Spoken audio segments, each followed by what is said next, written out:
Chen Guang transmigrated into the body of an unlucky guy who had spent 10 million to lease 800 mu of fish ponds. If this unfortunate soul were exceedingly wealthy, it might have been bearable. However, after securing the fish pond, he is left with merely a few 100,000, insufficient even to purchase fish fry. Having inherited the 800 mu fish pond, he is left with no choice but to remain and tend to the fish. Fortunately, at this juncture, he awakens to a breeding system. This system bestows upon Chen Guang countless rare fish and an abundance of fish fry, along with daily rewards for checking in. The system resembles a breeding simulation game, yet it is intricately linked to reality. Not only can he operate in the real world, but he may also manage everything within the system, all while receiving a mystical spring from the system. The water from the spring purifies the water quality, rendering the fish more vibrant and the flesh more delectable, while also fortifying the drinker's constitution. Chen Guang embarks on the creation of a colossal fish pond, attracting a multitude of fishing enthusiasts through online channels. The rare fish and their unique quality draw countless admirers. Some label him a heartless boss, yet they willingly submit to his whims. Particularly, the female anglers, after being charmed time and again, beseech him to take them under his wing. Chapter 1. 10 million for a few wretched fish ponds. Ding. Notification from Huaxia Bank. Your account ending in 7088 has been debited a total of 10 million yuan. Remaining balance, 325,214.18 yuan. What? When did I acquire such wealth? Chen Guang is utterly bewildered. A fraudulent message. It must surely be a scam. As a diligent worker, his monthly salary barely reaches 5 or 6,000. Even a lifetime of labor would not yield such a sum. To think someone would attempt to defraud him of his meager 5-figure balance in such a manner? There isn't even a door, let alone a window. Boss Chen, please keep this contract safe. Here are the keys to the house beside the reservoir, a gift for residing in the area you have contracted.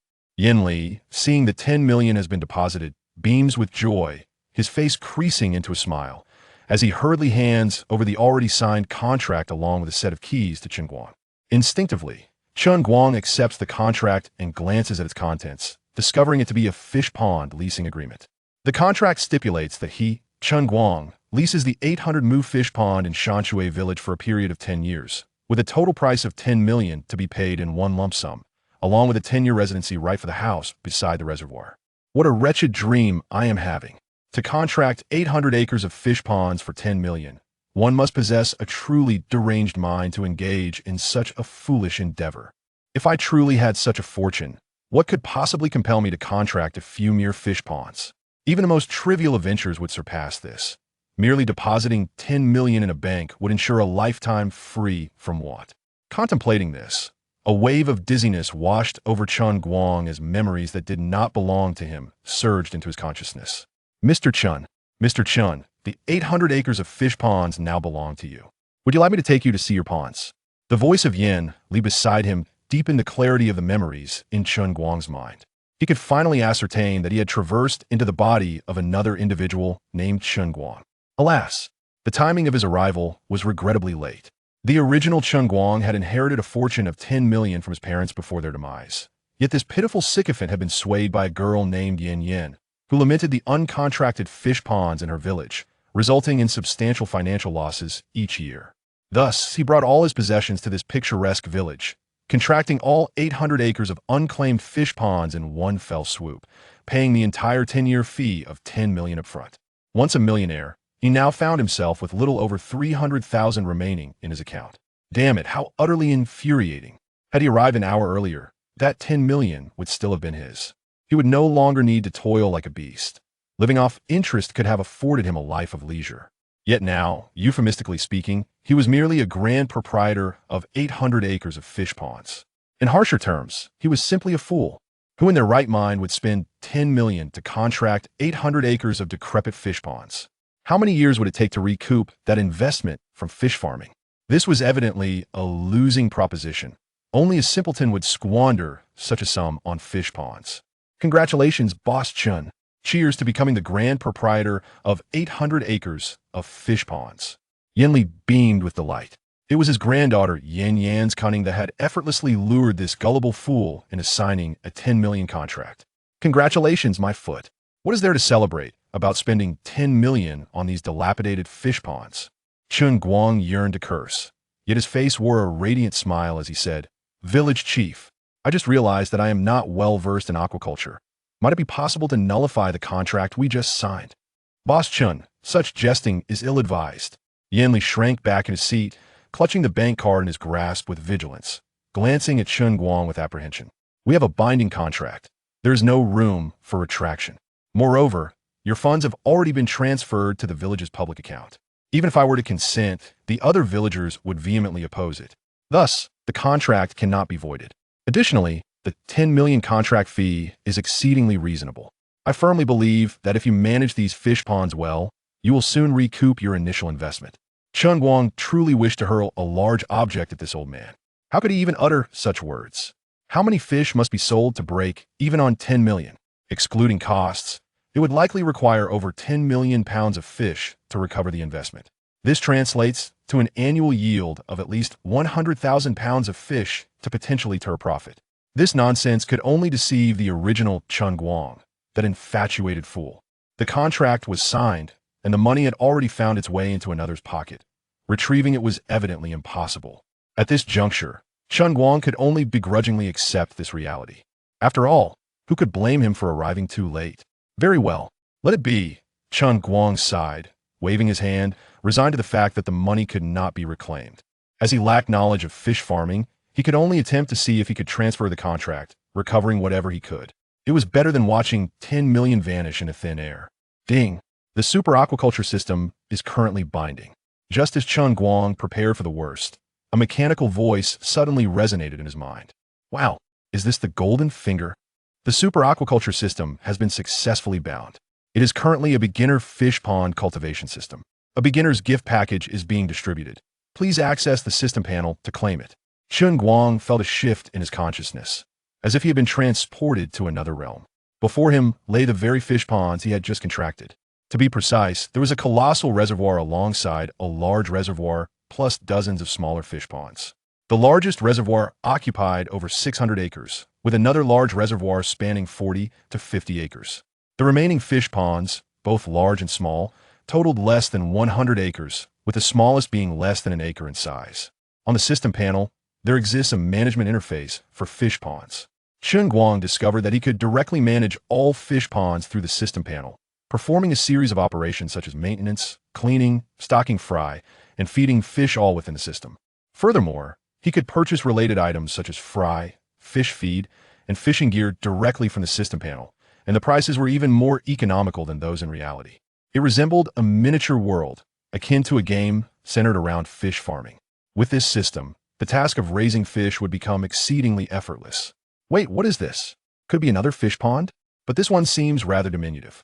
Chen Guang's gaze suddenly caught sight of a remarkably small fish pond in the management interface, which, to be precise, could hardly be classified as a pond at all. This particular fish pond was so minuscule that it was comparable in size to a large pot used in rural kitchens, with a water depth of less than 1 meter. It would be more accurate to refer to it as a tiny puddle. Such a minuscule puddle could scarcely sustain a few fish. Even the aquariums some families use for ornamental fish are larger than this little puddle. The contracting agreement he signed did not include such a small puddle. So why did this tiny puddle appear on the system's operation panel? Curiously, Chen Guang tapped the small puddle. The system revealed a spiritual spring. The water from this spring could purify the pond's water quality, enhance the vitality and immunity of the fish, and improve the flavor of their flesh. Consuming it directly could strengthen the body and elevate various bodily functions. Currently, the accompanying spiritual spring is a level 1 spring, capable of automatically producing 500 milliliters of spring water daily, with any overflow being evenly distributed among the various fish ponds. I never anticipated that this system would also include a spiritual spring. What does this level 1 spring signify?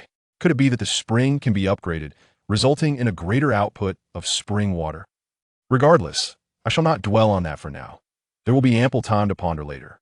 First, I must taste this spring water to see if it truly possesses the health-enhancing properties as claimed by the system. If it indeed has such effects, then this spring water is the most precious commodity.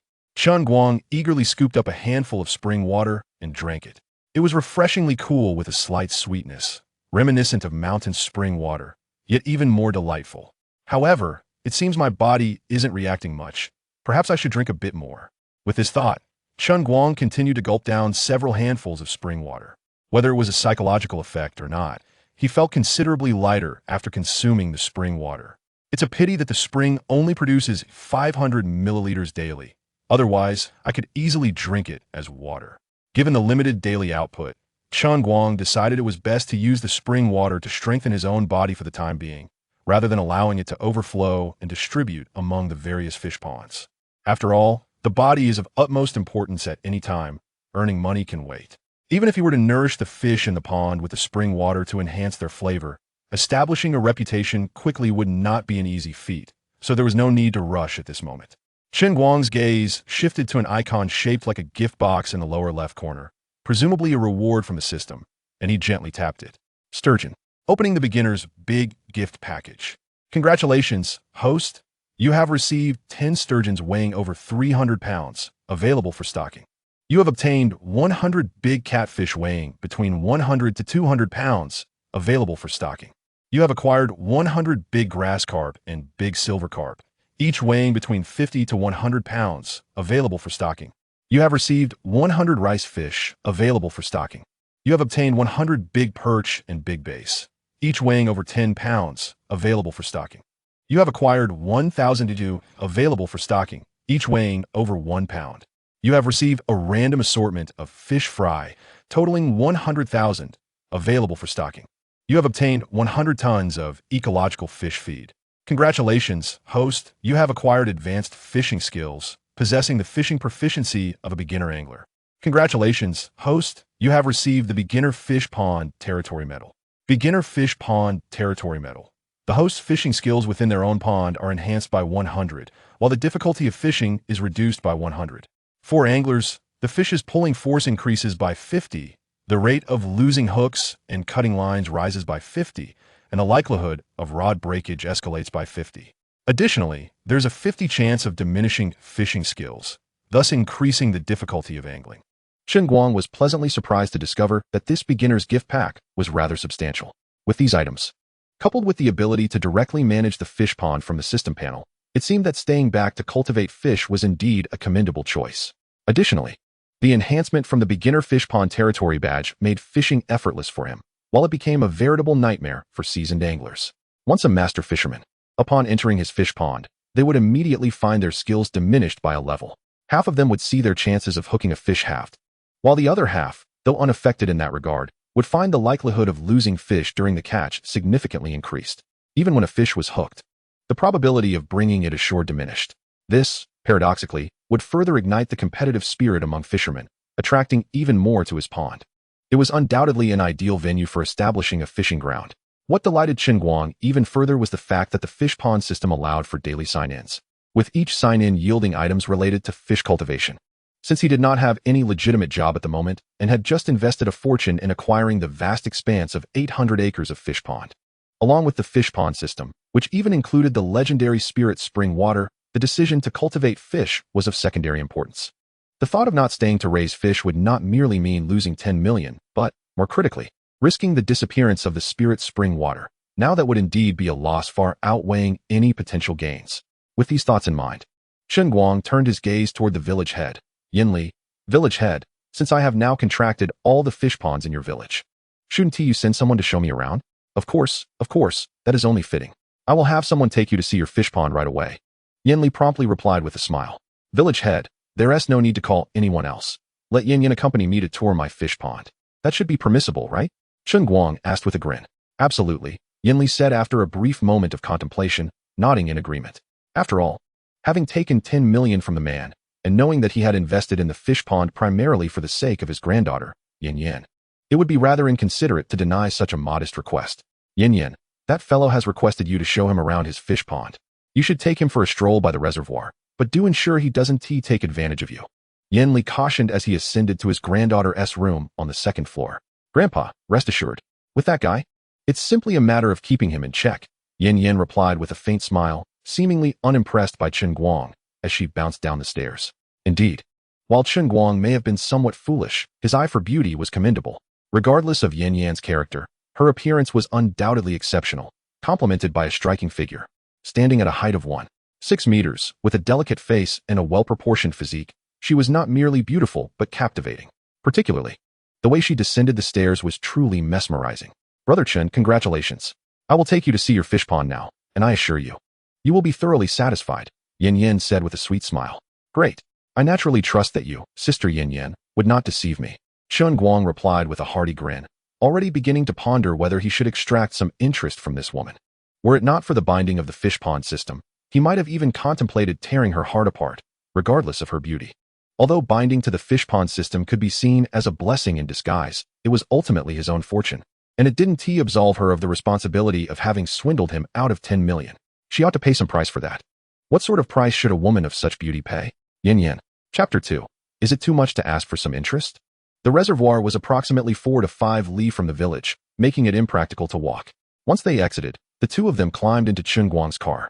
The reservoir was flanked by mountains on 3 sides, with farmland below the dam relying on the reservoir's water for irrigation. To the left, a cement road wound along the mountainside, leading to the village and the township.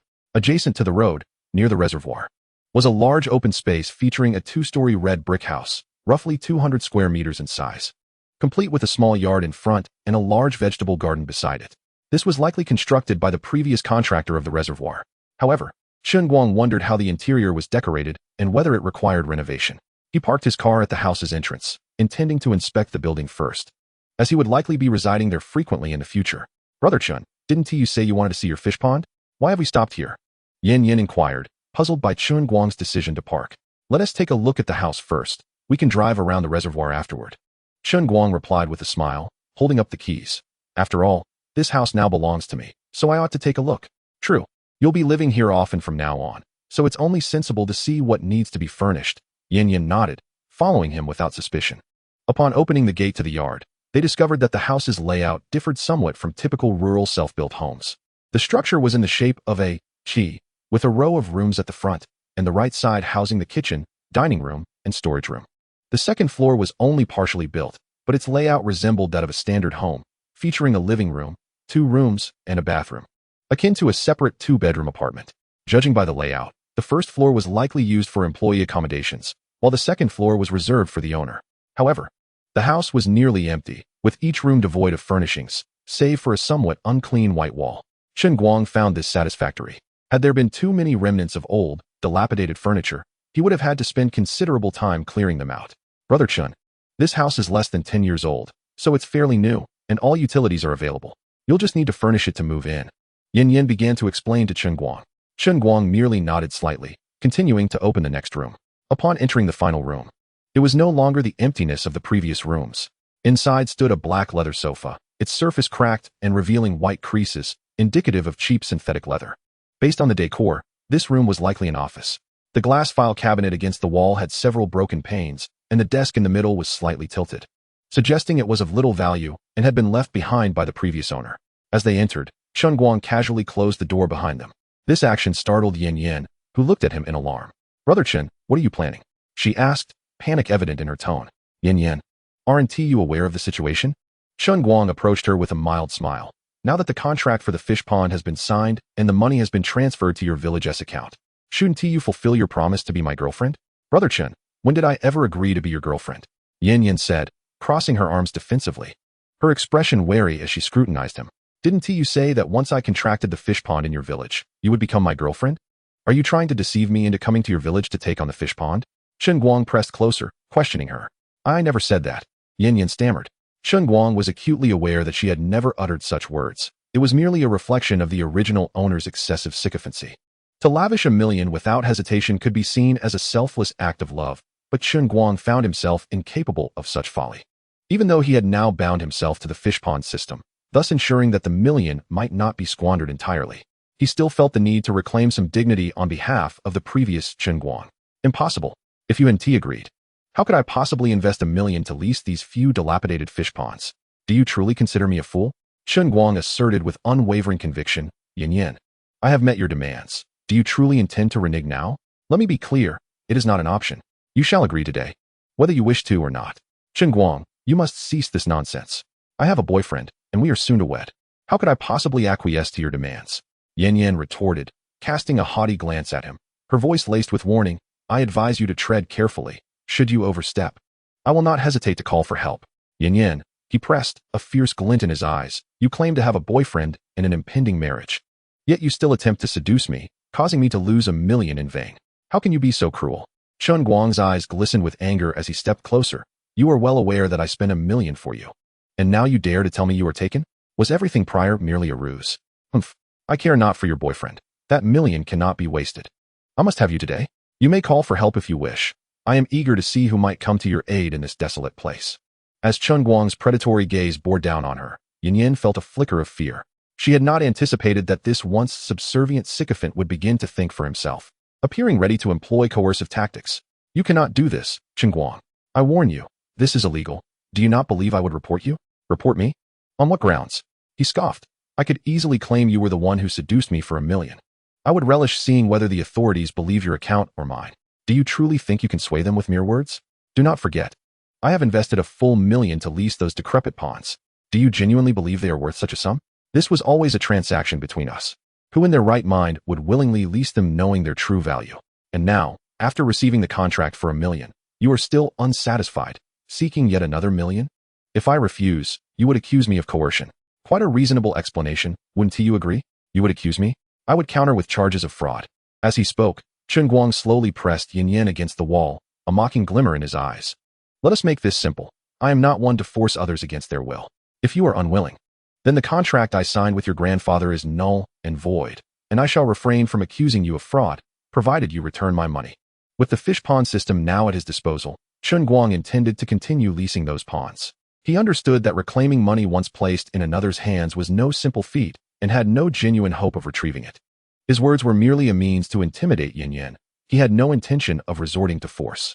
However, if he could threaten her into compliance, that was a different matter altogether. After all, such beauty was indeed tempting, and a taste would not be regrettable. This is utterly impossible. How can you be so shameless? I once thought you were a good person, yet here you are, Yin exclaimed, her anger nearly bringing her to tears. How could she possibly relinquish the money she had acquired? This insufferable sycophant had indeed grown a brain, daring to use this method to threaten her. It appeared she had no recourse, for those fish pawns were certainly not worth such a high price, leaving the outcome uncertain as to who held the stronger case. I am a good person, so you believe I deserve to be deceived by you? Chen Guang retorted. I find it rather shameless of you to think you could receive $1 million without any effort. Do you truly believe that is possible? What do you want from me? Yin asked, her despair palpable. She had thought she could easily manipulate this sycophant, yet now he had slipped from her grasp. I do not desire anything specific.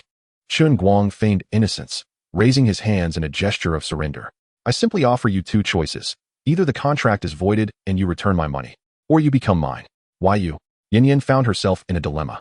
That $1 million, while not hers, was something she had procured, and her family would certainly benefit from it, enhancing her standing in the village. How could she possibly relinquish it? Yet, becoming Chen Guang's girlfriend was equally unthinkable. She was acutely aware that beyond that $1 million, his savings were meager, while her current boyfriend's family possessed assets worth over $100 million. Even if Chen Guang retained that $1 million, he would still pale in comparison. Nevertheless, Chen Guang was not without his merits. Aside from his romantic naivete, he was quite handsome. Perhaps granting him a chance would not be such a loss.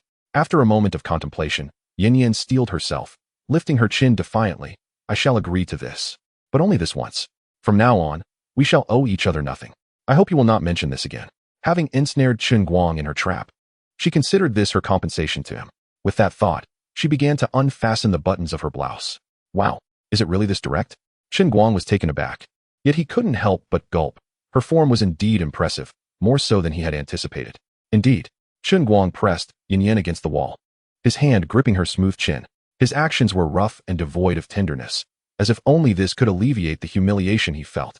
Be gentle, you brute, Yin protested. But her struggles were futile. It was unclear whether she was genuinely resisting or if Chen Guang's strength was simply overwhelming. Before long, she found herself on the sofa, her garments carelessly strewn across the dusty floor. As the sun slowly drifted westward, its rays gradually illuminated the room, casting a dreamlike and ethereal glow upon the dust motes suspended in the air. Chen Guang, are you satisfied now? Yin glared at him with a mix of exasperation and resignation. Of course, I am satisfied.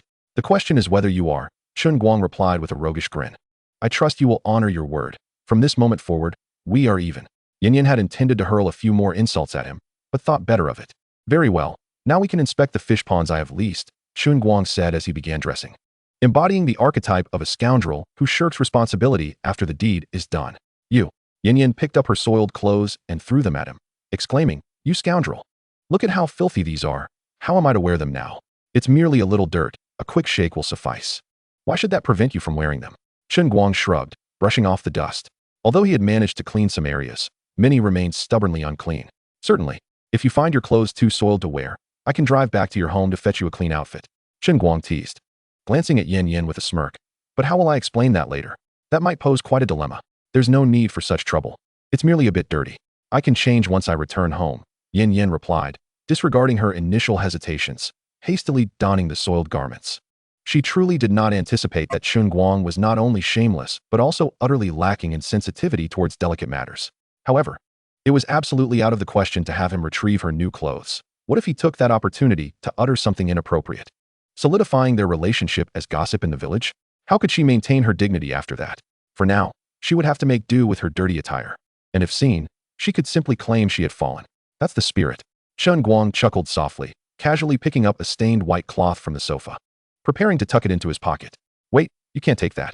It's mine," Yin Yin exclaimed, rushing forward to snatch it back. "I know it's yours, but since you can't wear it now, consider it a trophy I've claimed." Chen Guang sidestepped, waving the cloth with a mischievous grin. "Absolutely not. Even if I can't wear it, you cannot keep it. You scoundrel, return it to me." Yin Yin was both incensed and embarrassed. How could this rascal dare to claim such a thing as a trophy? It symbolized her transformation from girlhood to womanhood. How could it be taken from her by such a rogue? "I'll return it, but you must treasure it properly," Chen Guang said with a grin as he placed it back into her hand. "As if I cherish it." Yin Yin shot him a fierce glare and hastily stowed the item in her bag. "I'll head to the car and wait for you," Chen Guang remarked, rolling his eyes as he made his way back to the vehicle. Initially, he merely intended to collect some interest from Yin Yin as compensation for his former self. But he had not anticipated such substantial returns, almost akin to usury. It seemed he might indeed possess some latent potential as an antagonist. The Dongling Reservoir was vast, spanning nearly 700 acres, with a small island occupying about 10 acres at its center. Remarkably, within this island lay a small pond of approximately 3 to 4 acres. In total, the 800 acres of fish ponds were predominantly dominated by this single reservoir, accounting for over 80% of the area. Additionally, on the opposite side of the mountain lay the Nanling Reservoir, separated from Dongling by a modest hill. One could traverse the dam or skirt around the tail end of the reservoir to reach the other side. During flooding, the two reservoirs' tails could even connect. The Nanling Reservoir was also considerable, covering 48 acres. Combined with Dongling, they accounted for over 90% of all fish ponds in the vicinity. The remaining smaller ponds were of little significance, and Chen Guang pondered whether to sell or lease those lesser ponds, thus easing his management duties. After circling the two large reservoirs, Chen Guang parked his vehicle atop the dam, his gaze penetrating as he surveyed the expanse of azure water before him. "Yin Yin, are there still fish in this reservoir?" "Of course. With such a large reservoir, and having never dried up, how could it lack fish?" Yin Yin replied without a moment's thought. "Indeed." Chen Guang nodded faintly. He understood that, despite efforts, it was impossible to entirely deplete the fish population in such a vast reservoir. It was not that they did not want to clear it, but rather that it was simply unfeasible. Thus, even if a few fish remained, it was tantamount to having none at all. To truly unlock the reservoir's potential, he needed to stock it with a considerable quantity of fish. Fortunately, he possessed a fish pond system and had acquired numerous fish from his initial gift package. Otherwise, merely stocking fish would have cost a fortune, with returns not expected for at least a year. However, Chen Guang did not intend to release the fish obtained from the system into the largest reservoir. After all, the Dongling Reservoir was far too expansive, and the number of fish from the system was insufficient to sustain such a vast body of water.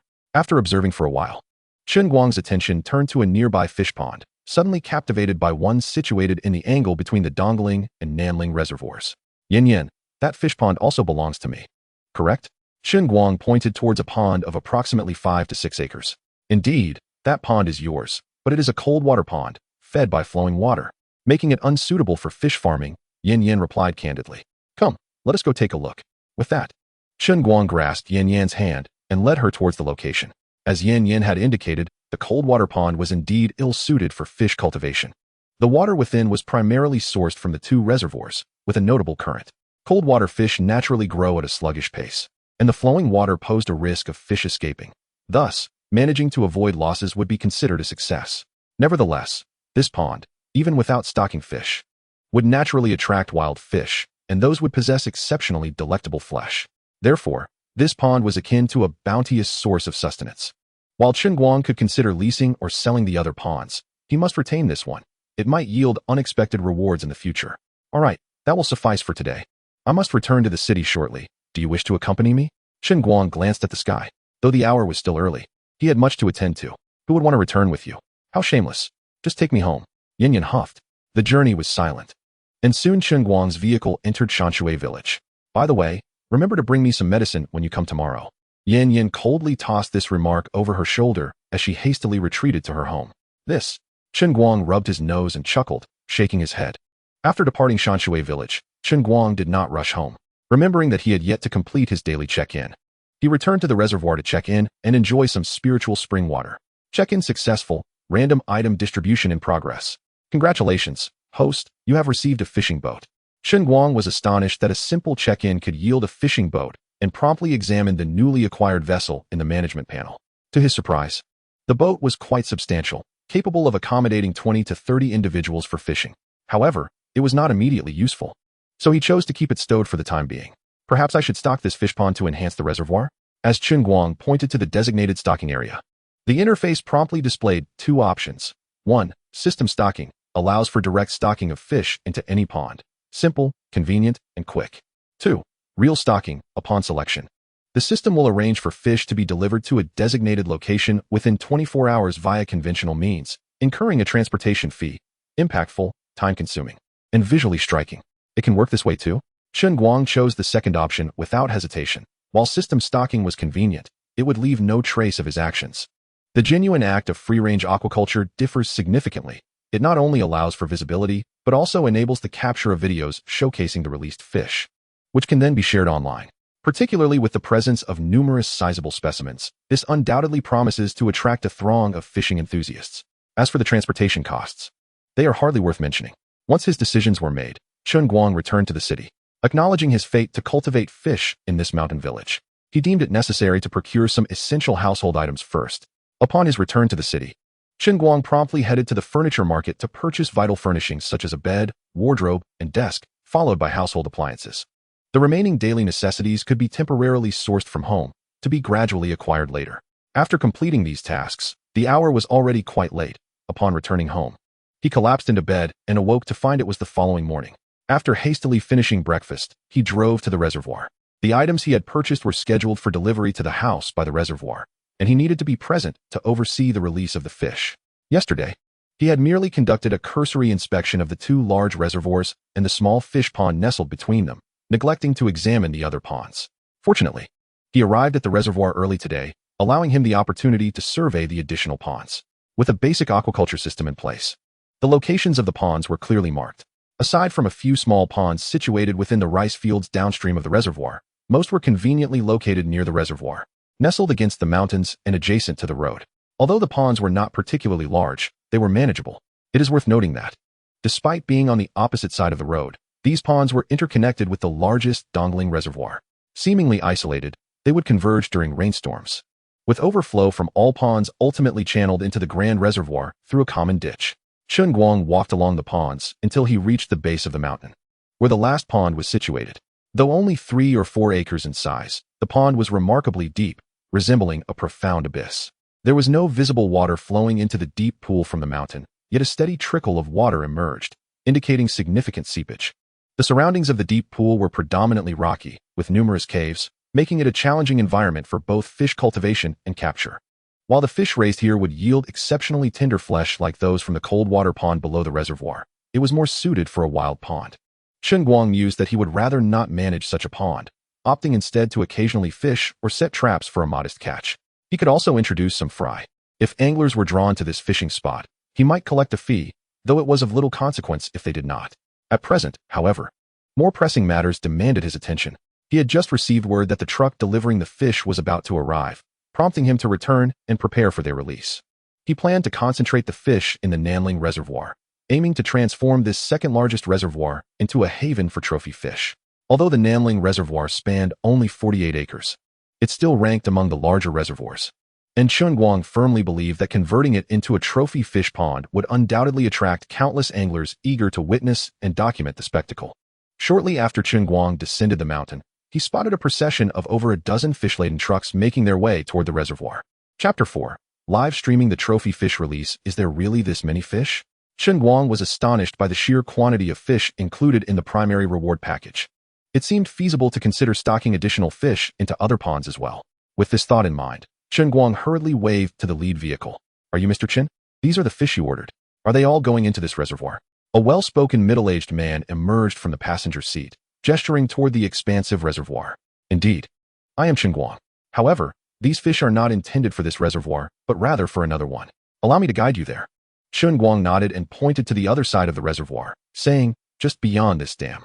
Very well, I'll take the truck behind. Mr. Chen, please lead us in the first vehicle. The middle-aged man did not ask further questions.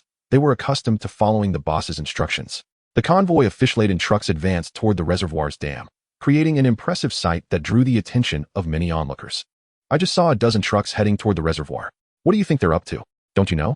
Our village's reservoir has been contracted out. Those trucks are clearly transporting fry. The owner of the contracted pond is about to stock the fish. Of course, that big boss paid a hefty sum to lease the pond, so he must be eager to stock the fish quickly to recoup his investment. Otherwise, he'd be left with nothing but a loss. His losses are of no concern to us. Why fret over his troubles? My priority is when the village chief will distribute that 10 million. Absolutely, we must expedite the distribution of that 10 million. With so much money, each family might receive a substantial share. Yan, amidst the crowd, paused at their conversation, surprised at how quickly Chen Guang had commenced stocking fish. She couldn't help but think, this guy is determined not to part with all his money. It would be disingenuous to claim that Yan felt no emotional connection to Chen Guang after yesterday's events. He had inevitably left an impression on her. A woman seldom forgets her first love or her first man. Moreover, Chen Guang was rather impressive, handsome, fit, and undeniably strong. Even after a night's rest, Yan felt her body still ached. She began to regret deceiving him into contracting the pond in her village. Had she not done so, he could now be a small fortune holder, and perhaps being with him would not be a bad option. Yet, this thought was fleeting, quickly dismissed. He was so easily deceived that even if she hadn't tricked him, others would have. Even with a bit of money, he would struggle to keep it. Such gullible individuals were hardly ideal companions. However, she overlooked the fact that, in their previous encounter, it was she who had been outwitted. He seemed less susceptible to manipulation than before. Meanwhile, on the other side of the reservoir, Chen Guang had already set up his filming equipment, ready to embark on a live broadcast of the fish release. Dear viewers, today marks the beginning of fish stocking in the pond I contracted for 10 million. Chen Guang, undeterred by the number of viewers in the live stream, commenced his broadcast. Behold, this entire convoy of over a dozen trucks is filled with fish, all destined for this reservoir, and these fish are all trophy specimens. I intend to transform this pond into a trophy fish haven.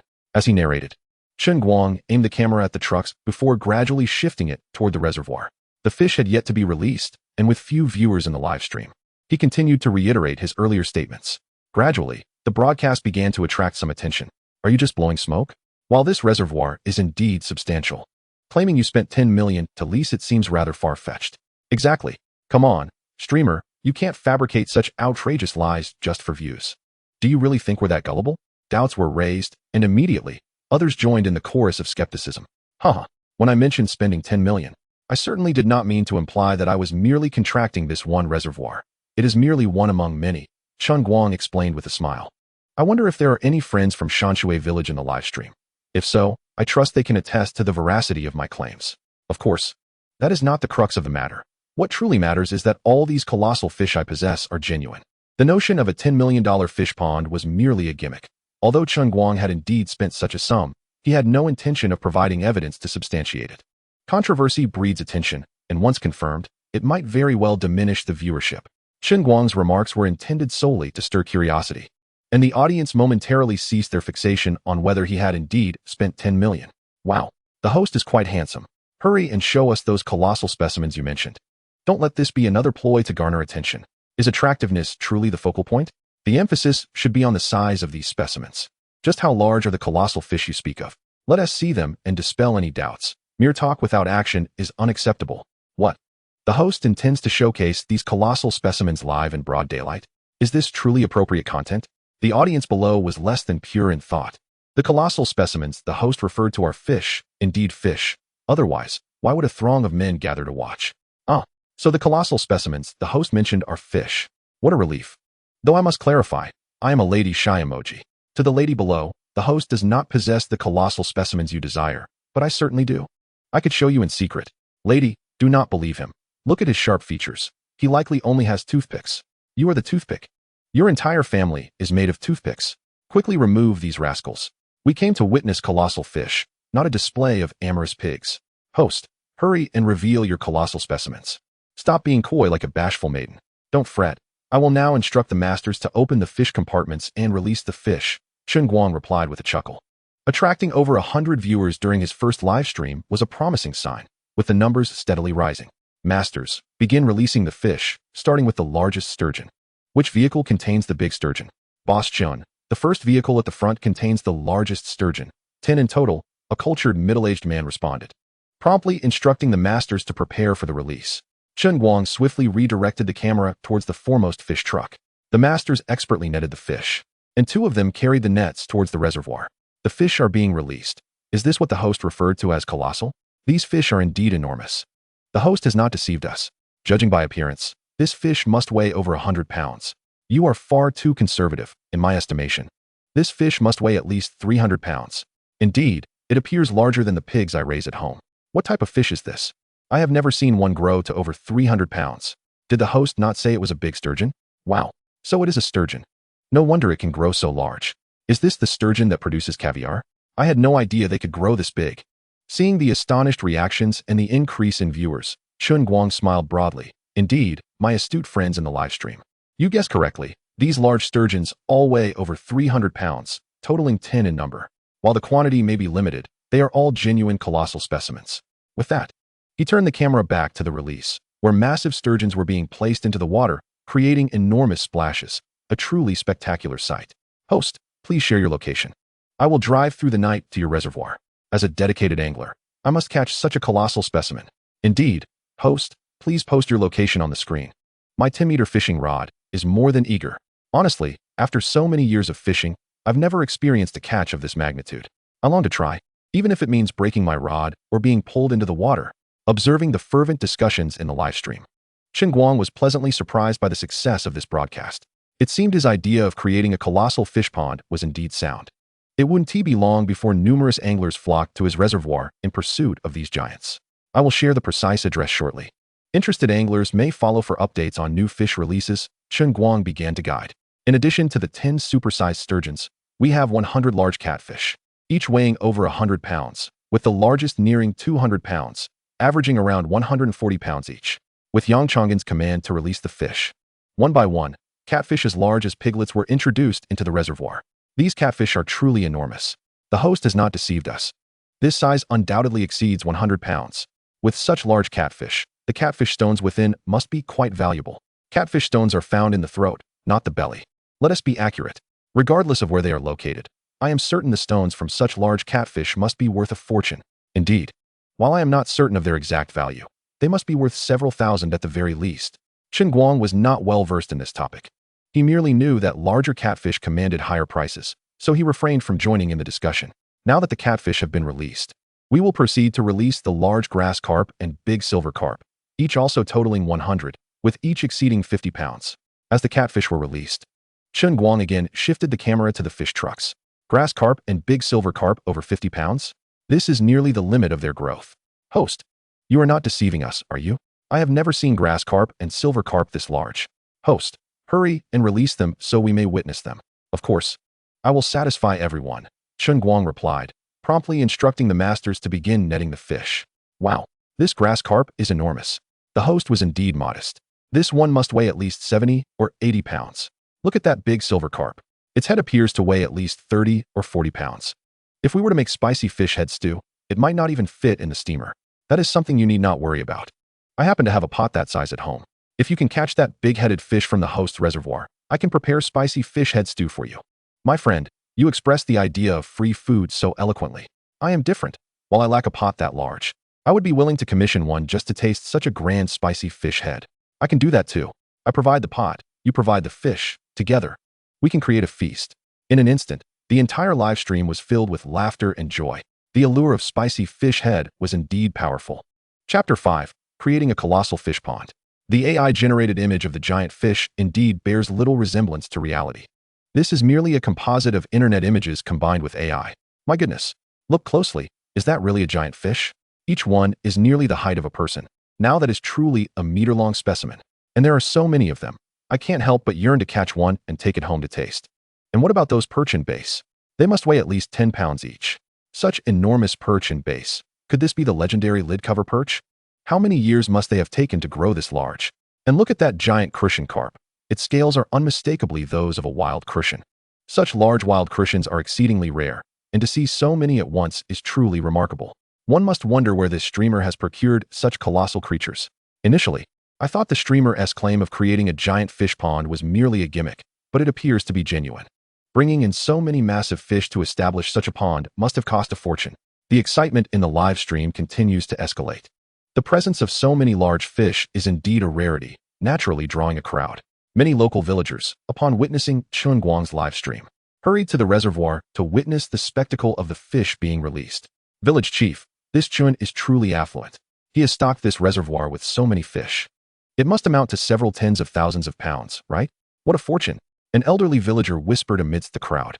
Spring Sheng, you speak nonsense. Chen has spent a cool 10 million just to lease the fish pond. What is a few tens of thousands of fish in comparison? It's merely a few 100,000, a trifling sum for someone of his stature, interjected a younger villager. Just a few 100,000? If he is releasing that many fish into this small reservoir, wouldn't he the larger, several hundred acres reservoir require millions of fish? The old villager exclaimed, astonished. Village chief Yen Li, overhearing the conversation, maintained a calm exterior while internally shaking his head. Chen Guang's decision to introduce so many colossal creatures for cultivation, while seemingly extravagant, is indeed a reckless squandering of resources. The value of these giants is evident, and they are unlikely to be inexpensive. Furthermore, nurturing such colossal fish to maturity poses its own challenges. The daily expenses to sustain them are considerable. Thus, even if Chen Guang were to keep them for 10 or 8 years, the appreciation in value would be negligible, if not outweighed by the costs of their upkeep. It would be wiser to raise fish fry. Though recouping that 10 million would be a challenge, with proper care, it could yield some profit. While Yanli pondered this, he felt no sympathy for Chen Guang. His granddaughter's judgment had proven correct. Chen Guang truly lacked foresight, and his wealth would inevitably be squandered.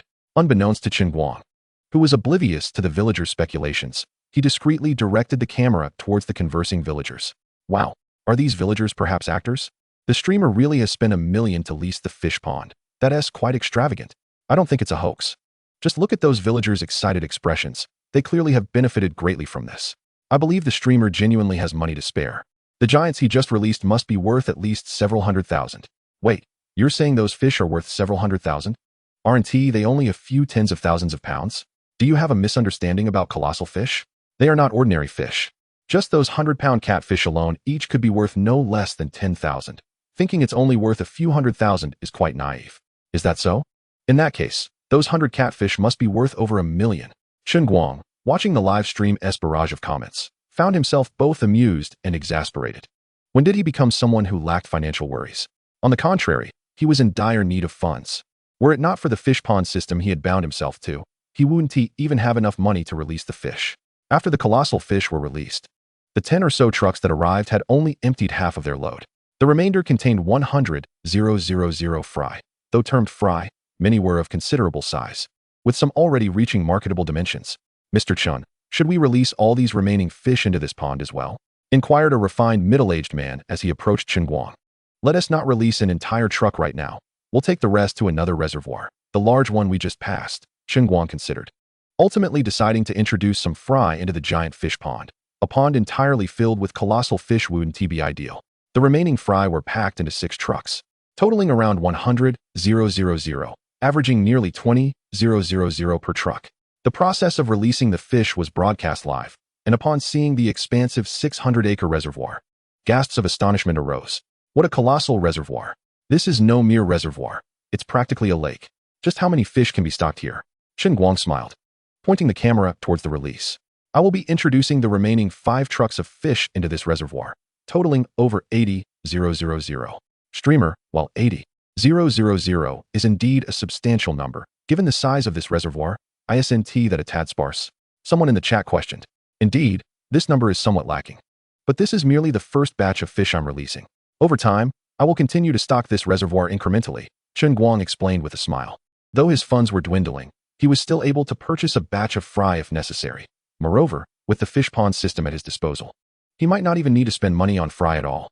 The streamer is indeed generous. Once I have some free time, I will definitely support him. After releasing the fish, Chen Guang ended the stream, having gained several thousand followers from that single broadcast. He contemplated editing the stream highlights into a video to potentially attract even more viewers. As the fish trucks departed, the crowd of villagers gradually dispersed, leaving the once bustling reservoir in tranquility once more. After a simple lunch, Chen Guang began to inspect the reservoir, relieved to find that the fish released earlier had shown no signs of distress. The quality of the fish provided by the pond system was remarkable. Hardly any fish were belly up. Simultaneously, he activated the day's sign-in task. Congratulations. You have received a comprehensive monitoring system for the reservoir. Would you like to install it immediately? Yes. Without hesitation, Chen Guang consented to the installation. The arrival of this comprehensive monitoring system was perfectly timed. Having just released the fish, he was concerned about potential theft. With the monitoring equipment in place, he need not worry about that anymore. Ding. Giant fish pond establishment complete. Survival rate of released giant fish reaches 100. Congratulations. You have unlocked aquaculture tasks and completed task 1. You have acquired 5 fish pond managers, 1 cook, and reliable workers dispatched, with wages settled by the system, requiring no burden on the host, to report within 3 days. Obtaining 5 mobile cabins, fully equipped and capable of being installed at any desired location. Chen Guang contemplated whether he should hire some workers. To his astonishment, the system promptly rewarded him with 5 workers. And they were the kind that required no wages. Such a reward was simply delightful. Moreover, the 5 mobile cabins were evidently intended for the workers to reside in while guarding the fish pond. Chen Guang meticulously surveyed the terrain and strategically installed the cabins at several key locations. Each cabin bore the inscription indicating a daily cost of merely 6 yuan, presenting a rather respectable appearance.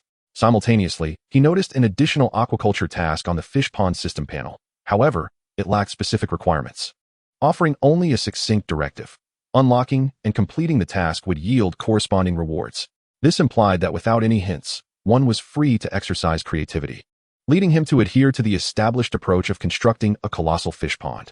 The expansive reservoir of over 600 acres could be set aside for the time being. Instead, the smaller fish ponds remained suitable for experimentation.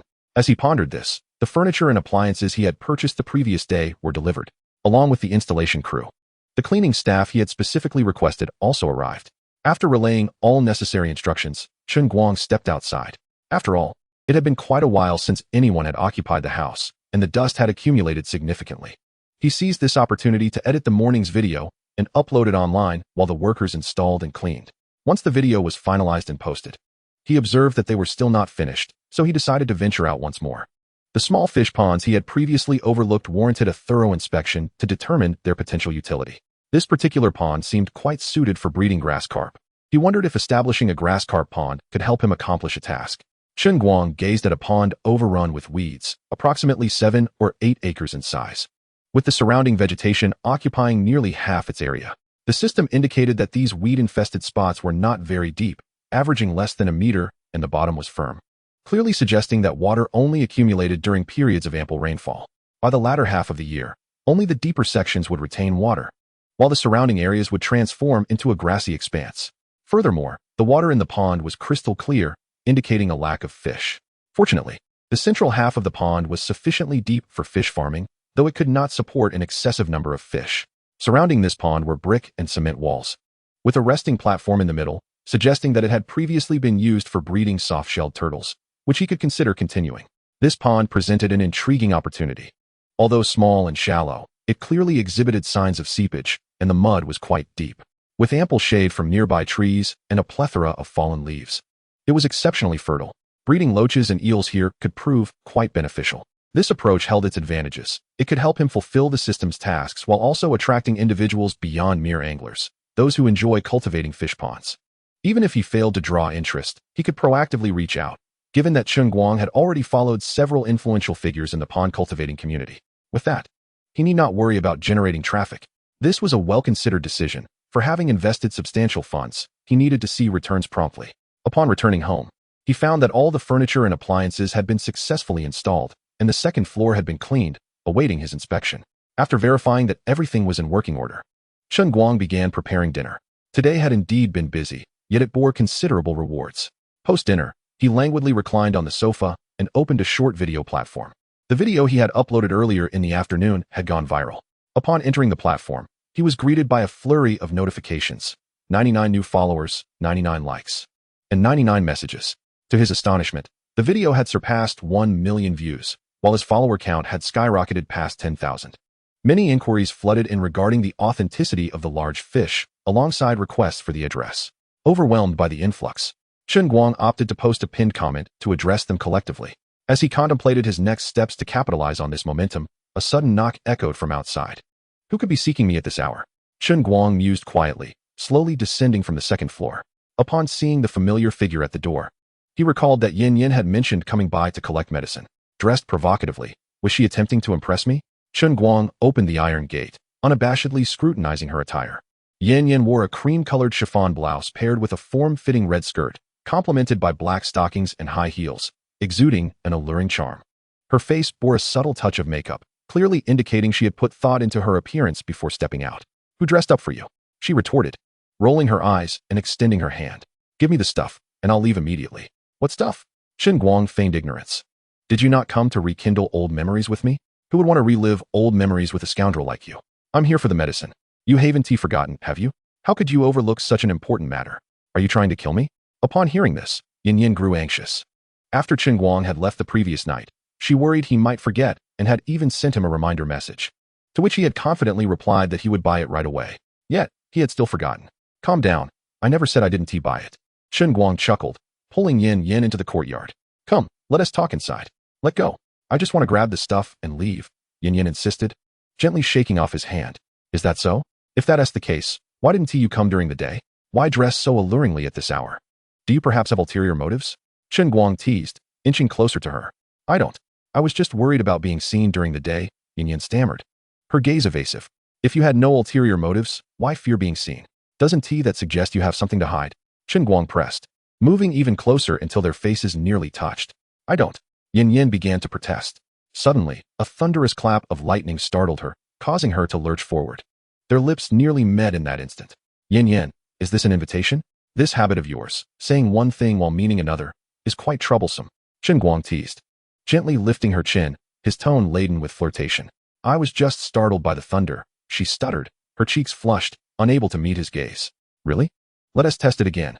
Chen Guang grinned, not allowing her a moment to respond before leaning in to kiss her. "Here it comes," he thought. Yin Yin internally admonished herself to push him away, yet instinctively, she rose on her toes, as if eagerly anticipating his kiss. "Damn it. Even though I clearly have no affection for this fellow, why do I find myself utterly unperturbed by his kisses? In fact, it seems I might even relish the sensation. Did I truly adorn myself so beautifully for his viewing pleasure? It appears that might indeed be the case." Before stepping out, I could not fathom why I took such care in my appearance, yet I proceeded to do so nonetheless. On my way here, I pondered whether Chen Guang would once again torment me, approaching with a mixture of trepidation and a hint of anticipation. As I contemplated this, I resolved not to be a mere victim of his teasing. A counterattack was necessary. I must rise on my toes to retaliate.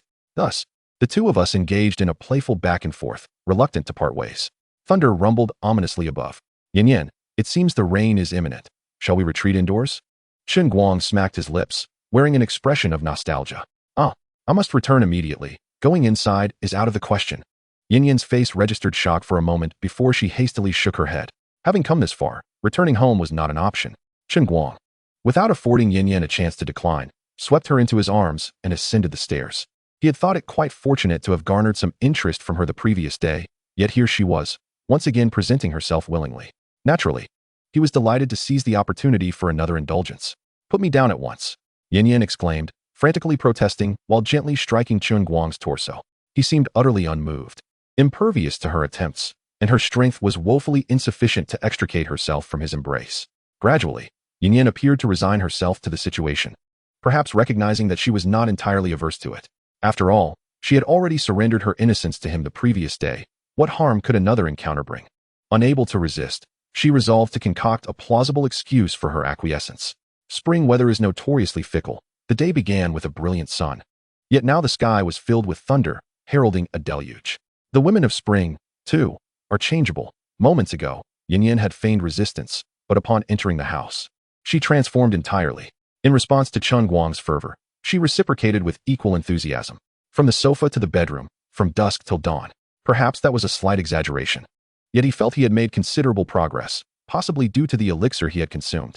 Poor new sofa, poor new bed, they were destined to endure. The rain poured through the night, but with dawn came a glorious sun. After the storm, the air in the mountains and forests felt remarkably fresh, filled with the cheerful chirping of insects and birds. Brother Chong, is that the reservoir filled with colossal creatures that I've read about online? A black SUV cruised slowly toward the reservoir, and a youth in the driver's seat pointed excitedly at the expansive water body. I saw the video. Although this reservoir belongs to that boss, the giant creature pond seems to be adjacent to it. The man referred to as Brother Chong, whose real name was Deng Chong, was a fishing blogger with a fervent following, particularly enamored with the prospect of large catches. Upon discovering Chen Guang's video online, he hastily made his way here, eager to be among the first to experience the giant creature pond. Deng Chong shook his head, gesturing toward a nearby house. The owner of the reservoir should reside there. Let's inquire with him first. The young man nodded and parked the vehicle at the gate. Huh, why is the gate closed? Could it be that no one is home? He murmured, staring at the locked entrance. If they're home, we'll find out by calling out, Deng Chong replied, raising his voice as he shouted toward the house. Hey, is anyone home? We're here to fish. While he called out, he lightly tapped on the iron gate. Who is it? Disturbing my dreams at this early hour. How bothersome. Yin mumbled sleepily at the sound of voices outside, rolling over in an attempt to return to slumber. However, as she moved, she sensed something was amiss. What is this? It feels quite comfortable and sturdy. Instinctively, she squeezed. It felt so real, not like a dream at all. In an instant, her mind cleared, and the events of the previous night replayed in her thoughts. Her face flushed crimson, and her heart raced. What made her blush and quicken her pulse even more was the realization that her limbs were entwined around Chen Guang like an octopus. What is going on? Before Yin could release her hold, Chen Guang stirred awake, disturbed by the commotion outside. There is someone at the door, Yin exclaimed, panic etched on her face. What should I do? If I'm seen, it's over for me. So what if you're seen? Why fret? Chen Guang replied nonchalantly. This is in ancient times. We are both unmarried, and it isn't a grave matter to be seen together. Moreover, considering the money this woman had extorted from him, he had little inclination to offer her false comforts. This is all your fault. I won't deal with you again. Yin playfully shoved Chen Guang, her demeanor reminiscent of a petulant child. Calm down, listen closely. The visitors are here to fish. You needn't be so anxious, Chen Guang suggested, wrapping his arms around Yin to soothe her. Although Yin had no intention of viewing him as a boyfriend or considering marriage, neither did he harbor such thoughts. After all, he was currently without a girlfriend, and Yin, with her striking looks and commendable figure, was far too enticing to let slip away. Occasionally indulging would be an excellent choice. Stay inside. I'll go check on the situation and send you a message shortly. With that, Chen Guang rose, dressed, and made his way downstairs. Boss, you finally showed up. We've been calling for ages, thinking you weren't home. The young man exclaimed upon seeing Chen Guang. Apologies for the wait. I must have overslept. Chen Guang said, opening the iron gate to the yard. Not a problem. We arrived too early and interrupted your slumber, Deng Chong remarked, observing Chen Guang's disheveled appearance and smiling. How could it be an inconvenience? It is my honor to have you both fishing at my reservoir, Chen Guang replied eagerly. However, I must inform you that the fishing fees are rather steep. We are aware, fishing for giants won't come cheap, and we are prepared for that. Deng Chong affirmed with a smile. Boss, aside from the price, are there any other rules? Chapter 7. High fishing fees. Currently, there are no established rules. So there are no restrictions at this time, Chen Guang pondered before continuing. However, we do have 3 methods of fishing. The first is a pure experience. Any fish caught must be released on site. The second option allows you to keep the fish, though this comes with the highest fee. The third option is to return all fish to me, but the price for returned fish is not calculated at market value. Each method carries a different price. Which experience would you like to pursue? Boss, what exactly does the pure experience entail? Deng Chong inquired, curiosity piqued. He had spent many years fishing and visited countless fishing spots, yet it was his first encounter with a venue that purely focused on the experience of fishing. This was quite understandable. For a mere fee of 188 yuan, one could indulge in the thrill of angling for massive catches throughout an entire day. This idea struck Chen Guang only after he had seen Deng Chong. Numerous fishing bloggers delight in seeking out peculiar fishing spots, whether it be for the sake of bizarre fish or other curiosities, driven by an innate sense of adventure. However, The fees at this giant fish pond were rather steep, which inevitably deterred many potential anglers due to the high costs. Yet, if one could merely spend a little over 100 yuan to relish a day of fishing for giants, many who were initially hesitant would no longer consider the price prohibitive. After all, spending a little over 100 yuan was not exorbitant. It not only provided a day of enjoyment, but also served as excellent material for their endeavors, making it a remarkably worthwhile investment. This was particularly enticing for those whose fishing skills were not exceptionally refined. Boss, charging for just a trial experience is a bit unscrupulous, don't you think? A young man nearby expressed his discontent upon hearing that there was a fee for merely trying it out. However, before Chen Guang could respond, Deng Chong swiftly interjected. Xiaohu, mind your words. Though this experience fee may indeed surpass the charges at some places, it is reasonable given the substantial investment made to create this giant fish pond. If everyone fished for free, it would lead to chaos, and it would also harm the fish. By the way, boss, you mentioned that the fish caught could be taken home. How is that priced? Deng Chong inquired next, evidently confident in his angling prowess. The official charge for my giant fish pond is 888 yuan per hour, or 880 yuan for a full 12 hours. However, since you are the first patron, I can offer you a special rate of just 666 yuan per hour, Chen Guang replied, contemplating that it was prudent to provide him with a discount. Are you certain that the fish caught can be taken home for just 666 yuan? Aren't you concerned about incurring losses? You Haven Tea just stocked the pond yesterday and are now fishing them out, have you? Deng Chong asked, smiling. In general, such a fee would be exorbitant at a typical fish pond, but in comparison to a giant fish pond, it was quite reasonable. Even if he fished for an entire day, catching just a single large catfish would yield substantial profit. Even a couple of other sizable catches would ensure he broke even. Rest assured, the number of fish released yesterday is exactly what remains in the pond today. Of course, if you still have doubts, you're welcome to use a fish finder to assess the situation first, Chen Guang replied with a calm smile. However, the fish in my reservoir are not easily caught.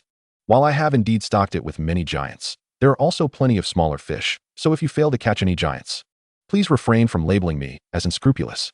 Yesterday, I released no fewer than 20,000 large crucian carp and fry, not to mention the numerous small fish that were already present. With so many small fish around, catching the big ones is no simple task. Furthermore, with the advantage of the beginner's territory badge, it will not be easy for anglers to reel in giants from my reservoir. Rest assured, as long as there are giants in the pond, whether or not they are caught is my concern, Deng Chong chuckled. I'm a professional angler. My only worry is that if I catch too many, you might end up in tears, young boss. Let us do this. I'll fish for 4 hours. What will the total fee be? In his mind, this young proprietor seemed rather inexperienced, and he was determined to teach him a lesson today. While he had never caught a sturgeon weighing over 300 pounds, he was quite adept at catching catfish, having previously landed one close to 100 pounds. Although it fell short of the 130 pounds mark, he was confident in his abilities. All right, for 4 hours, I'll charge you 500 yuan. Chen Guang replied cheerfully. Sounds good, I'll pay you via scan. Deng Chong promptly pulled out his phone and transferred the 500 yuan, seemingly unfazed by the amount. Received. I'll take you to the reservoir now. Chen Guang responded with enthusiasm. He was pleasantly surprised by the effectiveness of the online promotion. Having just stocked the fish yesterday, he was already welcoming his first customer today. On their way to the reservoir, Chen Guang took the opportunity to send a message to Yan Yan. Yan Yan, I've taken them to the reservoir to fish. There's no one outside now.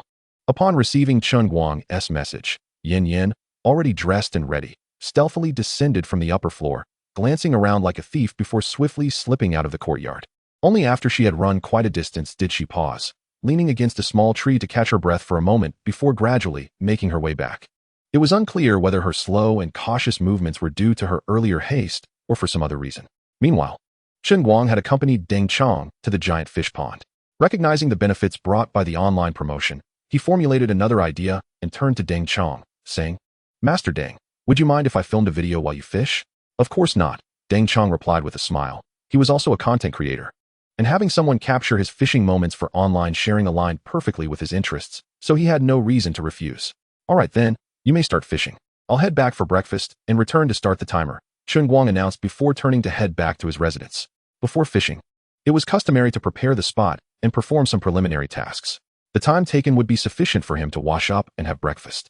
And even if it meant they fished for a little less time, it was not a significant concern. Chen Guang was quite confident in the fish within his reservoir. Regardless of Deng Chong's mastery, it would not be an easy feat for him to catch giants from his pond. Of course, even if Deng Chong was exceptionally skilled and lucky enough to reel in a few giants, or even a couple of supergiants, It wouldn't necessarily be advantageous for Chen Guang as the pond owner. After all, that would likely draw significant attention. And his pond could potentially become a hotspot for anglers seeking to catch giants. Not everyone possessed excellent angling skills and fortune, so regardless of the outcome, it was a win-win for Chen Guang. Upon returning to his residence, Chen Guang did not prepare a full breakfast. Instead, he casually grabbed a bag of bread and a bottle of milk from the snacks he had brought with him yesterday. He had prepared bread, milk, cookies, and instant noodles specifically for breakfast. I'll whip up something delicious for lunch to reward myself, Chen Guang mused while nibbling on the bread, but suddenly realized he had only purchased some oil, salt, rice, and vinegar without any vegetables. Oh dear, what should I eat for lunch? I can't just have instant noodles, can I?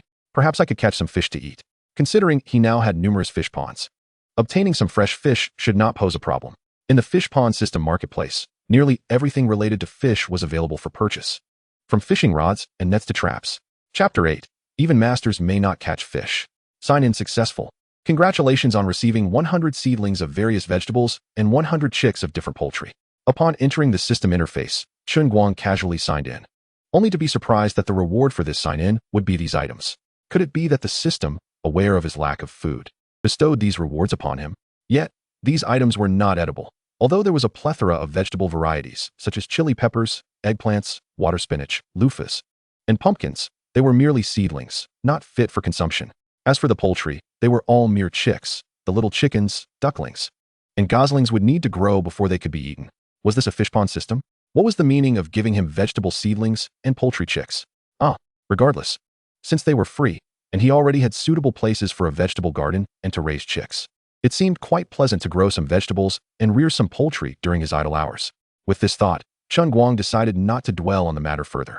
He casually purchased several fishing rods and accompanying equipment, along with a few traps. Initially, he intended to fish, but upon reflection, he felt that using traps might be more convenient. All that was required was to bait the traps and place them in the pond. Not only did this eliminate the need for constant vigilance, but traps also had a significant advantage. They could catch turtles, eels, and crayfish, which Chen Guang found far more appealing than the usual grass carp and bighead carp. He had already decided where to place the traps. Certainly, the large reservoir would not be suitable, so he could try his luck in the smaller ponds nearby to see what fish they might harbor. Without further ado, Chen Guang loaded the traps, fishing rods, fish nets, and tackle boxes into his vehicle and drove to the small ponds. He first placed a few traps into a pond that seemed to have previously housed turtles, then set several traps in a nearby pond shaded by trees, which was filled with silt and leaves. The remaining traps were placed in a deep pool at the foot of the mountain, surrounded by numerous rocks. After completing this task, he drove to Nanling Reservoir, the vast pond he had created. Hey, little boss, why did you take so long to return? I was about to start fishing. At that moment, Deng Chong had already cast his line into the water and, seeing Chen Guang finally appear after a lengthy absence, spoke with a hint of apology. No worries, I mentioned that master can fish at any time. It's not your fault, Chen Guang replied with a slight smile, taking out his phone. It's nearly 9 o'clock. Let's start timing from 9. Master Deng, you must give it your all.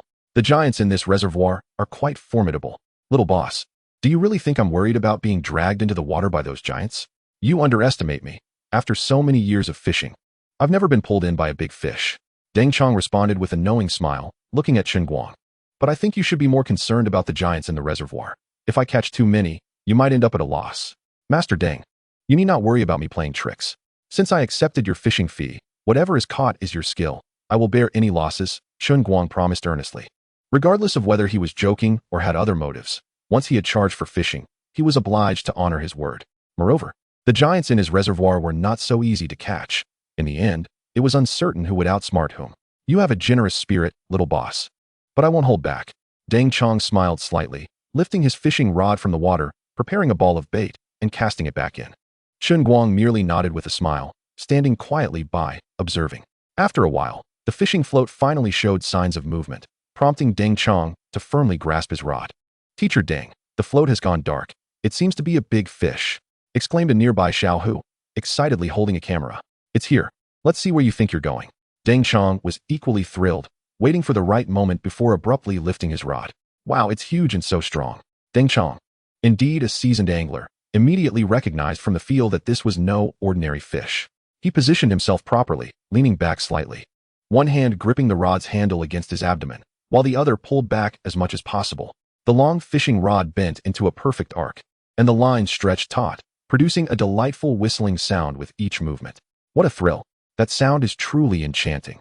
Only a giant can produce such a melodious note. Deng Chong's face flushed with excitement. To conserve his strength, he set the rod against the ground, bracing it with his foot while holding onto the top, gradually leaning back. Chen Guang, seizing the moment, took out his camera to film. Whether the fish was landed or the line broke, it would make for excellent footage. At the same time, he marveled at the quality of Deng Chong's rod. It had bent so much yet had not broken. Wow, it's starting to struggle again. This is too powerful. The rod bent once more, and Deng Chong, fearing a break, exerted pressure on the rod while moving along the bank in the direction the fish swam. After nearly half an hour of tiring struggle, Deng Chong was panting, yet a satisfied smile graced his face. Huh, you've finally tired out, haven't you? Now it's my turn to exert myself. He believed the fish was utterly exhausted. Just as Deng Chong thought victory was within his grasp and began to step back to pull the fish towards the shore, the big fish surged with renewed vigor. Oh no, how can it still have strength? Deng Chong exclaimed, quickly using all his might to keep the rod steady, but the timing was off. He had just relaxed to step back. If he pulled too hard, the rod would snap, but if he didn't apply enough force, he risked losing the rod and being dragged into the water along with the fish. Instinctively, Deng Chong did not want to let the big fish escape, so he subconsciously exerted all his strength. Crack! The sound of breaking echoed, and Deng Chong's rod shattered into 3 pieces. The largest segment remained in his grip, while the middle piece fell by the water's edge, and the last piece was whisked away by the fish, disappearing rapidly from sight. How careless of me. I never anticipated that the big fish would have such strength. What a pity for my $1,000 rod. Deng Chong lamented internally. Had he not been so reckless earlier, and allowed the fish to tire out a bit more, he could have landed it without much delay. Had he not been so greedy, simply letting go would have ensured that the big fish would have escaped, but his rod would not have met such a fate. Chapter 9. How can one fish when the rod is broken? Am I fortunate or unfortunate? Deng Chong sighed, saying, with that sensation just now, I am certain that fish weighed at least 100 pounds, possibly even 200 or 300. If we consider luck, the first fish broke my rod. But if we consider misfortune, the very first rod caught such a large fish. Teacher Deng, doesn't this perfectly illustrate that there are giants in this reservoir? You merely skimmed the surface, Little Who remarked, eager to flatter. With your skills, I am certain you will catch a big fish with the next cast. Yet, despite his words, the fishing pole was now broken. What are we supposed to use to continue fishing? Deng Chong furrowed his brow in concern. But Teacher Deng, we still have plenty of fishing rods in the car. Can't we just switch to another one? Little Who responded, a hint of confusion in his voice. What do you know? My rod snapped while battling a giant whale. The others are even less reliable. Deng Chong sighed once more. Master, I told you that the fish in this reservoir are not so easily caught, did I not?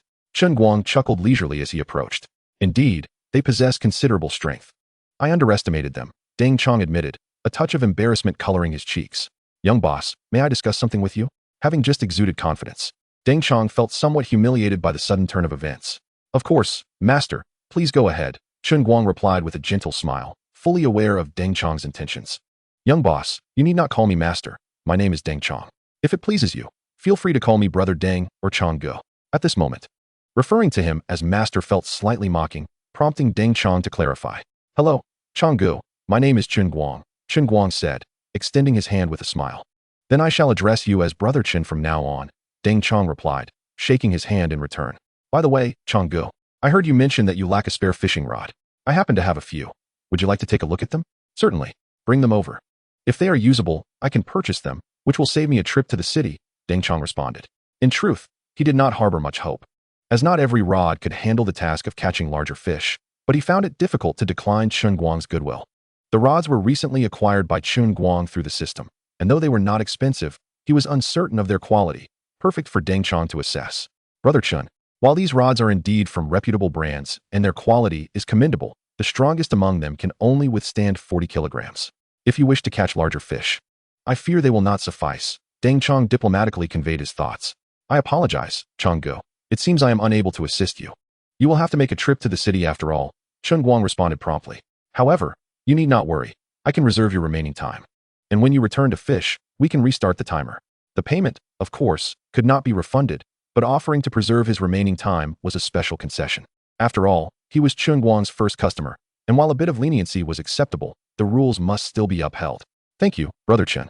However, acquiring a rod suitable for large fish may prove challenging, and I might not be able to return this afternoon. Deng Chong pondered aloud.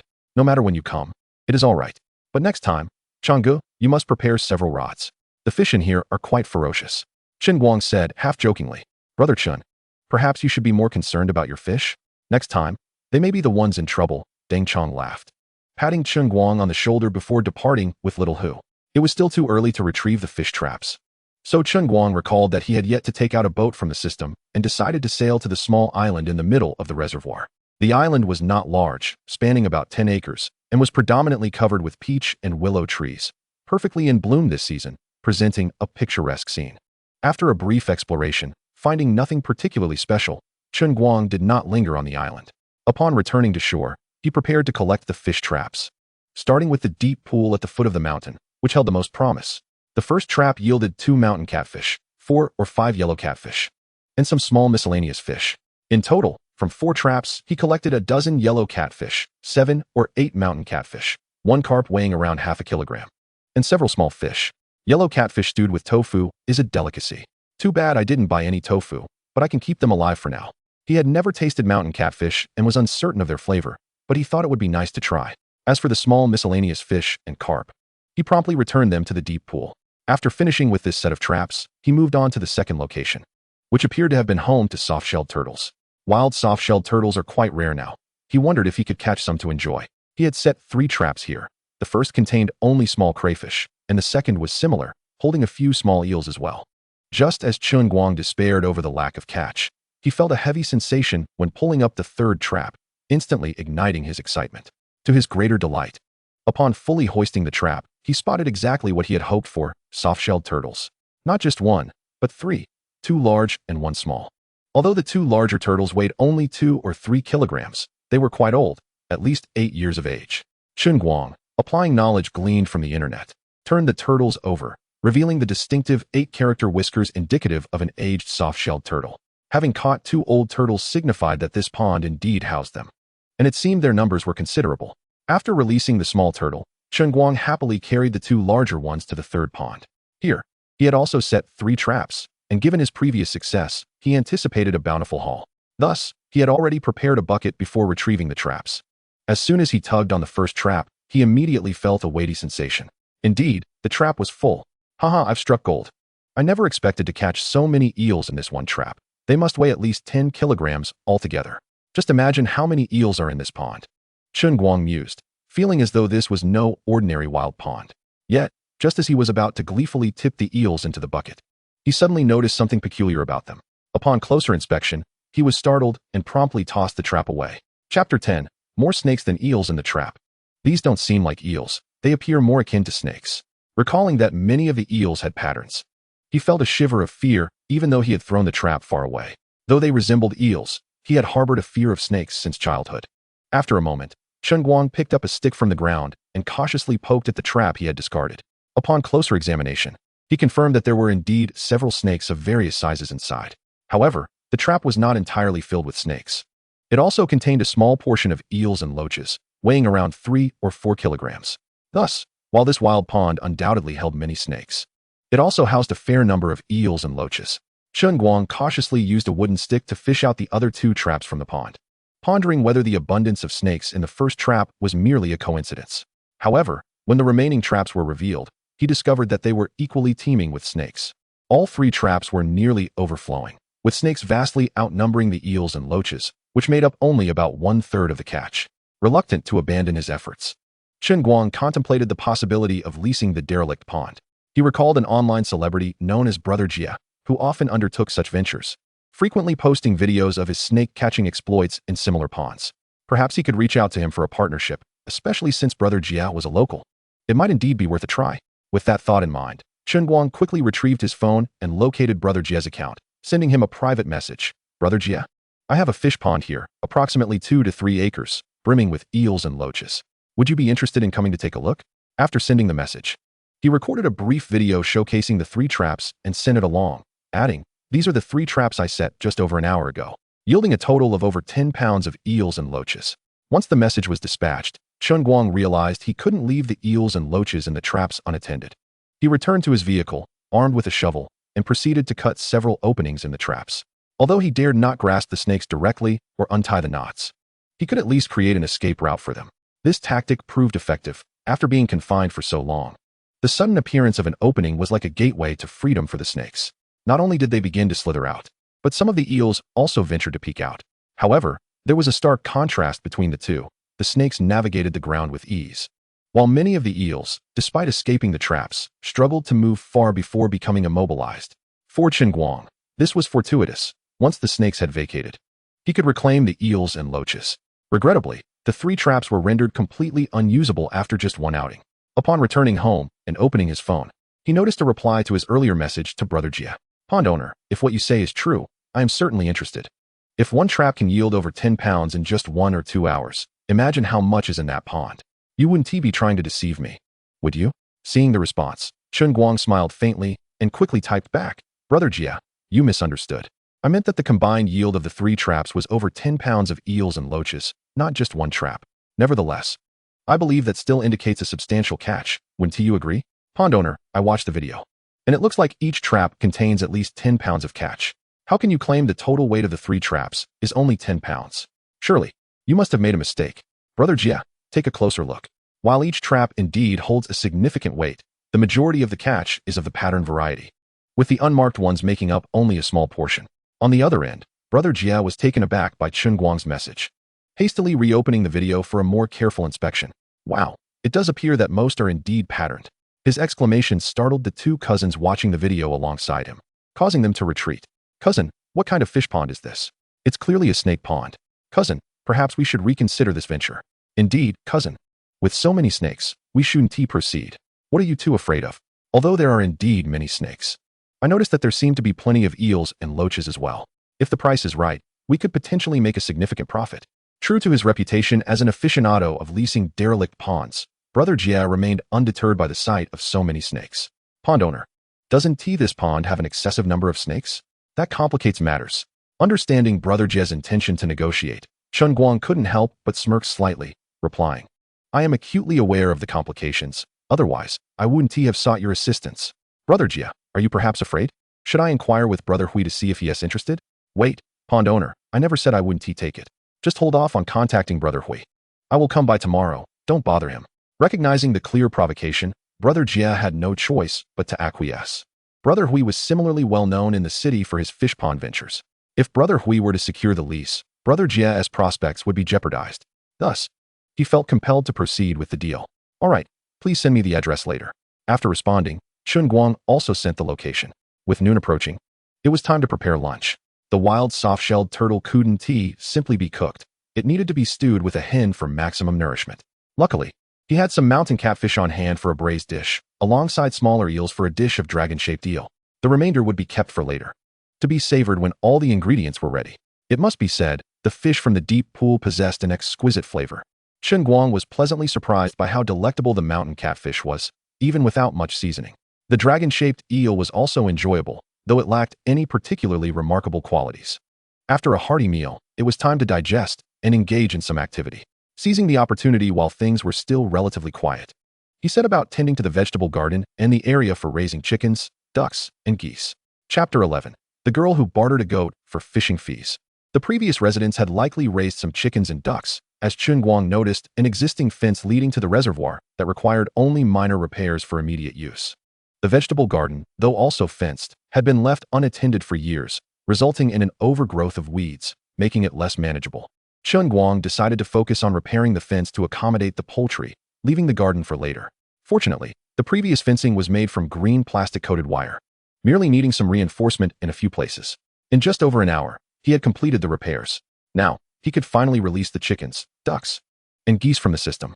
Watching the little chicks, ducklings, and goslings frolic happily in their new home brought a subtle sense of accomplishment to Chen Guang. Is anyone there? Boss, are you around? At that moment, he faintly heard a voice calling from outside, and it sounded like a woman. Wiping the sweat from his forehead, Chen Guang exited through the gate and walked around to the back of the house. To his surprise, he saw a young woman standing at the entrance of the courtyard. She wore a short skirt, white shoes, and flesh-colored thermal leggings, her hair styled in twin ponytails, exuding a youthful and fashionable vibe. What piqued Chen Guang's curiosity was that she was holding a goat by its leash, leaving him to wonder what her intentions were. Hello, what brings you here? Chen Guang jogged to the entrance of the courtyard. Are you the owner of the fish pond? The young woman, slightly taken aback, seemed surprised to find the proprietor so youthful. However, she quickly composed herself, adopting a playful demeanor as she remarked, "Of course, I've come here to fish. Boss, could I possibly exchange this sheep for a fishing fee?" Chen Guang was equally astonished that someone would offer an item in exchange for a fishing fee, and he scrutinized the girl with curiosity for a moment longer. "Perhaps it's best if you take the sheep back," he replied, shaking his head. It wasn't that he was unwilling to barter. Rather, the girl appeared too petite to be capable of catching anything substantial. More importantly, he suspected she might still be a minor. If she failed to catch any fish, it would merely be a minor inconvenience when her guardians came to reclaim the sheep. But if she were to be pulled into the water by a fish, that would be a far more serious matter. "What do you mean by that? Do you think the sheep isn't worth a fishing fee?" The girl pouted, visibly displeased. "The fishing fee here is indeed quite steep. But a sheep of this size could barely cover 2 hours of fishing. My refusal to let you fish isn't merely about the sheep's worth," Chen Guang stated calmly. "Then why won't you exchange? Do you suspect I've stolen this sheep?" The girl huffed, then shifted to a more endearing tone. "I brought this sheep from my own home. It's definitely not stolen. Please, can't you just give me the fishing fee?" "Unfortunately, even if you brought it from home, I still can't accept it. You should take it back," Chen Guang responded sternly. "You're just a child. It's unwise to use your family's sheep for a fishing fee. If your family comes looking for it, I wouldn't be able to explain myself even if I had 100 mouths. Who are you calling a child? I'm already an adult and fully capable," the girl exclaimed, puffing out her chest in an attempt to assert her maturity. Yet, the reality was that she failed to convince anyone of her claim. "Really? Because you certainly don't appear to be one," Chen Guang replied, looking down at her with an indifferent tone.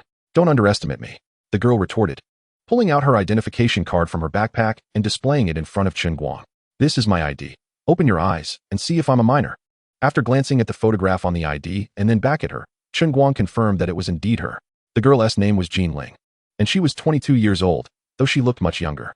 "Very well, if you truly wish to exchange for a fishing fee, I can accommodate you. But do you really think you can catch anything with your small stature?" Chen Guang warned. "The waters here are teeming with large fish, and they are not easily caught. If you fail to land any fish, you cannot change your mind later." "Humph, don't underestimate me. I'm a skilled angler. I came here specifically because I heard about the big fish. If there weren't any, I wouldn't bother," Jean Ling declared with a proud expression. "Since you're confident, I won't say more. This sheep is worth about 1,000 yuan, but today it's on sale for 688 for an hour. I'll even give you a little discount and let you fish for 2 hours." In Chen Guang's eyes, trading a sheep for a fishing fee was akin to giving it away for free. Even seasoned anglers like Deng Chong had struggled to catch fish that morning. It was doubtful that someone as small as Jean Ling could avoid being dragged into the water by a large fish. "All right, 2 hours it is. The sheep is yours now." Jean Ling nodded and handed the rope tethering the sheep to Chen Guang, wearing a triumphant expression as she remarked, "Boss, don't you dare regret taking my sheep. Just wait and see how I will outdo you, boastful proprietor. To outdo me would indeed be your skill. But do not overestimate yourself. If you happen to be pulled into the water by a big fish, I will not be responsible." Chen Guang waved dismissively, more concerned that Jean Ling might regret her decision. "I'm plenty strong.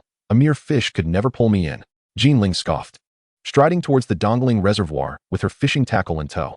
Chen Guang secured the sheep in the enclosure for chickens and ducks before following her to the giant fish pond.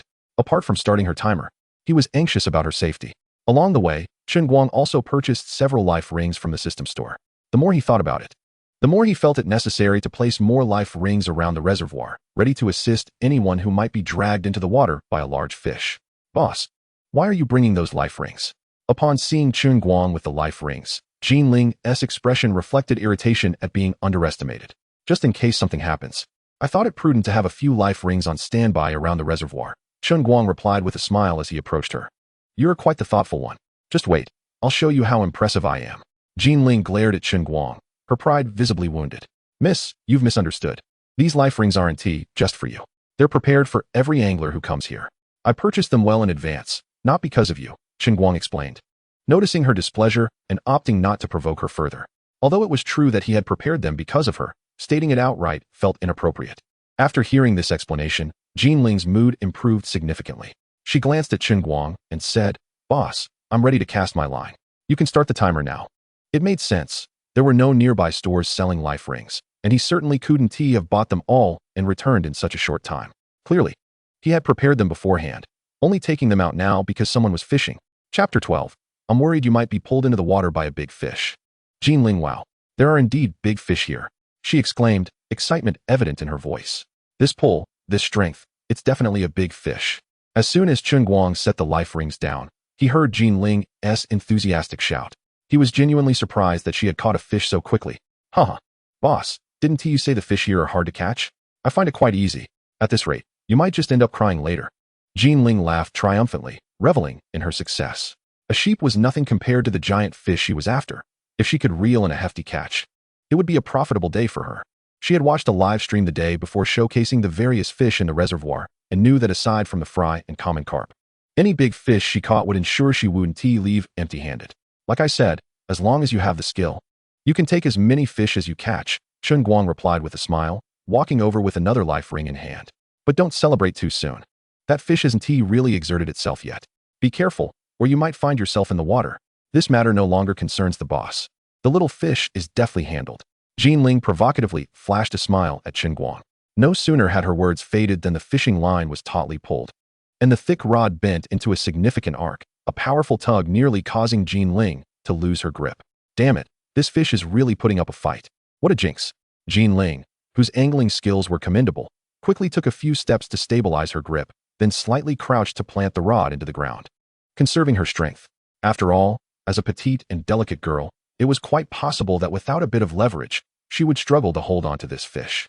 Just as she had positioned herself, ready for an epic battle with the big catch, she was unaware that the moment she exerted force, whoosh, the line made a ripping sound as it snapped back, and the fish suddenly slipped the hook. Ouch, that hurt, my backside. Jin Ling, thrown off balance, plopped down onto the ground. I told you, the fish in this reservoir are hard to catch. Now you must believe me. Chen Guang approached with a smile. Miss, would you like a hand? You heartless boss, who needs your false concern? Jin Ling shot a fierce glare at Chen Guang, brushing off the dust and rising to her feet. All right then, I won't disturb your fishing any longer. Chen Guang smiled gently and stepped back a few paces. Humph. This was merely a misstep. Just wait and see. I shall catch every large fish in this reservoir. Jin Ling pouted, retracting her line. Initially, she thought the line had snapped, but upon inspection, she found the hook still attached, albeit deformed. To her surprise, such a hefty hook had been bent. It seemed that the fish she had just hooked was indeed substantial. Jin Ling murmured to herself, no matter, I'll switch to an even bigger hook. This time, let us see where you can escape. After replacing it with a larger hook, Jin Ling cast her line into the water again. However, after a considerable amount of time had passed, the float remained eerily still. What is going on? Have I scared all the fish away? As the clock approached the 2-hour mark, just as Jin Ling was about to succumb to disappointment, the float began to stir once more. Here it comes, finally. Jin Ling's eyes lit up, fixated on the float in the water, waiting for the moment to strike. Just you wait. This time, there will be no escape. Timing her move perfectly, Jin Ling decisively yanked the rod. At the same instant, the fish in the water seemed to sense the danger and surged forward. Jin Ling gripped the rod tightly as the fish darted ahead, the tension of the line whistling in the wind, creating a melody that resonated beautifully in the ears of seasoned anglers. Oh wow, this fish is so powerful. The sensation is simply exquisite. Oh no, it's pulling again. With this force, it must be a 100-pound giant. In that moment, Jin Ling summoned every ounce of strength she had while still managing to provoke Chen Guang. Are you certain this is a 100-pound giant? Chen Guang inquired, his demeanor casual. Absolutely. With my years of fishing experience, I can feel that this force is undeniably that of a 100-pound behemoth. If you're so sure it's a 100-pound giant, then I need not worry. What do you mean by that, you unscrupulous boss? Aren't you concerned that I might reel in this 100-pound monster? I've heard that such a creature starts at a price of at least 10,000. You're bound to incur a loss. If it were a fish weighing several tens of pounds, I might be a tad worried, but for a 100-pound giant, I'm completely unconcerned. Damn you, heartless boss. You underestimate my capabilities. Soon, you shall witness my prowess. Jin Ling was seething, Chen Guang's tone unmistakably suggesting he doubted her ability to bring in the 100-pound giant. The more he doubted her, the more determined she became not to be belittled. Fine, let me show you what I can do. I hope it's all right for me to record a video as proof, Chen Guang said, pulling out his recording equipment. After all, filming others for content required the subject's consent. Since the reputation of his reservoir had yet to spread, capturing more footage to share online was essential to elevate the profile of his fishing grounds. Only through this could he swiftly turn a profit, as he was rather financially constrained at the moment. In truth, Jin Ling was also a budding internet celebrity. Having her classic moment of catching a big fish recorded was something she desired dearly, and thus she readily consented. Oh no, this fish has been tugging for so long and shows no signs of tiring. If anything, it feels like its strength is only increasing. After a while, Jean Ling was panting heavily, her smooth forehead dotted with beads of sweat. Yet, she felt the force in her hands growing heavier, as if she were on the verge of exhaustion. I must hold on. I cannot allow this heartless boss to see me fail. Jean Ling, you must endure. You can do it. You will succeed. Jean Ling began to encourage herself, and her self-motivation indeed infused her with newfound vigor. Chapter 13. She really was pulled into the water by the big fish. Encouraging oneself has its effects, but ultimately, it was merely a last-ditch effort. Sure enough, before long, Jean Ling could no longer hold on. Not only was her grip almost depleted, but her entire body felt weak. After all, relying solely on cleverness to keep the rod pressed against the ground was not sustainable. Once the fish exerted its strength, she had to relinquish some tension, or else she risked snapping the line or breaking the rod. Thus, every time the fish surged, Jean Ling had to balance pulling and releasing, running back and forth along the shore. While the angler was leading the fish was also leading the angler in a delicate dance of wills. It was a contest between fish and fishermen, and only those who persevered to the end emerged victorious. Oh no, the fish is surging again. Just as Jean Ling exhaled, intending to relax a bit, the moment she eased her grip, an even greater force shot through the rod, pulling it toward the water's surface. After all that effort in tiring the fish, Jean Ling was not about to let it slip away. She gripped the rod tightly, unwilling to let go. But having just released some tension, she lacked the strength to pull the fish back, and was instead dragged forward. As Jean Ling was on the verge of being pulled into the water by the fish, Chen Guang shouted urgently, "Miss, you need to let go now. If you don't, you'll truly be dragged into the water. I can definitely pull this big fish back." Jean Ling ignored Chen Guang's warnings. And as she was about to be pulled into the water, she cried out for help. "Help! Someone, save me!" The situation had become dire. As the individual plunged into the water, Chen Guang could no longer remain a passive observer. He swiftly seized a nearby life buoy and leaped into the water. Swimming to Jean Ling's side, he urged, "Hurry, grasp the life buoy. I shall pull you up." "Wait, my fishing rod."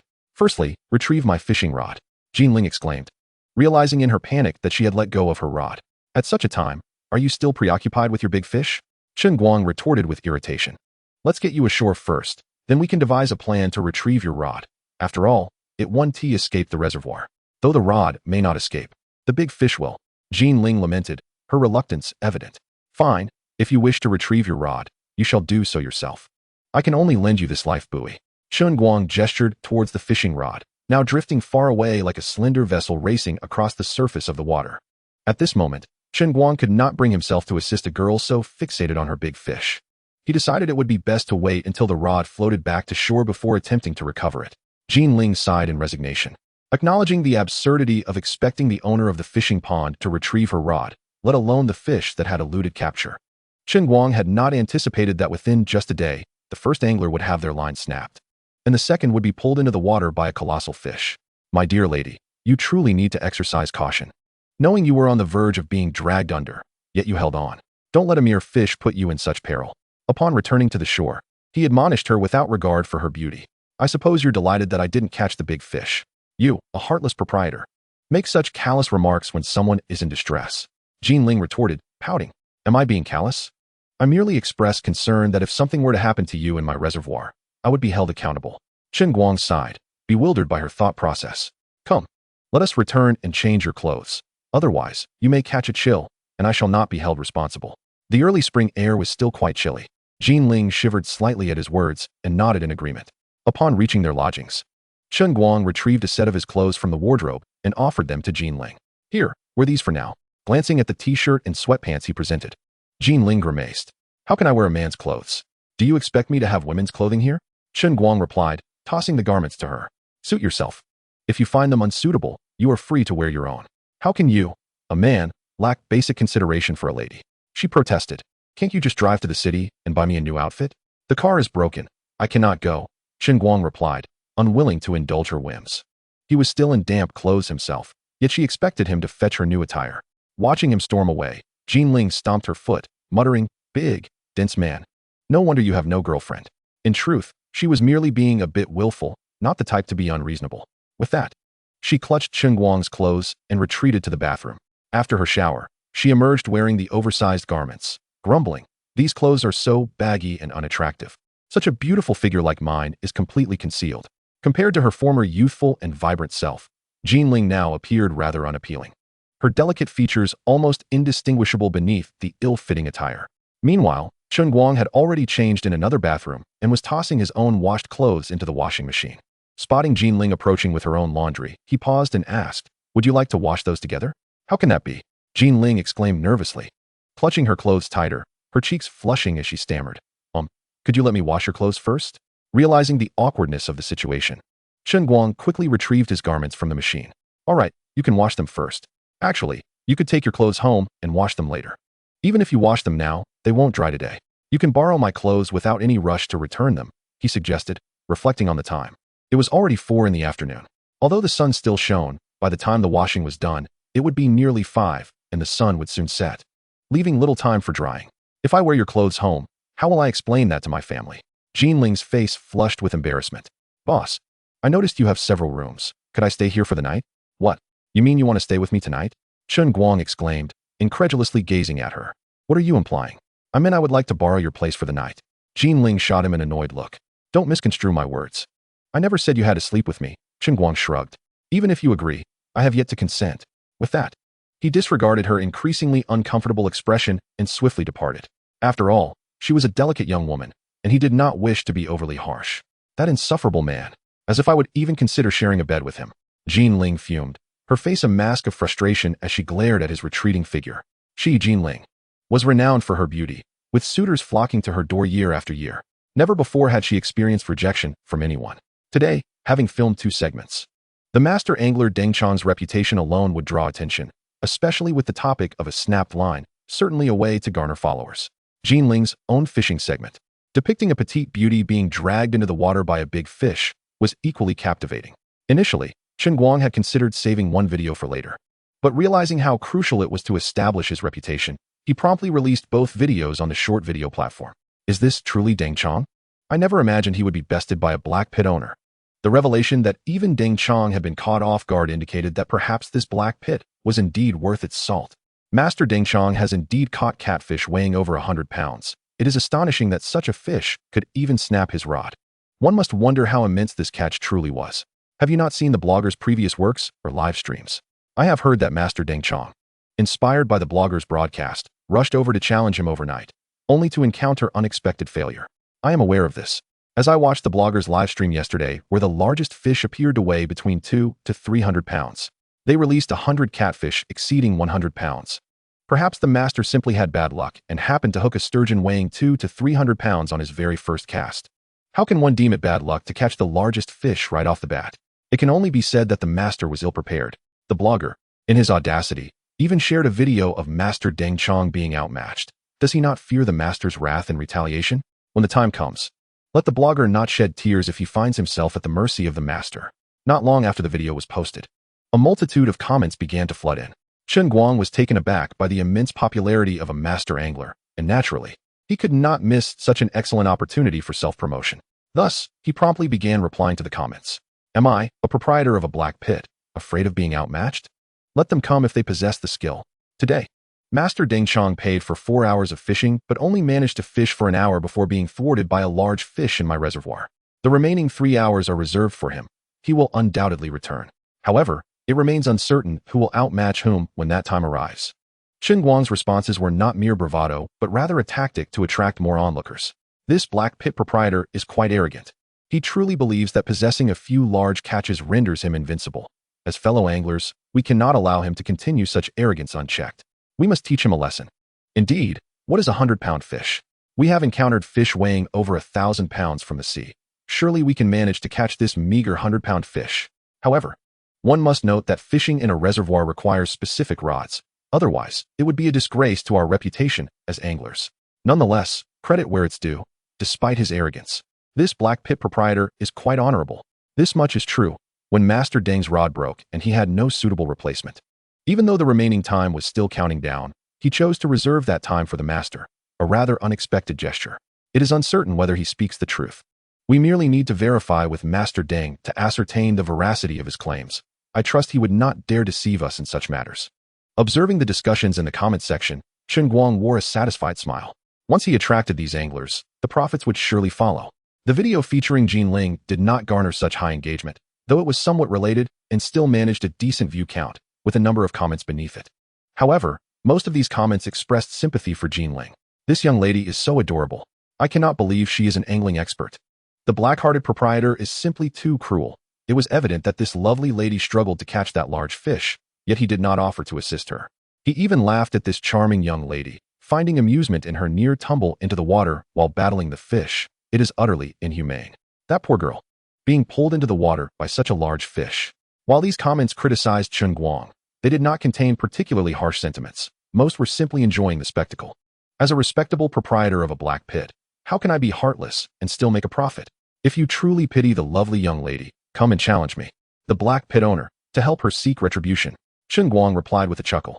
Both videos enjoyed decent viewership, but the first one would likely convert more easily into genuine traffic. Simultaneously, seeing many inquiries about prices in the comment section, Chen Guang decided to conveniently post the fishing price list and rules on the homepage, thus eliminating the need for repetitive responses. Chapter 15. You, an angler, were pulled into the water by a fish and still have the audacity to ask for compensation. Hey, black-hearted proprietor, go fetch me some hangers to dry my clothes. Jean Ling approached Chen Guang from behind, holding her freshly washed garments. What is wrong with you? Do you not realize that startling someone from behind can be quite frightening? Chen Guang, startled, quickly turned off the screen, feeling as if he had been caught in a misdeed. I see you are not frightened. Rather, you are embarrassed and infuriated because I caught you in such a lewd moment, Jean Ling remarked, her smile bright as she looked at him. How am I being lewd? This is merely a man's delight. You ladies do not understand, Chen Guang replied, casting a casual glance at Jean Ling. Just wait, I will retrieve those hangers for you. This young girl is quite amusing. Who do you think you are to concern yourself with what videos I watch? After fetching the hangers, Chen Guang resumed his position in the courtyard, engrossed in videos. Once Jean Ling finished hanging her clothes, she suddenly approached Chen Guang and questioned him from an elevated stance. Hey, black-hearted proprietor, today I caught not a single fish in your reservoir and even fell into the water. Do you not think you owe me compensation?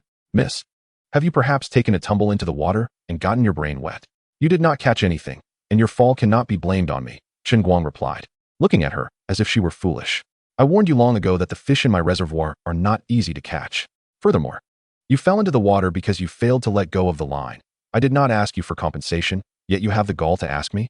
If everyone were to rejoice at catching large fish and demand compensation when they fail to do so, would I still be able to run my business? My request for compensation is not solely due to the lack of a catch. If it were, I certainly would not bother you. However, I did fall into the water. And as the proprietor of this reservoir, you must provide compensation, Jean Ling insisted, appearing quite serious. I have never seen someone perform such a fresh and unique display of being unreasonable. It seems I must add a new rule. Anyone pulled into the water by a large fish in my reservoir shall be entirely responsible for their own actions.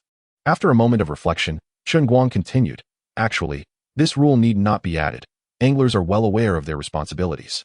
However, since you mentioned it, I believe it is necessary to implement it, and I will thoroughly explain its reasoning to all future anglers. Otherwise, they might think I am being overly dramatic.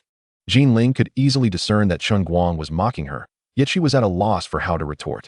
If every angler who visited were to receive a detailed explanation of why this rule was necessary, she would be utterly humiliated. You truly are a black-hearted proprietor. If you do not wish to provide compensation, then so be it. You act as if anyone would covet your compensation, Jean Ling huffed, stamping her foot. Initially, she had intended to retrieve that sheep, but it now seemed that was a lost cause. Good. If you do not care for it, then in light of you having gifted me a sheep, I shall treat you to dinner at my place, Chen Guang said, glancing at the sky, realizing it was nearly dinner time, and stood up with a smile. I am going home to eat. Why would I want to dine on your food? Jean Ling scoffed. Having lost a sheep, she had little desire to share a meal with him, and his infuriating expression only served to further aggravate her. Going home? Are you implying that you cannot return home and wish to stay here for the night? Chen Guang gazed at Jean Ling in astonishment, perplexed by her sudden whim. With your wicked nature and lecherous tendencies, I dare not seek refuge here. Who knows what dastardly deeds you might attempt in the dead of night? Jean Ling retorted with a cold snort. Is that so? Chen Guang scoffed disdainfully, scrutinizing Jean Ling from head to toe. While your face is somewhat pleasing, your figure leaves much to be desired. His shake of the head and sigh conveyed a multitude of unspoken sentiments. What do you mean by that? Jean Ling exclaimed, her indignation flaring. Wherein lies the flaw in my physique? I am merely slender. Your lack of discernment is truly lamentable. Should Chen Guang gaze at her with lascivious intent, she would undoubtedly be furious, but his critique of her body incited even greater ire. Fear not, I assure you, As a paragon of virtue, I would never engage in any misconduct towards you, Chen Guang proclaimed, though it was a statement that even a ghost would find hard to believe. Unless it were a lecherous specter. Just you wait. When I return home, I shall seek vengeance, Jinling declared, stamping her foot in frustration and flinging the basin to the ground as she stormed outside. My dear, you have yet to collect your garments, Chen Guang called after her, noticing her clothes still hanging in his courtyard, particularly the glaringly bright pink intimate apparel. What a predicament. I shall retrieve them when I come back to exact my revenge. Jinling quickened her pace, seemingly eager to escape before Chen Guang could further infuriate her. I eagerly await your return for retribution, Chen Guang shouted after her, his words laced with a mischievous delight. The prospect of someone seeking revenge meant new opportunities for him. He feared not the vengeance itself, but rather the absence of it. As evening fell, it was time to prepare dinner, yet the question of what to eat proved to be rather vexing. Although the day's catch from the fish trap was plentiful, simply boiling them would not suffice. The eel could be stir-fried with lettuce leaves, while the yellow catfish could be braised with tofu, and the catfish could be paired with eggplant. Such preparations would render the meal far more delectable. Perhaps I should call Yin Yin and have her bring over some accompaniments? Contemplating this, Chen Guang promptly retrieved his phone and dialed Yin Yin. Why are you calling me? Came Yin Yin's impatient voice from the other end shortly after. It is simply because I miss you. Chen Guang chuckled. Do you expect me to believe that? If you have something to say, say it. Otherwise, I shall hang up, Yin Yin retorted, clearly skeptical of his words. Even if there were an ounce of truth, she surmised it stemmed solely from his carnal desires. Wait, I truly have a matter to discuss. Please go to your village and purchase some vegetables for me. Get a variety of greens, and also procure some chickens and ducks. I am eagerly awaiting your produce. Chen Guang unabashedly laid out his demands. Why should I be obliged to fetch you groceries? Yin Yin protested. My dear Yin Yin, such words wound me deeply. Given our rapport, must we be so formal? He lamented. What nonsense are you spouting? What rapport do we share? She countered. Very well, if you insist we have no connection, then I shall personally venture to your village to procure the vegetables myself. Chen Guang's threat was unmistakably clear. You claim we have no relationship? The absence of such ties is merely your assertion, she replied. Just wait. I will bring you those vegetables. Yin Yin relented, unwilling to allow Chen Guang to roam freely in her village. Chapter 16. Brother Chang arrives early after ending the call. Yin Yin stomped her foot in frustration and grabbed a bag as she headed towards her family's vegetable garden. They grew their own vegetables, and they raised chickens and ducks, rendering a trip to the market unnecessary. Approximately half an hour later, Yin Yin arrived at Chen Guang's courtyard, riding a blue electric scooter. Here are the vegetables you requested, along with the chickens and ducks, she declared, kicking 2 burlap sacks off the scooter. Thank you. I caught some fish today. Stay for dinner. Chen Guang weighed the bags briefly before setting them aside. I shall not stay for dinner. But you owe me for these groceries, Yin Yin asserted, initially reluctant to discuss finances. However, upon noticing the women's garments drying in the courtyard, she felt it unjust to hand over the vegetables without compensation. Come now, given our relationship, how could you even consider asking for payment for these vegetables? Chen Guang countered. You think it's appropriate for me to fetch you groceries without recompense? Besides, these vegetables do come with a price, she shot back. My request for you to buy groceries stemmed not from want, but from a longing to see you. It was merely an excuse. Can you not comprehend? Chen Guang said, pulling Yin Yin into an embrace. While the cost of the groceries was minimal, Chen Guang had already been swindled out of $1 million by this woman. So a few free vegetables seemed a reasonable trade-off. Chen Guang, release me at once. If any of the women inside see us, I shall be at a loss for words. Yin Yin exclaimed, struggling to free herself. Woman? There is no one else in this house but me. Where would I find another? Chen Guang replied, feigning confusion. Then whose garments are those hanging in your courtyard? Did you not summon me to bring vegetables for that woman? Yin Yin pulled away with renewed vigor, finally breaking free from his grasp. Yin Yin, your concern for my domestic affairs suggests you might be feeling a tinge of jealousy. Chen Guang teased, a playful smile gracing his lips. Who is jealous? If there are no women in your home, why are there women's clothes drying? Yin Yin retorted, regretting her words as soon as they left her mouth. She hastily amended her statement. I think you are simply a pervert for wearing women's clothing. Yin Yin, your denial of jealousy only highlights your insecurity, Chen Guang remarked with a grin. Rest assured, those garments belong to a woman who came fishing today. She accidentally fell into the water, so I washed and hung them here. You need not worry about being seen in a compromising situation. Who wants to be in a compromising situation with you? You are utterly shameless. Yin Yin, alarmed, hopped onto her scooter and sped away. Facing Chen Guang, she now felt a genuine sense of trepidation. In the past, even when she teased him, he had refrained from crossing any lines. Yet now, he had transformed entirely. Since that last incident, he had taken to teasing her with an audacity that left her flustered. No, it was not merely teasing. He had acted on his desires. The events of the previous night were still vivid in her memory, and her body ached as a reminder. Should he capture her again? She feared she might never return home. The vegetables Yin delivered included a bag of greens, lettuce, garlic sprouts, and chili peppers, all in season, while the other bag contained 2 old hens and 2 ducks, just right for preparing a hen stew with turtle and a stir-fry of eel with lettuce leaves. Such sumptuous dishes would undoubtedly replenish her strength. The mere thought of it makes one's mouth water. Chen Guang, having momentarily dismissed Yin, immediately set about preparing the dishes he wished to indulge in that evening. The stewed old hen with wild turtle is not only extraordinarily delectable, but also remarkably nourishing. After savoring the meal, Chen Guang felt a warm glow enveloping him and began to regret letting Yin slip away. At the crack of dawn the following day, while Chen Guang was still lost in slumber, the honking of cars pierced through the morning air. Unfortunately, he was the sole guardian of the fish pond, and even if he wished to linger in bed, he had to rise. Hadn't the system mentioned that employees assigned to the pond would report within 3 days? He fervently hoped they would arrive soon. As he descended from the 2nd floor, he muttered to himself, "Brother Chen, you've finally woken up. If you don't get up soon, I might just head straight to your reservoir to fish." Upon reaching the courtyard, he spotted Deng Chong standing at the gate, loudly proclaiming, "Brother Chong, what you say is absurd. You could simply go and do so. Do you really fear that I would accuse you of stealing fish? I trust your character." Chen Guang opened the gate and asked, "Brother Chong, what brings you here so early? You haven't had breakfast yet, have you? How about you join me for a bite? Is it possible to eat breakfast earlier? Just the thought of the colossal creatures in your reservoir has my heart racing and sleep evading me. I'll skip breakfast. I need to rush to see if I can catch an early fish." Deng Chong waved his hand, his thoughts already drifting to the reservoir. Had it not been for the late hour when he purchased his fishing rod, he would have come yesterday to fish for giants. Although he had spent the night at a hotel, he scarcely slept, his mind preoccupied with thoughts of how to catch larger fish. "All right then, Brother Chong. You go ahead and fish. I'll freshen up and come over to time you shortly," Chen Guang said, not wanting to say much more. Some anglers are like that, forsaking day and night, neglecting food and rest until they achieve their goal. The stewed hen and turtle from last night had not yet been finished, making it a perfect candidate for breakfast today. After eating his fill, Chen Guang was ready to head out to the giant fish pond to time Deng Chong. But just as he stepped outside, an unexpected visitor arrived. "Boss, I heard you have fish weighing 100 pounds, even 200 or 300 pounds. I must be at the right place, right?"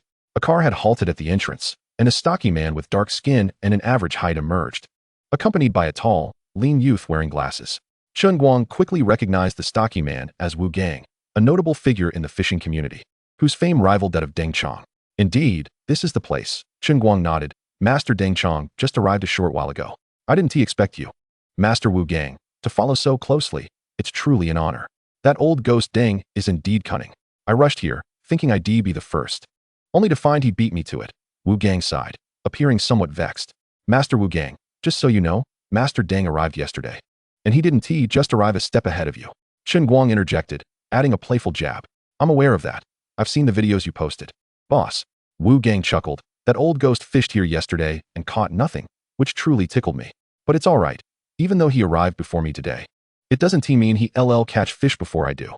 The first giant fish from your reservoir will undoubtedly be mine." Chen Guang merely smiled faintly, choosing not to engage further. Although he was tempted to provoke Wu Gang, he felt it might be unwise to do so. "Boss, let me pay for 4 hours of fishing, at 888 per hour. That totals 3552, correct?" Wu Gang, seemingly impatient, hastily pulled out his phone. "That's right, but let us round it down. Master Wu Gang, you can simply give me 3500. Chen Guang cheerfully opened his phone to display the QR code. Indeed, it was shaping up to be a splendid day, starting with a 3,500 income. Although he still had a long way to go to reach 10 million, he was confident that with diligent management, that day would eventually arrive. "All right, I'll go fishing now," Wu Gang said with a hearty laugh, pointing towards the direction. "Boss, I just need to follow the dam over that small hill, right?" "Exactly. I'm heading that way too. Let me take you," Chen Guang replied, casually closing the courtyard gate. The Dongling Reservoir and the Nanling Reservoir were separated by a small hill, which was slightly higher than the dam, allowing for direct vehicular access. "Brother Chen, you've finally arrived. I've already cast my line. If you don't come time me soon, the fish will be biting." Upon seeing Chen Guang step out of the car, Deng Chong immediately joked, failing to notice the others in the vehicle. "You old ghost. Not only did you come early without informing me, but you're also trying to take advantage of the boss. That is quite shameless of you." Just as Chen Guang was about to speak, Wu Gang, who had just alighted from the car, immediately retorted at Deng Chong. Blacksteel, you're here too? Deng Chong exclaimed, somewhat taken aback upon seeing Wu Gang. What? The old ghost can come, but I can't? Wu Gang's already dark complexion seemed to darken further. I didn't mean that. It's just I heard you were exploring for a 1-pound stream grouper in Shan province, and your sudden appearance here struck me as curious. Deng Chong chuckled, inquiring, so, have you unlocked the 1-pound stream grouper? There will be plenty of opportunities to unlock a 1-pound stream grouper in the future. But I cannot allow you, old ghost Deng, to unlock a giant green fish weighing over 100 pounds before me. Wu Gang scoffed. That's why I flew here overnight, to unlock a giant green fish over 100 pounds before you. Blacksteel, I've already unlocked a giant green fish over 100 pounds 2 years ago. How can you shamelessly claim to do so before me? Wait, old ghost. Don't try to change the subject on me. How could I not know whether you've unlocked a giant green fish over 100 pounds? The one you caught 2 years ago was only 99 pounds, which doesn't count as over 100. What's just a pound difference? How does that not count? If you're so capable, go catch me a 99-pound fish. You know it's just a pound difference. How can that possibly be considered over 100 pounds? By your logic, I caught a 93-pound giant green fish the year before last. Does that count as unlocking a fish over 100 pounds? Blacksteel, you truly have no shame. Can 93 pounds be compared to 99? Round it up, and 99 pounds is over 100, but 93 pounds is merely 90.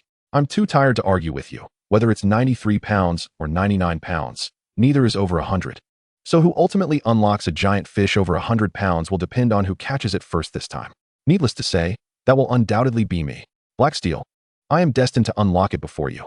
Old ghost Deng, don't think that just because you arrived before me, you hold an advantage. Fishing is about skill, not merely about being first. When it comes to skill, you are no match for me, Blacksteel. I suggest you head off to catch your stream grouper. Heh, do you think my skills could possibly be inferior to yours? Yesterday, I was unaware of who it was that caused the fish to bite and snap the rod. What audacity it takes to claim one's skills surpass mine. That incident was merely a fluke. My original target was a 100-pound giant catfish, yet unexpectedly, I hooked a sturgeon weighing 200 to 300 pounds, which led to my rod snapping. One must acknowledge their lack of skill rather than concoct excuses. Just wait and see how I reel in a 100-pound giant catfish. Black King Kong, I fear you shall be disappointed. Deng Chong, with a grin, pointed at the bobber on the water's surface and declared, look, it's here. I am about to unlock the 100-pound giant catfish. Deng Laogui, you truly are cunning. Your incessant chatter is clearly a ploy to buy time. Wu Gang retorted angrily as he began to pack up his fishing gear. Black King Kong, if you cannot bear to lose, just admit it. I was merely engaging in conversation with you since it has been a while since our last meeting. How did it turn into an intentional delay in your eyes? Do you truly believe I would be so petty as to waste even a moment? Deng Chong replied, his expression one of smug satisfaction. You know in your heart the truth. However, do not rejoice too soon. While there may be fish nibbling at your hook, it remains uncertain whether it is a 100-pound giant catfish. Even if it is, your skills may not suffice to land it. Do not let your rod snap again like yesterday, Wu Gang remarked. His face darkened as he intentionally jabbed at Deng Chong's sore spot. The bobber submerged. And Deng Chong exclaimed with delight, you may well be disappointed again, Black King Kong. He raised his rod triumphantly. The immense force immediately caused the rod and line to sing a harmonious tune. Such a delightful sound is the sweetest symphony to every angler's ears. Huh. This force is undoubtedly that of a 100-pound giant catfish. Deng Chong boasted, though internally, he remained cautious. After all, landing a 100-pound catfish is no simple feat. And having just experienced a snapped rod the night before served as a stark reminder. He had to heed the lesson from his previous encounter. Wow. This old trickster truly hooked a big one, Wu Gang, an experienced angler, observed. Even without a direct grasp, he could discern the curvature of the rod indicated a substantial catch. Unable to remain idle, he promptly began to prepare bait and create a feeding spot for fishing. Chapter 18, The Art of Fishing and Banter. What appeared to be a grass carp was, in fact, a catfish. Oh ho, the force is exhilarating, Black King Kong. Do you see? This is definitely a 100-pound giant catfish, prepared to concede defeat. After stabilizing his position against the strain, Deng Chong began to gloat towards Wu Gang once more. Deng Laogui, do not celebrate too soon. Beware of the pitfalls of excessive joy. Wu Gang, of course, was displeased by Deng Chong's boastfulness. Excessive joy leading to sorrow? That is impossible. In my eyes, there is only joy, never sorrow. Barely had Deng Chong spoken when he indeed found himself experiencing a bitter turn of fate. With a soft pop, the melodious music abruptly ceased. The taut fishing line snapped, and the once bent rod returned to its original shape. Wow, the line has snapped. Deng Chong, resembling a defeated hen, sat despondently on the ground. The fish offered him no reprieve. After a brief moment of boastfulness, he was brought crashing back down to earth. Deng Lagui, did I not warn you to be cautious of excessive joy? How now does it feel to be humbled? Wu Gang laughed heartily. In this moment of misfortune, it was not Deng Chong who triumphed, but rather Wu Gang, his fellow angler. Is it not just a snapline? That is quite a common occurrence. At least I managed to hook a fish, while you currently have no action at all. What grounds do you have to mock me? Deng Chong protested, unwilling to concede that his fishing skills paled in comparison to Wu Gang's. My rod has yet to even touch the water. How can there be any action? Just wait until I cast my line and watch how I dominate you, Wu Gang retorted with a scoff. Huh. Who would have thought that the banter between Master Deng and Master Wu could be so entertaining? This is truly amusing. The fish pond owner is quite the sly one. I suspect neither Master Deng nor Master Wu is aware that the pond owner, Chen Guang, is currently live-streaming their exchange. Indeed, while Deng Chong and Wu Gang engaged in their playful repartee, Chen Guang had surreptitiously initiated a live broadcast. The lively banter of the two masters was now being streamed for an audience. With Deng Chong having lost his big catch, the playing field was leveled, as both anglers now stood on equal footing. The next challenge was to see who could secure their next catch first. Despite the lack of thrilling moments thus far, the live stream remained active, for the mere presence of these esteemed anglers was enough to captivate viewers, even without spectacular action. Chen Guang left the live streaming equipment in place and proceeded to survey the reservoir for the day's inspections. During his rounds, he encountered a dilemma. With 800 acres of fish ponds, if he continued to walk this way daily, not only would it be exhausting, but also inefficient. He ought to acquire a small electric scooter. No, a single scooter would not suffice. Several employees were soon to arrive, necessitating a few more. Moreover, he would need to purchase an electric tricycle for greater convenience. It appeared a trip to the city was in order, but that would have to wait until the employees arrived, lest the fish pond be left unattended. After completing his inspection, Chen Guang returned to the reservoir's edge to observe the two masters fishing. Master Deng, Master Wu, how is the fishing faring? Have either of you caught anything? He greeted them with a smile. I say, Brother Chen, the fish in your reservoir are truly elusive. Ever since that big fish escaped, my bobber has been utterly still. Deng Chong lamented. Well, Deng Laogui, if you lack skill, you ought to practice more. How can you blame the fish for being difficult to catch? Wu Gang interjected, taking the opportunity to tease him. Black King Kong, if you are not incompetent, why then is your bobber not moving at all? Deng Chong shot back. That is merely because my bait has not settled long enough. I am waiting for the fish to gather, Wu Gang replied. No sooner had he spoken than a smile broke across his face as he pointed at the bobber in the water. Look, it is biting now. Oh, the movement and the sensation. This must be a big fish. Deng Laogui, it seems you are destined to lose this round. Black King Kong, be wary of excessive joy leading to sorrow. Heh, do you think I am like you? Though Chen Guang had just stepped away, the live stream continued uninterrupted. Viewers were entertained by the sight of two normally composed fishing masters engaging in playful banter. Do you think Master Wu has hooked a fish over 100 pounds this time? It certainly looks that way. Just observe Master Wu's labored movements and the curve of that rod. It is clearly no small catch. That suggests Master Wu may emerge victorious. Not so fast. Do not forget that Master Deng also had a fish on the line earlier. We must wait until the fish is landed to know for certain. Is fishing truly that challenging? Even seasoned experts like Master Deng and Master Wu can falter? That is a 100-pound creature. The fish's pull is at least twice its weight. Surely, it is no easy task to reel it in. Look, the big fish is making its move. Master Wu is on the verge of giving way. The force exerted by this massive creature is indeed formidable. It is thrilling to witness. I long to experience such a challenge firsthand. I concur. After years of fishing, I have yet to encounter a creature weighing 100 pounds, let alone 50. I am eager to discover what that experience is truly like. In truth, the majority of anglers, let alone those weighing 100 pounds or even 50, find it quite rare to catch even a 10-pound fish. Whether engaging in wild fishing or at private ponds, it is the smaller fish that are more commonly encountered. Fish of several dozen to 100 pounds may only be found occasionally in vast reservoirs that have remained untouched for years, as well as in some of the larger rivers. Knowing that there are giants lurking in the deep reservoirs is one thing. With sufficient fishing skills, there remains a substantial opportunity to reel one in. However, the situation is quite different with the formidable creatures inhabiting the great rivers, where merely technical prowess is insufficient. One must also possess extraordinary luck, and only under the conjunction of both can there be a glimmer of hope. Thus, catching a 100-pound giant while fishing in the wild is akin to winning a lottery. Wow, is that Master Wu Gang and Master Deng Chong? Chen Guang exclaimed. He never anticipated encountering them fishing here.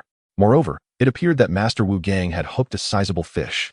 Just then, a car approached from the hillside, and before it had even come to a complete stop, a girl's voice rang out in surprise from within.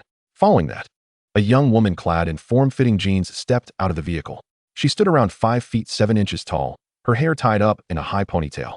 Her figure curvaceous, particularly accentuated by the long, powerful legs that the jeans embraced. Shortly thereafter, another girl emerged from the passenger seat. Petite and charming in a cute little dress, undeniably attractive, though her stature was less pronounced. Chen Guang immediately recognized this dainty girl as Jean Ling, who had fallen into the water while fishing yesterday, yanked down by a large fish. Chapter 19. I brought my sisters back for revenge, boss. I'm back for revenge, Jean Ling declared as she spotted Chen Guang. Perhaps it was the confidence instilled in her by the stunning woman beside her, but she exuded an air of determination. I have always welcomed your return for revenge. It merely depends on your capabilities, Chen Guang replied with a faint smile. What delightful offerings have you brought me today? Although the girl in jeans was undeniably beautiful with an enviable figure, Chen Guang remained uncertain about her fishing skills. Even if she were a master, it was unlikely she surpassed the levels of masters Deng Chong and Wu Gang. He had no fear of them, so why should he be intimidated by a woman? Today's exchange of gifts could very well be a reversal of fortune. With a disdainful snort, Jean Ling retorted, Do you know who this beautiful sister beside me is? Let me enlighten you. She is not only my best friend, but also the renowned female fishing deity, Song Niping. Chen Guang awkwardly rubbed his nose. It's an honor to meet you. That name certainly carried a certain allure and inspired a myriad of thoughts. Without her surname, it would be even easier for one's imagination to wander. However, her striking figure seemed somewhat incongruous with such a name. One name alone had stirred so many thoughts in Chen Guang, which only attested to his vivid imagination. Black-hearted boss, are you feeling intimidated now that you've heard my sister Niping's name? Jean Ling boasted triumphantly. Boss, don't listen to Jean Ling's nonsense. While I consider my fishing skills decent, I still fall short compared to masters Deng Chong and Wu Gang. Song Niping humbly smiled at Chen Guang. She had come with Jean Ling primarily to experience the thrill of catching a giant fish, as she had never attempted to catch anything weighing 100 pounds, let alone ensured its safe retrieval. Beautiful lady, there's no need for modesty. Fishing requires both skill and a stroke of luck. Chen Guang nodded slightly. However, I must emphasize that safety is paramount. Understood. I won't be a nuisance to you, boss. Song Niping smiled and nodded, then inquired, boss, may I pay for 2 hours of fishing in advance? If that is insufficient, I can extend it later. Of course, that is no problem. Would you prefer cash or a QR code? Chen Guang cheerfully replied. Let us go with the QR code. After saying this, Song Niping took out her phone and scanned the code to pay for 2 hours of fishing. She then shouldered her fishing gear and descended the embankment. Master Song, what a pleasant surprise to encounter you here. Deng Chong greeted her with a smile, clearly familiar with one another. Hello, Teacher Deng. Song Niping smiled and nodded, then briefly acknowledged Wu Gang, who was currently engrossed in a struggle with a large fish, merely returning her greeting with a nod of his head. Black-hearted boss, did you see that? This is the prowess of my sister Niping. Are you feeling scared now? Jean Ling taunted Chen Guang once more. Why should I be afraid? As a fishing venue owner, I naturally welcome all anglers, and I'm delighted regardless of how many fish are caught, he retorted. Keep your bravado. Soon you'll witness my sister Niping make you weep, Jean Ling teased. Since you are so confident, shall I set up a match for you? Chen Guang proposed. Is it free of charge? Dream on. Of course, it will cost money. Then I'll pass. You black-hearted boss are far too mercenary, charging such high fees without fear of being overwhelmed. I suspect you're more afraid of being dragged into the water by a large fish again. Chen Guang chuckled, unfazed by her words. Meanwhile, the live stream had erupted with excitement. Wow, is that the goddess Song? I can't believe even she has been lured by the giants. It seems this boss's reservoir truly holds something special. Goddess Song is indeed the most beautiful in the fishing world. Her figure and aura are simply perfect. If even the goddess is checking in at this reservoir, we must go see it for ourselves. Yes, we must visit this reservoir at our earliest opportunity. This live stream had turned out to be quite fruitful, and Chen Guang had anticipated such unexpected gains from a casual broadcast. Alright, it seems I haven't checked in today. Let us see if there are any treasures. Unbeknownst to Chen Guang, the live stream audience was buzzing with excitement. Suddenly recalling that he hadn't checked in, he opened the system. Although the vegetable seedlings and young poultry he received from yesterday's check-in were not particularly precious, they were free, after all. Check-in successful. Awarded 3 small electric scooters and 1 electric tricycle. Chen Guang had been contemplating a trip to town to purchase several electric scooters and an electric tricycle, and he was pleasantly surprised to find exactly what he needed from the system check-in. This not only saved him time, but also spared him around 10,000 in expenses. However, It was not appropriate to take out the scooters here. He would first need to return home. Yet before doing so, since he had already accessed the system panel, he might as well feed the fish in the reservoir. This was a simple task. He only needed to click the feeding button to select the quantity and type of fish food. Should he require more, he could purchase various ecological feeds directly from the system store. Ecological feed refers not merely to standard feed, but encompasses various native foods for the fish. For instance, the feed for catfish consists of snails and fry, while the ecological feed for grass carp includes green grass and vegetables. Of course, the feeding area should be positioned at the farthest point from where they currently stood, while the snails and fry would be inconspicuous. The sudden appearance of green grass and vegetables on the water's surface could raise questions. Additionally, feeding the fish at this moment held another advantage. It could lure them away, thereby increasing the challenge of fishing for the others. After feeding the fish, Chen Guang traversed the small hill nestled between the two reservoirs and effortlessly summoned a small electric scooter from the system to ride home. Upon his return, he retrieved the remaining electric scooter and tricycle, placing them in the yard. Subsequently, he purchased several fish traps from the system's marketplace, including the one from yesterday, and once again set off on his electric scooter to deploy the traps. This time, he placed half of the traps in the deep pool and 2 in the turtle pond. As for the fish pond teeming with snakes, he dared not set traps there. The remaining traps were intended for a lively spring pond located at the junction beneath the 2 reservoirs, in hopes of yielding a bountiful catch.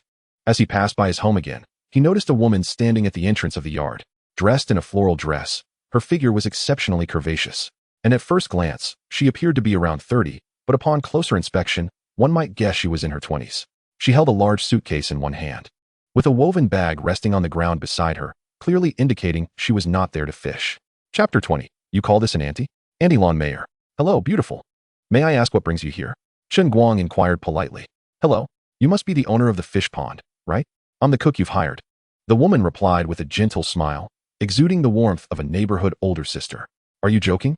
With your youthful beauty, how could you possibly be my hired cook?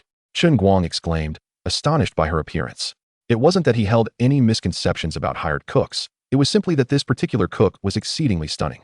Thank you for the compliment, but I truly am your hired cook, she said with a slight smile, adding, and I'm not as young as you think. How could that be?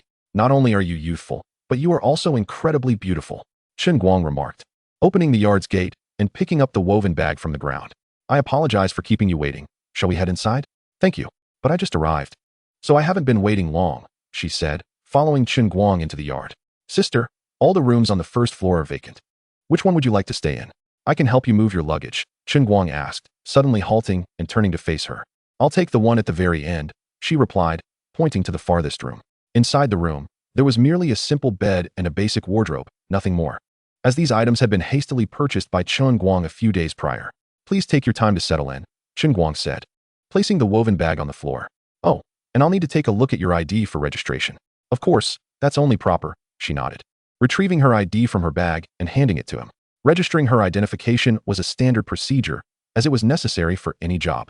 The name on her ID was Lawn Mayor, and she was 35 years old, though she appeared far younger. Mayor, here is your ID back, Chen Guang said after noting her information. From this moment on, you are officially my employee. If everything is in order, you can start working today. Absolutely, boss. I have all my personal items ready, so I can begin today, Lawn Mayor replied eagerly. Then, I'll trouble you to keep an eye on the house. I need to check on the fishing situation at the reservoir, Chen Guang said, pleased with Mayor's arrival, as it meant there would be someone to watch over the house while he was away. Though she was merely a cook, her presence ensured that if someone came to fish, they wouldn't find the place deserted. He wondered when the other 5 employees would arrive. During Chen Guang's absence, Deng Chong was in a state of torment. Since that large fish broke free from his line, not a single bite had graced his bait.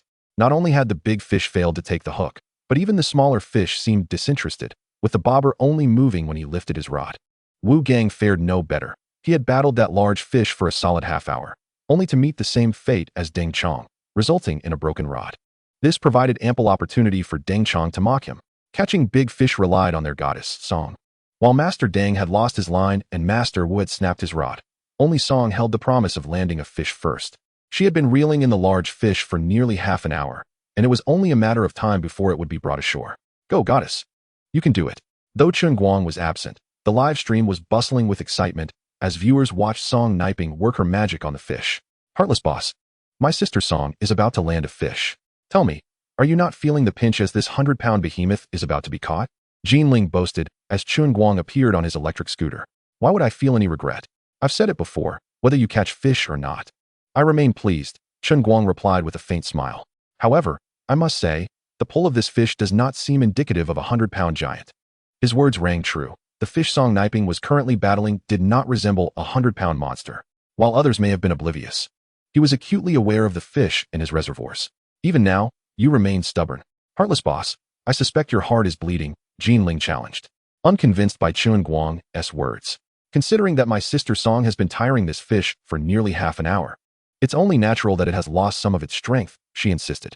Is that so? Since you are so certain this is a 100-pound fish, why not place a wager? Chen Guang suggested, his eyes gleaming mischievously, akin to a cunning weasel observing a naive chicken. A wager? On what?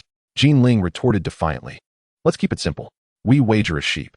If your sister Song catches this fish weighing 100 pounds, I shall give you one from my flock. Conversely, if it does not, you will owe me a sheep, Chen Guang proposed. That sheep was originally mine, you know? True, it was yours, but you offered it as bait. So it is now mine. What, do you intend to back out? Nonsense. When did I ever say I would back out? Fine. I can see you might not have a second sheep to spare. Perhaps we should forego the wager. Who says I can't produce another sheep? I have plenty at home. I'll take the bet, Jinling declared. Then it's settled. No backing out, mind you. Our conversation has been streamed live. And should you try to renege on your promise, I shall inform the audience, Chen Guang warned. I am a woman of my word. Broadcasting it live only makes it better. I was worried you might back out, Jinling retorted. Initially considering the possibility of winning the sheep and denying the bet if she lost, but she hadn't anticipated that this cunning boss would stream their wager. Haha. This fish pond owner is quite the character. How can such a lovely girl be so ruthless as to gamble away a sheep? Look at how upset she is. It's truly heartbreaking. I can't shake the feeling that this lovely young lady appears somewhat guilty. Could it be that she truly harbors intentions of evading her debts? Such a beautiful and charming girl undoubtedly seems to be an honest child. The people upstairs must have misjudged her. You all claim that the owner of the fish pond is a sly character, but in truth, it is you who are the real deceivers, reveling in others' misfortunes, which is truly contemptible.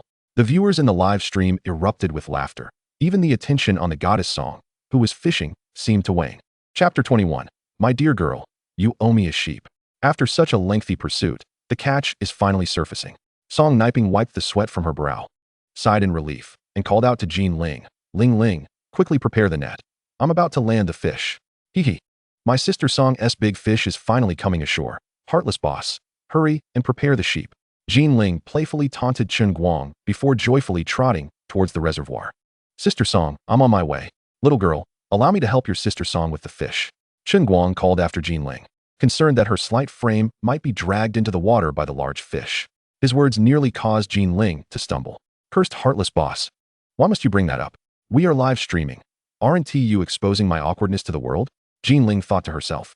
Yet she seemed to forget that her fishing mishap from yesterday had already been recorded and posted online by this same heartless boss. Thus, her embarrassing fall into the water was already known to many. Wow, Sister Song, you're amazing. Look, the fish is already surfacing. It's truly a splendid catch. As a wave broke the surface, Jinling exclaimed excitedly. Indeed, it was a remarkably large fish. Yet I couldn't shake the feeling that it was not a big black carp, but rather a hefty grass carp. Song Niping, an experienced angler, sensed something was amiss despite the fish only briefly surfacing. This was clearly not a black carp, nor did it resemble a creature weighing 100 pounds. Sister Song, could it be that you've misjudged? Such a commotion could hardly be caused by a grass carp, Jinling exclaimed. The force pulling me feels akin to that of a 100-pound behemoth. Perhaps I truly have miscalculated, Song Niping considered. And she decided not to dwell on the matter any longer as she began to retreat, preparing to reel in the fish. Look, our goddess Song is about to land the fish. The audience in the live stream cheered with excitement. Our goddess Song outshines both Master Deng and Master Wu. At the same time, Deng Chong and Wu Gang appeared crestfallen. Deng, you've been here since yesterday and still haven't caught a fish. How embarrassing it must be to be outdone by a girl. Blacksteel, how can you accuse me of shame when you arrived before her and still haven't caught anything? The two exchanged banter while the large fish was drawn to the shore, revealing its true form. Deng, I believe this fish truly is a large grass carp. What? Didn't Chen mention there were grass carp in this reservoir weighing over 100 pounds? I never claimed this was a 100-pound grass carp. While this one is indeed large, it should weigh around 50 or 60 pounds at most. That cannot be. We all witnessed Little Song's fishing escapades. It didn't seem to match the expected commotion of a mere 50 or 60-pound fish. Indeed, but I have a feeling that the fish in this reservoir are fiercer than those elsewhere. The one that broke my line earlier felt like it could easily weigh 200 pounds. There are only a few sturgeons in this reservoir, and we were using black carp bait, so it's unlikely the first catch would be a sturgeon. Now that you mention it, I share that sentiment. The first fish I lost slipped the hook, and the second one broke my line, coupled with today's escape. It feels as though they all weigh in at around 200 pounds. There can't be that many over 200-pounders, right? Exactly. The fish that escaped were not over 200 pounds. They are simply more ferocious than those in other ponds. That makes sense. Unlocking the 100-pound black carp isn't as simple as we imagined. What is there to fear? Isn't it just that the fish are fiercer? The more challenging. The more it ignites my competitive spirit. Only then does it become a true test. Indeed, the more elusive the fish, the more thrilling the challenge. If we can't even unlock the 100-pound black carp, how can we hope to catch even larger ones? Their initial disappointment transformed into growing excitement as they spoke. However, once the large fish was landed, Jean Ling felt disheartened. What happened to the promised 100-pound black carp? How is it merely a 50 or 60-pound grass carp? Ling, a 50 or 60-pound grass carp is quite impressive. Such a large grass carp shouldn't be measured by the weight of smaller ones. Spending over 1,000 on fishing fees for such a catch is indeed a profitable venture, Song Niping remarked, genuinely satisfied. While her target fish was the 100-pound black carp. This was her first catch of such a large grass carp, and she felt no loss in either significance or value. With that, Song Niping hugged the large grass carp and said to Jean Ling, "Quickly, help me take a picture. I want to commemorate this splendid moment." Catching a 50 or 60-pound grass carp warranted not only photographs and videos for remembrance, but also served as a source of pride for the angler. "Certainly, Sister Song. I'll snap a few beautiful shots for you right away." Although losing a sheep dampened Jean Ling's spirits, she still wished to share in her dear friend's joy. As 2 hours had nearly passed, leaving less than half an hour remaining, Song Niping decided to pack up her gear and head home. Seeing the two girls struggling with their fishing equipment and the fish, Chen Guang promptly offered his assistance. "Allow me to help you lift that." Once they reached the dam of the reservoir, Song Niping thanked Chen Guang, while Jean Ling gleefully boasted, "What do you think? My sister Song is incredible, isn't she? Such a massive grass carp. Heartless boss, are you not feeling a pinch?" Indeed, the heartless boss felt a twinge of regret. But upon recalling that the little girl owed him a sheep, his sorrow diminished. Chen Guang teasingly glanced at Jean Ling. What was there to lament over a 50 or 60-pound grass carp? Even if it held some value, it scarcely exceeded their fishing fees.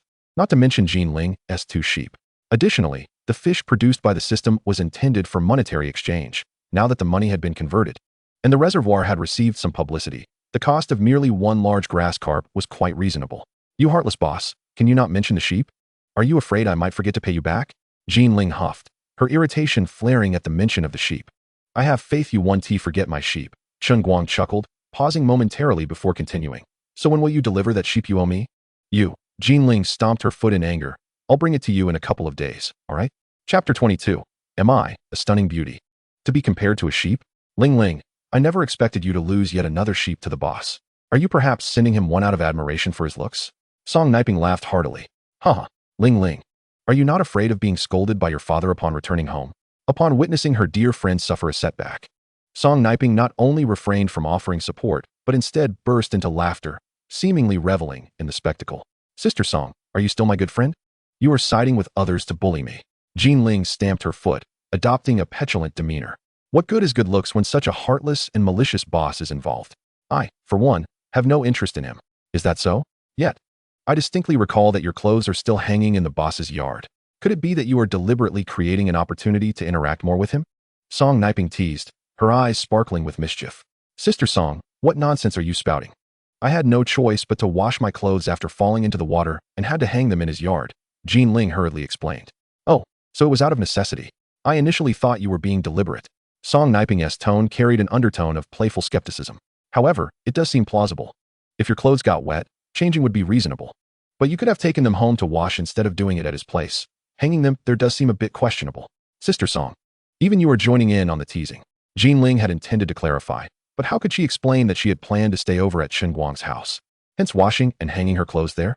The implications of a man and woman alone in a room were even harder to justify, leaving Jean Ling with no choice but to employ her skills of charm. Enough. Sister understands. Let us head home. Next time, I'll help you seek revenge. Song Niping reassured her. Good friends shouldn't be too blunt. She would create more opportunities for Jean Ling in the future. Boss Chen, thank you. I'll be taking this large grass carp with me. Song Niping nodded towards Chen Guang.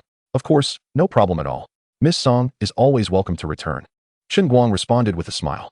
I still wish to fish for the big bluegill and sturgeon in your reservoir. As soon as Song Niping finished her sentence, Jean Ling chimed in. Did you hear that, you heartless boss? Next time, my sister Song will come to fish for your big bluegill and sturgeon. You're lucky this time. I heard. But before that, you must first return the sheep you owe me. Sheep, sheep, sheep. All you think about is sheep. Can't a stunning beauty like me compare to a mere sheep? Of course not. No matter how beautiful you are, it concerns me not. But the sheep does concern me. What do you have to compare with my sheep? You. In the end, Jean Ling was left speechless, unable to counter with a valid retort. All right, you two truly are a pair of playful adversaries. Song Niping quickly interjected, Ling, didn't you say your clothes are still with the boss? Let us go retrieve them and head home. This comment, however, seemed to carry an air of a couple quarreling.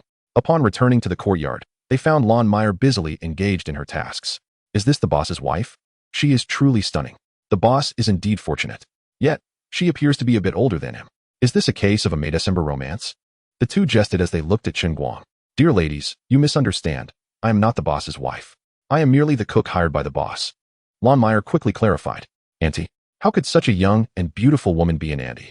The two girls exclaimed, their astonishment mirroring Chen Guang's first encounter with Lon Meyer. Thank you both for the compliments. However, I am nearly 40 and hardly young anymore. Lon Meyer replied with a smile. You two are also quite lovely. But I wonder which of you is the boss's girlfriend? At this clever retort from Lon Meyer, Chen Guang silently gave her a thumbs up. Sister, you've misunderstood. We are merely here to fish and are not the boss's girlfriends, the two hastily explained. My apologies. I noticed the presence of women's clothing in the courtyard and saw the boss bringing you home. I assumed one of you was his girlfriend, Lon Meyer sighed.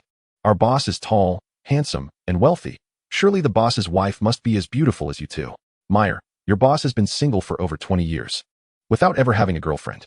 Where would a boss's wife come from? If you let others misunderstand, how will he find a girlfriend? Chen Guang explained. These clothes belong to this lady. Oh, I see now. The boss is pursuing this lady.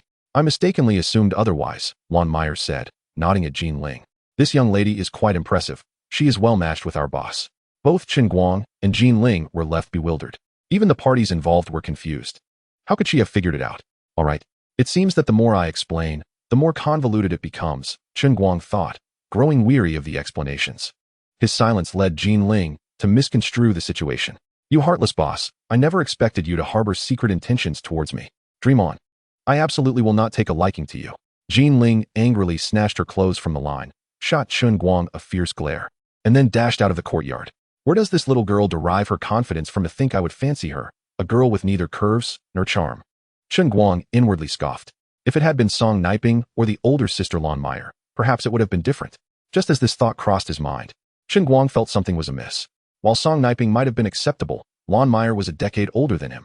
How could he possibly have any thoughts of her? He must have been muddled by Jean Ling's antics. Nonetheless, both women were indeed captivating. Song Niping, youthful and vibrant, boasted a figure that made her the goddess of countless fishing enthusiasts. Conversely, Lon Meyer's age, while a disadvantage, was also her strength. A perfectly ripened peach is the true white moonlight in the hearts of many men. Boss, did I say something wrong that might ruin your reputation? It was only when Lon Meyer's voice reached his ears that Chen Guang snapped back to reality from his chaotic thoughts. This situation never existed. And I have no such intentions towards her, so there's no need to worry, Chen Guang said, waving his hand. That's a relief, Lon Meyer sighed. Boss. It's almost noon. It's time for you to evaluate my cooking skills. All right, please prepare a bit more. I have 2 friends fishing at the reservoir. I'll call them to join us for lunch. Chen Guang nodded. I've set some traps. I'll check if there's anything worthwhile and add to our lunch. This time, Chen Guang opted for the electric tricycle instead of his usual small electric scooter, making it more convenient for retrieving the traps. At the derelict turtle pond, he managed to catch 2 sizable soft-shelled turtles, along with a good number of small crayfish, enough to prepare several dishes. The bounty from the deep pool was surprisingly fruitful, yielding several large knife fish, a rare catch that Chen Guang had yet to taste. It was an excellent opportunity to try something new. In addition to that, he discovered a nest of pine mushrooms in the nearby underbrush. Pine mushrooms are renowned for their exquisite sweetness, commanding a market price of approximately 80 per pound in their locality. Chen Guang recollected his childhood days in his original world, where he often relished the adventure of foraging for mushrooms in the mountains. and the pine mushroom was the most elusive yet delectable of them all. Whether sautéed or simmered with meat, its flavor was undeniably delightful. Even a small quantity could transform a bowl of noodles into a dish of extraordinary sweetness. After bringing home the fish and mushrooms, the only remaining tasks were to collect the water traps beneath the reservoir and retrieve a few fish nets. Upon finishing with the traps, he planned to invite Deng Chong and Wu Gang to his home for a meal. What a collection! There were loaches, mudskippers, wheat fish, and small crucian carp, an assortment of fish, yet not a single worthy catch. As Chen Guang lifted the first trap, he could not help but scoff at the motley of fish within. Fortunately, the second trap yielded several respectable fish, including a 2-pound carp, which, despite being genuine, he opted to release. Additionally, there was a 3-pound grass carp, not only legitimate but of exceptional quality. Its slender body gleamed with a lustrous sheen. Undoubtedly a top-tier specimen among grass carp. Such a splendid fish was certainly worth keeping. The third trap proved even more fruitful, yielding not only a few small fish, but also a black fish weighing over a pound and a yellow catfish weighing 4 to 5 pounds. The yellow catfish was not merely a color variant, but a distinct breed known for its delectable flesh. Unlike the more yellowish varieties, this one possessed a greenish-yellow hue and only 2 long whiskers. It was widely acknowledged that catfish with 2 whiskers were the most delectable. Although only 3 fish were caught, it was still a bountiful harvest. Upon arriving at the reservoir, Chen Guang found Deng Chong already reeling in his line, having given up after a fruitless morning of fishing. "Brother Chong, how was the catch?" Chen Guang inquired softly as he approached. "Don't even mention it, Brother Chen. I spent the entire morning without a single bite, and I lost several rigs." Deng Chong wore a gloomy expression, but soon a mischievous grin spread across his face. However, that fellow Black King was even more unfortunate. He didn't catch a single fish this morning and broke 2 rods. "Deng Laogui, spare me your schadenfreude. As if you didn't break a rod yourself," Wu Gang chimed in, having also finished fishing. He had just prepared to retort when he overheard Deng Chong's teasing. "Well, at least I only broke 1 rod, while you broke 2. Deng Chong shot back. "What does it matter if I broke 2? You still didn't catch a single fish with your 1 broken rod. How can you mock me?" Wu Gang scoffed, moving closer to Chen Guang. "Brother Chen, the fish in this reservoir are indeed difficult to catch. They are large and fierce. The more ferocious and elusive the fish, the more it indicates the vitality and quality of the fish in our reservoir," Chen Guang chuckled. "If it were easy to catch giants, it would lack challenge. Alas, it has cost me dearly." Brother Chen is right. Too much ease indeed lacks challenge. Wu Gang agreed with a smile. "It seems I must return to prepare more thoroughly for the next challenge." "You are always welcome, but hold on a moment. Brother Gang and Brother Chong, it's mealtime. Why not join me for a meal before you head back?" Chen Guang was eager to cultivate a good relationship with these 2 influential figures. "Is that appropriate? Brother Chen, managing so many fish ponds alone must be quite taxing." "We wouldn't want to trouble you," they both quickly declined. "Gentlemen, there's no trouble at all. I never said I would cook myself," Chen Guang explained with a smile. "Coincidentally, the lady I hired to cook is here today, and I've asked her to prepare a few extra dishes. It would be wonderful to have you 2 sample her culinary skills." "Then we shall not be polite," the 2 agreed, no longer refusing Chen Guang's kind offer. Upon returning to the courtyard, their expressions mirrored the surprise Chen Guang had shown when he first encountered Lan Meyer. "Brother Chen, are you certain this is your cook and not your wife?" Deng Chong could not help but whisper in Chen Guang's ear. The reason for his disbelief was simple. Lan Meyer was strikingly beautiful, a stark contrast to the image they held of a typical cook. "What do you think of me, brothers?" Chen Guang feigned indignation. "Oh, Brother Chen, you're certainly not that kind of person, but I just didn't expect your cook to be so young and lovely." Wu Gang awkwardly chuckled. However, Deng Chong regarded Chen Guang with a knowing look and remarked, "Brother Chen, I think you and this girl would make a fine match. Even if she isn't your wife now, who knows what the future holds." "Indeed, Deng Laogui speaks wisely. This girl seems quite impressive. Brother Chen, you should seize this opportunity." Wu Gang eagerly chimed in. "Gentlemen, are you not worried that she may already be married?" Chen Guang sighed in exasperation, realizing the extent of their meddling. "What if she is married? Marriage can always be dissolved," Deng Chong blurted out, only to suddenly realize the implications of his words. "What? Are you saying this girl is already married?" Chen Guang shrugged. "I don't know if she is married, but Sister Meyer is over 30 and still looks so beautiful. It would be quite normal if she were married." He was reluctant to divulge Lan Meyer's age, fearing these 2 would only escalate their antics. He had subtly mentioned her being in her 30s, avoiding the term 30-something, lest they become even more astonished. Chapter 24. The boss's plowing is truly impressive. "What a pity," Deng Chong lamented. After all, Chen Guang was merely in his early 20s, making a relationship with Lan Meyer somewhat inappropriate, even if she was not married. "Brothers, why don't you come inside and sit for a bit? I'll take the fish from the cart to the kitchen and join you shortly, Chen Guang said, lifting the bucket of fish from the tricycle. Brother, these fish look excellent. Did you catch them with the traps at the reservoir? The sharp-eyed Wu Gang rushed over upon spotting the fish in the bucket. The quality was indeed impressive. The grass carp was long and pristine, promising delightful flavors. Deng Chong followed suit, reaching into the bucket to pull out the grass carp. This yellow catfish is particularly rare. Its appearance suggests it is entirely wild. Likely taking over 10 years to reach this size, Wu Gang added, eager not to fall behind. These fish were from my other ponds. If you gentlemen fancy them, you can catch a few after lunch to take home, Chen Guang offered eagerly. No need. Brother, we don't plan to go home just yet. When we do decide to return, we shall catch a few then. They both replied almost in unison. They had yet to hook a 100-pound giant grass carp, let alone a 200- or 300-pound sturgeon. It was clear they intended to continue their challenges. Lon Meyer's culinary skills are indeed remarkable, and coupled with the high-quality ingredients, even the most modestly seasoned dishes emanate an exquisite aroma and delightful flavor. After lunch, Deng Chong and Wu Gang departed, presumably to procure more suitable fishing gear or to devise strategies for catching hefty fish weighing hundreds of pounds. Boss, I intend to head into town shortly to purchase some essential cooking supplies, as your provisions are woefully insufficient, Lon Meyer remarked after tidying up the dishes, approaching Chen Guang. Certainly, I'll transfer some money to you shortly, Chen Guang responded with a nod. Sister Meyer, do you know how to drive? This was indeed a lapse in Chen Guang's planning.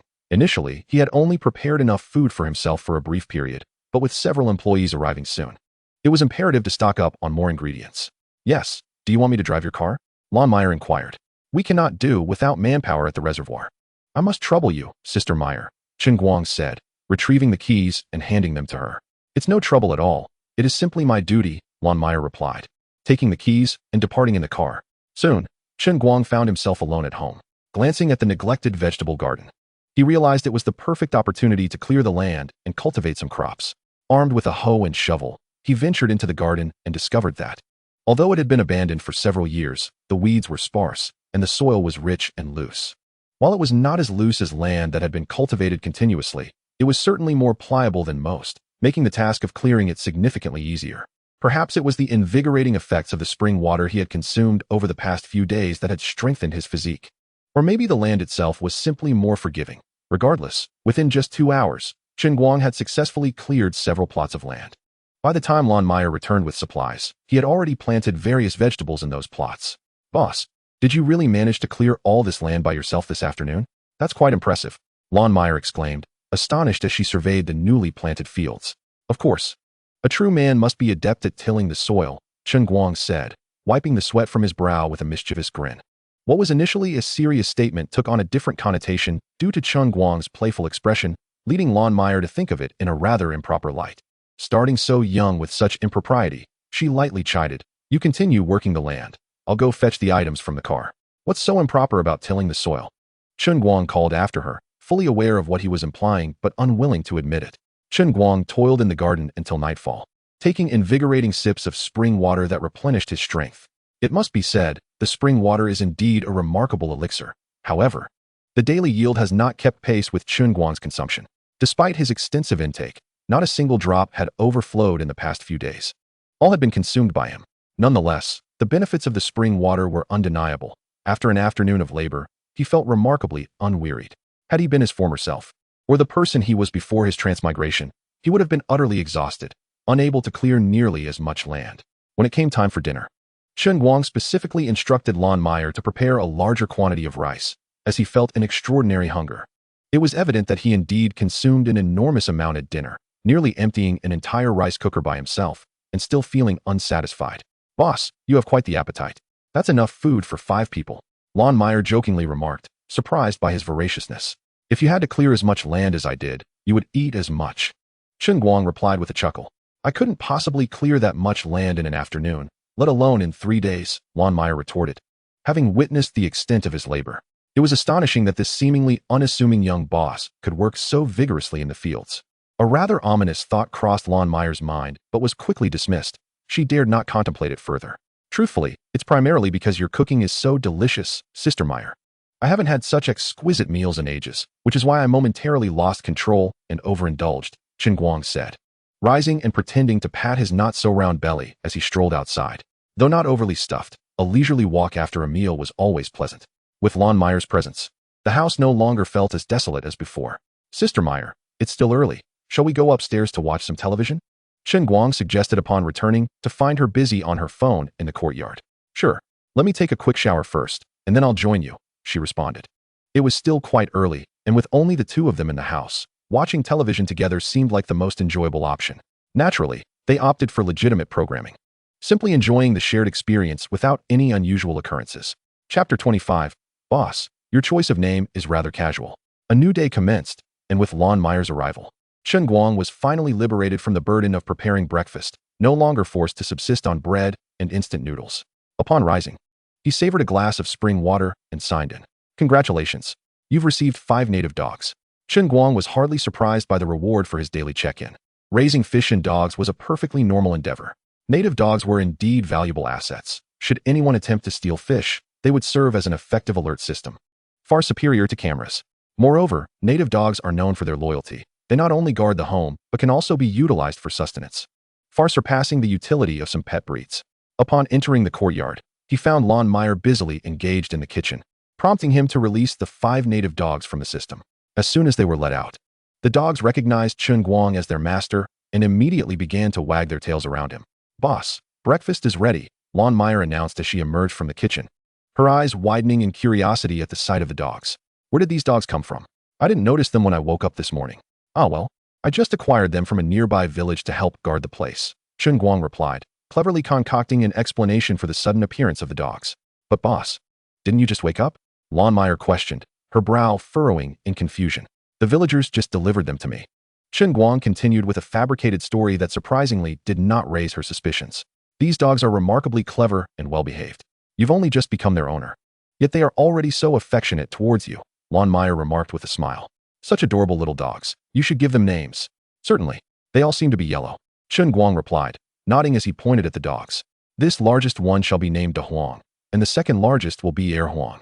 Thus, the 5 native dogs quickly acquired their names. Boss, don't you think these names are a bit too casual? Lon Meyer delicately suggested. The name is hardly arbitrary. In fact, it scarcely qualifies as a name at all. Yet, I find it rather delightful.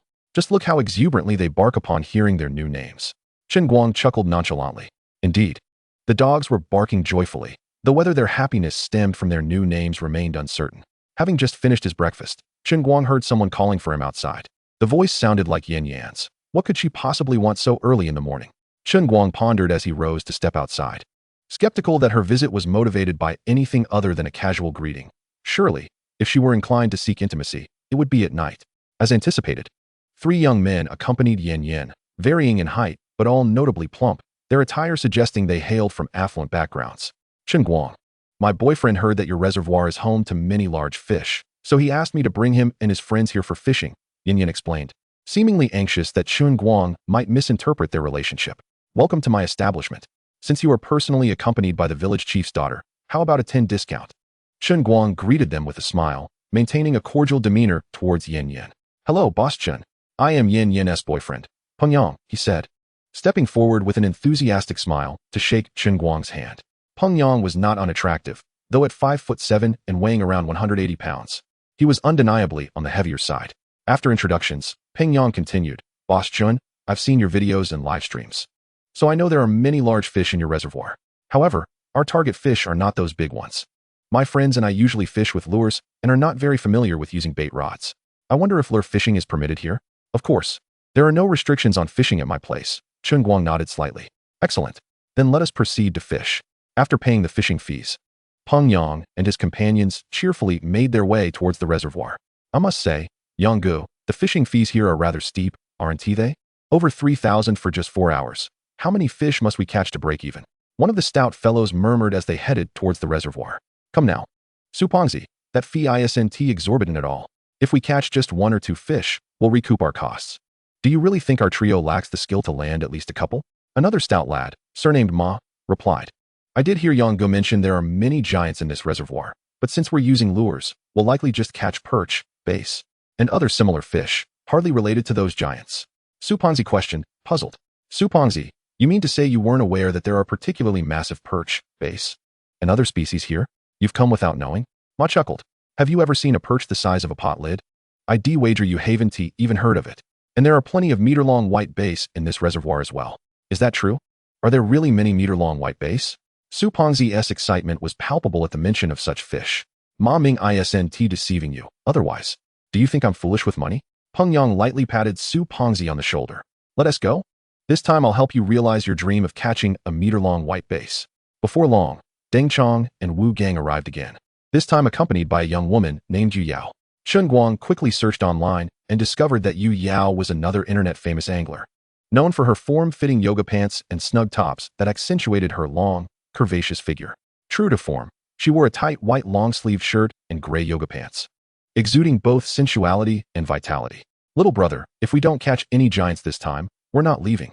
After settling the fishing fees, Deng Chong seemed uncertain whether he was motivating himself or genuinely intent on persisting. Well, I hope you fellows catch nothing, so I can spend more time with my older brothers, Chen Guang jested. I suspect you're not keen on spending time with us, but rather on extracting more money from us, Deng Chong teased with a grin. Little brother, that's rather unkind. How could I dare to take your money? Chen Guang replied playfully. Why would I want to take money from my older brothers? I'm hoping for mercy from your skills. The ability to extract money from the two older gentlemen depended on their luck. However, Chen Guang wouldn't mind if he could profit from them, considering he was a fishing business owner who thrived on charging anglers for fees. Business is business, friendship is friendship. It would be unreasonable not to charge them, he mused. Little brother, spare them the flattery. If they were truly skilled, they wouldn't be returning empty-handed, Yu Yao laughed. But these two old geezers have money, so feel free to take advantage of that. Just don't take too much from me, all right? Rest assured, sister, with your beauty, even if I were inclined to take your money, the fish would surely have mercy on you. Chen Guang replied with a faint smile, intentionally disregarding her implications. He was a principled man who wouldn't reduce her fishing fee merely because she was attractive. Little brother, your flattery is quite sweet. I'm tempted to take a bite, Yu Yao replied coyly. Then I shall borrow your good fortune, and hopefully, I can catch a little extra fish to repay you. What a mesmerizing creature.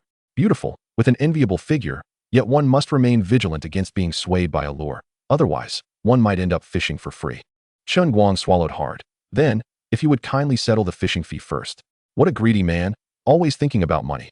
Yu Yao seemed taken aback by Chen Guang's insistence on payment, pouting slightly before retrieving her phone to scan the payment. Haha.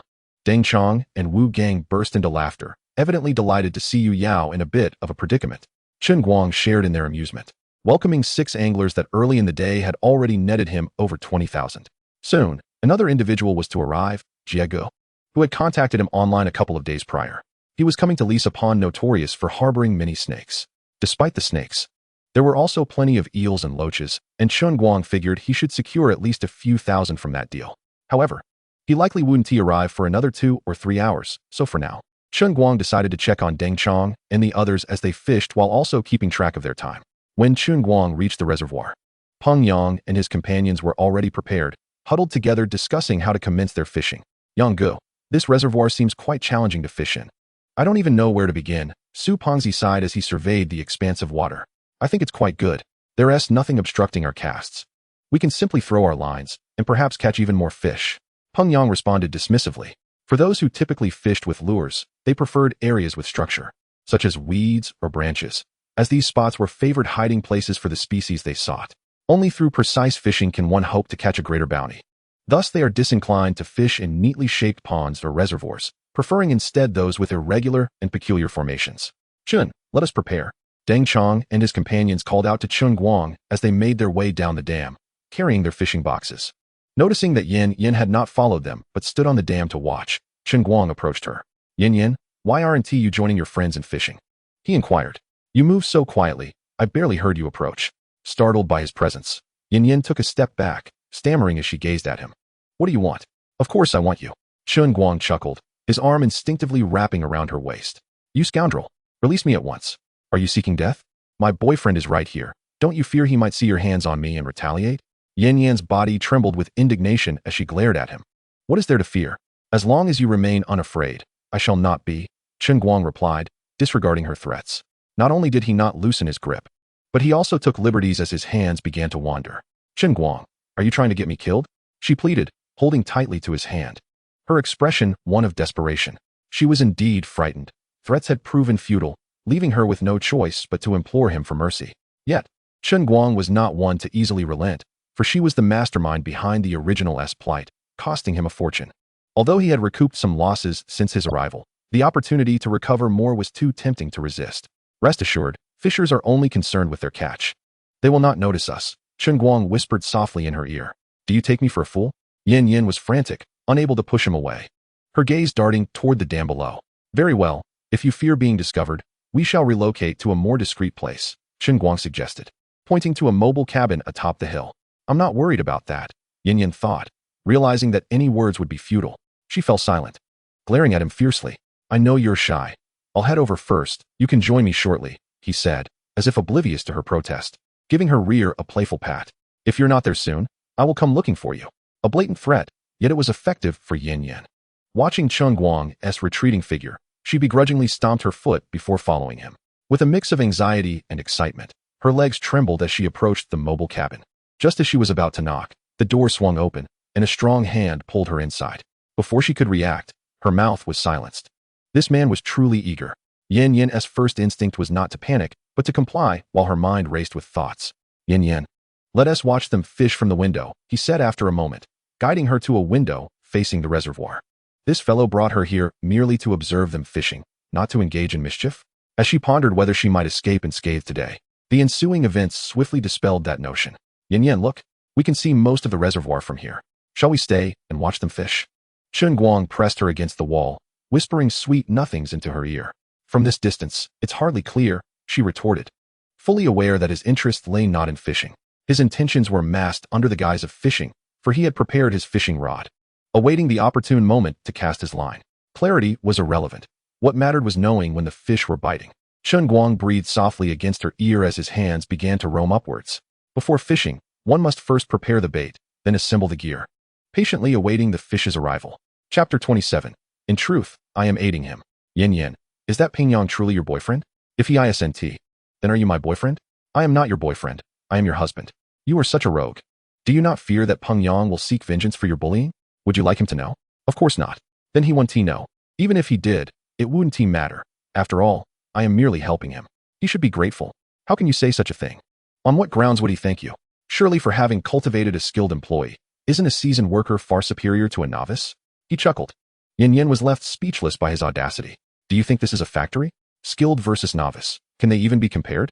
Deng Chong and the others sat still with their rods in hand, while Peng Yang and his group strolled along the reservoir, casting their lines as they walked. Chen Guang, are you ready?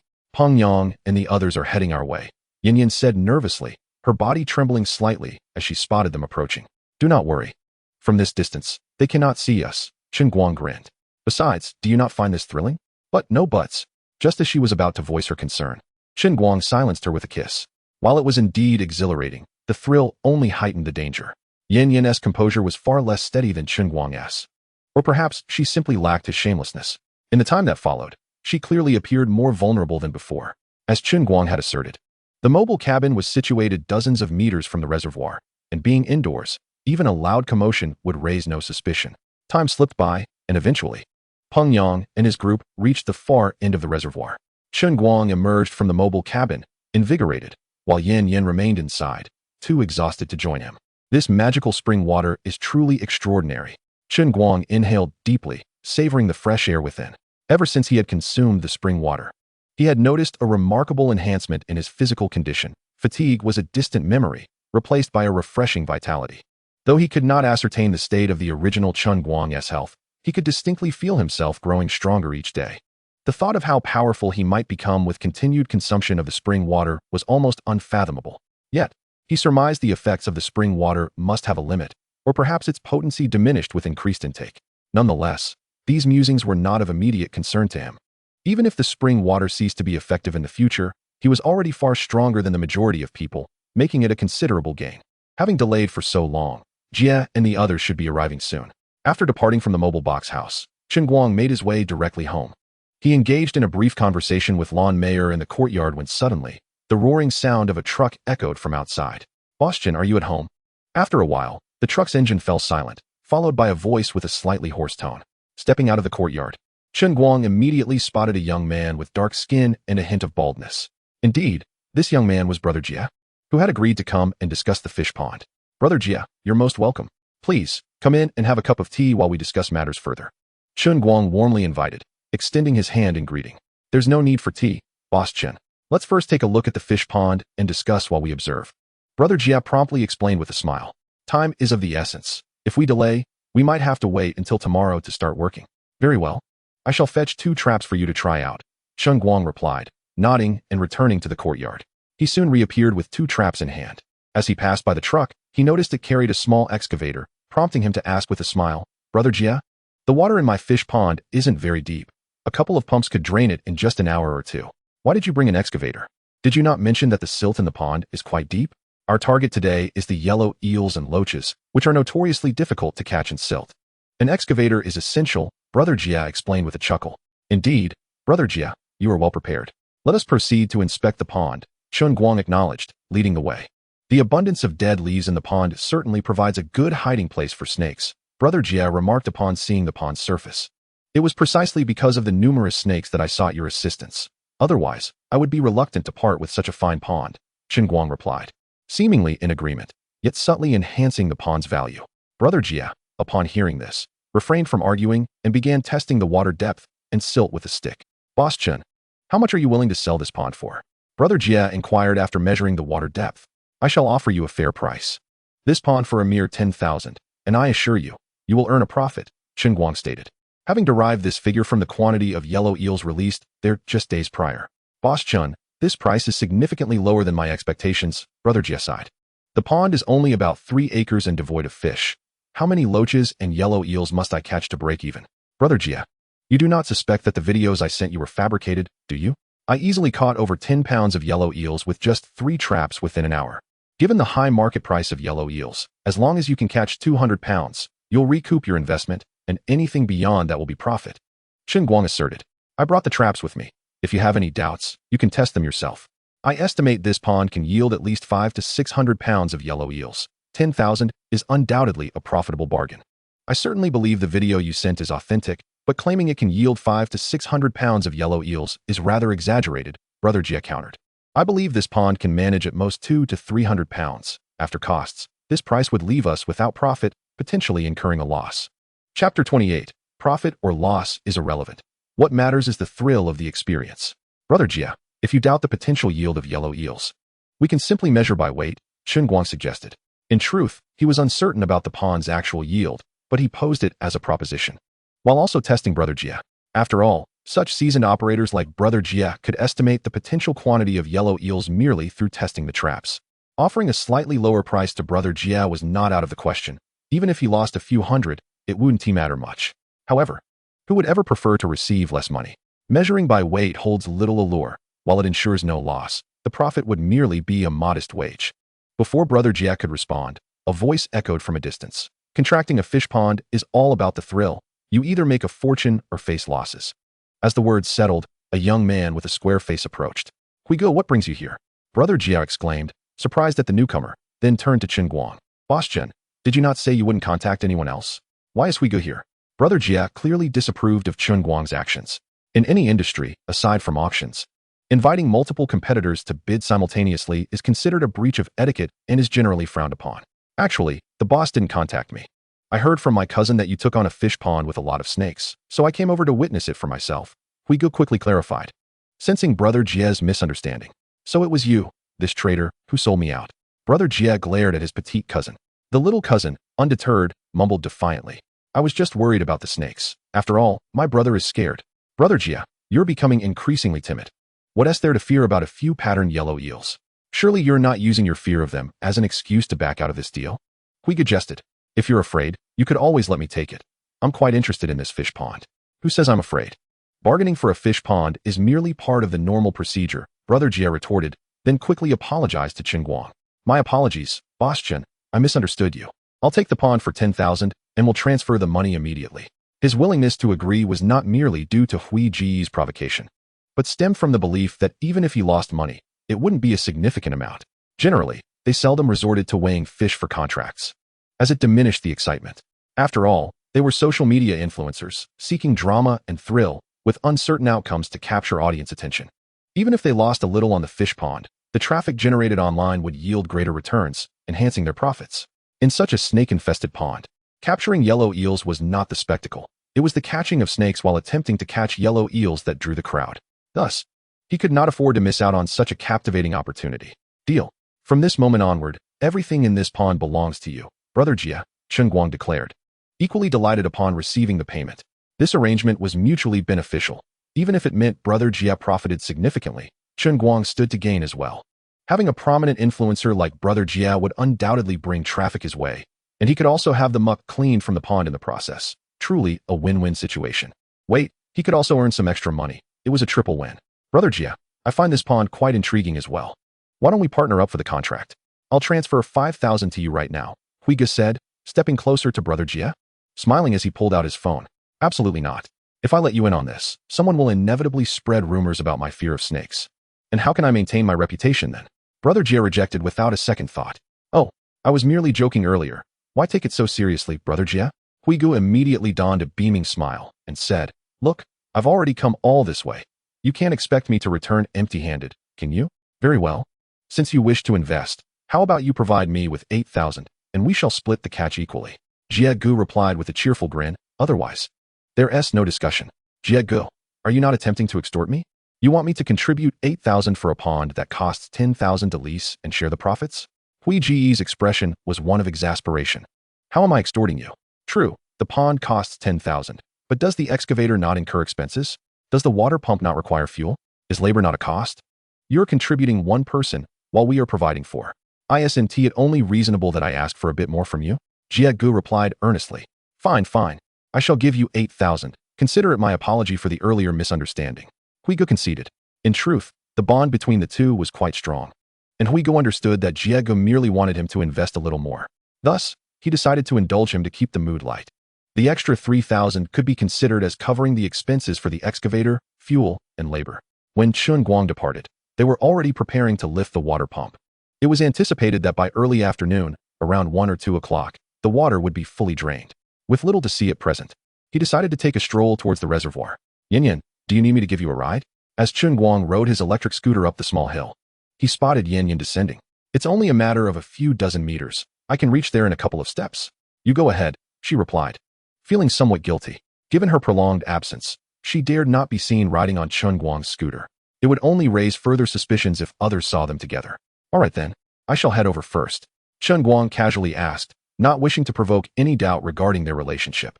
That insufferable jerk, he truly has no regard for my well-being. And I only just recovered from the rest I've had to take. Yin muttered under her breath, rubbing her waist as she watched Chen Guang's retreating figure. Chen, come here for a moment. As soon as Chen Guang appeared on the dam of the reservoir, Deng Chong waved him over.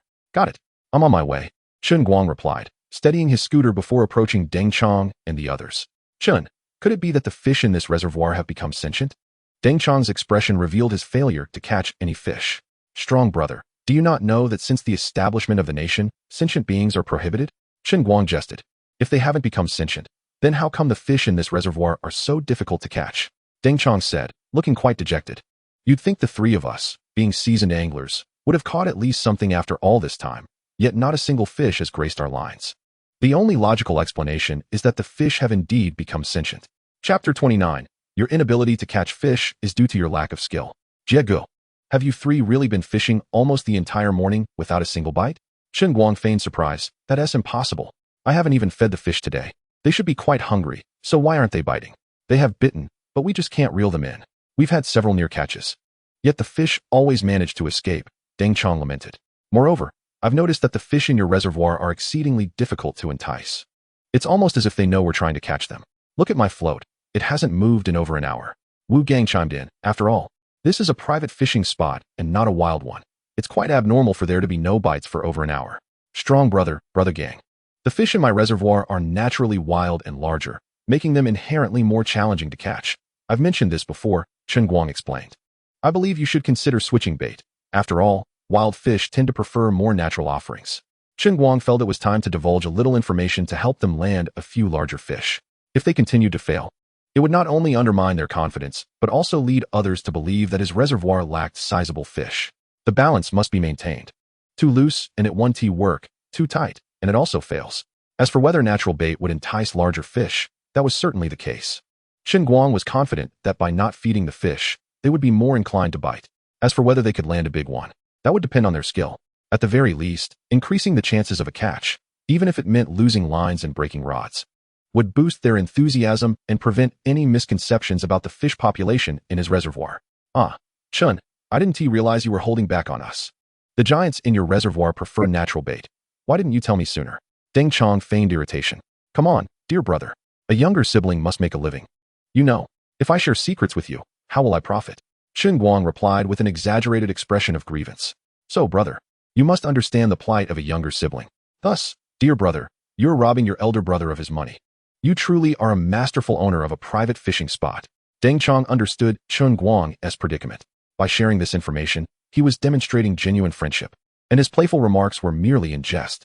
He began to contemplate that since his younger brother was so sincere, they would surely go easy on him and not catch too many fish. Yet, he was thinking too simplistically. The system backing Chen Guang's pond ensured that large fish were not so easily caught. His intention was merely to let them catch a few large fish to advertise his reservoir. I say, old Deng, why blame Chen for your lack of skill? Wu Gang chuckled. Chen, we haven't prepared any natural bait. Could you get some for me? I must contend with these giants today. Of course. However, it's nearly noon. Why not come to my house to rest a bit and have lunch before returning? Chen Guang suggested. No need, Chen. We can't trouble you every time we come to fish. Besides, you've only recently taken over this place, and many things are still not in order. There's no need to be so courteous. Furthermore, this way, we waste a lot of fishing time. We can manage with self-heating meals. Wu Gang quickly declined. Yes, Chen, you needn't worry about us.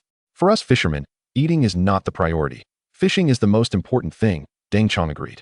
With their excuses in place, Chen Guang saw no reason to push further. He nodded. All right, I'll head back now to fetch some snails. In truth, there were no snails at Chen Guang's home, but the system had them, and he could produce them in front of them. He simply needed an excuse to return. Just as Chen Guang prepared to leave, pretending to retrieve the snails, Peng Yang and his companions returned after a tour of the reservoir. Boss, could it be that your reservoir doesn't have any large fish at all? The three of us have cast our lines for nearly the entire morning and only managed to catch a couple of small carp. Not a single large fish has surfaced. The chubby fellow named Su exclaimed loudly upon seeing Chen Guang. Indeed, boss, you owe us an explanation. I heard there are considerable specimens in your reservoir, which is why I brought my companions along. Yet, here we are, without even a shadow of a sizable fish, Peng Yang chimed in. What do you expect me to say? Are you requesting a refund for your fishing fees? Chen Guang replied coolly, his expression turning frosty. Although the fish in his reservoir were notoriously difficult to catch, it was implausible that not a single large fish could be spotted. Their claims suggested either their fishing skills were woefully inadequate or they were fabricating tales. Boss, you misunderstand. We are not in need of money. We merely feel a bit uneasy, as if we have been deceived, Peng Yang asserted. While he claimed they were not financially strained, it was evident they were hinting at a desire for a refund. I cannot ascertain whether you have seen large fish or not, but I assure you, my reservoir is teeming with substantial specimens. There is no false advertising here, Chen Guang stated flatly. The fish I stocked are wild and indeed more challenging to catch than ordinary fish, but if you accuse me of having few large fish in my reservoir, I shall not accept that. Are you implying my fishing skills are subpar? The stout man surnamed Su scoffed. You claim there are many large fish here. If you can catch one, we shall believe you. Initially, Chen Guang had little inclination to engage in such a trivial provocation, but for the sake of his reservoir's reputation, he pondered for a moment and ultimately acquiesced. Very well. Although my fishing skills are average, I shall attempt to catch one. Extending his hand, he continued. To avoid any suspicion of trickery, may I borrow your fishing rod? Are you suggesting that you might use this as an excuse if you fail to catch anything? Su retorted, handing over his rod with a look of eager anticipation. Rest assured, while my fishing skills may be modest, I can still catch fish, Chen Guang replied confidently. Although he had little prior experience with fishing, the system he had acquired had significantly improved his abilities. Coupled with the advantages of the fishing pond's territory, angling in his own reservoir became exceedingly effortless. Chapter 30. If you can't catch a fish, buy one. Taking the rod, Chen Guang glanced at the artificial lure and remarked, this shiny lure is ineffective. Could you provide me with a soft worm instead? Do you really believe that merely changing a lure will yield fish? How naive, Su scoffed.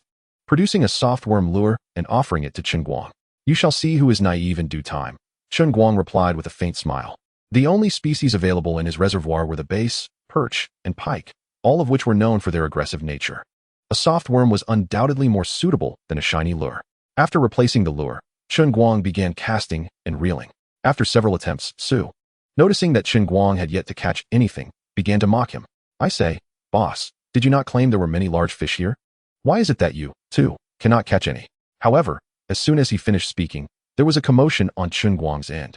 "Here we go," Chen Guang exclaimed, sharply lifting the rod and starting to reel in. "Wow, he actually hooked a fish, and it seems rather sizable," Peng Yang remarked in astonishment. "Even if he has hooked a fish, he must still bring it in. We have yet to ascertain if it is a large one," Su muttered discontentedly, given the commotion. "It is clearly a large fish," Peng Yang stated confidently. "So what if it is a large fish? Earlier, we did not catch any sizable ones either."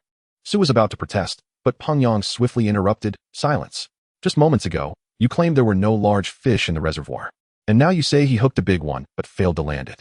Isn't that merely contradicting yourself? A large fish could not be directly reeled in due to its size, at least not with the rod Chen Guang was using. Thus, he needed to tire it out first, alternating between tightening and loosening the line. He persevered for over 10 minutes until the large fish finally broke the surface of the water. Well done, Chen. I did not expect you to be adept at lure fishing. Not only do you possess skill, but you are quite proficient." At some point, Deng Chong and others had gathered to watch. "Brother, let me net that fish for you," Wu Gang said, brandishing a large net, ready to spring into action. "This is a giant pike. I have never seen one this size before. It must weigh at least 20-odd pounds. Peng Yang and the others were utterly astonished. They had not caught a pike over 10 pounds, let alone one of this magnitude. After spending an entire morning without a single large fish, they were compelled to acknowledge their inferior fishing skills. "How about that? I caught this large pike. This should sufficiently demonstrate that my reservoir houses numerous substantial specimens, correct?" Chen Guang inquired, smiling at Peng Yang and the others. "Indeed, it proves that our inability to catch large fish was due to our lack of skill. Not because your reservoir is devoid of them," Peng Yang admitted with an awkward smile. "Since I have now proven that my reservoir contains many large fish, I shall release this one back, as it was my catch and should not be given to you," Chen Guang declared, preparing to return the fish to the reservoir. "Wait a moment, boss," Peng Yang quickly called out. "What is it?" Chen Guang turned back. "Boss, please do not misunderstand. We have no intention of claiming this fish as our own. I only wanted to inquire if I could purchase this large pike from you," Peng Yang explained earnestly. "You wish to buy this pike?" Chen Guang was taken aback by the unexpected proposition, looking at Peng Yang quizzically. "Yes, I will offer 3,000 for it. Will you sell it to me?" Peng Yang nodded eagerly. "Very well. Since you wish to buy, I shall part with this pike," Chen Guang replied after a moment of contemplation. Given that wild pikes could sell for 50 to 60 per pound, selling such a large specimen for a little over 100 seemed quite reasonable. With an additional profit of 3,000, Chen Guang had no reason to refuse. Peng Yang appeared to be quite affluent, readily paying the sum to complete the transaction. "Brother, you possess remarkable skill.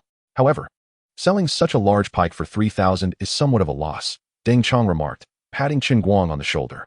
"While that price is indeed high for ordinary fish, large specimens typically command much higher prices, depending on the buyer's willingness to pay. Freshwater fish, unlike saltwater varieties, do not have standardized grading. Thus, 3,000 could be seen as both inexpensive and not," Chen Guang acknowledged. "That price is quite satisfactory to me. Furthermore, they three paid me 1,000 for their fishing fees this morning. If they wish to buy a fish from me now, it would be rather inconsiderate to refuse," Chen Guang argued. "Indeed, by that logic, they effectively spent 13,000 on this fish. So brother, you truly made a considerable profit," Deng Chong concurred. In truth, Chen Guang was quite pleased with the price, for he could directly purchase fish within the system. In the system, a 20-pound perch requires only 51 pounds, allowing him to purchase an unlimited quantity for merely over 1,000. It is not merely 3,000 per fish. Even at 2,000 each, he would willingly sell. While Deng Chong and the others believed Chen Guang was selling the perch too cheaply, Su Fatty and his companions felt the opposite, considering it rather expensive. "Brother Yang, this perch weighs at most just under 30 pounds. Isn't 3,000 a tad excessive for such a fish?" Su Fatty finally seized the opportunity to address Peng Yang after they ascended the dam with the fish. "Acquiring such a large perch for merely 3,000 is hardly expensive. I was already prepared to negotiate when I made my initial offer. Even if it were 5,000, I would still feel it was worth it," Peng Yang replied with a chuckle, expressing surprise at the proprietor's willingness to sell. Su Fatty longed to articulate that even if the fish were truly worth 5,000, the proprietor's eagerness to sell was likely due to their previous expenditure of 10,000 in fishing fees without catching a single fish, and he could only imagine how the seller would respond if he returned to fish again. Yet, such thoughts remained unspoken, for as long as Peng Yang was pleased, it mattered little to him, as this sum was trivial in the grand scheme of things. Listening to their exchange, Yin Yin was greatly astonished. They had spent 10,000 on fishing fees without landing a single fish, and now had to pay an additional 3,000 for one to take home. Was this the secret of fishermen avoiding empty-handedness? However, Chen Guang's actions were rather unscrupulous. He had profited over 10,000 from the three of them in just one morning, while his only cost was a fish weighing over 20 pounds. After Chen Guang departed, he retrieved a large bucket of snails from the space and handed it to Deng Chong and the others before heading directly to Jie Ge and his companions. Inviting them for a meal was merely a formality. Since it was a courtesy, he also needed to extend pleasantries to Jie Ge and Hui Ge. However, for these fishermen and those frequently renting fish ponds, it was customary to bring their own food. Chen Guang merely exchanged pleasantries, and if they chose not to join, he would head home. After all, he had only recently taken over the place, and whether it was vegetables or farmed poultry, everything was still in its nascent stages. Aside from catching some fish from the water, all other supplies had to be procured from far-off places, making it quite inconvenient to host guests without prior preparations. Today seemed to be the third day, and he was uncertain when the remaining 5 employees would arrive. Upon returning home, Chen Guang discovered a man and a woman had appeared. The woman looked to be in her late 20s, while the man appeared to be 2 or 3 years her junior. Their demeanor suggested they were a couple. "Boss, you're back. These two are the new employees." Lonmeyer promptly approached Chen Guang to introduce them. "Hello, boss, I am Fu Dongsheng." "Hello, boss, I am Jiang Yu." They both introduced themselves in unison. "You are here primarily to assist me in overseeing the ponds, so you'll need to stay in the mobile container house beside the reservoir at night. Is that acceptable to you?" Chen Guang nodded. "Of course, there are also extra rooms in the courtyard where you can store infrequently used items or rest during the day." "No problem, we understand," they replied simultaneously. "All right then, tidy up a bit. After lunch, I will take you to familiarize yourselves with all my fish ponds." With the arrival of the employees, he could now delegate the responsibilities of patrolling and monitoring the ponds to them. Fortunately, the employees' wages were covered by the system, leaving him only to manage their food and accommodation, which would save him a fair amount of money. However, Chen Guang was puzzled about whether these individuals were genuinely existing people in this world or NPCs created by the system. He recalled the system mentioning that these individuals were trustworthy and did not require wages, suggesting a higher likelihood of being artificially created. During lunch, through their conversation, Chen Guang learned that Fu Dongsheng and Jiang Yu were not a couple, but rather sister-in-law and younger brother-in-law. After showing them around, they happened upon Jie Ge and his companions, who had just finished draining their fish pond. Chen Guang instructed them to return while he remained to observe them catching fish. The pond indeed contained very few fish, only some crucian carp and blackfish, along with a few small miscellaneous fish and crayfish. However, due to the deep silt, it was impossible to enter the pond to catch fish. They could only use an excavator to dig up the silt. The operator of the excavator skillfully scooped up a bucket of silt and spread it out on the shore. "Wow, cousin, there are so many eels, so many big eels." As the eels, covered in mud, writhed in the silt, Chen Guang's younger cousin's excitement was palpable as she rushed forward to catch them. "Cousin, wait. Have you forgotten that there are many snakes here? Aren't you afraid those patterned eels might take a bite?" Jie Ge quickly grabbed his younger cousin. Seeing so many eels at once is just too exhilarating. I almost forgot there are more snakes than eels in this pond," she said, stepping back a bit, a hint of fear in her voice. "Cousin, you should go first." "I say, little cousin, dealing with the snakes requires your brother Hui. Whether the eels are patterned or not, your brother Hui can easily handle them with just 2 fingers. Your cousin is still a bit lacking in comparison." Hui Ge laughed as he stepped forward. He certainly could not let his $8,000 pond rental fee go to waste. Aside from the video material and his connection with Jie Ge, impressing his 2 beautiful cousins was Hui Ge's primary motivation for spending so much. "Hui Ge, that's a bit excessive. If you want to show off in front of my cousin, you don't need to downplay me like that, do you? Are we still good brothers?" Jie Ge retorted, displeased. "Brother, I wasn't putting you down. I was merely stating facts," Hui Ge said, gently pulling Jie Ge aside and whispering in his ear. "As a brother, you must help me out. Once this is done, you will definitely reap the benefits. We are indeed brothers. But my 2 cousins and I are also siblings. Do you think I am that kind of person?" Jie Ge whispered back. "Is it really not possible? I thought if you helped me, I would introduce you to Wang Ming." Hui Ge whispered with a cheeky grin. "No, brother, you haven't misjudged me. I am indeed that kind of person," Jie Ge quickly replied, seizing Hui Ji's arm and whispering, "I can help you, but whether it succeeds or not, you must introduce me to Wang Ming." "I knew you wouldn't let me down, brother," Hui Ge said, gently patting Jie Ge on the shoulder with an expression of satisfaction. "Cousin, Hui Ge, what are you 2 whispering about? Are you both afraid?" Seeing the 2 in hushed conversation, the younger cousins couldn't help but shout. "Of course not. Hui Ge is about to let you witness my prowess," Hui Ge declared, moving swiftly to the edge of the silt and extending his thumb and index finger toward the tail of an eel. "To capture a true eel, One typically employs the index and middle fingers to grasp the head of the creature, slightly pulling it backward. This method ensures a secure hold, minimizing the likelihood of the eel escaping. However, in situations where one cannot discern whether it is indeed an eel or a snake, it is advisable to refrain from such a grasp. Although this technique provides stability, if one inadvertently seizes a snake instead of an eel, the snake, in pain, may retaliate by biting, rendering a secure grip a significant vulnerability. Conversely, grasping by the tail offers distinct advantages. Firstly, it allows one to differentiate between an eel and a snake through tactile sensation. Secondly, should one realize the mistake, the creature can be easily released, thereby reducing the risk of being bitten. Eels possess smooth tails, making them difficult to hold, yet once identified, one can attempt a second capture. In contrast, a snake's tail is rough, allowing for a swift flick to dislodge it. This technique serves as the quickest and most efficient method for identification and capture. Chapter 32. Is it a snake or an eel? A splendid start. This is a slippery, large eel. Although Brother Hui has already determined that it is indeed a sizable eel, he wisely chooses not to reach for it immediately, instead directing his attention towards the tail of another eel nearby. After all, there are several creatures in the vicinity whose identities remain uncertain, and should one be a snake, there is a considerable risk of being bitten if he recklessly attempts to capture the genuine eel. Indeed, another eel. Just as Brother Hui reaches out to grasp the tail, it slips away, unmistakably confirming it as a true eel. Among the mud, there are a dozen or so creatures, and ultimately, Brother Hui only identifies 2 snakes, with the remainder being eels. Brother Jia, this pond is not nearly as sinister as you claimed. While there are indeed some snakes, it is evident that eels are far more abundant. Brother Hui exclaimed, gleefully presenting the eels in his bucket to Brother Jia. Is it not a fortunate thing that there are more eels than snakes? Do you truly wish for a pond filled with only tattooed eels for greater joy? Are you not concerned about ending up with nothing but tattered trousers? Brother Jia, astonished by the bountiful yield from each scoop of the excavator, mused that if every scoop yielded such a bounty, they could easily amass 500 or 600 pounds of eels, if not 1,000. However, they overlooked a crucial point. Snakes are also fearful of humans, and with the noise of the water pump and excavator, many snakes have likely retreated to safer, uninhabited areas. Even if, in reality, there are more snakes than eels in the pond, the initial count of snakes being lower than that of eels is not entirely unexpected. Later, it might very well turn out to be predominantly snakes. Wow, cousin, Brother Hui, look. That eel is enormous and plump. Surely it weighs nearly 2 pounds, exclaimed the little cousin, pointing at a mud-covered eel. Calm down, little cousin. How can you be certain that is an eel and not a snake? Brother Hui chuckled, inquiring.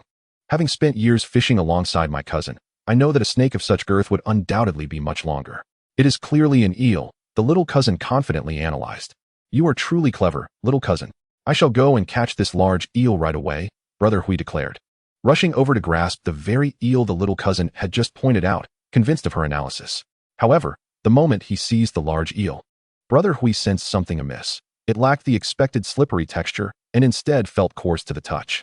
This was no eel, it was undeniably a snake. Yet, by the time he realized it, it was too late. The snake, feeling the pressure of his grip, turned and bit him. Ah, it's a snake. I've been bitten, Brother Hui screamed, flinging the snake away and staggering back several paces. Brother Jia, the little cousin, and others immediately rushed to Brother Hui's side, expressing their concern. Brother Hui, are you all right? Have you identified the type of snake? Yes, Brother Hui, please don't frighten us. You mustn't die from a snake bite. Chen Guang, witnessing the commotion, hurried over, but his focus was not on Brother Hui's welfare. Instead, he aimed to assess the snake that had been thrown aside. Although he had entrusted the pond to them, if Brother Hui were to succumb to a venomous snake bite, he would bear some responsibility, so he needed to ascertain what kind of snake had bitten him to provide appropriate care. Chen Guang picked up a stick and rushed towards the snake that had been discarded onto the grass, striking it vigorously. His concern was that the snake might escape, making it impossible to identify its species. Little cousin, I've been bitten by a snake. I'm poisoned. Could you please help me extract the venom? Brother Hui extended his bitten hand towards the little cousin, feigning weakness. Is it truly necessary to suck it out? What if I end up poisoned too? The little cousin replied, her face a picture of innocence. Brother Jia, unable to watch any longer, swatted Brother Hui's hand away, saying, stop pretending. The vast majority of water snakes are non-venomous. This first water snake is clearly harmless. Brother Jia, you haven't even seen what kind of snake it is. How can you be certain it's non-venomous? Brother Hui countered.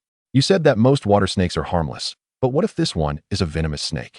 He extended his hand again, pleading, cousin, don't listen to your brother. Please help me extract the venom. I'd rather not. Your hand is covered in mud. It's filthy.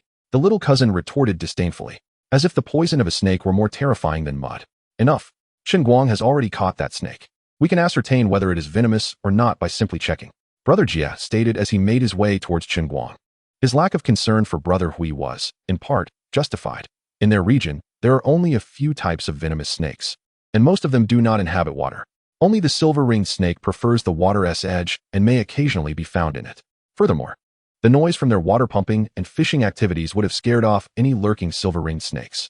Typically, silver-ringed snakes are quite small, and the size of the snake they had just encountered suggested it was not one of them, nor did it resemble other venomous snakes. Indeed, Chen Guang's assumption proved correct. The snake he had killed was merely an ordinary water snake, larger and fatter than the average non-venomous variety, but otherwise indistinguishable.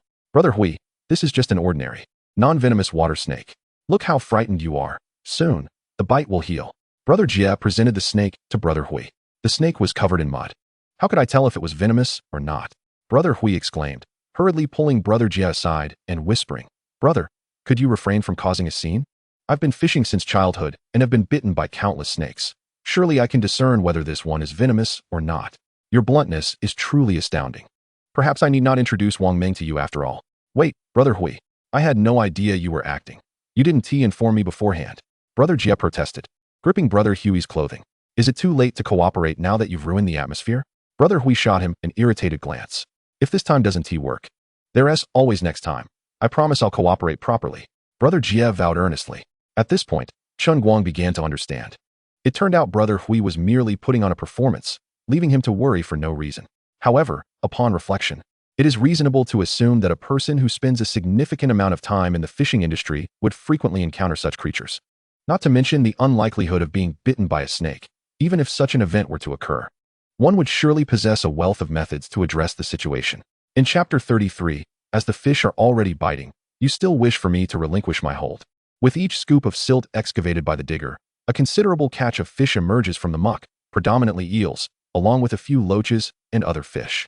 Chen Guang observed for a while, estimating that it would take at least another 3 to 4 hours to completely clear the fish pond. And thus he departed to the reservoir, intending to check if Deng Chong and the others had caught any large fish.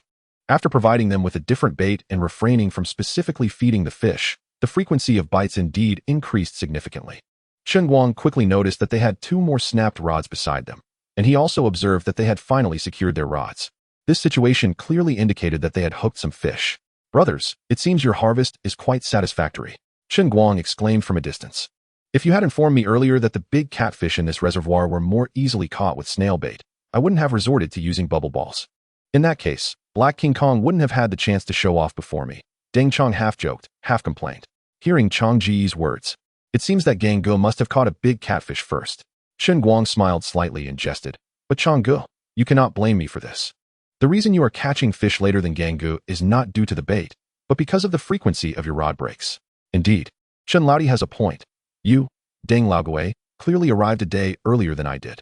The reason you haven't caught a giant fish first is not due to a lack of bites, but because your skills were insufficient, leading to your rod breaking under the strain of a large fish, Wu Gang teased, laughing. If you lack skill, you must practice more. How can you blame Chen Laodi? Even if you had switched bait earlier, your rods would still have snapped, Deng Chong retorted, unwilling to concede. So what if I have snapped more rods than you? I caught the 100-pound catfish before you unlocked it. This round, you lose, Wu Gang declared with a smug expression. Humph, you only beat me by 10 minutes. But the catfish I caught is larger than yours, so this cannot be counted as my loss. Deng Chong was evidently still somewhat unconvinced. Who is larger or smaller is still uncertain. Even if yours is bigger than mine, we are not competing on size, but on speed. Wu Gang replied with a dismissive snort. Hey, I say you two should tone it down. Your loud voices might scare away my big fish. And I expect you to compensate me for them. Yu Yao interjected, unable to hold back as she observed the two boasting. At this point, she was the only one among them who had not caught a big fish, so she naturally disapproved of their smug demeanor. I say, Sister Yu Yao, you are being rather unreasonable. Can you blame us for your lack of fish? You are clearly trying to extort us. Deng Chong quickly retorted. I don't care if I'm unreasonable. What does it matter? Who told you 2 old geezers to show off in front of me? Yu Yao replied with a faint smile. Look, Sister Yu Yao, your fishing float is moving. At that moment, Wu Gang quickly called out. Hearing this, Yu Yao promptly lifted her rod, and the force she felt instantly filled her with joy. Indeed, this was undoubtedly a large catfish. This time, she was determined to reel it in. Having frequently fished alongside Deng Chong and Wu Gang, Yu Yao undoubtedly possessed considerable skill. Her movements were exceptionally proficient and standard, and after a series of actions, she quickly stabilized her rod. For fishing enthusiasts, the most beautiful sight is the bending of a rod under the strain of a large fish, while for Chen Guang, the most enchanting view was undoubtedly Yu Yao's graceful posture while fishing, especially her stance as she bent forward. It was simply delightful to behold. Oh wow, this big fish is quite fierce, truly exhilarating. Just wait until I reel you into my bowl, she muttered, exhilarated by the struggle. The big fish was undeniably robust. Even after such a long duration, it remained powerful, and her hands were starting to feel fatigued. After a while, beads of sweat began to form on Yu Yao's forehead, her speech slightly breathy. Sister Yu Yao, you must not let your guard down. I believe you need to keep tiring it out. The big fish in this reservoir are masters of disguise, and it will surely exert itself again, Wu Gang cautioned. Gangu, are you overthinking this? How can a fish disguise itself? Does it possess wisdom? Yu Yao evidently did not believe this, as she prepared to commence the final winding in of her line. Just as she relaxed her vigilance, the big fish indeed exerted itself once more. Oh no, this fish is truly disguising itself, and has begun to exert force again, Yu Yao exclaimed, attempting to regain control of her rod, yet fearing that a sudden force might snap it. She eased some tension and followed the direction of the fish's pull. Sister Yu Yao, take it easy, Wu Gang cautioned, but just as he finished, he noticed his own rod had also begun to stir, and he could no longer focus on Yu Yao, turning his attention to the float in the water. Here it comes, a black float. Wu Gang suddenly lifted his rod, joyfully exclaiming, I've hooked a fish. I've hooked another one. It seems today I will land my second 100-pound giant catfish. Almost simultaneously, Deng Chong also burst into laughter. The two immediately diverted their attention to their respective rods, completely oblivious to the fact that Yu Yao was now in a precarious situation. The big fish suddenly surged, and Yu Yao repeatedly swung her rod in an effort to relieve the strain, but despite her attempts, she was still pulled toward the water, struggling to stabilize her grip on the rod. This won't do. If this continues, the fish will escape. Yu Yao clearly refused to allow the large fish to evade capture. Seizing the moment, she thrust her rod into the crevice of the bricks on the ground, squatted down into a stable position, and gripped the rod tightly, pulling it backward with all her might while leaning slightly back. This maneuver was a desperate final struggle against the big fish. Either she would secure it and it would no longer be able to resist, or the rod would snap and the line would break. It must be said that the quality of the rod in Yu Yao's hands was indeed impressive. She seemed poised to stabilize the big fish. However, just then, an unexpected incident occurred. The bricks beneath her feet could not withstand the immense force and began to shift. Oh no, the bricks are loosening. Beautiful lady, let go, Chen Guang exclaimed urgently. Once the bricks on the ground became unstable, Yu Yao's rod would lose its anchor, and her leaning body would lose its balance, causing her to fall and ultimately be dragged into the water by the large fish.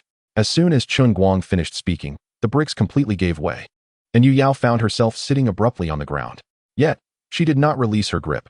Even as the rod pulled taut, she held on tightly, her entire body being dragged half a meter by the large fish.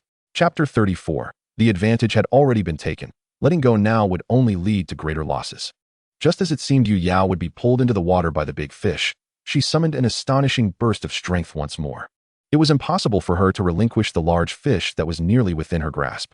Yu Yao had long noticed two protruding bricks by the water's edge. Just as her body was about to be pulled into the water, her feet fortuitously found purchase on the two jutting bricks, stabilizing her descent. Is this really possible? Chen Guang expressed his surprise at the sight. This woman was truly determined for a fish, and her reflexes and mental fortitude were indeed remarkable. The bricks only jutted slightly above the ground, the highest barely 2 centimeters, and being near the water's edge, the protruding surfaces were exceedingly slick. That Yu Yao could react so swiftly and maintain her balance on them spoke volumes of her exceptional physical prowess. However, this situation was only temporary. Without considering whether the bricks might shift or her feet might slip, standing on such a minuscule elevation meant she could only apply pressure through her toes. Faced with the pull of a fish weighing over 100 pounds, even her impressive physique would not withstand for long. Realizing this, Yu Yao turned to Chen Guang, pleading, Brother boss, come help your sister. Me? Chen Guang questioned, pointing to himself in confusion. You're fishing for my fish and expect me to help? You really don't see yourself as an outsider. Brother boss, you wouldn't be intentionally not helping me because you think I'm about to reel in your fish, would you? Aren't you concerned about your sister encountering danger? Fearful, he certainly was. Just days ago, Jean Ling had been dragged into the water by a large fish. If this fierce woman were to be pulled in as well, it would not be a trivial matter. What if she proved to be even more formidable than Jean Ling and refused to let go of the fish? Imagining her swimming with a large fish dragging her under was a scenario Chen Guang could hardly bear to contemplate. He felt it was imperative to intervene before such an incident could unfold. Of course not, it's just a fish. How can it be more important than the safety of a beautiful sister? Chen Guang took a couple of steps forward, shaking his head. But how can I assist you? You just need to crouch down and hold me from behind. When the fish tires, I can pull it in, Yu Yao explained, already propping herself up. If Chen Guang could embrace her from behind, the pressure on her feet would become less critical. She would simply need to pull the fish back a little further to regain her footing. All right. Chen Guang nodded and crouched down to hold Yu Yao from behind. However, due to the slope and the difference in their heights, it was quite challenging for him to grip her waist, and his hands naturally ended up positioned higher. Initially reluctant, once he made contact, it was undeniably a rather pleasant experience. Truly ample and soft, this benefit seemed worth the price of a fish. Yu Yao appeared somewhat surprised by the outcome, but given the circumstances, it would be more disadvantageous to ask Chen Guang to release her. Brother boss, where are your hands going? Are you trying to take advantage of your sister on purpose? She said, her cheeks flushing as she feigned composure. My apologies. It wasn't intentional. This is the only spot I can hold on to. Otherwise, I'll have to let go and grab your neck, Chen Guang stammered. Feeling a bit awkward. Are you trying to strangle me by holding my neck? Yu Yao replied with a light snort, understanding that it was indeed difficult for him to grip her waist from above. She then calmly said, just lower your hands a bit. Ah, Chen Guang responded softly, adjusting his grip slightly downward. However, it only moved a little, still resting at a crucial edge. Yet this position managed to secure his wrists well for support. Damn it, I'm really at a loss here. If I lose this fish, it will be a total loss. Yu Yao thought to herself, determined to catch the large fish. Fortunately, Chen Guang remained relatively still, allowing her to accept the situation. The priority now was to reel in that big fish. Yet, pulling such a large fish onto the shore was no simple feat. They maintained this position for over 10 minutes before finally finding an opportunity. If it continued like this, Yu Yao would soon be at her limit. The aura of the young, handsome man beside her had already tested her endurance. Thankfully, she persevered until the end, managing to stand up again, and the fish had not escaped. After parting from Chen Guang, she regained her strength as a fisherman. The three of them stood at the shore, furiously pulling on their rods, creating a magnificent and melodious sound. Quickly, brother boss, come help me net the fish. Yu Yao called joyfully to Chen Guang, as she was the first to bring the large fish to the shore. All right, I'm on my way, Chen Guang replied, picking up a net nearby and walking over. Wow, this big catfish is enormous and plump. Upon landing the fish, Yu Yao exclaimed with delight. Hurry, take some close-up shots. They were all internet celebrities and had brought photographers to capture material. Catching such a sizable catfish for the first time certainly warranted a few commemorative photographs. Haha, my second big catfish is coming in too. Brother Chen, hurry and help net the fish. Not long after, Wu Gang's laughter echoed from a distance. Brother Gang, impressive. You've caught 2 big catfish already. Chen Guang once again picked up the net and approached Wu Gang. Brother Chen, I've struck it rich today. You're not going to let this fish go, are you? Wu Gang joked, holding the big catfish. Brother Gang, if you say that, I wouldn't dare to help you net the fish. Chen Guang retorted, but as he spoke, he aimed the net at the large fish. Not bad, not bad. This catfish is even bigger than the last one. Although this was Wu Gang's second big catch, he was still incredibly excited and hurriedly posed with the fish for the photographer. Brother Chen, your help has contributed to my catching 2 big catfish today. How about I let you keep this one? Wu Gang said, looking at Chen Guang with a hint of reluctance. No need, Brother Gang. Your skill is what brought in these 2 big catfish. Now that they're on shore, they're yours. It wouldn't make sense to return them. Chen Guang waved his hands dismissively. He was adamant that he could not go back on his word. Otherwise, he would not have covertly let them catch more fish. And he also wished to leverage this opportunity to generate some buzz. Brother, are you really not going to let me return this catfish? 2 big catfish are worth at least 20,000. I could make quite a profit. Wu Gang inquired with a smile. Brother, if you profit, I'm also quite pleased. Who knows, I might even ride on your popularity. Chen Guang chuckled. By the way, I'm thinking of organizing a fishing competition this coming weekend. I'd love for you to help promote it. A fishing competition? That sounds intriguing. Can you share more details? Wu Gang asked eagerly upon hearing this. It is thus that I wish to seize the opportunity of the grand opening of my fishing grounds to extend an invitation to fishing enthusiasts from across the nation to partake in this fishing competition. Entry will be granted through tickets, each tentatively priced at 888. All competitors will have the privilege of taking home any fish they catch. And I intend to designate a few special prize fish, with extra rewards for those fortunate enough to reel them in. Chen Guang briefly shared his thoughts with Wu Gang. The official opening of the fishing grounds was merely a pretext. After all, one must have a legitimate reason to host an event. Dear brother, won't you be incurring great losses by doing this? Yuyo, who had been listening from a distance, approached to offer her caution. Indeed, Chen. This ticket merely covers an hour of fishing fees. If a number of skilled anglers show up, you may end up with nothing left to your name. Wu Gang quickly concurred. I believe otherwise. Perhaps I may even turn a profit, as not everyone possesses the exceptional skills you both have.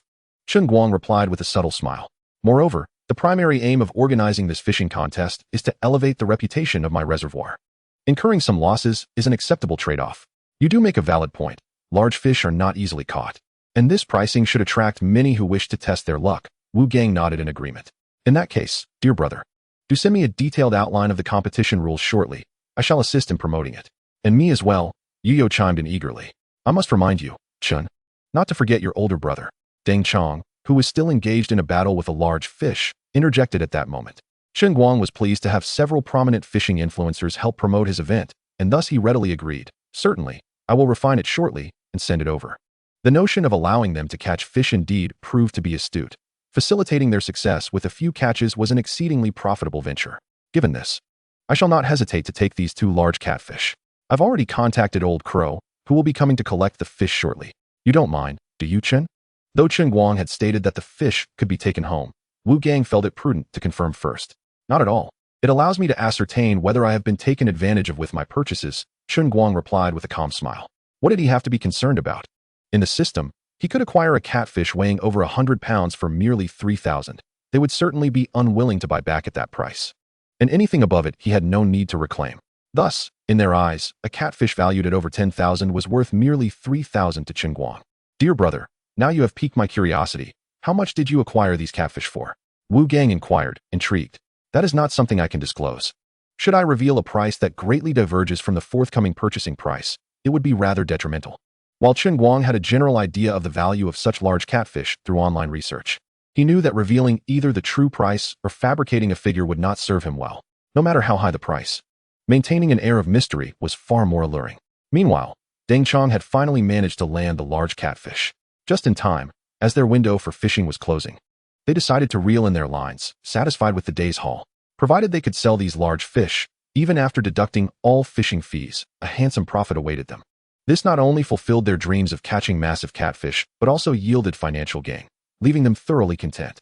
After tidying up their gear, they waited briefly until a fish transport vehicle descended from the small hill on the opposite side of the reservoir. A short, dark-skinned middle-aged man with a buzz cut emerged from the vehicle. Old Crow, you old rascal, you finally arrived. Had you delayed any further, I would have had to sell these large catfish elsewhere. Wu Gang approached to shake hands with Old Crow, then began to jest. The moment I received your call, I began preparations, not daring to lose a moment as I hurried here. Old Crow retorted, clearly displeased. Enough with the small talk. Take me to see the large catfish you've caught. Old Crow, at your age, why are you still so impatient? The fish 1T run away, Wu Gang teased. You know me. I have little interest in anything but colossal specimens. My fish pond boasts quite a collection of giants, and I pay handsomely for them. Your dilapidated fish pond dares to claim a bounty of giants? Today, I shall show you what true giants look like. Enough with the teasing. Show me just how large these so-called giants are, Old Crow insisted. Follow me. The giants are in the fish basket beneath this reservoir, and there's more than one. Wu Gang replied, leading Old Crow down the reservoir's embankment. Wow, these 2 catfish must weigh around 120 pounds. Their sheen is magnificent. I am quite fond of these 2. Set a price, will you? Upon seeing the 2 catfish in the basket, Old Crow was astounded. He had raised at least 100 large catfish in his pond, several exceeding 100 pounds, yet none surpassed the size of these 2. Moreover, these 2 catfish appeared to be pure wild specimens, their scales glistening with a luster far superior to those in his pond. Hold your horses, Old Crow. In addition to the 2 here, Deng also caught 2 over there, and Yuyo has landed another, Wu Gang declared with a proud smile. What? You mean Chong also caught 2, and Yuyo caught 1 as well? Are you jesting with me? Old Crow was once again taken aback. The quality and size of these catfish were already a remarkable surprise. He could hardly fathom the appearance of 5 in total. Chapter 36. Brother, it is time for us to settle our accounts. If you doubt me, simply take a look for yourself, Wu Gang replied with a gentle smile. As Old Crow lifted Deng Chong's fish basket, his mouth dropped in disbelief as he exclaimed, this catfish must weigh at least 130 or 40 pounds. How many of these massive catfish must be in this reservoir for you to catch so many? Quite a few. Indeed, There are not only large catfish, but also many other species of giants, Wu Gang teased. Old Crow, in the presence of our esteemed brother Chen, your giant fish pond seems a mere joke. We shall see how you boast in the future. You must be Chen, the one everyone speaks of. Old Crow suddenly turned to Chen Guang. Mr. Chen, would you be willing to lease your fish pond to me? We can discuss the price. Old Crow, that may not be feasible. I am planning to hold a fishing competition in 5 days. If I were to lease out the fish pond, I would struggle to gather enough giant fish in a timely manner, Chen Guang replied, his expression somewhat troubled. However, if you truly have an interest in giant fish, you are welcome to come and purchase them later. Very well, I shall return then. The old crow nodded and turned to Wu Gang, saying, Gongzi, I shall take all 5 of your large catfish, paying you 10,000 each day. I will transfer the money to you shortly, and you can then share it with Jiangzi and Yu Yao. Old Crow, is that a bit unfair? You're only offering us 10,000 for each of these massive catfish? Wu Gang replied, discontented. I recall that last year you paid over 10,000 for a single catfish weighing over 100 gene. Not one of our fish is smaller than yours. Oh, come now. We are brothers. Why must we quibble over such trifles? It's merely a slight difference in size, and the price won't vary significantly. The old crow chuckled, placing a hand on Wu Gang's shoulder. Who are you calling brother? There's no such thing as brotherly love when you're trying to cheat your kin, Wu Gang exclaimed, brushing the old crow's hand away in displeasure. All right. Who said we weren't brothers? Brothers can endure a little loss. I'll add an extra 2,000 for each fish. This is already the highest price I can offer, considering your fish were caught by rod and not netted, hence the price is naturally lower. Very well. I'll let you have your way this time. Once the money is transferred, you can load the fish directly, Wu Gang said, pulling out his phone, seemingly anxious that the old crow might renege on the deal. Whether the price is fair or not is indeed debatable, as such large catfish are quite rare. Ultimately, it depends on personal preference when setting a price. In truth, these rare giants are worth the most when alive. Hence, every step in the packaging and transportation process must be executed with utmost care to avoid any damage, ensuring a higher survival rate. This is why the old crow asserted that fish caught by rod are valued lower than those caught by net. The hook inflicts some degree of harm, diminishing both the chances of survival and the quality of the skin. Brother Chen, we shall take our leave for now. Next time we have the opportunity, we will come to negotiate with you again. Always welcome. But next time, it's anyone's guess who will negotiate with whom. After the large fish were loaded, the group laughed and began their farewells. As a few of them were about to depart, Yu Yao suddenly addressed her photographer. You go ahead and wait for Chong and Gang at the intersection for a while. I need to speak with the boss's brother privately. All right. Yao Jia, the photographer replied, departing alongside Deng Chong's photographer, Xiao Hu. While speculating, Xiao Hu, do you think Yao Jia wants to settle accounts with Boss Chun afterward? That is a possibility. Yao Jia is quite skilled. Boss Chun is likely in for a rough time. Xiao Hu nodded in agreement. Yao Jia is so beautiful, and Boss Chun took such advantage of her earlier. A bit of retribution is only fair. Hearing the two youngsters discuss, Deng Chong and Wu Gang exchanged sympathetic glances in Chen Guang's direction. Boss's brother, they've all left. It's time we settled the accounts from earlier. Yu Yao smiled sweetly at Chen Guang, stepping closer to him. What accounts do we have? Chen Guang retreated a couple of steps nervously. What do you think? Have you already forgotten what happened? I wasn't doing it on purpose. Chen Guang protested. Is that so? If it wasn't intentional, why were your hands all over the place? Did I move them? Perhaps my hand got tired from the prolonged duration, and I accidentally shifted a bit. Yao Jia, you must have misunderstood. Do you think I would believe that? However, that is no longer important. You took such advantage of me earlier. I must retaliate, or I would suffer a great loss. How do you intend to retaliate? Chen Guang was momentarily perplexed by Yu Yao's words. What kind of retaliation could there possibly be? Surely, she wouldn't resort to the same method for revenge, would she? As Chen Guang pondered, Yu Yao suddenly seized the fabric of his shirt at the chest and, standing on her tiptoes, leaned in to kiss him. Is this her form of retaliation? If this is how Yu Yao chooses to get back at him, Chen Guang would willingly endure it indefinitely. All right. Let us consider this a little interest for today. The rest you can repay slowly over time, Yu Yao said with a smug expression as she released him. Wait. Yao Jia, I can pay back the remainder all at once. Chen Guang exclaimed, grasping Yu Yao's hand fervently. What do you mean by teasing and then running away? If it's retribution, it should be thorough. Boss's brother, are you hoping for me to be responsible for you? Yu Yao teased with a flirtatious smile. I wouldn't mind that. I simply hope for you to enact a bit more retaliation. Such a generous request. You must know I might take you seriously. Absolutely. Yao Jia, I implore you to exact your revenge thoroughly, Chen Guang declared, lifting his chin defiantly, embodying a spirit of fearless acceptance. You little rascal. What kind of fantasy are you indulging in? Yu Yao playfully flicked his forehead, followed by a melodious laugh. What happened to the promised kiss? Why was I met with a flick instead? Chen Guang rubbed his forehead, feeling a mix of exasperation and amusement. I'm off. The remaining retaliation can be saved for next time. Yu Yao smiled faintly, turning to leave briskly. Don't go. If you don't settle it now, I want to recognize the debt next time. Chen Guang called after her, feeling a sense of frustration as he chased after her. This girl, teasing and then fleeing, truly left him yearning. Chapter 37. The employees have arrived. Upon returning home, Chen Guang discovered 3 new individuals in his abode, a middle-aged couple and a young woman. The couple consisted of the man, Yu Peng, and the woman, Hu Qin, both of whom possessed rather ordinary appearances. The young woman, Huang Yiting, however, was strikingly beautiful, with a splendid physique that radiated youthful exuberance. These 3 were Chen Guang's additional employees, marking the completion of his team. After providing a brief outline of their job responsibilities, he allowed them to choose their preferred rooms to settle their belongings. Boss, I heard there are 2 rooms on the 2nd floor. Can I select the one next to yours? Huang Yiting, a bold and vivacious girl, immediately expressed her desire for the room adjacent to Chen Guang. That is not permissible. It's inappropriate for a man and woman to share space.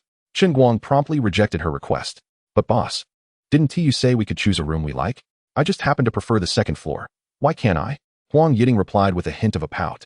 Moreover, the 2 rooms are separate. How is it inappropriate? I said no, and no means no. I'm the boss. And I make the rules, Chen Guang said sternly. Well, if that is how it is, no need to be so harsh. I merely wish to be closer to the boss. Is that a crime? Huang Yiting pouted, ultimately opting for the room on the 1st floor nearest the staircase, seemingly genuine in her desire to be closer to her boss. While they were unpacking, Chen Guang made a trip to see Jie Ge and the others. Boss Chen, you've come. I've nearly wrapped up the fish pond. I estimate it will be completely cleared in half an hour. However, there are a lot of snakes in this pond. We've already caught several hundred. Jie Ge greeted Chen Guang enthusiastically. None of you have been bitten by snakes, have you? Chen Guang was well aware of the abundance of snakes in this fish pond. Otherwise, it would not have been contracted to them for cleaning. No. We've frequently taken on the responsibility of clearing neglected fish ponds, and encountering snakes is merely a commonplace occurrence. We wouldn't be so easily bitten, Brother Jie hastily replied. That's good to hear. Judging by your beaming smile, it seems you must have made quite a haul. Chen Guang inquired, nodding. Indeed. Boss Chen, you certainly did not deceive us. This pond is teeming with yellow eels. So far, we have caught at least 400 to 500 pounds, which amounts to a tidy profit, Brother Jie said with a grin. I misjudged the situation. I truly did not anticipate there being such an abundance of yellow eels. Boss Chen, let me cover the difference for you. No need for that. Since we agreed on a price, whatever the catch may be is yours to keep. Conversely, if you were to incur losses, I would not demand a refund. Chen Guang promptly waved his hand. He could not bring himself to ask others to make up the difference. That would tarnish his reputation. Even if they earned a significant profit, he would still refuse. For who would dare to approach him for his fish ponds in the future? Boss Chen is indeed magnanimous. Since you are so generous, we must also be gracious. Brother Jie said, signaling to his cousin. Cousin, come quickly and select a few of the largest yellow eels. Upon hearing this, the little cousin rushed to fetch a bucket and quickly scooped several particularly large yellow eels from another larger container. Boss Chen, these are the biggest yellow eels I specifically selected for you. Please take them home and enjoy. Do not decline. Brother Jie said as he took the bucket from his cousin, deliberately showing Chen Guang the eels inside. It was hard to deny that these yellow eels were exceptionally large. Almost everyone weighed at least a pound. Though there were only 7 or 8, they filled nearly half a bucket. And it was estimated that their total weight exceeded 10 pounds. Such sizable yellow eels would fetch a price of at least 100 per pound. And despite the few they had, their value would certainly exceed 1,000. Well, I shall not be polite then, Chen Guang said as he accepted the bucket without hesitation. Boss Chen, I hear you have over a dozen such fish ponds. Might I inquire if you would consider contracting them to me as well? Brother Jie, upon learning that Chen Guang had several long-abandoned small fish ponds, began to entertain the idea of continuing their business relationship. Brother Jie, it's not that I am unwilling to contract them to you. It's simply that I am uncertain about what fish are in those ponds and in what quantity. I truly cannot propose a price. Chen Guang feigned difficulty, though he was not concerned about undervaluing them or incurring losses, even if he were to lose. It would not be a significant hit. It was not that he was unwilling to contract out the abandoned ponds. After all, having them help clean the ponds was a mutually beneficial arrangement. However, he did not wish to contract all the abandoned ponds at once. He preferred a steady stream of income, ideally distributing the contracts among different individuals to attract more traffic to his business. I see. Might I ask if you could take me to view your fish ponds? If we find one that catches our fancy, we can discuss the price then? Brother Jie proposed with a nod of agreement. offering a new suggestion. Of course, once you finish with this pond, I will take you there. Chen Guang readily agreed. He could not refuse such a reasonable request. If the price was suitable, he wouldn't mind contracting a few more ponds to them. Estimating that in about half an hour, this pond would be thoroughly cleaned, he decided to take the half bucket of yellow eels home first. Upon seeing Chen Guang return with the bucket, the lively Huang Yiting immediately bounced over to his side. Boss, those yellow eels are enormous. Where did you manage to catch so many big ones? She exclaimed upon spotting the large eels in the bucket. Her exclamation drew the attention of others, who soon gathered around. Why are these yellow eels so large? They're almost as long as my arm. One remarked. Indeed, I've never seen such large yellow eels before. Could these be the legendary one-pounders? Another added. Those yellow eels must weigh more than a pound. The largest one is as thick as a child's arm. Surely it weighs more than 2 pounds, said another in awe. All right. It's just a few large yellow eels. Soon, Sister Mayor will cook them for you. Chen Guang waved his hand dismissively. Hooray. Boss, you are so generous. I've never eaten such large yellow eels before. They are my favorite. Huang Yiting cheered and leaped into Chen Guang's arms, giving him a big hug. It's just a matter of a large yellow eel. Your excitement is quite overwhelming. If you don't let go, I fear I may be asphyxiated. Chen Guang awkwardly pushed her away. The sentiment was fine, but something about the phrasing felt a bit off. Was it really appropriate for a young girl to say that the boss was providing her with a large yellow eel? Well, if a large yellow eel can make you this happy, stick with me, and there will be plenty more delightful things in store for you. Chen Guang quickly interjected. With the yellow eels now delivered home, it was time to take Brother Jia and the others to see his other fish ponds. There was still over an hour until nightfall. Although time was somewhat limited, it would suffice. Walking along the roadside, they came across nearly 10 fish ponds of various sizes. Brother Jia's group quickly took an interest in the pond where Chen Guang had previously raised soft-shelled turtles. Boss Chen, this pond looks quite promising. It must have previously been used for raising soft-shelled turtles, right? Brother Jia said, circling around the pond with keen interest. I cannot confirm whether it was once used for soft-shelled turtles, but there are indeed quite a few in there. Brother Jia, I would advise against having your eye on this pond. I intend to keep it for myself. Chen Guang replied with a smile, firmly rejecting the idea. He genuinely had no intention of selling this pond, as wild soft-shelled turtles were a rarity, and he was not short on money. There was no necessity to part with it. Perhaps it would serve a greater purpose in the future. Wild soft-shelled turtles paired with spring water would be absolutely unique in the world. Although he could purchase wild soft-shelled turtles directly from the system, selling this pond would diminish the credibility of his turtles, even if they were legitimate. Selling it for a mere sum of money seemed hardly worth the loss. He needed to plan wisely for future endeavors. Very well, then we shall continue to explore other ponds. Brother Jian nodded, recognizing that Chen Guang was unwilling to sell. Some ponds appeared promising on the surface, not seeming abandoned for long, but the uncertainty of the fish population left Brother Jia and his companions in a dilemma. Before long, they arrived at the deep pool at the foot of the mountain. Boss Chen, this deep pool looks quite attractive. The water is clear and fathomless. Fish thriving in such conditions must surely be delectable, Brother Jia remarked, his interest piqued by the sight of the pool. The azure waters revealed numerous fish of varying sizes swimming about, clearly indicating a healthy population within. Moreover, the waters of the deep pool flow toward the several fish ponds below. Although there is a channel that leads directly to the large reservoir during times of flooding, the waters can also flow into those ponds. Therefore, even if those ponds have not been stocked with fish for many years, it is likely that some fish still inhabit them. Provided the prices are not exorbitant, one should not incur significant losses. Chen Guang, unaware of Jia Ji's ability to make such connections, noticed the glimmer of excitement in his eyes as he gazed at the deep pool, and thus smiled, saying, Jia Go, you cannot be contemplating claiming ownership of my deep pool, can you? I advise you to abandon such thoughts. This deep pool is interconnected with the entire mountain, featuring substantial seepage and linking numerous caves, both large and small. Setting aside the question of whether the water can be entirely drained, even if it could, capturing the fish within would be impossible. However, one point Jiego made was indeed correct. The fish in this deep pool are extraordinarily delicious, though they can only be caught through traps or fishing lines.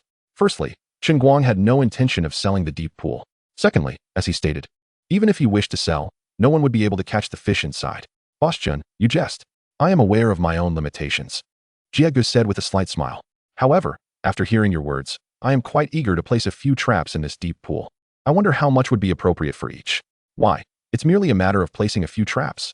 You need not pay anything, Jiego. Feel free to set them up as you wish, Chen Guang replied generously. Of course, I must pay. If I don't, I would not dare take any fish that might be caught in the traps. Jiego chuckled. Let us do this. I will give you 100 for each trap, and I shall place 10 in this deep pool. Tomorrow morning, I will return to collect them. And I can also set a few traps in some of the other ponds as a trial. How does that sound? Jie Ji's words clearly indicated his desire to also lease Chen Guang's other ponds. Very well, then I shall not keep you any longer. Chen Guang nodded, accepted the payment, and returned home for dinner.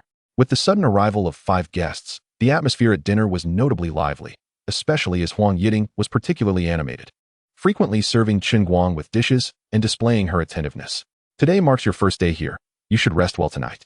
Starting tomorrow, you will take turns keeping watch over the fish ponds, Chen Guang instructed after dinner. However, for now, only the Nanling Reservoir requires close supervision. 2 people will suffice. And you may alternate. Boss, what about tonight? Do we not need anyone to keep watch? Huang Yiting inquired. You have just arrived today. It is best you rest.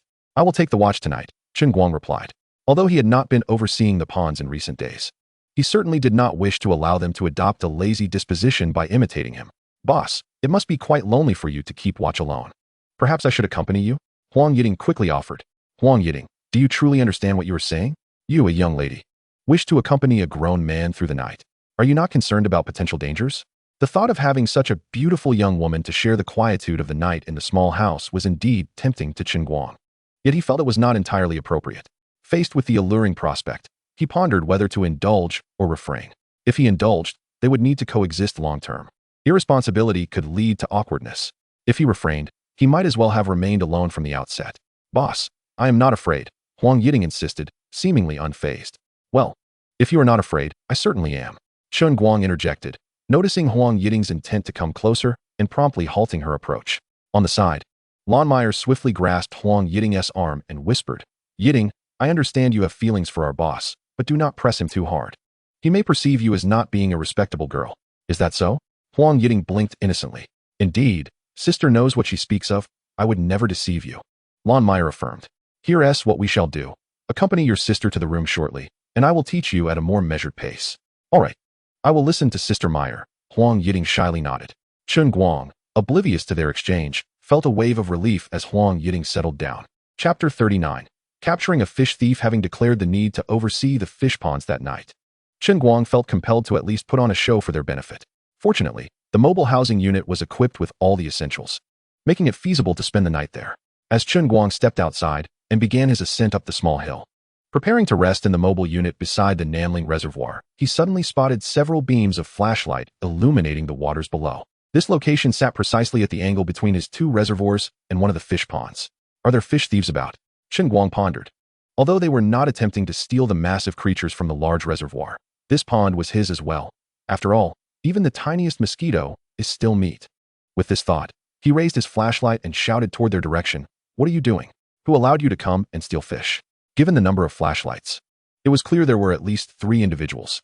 Chen Guang was naturally hesitant to rush toward them, as his shout was merely intended to frighten them off. Oh no! We've been discovered. Run! Upon hearing Chen Guang's shout, one of the thieves whispered urgently to the others before bolting away, disregarding whether the others had time to react. Darn it! How could we be found out so quickly? Another, who was carrying a set of electric fishing equipment, muttered under his breath before hastily following the first thief. Wait for me, brother.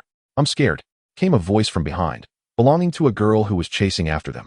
Perhaps due to her soft voice or the anxiety of the fleeing pair, they seemed entirely oblivious to her calls, not pausing to wait for her, but instead quickening their pace.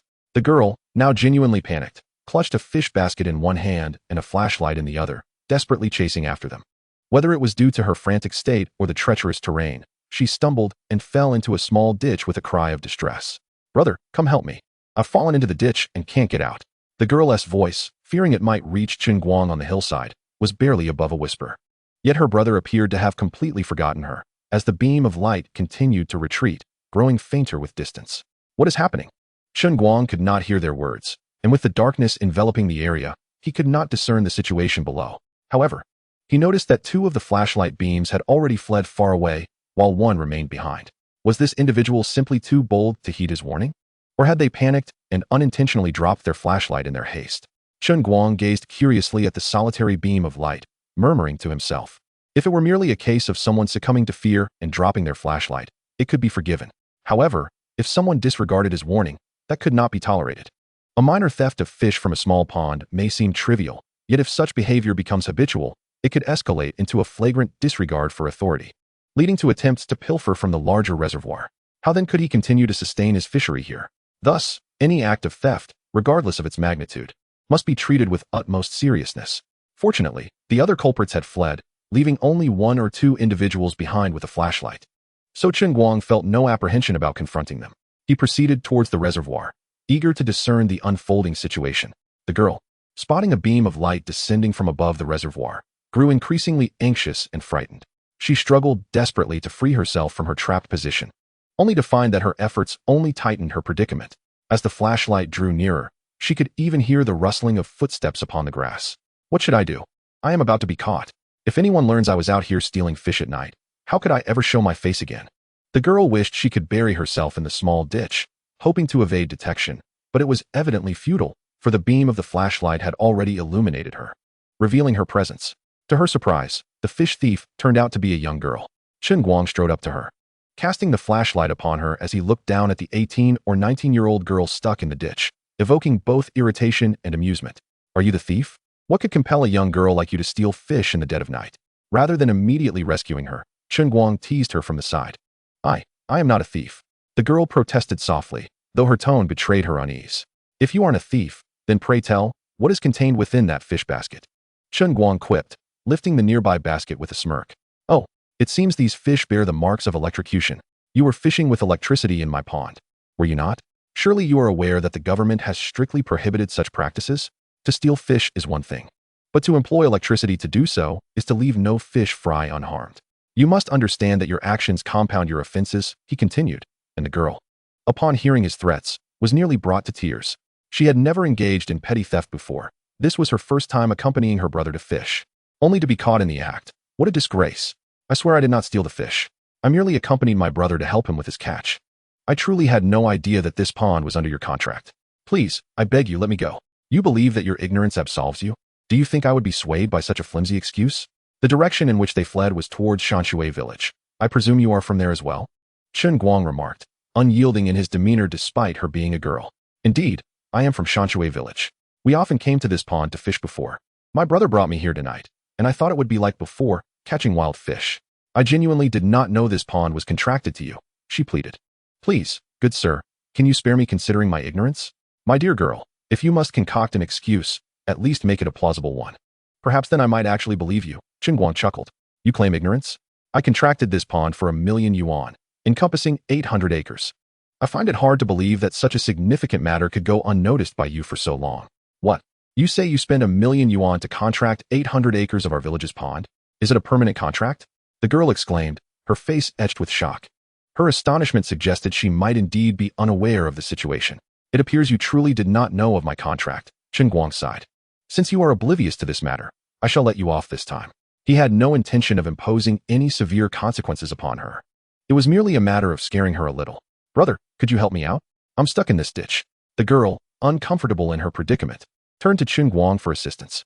Tell me, how did you manage to get yourself wedged in this ditch? Chen Guang, unable to suppress a laugh, observed her unusual position, her legs flailing in the air while her rear end remained trapped in the ditch, leaving him baffled as to how she had contorted herself into such a position. Hearing his remark, she felt a mix of urgency and embarrassment. How was she to explain her predicament? She simply lost her footing and found herself stuck. Fine, let me try pulling your legs to see if I can free you, Chen Guang suggested, placing the flashlight aside as he prepared to assist her.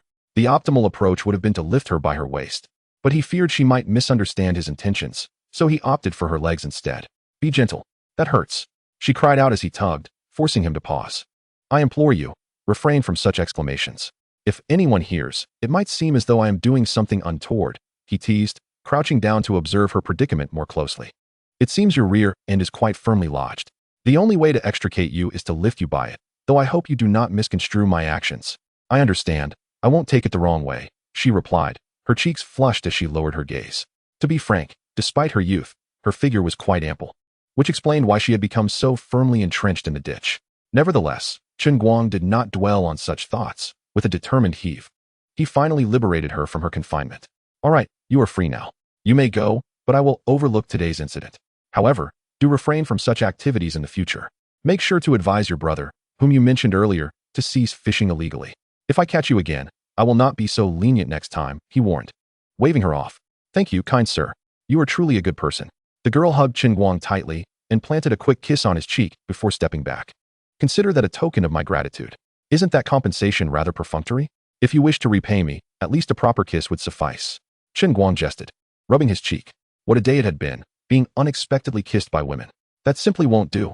I must return home now. The girl huffed, snatching the flashlight from the ground and fleeing, only to pause a few steps later to turn back and say, by the way, my name is Yin Yu. With that, she hurriedly disappeared into the night. Yin Yu? Could this girl be related to Yin Yin? Chen Guang rested his chin in thought as he watched the receding beam of light, recalling Yin Yu's features. Upon reflection, it struck him that she bore a striking resemblance to Yin Yin. Could they possibly be sisters? If so, it seemed rather regrettable to let her go so easily. Chen Guang murmured to himself, yet he did not dwell on it further as he turned to return to his mobile home beside the reservoir for some rest. The hour was still early, and naturally, one would indulge in a bit of mobile scrolling before surrendering to slumber. With just a few swipes, Chen Guang stumbled upon a video posted by Deng Chong and Wu Gang, showcasing their impressive catch of 2 hefty catfish, each weighing over 100 pounds. This captivating footage instantly garnered the envy of many viewers. The comments ranged from praise for their exceptional angling skills to inquiries about how they managed to reel in such colossal fish. Numerous aspiring anglers expressed a desire to try their hand at the thrill of catching giants themselves. Such attention was undoubtedly a boon. It was clear that enticing avid fishermen with a touch of sweetness was essential to attract a larger crowd. Particularly noteworthy was the fact that Deng Chong and Wu Gang had taken the initiative to promote Chen Guang's fishing pond, which was set to officially open with plans for a fishing competition, further sparking discussions and interest. The entry fee of 888 yuan was enticing enough to lure many into participating, with a single large catfish fetching upwards of 10,000 yuan. Even if one failed to catch a giant, other sizable fish could still be sold for several thousand. Moreover, special tagged fish would offer additional rewards, rendering the 888 yuan ticket a trivial expense in comparison. Chen Guang deemed it imperative to capitalize on this momentum and decided to release a video of his own. He had already conceived the idea of using rare fish species as tagged fish, intending to purchase a few through the system to place in the reservoir. Of course, particularly rare fish were currently unattainable through the system, and even if they were, Chen Guang had no intention of acquiring them, as he would struggle to provide a plausible explanation. Thus, careful selection was necessary. The tagged fish had to be unique and preferably elusive. Contestants would undoubtedly come seeking large catches, so the tagged fish should ideally be contrary to that expectation. It shouldn't be too large, yet it must be distinctive. Not too easy to catch, and not exceedingly rare. Given these parameters, options seemed limited, yet Chen Guang, equipped with the system, was not one to be daunted. He had an abundance of special fish at his disposal. In fact, he had already identified his target fish, a common species known as the bitterling, one of the 4 legendary fish in the angling world. The bitterling is a small, nuisance fish that anglers often find bothersome, yet it possesses a striking appearance, making it one of the more aesthetically pleasing freshwater species. While bitterlings are commonplace, a half-kilogram specimen is quite rare, undoubtedly qualifying as a supergiant among them. Although this supergiant bitterling would require small hooks due to its diminutive mouth, this would pose a challenge for those intent on catching larger fish. Thus, those aiming for big catches would inevitably miss out on the tagged fish, while those targeting the tagged fish would be relegated to smaller catches. This strategy would allow Chen Guang to attract a greater number of anglers at minimal cost. Naturally, this was only relevant from Chen Guang's perspective. While a half-kilogram bitterling could be procured for around 100 in the system, it held no less value for those who appreciated it, being no cheaper than the 100-pound catfish. Chapter 41. As long as you haven't released the fish in the pond still belong to us. Prior to that, a touch of spiritual spring water could be added to the reservoir to enhance the flavor of the fish. When those who came to fish would take their catches home to taste, how could one not anticipate a return of customers? Guarding the fishing pond alone was indeed dull. After a brief session with his phone, Chen Guang retired early for the night. The following morning, shortly after stepping outside, Chen Guang spotted Huang Yiting approaching on a small electric scooter. "Boss, hurry, come with me," Huang Yiting exclaimed, rushing towards him with an urgency that suggested she had found a savior. Without waiting for a response, she grasped his hand, urging him onto the scooter. "What's the rush? Is something wrong?" Chen Guang inquired calmly, unaffected by her apparent distress. "There's about to be a fight over there. I can't explain everything now. Just get on, and we'll talk on the way," Huang Yiting insisted, her urgency palpable. "All right." Chen Guang, sensing the gravity of the situation, quickly took his place on the back of the scooter. Although the scooter could accommodate 2, the space was limited, forcing them to sit closely together. As the morning breeze tousled Huang Yiting's silky hair, a blend of shampoo and an unknown fragrance wafted into Chen Guang's senses, fresh and elegantly pleasant. The proximity of her soft form, occasionally jolted by the uneven road, elicited both enjoyment and discomfort in Chen Guang. What a way to test a leader first thing in the morning. Who could withstand such trials? If he were to embarrass himself and Huang Yiting noticed, what prestige would he have left as her boss? Fortunately, Huang Yiting soon shifted the conversation to the matter at hand, diverting Chen Guang's focus and averting any potential embarrassment. The situation, as she explained, was that this morning, Jie Gu and his team had come to collect their fishing nets, but had encountered a conflict with local villagers during the process. Huang Yiting was unclear on the specifics, only that a disagreement arose over Jie Ji's collection of their nets. This puzzled Chen Guang, as Jie Ji's nets were placed within their own pond. How could they have inadvertently collected someone else's? Clarifying the matter in person seemed the only way to ascertain the truth. Moments later, upon arriving at the scene, Chen Guang could hear the heated argument from a distance, an atmosphere ripe for conflict. What is going on? Who allowed you to cause trouble here? Is there no law? Chen Guang strode forward, joining Jie Gu and his associates, casting a stern gaze toward the group of young men before him. You lot must be from Shanshui village, right? Who gave you the audacity to create a ruckus on my property? Hey, who are you to say we're causing trouble? You're in cahoots with them, aren't you? One of the young men shot back, looking at Chen Guang with defiance. I am the owner of this fishing pond. You dare to cause a disturbance on my turf and question my identity. Chen Guang retorted with a cold scoff. So you're the owner of the pond. Perfect timing. We were just looking for you, the young man exclaimed, pointing at Jie Gu and his companions. These outsiders came here and took our nets along with the fish we caught. You must provide us with an explanation, or we won't let this go easily. You want me to explain? Do you not know that this pond has been contracted to me? You come to my pond to set nets, and then demand an explanation from me? Have you lost your minds? Chen Guang's expression darkened as he grasped the situation. It seemed these young men had indeed come to his pond the previous night to set nets, and their confrontation with Jie Gu had arisen from that encounter.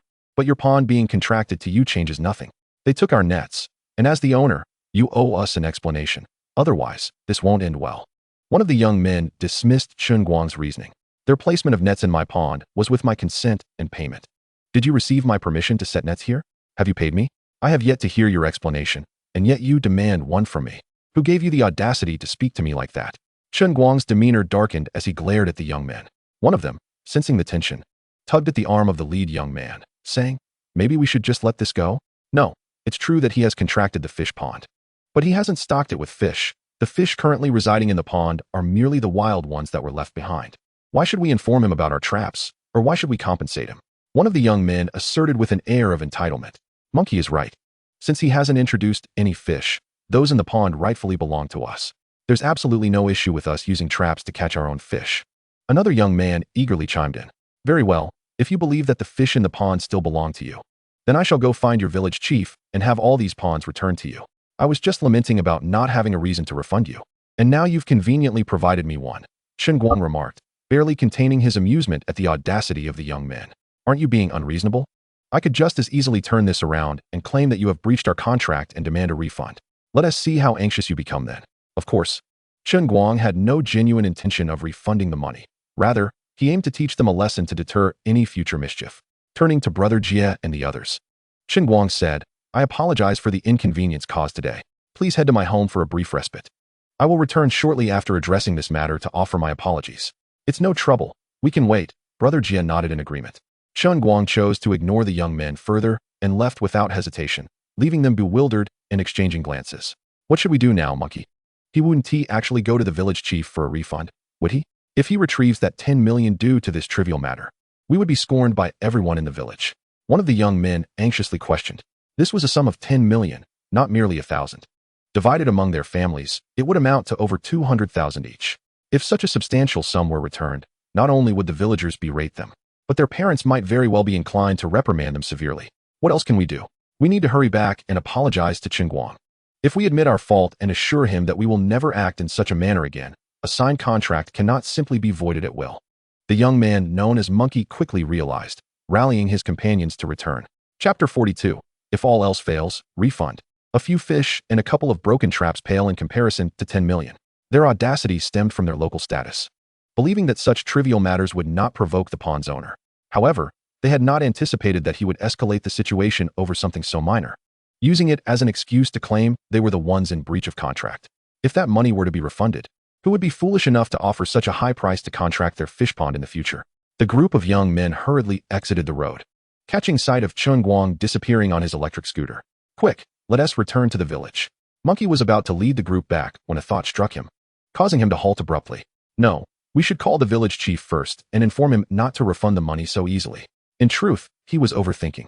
Even if Chen Guang did intend to request a refund, obtaining that money would not be a simple task, and Yin Li could not directly return it to him. Village chief, could you come out? I have something to discuss with you, Chen Guang called out as he arrived at Yin Li's doorstep on his scooter. The door opened, revealing not Yin Li or Yin Yin, but three chubby boys named Peng Yang and his companions. Ah, Chen Guang, what brings you here? We were just about to head to your reservoir to fish, Peng Yang exclaimed, somewhat surprised. By the way, what do you need from the village chief? I do have a matter of great importance to discuss. If this issue cannot be resolved, you may find it impossible to fish today. So please fetch the village chief promptly. Chen Guang replied with a serious expression. That's quite dramatic. I'll go get him right away. Peng Yang nodded and turned to head back. As they waited for the village chief, Yin Yin rushed out, and upon seeing Chen Guang, she questioned him sharply. Chen Guang, what are you doing at my house? You can't just come here and spout nonsense. Her tone held an unmistakable warning. Rest assured, this matter does not concern you. It pertains to the reservoir and requires your grandfather's attention. Chen Guang understood her implication and was not foolish enough to reveal the nature of his relationship with Yin Yin. Chen Guang, what brings you to seek my old man this early? After a moment, Yin Li emerged from the house with a jovial demeanor. Meanwhile, a crowd had gathered outside, drawn either by Chen Guang's shouts or prior news of his arrival. Indeed, I have come to request a refund for the contracted fish pond. Chen Guang stated bluntly. Chen Guang, we have a signed contract. How can the payment simply be refunded? I have heard you stock no less than 1 million worth of fish. Why would you suddenly seek a refund? Yin Li feigned ignorance, already aware of the call he had received from the young man. Exactly. A contract is a contract. Do you truly think it can be disregarded at will? The villagers behind him chimed in unison.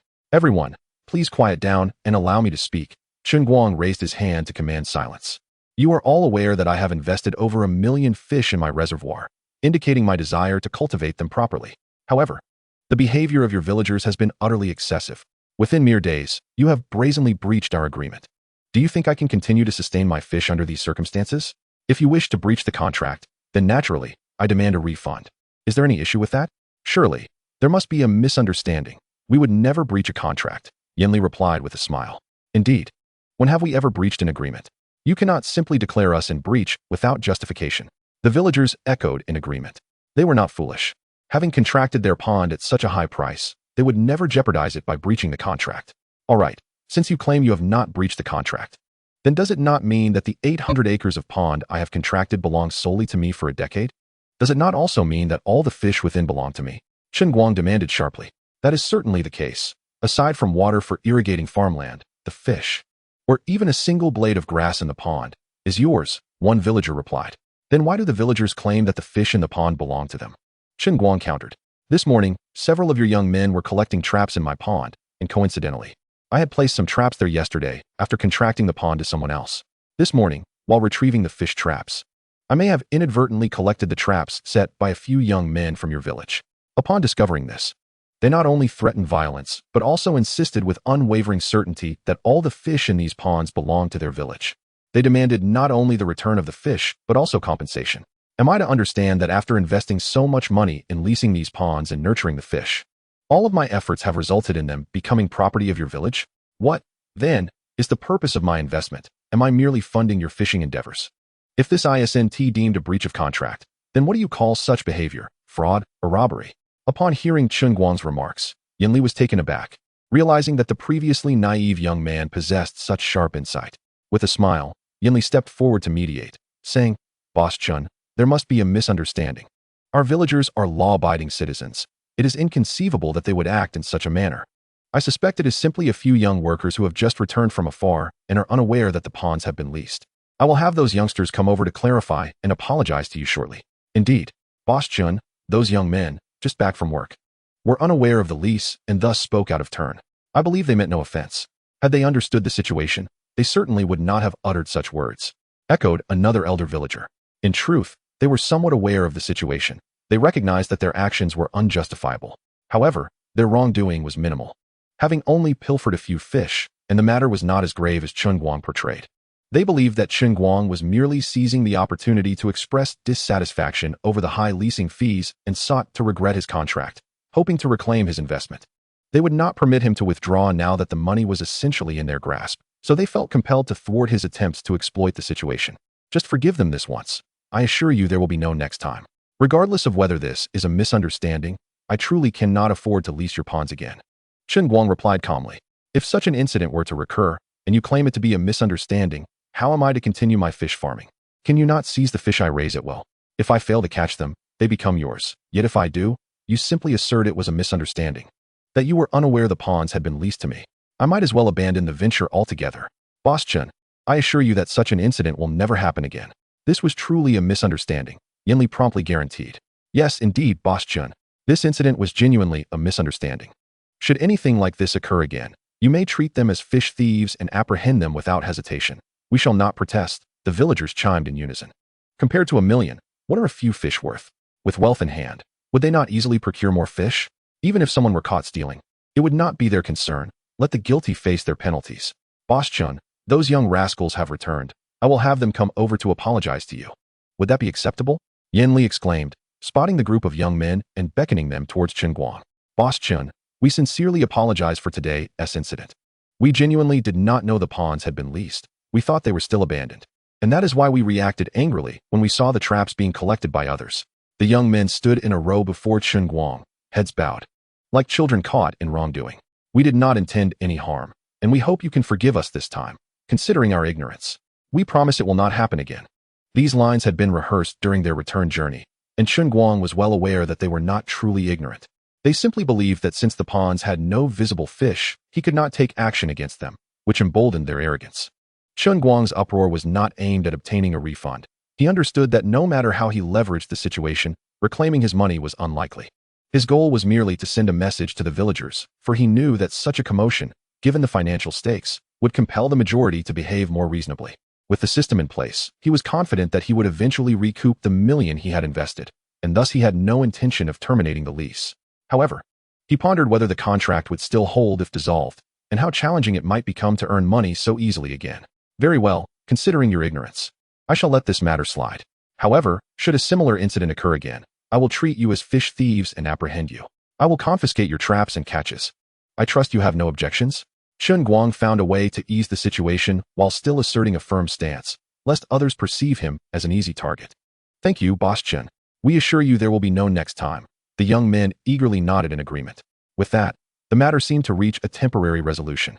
Chen Guang smiled and greeted Peng Yang and the others. Brother Peng, didn't you say you were going fishing? Care to join me? Boss Chen, you go ahead. We'll tidy up our gear and join you shortly. Peng Yang responded with a grin. All right, I'll be waiting for you. Chen Guang nodded and rode away from the village on his electric scooter. As he exited the village, he spotted a woman in jeans lingering at the entrance. Her silhouette was striking, with long legs and a rounded figure, an ideal form for jeans and yoga pants. Brother Chen, thank you. As Chen Guang passed by the girl, she suddenly called out to him. Ah, it's you. Chen Guang recognized her as Yan Yu, the fish thief he had caught the previous night. He stopped his scooter and teased. Miss, didn't you already express your gratitude last night? Are you here waiting for me to return the favor? I'm not requesting anything from you. Yan Yu blushed and replied, I just wanted to thank you for not exposing me. Oh, is that so? How do you intend to express your gratitude this time? Chen Guang continued to jest. You rogue. I don't owe you any thanks. With that, Yan Yu turned and dashed away, her cheeks flushed. Seeing the girl shyly retreat, Chen Guang chuckled and shook his head, continuing on his way. Today, he realized that Yan Yu was quite cute, with a charm that rivaled Yan Yan, and her figure even surpassed hers. With the issue resolved, it was time to inform Brother Jia and the others to resume collecting the traps. Chen Guang first returned home, discovering that Brother Jia had not yet arrived and was still by the fish ponds. He grabbed a bag of bread and a bottle of milk and headed straight there. While they collected their traps, Chen Guang claimed the traps set by the young men from Shanshui village without hesitation.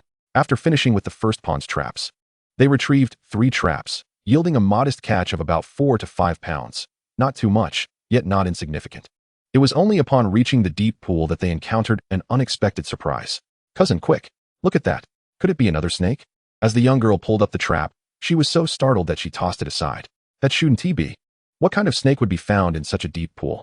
Brother Jia murmured, cautiously approaching to lift the trap, revealing a beaming smile as he exclaimed, This isn't a snake. It's an eel. Cousin, aren't eels only found in the sea?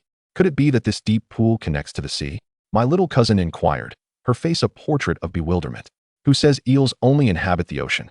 The white eel is, in fact, a freshwater species, renowned for its exquisite flavor, surpassing that of its marine counterparts. This substantial specimen must weigh around 3 to 4 pounds. It is truly a rare find, Brother Jia elucidated. Then surely this white eel must be quite valuable? My cousin eagerly pressed. Indeed, with just this one eel, we will have recouped at least half of our expenses. Brother Jia nodded affirmatively. Cousin, hurry. Check the other traps for more white eels.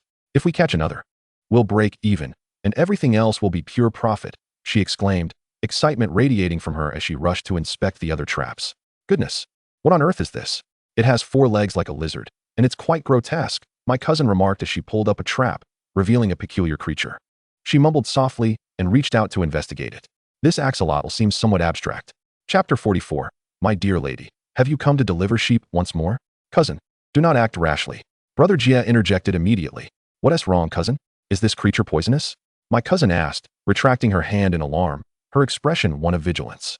I cannot ascertain whether it is toxic, but based on your description, this creature is likely significant. If you were to inadvertently harm it, it could lead to considerable trouble. Brother Jia cautioned as he stepped closer. A 4-legged fish is likely to be an axolotl or a salamander. Indeed, it was an axolotl, and a sizable one at that. After careful observation, Brother Jia confirmed it was indeed an axolotl, measuring nearly half a meter and weighing around 10 pounds. Cousin, I've heard that axolotls are highly nutritious. A specimen this large must be quite valuable, she remarked, her thoughts seemingly consumed by monetary gain, oblivious to the question of whether it could even be sold. Yes, a wild axolotl of this size would fetch a handsome sum. Cousin, does this mean we are destined to strike it rich? Indeed, if you sell this axolotl, you will undoubtedly profit, and perhaps even enjoy a feast at the public's expense. Then what are we waiting for? We must extract this valuable treasure and sell it at once. Cousin, your eagerness is quite remarkable. Are you only hearing the first half of what I said? If you dare to sell it, Uncle Mao will surely come knocking to invite you for tea. That is impossible. I've seen people online consuming axolotls. They seem to be perfectly fine, but that's not the same. They consume farm-raised axolotls. This one is wild and a protected species. Even if you accidentally harmed it, you could find yourself incarcerated. Ah, so this is a protected species.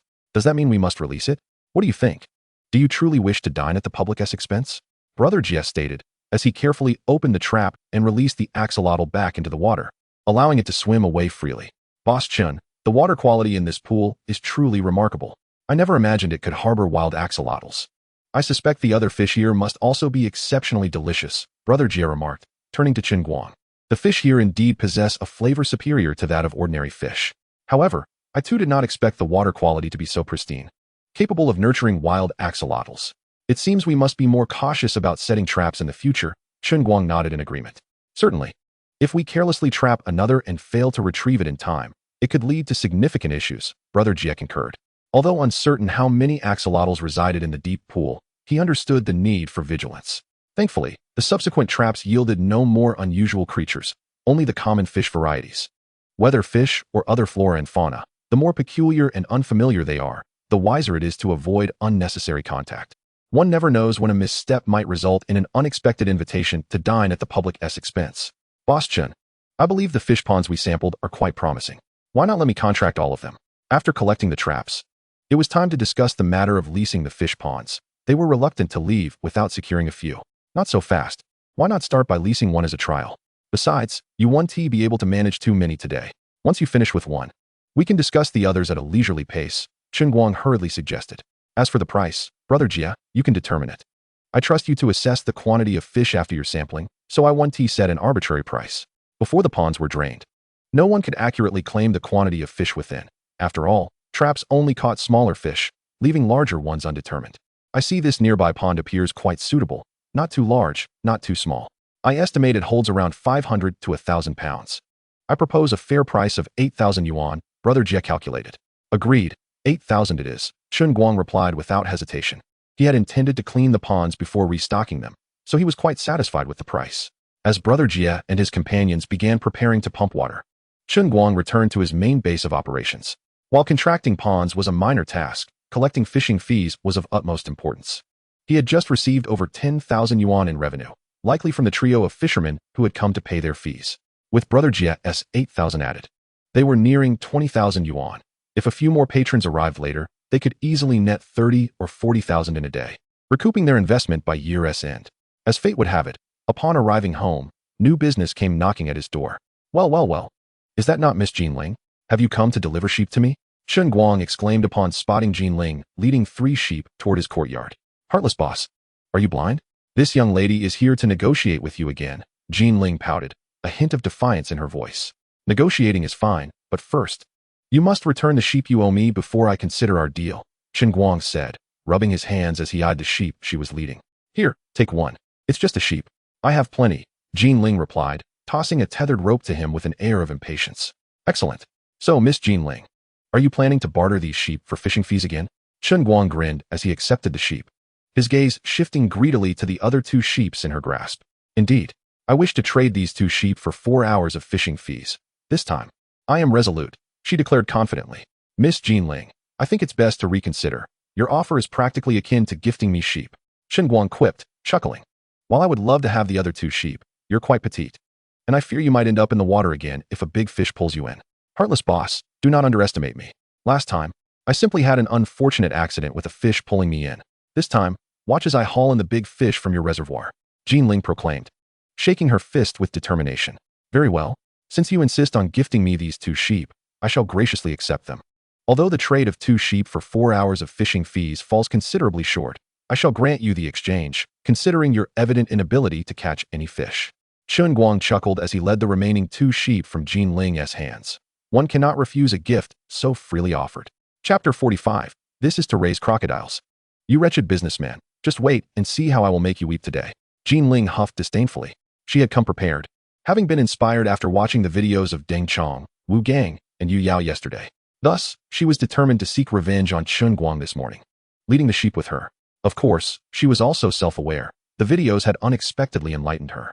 Jinling was not lacking in fishing skills. Since catching the large catfish proved somewhat challenging, she could opt for other types of fish. For instance, the large mandarin fish, the big bass, and the big carp. These may weigh only 20 or 30 pounds, yet they are quite valuable. Wait a moment, I need to go inside and fetch something. Just as Jinling prepared to leave, Chen Guang called out to her. He turned and returned to the courtyard, soon emerging with a life preserver, which he tossed to her, saying, You may fish, but you must wear this. Otherwise, I cannot assure your safety. You scoundrel. Upon receiving the life preserver, Jinling felt as though she might explode with indignation. This was clearly an insult, a blatant display of contempt for her capabilities as a fisherwoman. I'm merely looking out for your well-being. After all, fishing for such large creatures carries certain risks. Safety must come first, Chen Guang feigned concern, which only served to further infuriate Jinling. I'm perfectly capable of taking care of myself. Even if I were to fall into the water, I can swim just fine without your ridiculous contraption. Fuming, she hurled the life preserver back at Chen Guang and strode resolutely towards the reservoir. However, in her heart, she was fervently thinking, Just wait, you heartless businessman. I am not here merely for your large catfish today. Soon, you shall comprehend my true intentions, and I shall relish your tears. What a fiery-tempered young lady she is. It seems I shall need to keep a close watch on her. Chen Guang, unaware of her inner thoughts, let out a self-deprecating smile as he observed her petite figure retreating. Though one learns from experience, it is indeed uncertain whether Jinling would heed the lesson of not being pulled into the water by a big fish, given her stubborn nature. For safety's sake, he decided he must remain vigilant.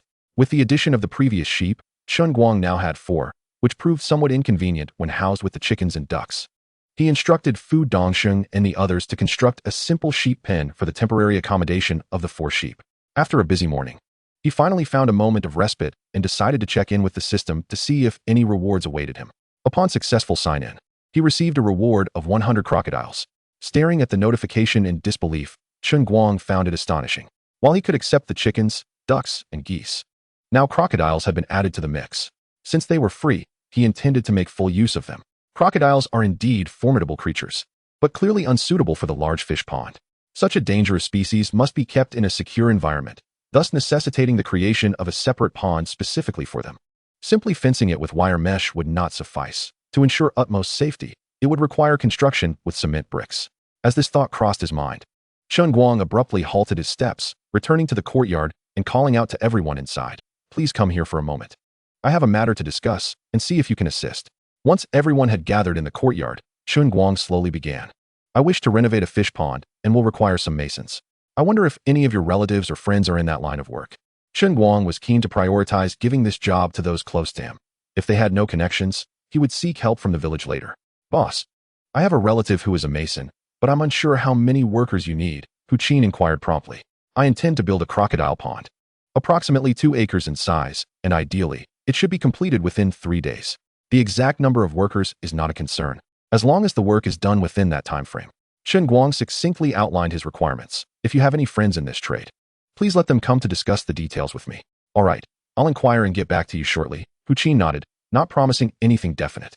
Although a 2-acre pond is not an excessively large project, 3 days for completion would necessitate a considerable workforce, depending on whether her relative could gather enough workers. Regardless of whether it works out, please give me a call later. After saying this, Chen Guang once again set out. As for the crocodile pond, he had already envisioned the ideal site in his mind. It was the closest fish pond to the road, shaped like a large rectangular iron box, with 3 sides forming natural rock walls. The low side could be easily modified to create a suitable habitat for crocodiles. While 2 acres may seem excessive for housing 100 crocodiles, if managed well, he could purchase more from the system to raise. Handsome, please wait a moment. Just as Chen Guang stepped out of the courtyard, a vehicle suddenly pulled up beside him. A girl with twin ponytails leaned out from the passenger seat, exclaiming, "We're here to fish. May I ask if the owner is present?"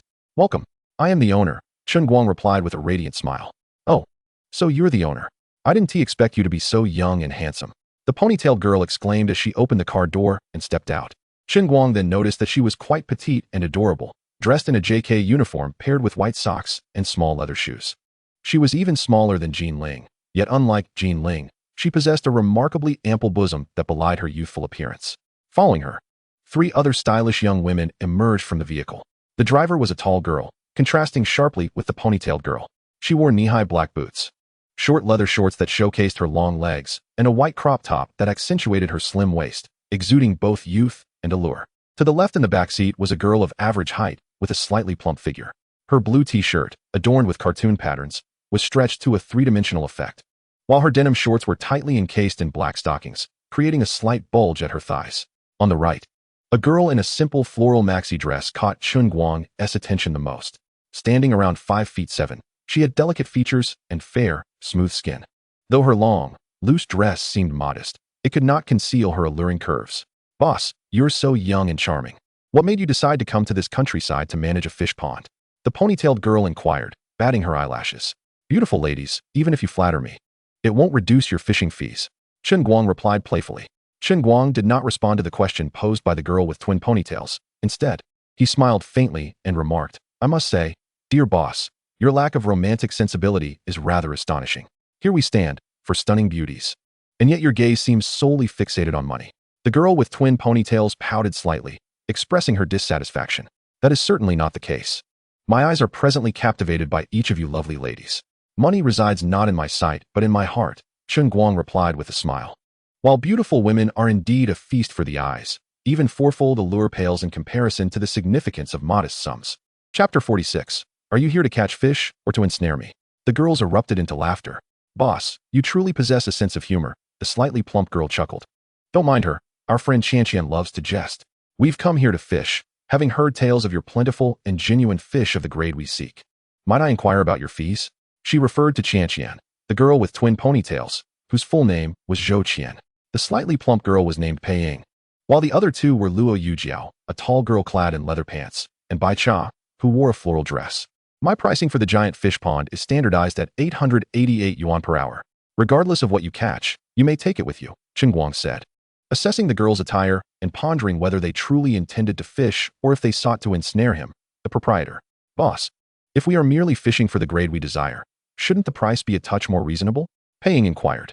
"Unfortunately, that cannot be arranged. Each fish from my reservoir weighs in at 20 to 30 pounds, and even if you only catch one in 2 hours, I wouldn't be at a loss. Thus, this price cannot be further reduced. Any lesser amount would indeed lead to my ruin." Chen Guang feigned difficulty in his response. "Your reasoning is sound. Considering the size of the fish in this reservoir, the price is indeed fair," Luo Yujiao interjected, approaching Chen Guang. "Let's settle the fishing fee. Each of us shall pay for 4 hours." Her generosity indicated an affluence that was palpable. "Yujiao, I have no skill in fishing. Please don't trouble yourself with my fee. I'm content to observe while you catch, Bai Cha interjected just as Luo Yujiao was about to settle the payment. There's no harm in learning, and the cost is minimal. Watching you all would be dreadfully dull. Luo Yujiao waved her hand dismissively, as if a few thousand yuan were mere pocket change to her. Perhaps you should pay for 3, then, since this young lady cannot fish. It would be rather extravagant for her to spend so much, Bai Cha quickly countered. How about this? I propose she learn with the smaller fish first.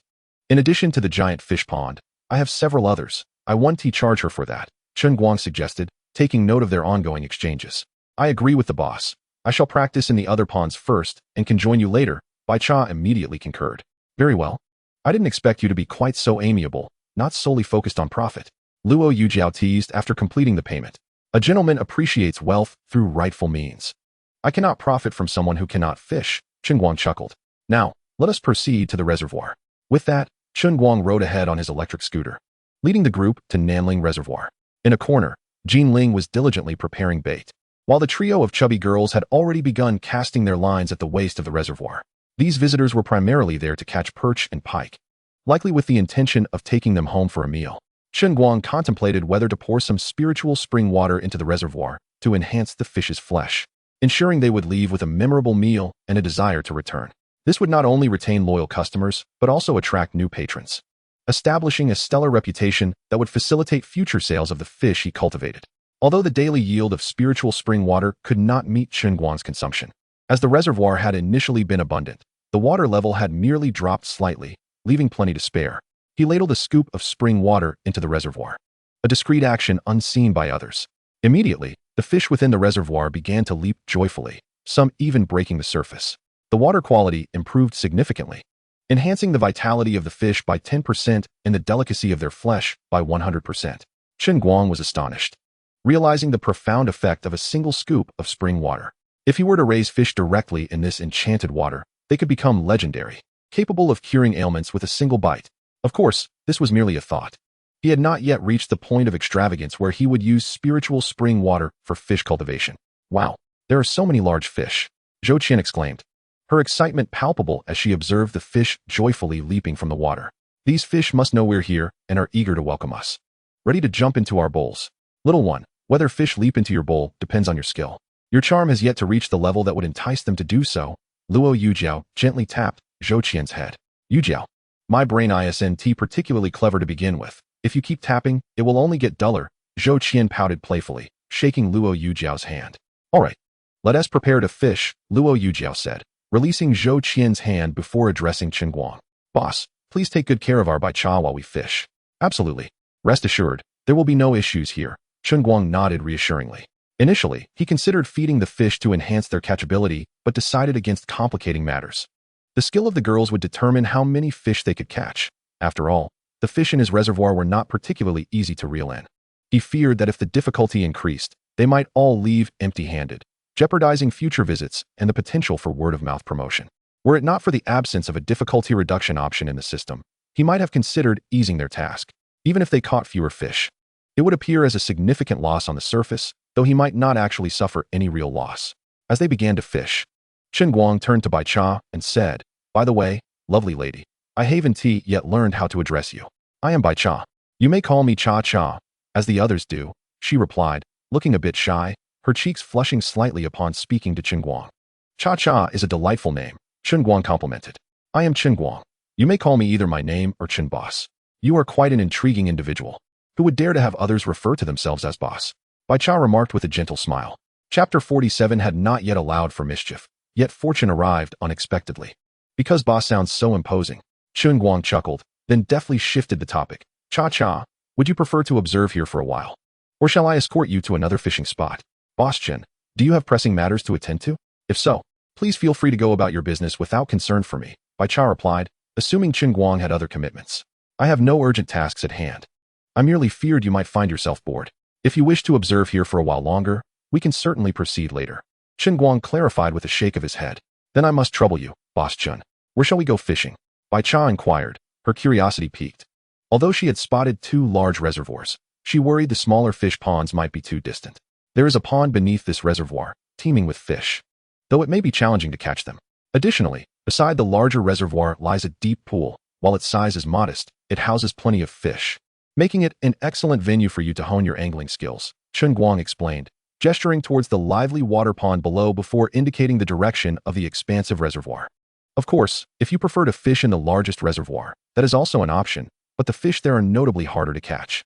Since you believe the deep pool is more suitable for my practice, let us fish there, Bai Cha pondered for a moment before softly responding. Very well, then let us be on our way. I shall ride you over on my little electric scooter, Chen Guang declared, patting the side of the scooter before placing the fishing tackle box on its front. Upon seeing Chen Guang mount the scooter, Bai Cha hesitated briefly before gracefully taking her place on the rear seat.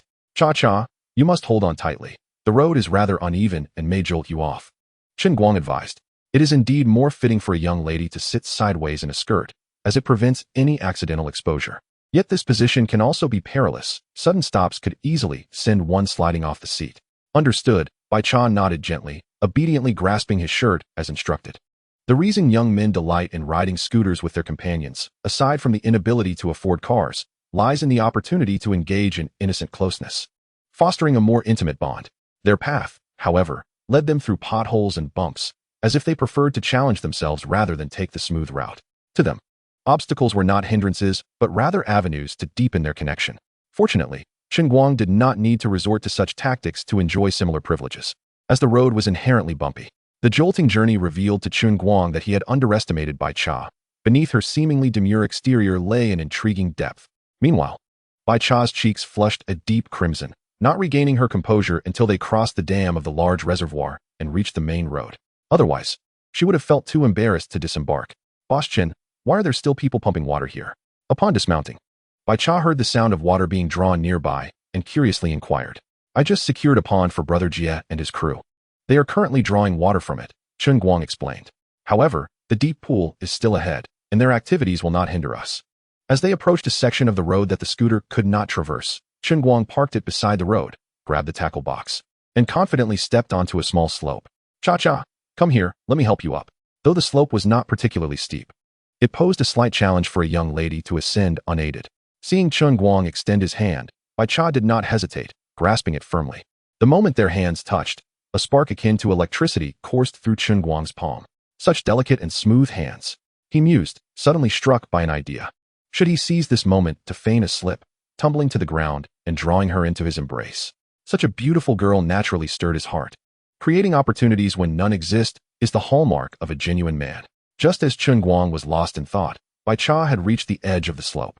With his distraction, he did not need to orchestrate an accident. As soon as Bai Cha ascended, he lost his balance and fell backward. Bai Cha, unable to release his grip in time, tumbled alongside him, landing perfectly in his arms. To their surprise, their lips met in a coincidental yet fortuitous kiss.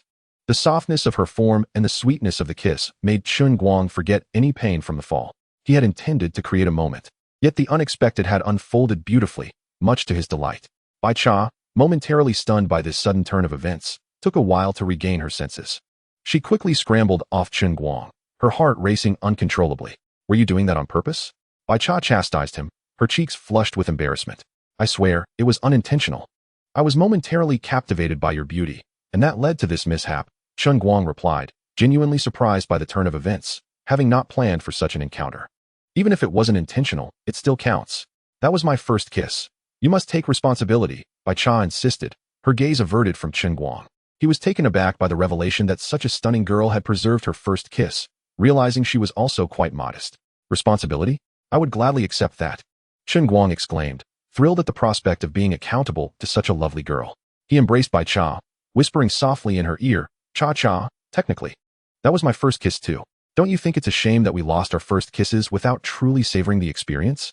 To charm a beautiful girl. Chen Guang spoke with a disarming confidence. Chapter 48, Deceiving the Young Lady. Bai Cha, let us have another go at this. What do you mean by that? Bai Cha asked, puzzled. Let us not let this opportunity slip away. How about we try again, this time with a more serious approach? Chen Guang suggested with a grin. Leaning closer, realizing Chen Guang's intentions, Bai Cha gasped and pushed him away. No, people will see us here on the main road. Then let us find a secluded spot to try again, Chen Guang insisted, taking her hand and leading her towards a nearby grove. Cha-cha, look. This place is quiet and free from prying eyes. Let us give it another attempt. Chen Guang leaned Bai Cha against a grand tree, his gaze burning with intensity as he spoke to her. But we have only just met. Isn't this a bit too fast? Bai Cha stammered, her cheeks flushed with embarrassment.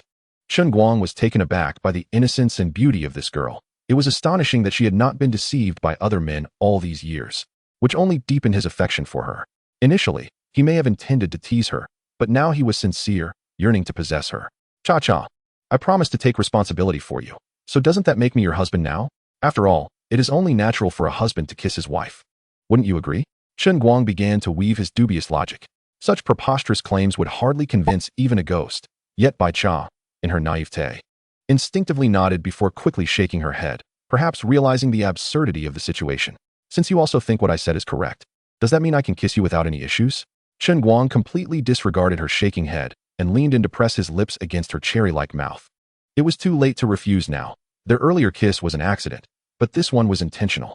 In essence, this kiss truly marked her first, for the previous encounter had merely been a fleeting brush of lips. Bai Cha resigned herself to the moment, despite countless suitors throughout her life. She had never been in a relationship. Now that her first kiss was gone, she was curious to experience the sensation of kissing. Gradually, the flustered Bai Cha found herself naturally wrapping her arms around Chen Guang's waist. Noticing her reciprocation, Chen Guang seized the opportunity, his hands exploring her form.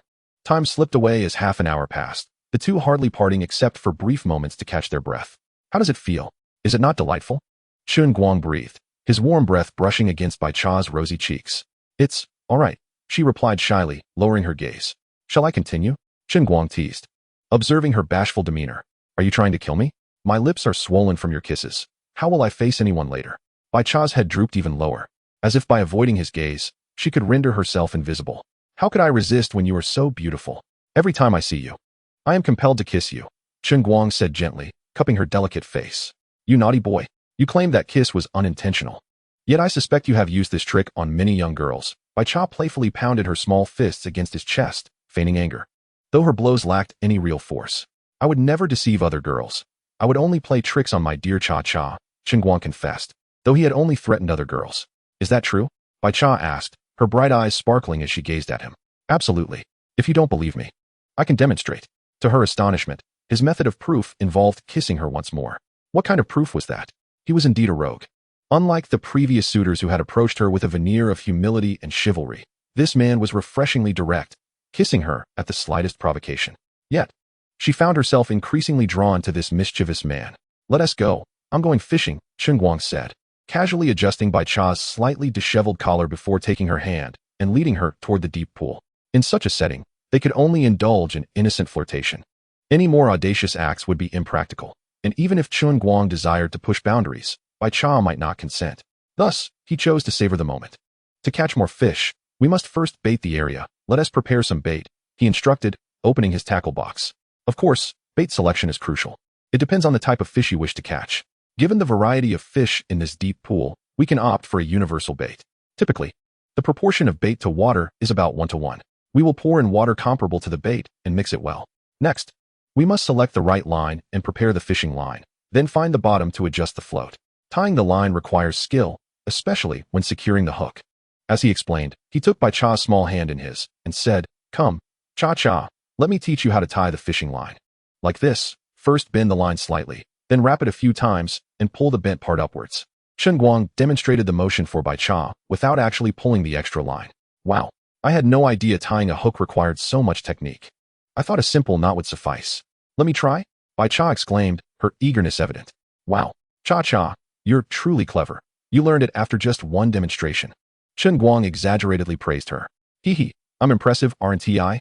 It seems I have a knack for fishing. Bai Cha beamed with delight at his compliment. Of course, Cha-Cha, you are so bright. You surely possess a talent for fishing. Whether Bai Cha truly had such a talent was inconsequential. What mattered was her happiness. As they continued, Chen Guang guided her through adjusting the float and finding the bottom, even preparing bait together, embodying a couple deeply in love. Shall we cast our lines and see if the fish are biting? Chen Guang suggested after a while. Sure, I'll follow your lead. Bai Cha replied with a gentle nod. Hand in hand, they cast their lines together. It seems the fish have yet to bite. Perhaps we should wait a bit. Chen Guang noted, observing the stillness of the float. He lightly brushed his palm against a nearby stone. This stone is a bit warm. Why don't you sit on my lap? He said, settling down. While the stone was not unbearable, it certainly retained a bit of heat, having been warmed by the sun earlier. Chapter 49. This fishing rod is not that fishing rod. Bai Cha felt a bit shy at his suggestion, but did not hesitate to sit on his lap. After all, she had already shared so many kisses with this man, and he had explored her body thoroughly. In her heart, he had already claimed that title. Husband, do you perhaps have another fishing rod hidden on you? As she settled down, Bai Cha felt something amiss and curiously asked. To say it's a fishing rod would not be incorrect. But this rod is not the same as the one for fishing, Chen Guang whispered playfully in her ear. You naughty boy. Even if she feigned ignorance, she quickly grasped his meaning, letting out a soft huff as she attempted to rise. However, Chen Guang would not allow her to escape so easily. He had already wrapped his arm tightly around her slender waist and whispered in her ear, Be good, don't move around. If you do, it will be you who suffers, cha-cha. His words rendered her motionless, whether out of fear or a hidden desire to remain close, she could not tell. In that moment, silence enveloped them, and time seemed to stand still. Cha-cha, sitting like that must be rather uncomfortable. You should scoot up a bit. Chen Guang suddenly remarked after what felt like an eternity. The unexpected intrusion of his voice startled Bai Cha. This situation was already mortifying enough. Moving closer would only amplify her embarrassment. Yet, for reasons unbeknownst to her, a daring impulse surged within Bai Cha, prompting her to discreetly shift her position slightly upwards. Hiss! They both inhaled sharply in unison. A charged atmosphere enveloped them, tinged with both awkwardness and sweetness. Fortunately, a sudden movement from the fishing float diverted their attention. The float is moving. Could it be a catch? Bai Cha exclaimed with excitement, gripping the fishing rod tightly, eager to pull it up. Cha-cha, wait a moment. The fish isn't truly hooked yet, Chen Guang cautioned, gently grasping her small hand. After a brief pause, he continued, Now you can reel it in. We've caught something. We've caught a fish. Bai Cha exclaimed joyously as she lifted the rod, revealing a small fish, about 2 fingers wide, dangling from the hook. This was her first catch, and despite its modest size, her heart brimmed with happiness. Yay, it's a wild yellow catfish, and this size is quite impressive, she declared, reaching out to grab it. Chen Guang quickly interjected, Be careful, Cha-cha. Yellow catfish have venomous spines. What? This fish is poisonous? Bai Cha gasped, retracting her hand in alarm.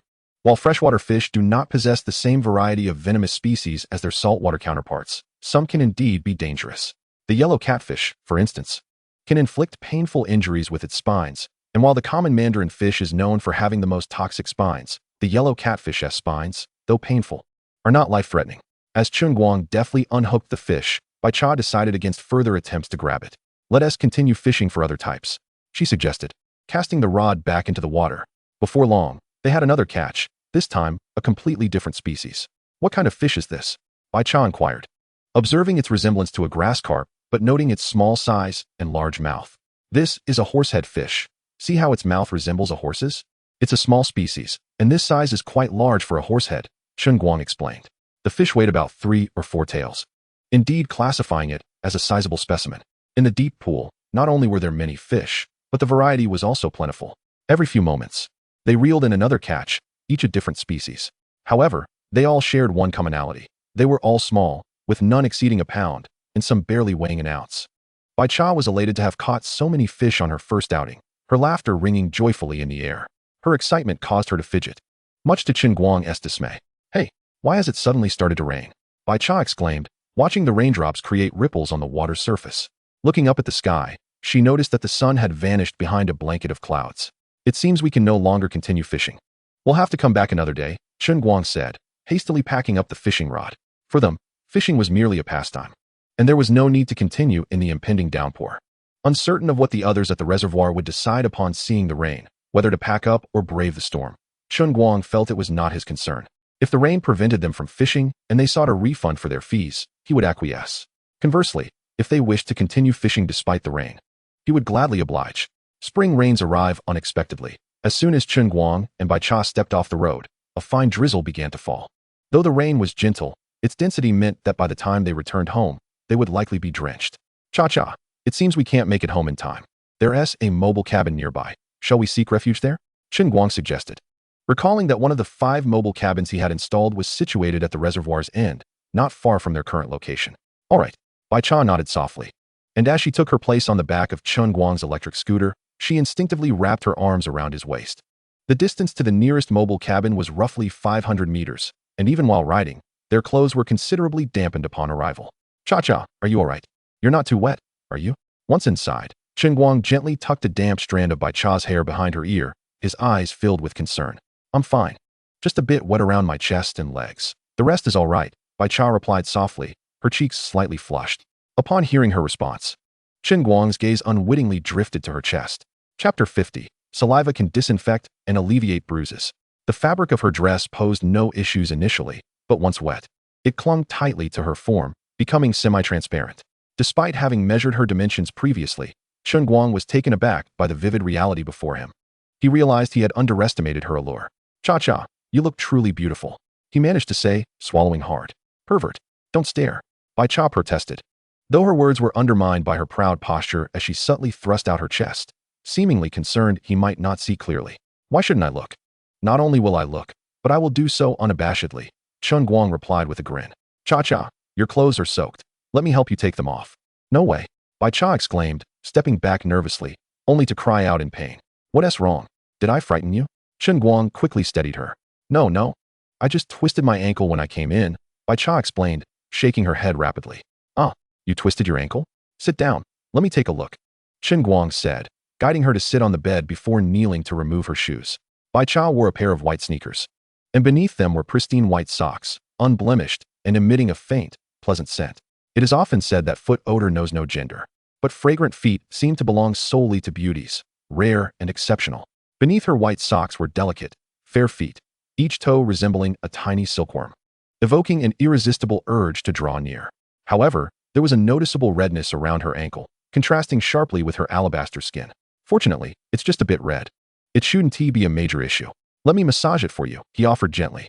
At this moment, Chen Guang was not particularly inclined to admire beautiful feet. He stealthily retrieved a bottle of spiritual spring water from the system and poured a small amount into his palm, beginning to gently massage her injured area. Given the myriad wonders of the spiritual spring water, it seemed reasonable to assume it could effectively remedy such a minor sprain, right? Ah, what kind of medicine are you applying?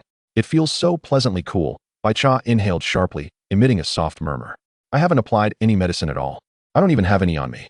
I merely heard that saliva possesses disinfecting and bruising-reducing properties, so I applied a bit, Chen Guang jested with a smile. How can you possibly use saliva on someone else? Isn't that disgusting? Bai Cha exclaimed, her foot instinctively attempting to retract. But Chen Guang held it too tightly for her to move. What's so disgusting about it? As long as it works, that's what matters. Besides, you didn't mind consuming my saliva earlier, Chen Guang teased. If you keep talking like that, I won't pay you any attention, Bai Cha retorted, her cheeks flushed crimson, turning her face away shyly, unable to meet Chen Guang's gaze. Unfazed by her words, Chen Guang continued to massage her foot. His touch was gentle, and combined with the effects of the spiritual spring water, Bai Cha occasionally emitted sounds that, if one were unaware of the context, could easily lead to misinterpretation. All right, try moving your foot and see if it still hurts, Chen Guang said, noticing that the redness had gradually faded. He released her foot. Wow, it really doesn't hurt anymore. I feel completely healed. Bai Cha stood up and tested her foot, discovering it was nearly indistinguishable from how it had felt before the injury. Curiously, she asked, I never expected saliva to be so effective. Does saliva truly have disinfecting and bruising-reducing properties? Indeed, but not everyone's saliva has such effects. Only that of a beloved can work wonders, Chen Guang stated earnestly. However, it is true that saliva can serve as a disinfectant for minor bites or scrapes in the absence of other remedies. While the effect may not be significant, it does offer some benefit. How infuriating. You tricked me again. Bai Cha had been somewhat convinced until she heard Chen Guang's claim about only beloved saliva being effective, realizing she had once more fallen for his playful deceit. How could I possibly deceive you? If you believe me, I can demonstrate, Chen Guang suggested. How will you demonstrate? Bai Cha began to inquire, only to find that he had already taken action. Indeed, his method of demonstration was to kiss her. Simple yet effective, just as before. Outside, the rain continued to pour. Although it was not a torrential downpour, they would not be able to return anytime soon. Cha-cha. It seems this rain won't let up anytime soon. Perhaps I should help you remove your wet clothes and let them dry. It's unwise to wear them and risk falling ill. Chen Guang persisted in his attempts to persuade her. I don't want you, the rascal, helping me.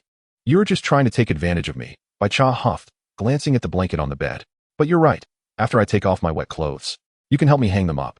Really, it doesn't have to be so complicated. I can turn my back to ensure I won't peek. Chen Guang said with a sincere expression. I don't trust you, you rascal, Bai Cha retorted, diving under the blanket. After a while, her little head popped out. Calling to Chen Guang, rascal, come help me hang up my clothes. She extended a delicate hand, holding the floral dress she had just worn. Seeing Bai Cha guarding against him like a thief, Chen Guang couldn't help but chuckle. In such a setting, could she truly prevent him from doing anything if he wished? Of course, Chen Guang would never resort to force, be it through deception, bribery, or coercion. He had his principles. After hanging Bai Cha's clothes, he took off his own and hung them alongside hers. Wow, this guy has such a great physique. He looks lean in clothes, but muscular when undressed. Bai Cha's eyes widened as she beheld Chen Guang's impressive muscles and eight-pack abs. Hey, have you had your fill of looking?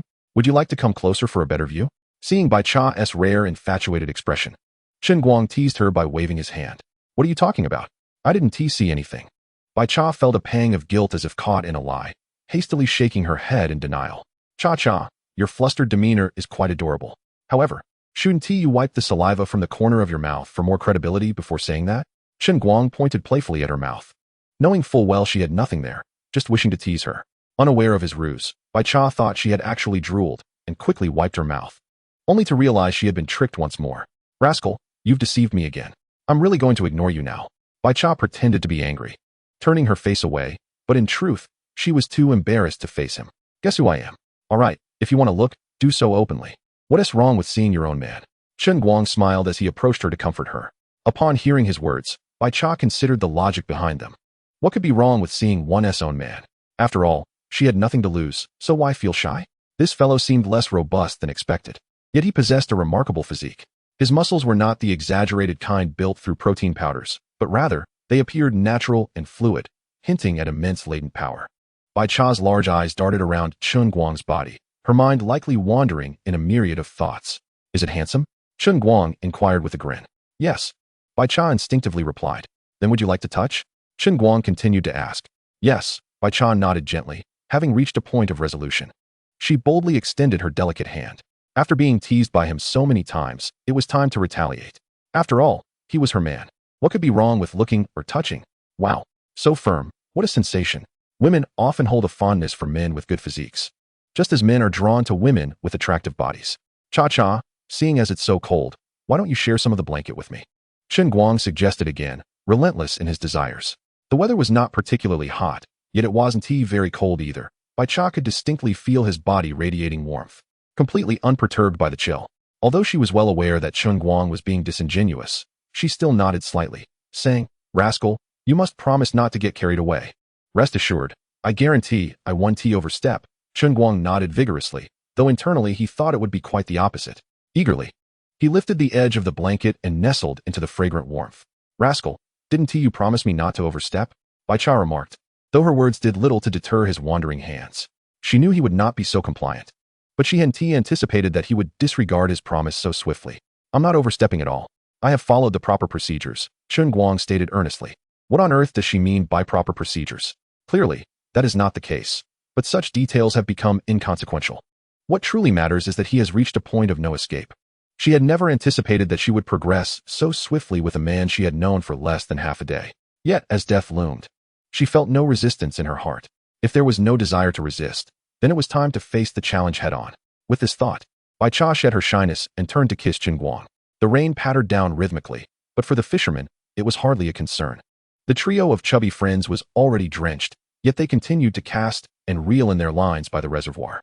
Jean Ling remained, donning a raincoat, resolutely seated in her previous position, her gaze fixed intently on the rippling water's surface. The three sisters who had come with Bai Cha were well prepared. They had umbrellas ready in the car. 3 vividly colored umbrellas stood side by the reservoir, as the trio sat comfortably beneath them, chatting and laughing. Yujiao, it seems this rain will not let up anytime soon. I wonder how Cha is faring. Pei Ying remarked, gazing at the overcast sky. Indeed, Yujiao. How about we reel in our lines and check on Cha? It's not ideal for fishing in this downpour, Zhou Qian suggested. Cha is with Boss Chen. What is there to worry about? They'll surely find a place to shelter from the rain. Luo Yujiao replied nonchalantly. What do you know? Haven't you heard that the bigger the storm, the bigger the fish? I have a premonition that a big catch is imminent. There was indeed little to be concerned about. Bai Cha was no child, and with the owner of the fishery accompanying her, her safety was assured. Yet, unbeknownst to her, it was precisely because of the owner's presence that her safety was compromised. No sooner had she spoken than the long quiet fishing float began to bob with activity. Look, isn't a big fish coming in? Luo Yujiao exclaimed, her face brightening with joy. Wow, indeed, mine has also taken the bait. Pei Ying chimed in with a delighted exclamation. Sisters? What could be more important than fishing? Luo Yujiao laughed heartily. Haha, I've caught a fish. It's the big one I wanted, a splendid specimen. She exclaimed, her laughter echoing. Qian, hurry, come help me net this fish. Yujiao, this fish is enormous. It's nearly as tall as I am. Surely, this one will cover our costs. Zhou Qian gasped in astonishment, holding the fish up, which was nearly to her neck. That seems about right. Everything caught from here on will be profit. Luo Yujiao nodded in agreement. Ying has also hooked a fish from the commotion. It seems to be another sizable specimen. Qian, you must keep up the good work. Perhaps due to the notion that larger storms yield larger fish. After Pei Ying caught her fish, Zhou Qian also finally landed one. With less than half the time remaining, Luo Yujiao and Pei Ying each caught another fish, bringing their total haul to 5 splendid specimens, which was quite a bountiful return. At this moment, the rain finally ceased, and they remembered their dear sister Bai Cha. It's about time we pack up and head back. Let us call Cha-Cha to see where she is so we can pick her up. Luo Yujiao glanced at her watch, noting that they still had a good 10 minutes left to fish, but decided against it, feeling satisfied with their abundant catch. Beep, beep, beep. The sudden ringing of the phone in the small house was jarring. Cha-Cha, your phone is ringing, Chen Guang reminded her. Darling, could you bring me my phone? I truly don't want to move at all right now. Bai Cha languidly leaned against Chen Guang's chest, unwilling to lift even a finger. Isn't that a bit exaggerated? We've barely begun. This could become a daily routine, Chen Guang teased with a smile. You're the reason for this. Bai Cha pouted playfully at him. Previously, she often listened to her friends boast about how amazing their boyfriends were. Now, in comparison, their tales seemed utterly trivial. Who among them could claim to have experienced over an hour together on their first encounter? Just as Chen Guang reached for the phone, the ringtone abruptly ceased. He was about to withdraw his hand when it rang once more. Chapter 52. From now on, it's only me. Upon seeing Luo Yujiao's name flashing on the caller ID, Bai Cha quickly gestured for Chen Guang to be silent. Darling, don't speak just yet. It's Yujiao calling to tell me to come back. Hello? Cha-Cha, where are you now? We're preparing to head home. You should hurry back too. We'll wait for you by the boss's house, came Luo Yujiao's voice as soon as Bai Cha answered the call. I'm so sorry, Yujiao. I had to take care of something urgent and returned early. I forgot to inform you. You all can just head home without waiting for me. Bai Cha hastily fabricated an excuse. Cha-Cha, your voice sounds a bit off. You didn't catch a cold from the rain, did you? Luo Yujiao, noticing Bai Cha's slightly hoarse tone, expressed her concern. No, Yujiao. I had already come home before the rain started. I returned due to a family matter. Not because I'm unwell. Perhaps the signal is poor, which makes my voice sound different, Bai Cha quickly clarified. That is good to hear, since you've already returned. We'll head home now, Luo Yujiao sighed with relief. Cha-Cha, let me tell you, our catch today was fantastic. We landed 5 big fish, all over a meter long. When you come back, we'll prepare one for dinner. You're in for a treat tonight. Yujiao, you all did great, but I'm already back in my hometown. So I'm afraid I won't be able to enjoy that feast tonight. Bai Cha first praised them before concocting a plausible excuse for her absence. Cha-Cha, why did you suddenly go back home? Did something happen? Luo Yujiao quickly inquired. Just a small matter. I'll be back tomorrow. Someone is calling me now. So I have to hang up, Bai Cha replied dismissively, swiftly ending the call. If she didn't hang up soon, her cover would be blown because... While she was on the phone, Chen Guang's hands began to wander again. Darling, did you hear? My dear friends caught 5 big fish over a meter long. You've really missed out. Bai Cha gently swatted Chen Guang's hand away. Missed out?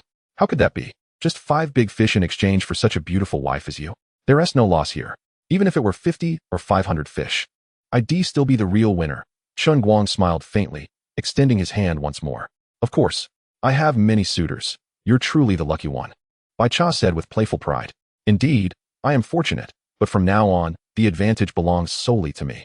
Indeed, this is undeniably true. With Bai Cha's beauty and figure, she is an unparalleled existence in every aspect, and when these 2 attributes are combined, she becomes a rare gem. This, however, hinges upon your performance. Dear husband, should you treat me poorly, I might very well consider departing from you. Bai Cha let out a soft huff.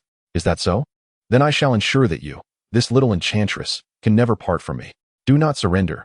Cha-Cha, I shall never let go of my husband. Upon witnessing Chen Guang's intention to take matters seriously, Bai Cha hastily began to plead for mercy. Silly girl, I was merely teasing you. My beloved Cha-Cha is simply too wonderful, and I shall undoubtedly cherish her.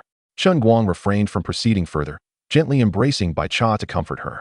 Women are akin to luxury automobiles. The more expensive and exquisite they are, the more men treasure them, refraining from reckless driving. You are truly wonderful, dear husband. Cha-Cha loves you dearly. At this moment, Bai Cha no longer appeared as bashful as before, at least not in Chen Guang's presence. Chen Guang remained silent, softly caressing her silky long hair. He had not anticipated that this woman could be so easily satisfied. She truly was a remarkable girl. Initially, Chen Guang had merely coveted her beauty, but now he found himself harboring genuine feelings for her, and not just a smidgen. It is often said that men first pursue physical attraction before emotional connection, and there is indeed some truth to this. Conversely, women typically seek emotional attachment before physical intimacy. However, in Bai Cha's case, this seemed to be quite the opposite. She appeared to pursue physical connection first, followed by emotional ties. Cha-cha, would you like to have some water? Chen Guang offered her a bottle of spiritual spring water he had obtained from the system. Yes, Bai Cha, feeling parched, took a sip and immediately expressed her astonishment. Husband, what kind of water is this? It is remarkably sweet. Naturally, this is no ordinary water. It is the celestial nectar from the heavens, not only exceedingly sweet, but also capable of prolonging life. Just one sip fills you with vitality. Chen Guang's words were not exaggerated. He had merely changed the name. Is that true? How could such celestial nectar possibly exist in this world? Whether it is true or not, you shall discern the reality after a few more sips. Bai Cha appeared skeptical of Chen Guang's claims. Yet after consuming a few more sips of the spiritual spring water, she realized that he had indeed spoken the truth. After half a bottle, she felt all her fatigue vanish, and not only that, she felt more invigorated than before. Could this water truly be the celestial nectar? How marvelous! I feel as though I am rejuvenated. Bai Cha, initially taken aback, then excitedly embraced Chen Guang. Cha-cha, even if you feel revitalized, it doesn't mean you should overexert yourself. I fear you might tire again soon. Chen Guang teased with a smile. How rude. I didn't mean it that way. Why do you always think of such things? Bai Cha pouted playfully. Can you blame me? How could I not think of such things when you are so stunning? Chen Guang jested, not genuinely intending to pursue anything further. Having spent the entire morning outside, and with the rain having ceased, it was now the perfect time for lunch. After all, there would be ample time in the future. There was no need to rush. Chen Guang deliberately changed the subject, avoiding a detailed explanation of the water's origin. And Bai Cha did not press further, for she was not the type of woman who felt the need to pry into every matter. As they strolled back, they had not gone far when they heard someone calling out to them, and soon they spotted Brother Jia emerging from a nearby thicket. Ah, it's Brother Jia. What brings you here? Chen Guang halted to inquire. Chen boss, is this your girlfriend? She is truly beautiful. You two make quite the striking couple. Brother Jia glanced at Bai Cha, offering compliments before turning to Chen Guang with a broad smile. Actually, I have a good friend who heard I was here managing a fish pond and would like to try his hand at it. Absolutely, coincidentally. I was considering leasing the adjacent pond for the purpose of raising different fish after clearing it out. If it suits him, I shall lease it to your friend. Chen Guang readily agreed. He had been contemplating transforming that pond into an alligator habitat and was even considering reaching out to Brother Jia to negotiate a favorable deal. But he was pleasantly surprised that Brother Jia had approached him first. Chen boss, I took a look at that pond. It should have around 300 to 500 pounds of fish, along with some turtles and eels, worth approximately 5,000 yuan. Brother Jia elaborated, pausing momentarily before continuing. However, my friend has never made a profit from leasing a pond, and I want him to earn a bit this time. I understand. You're asking if I could offer him a slight discount, correct? Chen Guang inquired with a smile. No, that's not my intention. I know 5,000 yuan could yield a good profit. I don't mean to shortchange you. Brother Jia quickly clarified. What I'm suggesting is that we keep the price standard. But if you could charge my friend a little less, I will cover the difference. Your friend must be quite important to you, considering the lengths you're going to for him. Chen Guang casually remarked, not opposing the proposal. Well, it's not quite like that. We merely know each other. But I can't let him lose money on this. Brother Jia chuckled awkwardly. Chen boss, you must have heard of Degu, Zhangxingda, who has never profited from leasing ponds. Of course, who hasn't heard of Degu? Although he has never made a profit from leasing ponds, his character is impeccable. Chen Guang nodded slightly. Since it's Degu, how could I allow you to cover the losses? As long as Degu is willing to lease my pond, I guarantee he will walk away with a profit. Chen Guang had indeed heard of Zhang Jingda, a fitness enthusiast who had ventured into the uncharted territory of pond leasing, earning the reputation of being a true benefactor. Isn't that a bit too much? Brother Jia chuckled awkwardly. What could be wrong with that? I originally intended to clear the pond anyway, so it's settled. Chen Guang waved his hand dismissively. Upon returning home, everyone was abuzz with curiosity upon seeing Chen Guang arrive with such a stunning young lady. Boss, is this our new boss lady? She is truly beautiful. Boss, you are incredible. Where did you find such a lovely lady? Naturally, with such an outstanding boss, the boss lady must be equally exceptional, Chen Guang replied with a smile. After a brief round of introductions and pleasantries, he led Bai Cha upstairs. Husband, I've worked up quite a sweat and feel sticky. Do you have any fresh clothes I could borrow for a shower? Bai Cha immediately thought of bathing upon reaching the second floor. Cha, how about I ask if any of the staff have new clothes you could borrow? If not, you'll have to wear mine, Chen Guang suggested. Knowing he had no women's clothing on hand, Bai Cha did not oppose this idea. It was the only option available. Chen Guang first sought out the youngest, Huang Yiting, hoping to borrow some of her clothes, as young girls typically have a greater variety and a higher chance of having unworn items. The boss remarked that he had a few unworn garments, yet he feared that they would not fit his wife. Perhaps he should inquire with Mayer, as it seemed that only her attire would suit her. It wasn't that Huang Yiting was unwilling to lend her clothes. Rather, they would undoubtedly be too small for Bai Cha. Despite Bai Cha's slenderness, her height surpassed that of any of them, and her figure, while not as voluptuous as Lon Mayer's, was not lacking in proportion. Indeed, only clothing made for someone of Lon Mayer's ample physique would suffice. Upon learning of Chen Guang's purpose, Lon Mayer immediately set aside her tasks and guided him to her room.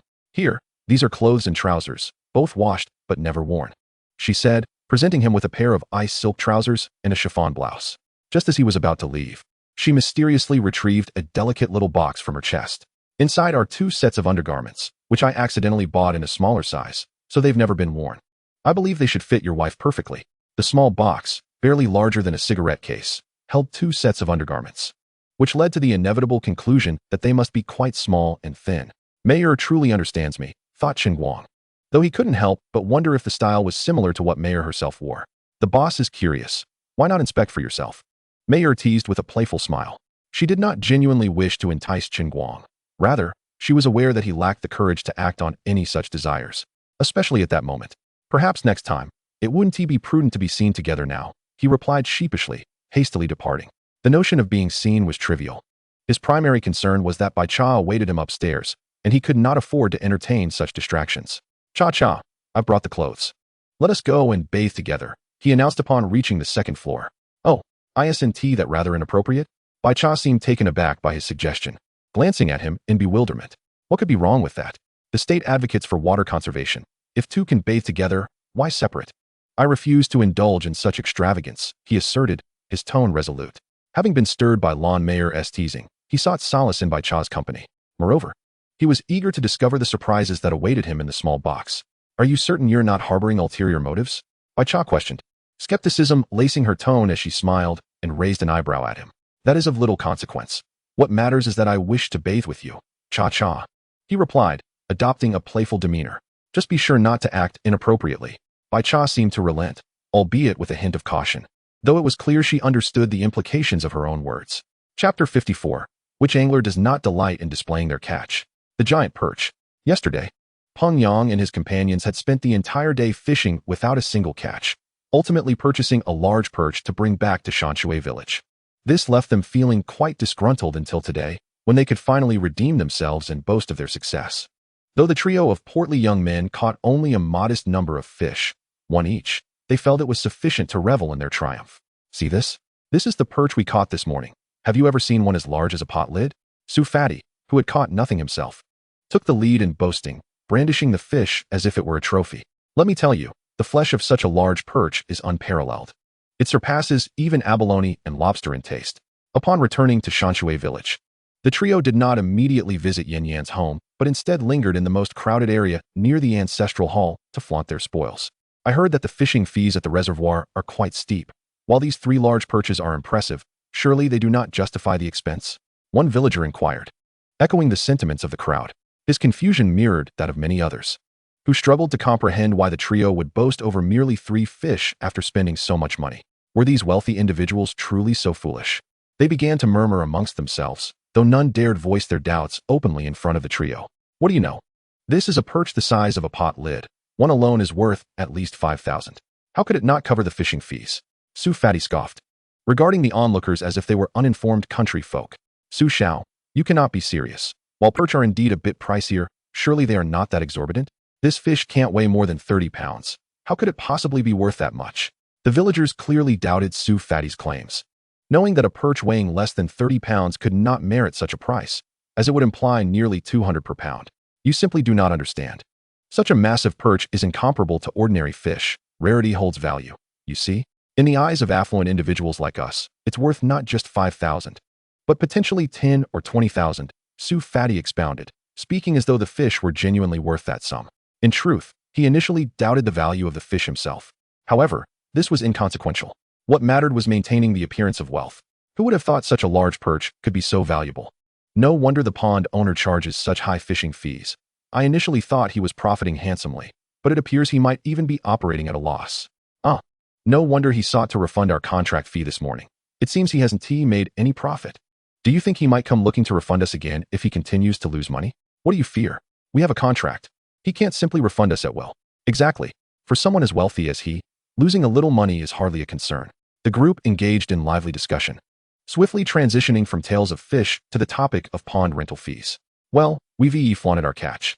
Let us take one to Yan's house and keep the other two at home for now, Peng Yang declared, having exhausted his boasting. Just be sure not to let the fish die. If they do, they'll be worthless, he cautioned the others. Don't worry, the fish are quite lively. They won't perish, Su Fatty assured, promptly placing the fish into a large bucket. After half an hour had passed, the two finally finished bathing. As Bai Cha donned the garments from the small box, a faint blush graced her cheeks, yet she wore them before Chen Guang with admirable confidence. TT, you are truly exquisite. This attire suits you impeccably, rendering you even more beautiful than without it. Observing the devilishly enchanting figure of Bai Cha, Chen Guang could not resist embracing her from behind and whispering softly in her ear. Yet, this was undeniably embarrassing. It was her first time adorning such an outfit. Bai Cha shivered slightly, her cheeks flushing a deeper shade of crimson.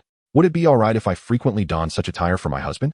Chen Guang's voice took on a husky timbre, as if imbued with irresistible charm. Absolutely not. Bai Cha gently resisted, playfully scolding, you naughty rascal. Hurry and put on your clothes. It's nearly time for dinner. Very well, but you must adequately compensate me after our meal, Chen Guang replied, sheepishly retracting his hands. Understood. Understood. I shall ensure to reward you, you mischievous one. After lunch, Bai Cha giggled, turning to plant a kiss on Chen Guang's cheek.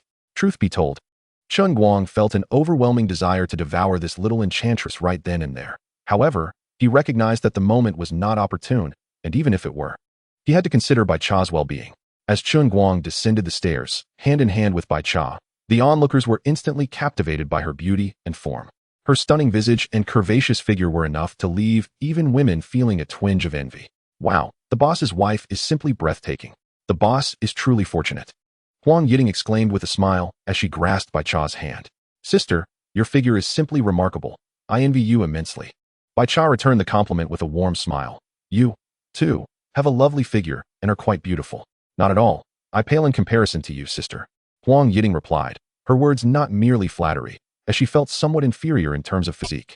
Of course, my wife is the most beautiful girl in the world. Chen Guang interjected, eager to alleviate any potential awkwardness. All right, let's hurry and have dinner.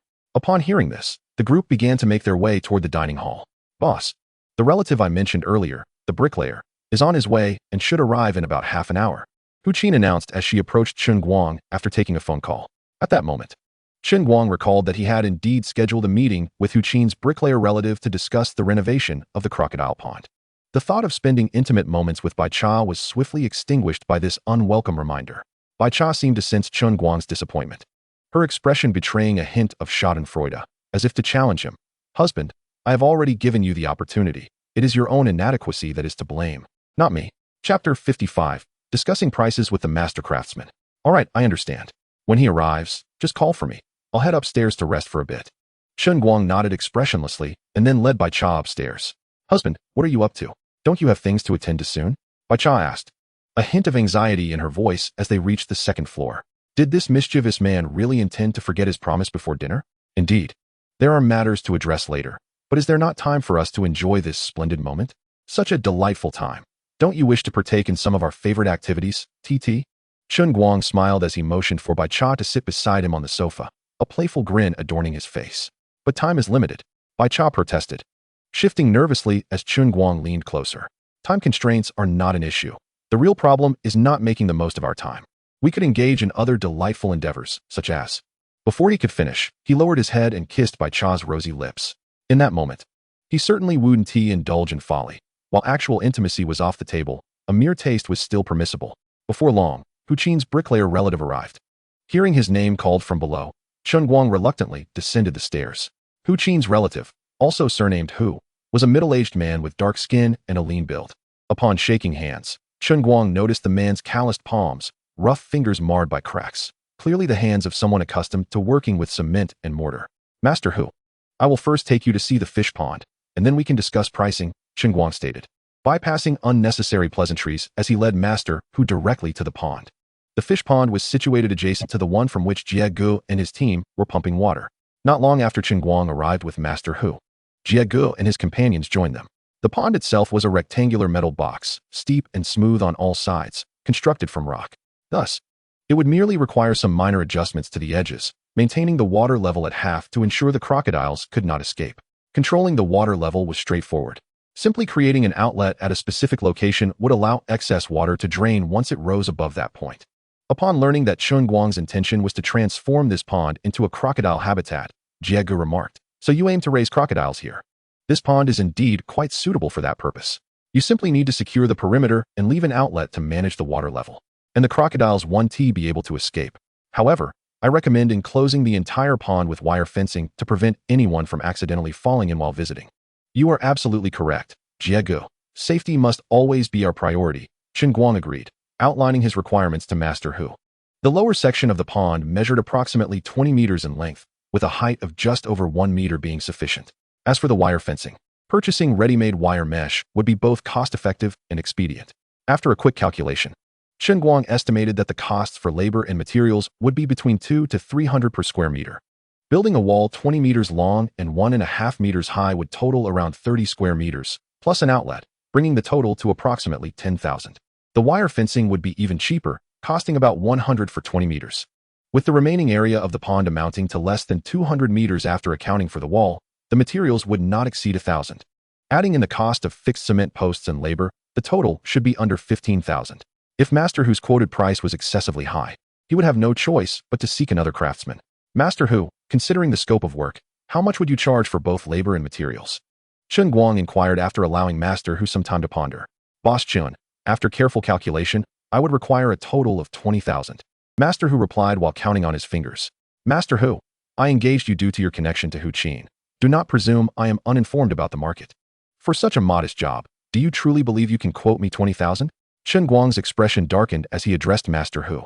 "Master Hu, let us dispense with any inflated pricing. I am not one to haggle.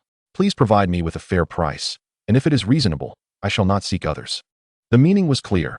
He was well aware of the costs involved, and should the price be excessive, he would simply look elsewhere. "Since Boss Chen is so agreeable, I shall not inflate the price. The total cost for processing the construction materials amounts to 13,000 yuan, and this price truly cannot be lowered any further. If Boss Chen consents, I shall return immediately to arrange for the workforce." Master Hu pondered for a moment, then resolutely declared his bottom line. "Indeed, Master Hu is a straightforward individual. The job is yours, but I must clarify one point in advance. It is best to complete the work within 3 days. And we do not provide accommodation or meals. The price of 15,000 yuan is within Chen Guang's anticipated range, as long as it does not exceed this amount. He is disinclined to seek others, and thus he readily agreed. However, he felt it necessary to clarify some matters beforehand to avoid any unnecessary complications. "I am aware of that. Qin mentioned the 3-day completion timeline, and we have always managed our own food and lodging issues." Master Hu nodded in acknowledgement. As for their type of freelance workers, they typically handle their own accommodations, though the 3-day deadline is indeed tight, necessitating the recruitment of additional hands. He mentally calculated that, excluding materials, the labor cost would be around 7,000 to 8,000 yuan, requiring approximately 15 workers. Thus, at least 5 individuals would be needed to complete the task within 3 days. After finalizing the price, Master Hu did not linger, hurriedly returning to make preparations. "Boss Chen, De Gu just called me. He will arrive shortly," Jie Gu said as he stepped forward. "Coincidentally, my fish pond is nearly drained, so when De Gu arrives, we can move the pump over here." "That sounds splendid." Master Hu headed back to prepare the crew and materials, just in time for them to arrive tomorrow when the fish in the pond would also be caught. This was indeed good news for Chen Guang. It would be ideal to clear the fish pond before constructing walls and fencing. However, this thought led Chen Guang to realize another matter, prompting him to speak up. "By the way, Jie Gu, I am uncertain about the sediment at the bottom of the fish pond. If it is rather substantial, could you assist me in clearing it with your excavator? I can compensate you according to market rates. Of course, that is no issue. However, as for the payment, Boss Chen, you need not mention it again. I have already taken a considerable advantage from contracting this fish pond. So how could I allow you to pay us? Jiego evidently expressed discontent regarding Chen Guang's offer to pay for the excavator. Then I thank you, Jiego. Chen Guang expressed his gratitude and chose not to pursue the topic further. Chapter 56. Truly here to deliver money.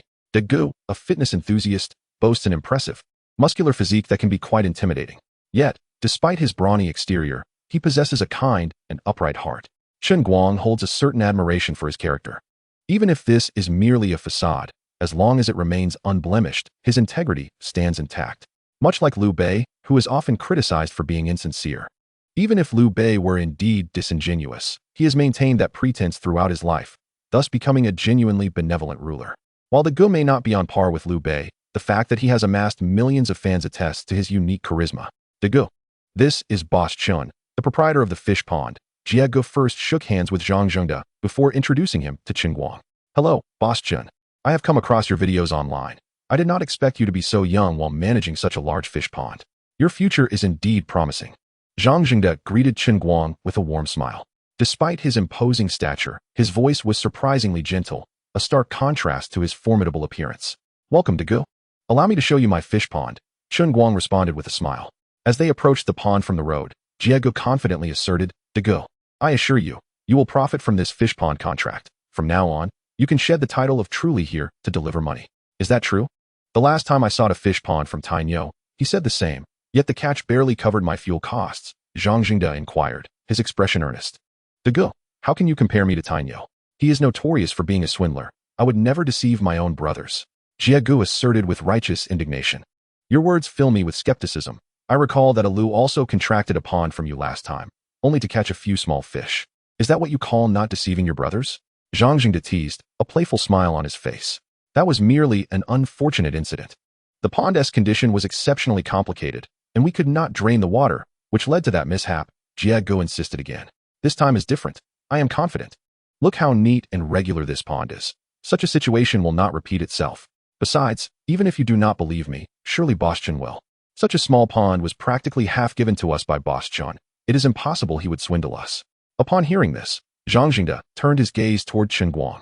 Although Chen Guang did not expect Jiego to boast at his expense, he felt compelled to interject. "While this pond may be abandoned, Jiego and I sampled it yesterday using a trap, and we estimate there are around 500 pounds of fish. Thus, it is unlikely to incur losses. If we can also catch a few turtles, our profits will increase significantly.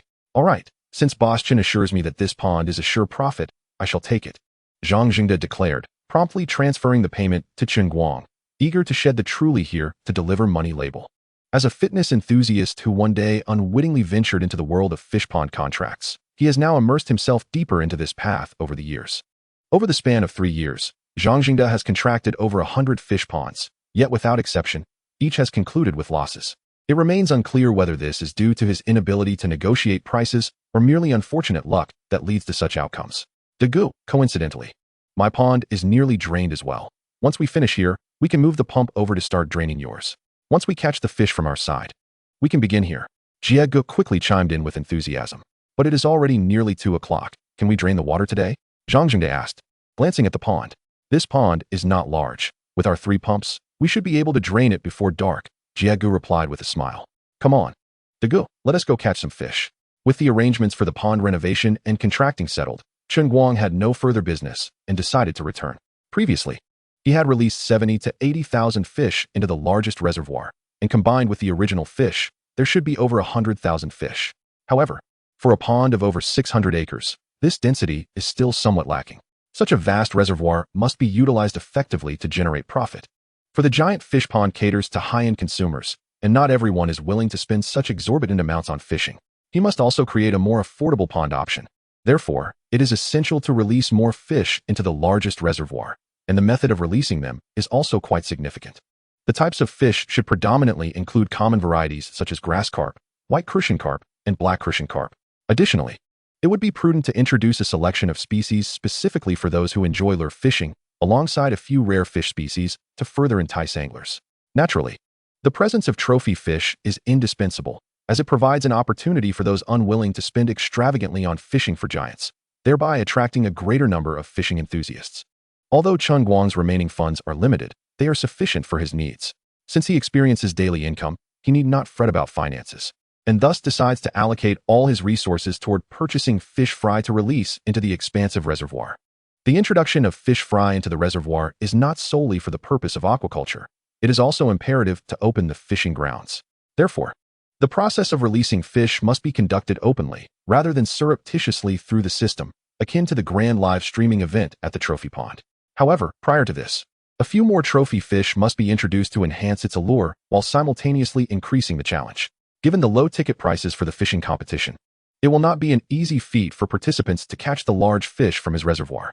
While promotional activities can enhance visibility, he must also ensure profitability. To make it less facile for anglers to hook large fish, a substantial quantity of small miscellaneous fish should be introduced to create a ruckus. Species such as the bitterling, golden shiner, and other small fish serve as the perfect disruptive force. Moreover, these small fish are exceedingly inexpensive, costing a mere 1 yuan per pound within the system. How many small miscellaneous fish should be released? Chen Guang pondered aloud while gazing at the system panel. It should be a considerable amount. Perhaps 10,000 pounds would suffice. Though care should be taken not to overpopulate with bitterlings, as they are easily noticeable. If the fishermen attending the competition were to hear, "It's not that I don't wish to assist you, but rather that I am unable to do so," they would undoubtedly condemn Chen Guang as exceedingly heartless. 10,000 pounds of small miscellaneous fish, and he still claims to release a modest quantity? What benevolent individual would introduce over 10,000 small fish into a pond? Such a number could easily exceed several 100,000, especially when combined with the existing stocks in the reservoir. Over 1 million small fish is not an implausible scenario. Merely contemplating this is quite terrifying, akin to a nightmare for fishermen. Chen Guang discreetly released the 10,000 pounds of small fish into the trophy pond, simultaneously purchasing 100 giant bitterlings to serve as indicator fish, and spent an additional 100,000 on more trophy fish. The remaining funds were entirely devoted to acquiring fish for the large reservoir. As before, the system would arrange for the delivery of the purchased fish within a day, leaving Chen Guang to await the live stream of the fish release. He had hoped that he could finally return home to enjoy some intimate moments with Bai Cha, but upon reaching his courtyard, he noticed a woman in an old, dilapidated car stopping behind him. The woman appeared to be in her late 20s, attired in a professional outfit that seemed more suited for real estate or insurance sales. "Excuse me, is this Dongling Reservoir?" she inquired, leaning out of her car. "Indeed. This is Dongling Reservoir," Chen Guang replied with a slight nod. "Is it true that there are many large fish in your reservoir?" She continued. "Yes. But the reservoir is located over there." He indicated towards the South Ridge Reservoir. "Are you here to fish?" "No, my husband is fishing here," she sighed. "He leaves early and returns late every day just to fish. He has abandoned his job, and our home has become nothing more than a hotel in his eyes." Chen Guang refrained from engaging further, simply offering a polite smile. He was perplexed by the woman's motives for sharing such personal information with him, regardless of her intentions. Such matters were not his concern. She persisted. "Young man, you must be the owner of this fish pond, correct? May I ask you for a favor?" Without waiting for his consent, she produced her phone and displayed a photograph. "This is my husband. Would it be possible for you to prohibit him from fishing here in the future?" At last, Chen Guang comprehended her earlier remarks. She sought a means to prevent her husband from fishing.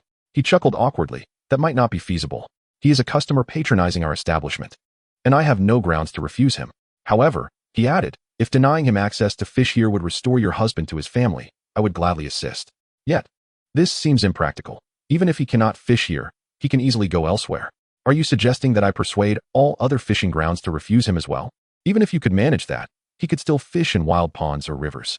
Thus, rather than discussing this with me, it would be more effective for you to encourage your husband to return home. That is the only solution." Listening to Chen Guang's words, the woman sighed softly. "I understand that this won't solve the underlying issue, but I have tried to counsel him countless times, and he simply refuses to listen. I find myself at a loss, which is why I approached you earlier. I apologize." She evidently recognized the futility of her approach and perhaps sought just a glimmer of hope. Chen Guang merely shook his head gently. He felt it was inappropriate to express his views on such matters, given the repeated failures in persuasion. The most straightforward solution would be divorce, but such words were certainly not for him to utter. "Thank you, boss. You mentioned my husband is fishing over there, correct?" She pointed towards the South Ridge Reservoir, seeming to have made a firm resolution. "I will attempt to persuade him one last time. If he remains obstinate, I will file for divorce. Counseling is fine, but please refrain from any altercations." Chen Guang could only smile and advise. "Why discuss your marital issues with a stranger like me? Are you hoping to entertain me with your drama, or keep me from witnessing any altercations?" Sigh. What a predicament. He internally lamented.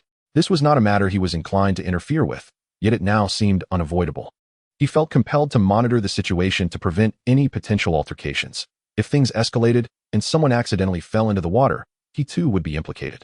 Very well. I shall simply observe from a distance, he mused as he watched the woman drive towards the South Ridge Reservoir, shaking his head with a soft sigh. Boss, what gossip are you observing? Count me in.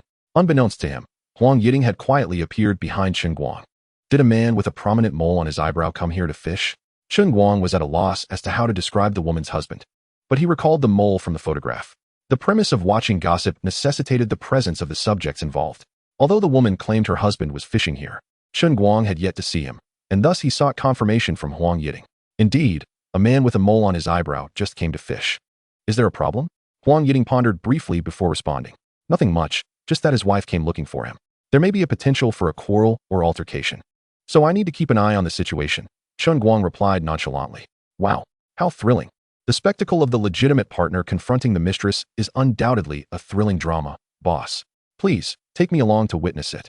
Upon hearing this, Huang Yiting immediately clasped Chen Guang's clothing with fervor. That man brought a woman with him? Chen Guang queried, perplexed as he gazed at Huang Yiting. Wasn't he merely fishing every day from dawn till dusk? How had emotions entered the equation? No, not at all, Huang Yiting replied, her innocence evident as she shook her head. If it weren't about catching a mistress, why would there be a fight? How could one capture a mistress without bringing a woman along? Could it be that he would catch a mistress of a different species? Chen Guang gently tapped Huang Yiting on her small head. What nonsense is this? However, if one must insist on the existence of a mistress, it holds some truth. For that man, who bore a mole above his brow, had only fish in his heart and no wife. In his eyes filled with fish. Did his wife not become the mistress? Chapter 58. Using a marriage certificate to set a trap. Although there was no mistress to catch, Huang Yiting still accompanied Chen Guang to observe the spectacle and partake in the gossip. Zhou Zhiliang, do you ever consider me or this family in addition to your fishing? She exclaimed. Don't think that your silence allows you to evade the issue. Are we still living together or not? I say, He Chuyan, can you stop buzzing around me like a fly? Zhou Zhiliang's impassive face finally showed a reaction as he turned slowly, revealing a look of disdain directed at the woman. If you feel you can no longer endure living with me, just divorce me, and you won't be troubled by me anymore. Zhou Zhiliang, do you have no conscience? You've been unemployed for 3 years, and I've tirelessly worked to support you all this time. Yet you find me bothersome. He Chuyan shouted in desperation. Did I ask you to support me? If you don't want to, just leave. I won't stop you. Aren't you tired of nagging incessantly? Zhou Zhiliang replied with evident impatience, as if the bond of marriage held no significance compared to fishing. Nagging endlessly? Isn't it all for your own good? He Chuyan's voice grew hoarse, and tears glistened in her eyes. Who asked you to do good for me? The only true kindness is when you distance yourself from my affairs, Zhou Zhiliang remarked, maintaining his cold demeanor. Ah, so all my years of sacrifice mean so little to you? He Chuyan gently wiped away her tears, seemingly resolved as she declared. In that case, let us divorce. This way, no one will trouble you anymore. Fine, let us part ways. Whoever doesn't leave is a fool. It's just fishing. After all, your constant chattering truly dampens my mood. Zhou Zhiliang scoffed, his attitude indifferent. All right, then we shall finalize the paperwork tomorrow. From now on, fish as you please. And you won't be bothered again, He Chuyan retorted angrily as she stormed back to her car, starting the engine and driving away, fully resigned to her fate with this man. Boss, what are they discussing? They seem to be having a rather unpleasant argument, Huang Yiting inquired curiously. The two had kept their distance, standing on a small hillside, and could not hear the conversation clearly. They're likely debating whether to use a marriage certificate to set a trap, Chen Guang jested. He was not particularly concerned about their discussion.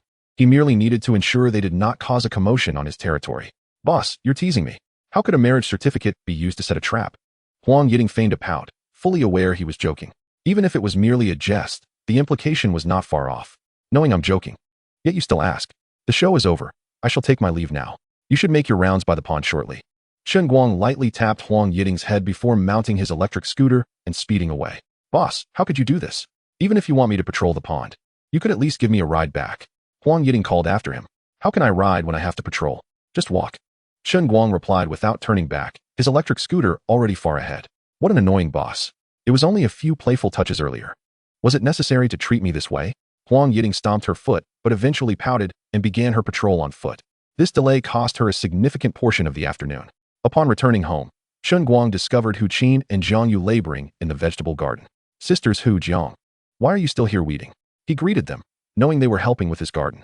Boss, you invited us to work, and with little to do now, we naturally sought something to occupy ourselves, Hu Qin replied with a slight smile. Thank you for your hard work, sisters Hu and Jiang. Chen Guang nodded appreciatively. It's no trouble at all. Boss, you've been busy for so long. You should go rest for a while, Hu Qin urged. At home. Aside from Lon Meyer, who was bustling about in the kitchen, Bai Cha was still sleeping soundly upstairs. Perhaps she had worn herself out earlier. For Bai Cha was nestled in slumber with a smile adorning her face. How lovely. Chen Guang sat at the edge of the bed, gently brushing aside the disheveled strands of hair that covered her face. Watching Bai Cha sleep so peacefully, he had no intention of disturbing her.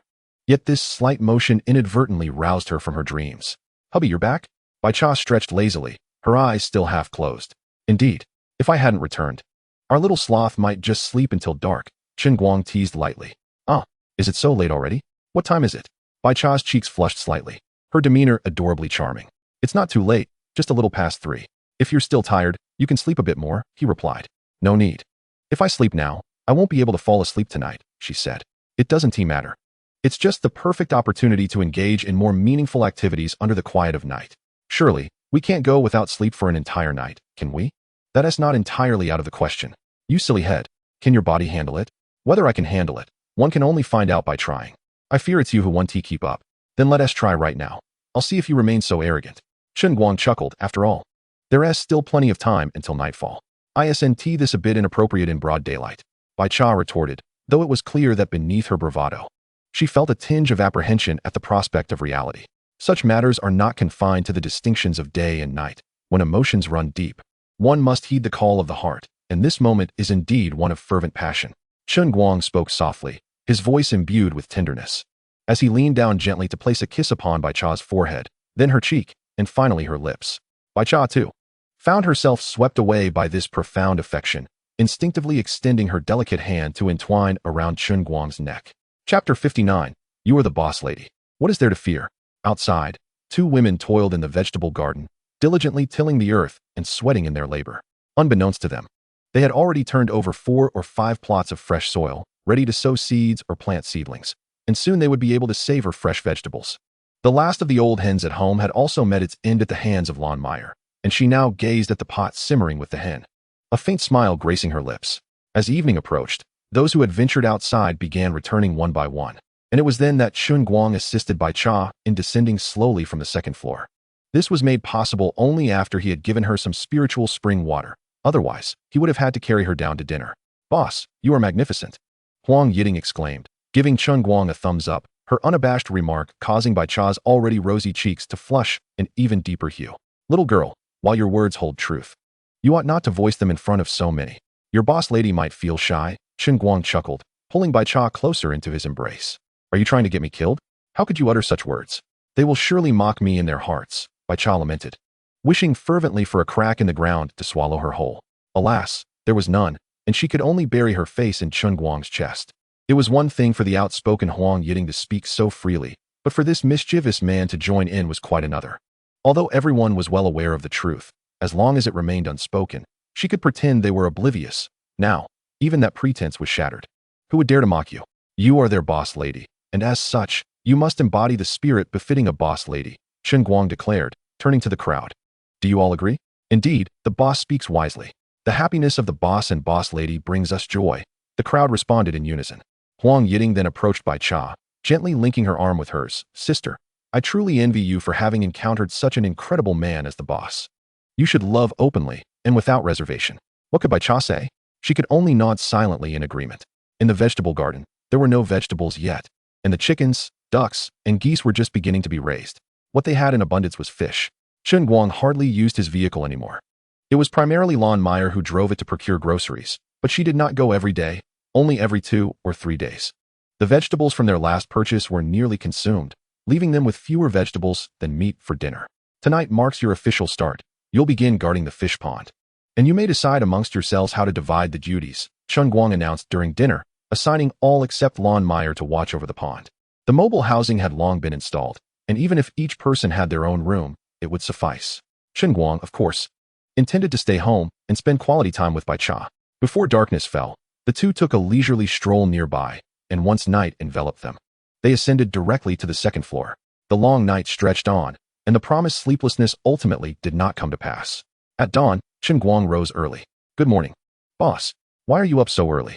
You could have slept a bit longer, Lon Meyer remarked, surprised to see him descending from the second floor. The masons will be arriving shortly. I need to speak with them about the work, Chen Guang replied, glancing at Lon Meyer. Sister Meyer, is breakfast not yet ready? No matter, I can eat later when I return. Actually, breakfast is ready. I just didn't expect you to rise so early, Lon Meyer said, stifling a yawn. Looking rather weary. Since breakfast is ready, I'll eat first before heading out, Chen Guang stated, making his way to the kitchen, only to pause momentarily and turn back. By the way, Sister Meyer, we're running low on vegetables at home. Please make sure to buy some more in town. I'll transfer the money to you shortly. Understood, boss. Lon Meyer acknowledged, glancing upstairs. Should I wake the boss lady for breakfast? No need. Let her sleep a while longer. Once she wakes, you can prepare her something to eat, Chen Guang replied, waving his hand gently as he entered the kitchen. Observing Chen Guang devouring his meal with great enthusiasm, Lon Meyer found her thoughts drifting into a realm of speculation. Although she resided on the first floor, the sounds of the previous night's activities of the boss and boss lady had been quite pronounced and prolonged, making it impossible for her to sleep soundly, which explained her current listless demeanor. Seeing the boss consume his breakfast with such vigor early in the morning, she surmised that he must have exhausted a considerable amount of energy the night before.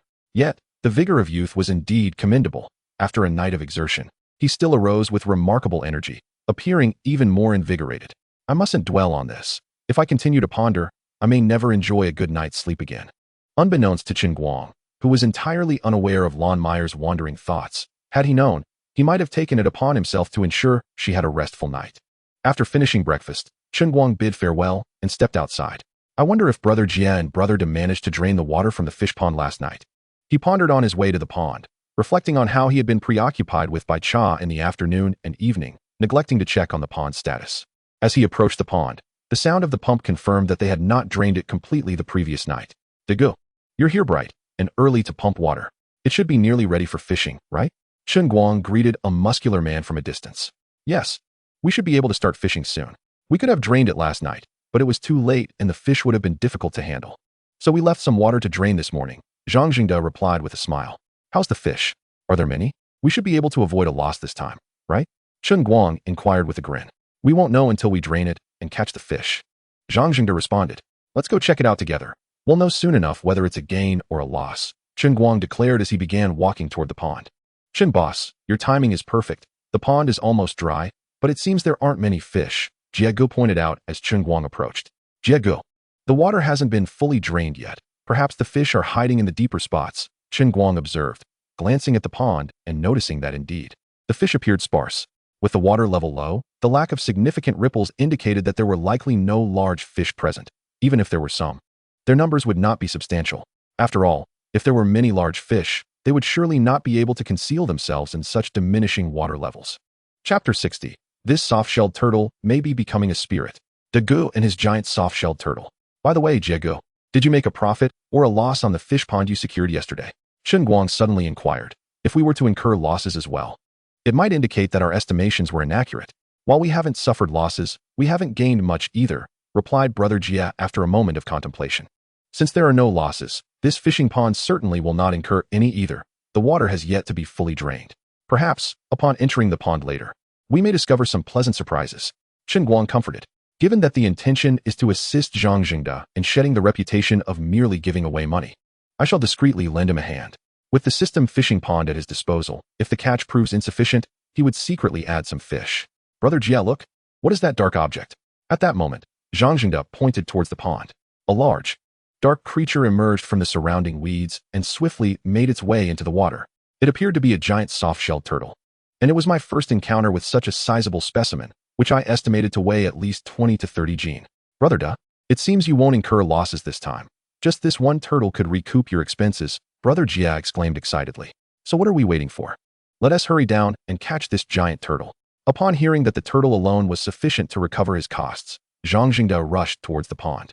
Brother Da, don't be hasty. The turtle has swum to the middle, it won T escape. We can catch it along with the fish later. Brother Jia gently restrained him. It now seemed unnecessary to secretly introduce more fish, as Master Hu had just arrived with construction materials and masons. Master Hu, you have arrived. We are still draining the pond for fishing. I hope this won't hinder your work? Chen Guang inquired. No, it won't affect us. We can build the walls after the fishing is done. Moreover, there is ample space to start from both sides. Master Hu replied, glancing at the pond. As long as it doesn't disrupt your work. Please proceed. After Chen Guang spoke, he refrained from interrupting Master Hu and his team, patiently awaiting the fish catch. After approximately half an hour, the water in the pond was finally drained. The haul was modest, around 200 jin, primarily consisting of crucian and carp, with a few catfish and blackfish, and grass carp only accounting for a tenth. Without the giant turtle, Zhang Jingde would likely have faced losses, but with it, the catch was a net gain. Additionally, besides the large turtle, a few smaller turtles and eels were also caught, which would nearly suffice to cover costs even without the giant turtle. Brother Jia, I noticed that while the silt in the pond isn't particularly deep, there is some. I will need your assistance with the excavator to clear it out, Chen Guang said as Brother Jia came ashore. No problem, I'll arrange it right away. Brother Jia replied with a hearty smile, his muddy face revealing a row of white teeth. Thank you, Brother Jia. Chen Guang expressed his gratitude repeatedly. It's the least I can do. If anyone deserves thanks, it's you, Boss Chen. Not only have you enabled me to profit, but you've also allowed Brother to finally earn some money. This is simply a matter of course, and your gratitude is overly courteous, Brother Jia insisted, evidently satisfied with the fishing pond deal. At that moment, the young man operating the excavator had just helped Brother Da and the others catch the last of the fish from the pond. Brother Jia promptly called out to him, Amu, go fetch the excavator for Boss Chen to clear the silt from the pond. If you notice any uneven areas, kindly assist Boss Chen in leveling them. Understood. Brother Jia, I'll bring the excavator right away, replied the young man, named Amu, as he hurriedly set down the bucket full of fish and raced towards the roadside. Brother Jia, this time we've made a considerable profit. What do you think about giving the boss some extra money? Zhang Jingde quietly queried after coming ashore, pulling Brother Jia aside. Oh, no need for that. The fishing pond deal inherently involves both gains and losses. Since we agreed on a set price, we must accept whatever outcome arises. Moreover, Boss Chen is quite magnanimous. Even if you offered him extra money, he wouldn't accept it. It would be far more practical to select a few large fish to present to Boss Chen. Brother Jia waved his hand dismissively. All right, I'll select a few large fish for Boss Chen. Zhang Jingde nodded in agreement.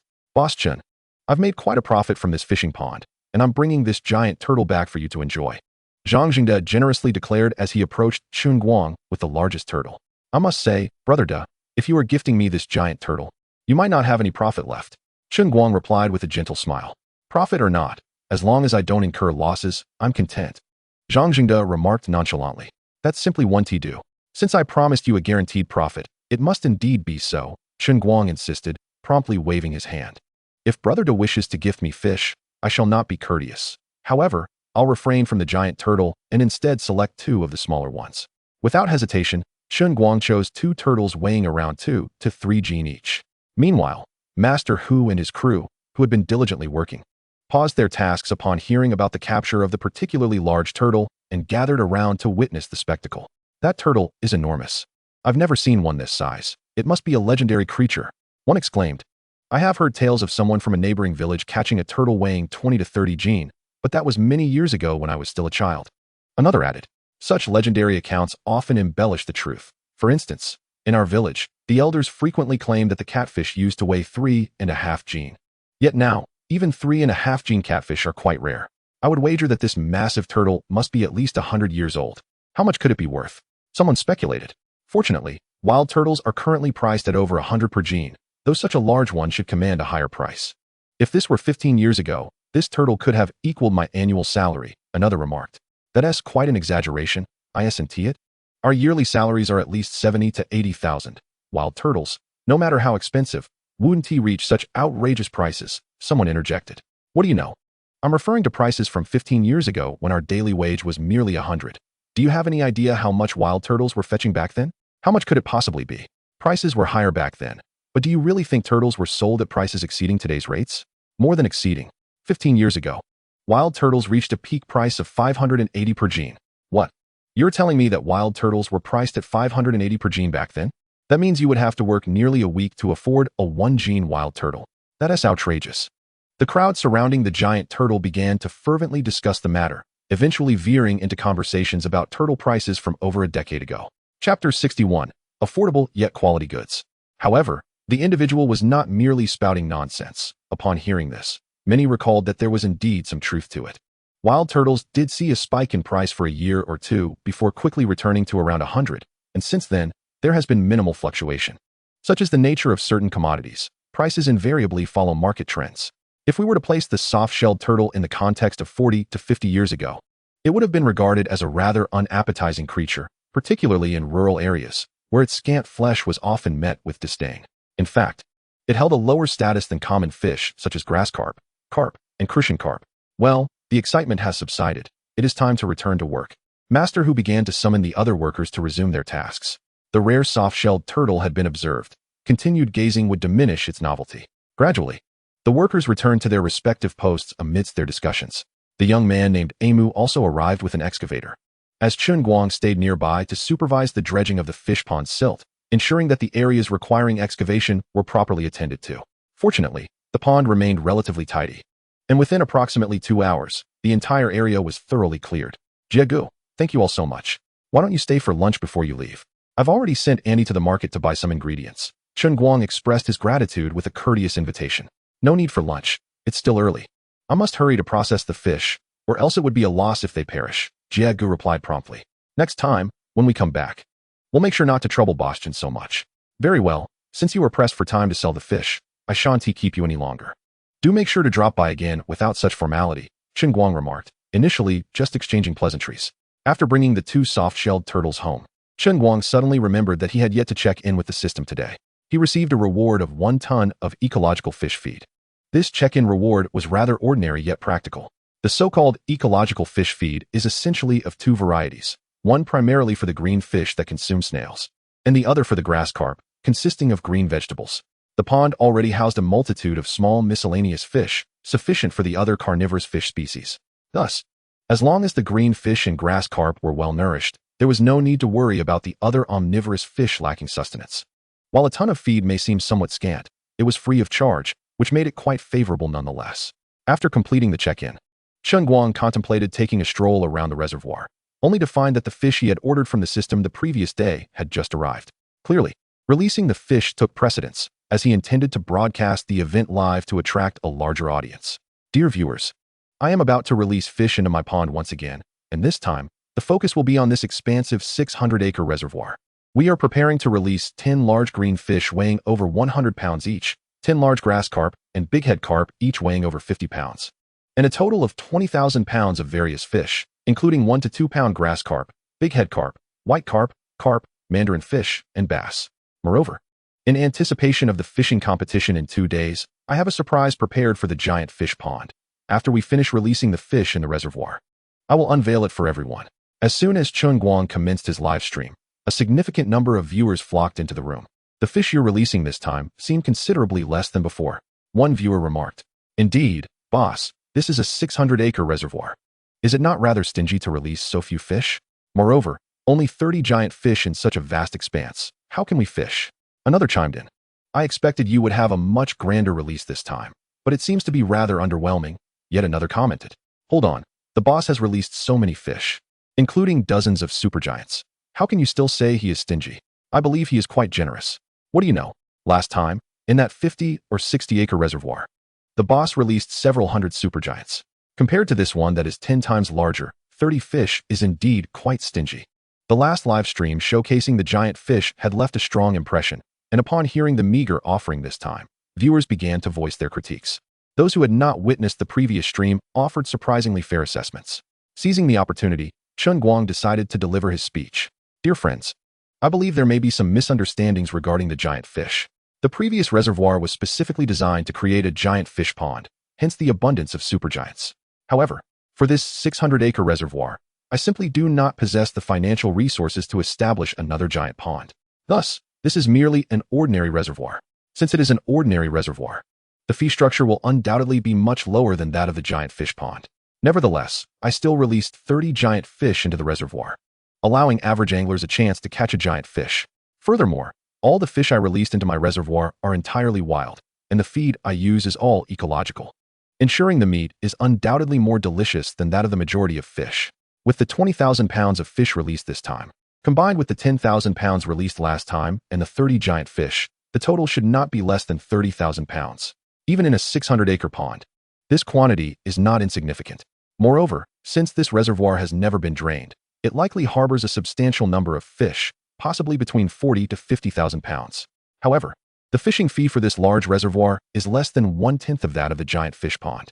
In comparison, doesn't it seem that there are actually quite a few fish? Upon hearing Chen Guang's reasoning, many began to see the logic in his argument. While there may not be an abundance of giant fish in the large reservoir, the several thousand pounds of fish were still considerable. The lower price offered an opportunity for those reluctant to pay high prices to give it a try. Even if they couldn't catch a giant fish, catching smaller ones would still be rewarding, and the affordable pricing meant that even a loss would not be devastating, unlike the giant fish pond, where one either made a significant profit or suffered a great loss, making it accessible for most anglers. Chapter 62. The Black Hole Boss returns to deceive people. Here's an image of the large reservoir. The boss spoke truly. If the cost were merely a few dozen dollars per hour, it would indeed be a worthwhile experience. With a stroke of luck, one might even catch a large green fish, resulting in a direct profit of $10,000. Moreover, the several thousand pounds of fish were certainly substantial. Even catching a few within an hour would guarantee profit, making the price well worth it. Boss, you've finally started to consider us ordinary anglers. Frankly, while your giant fish pond is magnificent, the price is rather steep for us. We, ordinary anglers, truly cannot afford it. Indeed, boss, not everyone can be like Deng Chong or Wu Gang, reeling in giant fish and earning over 10,000 a day. We lack that skill, so we can only admire from afar. Now, with the boss finally establishing a low-cost fishing pond, it seems we have an opportunity to engage as well. Observing the discussions among the crowd, Chen Guang smiled slightly and said, I have indeed provided you with an opportunity. But if you wish to engage with me, you must showcase your true skills. The fish in my reservoir are all wild, brimming with vitality, unlike those you have previously caught in the black hole. Thus, if you wish to engage in a contest of wits with me, you must possess the requisite skills. Otherwise, be prepared to be outmatched. Oh, esteemed proprietor, your arrogance may prove detrimental. While I may not excel in the pursuit of colossal catches, I am quite adept at reeling in fish such as grass carp and silver carp. Dare you disclose the fishing fees? If it is indeed merely a few dozen yuan per hour, watch me come and outmaneuver you. Indeed, dear proprietor, surely your modest fishing fees are not mere bravado? Chen Guang, observing the barrage of comments on the screen, smiled faintly and remarked, I am a man of my word. What I promised is indeed the truth. The fee for fishing in the giant fish pond is but a fraction, a mere tenth, of what you might expect in the realm of colossal catches. I trust some of you have heard that in 2 days' time, I shall host a fishing competition at the giant fish pond. The entry fee is only 888 yuan for an 8-hour session, and any fish you catch may be taken home. Furthermore, there are special rewards for those who catch designated species. As Chen Guang noted the increasing number of viewers in the live stream, he seized the opportunity to promote himself. Oh, proprietor, should you wish to advertise your event, feel free to do so, we shan't hold it against you. However, do not divert the conversation to evade questions. Are you perhaps feeling apprehensive? What do I have to fear? I merely wish to convey to all of you that this is an opportunity not to be missed. Such events may only occur once. As I truly cannot afford to continue this, Chen Guang aimed to attract as many participants as possible to this event, for the fish in the reservoir are limited. The more people that come, the greater his profit. Should attendance dwindle, his earnings would similarly suffer. Dear proprietor, while the price is indeed tempting, we are all aware of our limitations. We lack the prowess to catch colossal specimens. Indeed, thus far, my largest catch has only weighed about 30 kilograms. The thought of a 100-kilogram fish seems unfathomable, so perhaps it is best to abstain. While the allure of giant fish is undeniably potent, most anglers possess the self-awareness to recognize that even if they were to hook such a leviathan, they would lack the capability to reel it in. Dear friends, do you truly only have eyes for fish exceeding 100 kilograms? Beyond the giant carp, there are also massive grass carp and silver carp, which are considerably easier to catch. Moreover, my reservoir is home to valuable species such as large mandarin fish, bass, and pike. In addition, I plan to introduce more colossal fish, primarily grass carp, silver carp, mandarin fish, and pike. Furthermore, I have procured 100 half-kilogram giant mud skippers. I believe many of you would find them appealing. The earlier conversation was engaging, but upon hearing about the half-kilogram giant mud skippers, the live stream erupted with enthusiasm. Although the giant fish mentioned were rare, they were not entirely absent. Many had previously caught fish of similar size. However, the half-kilogram mudskipper was a different matter altogether. Generally, catching a two-tail mudskipper would be considered a significant achievement. Moreover, the price for these giant mudskippers is not trivial. If half-kilogram specimens do exist, their price would likely rival that of a 100-kilogram giant carp. Proprietor, is your claim genuine? Have you truly acquired 100 half-kilogram giant mudskippers? I have never seen such large mudskippers. In fact, I have scarcely even heard of them. Are you attempting to deceive us? In our fishing community, someone once caught a mudskipper weighing over 3 tails, which astonished many, and a wealthy individual drove overnight to pay 5,000 yuan for that catch. If a half-kilogram mudskipper exists, it could fetch 10,000 yuan. 10,000. That is merely a conservative estimate. If a buyer is particularly keen, it could easily reach 30 or 50,000. However, given that the proprietor has procured 100, its value would likely be capped at that amount. Proprietor, quickly, let us see your giant mudskippers. If such large specimens exist, I would certainly take a leave of absence to participate in this fishing competition. Indeed, proprietor. Let us behold the half-kilogram giant mudskippers. Our anticipation knows no bounds. Indeed, once curiosity is piqued, one cannot help but yearn to uncover the truth. Chen Guang smiled gently and replied, "There's no need to rush. Once we finish releasing the fish, you will naturally see them when we introduce them to the giant fish pond. For now, let us discuss the pricing for fishing at my expansive reservoir. After careful consideration, I propose an hourly fee of 80 yuan, which should not be deemed excessive. Assuming an average of 20 yuan per kilogram, one need only catch 4 kilograms in an hour to break even. Of course, the standard market price is unlikely to reach 20 yuan per kilogram, but I intend to offer a slight discount, making this rate quite reasonable. Given the vastness of the fish pond, it is not so simple for the average angler to catch 4 kilograms within an hour. Do not fret, proprietor, our interest in your reservoir's fishing fees has waned. Let us return to the topic of giant mudskippers. Proprietor, you mentioned you would soon release giant mudskippers. Why not show us some now? The more they pressed, the more Chen Guang was inclined to withhold the reveal. Dear friends, please remain patient. The fish will be released shortly, and you will soon witness the magnificent mudskippers. I kindly ask for your understanding as I wish to ensure their well-being before presenting them to you. Chapter 63. The Giant Mudskipper. The mudskipper is rather plump. It is true that mudskippers are more fragile than most fish species, but not to such a degree. They understand that Chen Guang is deliberately tantalizing their appetites. Yet their eagerness compels them to accept this teasing. Consequently, the number of viewers in the live stream not only remains steady, but continues to rise rapidly. Mudskippers are typically regarded as common small fish and are often among the least favored by anglers. Aside from their appealing appearance, they possess little else of value. While other small fish may be small, at least they offer decent flavor. Conversely, mudskippers have a poor taste and are mostly devoid of meat, with their bellies filled with waste, leaving only skin and bones. In rural areas, small crucian carp and other small fish could be fried or sun-dried, whereas mudskippers were often used to feed ducks. Presently, some individuals are willing to pay handsomely for mudskippers as ornamental fish, with their value increasing with size. Dear friends, the exhilarating moment has finally arrived. I know you are eager to see the giant mudskippers, so let us momentarily bypass the other giants and present our star of the day.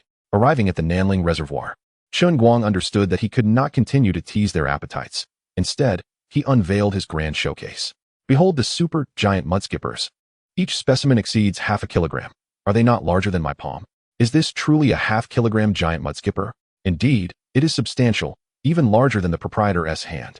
I initially thought he was deceiving us. I cannot believe such large mudskippers exist in this world. The presence of such a magnificent loach is indeed a rarity, and it is truly astonishing that the boss managed to procure so many at once. Where on earth did you source all these colossal loaches, dear boss? I can only assume that it must have cost a pretty penny. Initially, they were skeptical of Chen Guang, thinking he was merely boasting and exaggerating the truth. They speculated that perhaps he had indeed brought in a few large loaches, but they assumed that 3 or 4 would be the maximum. To their surprise, he was not exaggerating in the slightest. Through the eyes of seasoned anglers, they could ascertain that each loach showcased in the live stream was indeed over half a pound. It was clear that a significant investment had been made, as this was a special privilege arranged for those less skilled in catching large fish. I wonder if my fellow fishing enthusiasts are intrigued? As soon as Chen Guang uttered these words, a flurry of comments erupted in the chat. Yes, I'm incredibly interested. Wait for me, I'll definitely come in 2 days. The sight of such sizable loaches was a dream catch for many, if they didn't cast a line. They feared they would lose all motivation for fishing in the future. Indeed, you understand me best, boss. This time, I must catch a large loach to take home. My friends will surely envy me. Welcome, welcome. I wish all my fellow anglers a bountiful catch, Chen Guang said, feigning good wishes while secretly pondering how to profit from their enthusiasm. Capturing fish from his reservoir was no simple feat. While he had indeed released 100 large loaches, he had discreetly introduced even more small ones. When the anglers arrived to fish, he guaranteed they would find themselves utterly silent with astonishment. The small loaches, merely an inch or 2 wide, would yield an unending stream of catches, making it a surefire investment. With the fish released, he concluded the live stream, announcing, "Today's broadcast ends here. In 2 days, I will be live streaming the entire fishing competition. Those who cannot participate are welcome to watch. With that, Chen Guang swiftly shut off the stream, the time now nearing noon. Upon returning home, he found everyone chatting in the courtyard, awaiting lunch. Beneath the eaves, a charcoal stove held a clay pot, the aroma of delectable meat wafting through the air. What kind of meat is being cooked? It smells delightful. Chen Guang murmured as he approached. Boss, I must tell you, it's something special, specially bought by Sister Mei to nourish you. Huang Yiting suddenly appeared behind him. What do you mean specially bought for me? Does this physique of mine truly require such nourishment? Chen Guang replied, somewhat displeased. Of course it does. After such hard work yesterday, you ought to replenish yourself, lest the boss lady runs off with someone else. Huang Yiting jested with a playful grin. You cheeky girl. It seems you're asking for a reprimand. Dare you speak so freely? Chen Guang glared at her, attempting to intimidate. What do you intend to do? Spank me? If so, I suggest you wait until the boss lady is gone before you come for me. Huang Yiting responded, still smiling sweetly, seemingly inviting his reprimand. During lunch, Lan Meier indeed brought the entire pot of food to Chen Guang's table. Sister Meier, what exactly is this? Why must I eat it all alone? Chen Guang inquired, delaying his meal to address Lan Meier. Naturally, it is a nourishing dish meant for men. Others should not partake. Lan Meier replied with a sultry smile, leaning in to whisper, Boss, while you are young and vigorous, some matters require moderation. If you neglect to nourish yourself properly, you may regret it in the future. Such wolfish words. While Huang Yiting's previous impertinence could be overlooked, even the typically composed Lan Meier had taken on such a tone. Although Chen Guang had yet to take a bite, he had already surmised the nature of the dish. The gentle elder sister was indeed quite concerned, even over such trivial matters. But did he truly need nourishment? Perhaps in the past, it was indeed necessary, but now, with a body nurtured by spiritual spring water, any additional nourishment would be superfluous. Nevertheless, it was Lan Meier's kind intention, and he felt it would be impolite to refuse. Thus he pinched his nose and finished the dish. The reason for pinching his nose was that the food, while fragrant in aroma, was indeed quite unpalatable. The seasoning masked an overwhelming fishiness that made it difficult to enjoy. Chapter 64. Who is this man, really? Is this Zhou Qian truly as everyone imagines? It is said that one should complement what is lacking. But whether it is effective remains uncertain. Even if not, it provides some psychological comfort, thus serving a purpose of its own. After lunch, Chen Guang and Bai Cha returned to the second floor. Darling, I must return shortly. Could you drive me? Bai Cha gently leaned against Chen Guang's shoulder as they sat on the couch. Certainly. However, before we leave, I must ensure you are well fed. Chen Guang tightened his embrace around Bai Cha, lowering his voice to her ear. No need. I will be back in a couple of days. Bai Cha quickly waved her hands, genuinely apprehensive.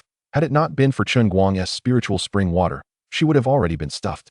2 days from now is a different matter. We must compensate for today first, Chen Guang declared, not allowing Bai Cha a chance to refuse as he leaned down to kiss her. The entire second floor was their world, yet outside, others existed. Sister Meier, are the things you bought truly that nourishing? Huang Yiting cautiously glanced at the second floor, her cheeks flushed as she asked softly. Perhaps, but it likely cannot compare to what the boss lady provides, Lan Meier replied thoughtfully. After all, it was merely food and not medicine. It could not yield immediate results. The only explanation for the boss's rapid recovery was that the boss lady was simply too beautiful. By the time they returned to the city, it was already evening. The car parked beneath the apartment building for several minutes before Bai Cha reluctantly stepped out. Cha-cha, you finally decided to return. We called you so many times today, and you didn't answer. If you hadn't come back, we might have had to come to your hometown to fetch you. Zhou Qian greeted her with an annoyed expression upon entering. I was simply too busy to hear the phone ringing. As soon as I finished, I hurried back. Bai Cha explained, her gaze evasive. Not so fast, Cha-cha. You're lying. I see you were busy, but perhaps it was with a man? Pei Ying remarked, having caught the flicker of Bai Cha's eyes, knowing she was certainly hiding something. That is not true. Ying, don't make wild accusations. Bai Cha immediately denied. However, the more they observed, the more they sensed something was amiss with her, as this was entirely unlike the Bai Cha they had known. Cha-cha, you cannot deny it any longer. Before you try to refute, why not take a glance in the mirror and explain to us the origin of those kiss marks on your neck? Pei Ying remarked with a teasing glint in her eyes. Just look at you now, with that little womanly demeanor. You might as well have I've fallen in love written across your face. Am I that obvious? Bai Cha inquired, her expression adorably naive. Since they had already uncovered her secret, she decided to cease her concealment. She had never intended to hide anything, merely unsure of how to articulate her feelings. What do you think? Pei Ying scoffed lightly. Cha-cha, confess honestly. Who is this man who has managed to make this iron tree, which has remained barren for over 20 years, bloom? Yes, Cha-Cha. Do enlighten us about the man who has stirred your heart. He must be tall, handsome, and extraordinarily wealthy, right? Luo Yujiao chimed in eagerly. You all are so superficial. Bai Cha retorted with a hint of disdain, but as she thought of Chen Guang's appearance, a faint smile graced her lips. Well, he is indeed quite tall and handsome, and he should have a bit of money, considering he has contracted numerous fish ponds and raised a substantial number of fish. Oh my. Look at that love-struck expression on your face. It seems you have truly fallen for him. Zhou Qian teased, her tone laced with playful sarcasm. Sisters are here to support you in your romantic endeavors, but don't you think it's time you brought this man to meet us for approval? Exactly, Cha-Cha. You are so innocent and have never been in a relationship. Be cautious not to let a scoundrel deceive you. When you have a moment, please bring him along so we can vet him. Luo Yujiao nodded in agreement. By the way, Cha-Cha, what does he do for a living? What are his height and weight? Please share these details with us for our reference. Zhou Qian added eagerly. Is that truly necessary? I believe such details are trivial. What matters is that we genuinely like each other, Bai Cha replied, hesitant to divulge that the man in question was Chen Guang, lest she be subjected to her friend's teasing. Cha-Cha, just share with us. We're merely ensuring your well-being. We have no intention of tearing you apart. Why hide him? Are you afraid we might steal him away? Paying provocatively urged. Now that you mention it, I do have such concerns, considering how you all behave around handsome men. With my man being so attractive, I can't help but worry about your intentions, Bai Cha jested with a playful grin. Cha-Cha, don't you feel guilty for saying such things? Do you really think we are that kind of people? Your words are truly hurtful. Paying feigned a look of grievance. Not at all, Bai Cha replied playfully. Cha-Cha, don't think you can evade us with such tactics. You must confess the truth to us, or we may resort to more persuasive methods. The group of girls erupted into laughter, their playful banter resonating like chimes in the air. Meanwhile, upon returning home, Chen Guang found himself alone once more. The long night stretching before him with no companion but his phone to alleviate the silence. A casual scroll led him to a video posted by Zhang Jingda earlier that day, observing the earnest smile on De Gu's face. The comments below overflowed with congratulatory messages. Congratulations to De Gu for finally making a profit from the fish pond. He has finally shed the title of someone who merely spends money. Yet, De Gu was indeed generous. Even after securing a profitable deal, he still contemplated supplementing the owner's payments. It was no wonder he had never earned a dime from his ventures. It was also said that yesterday, Jie Gu had made a tidy sum at the same fish pond. Did you not hear? Masters Deng Chong and Wu Gang went there to fish for giants and broke several rods, ending up not only losing their bait fees, but also several thousands worth of fishing rods. Are you recounting tales from years past? Just yesterday, both Deng Chong and Wu Gang each caught 2 giants, and along with the one Yu Yao caught, they sold for a total of 60,000. Even factoring in the cost of broken rods, they did not incur a loss. Then it seems the only one losing out is the fish pond owner. Since he only collects the fishing fees, the costs of broken rods do not line his pockets. Thus, the fish pond owner is the one truly engaging in a losing business. I believe our brother Jun should also seek out that owner to contract a pond. Now that De Gu has found success, brother Jun remains mired in his struggles. The Jun they referred to was son Jun, who, like De Gu, was also involved in fitness and had similarly embarked on the ill-fated path of contracting fish ponds without ever turning a profit. Though they operated independently, their experiences were strikingly similar, each caught in a cycle of loss. As Chen Guang read through the comments, a subtle smile graced his face. While it appeared that everyone else was profiting, he understood that he was not at a loss. He was not only earning, but also building his reputation. Chapter 65. The Girl Driving the Big G, Tian Meili. After a night of silence, the first thing Chen Guang did upon waking was to log into the system to check in, while also pouring some spirit spring water into the largest reservoir. He received 10 young calves as a reward for this check-in. Upon seeing this, Chen Guang no longer felt surprised. As a fish pond owner, it was reasonable to grow vegetables and raise chickens or ducks, so adding a few head of cattle seemed entirely logical. However, this meant he would likely need to build a barn. The large reservoir had just been stocked with fish yesterday, and already numerous anglers were arriving to fish. By 8 in the morning, at least a dozen had gathered. Unfortunately, only 2 of them were there specifically for the giant fish pond. Otherwise, it would have been exceedingly profitable. On the road 2 or 3 miles away, a square black G-class vehicle was making its way towards the reservoir. At the wheel was a woman with softly curled long hair, while a slightly shorter woman with a sharp bob haircut occupied the passenger seat. Meili, the fish pond owner will host a fishing competition the day after tomorrow. On that day, you only need to pay 888 yuan for a whole day of fishing. Why must you insist on coming today? The difference in cost is staggering. The short-haired girl asked, perplexed. The short-haired girl was named Qin Qing, while the long-haired girl, referred to as Meili, was Tian Meili. Neither were professional anglers. They simply enjoyed fishing during their leisure time. They had recently come across videos showcasing giant fish in the area and decided to drive over during their break. You don't understand. While they may appear similar, the price difference is significant. What do you think the distinction is? Tian Meili replied nonchalantly. What distinction could there be? The fish in the pond remain abundant. The only difference is that the pond owner is offering a cheaper deal, Qin Qing stated matter-of-factly. True, you have a point, Tian Meili remarked, casting a sidelong glance at her. However, there will undoubtedly be a larger crowd then, which is a considerable difference. What difference does that make? Even with fewer people now, there are so many fish that we couldn't possibly catch them all. Having more people wouldn't affect us at all.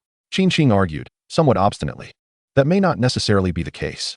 Tian Meili smiled faintly and remarked, if it's merely a few more people, it won't make a significant difference. But what if the crowd becomes overwhelmingly large? I still believe it would be more advantageous at that point.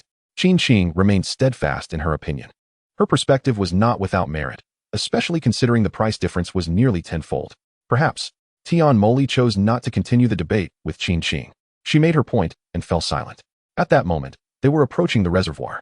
In the distance, Chen Guang spotted a formidable off-road vehicle approaching, a rugged SUV.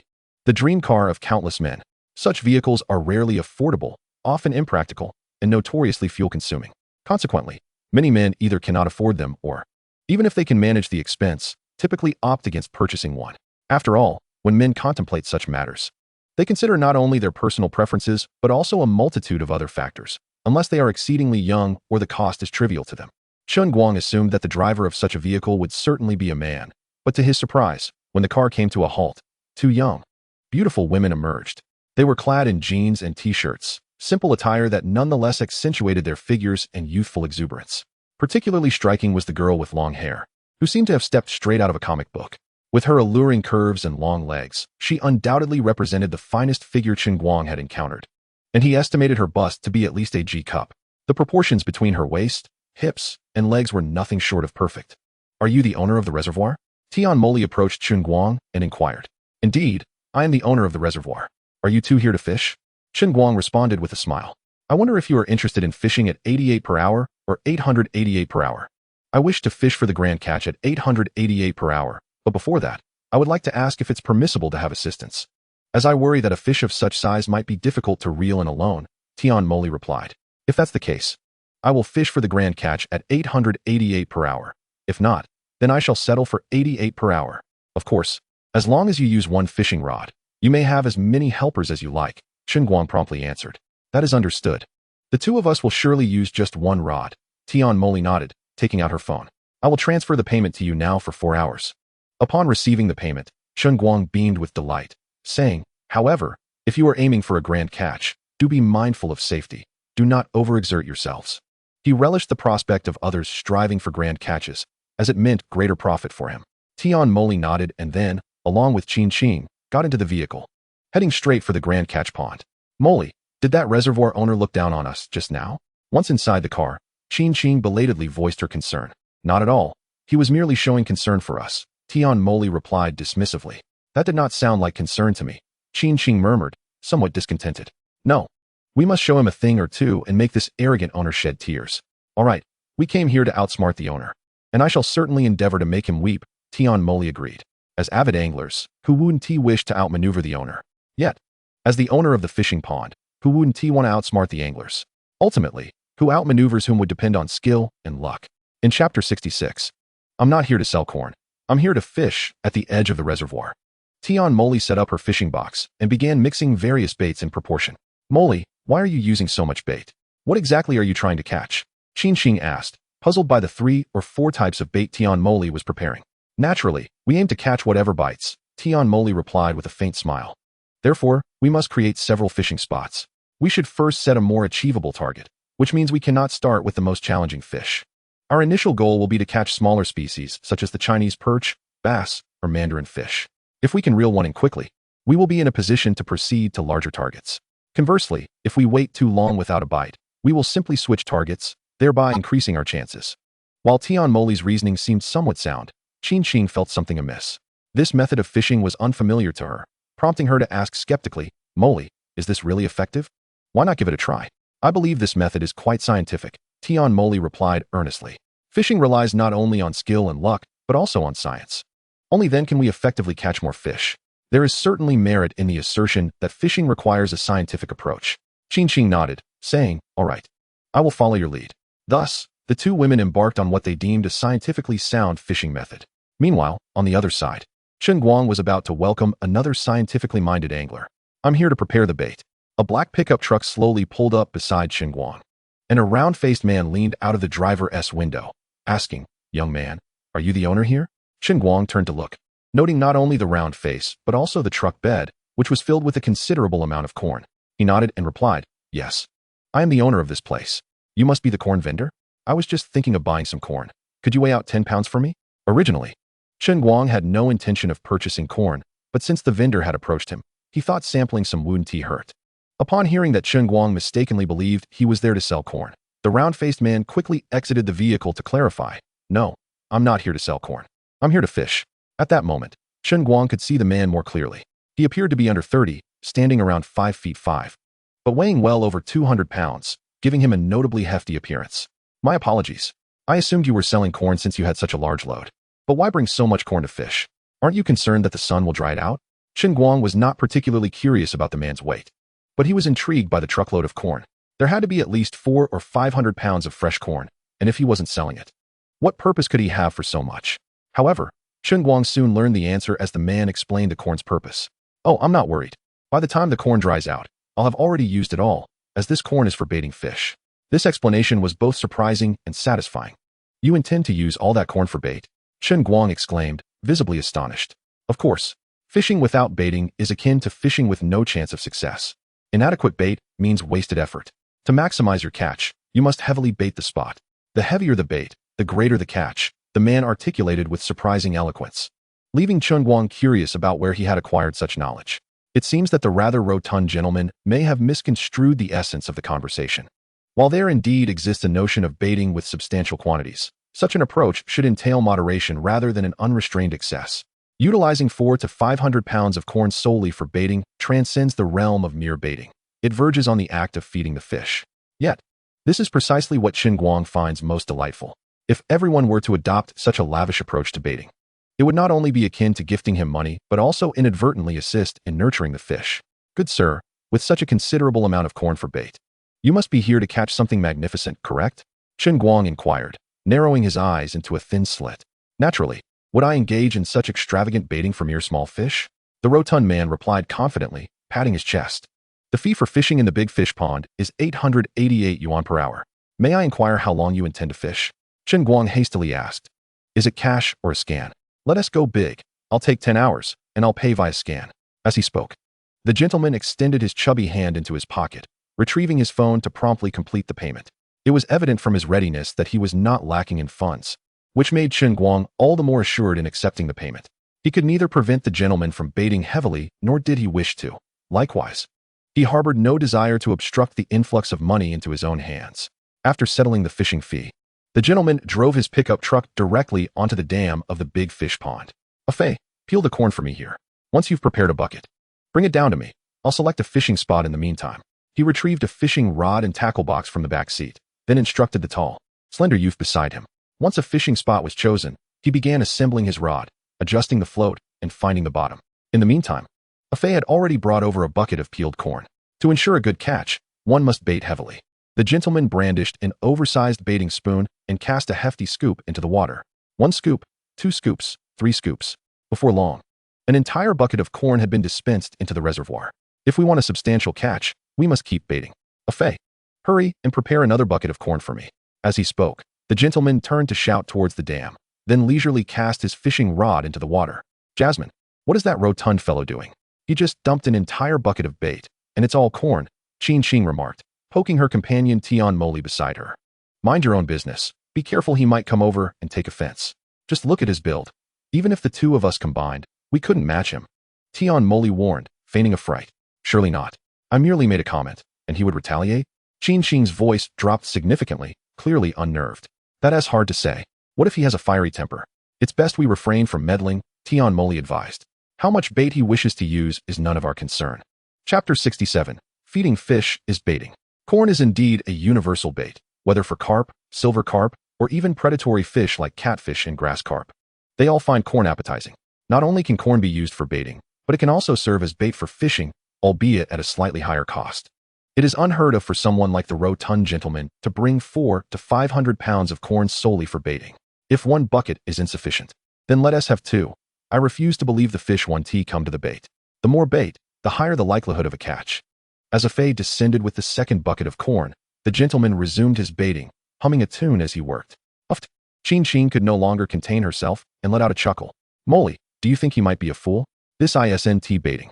It's clearly feeding the fish. Shoo, keep your voice down, Tian Moly quickly interjected. Don't worry, at this distance, he surely can't hear us.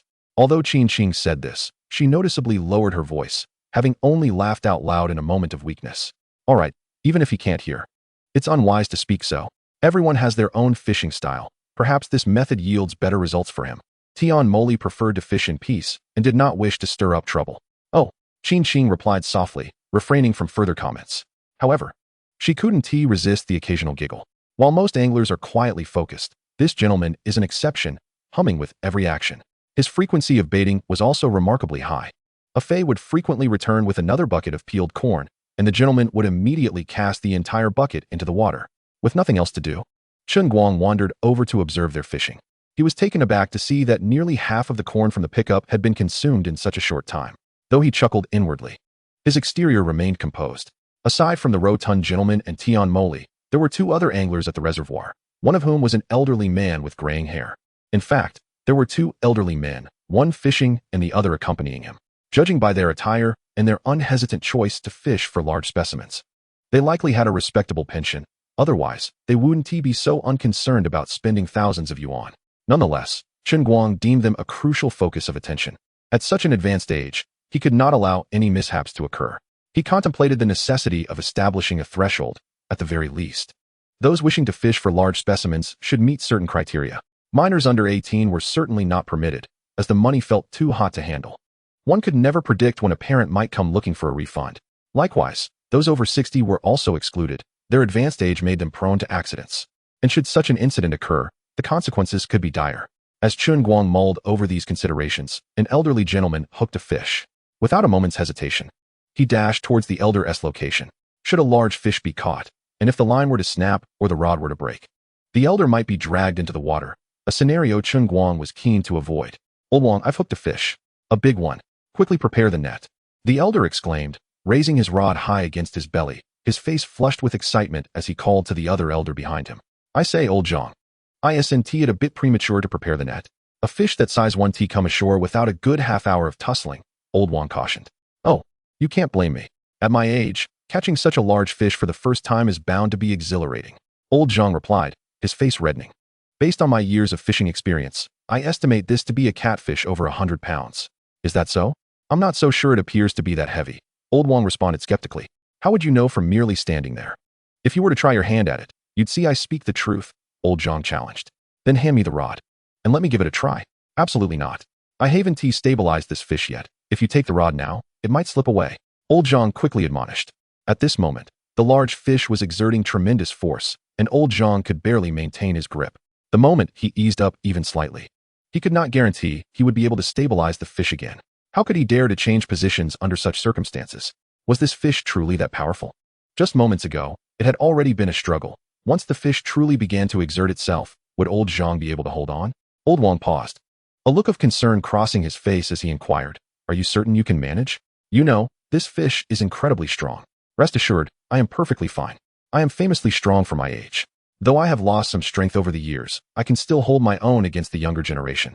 Old Zhang replied with unwavering confidence. That may be true. In terms of sheer strength, very few of the younger folks can compare to you, Old Wang conceded, nodding. After a brief pause, he added, however, fishing is not solely about strength, it is equally about technique. Are you questioning my fishing skills? Old Zhang responded, somewhat irked. After all, I have spent the better part of my life fishing, and it was I who taught you back in the day. This fish is merely larger than the usual catch, so watch how I handle it. I merely wish for you to take it easy and not rely solely on brute force, Old Wang cautioned, choosing not to engage in further debate, as he feared Old Zhang might become distracted in his quest for victory. They had known each other since their youth, having spent much of their lives together, and Old Wang was well aware of Old Zhang's temperament. While his strength was indeed remarkable, his temper was equally fiery. Although years of fishing had tempered his disposition somewhat, he still retained much of his old temperament. Moreover, after years of fishing, the largest catch they had ever landed was a fish weighing less than 40 pounds, which paled in comparison to the 100-pound behemoth they now faced. The difficulty of reeling in such a creature increased exponentially. This is bad. This fish is exerting so much power that I can barely hold on. Old Wang, come help me, Old Zhang shouted, as he began to struggle against the powerful fish. Old Wang hesitated for a moment, but upon hearing Old Zhang's plea, he swiftly moved to support him, wrapping his arms around his waist. Chapter 68. The elder remains the elder. The sight of two elderly men in such a position was indeed peculiar, yet it proved effective. After a brief struggle, the agitated fish in the water gradually began to calm down. Phew, I nearly got pulled into the water by that fish. Thank goodness you were there to catch me. Old Zhang exhaled in relief. Old Wang, you can let go now. I need to step back and prepare to tire out the fish. Just take it easy. At your age, there's no need to be reckless. If you truly cannot manage, just let go. Don't risk injuring your back over a single fish. Old Wang joked as he released his grip. Do you think I cannot hold on? Old Zhang scoffed lightly. I merely let my guard down for a moment, allowing this fish a chance to escape. Now, I am fully prepared. This fish shall not slip from my grasp. All right, you're impressive, I concede. Old Wang replied with a hint of exasperation. When Chen Guang arrived and saw the two elders safe, he breathed a sigh of relief. Boss, you're here. The fish in this reservoir is incredibly strong. It nearly pulled us into the water. Old Wang greeted him with a smile. Old Wang, what nonsense are you spouting? When did we ever come close to being pulled in? I had that fish firmly under control, Old Zhang retorted, adamantly denying Old Wang's claims. The fish in this reservoir indeed possess greater strength than average, which indicates their vitality is superior, resulting in a more delightful flavor, Chen Guang remarked with a gentle smile. However, you, sir, must possess considerable strength to be able to control such a large fish. It requires more than just fishing skills. It demands significant physical power. Young man, you have a keen eye, Old Zhang beamed with pride. In my youth, I could handle 7 or 8 men without breaking a sweat. Wow, you were quite formidable in your youth. Chen Guang said, whether in jest or in earnest. He continued, I see your fishing rod is of excellent quality. It must have cost quite a bit. Naturally, one must use a good rod to catch big fish. I specifically bought this one for over 6,000. How could it not be of good quality? Old Zhang boasted. With such a fine rod, you must take care not to overexert yourself. A fish can exert several times its weight in water, so do be cautious, Chen Guang advised, his words delicately veiled. Old Zhang understood the implication behind Chen Guang's words, interpreting them as concern over the potential loss of such an expensive rod should it break. He smiled gratefully. It would indeed be a shame to break such an expensive rod, but it's not too much of a concern. While it was costly, it does not exceed my monthly pension, so I can manage. You need not worry. As long as Old Zhang was aware of his limits, fishing was merely a form of entertainment. Chen Guang, however, could not directly express his concerns. He could only subtly remind Old Zhang to be cautious. He was not worried about Old Zhang breaking the rod. Rather, he feared that Old Zhang, unwilling to let go, might engage in a battle of wills with the fish that could end poorly. Yet he could not voice his apprehensions about Old Zhang being pulled into the water. He could only stand by and observe, waiting for the right moment to intervene. Sighing inwardly, Chen Guang reflected on the need to prohibit elderly individuals from fishing in the future. The anxiety was quite unpleasant, and if it meant earning less, so be it. A soft breeze rustled the taut fishing line and rod, creating a melody unique to anglers. This sound, reminiscent of the gentle wind howling through high-rise buildings at night, was more delicate, soothing, and harmonious, the most beautiful music to every angler's heart. Yet, this sound was not merely the wind, it was Old Zhang panting heavily. After a prolonged battle with the fish, despite his youthful vigor, Old Zhang was now weary and drenched in sweat. Old Wang, come over and help me for a moment. I need to catch my breath, Old Zhang gasped. I never imagined catching such a large fish would be so exhausting. Fortunately, by this point, the fish had been sufficiently worn out, and Old Wang experienced no difficulties as he took over. As Old Zhang rested, feeling uncomfortable in his sweat-soaked shirt, he decided to remove his white shirt entirely. To everyone's astonishment, as the old gentleman shed his garments, he revealed a physique replete with sinewy muscles. His abdomen, flushed of vibrant crimson, bore the marks of having braced against the fishing rod during the struggle with the fish. Aside from a slight disparity in skin tone, marred by age spots, his formidable musculature undoubtedly surpassed that of the majority of younger men. It was indeed unexpected to discover that this was a muscular elder. After a brief respite, Old Zhang, still unclad, once again seized the fishing rod from Old Wang's hands, preparing for a final, desperate attempt.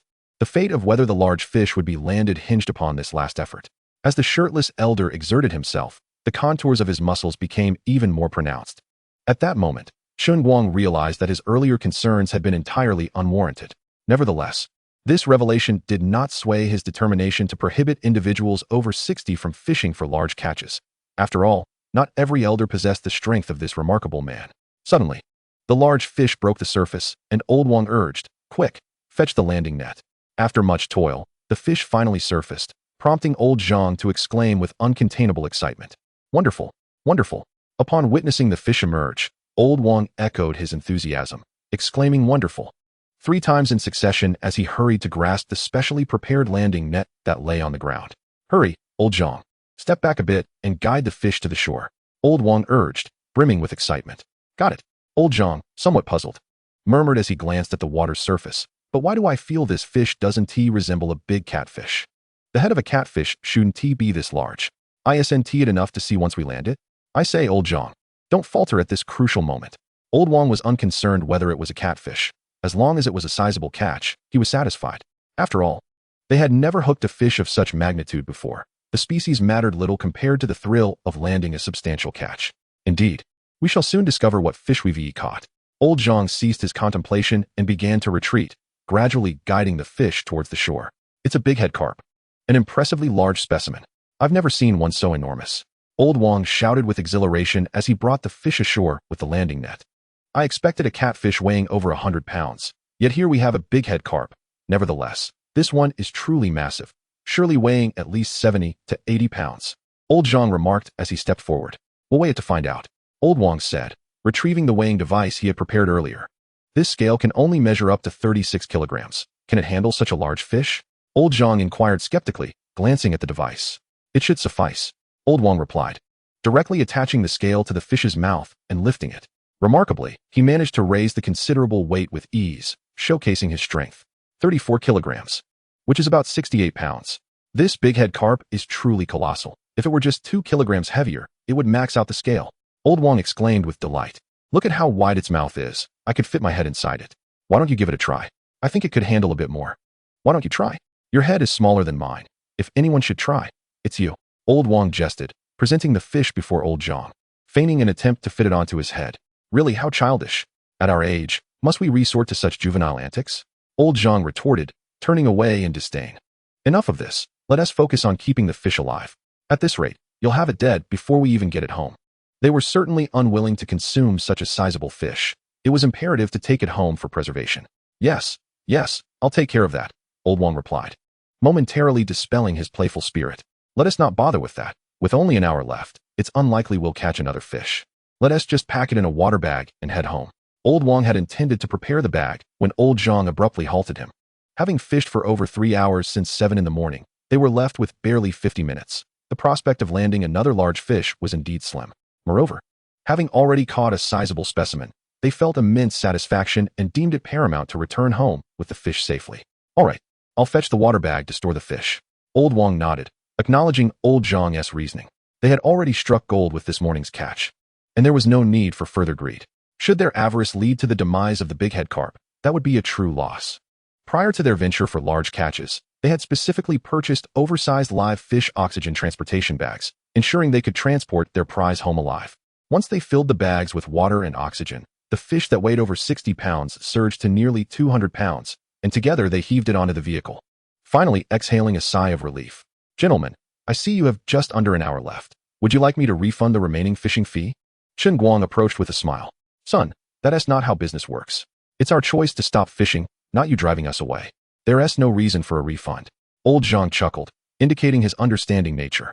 This was a matter of principle. Barring exceptional circumstances, refunds were simply not permissible. Of course, Chen Guang did not genuinely intend to refund their fees. He sought to seize this opportunity to convey his recent decision. "I understand that, by principle, I cannot refund the fee. However, I believe this constitutes a special circumstance." After a brief pause, he continued, "Watching you both fish earlier filled me with apprehension, prompting me to establish a new threshold. Henceforth, only individuals aged 18 to 60 will be permitted to fish for large catches." "Are you implying we can no longer fish for large catches?"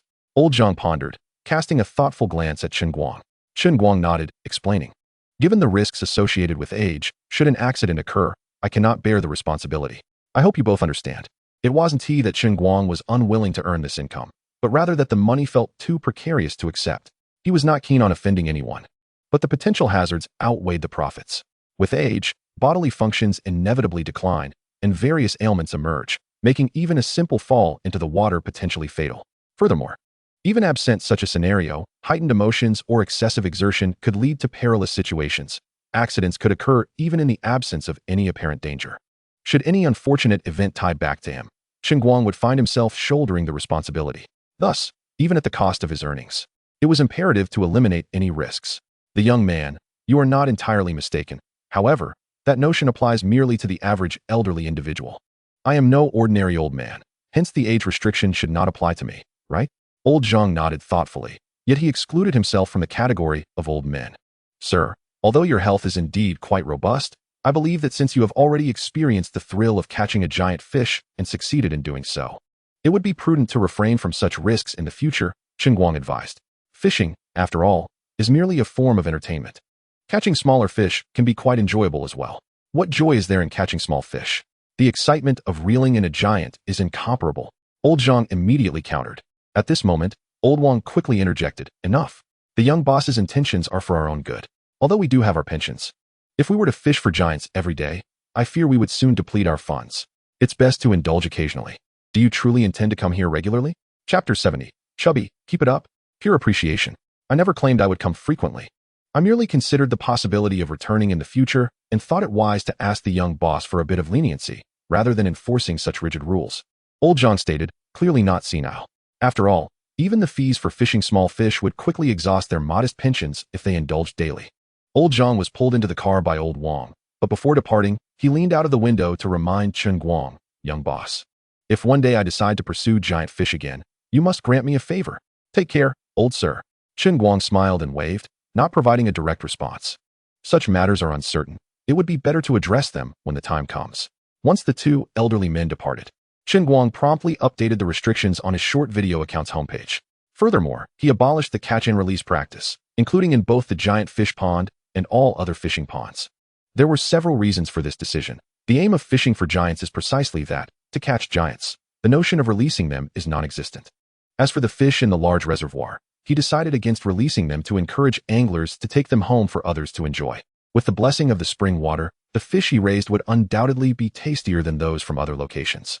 Thus, whether the anglers consumed the fish themselves or sold them, it served as a form of advertising for him. With 800 acres of fishing ponds, aside from hosting fishing events, he certainly intended to raise fish for sale.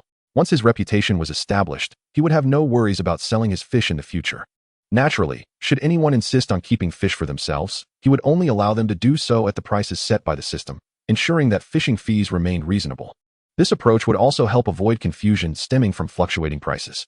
There would be one price for the giant fish pond and another for the large reservoir, straightforward and clear, minimizing unnecessary complications. What is going on? I have used over 300 pounds of corn for bait, yet I still have not had a single bite. On his return, Chen Guang could hear Chubby grumbling from a distance. The girl with short hair, named Qin Qing, was not by Tian Mei's side at that moment. Instead, she stood not far from Chubby, teasing him with a smile. I wonder, Chubby, could it be that the reason the fish have not bitten is that you have already fed them to their fill? At this moment, Qin Qing clearly showed no fear of Chubby, perhaps having discerned his temperament over time, allowing her to jest with him. Impossible. With so many large fish in the reservoir, how could they all be full? Besides, I have often used this quantity of bait before, and it has never resulted in a lack of bites. I frequently had plenty of nibbles, so it is certainly not due to overbaiting, Chubby promptly defended. He calculated the amount of bait based on the entirety of the reservoir's fish. By that logic, several hundred pounds of bait was indeed not excessive. What you mean is that you have used this much bait regularly in your fishing endeavors. However, not every location has such an abundance of giants. How many fish do you need to catch to break even? Qin Qing asked, visibly astonished. That is not the case. I determine the amount of bait based on scientific proportions, Chubby replied earnestly, shaking his head. To catch fish weighing between a few to several pounds, one needs only to use a few handfuls of bait. If one aims for larger fish, more bait is required. The size of the fish caught is entirely dependent on the quantity of bait used. Are you certain this method is effective? Qin Qing regarded Chubby with skepticism. Absolutely. I have never left empty-handed using this approach, and each time I increase the bait, I catch larger fish. For this time, I intend to catch a 100-pound fish. So I will certainly need to use even more bait, Chubby asserted confidently. Chubby, I must admit you are truly a fishing prodigy. I believe you will undoubtedly catch an even larger fish this time, Chen said with a playful smile. You must keep it up. I have high hopes for you. I too consider myself a genius. I have been fishing for a year without ever returning empty-handed, Chubby nodded vigorously. I will strive to ensure I catch that 100-pound fish. Indeed, I believe in you, Chen responded, suppressing her laughter and nodding in agreement. However, just after uttering those words, she could no longer contain her amusement and quickly turned her head to stifle her laughter. It seemed that this Chubby had only been fishing for a year, a self-taught angler without any formal guidance. His previous success was likely due to sheer luck, leading him to mistakenly believe he possessed a natural talent for fishing and had devised a scientific method for it. Truly, he was a naive soul with abundant resources. With his fishing approach, even if he were to catch fish, he would be operating at a loss. Chen Guang, overhearing their conversation, could not help but stifle a chuckle. He had undergone professional training for several days and typically refrained from laughter. Just as he thought about Chubby's luck, the previously silent bobber finally dipped. I told you. With so much bait, how could there be no bites? Here it comes, Chubby exclaimed, excitement surging through him as he gripped the rod tightly. The advantage of being Chubby is that, at least in terms of strength, he surpassed the majority of ordinary people. The fishing rod was pulled taut, the handle resting against his rounded belly, providing a natural support point. Haha, I told you that to catch big fish, one must use substantial bait. Look, a big fish is on the line. Chubby grinned, his eyes squinting with joy, clearly overwhelmed with excitement. Chen wanted to point out that over 2 hours had passed since he started baiting, and he considered this immediate. Likely, the bait had been consumed by the fish, leading to the bite from that oblivious fish. However, she hesitated to voice such thoughts, as her close friend Tian Meili had also been waiting for a bite since morning. Even if Chubby were indeed lucky, he had still managed to catch a fish, leaving her without grounds to criticize him. This fish is truly massive. The sensation and the strength are simply exhilarating, Chubby exclaimed. Yet, in my eyes, this strength is still lacking. Watch as I haul you onto the shore. Chubby, you are truly impressive. I never expected you to catch such a large fish, Chen remarked, a hint of envy in her voice. Of course. I have always stated that fishing is my forte, Chubby replied, brimming with pride. The achievement of landing such a large fish was already gratifying, but doing so in front of a beautiful woman made it even more fulfilling. Perhaps this will lead to a serendipitous encounter with a splendid romance. As for whether one's physique or appearance is suitable, that has become inconsequential. Chapter 71. Fishing is but a part-time endeavor. Baiting is a secondary occupation, while feeding the fish constitutes the primary pursuit. In the mind of the corpulent gentleman, he perceives himself as a master angler. However, in reality, he possesses scant fishing skills. At most, he has merely gleaned some superficial knowledge from the internet, with the remainder reliant solely on his brute strength. Chen Guang observed the hefty man yanking with sheer force and concluded that he was unlikely to land the fish. He anticipated that it would not be long before either the line snapped or the rod shattered. When attempting to catch such a formidable fish, while brute strength may be beneficial, technique is of paramount importance, especially when utilizing a carbon fiber rod. Should one employ a rebar combined with a thick fishing line, brute force might suffice. Yet, attempting to haul in a creature of such magnitude with this rod using mere muscle is nearly impossible. As Chen Guang had predicted, it was not long before the distinct sound of a breaking rod resounded. Shortly thereafter, the corpulent man let out a cry and plopped down onto the ground. It was akin to a tug-of-war with the fish. Just as both sides exerted their utmost effort, the rope suddenly snapped, leading to an inevitable fall. Damn it! This wretched rod is utterly flimsy. That despicable tackle shop owner clearly deceived me, claiming this rod could withstand fish weighing 200 to 300 pounds without breaking. I've lost a magnificent fish because of him. How infuriating! The corpulent man failed to consider that his own shortcomings had led to the fish's escape, instead blaming the tackle shop owner for his misfortune. The assertion that the rod could bear 200 to 300 pounds was predicated on the use of skillful technique. To withstand such a fish through sheer force, the rod would need to endure over 1,000 pounds. From the earlier circumstances, it was reasonable to deduce that the rod's quality was, in fact, quite decent, and the tackle shop owner's claims, though perhaps embellished, were not entirely unfounded. Fortunately, he had prepared in advance and purchased 2 sets of rods for catching large fish from another tackle shop, all from reputable brands. He refused to believe that he would leave empty-handed today. The corpulent man lamented not the broken rod, but rather the lost fish. Nevertheless, his spirits soon lifted, and he quickly rekindled his determination. Dusting off his trousers, he stood, returned to his vehicle, retrieved another rod, and ventured back to the spot where his dreams began. After securing the fishing line, as he was about to cast again, a sudden thought crossed his mind, prompting him to halt his actions and murmur, "Ah, I've exhausted all the bait. To catch that large fish, I must prepare more."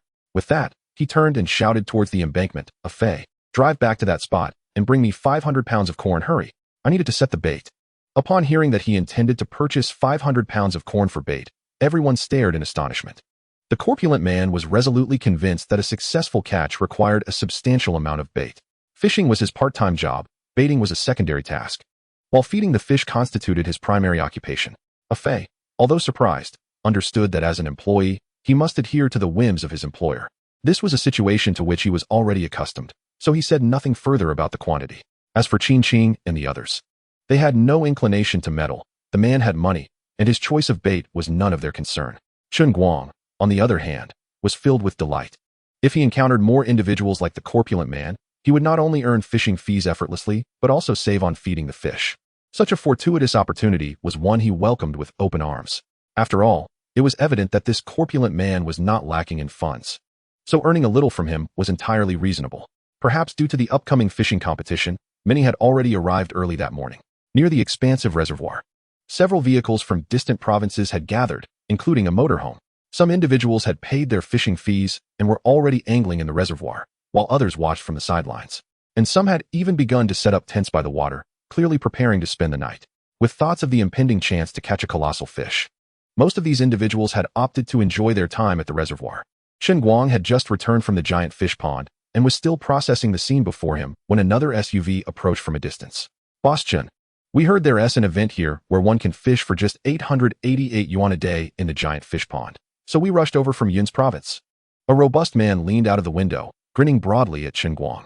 It turned out to be esteemed guests from Yun's province, and Chen Guang welcomed them warmly. "Indeed, I heard that the fishing fees in this reservoir are considerably lower than those in the giant fish pond. I'm curious, what kind of fish can be found here?" The middle-aged man clearly had no intention of fishing for colossal catches at that moment and inquired. "Yes, indeed. The fishing fees are significantly lower than in the giant fish pond. As for the fish, well," Chen Guang nodded, "we have virtually all freshwater fish that can be raised here." This was no exaggeration. Even if certain fish were not present, he could procure them through the system, unless they were species unsuitable for cultivation in his waters. "That sounds promising. I heard there's a species known as the duck-billed fish, which I've yet to see in its full form. Does Boss Chen's reservoir have such fish?" The middle-aged man seemed intrigued, likely having encountered images of the fish online. Despite its peculiar appearance, the duck-billed fish is an ancient creature, akin to dinosaurs. It is a type of sturgeon, also referred to as the paddlefish. While people often claim that the stranger the fish, the more delectable it is. The duck-billed fish available on the market is typically farm-raised and suitable for consumption. "Yes, of course," Chen Guang replied promptly. He had seen the option to purchase such fish in the system. He merely had not released any. Since someone was interested in catching them, he would discreetly stock the reservoir with a few. "Really? Your reservoir truly has duck-billed fish?" The middle-aged man asked, astonished. In truth, anglers are not averse to catching unusual fish. Rather, they are intrigued by the unknown. If peculiar fish present challenges, their curiosity only grows stronger. Indeed, the duck-billed fish is present, though in limited numbers. I have only released 100. Whether they can be caught is contingent on one's luck, Chen Guang assured him. Whether or not they exist, and in what quantity, is ultimately at his discretion. Chapter 72. "Sister, lend me a hand. Fish, you shall not escape." Once the middle-aged man departed, Chen Guang promptly purchased 100 duck-billed fish, each weighing around 2 to 3 pounds, and released them into the reservoir. Simultaneously, he noted that the water quality was sufficient to sustain barramundi fish, so he procured 100 of those as well. Given that barramundi are a rare breed that requires pristine water conditions, releasing too many would be counterproductive, which is why Chen Guang opted to introduce only 100. Naturally, he could always add more in the future if the need arose. As noon approached, the influx of visitors had resulted in more than a dozen vehicles arriving from neighboring provinces. At that moment, the 4-hour time frame for Tian Moli and her companions had also elapsed. A large SUV traversed the small hill and crossed the dam of the reservoir, arriving beside the house. As soon as it came to a halt, Qing stormed out, her face alight with anger, and confronted Chen Guang. "Boss, didn't you claim that the reservoir is teeming with large fish? How is it that we haven't caught a single one all morning?" Taken aback by her words, Chen Guang quickly began to explain. "You cannot hold me responsible for your lack of fish. After all, catching such colossal creatures is not a simple task. It is entirely normal not to catch any. I didn't say we caught no fish. I said we caught no big fish, Qin retorted, opening the trunk to reveal a half-meter-long grass carp, which she presented to Chen Guang. Did you not say that the reservoir was stocked exclusively with fish over 100 pounds? Just look at this one. It is clearly a mere juvenile. Miss. Perhaps there has been a misunderstanding, Chen Guang replied, bemused by the 20-pound grass carp. While I did assert that I stocked the reservoir with fish over 100 pounds, that does not imply that there were no smaller fish present prior to my stocking. Given the size of this reservoir, it is quite normal for some smaller fish to exist. Is it unreasonable for you to question me based on this? Chen Guang did not let her attractive appearance sway his demeanor. All right, Qing, let's not be unreasonable. We are here to renew our fees. So why engage in an argument with the owner? Tian Moli interjected, pulling Qing aside to apologize to Chen Guang. I apologize. My sister has a bit of a temper. On her behalf, I extend my sincerest apologies. I have watched your live streams and other fishing videos, and I believe in your integrity. That is much better, Chen Guang nodded. You mentioned you were here to renew your fees, correct? For how long would you like to extend? Tian Moli proved to be a reasonable woman, and Chen Guang had no intention of holding her accountable for her friend's outburst. With someone willing to pay, there was little to contest. Let us extend for another 4 hours. I will transfer the payment to you. Tian Moli promptly sent the funds to Chen Guang and even added him as a friend, stating it would make future fishing trips more convenient. Chen Guang politely invited them to dinner, but they declined, and he chose not to press further. Such invitations were merely courteous. Excessive enthusiasm might lead them to misconstrue his intentions, ultimately proving counterproductive. With so many people now gathered by the reservoir, it was only proper for Chen Guang, as the host, to greet them and remind them to prioritize safety. After lunch, he chatted with the visitors for a while before inspecting the progress on the crocodile pond renovation and mentioning to Master who the need for a cattle shed. After a brief tour, he made his way towards the giant fish pond once more. From a distance, he spotted Tian Moli seated on the ground, desperately trying to control her fishing rod, while Qing crouched behind her, holding her tightly. It was evident they had hooked a substantial fish, and they were struggling to manage it. Otherwise, they wouldn't have been in such a position. This fish is still fighting. I can barely hold on. Qing, you need to exert more effort. Tian Moli gasped, her grip on the rod tightening. I am already using all my strength. What kind of fish did you catch? How can it be so strong? Qing replied, her face flushed with exertion. I have no idea what kind of fish it is, but I feel it must weigh at least 200 to 300 pounds. Could it be the sturgeon from the reservoir? Tian Moli, do you consider yourself lucky or unlucky for catching such a massive fish? I have no way of knowing. All I know is that I can hardly hold on. Then should we simply let it go? We cannot possibly pull such a large fish out. But I refuse to give up. After finally hooking such a big fish, how can I just let it go? Tian Moli, we should let go. The fish is pulling us towards the water. If we don't release our grip, we will be dragged in. No, I must hold on a little longer. Maybe the fish will tire soon. Tian Moli continued to struggle against the fish, but their bodies were slowly being pulled toward the edge of the reservoir by its sheer force. This is bad. These two foolish women are unwilling to let go and are about to be dragged into the water. Chen Guang thought to himself, sensing the urgency of the situation. He hastily parked his small electric scooter and rushed towards them. Splash! Before he could reach them, a massive wave erupted from the water's surface. He was too late. By the time he arrived, both women had fallen into the water. Qing was fine, having been assisting Tian Moli. But Tian Moli flailed in the water like a panicked moth, crying out for help. Because of this, Qing was occasionally pulled under, only to resurface with Tian Moli's assistance. Seeing this, Chen Guang wasted no time in removing his shirt and dove into the water to swim towards them. Truth be told, their sudden plunge had startled him. Had he not come over to check, it could have turned into a grave situation. Quickly, save me, my sister. She can't swim. Upon seeing Chen Guang, Qing called out in desperation. Though she choked on water, her words slightly slurred. Leave her to me. Can you manage on your own? Chen Guang assured her, knowing instinctively whom to save first. He immediately took hold of Tian Moli while casting a concerned glance at Qing. I can manage. Just get my sister to safety first. Qing nodded emphatically. Chapter 73. Hurry and perform CPR. Tian Moli. Chen Guang had not anticipated that Tian Moli, an avid angler, could not swim. Fortunately, Qing was capable in the water. Although he could manage to save both women simultaneously given his physical condition, it was better to minimize complications if possible. Meanwhile, he felt a pang of anxiety. From now on, whenever someone fished at the reservoir, there needed to be watchful eyes nearby. Otherwise, should another angler be dragged under by a large fish and no one was around to help, it could lead to dire consequences. Confirming that Qing could manage on her own, Chen Guang swam towards the shore, dragging Tian Moli with him. The commotion had naturally drawn the attention of other anglers. Perhaps due to having changed fishing spots, the plump man who had been nearby earlier was now quite distant. By the time he hurried over, Chen Guang had already pulled Tian Moli to safety. "Miss, your sister has temporarily lost consciousness from inhaling too much water. We need to perform CPR immediately." Chen Guang placed Tian Moli on the ground and turned to the now-drenched Qin Qing, who had just climbed out of the water. "What are you telling me for? Just perform CPR on her. You must save Moli," Qin Qing urged, her face etched with urgency. "I must say, it is undoubtedly your responsibility to assist your sister with cardiopulmonary resuscitation. After all, it would be somewhat inappropriate for me to intervene while you are present."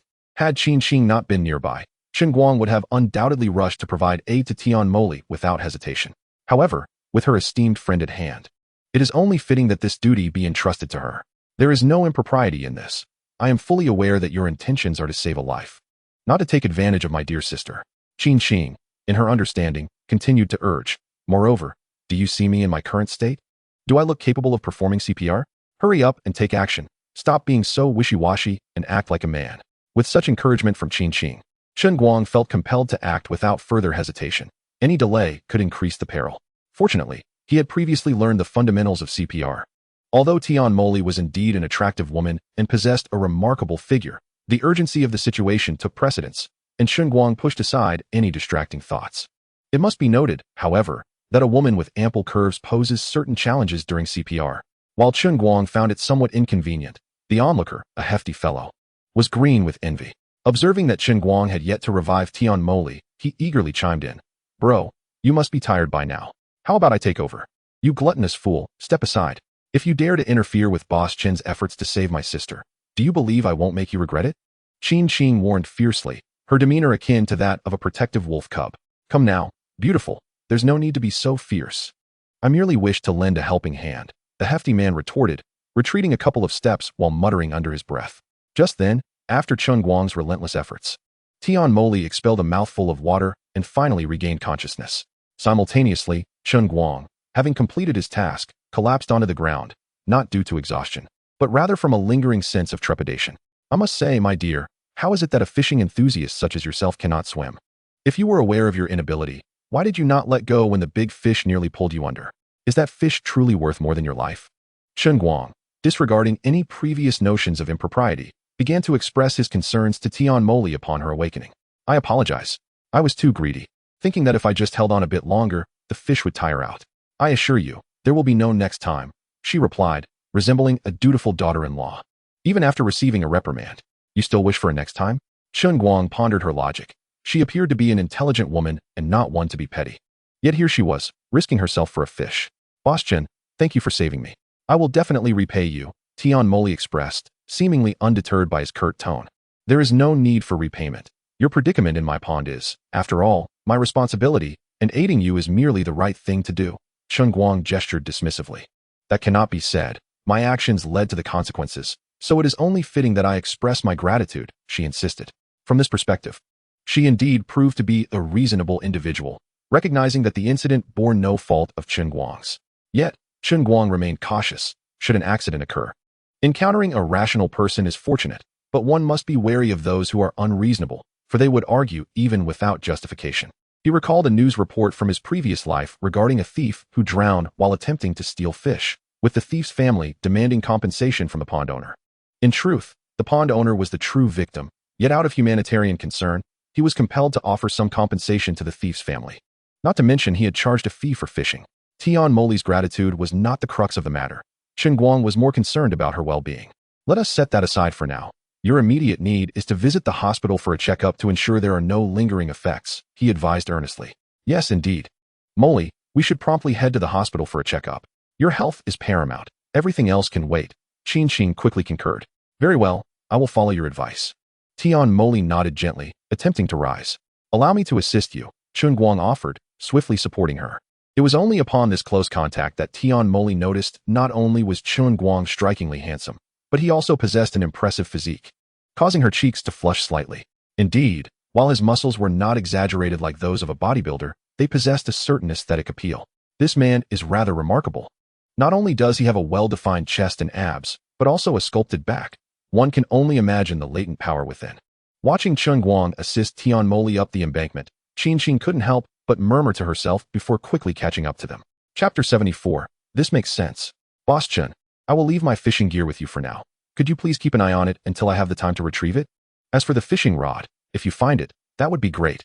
If not, no worries. After getting into the car, Tian Moli gestured towards the gear left behind. Rest assured, I will take great care of all your belongings. There is no rush. We can discuss it once you have recovered, Chen Guang assured her, encouraging the two women to proceed to the hospital. By evening, the influx of visitors had increased, transforming the area beside his pond into a bustling outdoor campsite. The once tranquil pond had become lively and boisterous. After dinner, as Chen Guang contemplated a leisurely stroll, he unexpectedly encountered the fish thief from a few days prior, who had gotten stuck in a ditch. Brother Chen, I have a matter I would like to discuss with you, if you would be so kind, Yin said, appearing somewhat anxious and fidgety. Of course, I would be glad to assist. What is it you wish to discuss? Chen Guang replied, inviting her to sit down in the house for a more in-depth conversation. Though he was unsure of her intentions, the prospect of conversing with a lovely woman was certainly appealing. Whether or not he would acquiesce to her request was a separate matter. Very well, let us head inside. Yin Yu agreed, following Chen Guang into the yard and up to the second floor. Brother Chen, I heard that you are hosting a fishing competition the day after tomorrow. Will there be many participants? As soon as she settled onto the sofa, she eagerly inquired. Why do you ask? Do you intend to join the fishing contest? Chen Guang questioned, puzzled by her inquiry. He could not comprehend why she needed to know about the number of participants. If she wished to fish, she could simply come over on the day of the event. No, that is not it. I'm not interested in fishing, Yin Yu quickly clarified, shaking her head. What I meant to say is, would it be possible for me to come to your place and sell food during the event? As I pondered the inevitable need for sustenance among the multitude, I contemplated preparing some boxed meals at home to sell to you later. What a splendid idea. Chen Guang exclaimed with enthusiasm. It was only upon Yin Yu's suggestion that Chen Guang realized he had overlooked the matter of meals. While seasoned anglers typically bring their own provisions, these are often merely convenient snacks to tide them over. Nothing could compare to a steaming hot boxed meal. Does this mean, Brother Chen, that you agree? Yin Yu inquired joyfully upon hearing this. I never said I agreed, Chen Guang replied nonchalantly, shaking his head. Since Yin Yu had expressed the desire to sell boxed meals, why not take it upon himself to handle the entire endeavor? He could distribute a complimentary boxed meal to each angler, far more enticing than her selling them. But Brother Chen, you just said it was a good thing. Why then do you not agree? Yin Yu asked anxiously. If you let me sell the boxed meals, I assure you, I will provide you with benefits. What kind of benefits? The same as last time? Chen Guang had intended to explain that he preferred to give each angler a meal rather than have her sell them. But upon hearing Yin Yu mention benefits, he could not resist teasing her. What benefits are you referring to? Yin Yu stuttered, her cheeks flushing as she recalled the incident when Chen Guang had pulled her from the ditch. That moment had been exceedingly embarrassing. You haven't forgotten, have you, Miss Yin? After I saved you, you expressed your gratitude by kissing me. Now, when you mention benefits, are you suggesting another kiss? Chen Guang teased, a playful glimmer in his eyes. I didn't mean that. I meant I could give you money, Yin Yu stammered after a lengthy pause. And how much do you intend to offer? Although many people may come the day after tomorrow, I doubt you will earn much from selling boxed meals. Chen Guang continued to jest. I still think the benefit you offered last time was quite appealing. Perhaps you should reconsider. I refuse. If you don't agree, then I shall take my leave. Yin Yu declared, attempting to rise. Chen Guang was merely having fun with her. He did not truly wish to dismiss her offer. So he swiftly pulled her back onto the sofa, their proximity increasing. Oh, come now. Let us not rush this. We should first settle our previous accounts, he said, leaning in closer. What accounts could we possibly have? Yin Yu asked, her gaze evasive and her voice hesitant. Although there was no tangible account to settle, she sensed his ulterior motives. Let us first consider the account of you kissing me. I am the one who suffered here, wouldn't you agree? Chen Guang smiled, his expression playful. That is true. Yin Yu instinctively nodded before realizing the implications of her agreement and quickly retorting, but I am a girl. How could you possibly be at a disadvantage? Miss Yin, that reasoning is flawed. What does your gender have to do with it? You kissed me. Thus I am at a loss, and I cannot accept that loss. What do you intend to do? Yin Yu felt an ominous foreboding, her neck stiffening as she glared at Chen Guang. Of course, I must retaliate. You kissed me once, so I shall kiss you once in return. That seems only fair. Chen Guang stated matter-of-factly. Why you are clearly. Yin Yu had not finished her sentence when Chen Guang interjected. Clearly it is fair, I assent it? At first glance, it indeed seemed reasonable. A fair exchange for a fair exchange. Yin Yu found herself at a loss for words, staring blankly at Chen Guang, unsure of how to refute his logic. Since Miss Yin also believes this to be fair, I shall fulfill my promise. It must be said, this young lady is rather easy to persuade. How could she expect to reason with Chen Guang in such a matter? Even if reasoning were possible, she would ultimately be the one at a disadvantage. Just as Yin Yu was lost in thought, a pair of lips descended upon hers without hesitation. The lips of a young girl are soft and sweet. Initially, Chen Guang had only intended to take a small advantage, yet as he continued, he found himself lost in the moment. Chapter 75, Just pretend I bit into a pig's head. Yin Yu, damn it, last time I merely kissed his cheek. Shouldn't he return the favor with a kiss of his own cheek? Why did he go straight for the lips? Yin Yu had thought he intended to kiss her cheek again, but to her surprise, he went straight in for a kiss on the lips. In an instant, her mind went blank, the reality starkly contrasting her expectations. It was unclear how long it took for her to regain her senses. Why you said we would kiss cheeks? How could you? She stammered, looking at Chen Guang, her face awash with shyness, the words she wished to utter lodged in her throat. Did I ever specify a kiss on the cheek? Chen Guang grinned cheekily, evading responsibility. But that's irrelevant now. A kiss is a kiss. Whether on the cheek or on the lips. Can they really be equated? Yin Yu was taken aback by this man's audacity, yet she felt it futile to argue. For the deed was done, and it was too late for regrets. All right, let us say we are momentarily even. Now, let us discuss your plans for selling boxed meals. Chen Guang said, deftly changing the subject. Though they were far from even, Yin Yu had no choice but to accept the reality. She resolved to consider the incident as akin to biting into a pig's head and turned to Chen Guang. Didn't you say I couldn't sell boxed meals? Why the sudden agreement? Do you feel guilty? My refusal for you to sell boxed meals stemmed from my desire to directly procure your meals for distribution.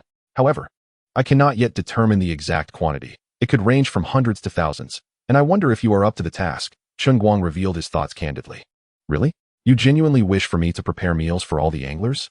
Yin Yu asked in astonishment. So, you intend to provide each angler with a boxed meal? Indeed, that is my intention. I am merely concerned that there may be too many attendees for you to handle, Chen Guang affirmed. I can manage, regardless of the number. Even if there are thousands, it will be no issue, Yin Yu declared, eager not to miss this opportunity for profit. Are you certain you can handle it? While thousands may be an exaggeration, I believe accommodating several hundred should not pose a problem, although it will require considerable manpower, Chen Guang replied. Of course, I have relatives who specialize in catering for large gatherings. I can easily summon help, Yin Yu asserted confidently. That indeed alleviates my concerns. But I cannot specify the quantity just yet. We will have to wait until the morning of the day after tomorrow to ascertain the exact number.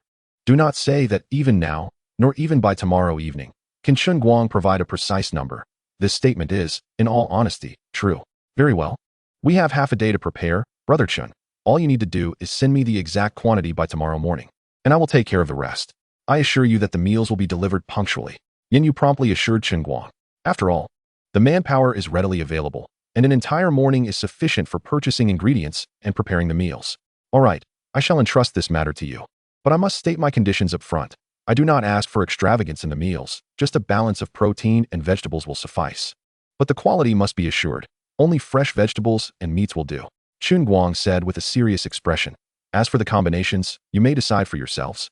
And I would like you to send me the menu and pricing details later.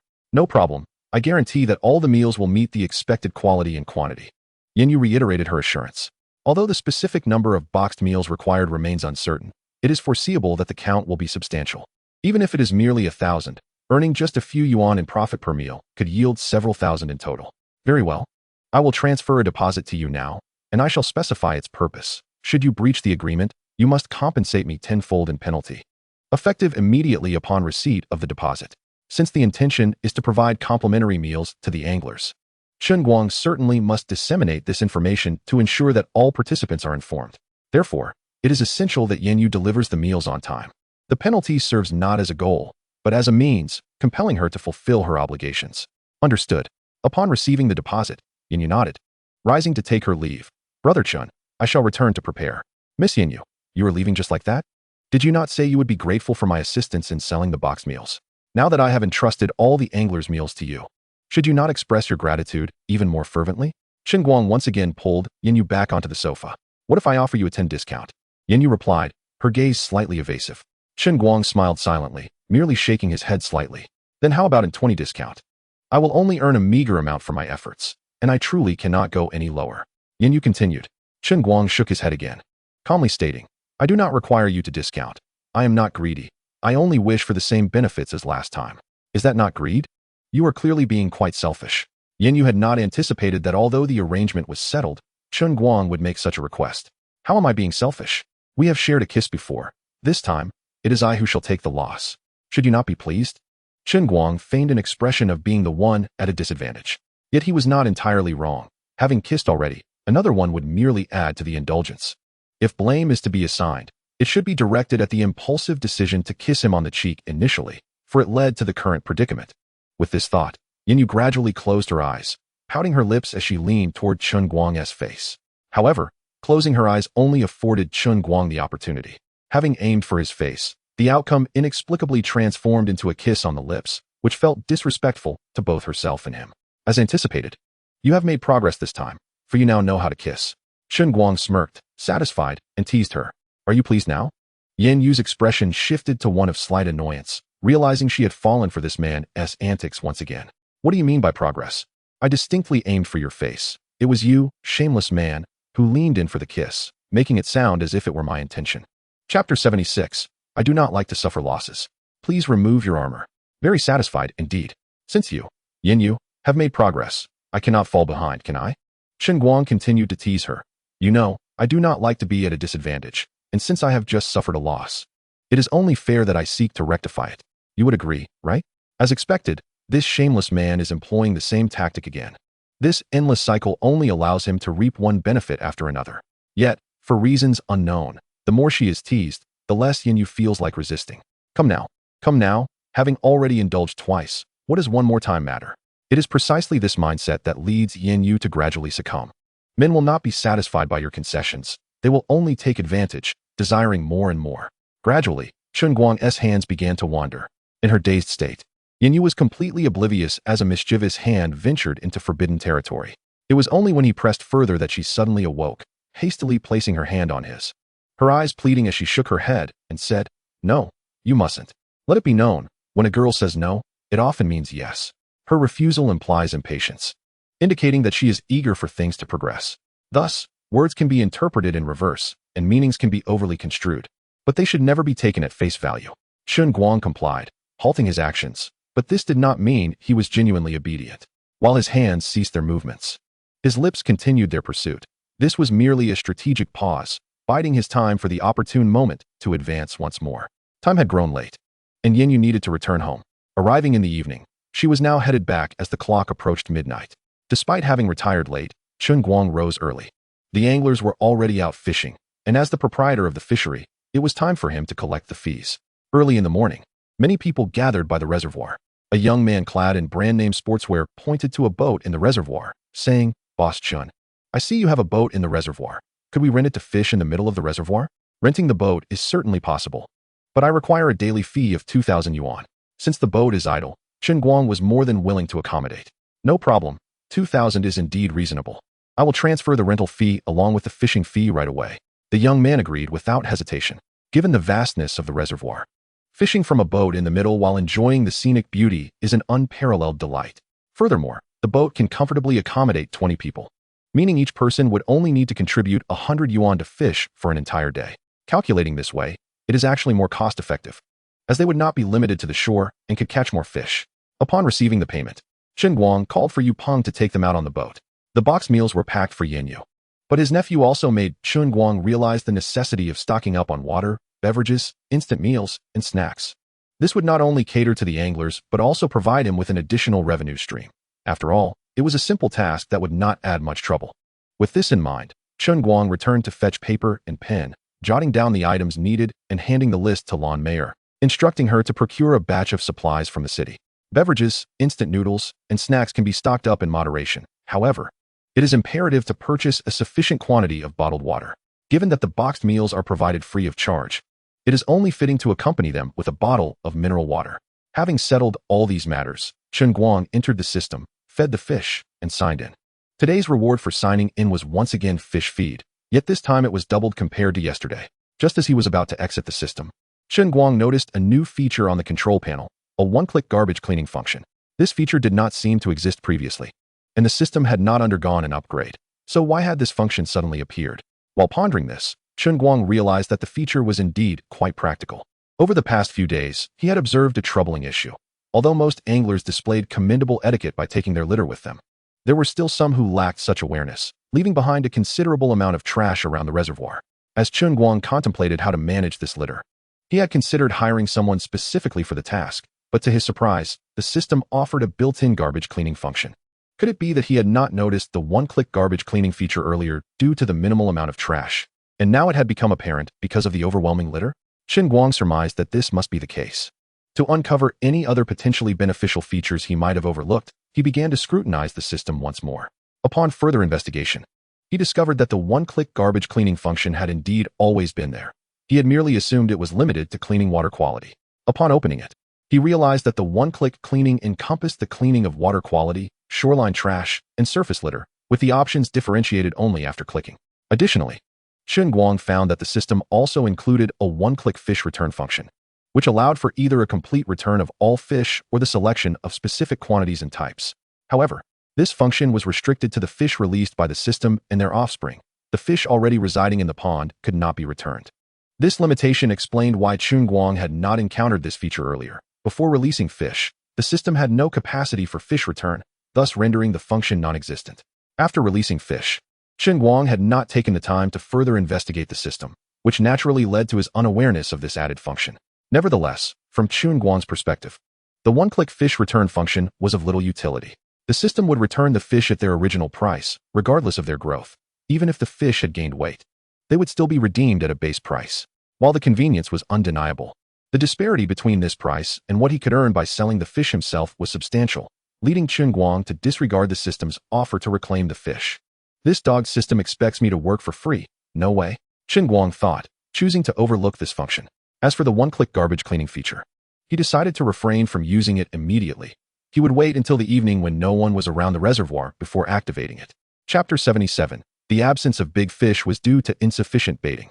Yesterday, the portly man, having wasted several hundred pounds of corn on baiting, only managed to break 2 rods, leaving him with virtually nothing to show for his efforts. Undeterred, he returned today, driving the same pickup truck, which now carried an even greater load of corn. The truck bed was specially enclosed on 3 sides, and it was nearly overflowing with corn, estimated to weigh around 1 to 2,000 pounds. Boss Wang, you wouldn't be using all that corn for baiting, would you? Although Chen Guang was generally pleased with such antics, he was still taken aback by the sheer volume of corn. The portly man, whose real name was Wang Jia, had only revealed his identity after befriending Chen Guang the previous day. Boss Chen, are you worried that my heavy baiting will allow me to catch all your fish? Wang Jia said with an innocent grin. Chen Guang wondered what gave him the confidence to make such a statement. Was Chen Guang concerned about losing all his fish? On the contrary, he was worried that Wang Jia would catch none at all. Heavy baiting did not equate to his kind of fishing. Loading an entire truck with bait was merely feeding the fish. Chen Guang remained silent, since someone was willing to bring him money while simultaneously aiding and feeding the fish. He had no reason to send them away. Boss Chen, don't be misled by the increased amount of bait I've brought today. It's really not much more than yesterday's. I've just brought an extra person along, so this is really bait for 2. Wang Jia said with a smile as he stepped down from the truck and pulled out his phone. Here, let me transfer the money to you. 8 hours for 2 people, totaling 16 hours. No problem. With this, Chen Guang welcomed over 10,000 into his account. His spirits lifting. Not only was this portly fellow bringing him money, but he also brought an additional person to contribute. What a generous soul. Accompanying Wang Jia was another stout man, towering over Wang Jia and nearly double his weight. Boss Chen, this is my brother Zhang Debiao. Just look at his physique. A mere 100-pound fish is child's play for him. The fishing fee settled, Wang Jia began to boast about his larger and heftier friend. True to his name, Zhang Debiao certainly appeared quite formidable. Chen Guang nodded in acknowledgement. He was baffled by Wang Jia's reasoning. What did size have to do with fishing? What confidence did he possess to believe that sheer weight could guarantee the capture of large fish? Driven by curiosity, Chen Guang followed Wang Jia and his companions to the big fish pond. Wang Jia believed that his failure to catch large fish yesterday was not due to a lack of skill, nor was it because of insufficient baiting. After pondering throughout the night, he concluded that the primary reason for his lack of success was the flimsy fishing rod, which could not withstand the pull of a large fish. Realizing this, Wang Jia had summoned his friend Zhang Debiao early in the morning. Despite Zhang Debiao's limited fishing experience, his height and strength made him a natural candidate for catching big fish. Thus, Wang Jia thought he was exceptionally well prepared this time. In addition to bringing along his good friend Zhang Debiao, he had purchased 2 steel rods to serve as fishing poles. If the fishing rods were insufficiently sturdy, he would use steel rods instead. Surely, a big fish could not break steel. As long as the steel rods remained intact and they possessed sufficient strength, there would be no worry of failing to catch big fish. The idea was sound, but he was clearly being naive. Fishing rods are designed with a taper, thicker at the base and thinner at the tip, and possess elasticity for scientific reasons.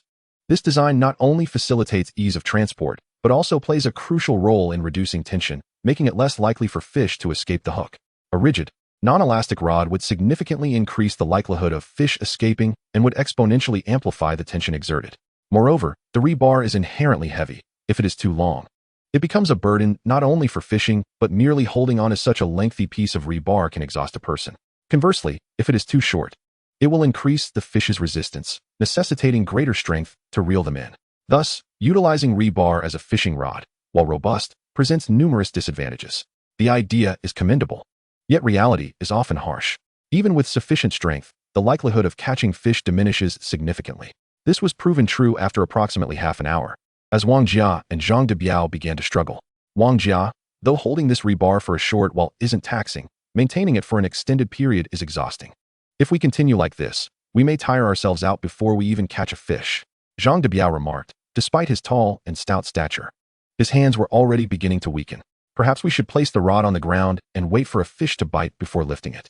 This way, we won't expend too much energy, Wang Jia suggested, feeling a similar fatigue.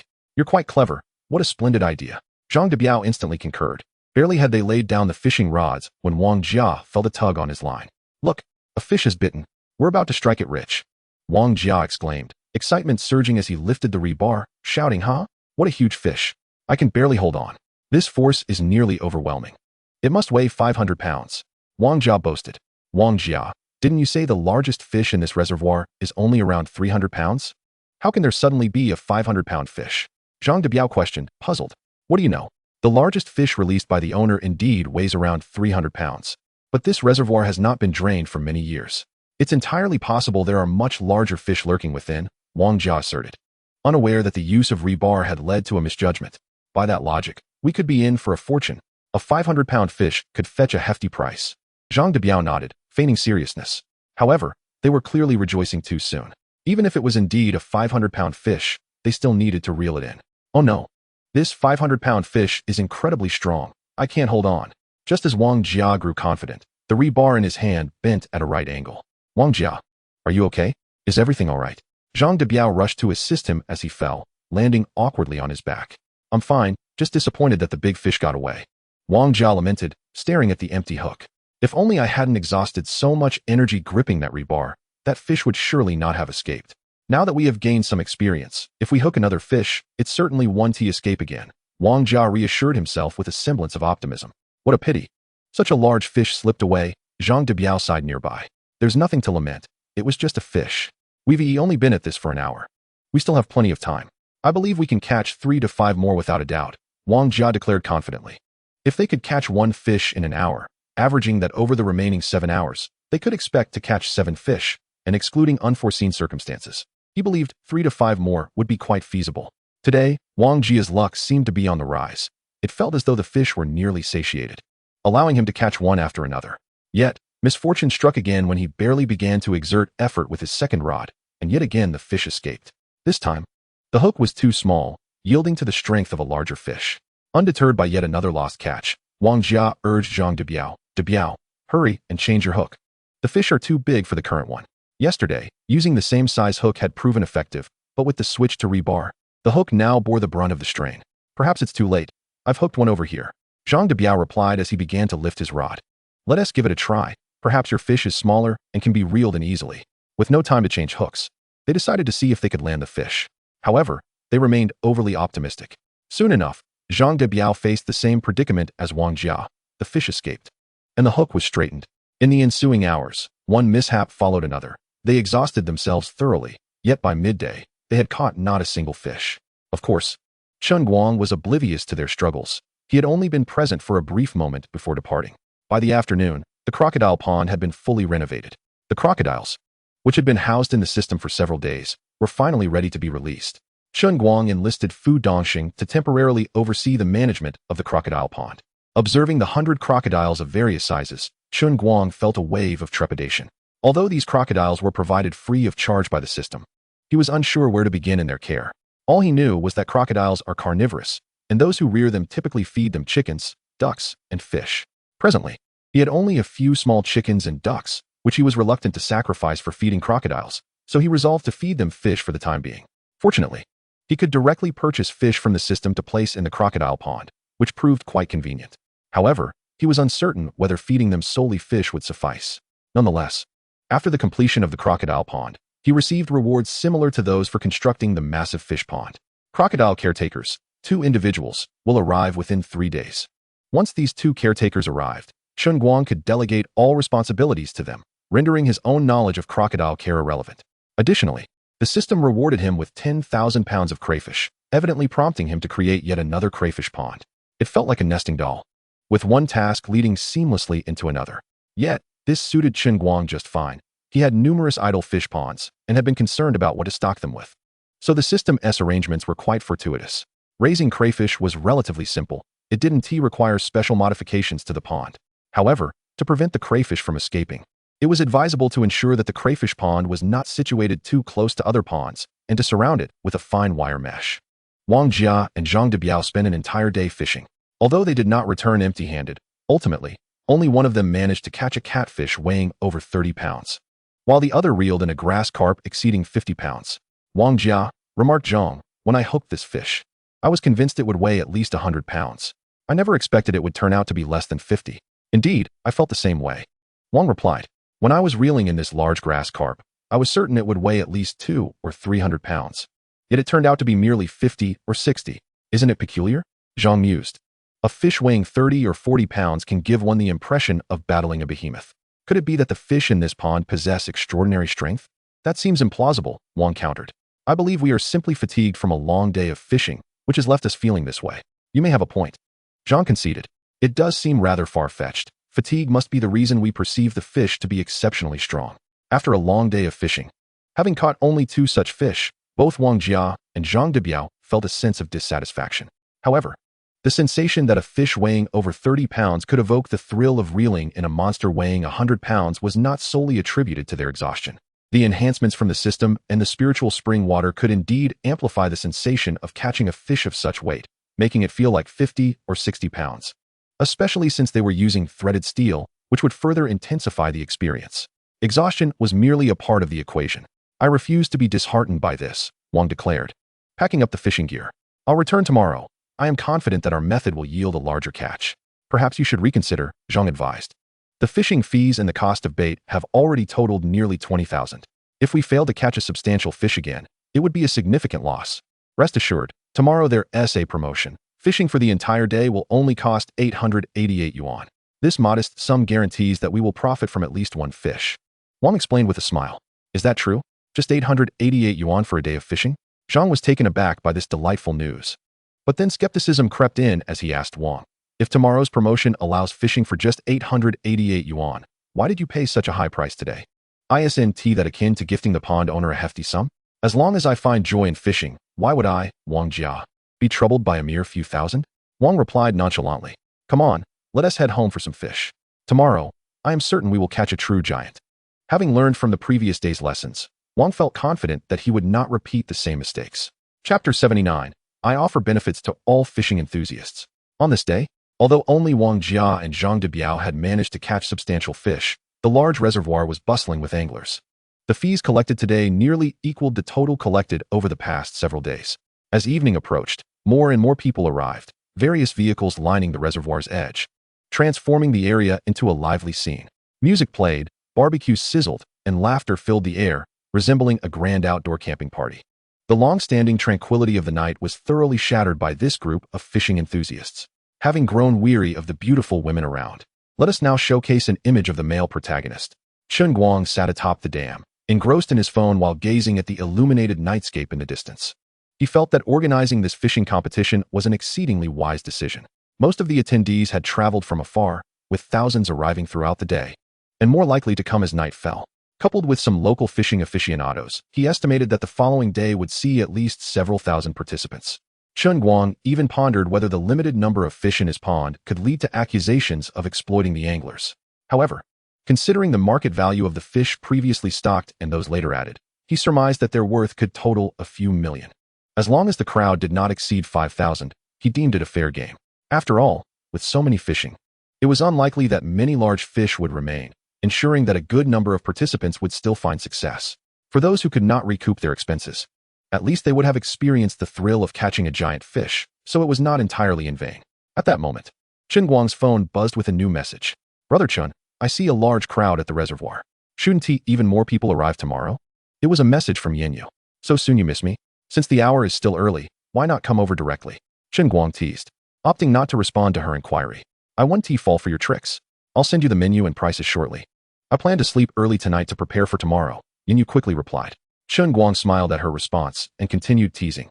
Ah, so you're turning in early. After tomorrow's busy day, you can come find me just the same. I want to seek you out. I'm off to sleep now. Remember to send me the count of attendees in the morning. After sending her message, Yanyu did not immediately go to sleep. Instead, she stared intently at her phone screen. When the notification of read popped up, she felt a mix of relief and disappointment. Relieved that he had not continued to tease her, yet disappointed for the same reason. The night was anything but quiet, yet Chen Guang enjoyed a peaceful slumber. As dawn broke, the area surrounding the reservoir buzzed with activity once more. Upon waking, Chen Guang was astonished to find the vicinity teeming with people. This fishing competition was intended purely for enjoyment, yet he had not anticipated such a turnout of fishing enthusiasts, which made him worry about whether the fish in the reservoir would suffice to satisfy everyone. Addressing the crowd from the rooftop, he called out, "Rest assured, everyone. We do not believe that there are too few fish in your pond, Mr. Chen. The abundance of large fish is more than enough for our enjoyment." Indeed, echoed another voice. While there may not be enough large fish for everyone, catching just one is a significant win for us. If we don't succeed, we can only blame our own lack of skill and not you for having too few fish. As soon as Chen Guang finished speaking, several voices chimed in agreement, making it seem as though he had hired them as supporters. However, they merely believed in their fishing prowess and paid little attention to the majority. Since everyone seems optimistic, I shan't say much more. I trust you all understand the rules, but I will reiterate them briefly. Chen Guang recounted the guidelines. They were relatively straightforward. Pay the entrance fee to participate, and any fish caught could be taken home. Additionally, those who caught a giant loach would receive an extra reward of 1,000 yuan. No further prizes were offered. Nevertheless, some attendees still harbored questions. Mr. Chen, regarding the additional reward for catching a giant loach, does that mean we cannot take the loach with us? This was indeed a query on many minds. Giant loaches were quite valuable, and the 1,000 yuan reward paled in comparison to the loach's worth. If they could only receive a modest reward for catching a giant loach while forfeiting the opportunity to keep the more valuable fish, they would certainly not pursue that option. The value of any loach exceeding half a kilogram is over 10,000 yuan. Hence, the 1,000 yuan reward can be regarded merely as a trifling bonus, almost negligible. Of course, that is not the case. I previously mentioned that any fish caught can be taken home or sold to fishmongers. So those fortunate enough to reel in a large loach will not only get to keep their catch, but will also receive an additional 1,000 yuan from me. I only hope that my fellow anglers do not find this amount too meager. Chen Guang's voice rang out, resounding and clear, easily audible even without a loudspeaker. No one would find it lacking. After all, Boss Chen is graciously offering us money for nothing. How could we possibly complain? Laughter erupted among the crowd. Yet, it remains ambiguous who is truly giving money to whom. With around 3,000 to 4,000 people present, even if no one else arrives and all the fish are caught, Chen Guang stands to make a substantial profit. Among these attendees, many might indeed strike it rich, but the vast majority are clearly here to offer their patronage for free. Fortunately, the entrance fee is less than 1,000, which is insufficient even for a basic fishing setup, let alone a more sophisticated one. Thus, this expenditure is of little concern to them. For these enthusiasts, spending a few hundred yuan to relish the thrill of angling for giants is already well worth it. The actual catch becomes secondary. Although the time has yet to arrive, many have already begun eagerly purchasing tickets in preparation for entry. After all, the advantage of entering first is the opportunity to secure a more favorable position, a significant edge that any seasoned angler would readily recognize. Chapter 80. The sound of money is the most exquisite melody in the world. Amid the throng, Chen Guang recognized numerous familiar faces. Most of the individuals who had previously come to fish were back, including Jie Guo, Hui Guo, and De Guo, who had rented the fishing pond last time. Aren't you all usually just renting the pond? What brings you here to fish? Chen Guang inquired, a hint of surprise in his gaze directed at Jie Guo and the others. While we typically rent the pond, it doesn't mean we don't fish. Jie Guo replied with a smile. Moreover, since you're hosting this event, we must come to support you. How could we pass up such a fantastic opportunity to catch giants at such a low price? Zhang Jingda added with a beaming smile. Although our fishing skills pale in comparison to true anglers, perhaps fortune will favor us. If we manage to catch a big one, we'll be in for quite a windfall. That's a fair point. I wish you all the best of luck. Chen Guang responded with a grin. Besides Jie Gu, Deng Chong, Wu Gang, and others had also returned. Even the old crow who collected the fish was present. Chen Guang exchanged a few pleasantries with them, but given the sheer number of attendees, he had little time for idle chat. The sound of money being received was indeed the most delightful sound in existence. Throughout the event, Chen Guang's smile remained unwavering, to the point of bordering on stiffness. At precisely 8 o'clock, the fishing commenced. By just past 7, nearly everyone had entered. Chen Guang calculated that there were approximately 500 people present, just shy of breaking the 5,000 mark. However, it was likely that this was the total, as even with half an hour remaining, most had already arrived. Any latecomers would likely be few. For precaution, Chen Guang sent the headcount to Yan Yu and casually mentioned, the current estimated attendance is 500. And while additional arrivals are possible, they should be minimal. Please prepare the ingredients based on this number, perhaps a little extra. I'll send you the finalized data after 8. Received. We'll begin preparations right away and ensure all meals are delivered by noon, Yan Yu promptly replied, clearly awaiting Chen Guang's update. All right, you go ahead and get busy. I have a lot on my plate today, and do give me a call before delivering the meals. Indeed, Chen Guang would be quite occupied today. Although he had no tasks at hand, he couldn't leave, as he had arranged for a live broadcast of the event. In addition to the anglers, a considerable number of onlookers had gathered, primarily local villagers. The pond owner was poised to make a fortune. With so many people fishing, it was likely that he would recover half his investment in a single day, right? One villager from Shanshui village remarked, his tone dripping with envy. It seems we truly underpriced the pond rental at 10 million. Who would have thought fish farming could be this lucrative? Another villager lamented. I say, Yin Laosan, you have no shame. Claiming 10 million is too cheap. If you think that's a bargain, our village has reservoirs no less than yours. Would you accept 10 million for a rental? A villager from another village, unable to contain himself, interjected sarcastically. Though our village has only 500 acres of reservoir, we won't ask for 10 million. We only need 5 million. If you think it's a deal, we can sign a contract right now. A villager from yet another village chimed in earnestly, having overheard the previous exchange. Previously, someone had rented the 800 acres of the Shanshui village pond for 10 million, inciting envy among nearby villagers. Now, hearing someone claim it was still a bargain, they quickly joined in. Are you out of your mind? How can you dare ask 5 million for a mere 500 acres? Even if I had that much money, I wouldn't waste it on a few shabby ponds. Yin Laosan retorted disdainfully, shaking off the villager's hand. Oh, how curious. How can you suddenly find it too expensive? Just a moment ago, you were saying 10 million for 800 acres over 10 years was a steal. Yet now, when it comes to your own offer, you find 5 million for 500 acres exorbitant? Another villager from outside remarked, dripping with sarcasm.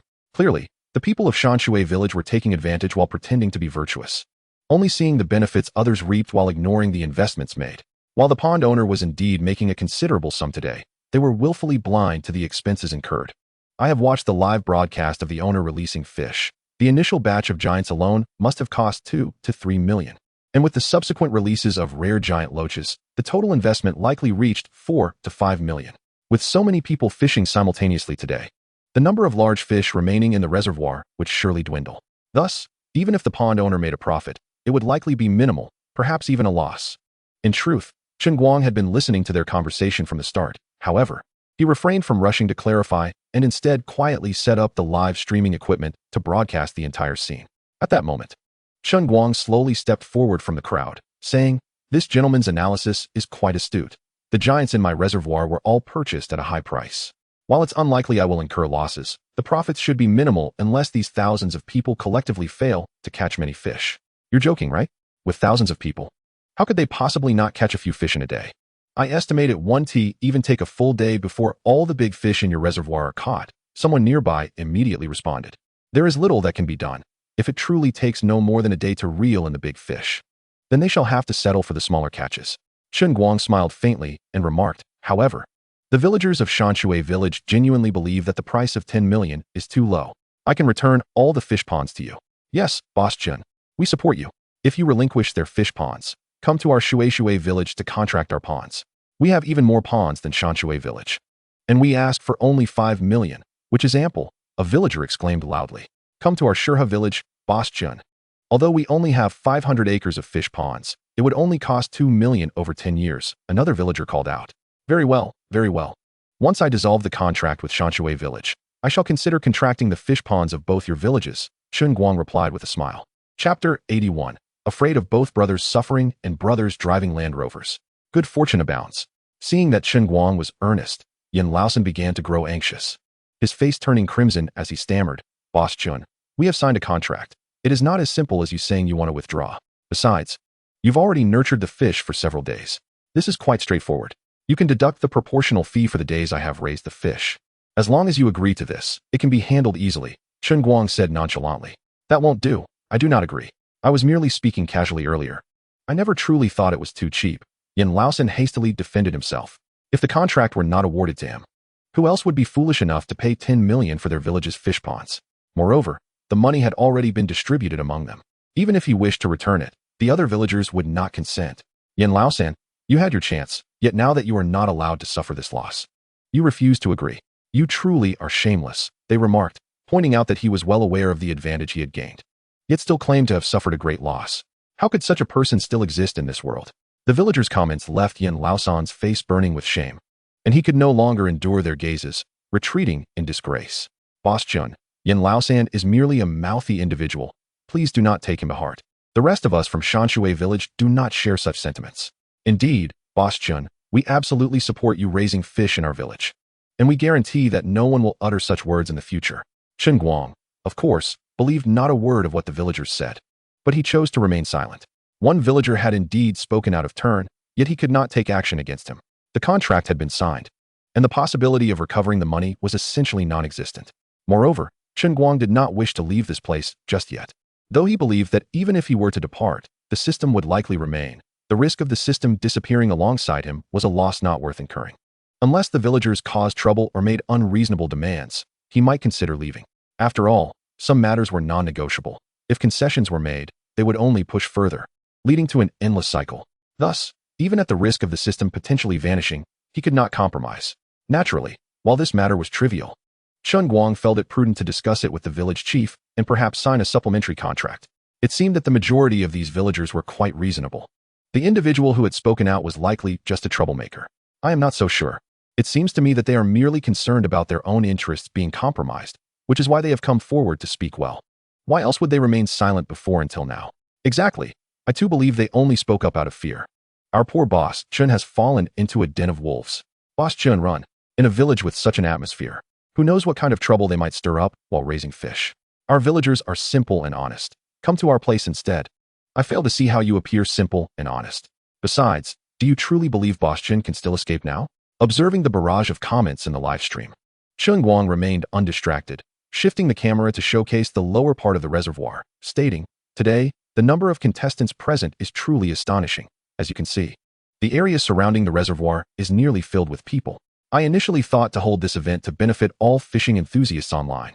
Yet it seems that fishing enthusiasts from all over the world have come to support me. I sincerely thank everyone who has come to show their support and those who are far away yet still remember to cheer for me. Boss Chun is remarkable. There must be several thousand people here. I think Boss Chun is simply boasting. With so many fishing enthusiasts present, he must be overjoyed. Boss Chun, just put on a show. As a competent black pit owner, you must take advantage of these fishermen. The welfare you mention is merely for show. Your main task is to make the most of these fishermen and show them what a true black pit owner is like. Indeed, Boss Chun, you should thoroughly take advantage of these fishermen. We, the ones who could not attend, will unconditionally support you. After all, it is not them being taken advantage of. Whether it is fishermen taking advantage of black pit owners or vice versa, it is all to their liking. Thus, their words are entirely capricious. They support the owner now, but when their turn comes, they will start supporting the fishermen. Indeed, family members truly understand me. A black pit owner who does not wish to take advantage of fishermen is not a good owner. I aspire to be a good owner." Chen Guang responded with a smile. "Boss Chun is indeed magnanimous. I shall convey this good news to my good brother who is fishing over there. I am sure he will be immensely pleased to hear it. Upstairs, are you certain that is your good brother?" "Of course. Anyone who brings me joy is my best brother." "Then your good brother is quite unfortunate. There is no helping it. Every time I miss a catch, my brother laughs heartily, and it is time for me to have my turn to mock him. Are you not afraid that your good brother might have a stroke of luck and reel in a massive fish, at which point it would be his turn to be joyful? With so many fishermen present, given my good brother's fishing skills, I doubt he could even catch a single fish scale, let alone a giant." Chen Guang was bemused at how the conversation had drifted so far, but he chose not to engage further and continued the live stream. The sight of nearly 5,000 people competing simultaneously was indeed magnificent, and with the villagers and those accompanying the fishermen. The entire area around the reservoir likely had around 7 or 8,000 people. As Chen Guang had anticipated, by 8 o'clock, when fishing commenced, the number of participants had only increased from 500 to 637, with the additional 100 or so mostly being locals, along with those accompanying the fishermen. The total was approximately around 5,000. Chen Guang decided to have Yin Yu deliver 5,000 boxed lunches at noon, planning to distribute one to each person for free. Naturally, this would not include the nearby villagers who were merely observing. Look over there at those two hefty fellows. They have brought a pickup truck full of corn to bait the fish. Those unaware might think they are here to feed the fish. Indeed, look at the fishing rods they are carrying. They appear to be made of rebar. These two portly gentlemen are not here for fishing, but rather to amuse, are they? It is one thing to bring a truckload of corn for bait, but to use rebar as a fishing rod? Which lovely maiden do you think this image evokes? Chapter 82. A large river clam is caught. The pink mermaid. Indeed, these two chubby fellows, as spoken of by many, are none other than Wang Jia and Zhang Debiao. They persist in their unconventional fishing methods from yesterday. Their peculiar antics immediately attract the attention of numerous onlookers. I recognized these two, yesterday. They also arrived with a truckload of corn for bait and wielded rebar as fishing rods. Yet, after a full day of fishing, they managed to catch only a large grass carp and a small fry by nightfall, remarked one angler who had arrived early. When no one was around yesterday, they scarcely caught anything. With so many present today, I wonder how they dare employ the same tactics. However, I must admit that using rebar as a fishing rod is quite a clever idea. After all, one would never have to worry about a big fish snapping the rod again. Since you find this method appealing, why not switch your rod to rebar as well? I wish I could. Alas, I did not bring any rebar and must make do with this fishing rod. The onlookers were not the only ones intrigued by Wang Jia and Zhang Debiao's behavior. Even the nearby anglers were filled with curiosity. If all anglers were to use their baiting method and dump several hundred to 1,000 pounds of bait into the reservoir, the fish would likely be satiated for days. Of course, curiosity aside, they merely whispered among themselves. The more the crowd, the quicker the fish bite. Scarcely had the fishing begun when the sound of a catch echoed through the air. Long ago, I've hooked a fish. It seems today as first catch belongs to me. I shall be the most dashing angler. A young man in his 20s exclaimed excitedly, pulling tightly on his fishing rod. Alu, you're quite something. Just look at the bend in that rod. This fish must be substantial, remarked a man referred to as Long Gu, with an envious expression. Indeed, it's quite sizable. I reckon it's around 20 to 30 pounds. If it turns out to be a whitebait, a mandarin fish, or a bass, I would strike it rich. Alu replied with a beaming smile. But do not be too greedy. No matter what type of fish it is, such a large catch is never a loss. What is wrong with being a bit greedy? Who doesn't he yearn for a more valuable catch? Just as Alu finished his sentence, an odd sensation washed over him. And he remarked, strange, this fish feels somewhat off. Although it's heavy, it lacks any pull, as if it were a dead fish. Alu, you haven't hooked a piece of wood or a rock, have you? Long Gu inquired quietly. I doubt it. I felt a bite before I began to reel it in, so it should be a fish. Alu responded, equally perplexed. If you feel no pull, then there's no need to tire it out. Just haul it up and see what it is. Long Gu reasoned. You make a valid point. I shall pull it up now. Alu, uncertain if it was indeed a fish, began to tug forcefully. Wow, it's truly a rock. How disappointing. As the fishing line emerged from the water, Alu saw that what hung from the hook was a dark, oval-shaped object. Wait, this doesn't seem like a rock. Long Gu interjected. If it's not a rock, what could it be? A soft-shelled turtle? But they don't look like this. Alu, clearly inexperienced, lacked the knowledge of the older man beside him. If it were a soft-shelled turtle, you'd be in for a windfall. However, I believe this shape resembles a river clam, Long Gu jested. A river clam? Don't jest, Long Gu. I've never heard of anyone catching a river clam while fishing, let alone one this size. Alu preferred to believe he had merely snagged a rock, as the notion of catching a river clam was far beyond his understanding. If it's not a river clam, we'll find out once you pull it up. Besides, who says no one has ever caught a river clam? I've simply never seen one this large before, Long Gu replied with a knowing smile, becoming increasingly convinced it was indeed a river clam. Wow, it really is a river clam. When Alu pulled the fishing line to the shore, he was astonished to discover that it indeed was a river clam, and his expression transformed into one of wonder. What on earth is happening? I've caught a river clam, and not just any clam, but one of such extraordinary size. This is utterly unbelievable. Such an occurrence was indeed remarkable. The onlookers, witnessing the unveiling of such a large river clam, gathered around in awe. Even the nearby anglers occasionally glanced over, with some foregoing their own fishing to join the spectacle. It's rare to see a river clam of this size. I suspect it has taken over 100 years to grow so large. It is indeed quite rare. Do you suppose a river clam of this magnitude could be worth a fortune? That's hard to say. River clams aren't particularly tasty. We usually feed them to chickens and ducks, so I doubt they fetch much. Do you think there's a pearl inside this large river clam? Well, if there is a pearl, it could indeed be quite valuable. A pearl from such a clam could easily be the size of an eyeball. As the crowd gazed at the sizable river clam, discussions erupted. Some claimed that no matter how large, it wouldn't be worth much, while others argued that such a clam would surely be valuable, especially if it contained pearls. Long ago, do you think a clam of this size might indeed harbor pearls? Listening to the crowd's chatter, Aloof felt a twinge of temptation. Shall we open this clam? What's your rush? Even if you wish to open it, there's no need to hurry. For now, let us focus on fishing. Long Gu's words calmed Aloof considerably. Indeed, spending time opening a river clam would only waste precious fishing hours. After all, the clam wouldn't escape, and he could decide what to do with it later. Boss Chun, this reservoir truly lives up to its name as a giantess pond. I never expected a river clam could grow so large. What no one anticipated was that today's first catch would not be a fish, but a massive river clam. Those watching the live stream were equally astonished. With so many fish and anglers in the reservoir, it was astounding that the first catch would be such a clam. The odds of catching a river clam while fishing are already exceedingly low, and with so many people fishing simultaneously, the chance of the first catch being a river clam is akin to winning the lottery. Chapter 83. Boss, don't blow your own horn too much. The live stream is not merely about broadcasting the event, it must also showcase captivating moments. For instance, the spectacle of reeling in a large fish or the drama of a rod snapping. As the event has only just begun, and such memorable moments have yet to occur, it is prudent to focus on the intriguing characters present. For example, the duo of Wang Jia and Zhang Debiao, who arrived with a truckload of corn and are employing rebar as fishing rods, are currently engaged in a lively discussion about how delicious the fish they brought home yesterday was. Wang Jia remarked that although the fish in the reservoir were somewhat elusive to catch, they were undeniably delectable, and today they must endeavor to catch a considerable number to take home. As Zhang Debiao uttered these words, he couldn't help but lick his lips, as if merely speaking of it could evoke an endless reminiscence. Indeed, the grass carp we savored yesterday was far superior in taste to any we had previously enjoyed. Its flesh was exquisitely tender and springy, hardly reminiscent of a typical grass carp. No, it possessed the texture of a grass carp, yet was imbued with an indescribable freshness. Upon hearing this, Wang Jian nodded in agreement, his face reflecting the same sense of satisfaction. Yes, that is precisely the sensation. It was simply exceptional. Zhang Debiao immediately concurred. Haha, this is utterly hilarious. These two portly fellows are more diligent in preparing bait than they are in feeding the fish.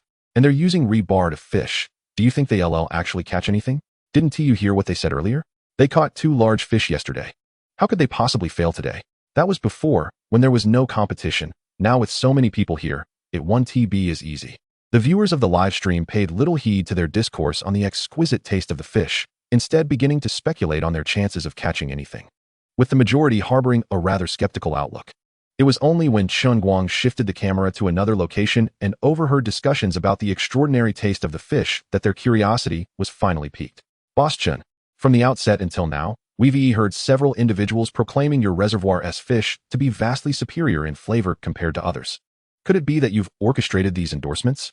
Indeed, I find it hard to believe that the fish raised in your reservoir could truly taste markedly better than those elsewhere. Come on, boss. Enlighten us. Are these individuals merely your pawns in a cunning ploy? Chen Guang hadn't anticipated such a response, but this was indeed an opportune moment for self-promotion. Dear friends, you have truly misunderstood me. I lack the prowess to orchestrate fishermen to sing my praises. The reason they speak so highly of my fish is that they are genuinely more delectable than those from other locations. As for why the fish in his reservoir were superior, it was due to the special water he had poured in, but that was a secret he could not divulge. Speaking of the uniqueness of my reservoir's fish, there is indeed much to discuss. While they may appear similar to ordinary fish, the distinctions are significant. The same species, when cultivated in different environments, with varying water quality and diet, greatly influences their flavor. Chen Guang's assertion garnered much agreement. It was widely acknowledged that the same fish from different waters could indeed taste different. Let us first consider the environment. My fish hail from pristine, deep waters, and are cold water species. The conditions in which they thrive are rarely disturbed by human presence, and the water source is rich with diverse trace elements and minerals, rendering the fish particularly delectable. Is this true? Boss, you're not fabricating this to deceive us, are you? Yes, boss, we might be inclined to believe you. But you must at least reveal the location you speak of for credibility. This was, after all, Chen Guang's concoction, and he could not divulge the location. I'm afraid I cannot disclose that information, as it is crucial to my profitability. I cannot allow everyone to know so easily. However, I can assure you with utmost certainty that I am not deceiving you. Whether you believe me or not, after today, I am confident you will come to realize the truth of my words. With so many individuals fishing today, undoubtedly many will take their catches home to enjoy. And whether I have misled you will be evident once they have dined. Seeing Chen Guang's unwavering confidence, many began to believe he was indeed truthful. Although this trust bore little immediate benefit, it was only a matter of time before the truth would emerge. As time progressed, numerous individuals began to catch fish, and the frequency of rods bending and lines snapping increased. I've caught a fish. A big one. To think I would land a 100-pound giant grass carp in just over an hour. What a fortune. Oh wow, this fish is enormous, although it's not a 100-pounder. A 70 or 80-pound grass carp is still quite impressive. What a windfall. Wow, I've been struggling with this fish for nearly half an hour, and it seems to be snapping my line. Just wait, I'll definitely catch you next time. Why is it that others can continuously reel in large fish while my bobber remains motionless? At this rate, all the big ones will be gone. Oh dear, how can one be so inept as to fail to net a fish that has already entered the net? It should have been a sure catch. While I had already caught several fish, none were substantial. Not even a 2-pounder could be found. Catching large fish is challenging, and small ones are even harder. I initially aimed to catch half-pound minnows, but all I've reeled in are tiny scraps, either small bait fish or tiny fry. Not a single one weighs even half a pound. Why is it that others are not plagued by smaller fish? I'm inundated with them here, and it's utterly exasperating. They nibble at the line, yet nothing comes up. Big old black. Have you ever seen one this large? A sauerkraut fish is my favorite, and today I finally encountered one weighing over 20 pounds. This sauerkraut fish certainly looks appetizing. Chapter 84. The boss truly means business. P.S. not just talk. Some rejoice while others lament, and the number of giants is limited, meaning the joyful are destined to be outnumbered by the disheartened. Previously, with fewer anglers, those who came primarily sought the giants, so what they saw were mostly large catches. Today, however, there are nearly 5,000 individuals present, leading to a diverse array of fish being caught. The first fish caught was a large river clam, and the usual catches like grass carp and carp were plentiful, alongside catfish, blackfish, and yellow catfish. Small fry were abundant as well. Even turtles, soft-shelled turtles, and shrimp and crabs were being caught. I've hooked a big one. This time, I'll see where you think you can escape. Suddenly, Zhang de Biao shouted triumphantly, then gleefully raised the rebar in his hand. Biaozi, go for it. I believe you can land this big fellow and show those who doubt me just how formidable we are.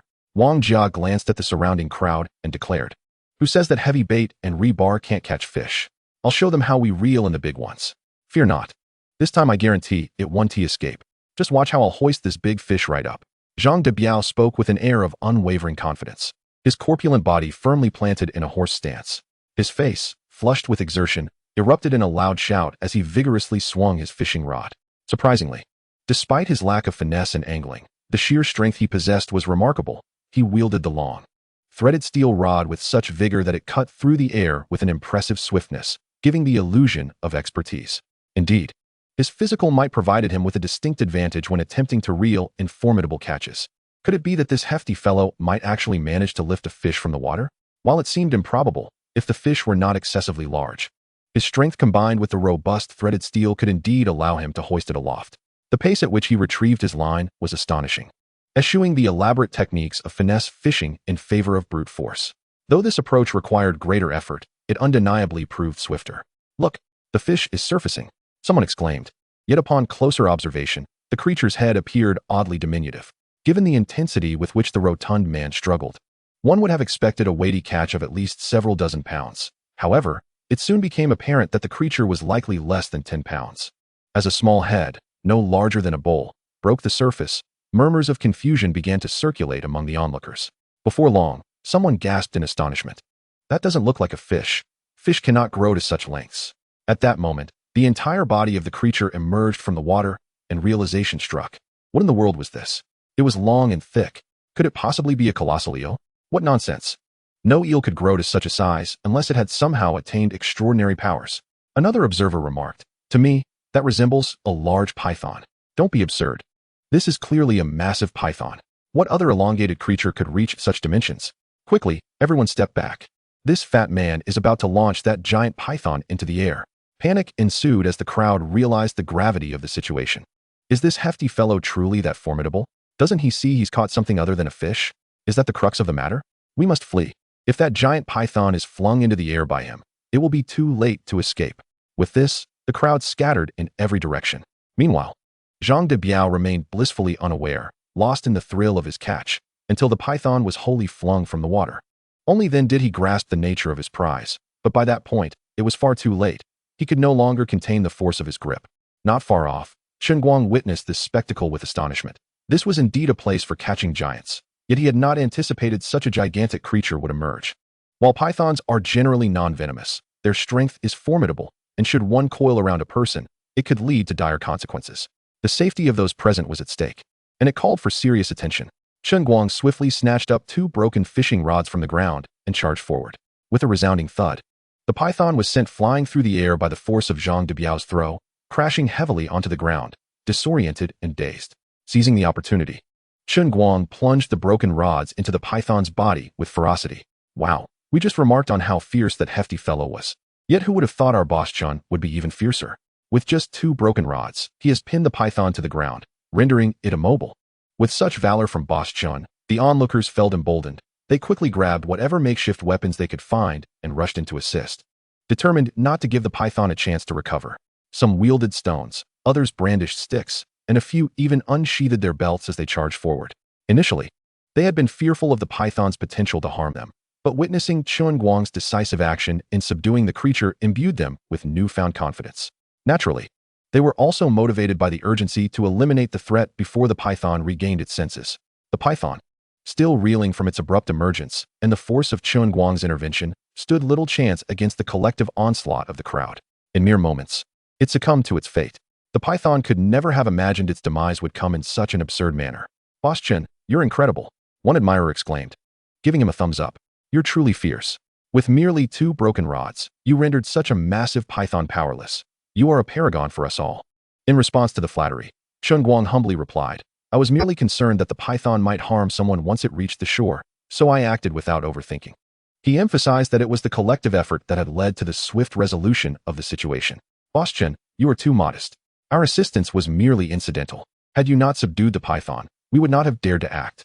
Others chimed in enthusiastically. Simultaneously, the live-streaming chat erupted with excitement, buzzing with discussions about the event. "Boss Chen is truly remarkable. Who would have guessed that the seemingly slender man possessed such explosive strength? The way he thrust the broken rods into the python was incredibly impressive. Even as a man, I felt a twinge of admiration. Hey, you shameless men, step aside. Boss Chen is ours. You have no chance of claiming him. You brazen woman, it is clear that Boss Chen is my husband. Sisters, men like Boss Chen are beyond your reach. It's better to let an older sister take charge." Chapter 85. The angler is not only bold but also fearless. Chen Guang, of course, was completely oblivious to the online discussions and had no inkling that a mere skirmish with a python had inexplicably garnered him a host of women vying for his affection. As this unexpected turn of events unfolded, many anglers paused their activities and approached. What on earth is happening? How can there be such a large python in this reservoir? It would be one thing if the python simply existed here, but someone actually managed to catch it. One man remarked, "I thought I had done something extraordinary by reeling in a giant clam, but it seems someone has outdone me by catching a massive python." While the onlookers were curious about the python, they did not seem overly concerned. However, Chen Guang felt it necessary to clarify the situation. Thus, he stepped forward and proclaimed loudly, "As for why there is a large python in the reservoir, I cannot say. However, the presence of snakes in bodies of water is not entirely unusual. I must stress, though, that while we have dispatched this python, I cannot guarantee there are no more in the water. If anyone feels apprehensive, now would be the time to withdraw." Before he could finish, someone shouted back, "It's just a python. What is there to fear? After years of fishing, we've encountered far more daunting scenarios than a mere snake." Exactly. There's no way we would back out now. I still want to see if I can catch a python myself.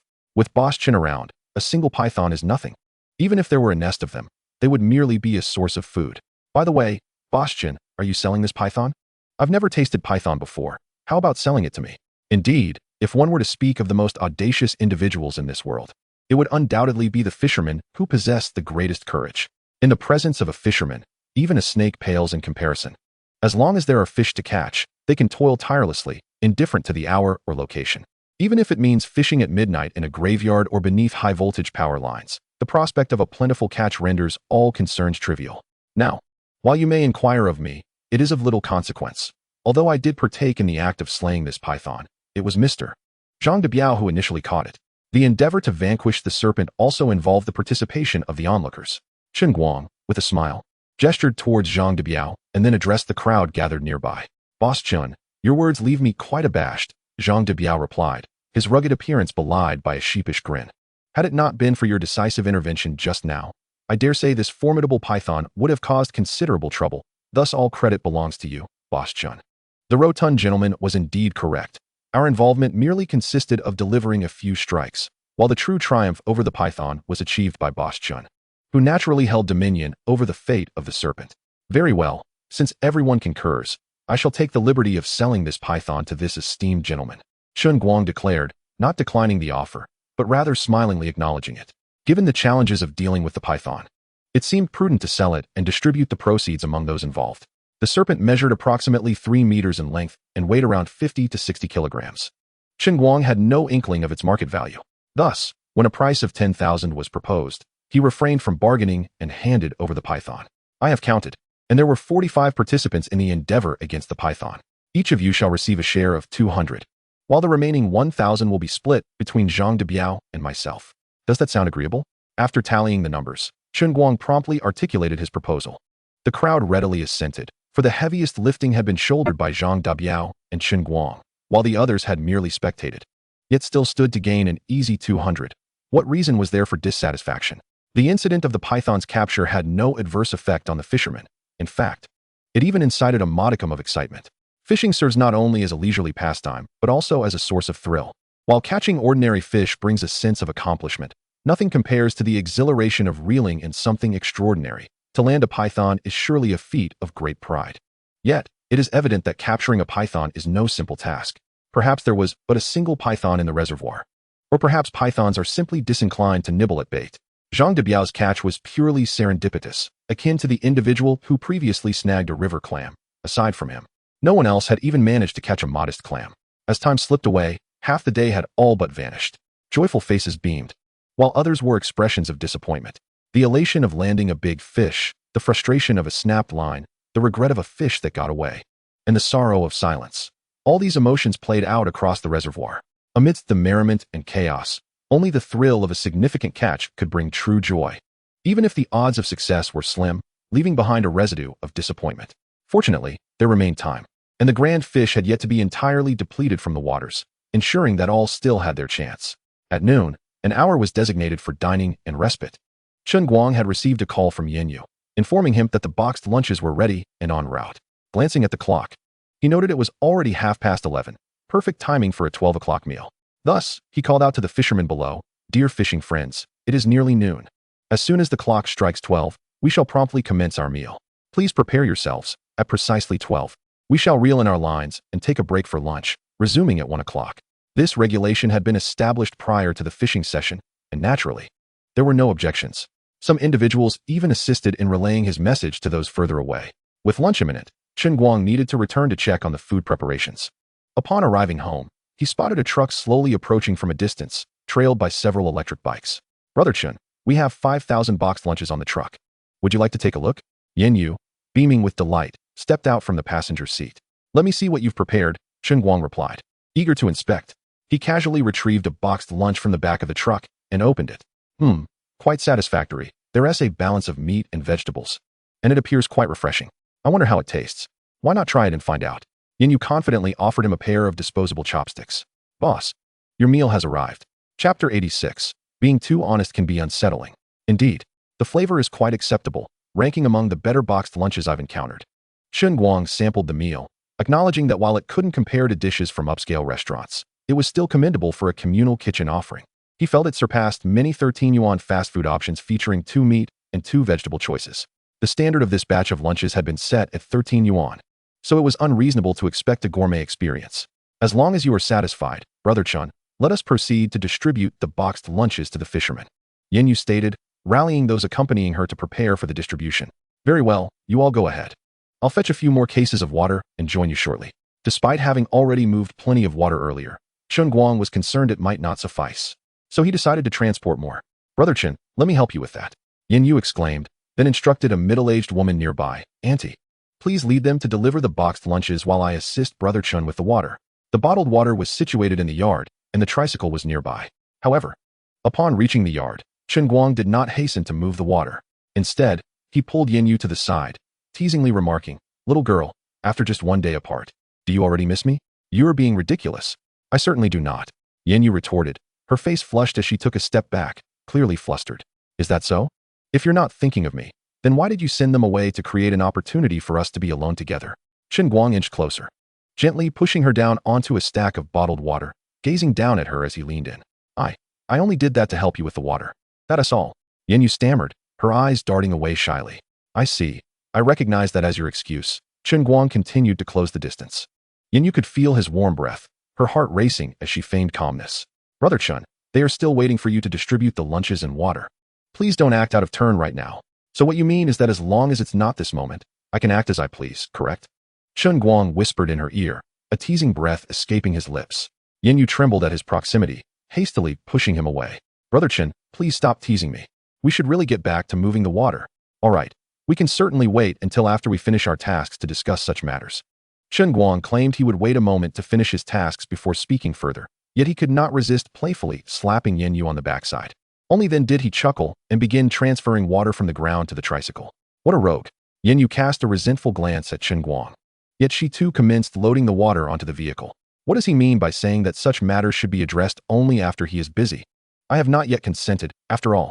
Once he finishes his chores, I shall promptly return home, and we'll see how this scoundrel continues to speak. Before long, the cargo box at the back of the tricycle was filled to capacity, forcing Yin Yu to sit alongside Chen Guang at the front. Initially, she believed he would seize the opportunity to take liberties with her. However, throughout the journey, Chen Guang maintained an unexpectedly serious demeanor. This left Yin Yu feeling a mix of anxiety and disappointment. Just moments ago, he had been so forward, yet now he was behaving so demurely. Could it be that he was angered by my earlier refusal? Yin Yu herself was uncertain why such thoughts crossed her mind, as if she secretly wished for him to act inappropriately once more. It was indeed a peculiar mindset, yet one that is not entirely uncommon. With a heart laden with trepidation and disillusionment, they soon arrived at the embankment of the Jiwutang Reservoir, accompanied by the 10 or so individuals Yin Yu had brought along. Along with Chen Guang's 7 companions, the distribution of water and lunchboxes progressed swiftly. 5,000 lunchboxes were dispensed in under 10 minutes. Dear fishing enthusiasts, although the lunchboxes may not be lavish, I hope you will not complain. They are merely to quell your hunger. Chen Guang cheerfully addressed the crowd. Complain? Having warm lunchboxes is already a great blessing. How could we possibly find fault? The crowd responded. What nonsense, Boss Chen. For us fishermen, surviving on dry rations or cold meals is the norm. It is a rare joy to savor a warm lunchbox while fishing. How could we ever be dissatisfied? Indeed. Boss Chen, you are truly considerate. We ought to express our gratitude for this warm meal, the others chimed in. For these seasoned anglers, their meals typically consisted of self-prepared lunches, snacks like crackers or bread, or self-heating rice. Regardless of the choice, nothing compared to a fresh lunchbox, making this experience a source of genuine happiness for them. Chen Guang waved his hand modestly, stating, These gestures are but my duty. Regrettably, my means are limited, and I can only provide a simple meal. His limitations were indeed apparent. Preparing a lavish feast for everyone would be impractical and against his interests.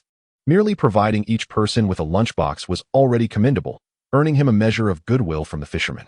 They had frequented numerous fishing spots, yet never had they encountered a proprietor who offered free lunches, even if just a modest one.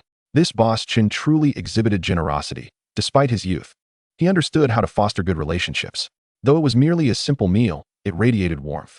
Furthermore, the taste was surprisingly delightful. It was among the best lunchboxes they had ever tasted. Many dined while engaging in hushed discussions, contemplating whether this was indeed the most delicious meal they had experienced. However, the taste was secondary. The sentiment it evoked was paramount. Even if Chen Guang's intentions were purely profit-driven, they were more than willing to accept it. After the live broadcast, many online praised Chen Guang. Boss Chen is truly generous. I must support him whenever the opportunity arises. My husband not only possesses good looks, but also considers the needs of us fishermen. I am smitten. Although the 10+ yuan spent on each lunchbox was negligible compared to fishing fees, it was a cost that could easily be avoided. Yet, he chose to invest it. That exemplifies vision. A proprietor with vision is destined to achieve greater heights. Chapter 87. While others fish with rods, they resort to chains. The chain trio. After distributing the lunchboxes, Yu exchanged a brief greeting with Chen Guang before swiftly departing with everyone, as if fearing that his presence might lead to some inappropriate behavior. In truth, her concern was entirely unwarranted, even if Chen Guang had wished to act inappropriately. He lacked the time and energy for such endeavors today. Just look at Yin, who had been observing all morning without receiving a single word from Chen Guang. However, what Chen Guang did not anticipate was that, instead of him initiating conversation, she would approach him first. Chen Guang, when did you become involved with my cousin Yin? As they neared 1 o'clock, when all the fishermen began preparing for the next round, Yin unexpectedly appeared behind Chen Guang. What a peculiar way to phrase it. My relationship with Yin is purely a matter of business. How could it be construed as involvement? Chen Guang initially feigned surprise, before casually turning to face her with an air of nonchalance. Do you take me for a fool?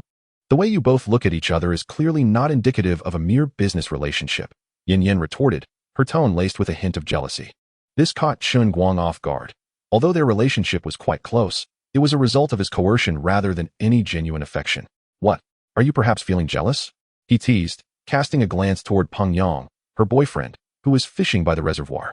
He's right over there. Aren't you concerned he might misunderstand our relationship? Stop spouting nonsense. Who has any relationship with you? Yin nearly seethed, wishing to berate the insufferable man before her. Yet mindful of not drawing too much attention from others, she could only glare at him in frustration. This insufferable rogue was now feigning seriousness. It was he who, in front of her boyfriend, had threatened her to join him in that little cabin on the hillside, all while extolling it as thrilling.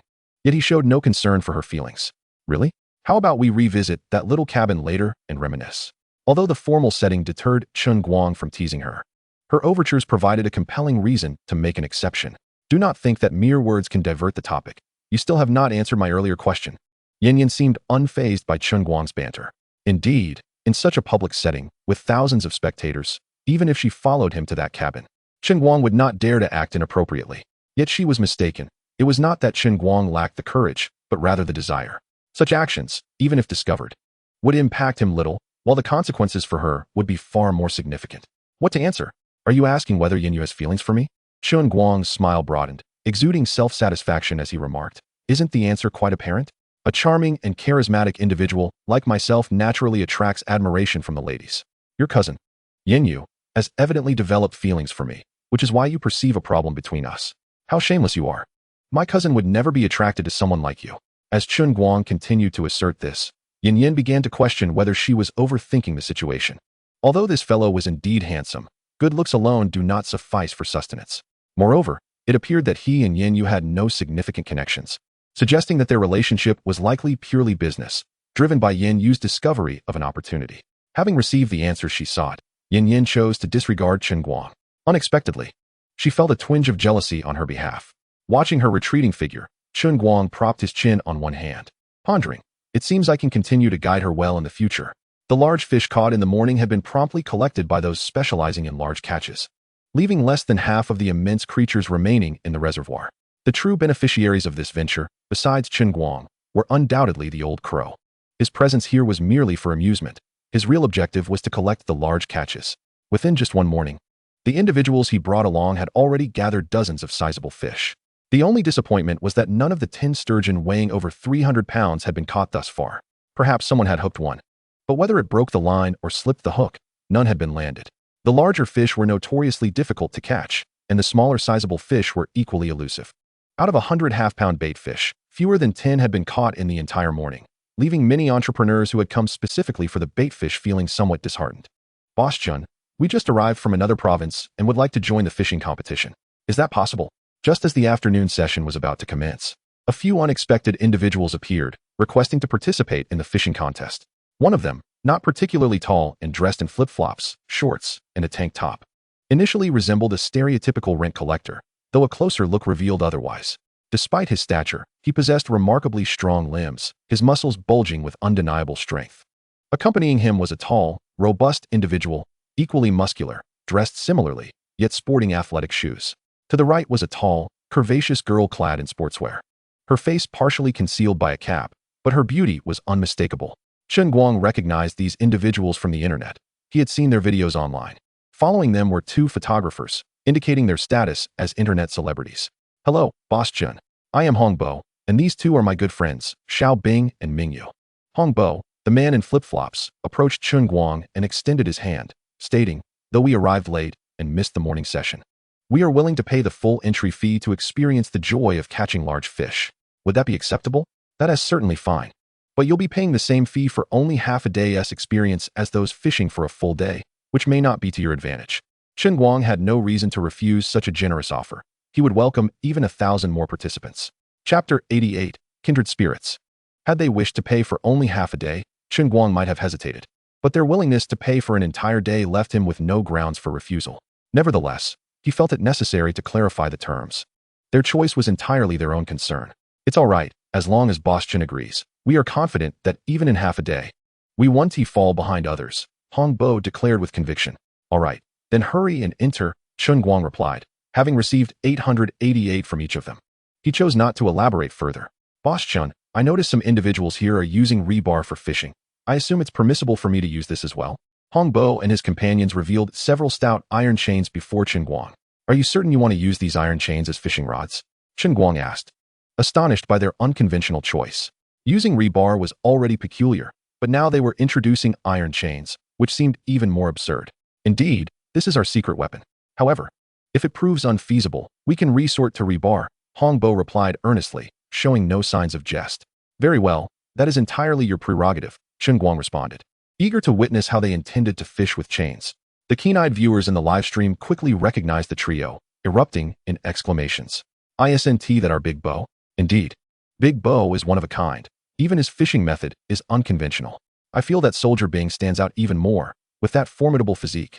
I wouldn't mind sacrificing 3 seconds of my life just to touch him." "In your eyes, Soldier Bing deserves only 3 seconds, huh? Our Yaya is the best. Both beautiful and charismatic, truly the highlight of the event. Hey, have you considered Boss Chen's feelings? It was just this morning that some shameless woman was crying out for her husband," someone chimed in, questioning the rapid shift in affections. "You men don't understand. This isn't a matter of fickleness, but rather a display of universal love. After all, having more husbands is always better." Chen Guang found it perplexing how these individuals could twist every situation back to themselves. The bullets they fired ultimately ricocheted back to him. Such a notion of universal love was beyond his comprehension. Thus, he chose to ignore the banter, focusing instead on observing how the so-called flip-flop king would employ iron chains for fishing. It must be said, these individuals indeed possessed a unique creativity. They attached a massive plastic bottle to the iron chain, evidently having tested it beforehand. The weight of the chain only submerged the bottle halfway, making it an ideal float. If a small fish were to nibble, they might not even detect it, yet it proved practical for targeting larger fish. Upon reflection, the advantage of the iron chain paralleled that of rebar. Both were exceptionally sturdy. However, their shortcomings were identical. Neither allowed for finesse and technique. The sole distinction lay in the fact that rebar was rigid, whereas the chain was flexible. This presented a significant difference. While rebar was indeed strong, the fishing technique mirrored that of using a rod, requiring a jerking motion to pull the fish towards the shore. This method demanded considerable strength and was exhausting.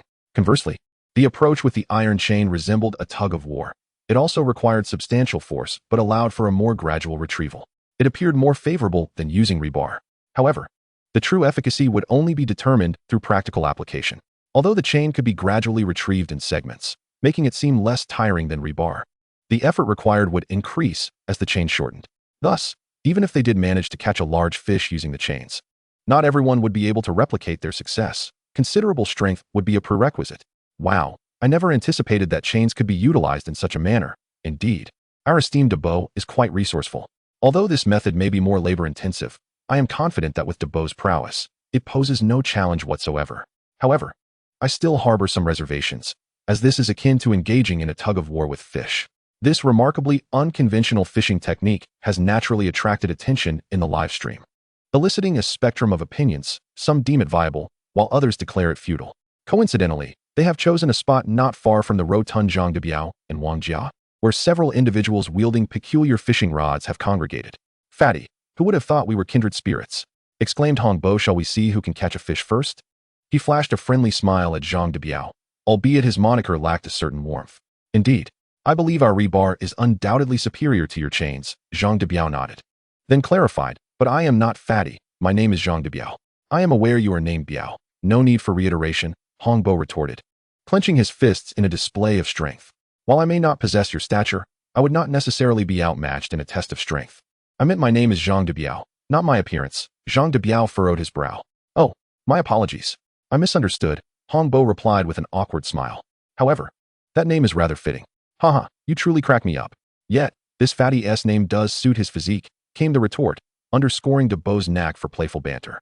Whether rebar is indeed stronger than chains remains uncertain. The ultimate verdict will depend on who catches more fish. Chen Guang temporarily departed from the scene, heading elsewhere. The group, led by Jie Gu, came to fish for leisure, and thus their aim was never to target the so-called giants. As a result, they managed to reel in quite a number of fish, including numerous crucian carp, and even a hefty 30-pound mandarin fish, nearly recouping their expenses. Upon spotting Chen Guang approaching from a distance, Jie Gu immediately called out, "Boss Chen, I hear you have recently acquired some crocodiles. I've never had the chance to try crocodile meat. Might we take a couple home?" Jie Gu, you seem well informed. I only released the crocodiles yesterday, and you already know about them. Chen Guang paused, smiling. I could allow you to take a couple, but how do you intend to prepare them? Since we are talking about preparation, it must not be by weight. Otherwise, it would lose its thrill, Jie Gu replied with a goofy grin. Perhaps we could count by time instead. Catching as many as possible could make it more exhilarating. That sounds feasible, but not just yet. We need to wait at least 3 days until my hired professionals arrive. Otherwise, it would be far too dangerous. Chen Guang did not decline the proposal. As for whether Jie Gu and his crew would still wish to pursue crocodiles 3 days hence, it was of little consequence. If they were still inclined to partake, he would gladly oblige. Boss Chen, we too wish to try our hand at crocodile fishing. Might we also be allowed to catch a couple from your crocodile pond? Interjected another angler nearby. As soon as this was said, several others chimed in. Boss Chen, we want to play too. You can't just agree to Jie Gu because he is a big influencer and deny us. Indeed, Boss Chen. We are curious about the experience of handling such ferocious creatures. You will agree, won't you? Well, it seems there are indeed some anglers seeking thrills, especially those who enjoy filming their exploits for views. You're putting me in quite a predicament. I only have 100 crocodiles. At this rate, they might be depleted in mere days, Chen Guang confessed, feeling somewhat troubled. Boss Chen, since you can sell crocodiles, it stands to reason you have the means to replenish your stock.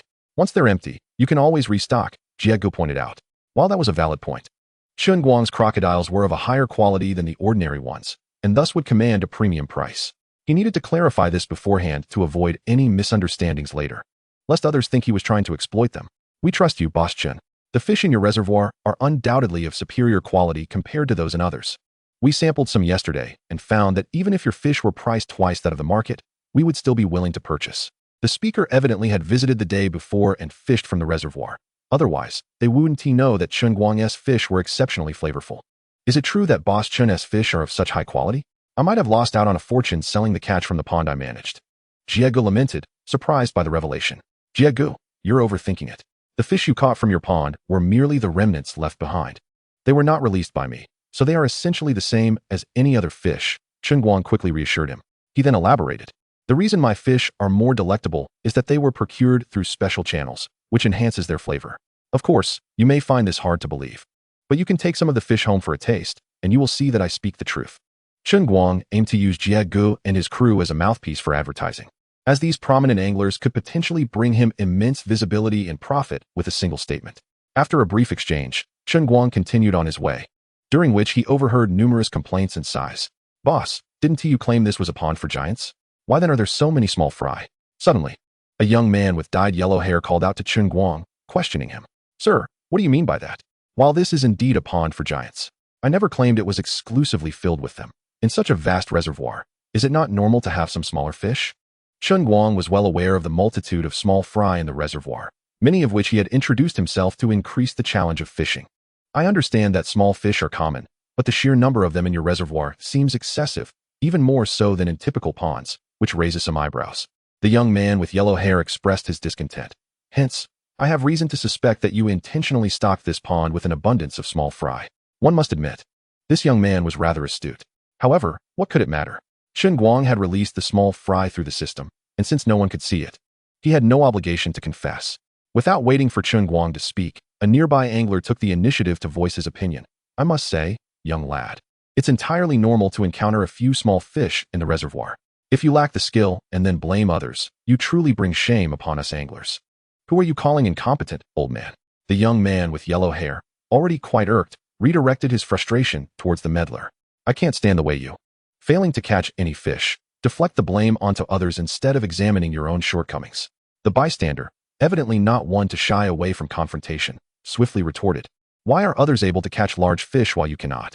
Is it not a lack of ability on your part? You're asking for trouble, old man," the yellow-haired youth declared, rolling up his sleeves, ready to fight.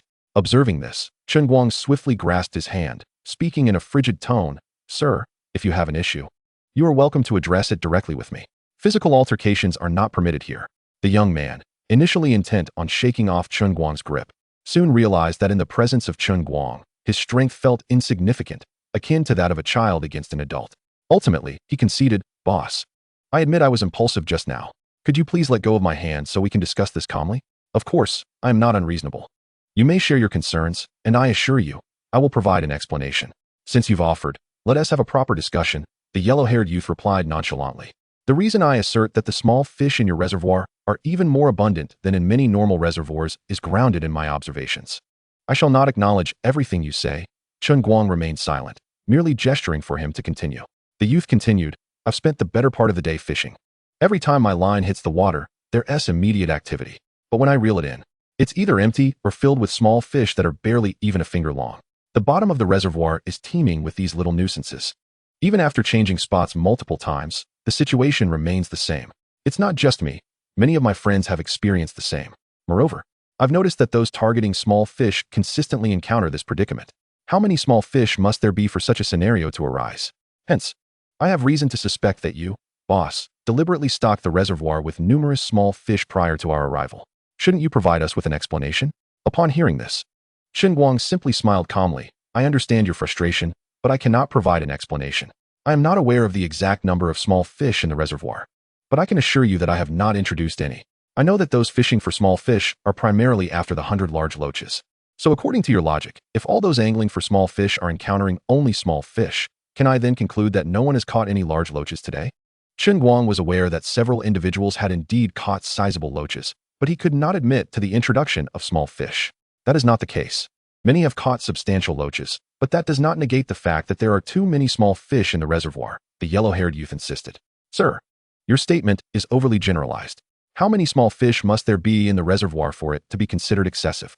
Chen Guang chuckled lightly, aware that determining a reasonable number of small fish is practically impossible in such a water body, rendering any assertion disputable. Considering the reservoir spans 50 acres, would you not agree that 100 pounds of small fish per acre would indeed be much?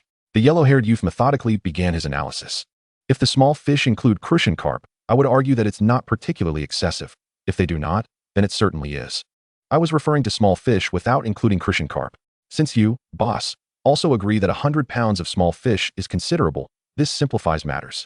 The youth fixed his gaze on Chen Guang, stating, "So, based on the area of the reservoir, can we conclude that if the small fish exceed 5,000 pounds, it would be deemed exceedingly abundant? Indeed, if there were truly 5,000 pounds of small fish in this reservoir, it would be rather extraordinary. Are you suggesting that my reservoir contains such an abundance of small fish?" Chen Guang replied with utmost seriousness, "That is absolutely impossible. There cannot be over 5,000 pounds of small fish in my reservoir. Perhaps you are experiencing an illusion caused by the small fish's activity. Not only 5,000 pounds, but based on my years of fishing experience, I firmly believe there are certainly more than that." The yellow-haired youth held his ground. "Indeed, I think 5,000 pounds is an understatement. It could be as much as 10,000, chimed in a nearby youth with half-white hair, clearly an ally of the yellow-haired youth. "Indeed, there are an excessive number of small fish. Boss, you wouldn't have secretly introduced a multitude of small fish, would you?" Most of those echoing support were companions of the yellow-haired youth. "I suggest you find a more credible excuse. This reservoir is not that large. How could there possibly be over 10,000 pounds of small fish?" The middle-aged man, who had previously interjected in Chen Guang's defense, could no longer restrain himself. "I'm speaking to the boss. What business do you have interjecting, old man? You think you're impressive?" The yellow-haired youth shot a fierce glare at the man. "And what if I do? I'm certainly better than you," the middle-aged man retorted defiantly. "Enough, enough. Please cease your bickering," Chen Guang interjected, attempting to mediate. He then turned to the yellow-haired youth, stating, "Sir, your claim of 10,000 pounds of small fish is indeed exaggerated. Could it be that the bait you chose is more enticing to small fish, creating the illusion of their abundance?" "Absolutely not," the yellow-haired youth replied emphatically. "I am confident that the sheer number of small fish is the issue. My assertion is backed by my confidence. How about we place a bet?" "A bet? What kind of wager do you propose? Chen Guang inquired with a smile. The fish in the water remain elusive. How can one ascertain their exact quantity? Are we to drain the reservoir to weigh them? That indeed would be the best method of verification, the yellow-haired youth agreed. Is that truly necessary? Though this reservoir isn't massive, it still spans several acres, and draining it would be no small feat. Chen Guang waved his hand dismissively. Is it worth such an endeavor over a trivial matter? If you believe this fishing experience was unsatisfactory, I can refund your fishing fee. Boss, what do you mean by that? Do you think I'm causing this commotion merely to get a refund? Do you think I care about that paltry sum? The youth retorted. I merely seek fairness. The young man with the yellow hair immediately flared up upon hearing those words, gazing at Chen Guang with a righteous expression, and said, Boss, are you perhaps feeling a bit guilty or scared? Guilty? What do I have to feel guilty about? Chen Guang replied softly, I simply do not wish for such a trivial matter to escalate into a major uproar. After all, I have invested significantly in this fishing pond. I cannot simply drain it to prove my innocence just because you question me. If everyone were to doubt me, would I have to drain the pond each time to provide proof? Who would be responsible for the losses incurred? How could I continue operating this pond? I merely considered refunding your fishing fees because I observed that you had not caught much, but your relentless demands and aggression seem rather excessive, don't you think? Chen Guang looked directly at them, advancing his argument with unwavering conviction, and surprisingly managed to intimidate the young man. Chapter 91. Since you are so wealthy, a little loss shouldn't matter, right? Indeed, your actions are utterly outrageous. Do you have any idea how much loss Bastian would incur if he were to drain this reservoir? The boss only suggested refunding your fees to avoid escalating the situation, and yet you are still not satisfied. That is truly excessive. With just a mere doubt, you expect him to drain the reservoir to prove his innocence? Who will compensate for the losses incurred? Many fishing enthusiasts around began to voice their disapproval of the few individuals, deeming such behavior disgraceful to their community. Fishing is inherently a matter of mutual consent. Even if one spends a fortune and catches nothing, they can only blame their own lack of skill. Moreover, the fishing fees are not exorbitant. Even if one were genuinely deceived, they could only accept the loss quietly and remember it, or seek revenge through other means. Not a problem, I will cover the losses. The young man with yellow hair stubbornly agreed. At that moment, a companion quickly tugged at him, whispering, Why don't we just let this go? There is no need to make a fuss over such a trivial matter. I have stated before that I do not care about a few $100. I simply seek the truth, the young man replied, shaking off his companion's hand. He turned to Chen Guang and said, Boss, dare you to wager with me? If you win, the Zhao family will cover all the expenses and losses, plus you will receive an additional 1 million. However, if I win, not only will I not compensate for the losses, but you will also owe me 1 million. Do you dare accept? Very well, I accept this wager. But the fishing competition must continue, Chen Guang nodded. Since you insist on betting with me, we will draft a contract shortly, and once it is signed, we can commence draining the water tonight. At this point, Chen Guang had no choice but to agree to the bet. After all, he had just begun to gain a bit of notoriety that he could not afford to lose.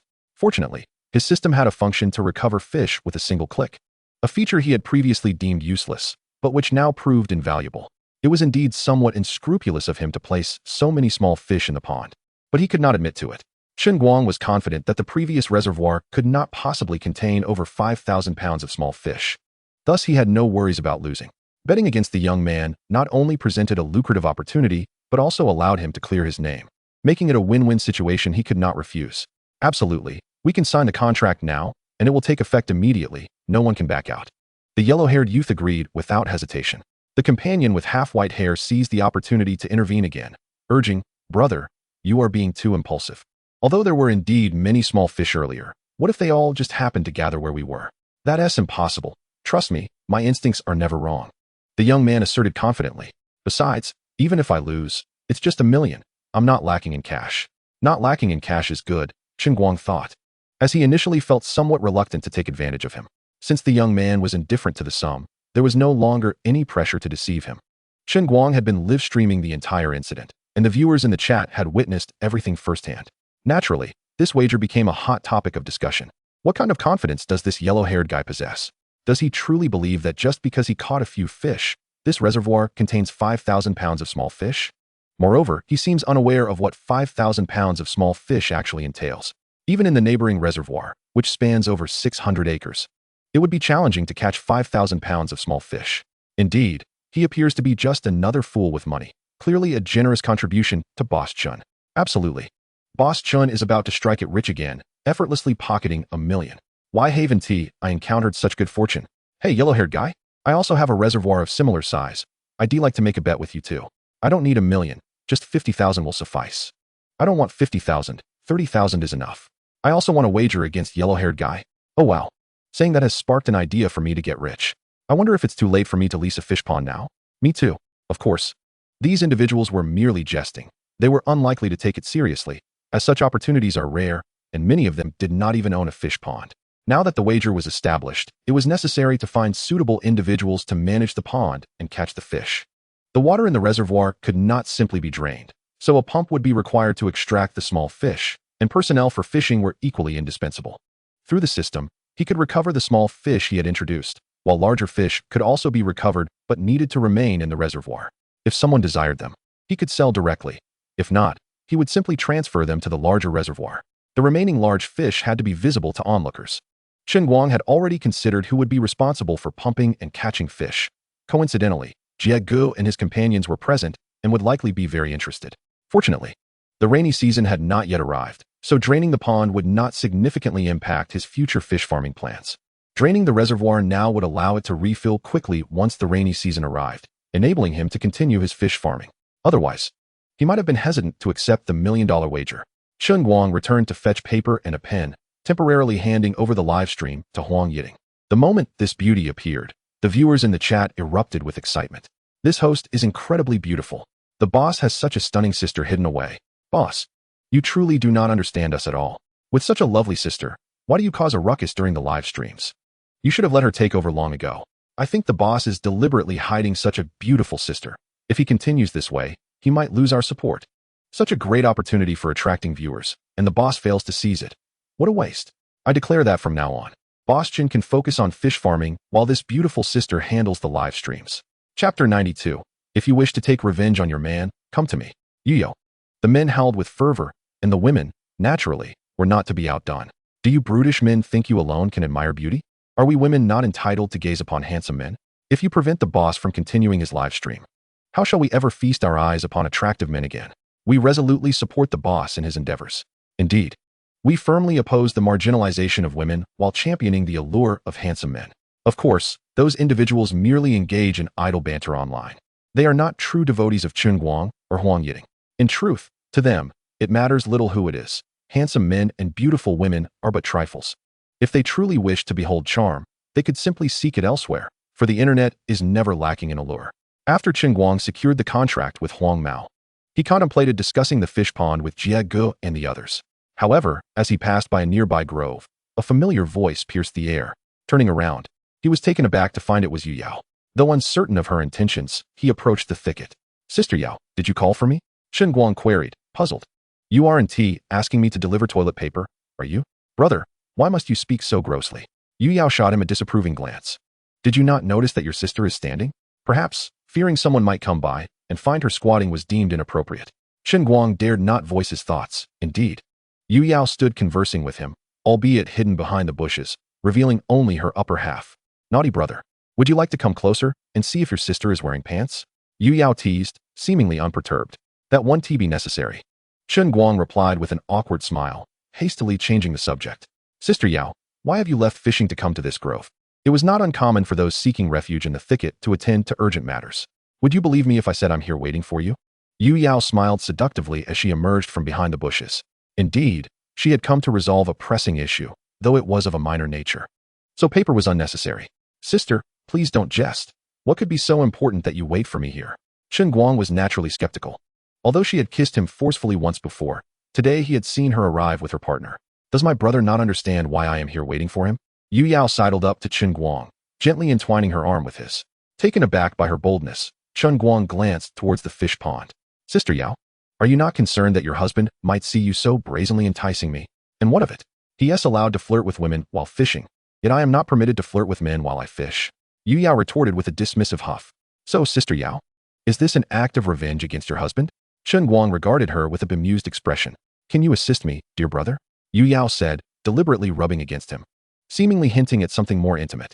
I would be delighted to assist you, but do you truly believe this is an appropriate setting? Chen Guang replied awkwardly. Are you rejecting your sister's request due to the setting? Yu Yao feigned disappointment. Given how beautiful you are, I would gladly assist you. It's merely that this moment and place are not suitable. Chen Guang wished to avoid drawing attention to himself. So it's merely a matter of suitability. Yu Yao smiled lightly. This can be easily resolved. We need only venture a bit further in. It appeared that Yu Yao was determined to enact revenge on her husband, as such words would not typically escape her lips. This approach was indeed viable. Those fishing at the reservoir would not venture deep into the grove. Thus, as long as they moved inward, they would remain undiscovered. Sister Yao, are you certain? You must not regret it later. What? Are you afraid? Fear? You shall soon discover what genuine fear entails. Now, Chen Guang felt no need for pretense. To continually reject a beauty who had so willingly approached him would be irresponsibly foolish. Regardless of her motivations, the consequences would not be his to bear. After a long day, he deserved a moment of respite. The grove connected to the vast mountains, and the deeper they walked, the denser the foliage became. Brother, we have ventured quite far into the woods. Is it truly necessary to go this deep? After walking several hundred meters, Yu Yao believed they had gone far enough. Indeed, this is sufficient, though it may not be enough shortly. Chen Guang, ever receptive to counsel, turned and pressed Yu Yao against a tree. Is that so? If this isn't enough, then surely 2 rounds will suffice? Yu Yao provocatively met Chen Guang's gaze, wrapping her arms around his neck. This woman dared to underestimate him. He would soon show her what a round truly entailed. In the face of such audacity, Chen Guang seized her lips without hesitation. Since she dared to provoke, she must be prepared to face the consequences without mercy. Time slipped away, and outside the grove, a man and woman stealthily approached the depths of the woods. The man had curly hair and wore black-rimmed glasses, appearing scholarly and amiable, likely in his 30s. The woman donned a short, revealing skirt, her appearance alluring, with an average height and an appealing figure. Brother Yinzhou, it seems there are others like us nearby. We have indeed come to the right place. Upon entering the grove, they heard peculiar sounds emanating from nearby, and the woman gently tugged at the man's sleeve, signaling him to listen. Pay them no mind. Let them have their fun, while we enjoy ours. The refined man wore a lewd smile as he spoke, beginning to tug at the woman's clothing. Brother, let us take our time. We shall compete with them soon, the woman coyly teased. Is there even a need for competition? Soon, you shall see that your brother is the most formidable man in the world, the suave man declared with unwavering confidence, as if stating an undeniable fact. Chapter 93. Accepting what is given without guilt, only with tears and a smile. In truth, Chen Guang and his companions had long since noticed their arrival, and he recognized the bespectacled man as Yu Yao's husband, Lu Yinzhou. Thus, he leaned closer to Yu Yao and whispered, Sister Yao, that man appears to be your husband. Ignore him. Let us pretend we did not see him, Yu Yao replied, unconcerned about the identity of the newcomer. At that moment, it mattered little if it were her husband or even her father. But it seems they wish to compete with us, Chen Guang murmured again in her ear. Since he wishes to humiliate himself, then let him have his way, Yu Yao remarked with a disdainful expression. She knew Lu Yinzhou all too well, with his limited skills. He could never compare to Chen Guang, not even if you added 100 of him together. The saying goes, a flower from home cannot rival a wildflower. And there's undeniable truth in that. Take Lu Yinzhou for instance. The woman by his side, while relatively attractive among ordinary women, paled in comparison to Yu Yao when it came to both beauty and figure. Yet, he was still entranced by that woman, thus unwittingly benefiting Chen Guang. Chen Guang had thought that since Lu Yinzhou dared to speak such words, he must possess some real prowess. However, just as this thought crossed his mind, he noticed an unsettling silence. All he could hear were the woman's scornful and complaining remarks. You shameless man, can you not boast for once? Huh. You claim to be the strongest man under heaven, but to me, you seem to be the most pathetic. The woman showed no mercy to Lu Yinzhou. She had initially believed she had encountered a commendable man, only to find him utterly disappointing. And to think they were even competing. It was simply mortifying.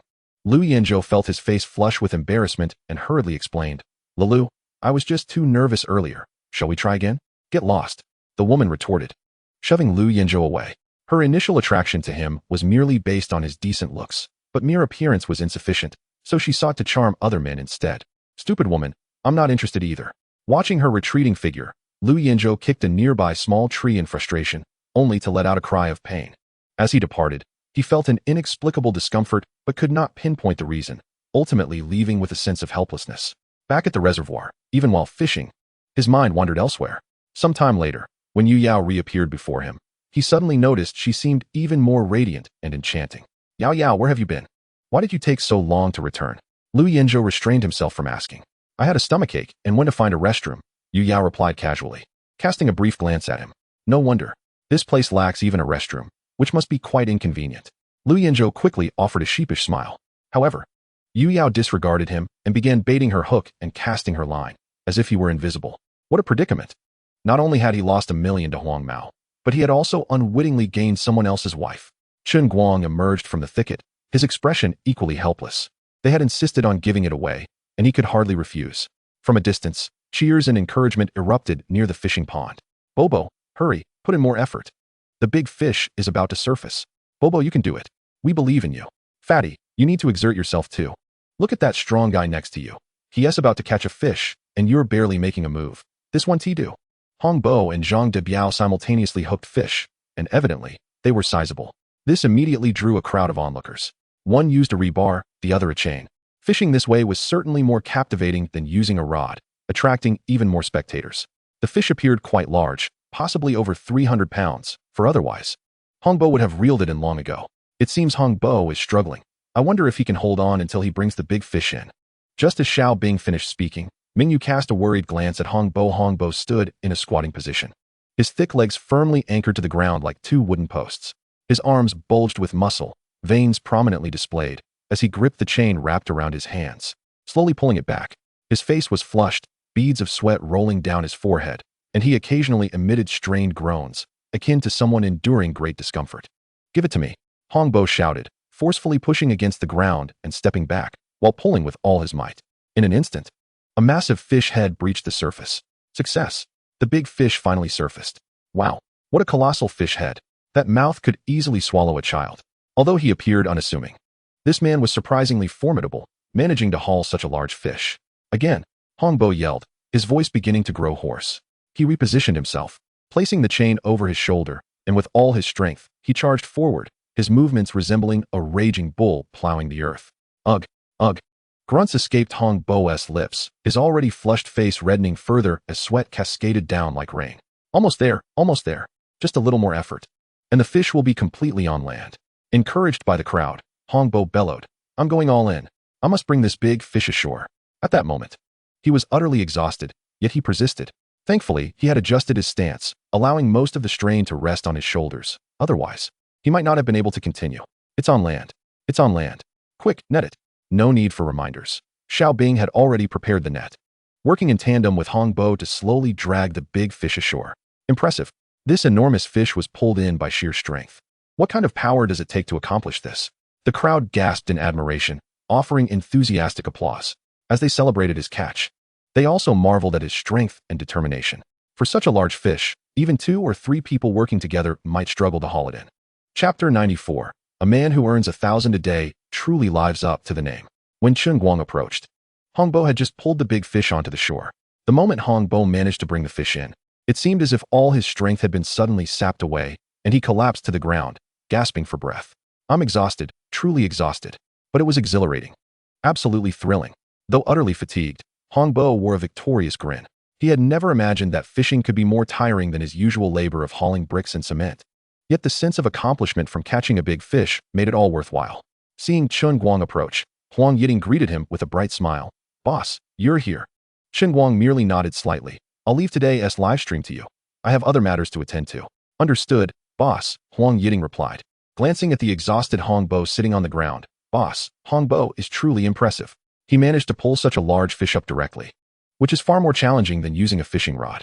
Indeed, with such strength, could one truly challenge a man who reels in 1,000 fish a day? This is an enviable feat that most ordinary individuals cannot aspire to. Chen Guang marveled at the astonishing power of Hong Bo. Though he was not the first to catch a sturgeon, he was the first to do so through sheer personal prowess. Previously, others had indeed caught large sturgeons, but they relied entirely on superior fishing gear, which negated the need for such tremendous strength to land such a sizable catch. Not to mention, even with a sturdy rod capable of withstanding such a colossal fish, one would still require formidable strength to successfully reel it in. Those who managed to catch such large fish before had employed ocean rods designed for even greater catches. However, such equipment is extraordinarily expensive, and those fortunate enough to possess it are few and far between. This muscular man had successfully brought the large fish ashore, but it remained uncertain whether the portly fellow could do the same. I have my doubts.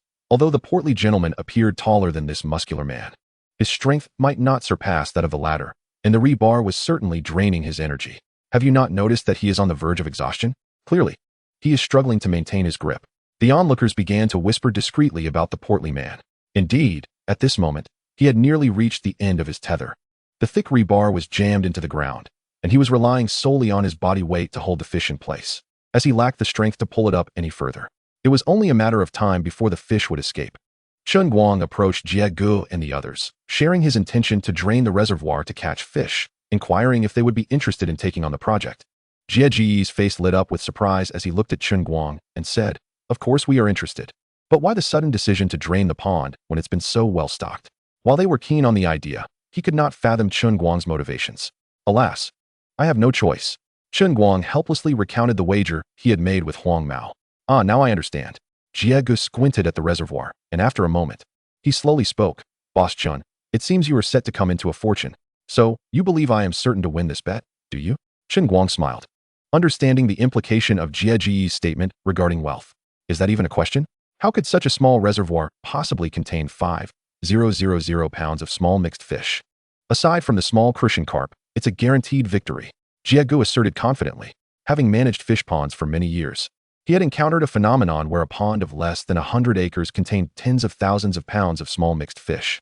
But that was solely because the reservoir was intended for breeding such fish. In normal circumstances, without the deliberate introduction of many small fish, it was improbable to yield such a large quantity. "Boss Chen, are you planning to hand over all the fish in the pond to us? Or just the large ones after draining the reservoir?" Jie Gu pondered before continuing. "Either option works for me. If you desire the larger specimens, I can package them all for you at a suitable price," Chen Guang replied nonchalantly. To others, the large fish were rare treasures, but to him, they were not. Thus, if the price was right, he would gladly part with them, using the proceeds to acquire even more large specimens from the system, allowing him to reconstruct a large fish pond. "Of course I want them. How about you offer a flat rate to hand over the entire pond to me?" Jie Gu was equally eager for the large specimens in the reservoir, as acquiring them would yield even greater profits. "If you wish to package the larger specimens as well, I fear I cannot provide you with a price just yet. After all, we do not know how many more large fish will be caught before the time is up, and I cannot allow you to incur losses, can I?"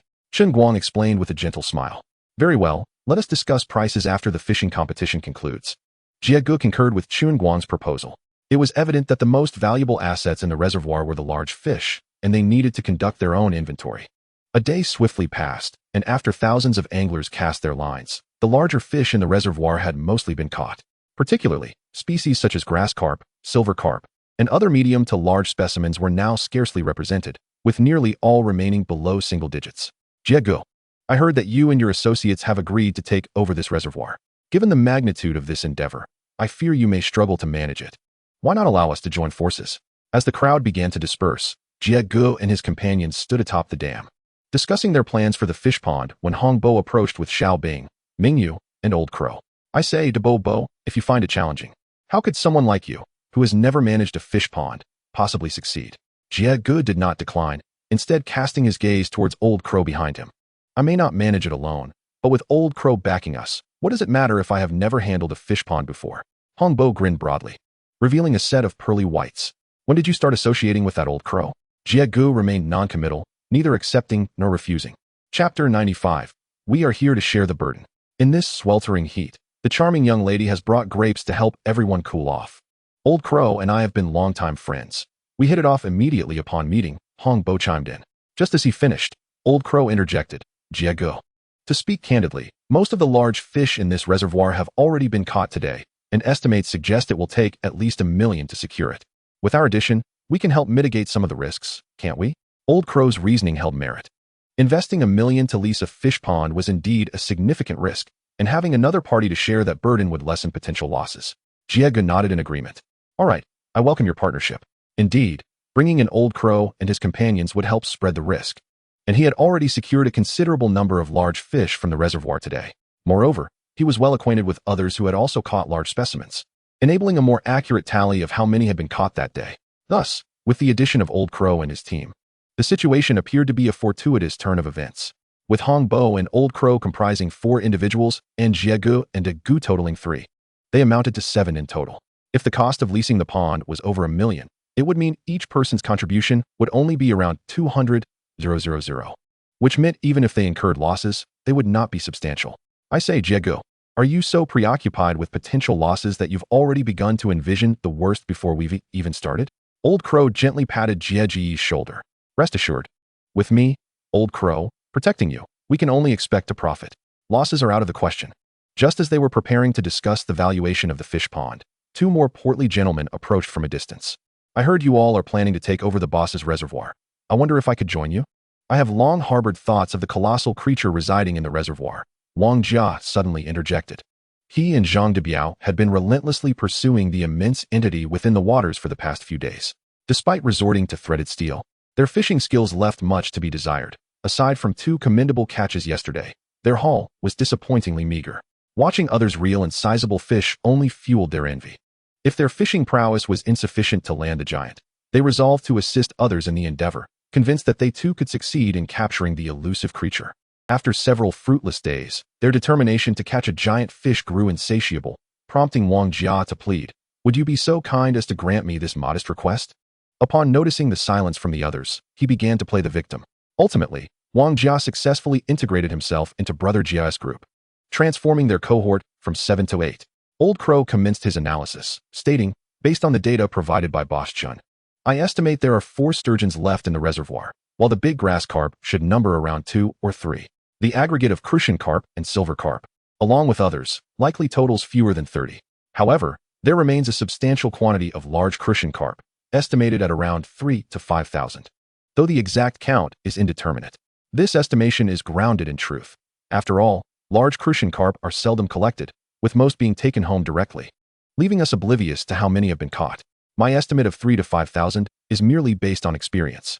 Another valuable species is the big mudfish, of which at least 40 out of 100 should still remain. Although these fish are quite precious, capturing them all is not guaranteed, thus necessitating a price reduction when we negotiate with the boss.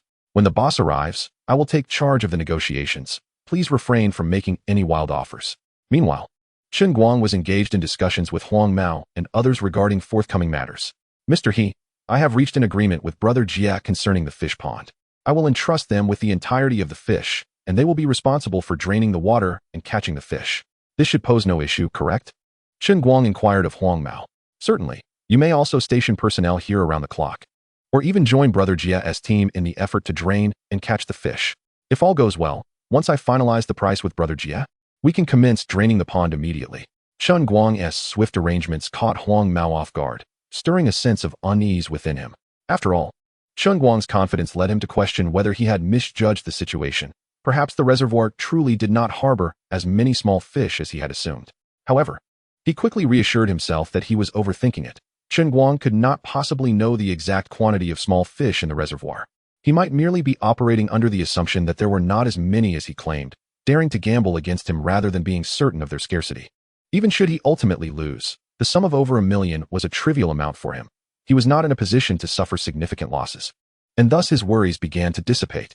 No problem, I will discuss this with Brother Jia. We will join in the fish pond venture. Huang Mao nodded in agreement. Since personnel would be stationed here, why not simply partake in the fish pond agreement together? Given that no issues arose, they resolved to approach Brother Jia regarding the pricing. For Chen Guang, this deal was virtually risk-free, whether it pertained to selling fish or wagering with Huang Mao. Besides the wager of 1 million, should Huang Mao lose, he would also owe Chen Guang an additional 500,000 in compensation for losses incurred from the fish and the inability to operate the pond during those days. If Huang Mao emerged victorious, then Chen Guang would need to concede 1 million, with the resulting losses falling upon him. Presently, the most valuable fish remaining in the reservoir were those few large mudfish. Based on today's market, each was worth approximately 15,000. Furthermore, mudfish served as the benchmark species, attracting additional rewards. Chen Guang had allocated 58,000 in incentives today, leaving 42 large mudfish. These alone could fetch a substantial sum. And when combined with the remaining large creatures and the original fish in the pond, Chen Guang estimated the total value to be around 1 million. Provided the offer was not excessively unreasonable, he would be amenable to it. Oh dear, Boss Chen, you have finally arrived. We have been waiting so long that the flowers are nearly withering. Upon Chen Guang's arrival, Old Crow greeted him with an enthusiastic demeanor. I apologize for the delay. I appreciate your patience, Chen Guang remarked politely. Since you have waited so long, I presume you have conducted a rough estimate of the reservoir's contents? Let us dispense with pleasantries and get straight to the point. Please, make your offer. Chapter 96, Severing the Deal. How can we negotiate? Boss Chen truly speaks plainly. I shall be forthright as well, Old Crow chuckled. Today, most of the large fish in the reservoir have been caught. I estimate the remaining giants to be worth around 3 to 400,000, and considering the original fish in the reservoir, I offer you 500,000. How does that sound? This is undoubtedly a very generous price, and I trust Boss Chen will be satisfied. Indeed, Old Crow's initial offer was half of what Chen Guang had anticipated. The manner of negotiation felt akin to wielding a 20-meter blade to slash the price. Brother Crow, such an offer betrays a complete lack of sincerity. Let us not even discuss the remaining large mudfish. Their value alone exceeds your proposed amount, Chen Guang replied coolly, employing a strategy of retreat to advance his position. In all honesty, your low offer leaves me hesitant to counter. If you continue in this vein, we may as well cease negotiations altogether. Oh dear, Boss Chen, if you feel the price is inadequate, we can certainly discuss it further. Old Crow replied with a forced smile. After all, even the largest mudfish weigh no more than half a kilogram, even if we drain the pond. We may not capture them all, and we must consider this aspect, correct? Brother Crow, your words suggest you underestimate my understanding of the matter.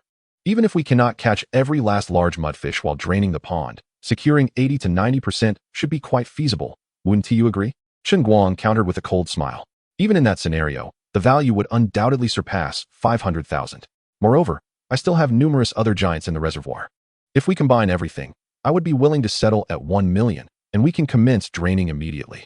1 million is far too high. If we were to invest such an amount into leasing this reservoir, we would be left with nothing. Old Crow exclaimed dramatically. Boss Chen, we genuinely wish to lease your reservoir. Thus, I will increase my offer by 200,000. 70,000 is undoubtedly a high price. Brother Crow, you still exhibit no sincerity. Chen Guang shook his head. My bottom line is 1 million, but to demonstrate my goodwill, I am willing to reduce it by 50,000. 95,000 is my final offer. Boss Chen, while I increased my offer by 200,000 to show my sincerity, your concession of only 50,000 clearly indicates a lack of genuine intent. Old Crow persisted in his bargaining, but he refrained from raising his offer further, instead attempting to compel Chen Guang to lower his price. You directly raised the price by 200,000. As you are well aware that your initial offer was somewhat ludicrously low, my reduction of 50,000 was intended to convey my sincerity, particularly since the reservoir itself is indeed worth this amount. Chen Guang remarked with a hint of indifference. I voluntarily reduced the price by 50,000 to demonstrate my good faith, yet you still claim I lack sincerity. It seems you are not genuinely interested in acquiring this reservoir. Perhaps it is best to abandon the matter altogether, even if a further price reduction were to be considered. He certainly could not afford to concede at this juncture. After stating this, Chen Guang turned to Huang Mao and said, however, our wager must continue. In that case, I shall simply drain the reservoir and transfer all the fish to another one. Please, Boss Chen, if you believe the price is too low, we can certainly negotiate. Price reductions are a natural part of bargaining. Why must you terminate our agreement so abruptly? At this point, it was the Old Crow who grew anxious, hastily interjecting. Brother Crow, it's not that I am unwilling to negotiate. Rather, I approached this with utmost sincerity from the outset. Had I initially quoted 2 million, I could have gradually reduced it by tens of thousands. I assure you, the price I have offered truly leaves no room for further negotiation. Chen Guang spoke with genuine earnestness. If you still find it excessively high, then we must part ways amicably, without further entanglements. Boss Chen, do not heed the Old Crow. He simply enjoys jesting, Jiegu interjected, promptly restraining Chen Guang. If you state 95,000, then it shall be 95,000. I genuinely believe it is worth that amount. If you agree, we can transfer half the deposit to you now, with the remainder to be settled prior to fishing. Very well. In light of your sincere intentions, we shall initiate the draining shortly. Chen Guang, who had anticipated further negotiations, was taken aback by Jieji's prompt consent, and thus he readily acquiesced. The initial trio, now joined by the Old Crow and others, had expanded to 7, and with the addition of Wang Jia and Huang Mao, the group swelled to 9, each contributing a little over 100,000, a manageable sum for them. Undertaking the management of such a vast reservoir promised ample material for several days of filming, rendering it a lucrative endeavor for all involved. Both parties were elated and eager to commence the water release. The traditional method of draining a reservoir is rather simple. The drainage outlet extends downward in a stair-like fashion, with a bowl-sized opening at intervals, each sealed with a wooden plug and mud for insulation. By merely removing the plugs, water could flow directly out through the drainage holes beneath the reservoir's embankment. As the water flowed, a significant whirlpool emerged, indicating a substantial discharge. Zhang Jingda rolled up his sleeves and vigorously removed the wooden plug from the uppermost outlet. causing a small whirlpool to form on the water's surface, which brought a childlike smile to his face.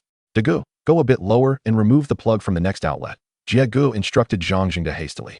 The discharge from this outlet is too minimal. We need 5 or 6 outlets to operate simultaneously. With the Qingming festival approaching and several days of rain forecasted, it was imperative to completely drain the fish pond within 5 days, necessitating an increase in water discharge. Although Jiegu suggested 5 days, it was prudent to expedite the process to account for any unforeseen circumstances. Furthermore, given the reservoir's considerable depth, the drainage holes could only expel a large portion of the water. The remaining water would require a pump for complete drainage. All right, let me feel around a bit more, Zhang Jingde said as he descended the steps. He swiftly removed the plug from the second outlet, followed by the third and fourth. However, by the fifth outlet, it became increasingly difficult due to the depth, necessitating submersion to exert sufficient force. Chapter 97. I wish to make a deal with Boss Chen. Dog traps. Upon noticing the struggle, Jiegu promptly approached Zhang Jingde, rolling up his sleeves as he said, Dagu, let me handle this. In truth, draining from 4 outlets simultaneously would suffice. After allowing the water to flow overnight, they could return to remove the plugs from the lower outlets. However, to expedite the draining process, Jiegu believed it prudent to remove several more plugs for increased discharge. The 5th outlet was manageable, requiring only a slight submersion to reach the plug, but as they descended further, it became increasingly challenging. Ultimately, Jiegu managed to remove the plug from the 6th outlet, but chose not to proceed further. Firstly, the depth of the water made it increasingly difficult, and secondly, 6 outlets discharging simultaneously would be adequate. With 6 outlets draining at once, I estimate the water level will drop by half by tomorrow morning, Zhang Jingde remarked, grinning. Not quite that quickly. This reservoir spans 50 to 60 acres and is quite deep. We should aim to pump out the remaining water by the day after tomorrow, which should nearly achieve complete drainage in 3 days, Jiegu replied, shaking his head. Given the reservoir's depth, even if the water level dropped to the 6th outlet by the next morning, it would not reach the halfway mark. And 6 outlets operating simultaneously might not lower the water level sufficiently. All right, that will be all for today. I will remain here tonight. You all can return to process today's catch and come back tomorrow. Jiegu volunteered to stay overnight. Upon hearing this, Zhang Jingde also expressed his desire to remain. Although they had caught some fish today, entrusting the processing to others would suffice. With 2 individuals staying to guard, there was no need for the others to linger. Hongbo and the others bid farewell to Jiegu and Zhang Jingde, stating, Thank you for your efforts tonight, Jiegu and Dagu. We'll return tomorrow to take our turn. After the others departed, Chen Guang pointed to a nearby mobile container house and said to Jiegu and Dagu, With you guarding tonight, I need not send anyone else to watch over the fish pond. This room is yours for the night. Thank you, Boss Chen. Jiegu and the others replied gratefully. Although the metal container was somewhat rudimentary, it was certainly preferable to sleeping in the vehicle. You're welcome. I'll return shortly to call you for dinner, Chen Guang informed them before leaving. As evening descended, the bustling scene of the day transformed into a tranquil stillness. With the fishing concluded, people naturally departed, and the reservoir returned to its customary calm and serenity, with gentle breezes creating ripples across the water's surface. It was time to retrieve the small fish from the reservoir. Chen Guang sat in the courtyard, once again accessing the system to recover all the small fish he had previously released. After a long day of labor, he had even neglected to sign in, so he took this opportunity to do so. However, the 10 crocodile traps awarded as a signing bonus left him both amused and bewildered. The design was unmistakably akin to those utilized by dog thieves, save for a slightly longer handle, almost identical in every regard. He wondered about their effectiveness, but decided to keep them since they were free to try. Dinner was similar to usual, with Chen Guang merely requesting an increase in the quantity for 2 additional individuals. This time, Jiegu and Dagu readily agreed, having brought along a substantial number of gifts from their vehicle. Oh dear, Dagu, Jiegu, it is merely a humble home-cooked meal. Why have you brought so many gifts? Chen Guang exclaimed, feeling a twinge of embarrassment as he hurriedly pushed back the presents they had brought. He had prepared no grand feast and felt unworthy of accepting their lavish gift boxes worth several hundred yuan. Boss Chen, you flatter us. Your warm hospitality warrants a token of our appreciation. We consider you a friend, Zhang Jingde replied, placing the gifts on the table. With such insistence, Chen Guang could only urge them to take a seat and enjoy the meal. Come, come, these are just simple dishes. The fish is from my own fish pond. Please, do savor it. Wow, this fish is indeed more delicious and flavorful than others, Zhang Jingde exclaimed after tasting it. Especially this fish soup, rich and savory. I have never encountered such delectable crucian carp soup before. Is that so? Let me try, Jiegu said, quickly scooping a spoonful of the fish soup into his mouth. As soon as he took a sip, A look of sheer delight spread across his face. This soup is extraordinarily delicious. I can hardly believe this is just an ordinary Christian carp soup. Jiegu, this is no ordinary Christian carp.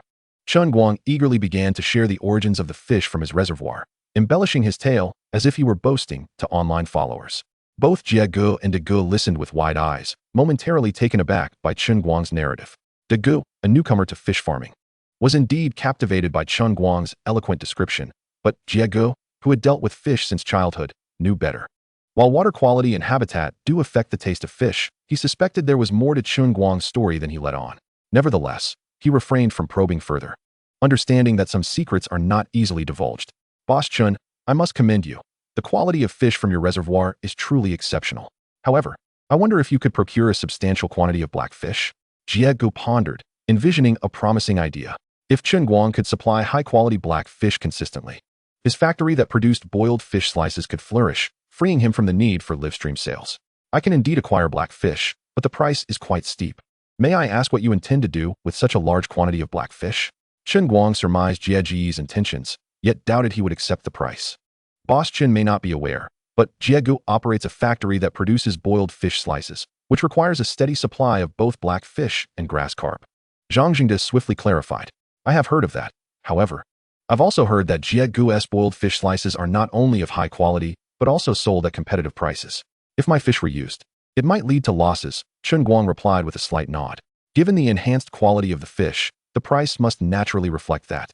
I believe it won't be long before the fish from your pond gains widespread recognition. I am confident that even with a price increase, they will still sell well. Jiegu remarked with a smile. So, Jiegu, to clarify, if I can provide a large quantity of high-quality black fish, you would be interested in ordering from me specifically for your boiled fish slices? Chen Guang asked earnestly. Not just black fish, I also require grass carp. Jiegu quickly interjected. However, I am curious about how many of such fish you can provide. That depends on your needs, and I shall do my utmost to accommodate. Chen Guang responded. Initially intending to assert that he could supply as many as needed, he reconsidered and said, of course, if you require several 100,000 jin annually, I may not possess such capacity. While he could potentially procure vast quantities of fish given sufficient funding, the current supply of spiritual spring water did not support such volumes. He was uncertain whether an upgrade to the system would increase daily production. Moreover, even if the supply were adequate, Chen Guang could not release such quantities into the market. Scarcity enhances value. He must maintain a certain volume to preserve high prices, allowing others to thrive as well. No, even if you could supply such quantities, I would not be able to consume it all. For my current factory size, 10,000 jin of black fish and 10,000 jin of grass carp monthly would suffice. Jiegu explained. I just wonder if you can procure that many fish? High-quality fish are not just available at will, Jiegu thought, not truly expecting Chen Guang to be able to supply that volume. However, he considered that if there were fewer, he could create 2 tiers of products, one high-end and one lower-end, for different customer segments. If it's only 10,000 jin of black fish along with 10,000 jin of grass carp each month, I can certainly make that happen. Though the price may be slightly elevated, I wonder if you would find it acceptable? Chen Guang did not wish to overstate his capabilities, allowing the fish's rarity to shine through. May I inquire, Boss Chen, what price per jin are you considering? Jiegu asked, his interest piqued by the subject of pricing, eager to negotiate as long as it remained reasonable. Typically, I price my fish at 50% above market value. In accounting for transportation losses, I set my price at double the market rate.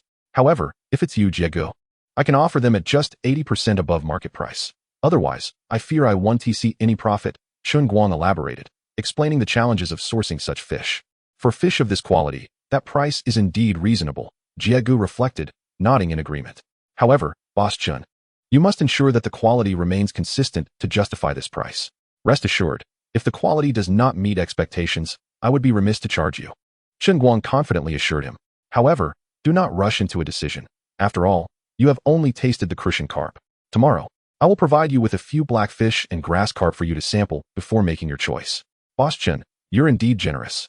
We eagerly anticipate tasting your grass carp and black fish tomorrow, Jiegu responded enthusiastically, recognizing the wisdom in sampling more before finalizing their agreement.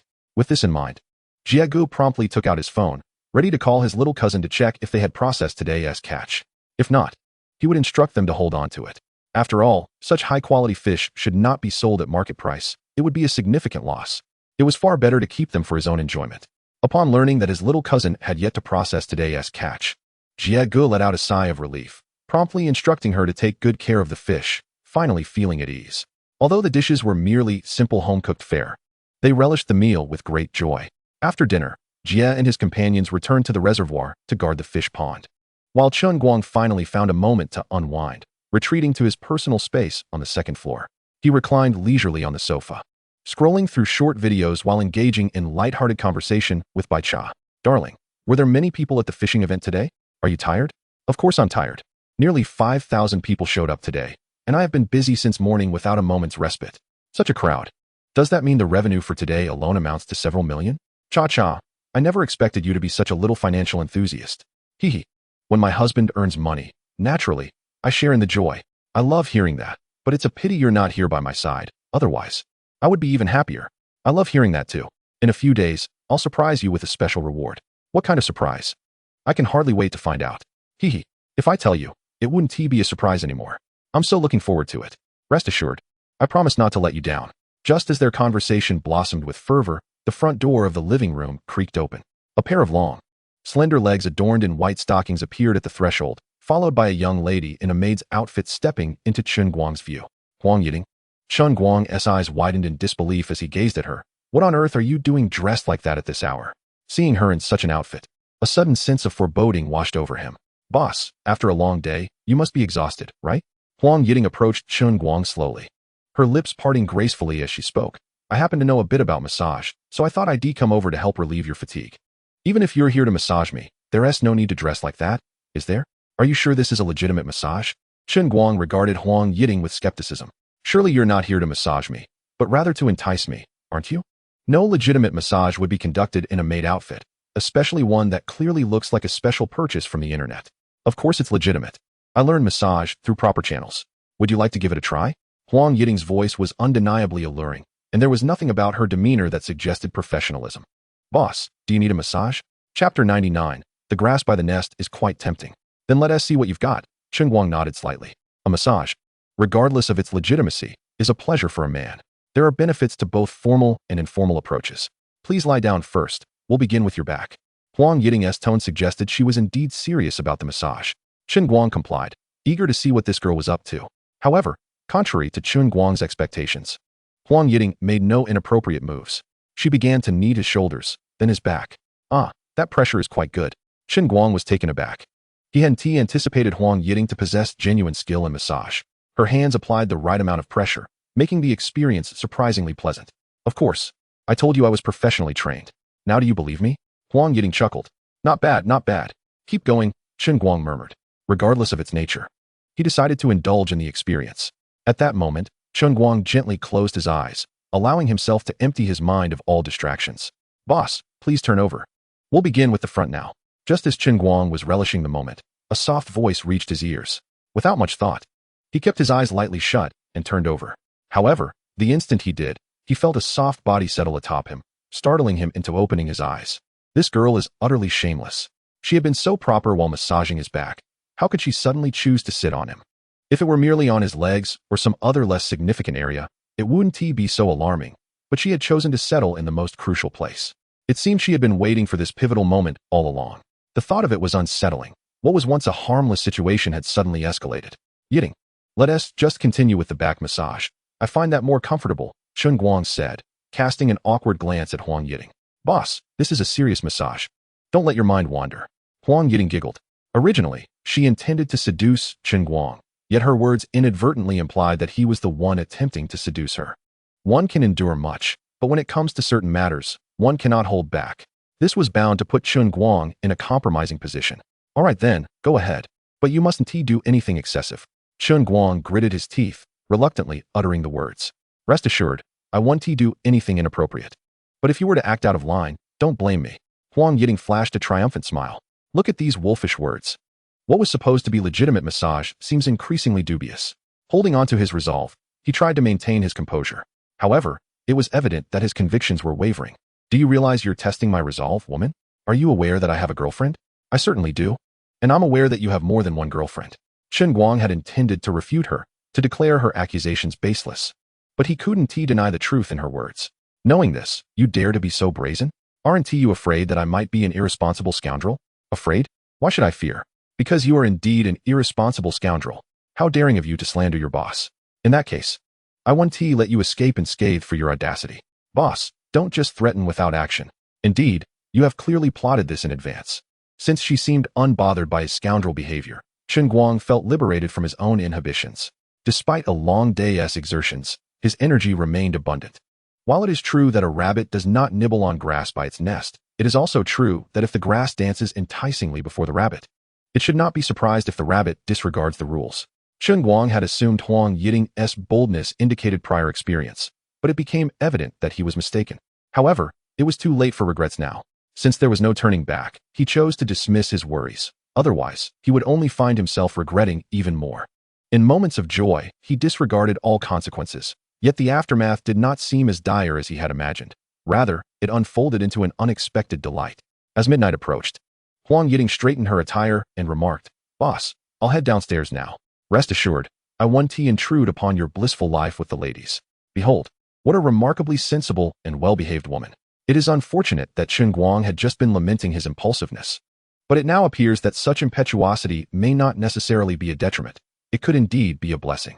Is this perhaps the advantage bestowed by the system for loyalty? Regardless of how one may perceive another, such impressions often remain superficial. Thus, one might say the same could apply to Lan Meyer as well. Ultimately, Chen Guang extinguished this thought. If it is not meant to be, let fate take its course, unless it is an absolute necessity. Even a lack of connection can be transformed into serendipity. After a night of draining, the reservoir's water level had significantly receded, with 4 of the 6 drainage outlets now exposed. Early in the morning, Brother Jie and his companions removed the wooden plugs from the remaining outlets. At this pace, the bottom outlet would likely become visible by tomorrow. Quite impressive, the rate of water drainage from this reservoir exceeds my expectations. Observing the lowering water level, Brother Jie nodded in approval, stating, "Perhaps by tomorrow night, we can commence pumping the water out." Initially, Chen Guang presumed that no one would come to fish today, so he picked up the trap to catch some fish for dinner. He had promised to bring back some black fish and grass carp for Brother Jie and his companions to savor. The black fish would be straightforward. He recalled a pond brimming with them and believed that catching a few would pose no challenge. The grass carp, however, would likely require fishing, as placing traps for them was rather problematic. Yet, upon returning after setting the trap, Chen Guang was astonished to find a considerable number of anglers present. These young men and women were all dressed in fashionable attire. They did not seem interested in fishing at all, but rather were striking various poses for photographs. As if they were on an outing. It was quite evident they were not there for fishing. Only when they noticed Chen Guang's return did they cease their activities. Chapter 100. What is this operation of hanging fish? One of the women alerted the group. "The boss is back. Let us hurry and ask him." I believe there is no need to ask. The boss will undoubtedly acquiesce to our requests, as we are here to bring him money. He has no reason to refuse. One of the men declared with an air of arrogance. Indeed, these individuals were not earnest anglers, yet they were convinced that as long as they offered sufficient funds, it was perfectly reasonable to make some special demands. "Boss, please hold on a moment. We are here to fish," a heavily made-up woman called out as she strode toward Chen Guang. "I am aware, but you need not wait for me. Feel free to pay anyone in the house." Chen Guang replied, puzzled by why no one had attended to them. Although the ensemble of high-heeled black stockings and a figure-hugging skirt did not suggest a fishing expedition, he could not deny them the opportunity to fish if they were willing to pay the fee. "No, boss, you don't understand. We are indeed here to fish, but we also require an additional service. Your staff cannot decide this. We must wait for you." The woman gestured emphatically. "Additional service?" Chen Guang furrowed his brow at her words. It felt as though she implied he was not operating a legitimate fishing venue. "No, boss. What I mean is whether you offer a fish hanging service." She clarified. "A fish hanging service?" Chen Guang was momentarily taken aback, then incredulously replied. "You cannot mean the kind of hanging fish service I am thinking of?" Before the woman could respond, a flamboyantly dressed man approached and said, "Exactly. It is the very service you are contemplating. Just tell us if you offer it." He then gazed at Chen Guang with an air of superiority, adding, "Rest assured, we will pay extra fees." "Oh, and how much do you intend to offer me?" Chen Guang thought of berating them and telling them to leave. But if the money was right, he might consider it. No wonder the reward for signing in today was 3 sets of diving gear. They had been waiting for him here. "Let us see. The current labor cost is 300 yuan per day. We only require half a day's service. So we can pay each of you 300 for the half day. How does that sound?" The man boasted, believing himself to be quite generous. Upon hearing the paltry sum of 300, Chen Guang's expression hardened as he replied, "I'm sorry, but we do not offer such services here." You may want to seek cooperation elsewhere. While hanging fish is not particularly labor-intensive, it is still an act that contradicts ethical standards. To compromise one's conscience for a mere 300 yuan is simply unacceptable. Boss, 300 is already quite generous. Don't be too greedy, the man scoffed, clearly underestimating the value of what he proposed. Aixing refrained from speaking. After all, we are aiming to hang something substantial, and 300 is indeed insufficient. The heavily made-up woman reprimanded the man, then turned to Chen Guang with a smile, saying, Boss, here's the situation. We wish to film segments of catching large fish, but we do not have the confidence to catch them ourselves, so we were hoping you could assist us in hanging some fish. We will compensate each of you 1,000 yuan for your efforts. What do you think? I believe it's not worth considering, Chen Guang decisively rejected. Although their deceit had no bearing on him, he could not fathom where he would procure such a multitude of large fish. Not only did Chen Guang see no value in the small sum they offered, but even if he wanted to earn that money, it was simply unfeasible. Boss, do you think the price is too low? If so, we can certainly increase it, the woman pressed on. It's not that your price is too low, but rather that I cannot fulfill your request. Chen Guang initially hesitated to elaborate, but felt compelled to clarify. If you merely wish to hang some small fish, I might be able to think of a way, but for the large fish you are requesting, where am I supposed to find them? After all, guests are guests. There is no need to offend them unnecessarily, and a more tactful refusal is preferable. However, the other party appeared to be oblivious, and the man, noting that the woman had raised the offer to 1,000 yuan, could not help but scoff. Boss, doesn't your pond have many large fish? It should be quite simple for you to procure a few. You mentioned that there are many large fish in the pond. Are you suggesting I go in there barehanded and catch them? Chen Guang looked at the man as if he were a fool. The man was momentarily at a loss for words. Stop the nonsense. If you truly want to fish, you are welcome. But if you continue to make such unreasonable demands, I will not entertain you further, Chen Guang interjected. Of course, if you genuinely wish to hang fish, you are welcome to find a way to do so yourselves. If you need fish, I can also arrange to sell you some, but I cannot guarantee their size. If you decide you still want to fish after considering this, feel free to come back to me. With that, Chen Guang no longer expected to earn anything from them today. Initially, he had thought that with so many people arriving, it would be a fruitful day, but instead, he encountered a bunch of fraudulent anglers. What now? It seems things are not as simple as we imagined. One person spoke after Chen Guang left. Indeed, we underestimated the situation. The boss makes a valid point. Large fish are in the water, and capturing them is indeed quite a challenge. I believe that it is not necessarily imperative for us to have a colossal catch. Moreover, even if we do have a sizable specimen, its retrieval is not guaranteed unless we first render it nearly lifeless. However, if we are not in pursuit of such a grandiose catch, we could easily source our materials elsewhere, rendering this location unnecessary. Our presence here is primarily motivated by the allure of the massive fish. Indeed, yet we need not confine our focus solely to the behemoths weighing dozens or even hundreds of pounds. This place also boasts substantial specimens of bass, perch, and other similar species, which I believe would be more suitable for our material gathering. That makes sense. Perhaps we could approach the proprietor to see if we might purchase some sizable perch or bass from him, allowing us to bait our lines with them and potentially save enough money to buy the fish outright. After sharing their thoughts, the group re-entered Chen Guang's small courtyard and relayed their proposal. To be frank, their intention to deceive was not Chen Guang's concern. As long as they were willing to pay the fishing fee and purchase the fish, it was all fair game. After a moment of contemplation, Chen Guang nodded in agreement. Chapter 101. I do not care what you intend to do, but the payment must be made up front. Is this the grand blackfish everyone speaks of? Very well. Please remit the fishing fee first, then specify the type and size of fish you desire, and we shall negotiate the price. Chen Guang stated coolly. What? We are not fishing in your reservoir, so why must we pay a fee? Upon hearing this, one man became irate once more. If you wish to fish, you must pay the fee. If not, you are welcome to leave. Chen Guang merely cast a dispassionate glance at him, and, with a light remark, turned to walk away again. What sort of people are these, attempting to deceive while seeking to exploit? It is indeed a fanciful notion. Other fishery owners might indulge them, but Chen Guang would not. Wait, proprietor, we are willing to pay the fee, but could we first discuss the pricing of the fish? It was the same woman who hastily called out to Chen Guang. It appears there is someone with a sense of reason. Chen Guang paused and turned back, stating, I previously sold a 30-pound perch for 4,000. I assure you, I am not trying to swindle you. Let us calculate the price based on that. The base can be priced slightly lower at 3,000 for 30 pounds, and the same for any pike over a meter in length. If you agree, I can arrange to procure some for you. As for larger specimens, that will depend on luck. You may make requests, but their availability is uncertain. Proprietor, this is quite the extortion. How could a 30-pound fish possibly fetch such a price? The man's protest was swiftly curtailed by the woman beside him, who interjected, "No problem. I agree to this price. We would like one of each, perch, bass, and pike, but you must also provide us with some grass carp, and silver carp as a bonus."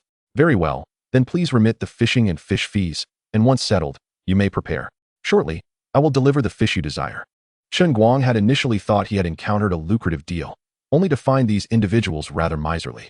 Nevertheless, earning a bit is still better than none. Even after deducting costs, he would still profit a few thousand, compensating for the annoyance they had caused him. He certainly would not be fishing from the pond. Instead, he would have to purchase the fish from the system. However, fish acquired through the system cannot be directly retrieved. They must be placed in a designated pond. Fortunately, the pond that had recently been cleared of many snakes would prove useful. It was not large, and the water was shallow, making the retrieval of a few fish quite manageable. After they departed, Chen Guang mounted his small tricycle, equipped with 2 large buckets and a sizable net, and headed toward the dry pond. The silt had been cleared away, and there was no longer a concern about snakes. The water was shallow, merely reaching below the calf, making it exceedingly convenient to catch fish. Indeed, a splendid choice. Yet, Chen Guang also considered that should all the ponds eventually be stocked with fish, customers wishing to buy from him would necessitate live catches. This would not only be cumbersome, but would also make it uncertain whether he could catch the specific fish others desired.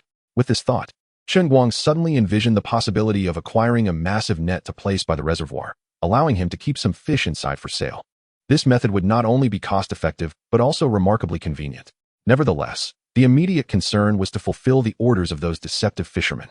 He could purchase additional grass carp to keep in a bucket, later enhancing their flesh quality with a few drops of spirit spring water, thus saving him the trouble of fishing for grass carp himself. Once all was complete, Chen Guang had no desire to linger. However, before departing, he added a final note. "By the way, once the fish are in your possession, how you choose to prepare them is none of my concern. Thus, should any fish inadvertently find their way into the reservoir, I shall bear no responsibility." The transaction would be concluded, and they could enjoy the fish as they pleased. He would rather see how much water Brother Jie and the others had managed to release since last night. "Boss Chen, I heard a group of fraudulent fishermen visited you today. Is that true?" Upon Chen Guang's arrival, Brother Jie approached with a grin. "No. How did you come to know of this?" Chen Guang questioned, somewhat puzzled and intrigued.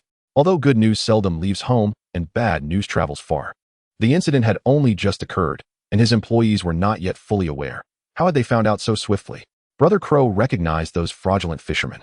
When they arrived, they mentioned having seen that group, and he casually relayed it to us, not expecting it to be true. Brother Jie seemed to perceive Chen Guang's confusion and offered an explanation. "So that is how it is. It appears these fraudulent fishermen are habitual offenders." Chen Guang nodded slightly. Habitual offenders indeed. They not only deceive while fishing, but they also engage in fraudulent activities concerning fish ponds, catching soft-shelled turtles and yellow eels. None of the videos they produce are authentic. Old Crow scoffed. Those who enjoy watching their videos must be blind. How can they find such blatantly fake content so enthralling? Old Crow, are you envious of the traffic their videos receive? Brother Jie teased. Am I envious? Why shouldn't I be? Is it not reasonable to feel envy when our genuine content cannot compete with their fabrications? Old Crow retorted with a cold snort. Indeed, indeed. It appears you are quite familiar with them. Could you elaborate on how they perpetrate their fraud? Brother Jie continued to jest. Speaking of this infuriates me. Old Crow replied with disdain. Take their first viral video, for instance. I cannot fathom how such a bland video could garner such immense traffic. Old Crow began to recount how they had fabricated their first viral video. In truth, the process of deception was remarkably simple, lacking any real skill. Far easier than their current fishing endeavors. In a secluded glade within the mountains, a modest puddle served as the setting for their scheme. Prior to this, they had procured 2 hefty soft-shelled turtles, each weighing over 10 pounds, along with several sizable carp, which they released into the shallow water. They feigned a sudden discovery of this small pool, claiming to notice unusual activity beneath its surface, prompting them to return home to fetch a pump for draining the water. Chapter 102. Audiences are not easily deceived. The art of fabrication grows increasingly complex.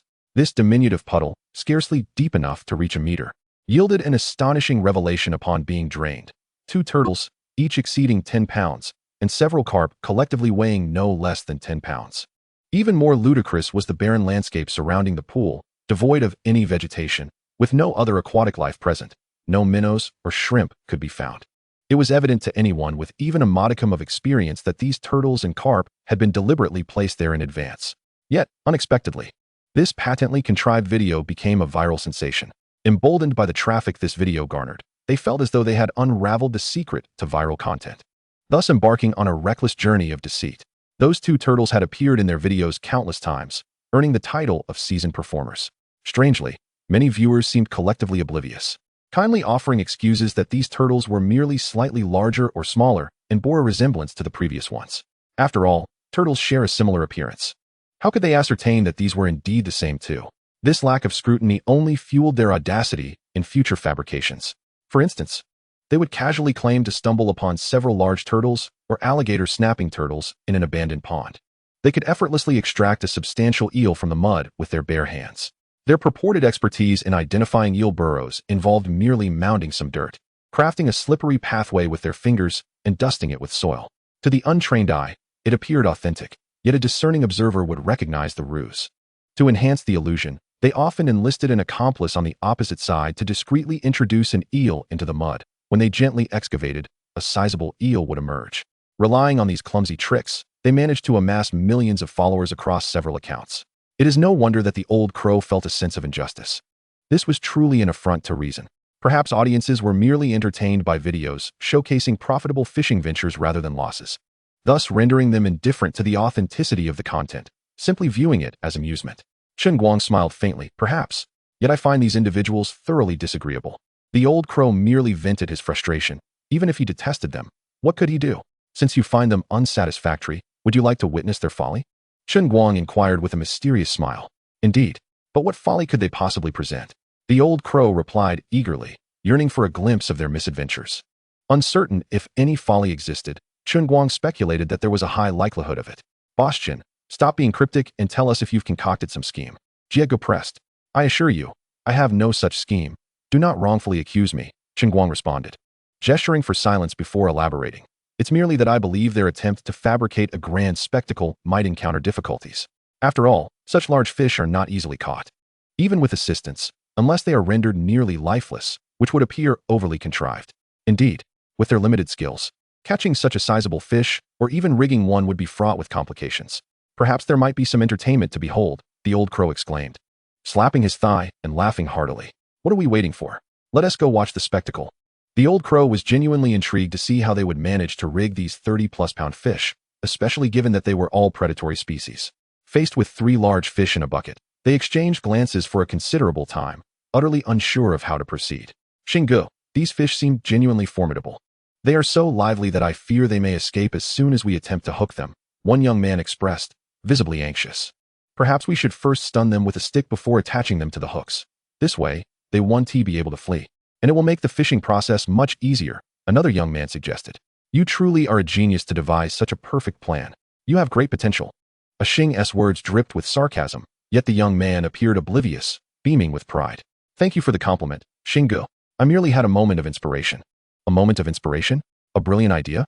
It seems you are indeed quite clever, a Xing retorted, punctuating each word as he lightly tapped the young man's face. Didn't you realize I was being sarcastic? Ah, Xinggu, were you being sarcastic? I thought you agreed with my method. Is it not a good idea? The so-called genius looked bewildered. What is wrong with the idea of stunning the fish? Not only does it prevent them from escaping, but it also makes them easier to reel in. It's a win-win. A good idea, is it? Do you think the viewers lack discernment?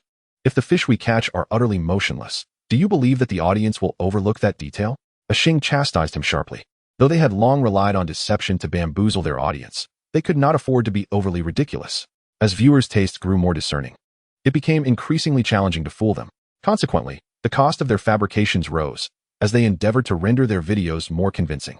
Many began to question the authenticity of their earlier videos, leading them to delete numerous clips that appeared blatantly fabricated. Although the traffic from short videos had granted them financial freedom, it simultaneously raised expectations for the quality of their content. Yet, lacking genuine material, they could only persist in their deceit. With mounting skepticism, they recognized that even their current fabrications needed to appear authentic.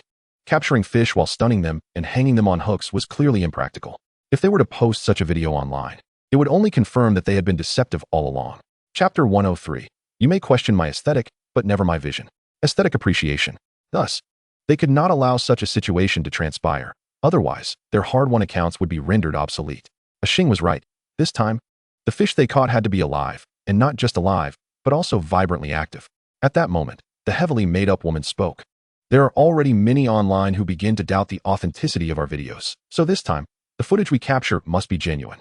Even if we lack material to showcase, we cannot resort to those blatantly fabricated scenes any longer. Sister Jean, but these large fish cost 3 or 4,000 each. What if we accidentally let them escape without stunning them first? The reluctant individual continued. Enough. After all these years of deception, I have faith in everyone's abilities. And I am even more confident that the videos we produce can rival the authenticity of real ones. Sister Jean waved her hand dismissively. Her implication was clear. She cared only for results, regardless of the methods employed. Yet, she was evidently overestimating their capabilities. What ingenious strategies could they possibly devise? They would merely rely on certain tools, such as nets. They would first place the fish in the net, allowing the fish's head to protrude, then once submerged, they would hook the fish. As the individuals above began to reel in, they would simply untie the net. Since the actions beneath the water were invisible, the fishing process would appear remarkably authentic, leaving no indication of any wrongdoing. Initially, they experimented with small fish. The fish were not large and were easily hooked, making it a simple task even for those entirely inexperienced in fishing. Naturally, these experiments proceeded smoothly. I told you, the fish are hooked. Fishing is no longer a challenge. And thus, we have succeeded. Sister Jean nodded in satisfaction. Since there are no issues with the small fish, the larger ones shall pose no problem either. We can now prepare to catch the big ones. All right, Sister Jean, we shall begin our preparations.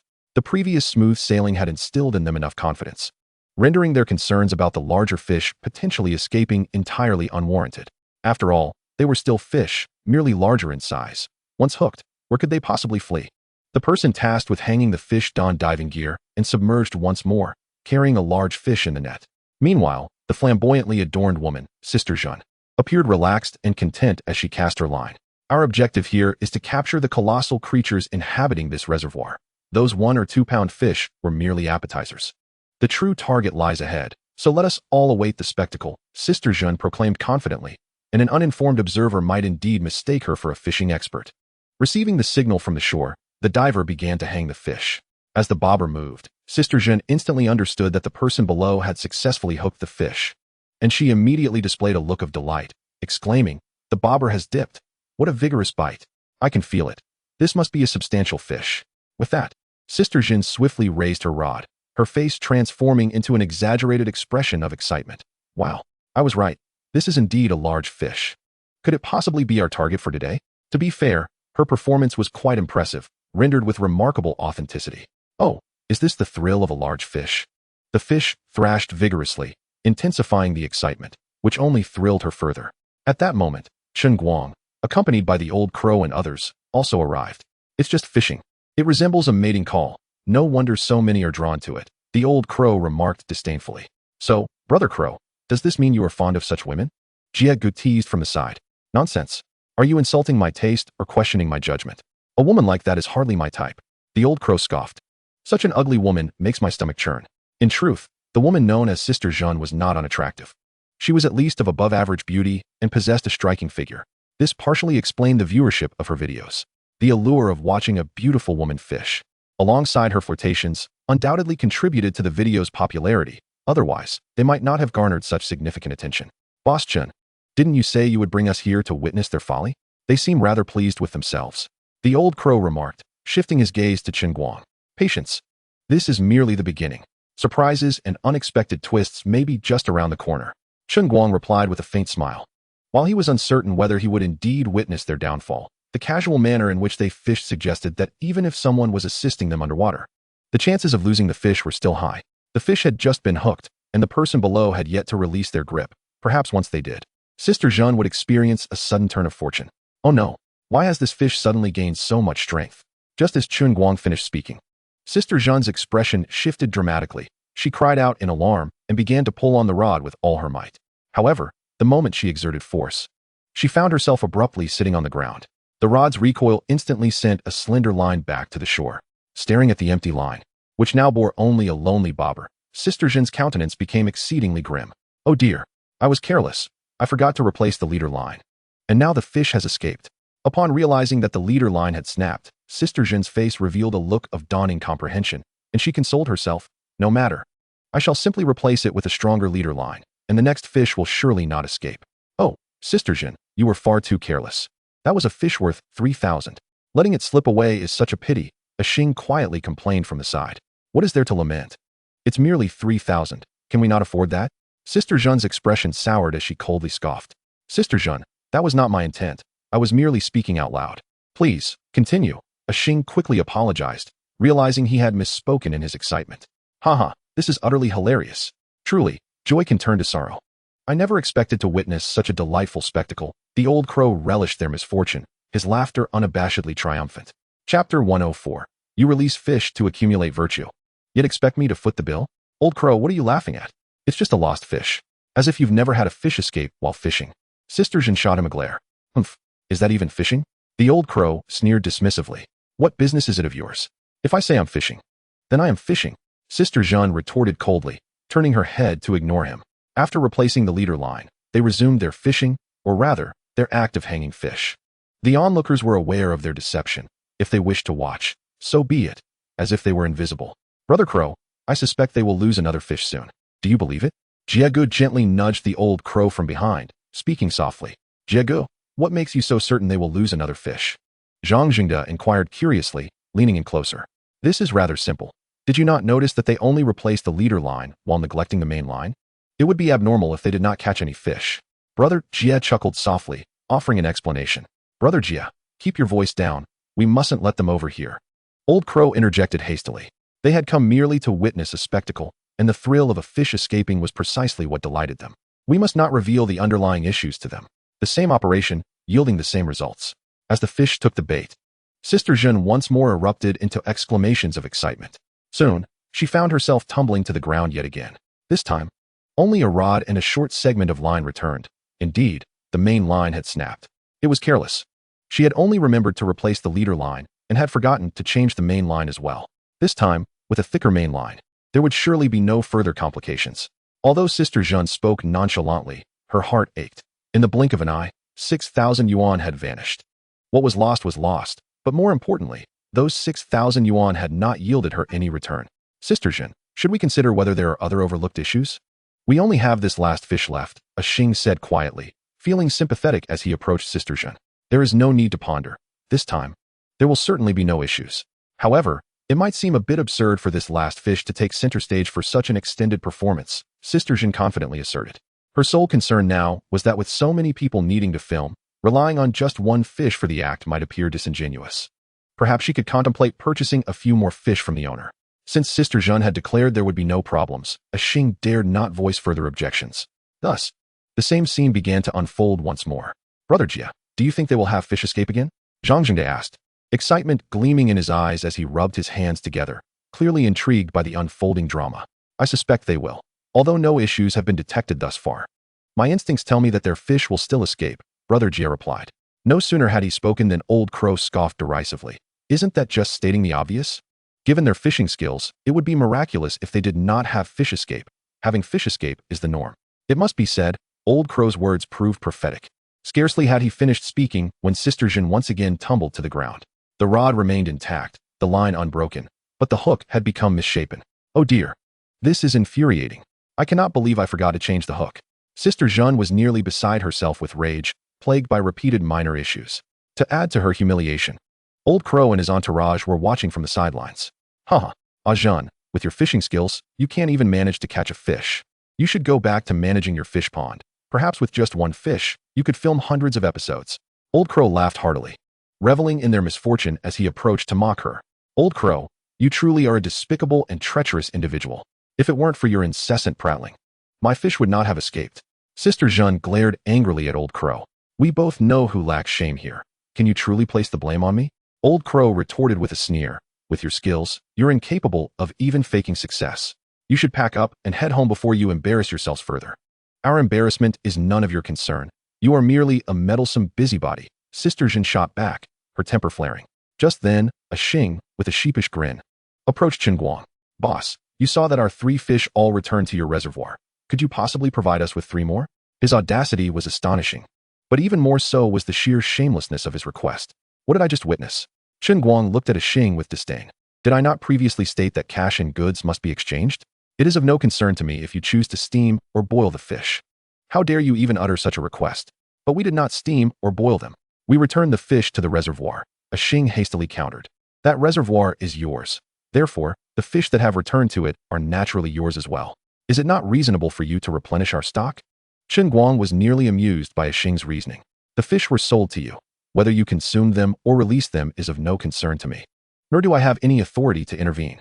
You chose to release the fish for your own merit. Now that your merits are exhausted, you expect me to pay for your good deeds?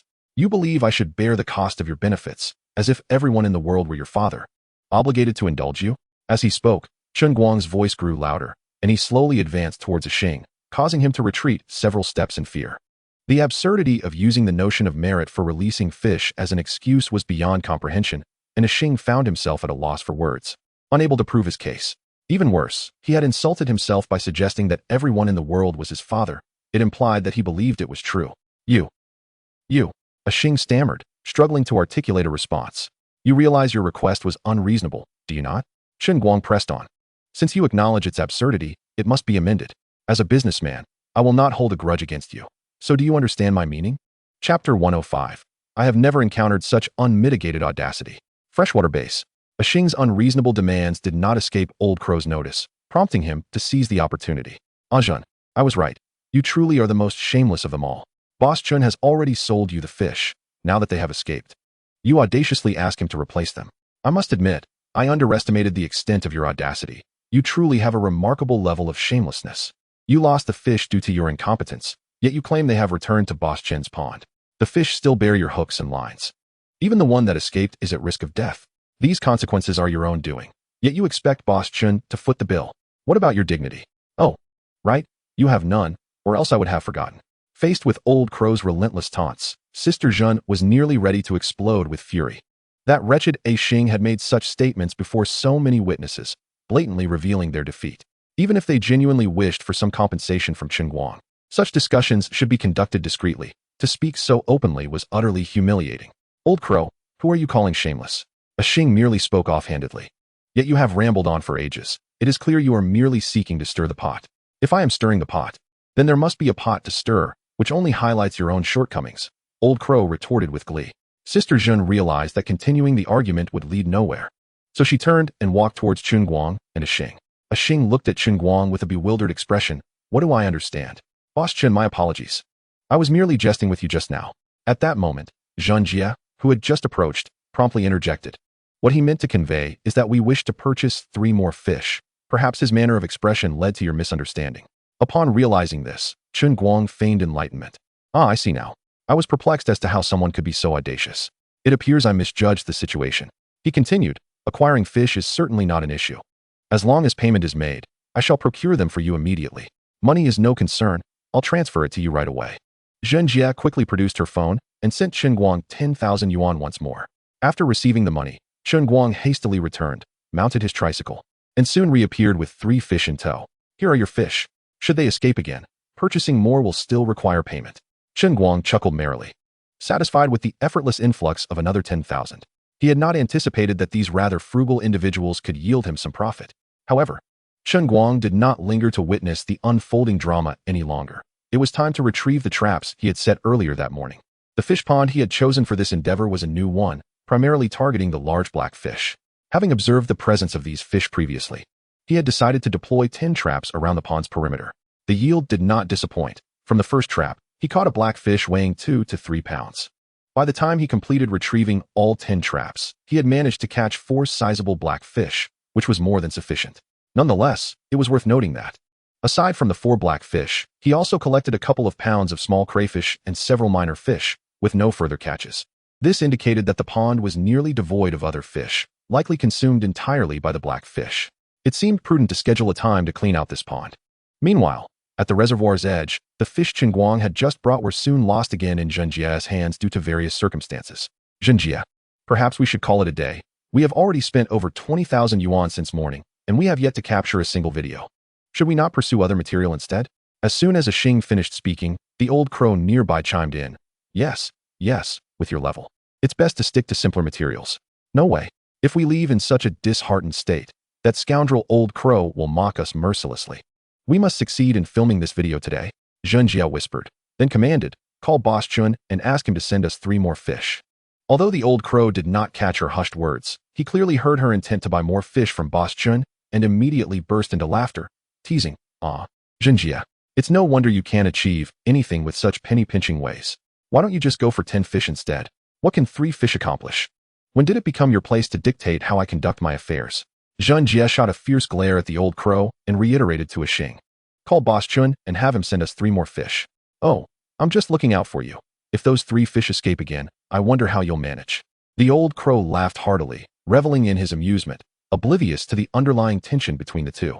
For Zhenjia, the decision to purchase 3 more fish was resolute, as adhering to the old crow's suggestion of buying 10 would exceed their budget by 5,000. It wasn't that they couldn't afford it. For them, spending 5,000 was already significant, and they needed to stretch their resources. With over 20,000 already spent, aside from a few tumbles, all that remained was a sense of regret, along with the realization that Chen Guang had benefited at their expense. Despite no other anglers at the pond that day, they had inadvertently lined Chen Guang's pockets with over 30,000. After lunch, the old crow could hardly contain his delight. Although the 3 fish sent later did not escape as the previous ones had, they ultimately managed to film only 2 videos, and all 3 fish returned to the embrace of nature. Speaking of this, the old crow laughed with the glee of a child. "Brother Jia, this morning I procured some grass carp and blackfish. Come and see if they are superior to the ordinary varieties." Just as Chen Guang finished speaking, the old crow curiously leaned in. "What is so special about them? Aren't they just regular grass carp and blackfish? Does boss Chen's fish differ in any way? Whether there is a difference, you shall discern once you taste them. No amount of my words can surpass your personal experience," Chen Guang replied with a gentle smile, inviting everyone into the dining area. "Wow, why is this sauerkraut fish so remarkably delicious? It truly differs from the ordinary sauerkraut fish," the old crow exclaimed in astonishment upon tasting a piece of black fish. "Boss Chen, what exclusive recipe does your chef use? This is far superior to any sauerkraut fish I've ever had. My unique recipe is simply my fish. The preparation is akin to that of standard sauerkraut fish," Chen Guang said, cheerfully urging, "Come, everyone, do try this grass carp as well, though prepared in the usual manner. See if you can detect the difference. Indeed, there is a considerable distinction. The flesh is both sweet and springy, possessing the firmness of black fish, yet surpassing it in sweetness. It is undeniably superior to the average black fish. Moreover, this grass carp seems to have fewer fine bones, and it lacks the muddy taste. The texture resembles that of crispy meat, yet retains its uniqueness. Upon reflection, I too find the texture reminiscent of crispy meat, though perhaps even more delectable," the old crow remarked. "Boss Chun, I never anticipated the quality of your grass carp and black fish to be so exceptional. If all your fish possess such quality, I believe a price exceeding market value by 80% is not only justified but quite reasonable." Brother Jia appeared equally astonished. The quality of the fish surpassed his expectations, prompting him to declare, "Boss Chun, I retract my earlier decision. I intend to forego purchasing these fish." Before he could finish, Zhang Zhengde swiftly tugged at his sleeve, cautioning, "Brother Jia, are you out of your mind? With such exceptional quality, why would you not buy them? If Brother Jia is not interested, then I shall take them." The old crow interjected eagerly, "Boss Chen, how many of these high-quality fish do you have? I'll take them all. Unlike Brother Jia, I recognize their true worth." "Isn't that a bit unscrupulous, old crow? I was the first to negotiate with Boss Chen. It seems rather inappropriate for you to poach right in front of me," Brother Jia lamented, a frown etched across his face. "Did you not say you wouldn't buy it?" The old crow scoffed, turning her head away. "Is it not allowed for Boss Chen to sell to others just because you choose not to purchase? This seems rather unreasonable. Does it not?" Jia Go, wearing an expression of helplessness, quickly interjected. "The reason I stated I do not intend to buy this fish is that I wish to invite Boss Chen to partner with me in establishing a factory. He is well aware of the value of these fish. It is precisely because he understands their worth that he has decided against merely purchasing them from Chen Guang. Once such high-quality fish hit the market, it is only a matter of time before others take notice. And should someone else offer a higher price to Chen Guang, what will he do then? Even if a contract with penalties were signed, it is unlikely that Chen Guang would resist selling to a higher bidder when greater profits are at stake.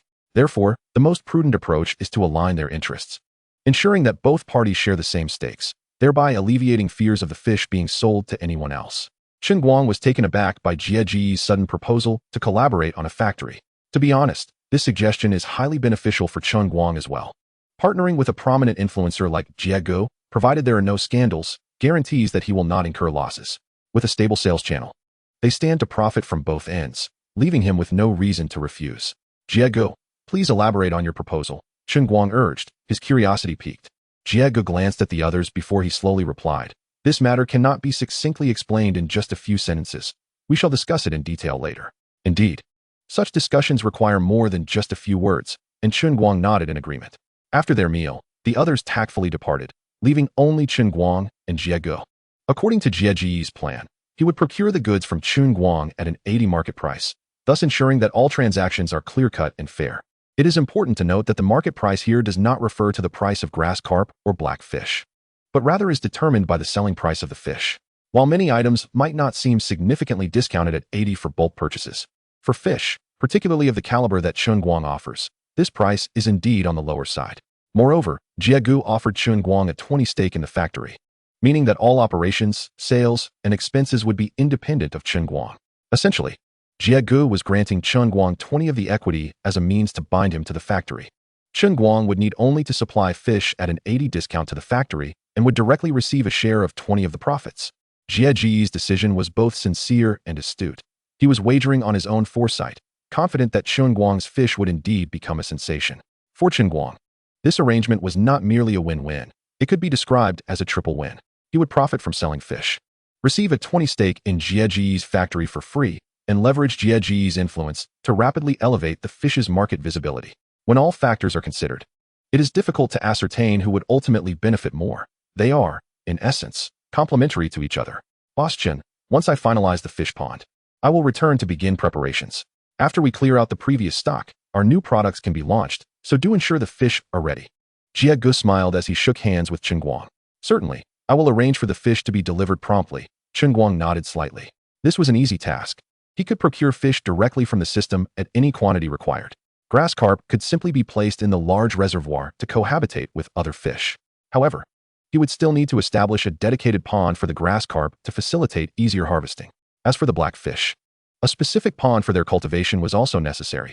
Fortunately, there were still many unused ponds available, and Chen Guang was contemplating creating different ponds for various types of fish. Chapter 107. The Young and Beautiful Village Head. The young and lovely village head, Hu Qingning. Perhaps once all the ponds are fully developed, the system might even undergo an upgrade. I have complete faith in your capabilities, Boss Chen, Jie said, pausing momentarily before continuing. However, I have heard that the villagers here can be rather unscrupulous. I worry that once you start profiting, they may become envious. Jie refrained from saying more, and Chen Guang understood the implication behind his words. With a light scoff, he responded, truth be told, given the nature of the villagers here, such a scenario is indeed plausible. However, it matters little. The quality of my fish does not rely on the water quality of this reservoir, but rather on the inherent quality of the fish themselves. Thus, even if I were to relocate, as long as I have the funds, I can always find a suitable pond. I would even welcome their breach of contract. In that case, it would be they who would suffer the consequences, not me. Chen Guang spoke truthfully. He had no fear of the villagers from Shanshui village breaching their agreement. With the system in place, they would not be able to take anything from him, and he could even turn the tables on them. If necessary, he could simply relocate and start anew without significant repercussions. As long as Boss Chen is assured, I have no further concerns regarding the fish harvest, Jie said, relieved by Chen Guang's assurances. Of course, Chen Guang's only concern was whether the system was exclusively tied to these ponds, and whether it was limited to those under his name. However, he speculated that it was likely bound only to his own ponds. To validate this hypothesis, Chen Guang planned to visit another village in the afternoon to attempt to lease a pond. Xiaohe village, located less than 10 miles from Shanshui village. As soon as Chen Guang appeared in Xiaohe village, several villagers recognized him, as many from their village had visited his reservoir the previous day. Boss Chen, are you here to lease a pond in our village? I'll go fetch the village head right away. As Chen Guang was about to explain, the speaker dashed off, evidently to summon the village head. Well, although Chen Guang was not intending to lease their reservoir, he did wish to lease a small pond to ascertain whether the system was tied to specific ponds or to him personally. Since the villager had gone to fetch the head, he decided to wait, whether negotiating for a large reservoir or a small pond. Such matters required discussion with the village head. Before long, the villager returned, accompanied by a young woman. Boss Chen, I have brought our village head to you. The villager said with a broad smile.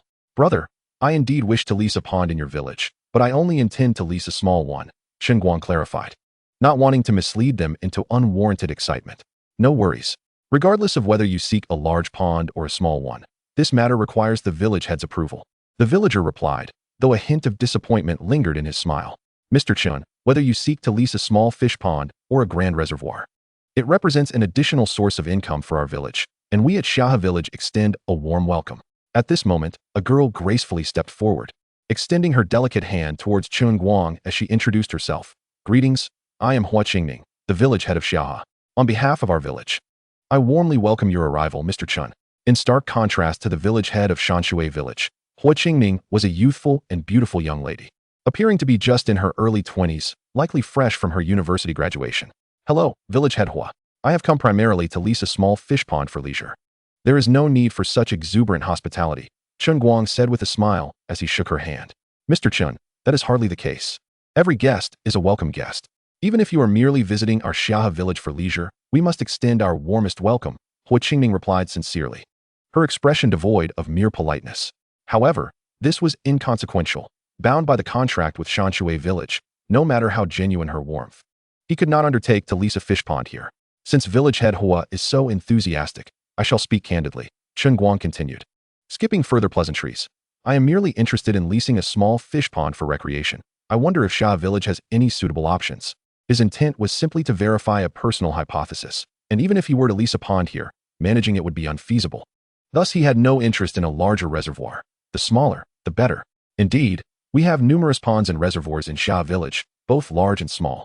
However, I am curious to know the size of the pond you are interested in leasing for your enjoyment, Hua Qingming promptly responded.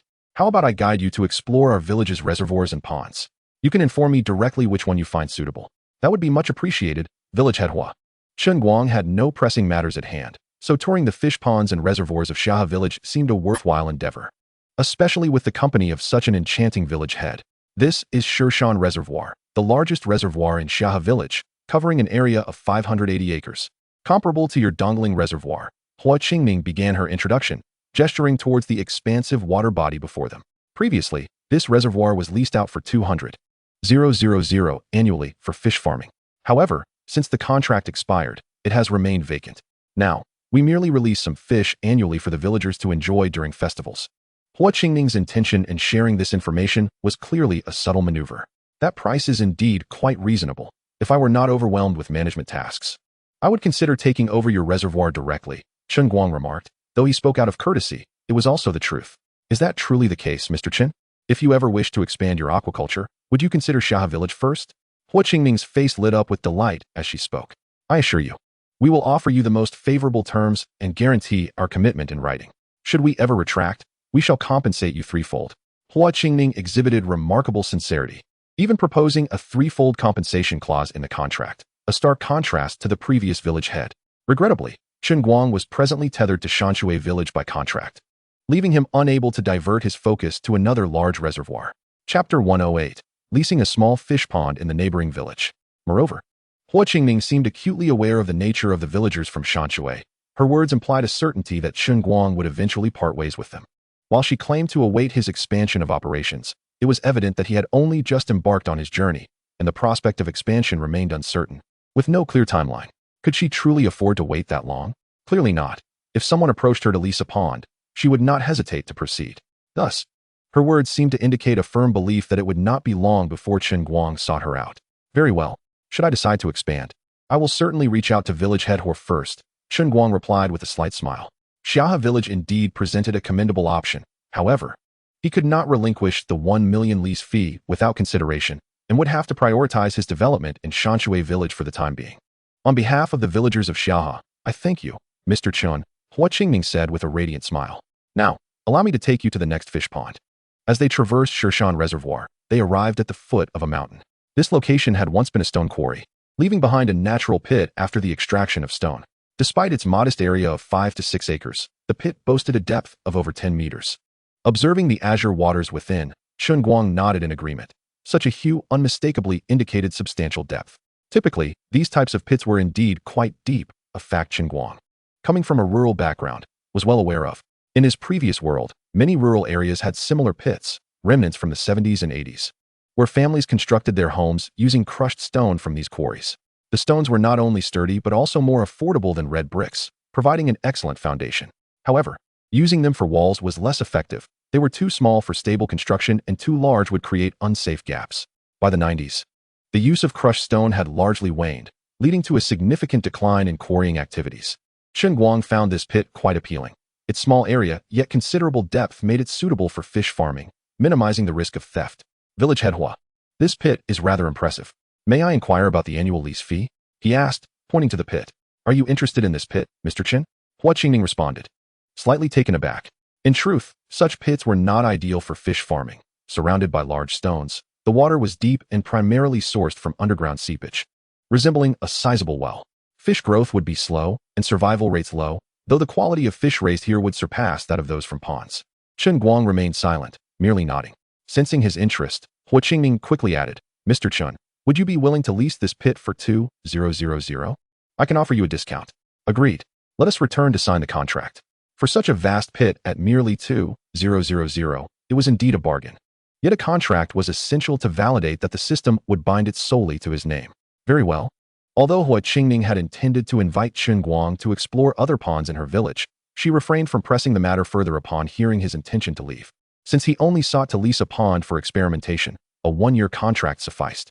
As soon as Chen Guang departed from Xia village, he promptly parked his vehicle by the roadside, eagerly entering the system. Indeed, as he had surmised, a management option for the stone pit of Xia village had appeared in the system interface. With this confirmation, Chen Guang no longer needed to worry about any potential breach of contract from Shanshui village. In fact, he secretly hoped they would reconsider their agreement. This development was undoubtedly a moment of great joy for Chen Guang, as it alleviated his concerns regarding any envious individuals causing trouble. Having ventured out, he decided to make a trip to the city to purchase some items. Although many supplies for fish farming could be directly acquired through the system, Chen Guang intended to construct a large net by the reservoir for the purpose of raising fish that could be readily sold or consumed. A net that was not available for purchase. First, he visited the agricultural market to buy the necessary net, and then he planned to procure some vegetables before heading back.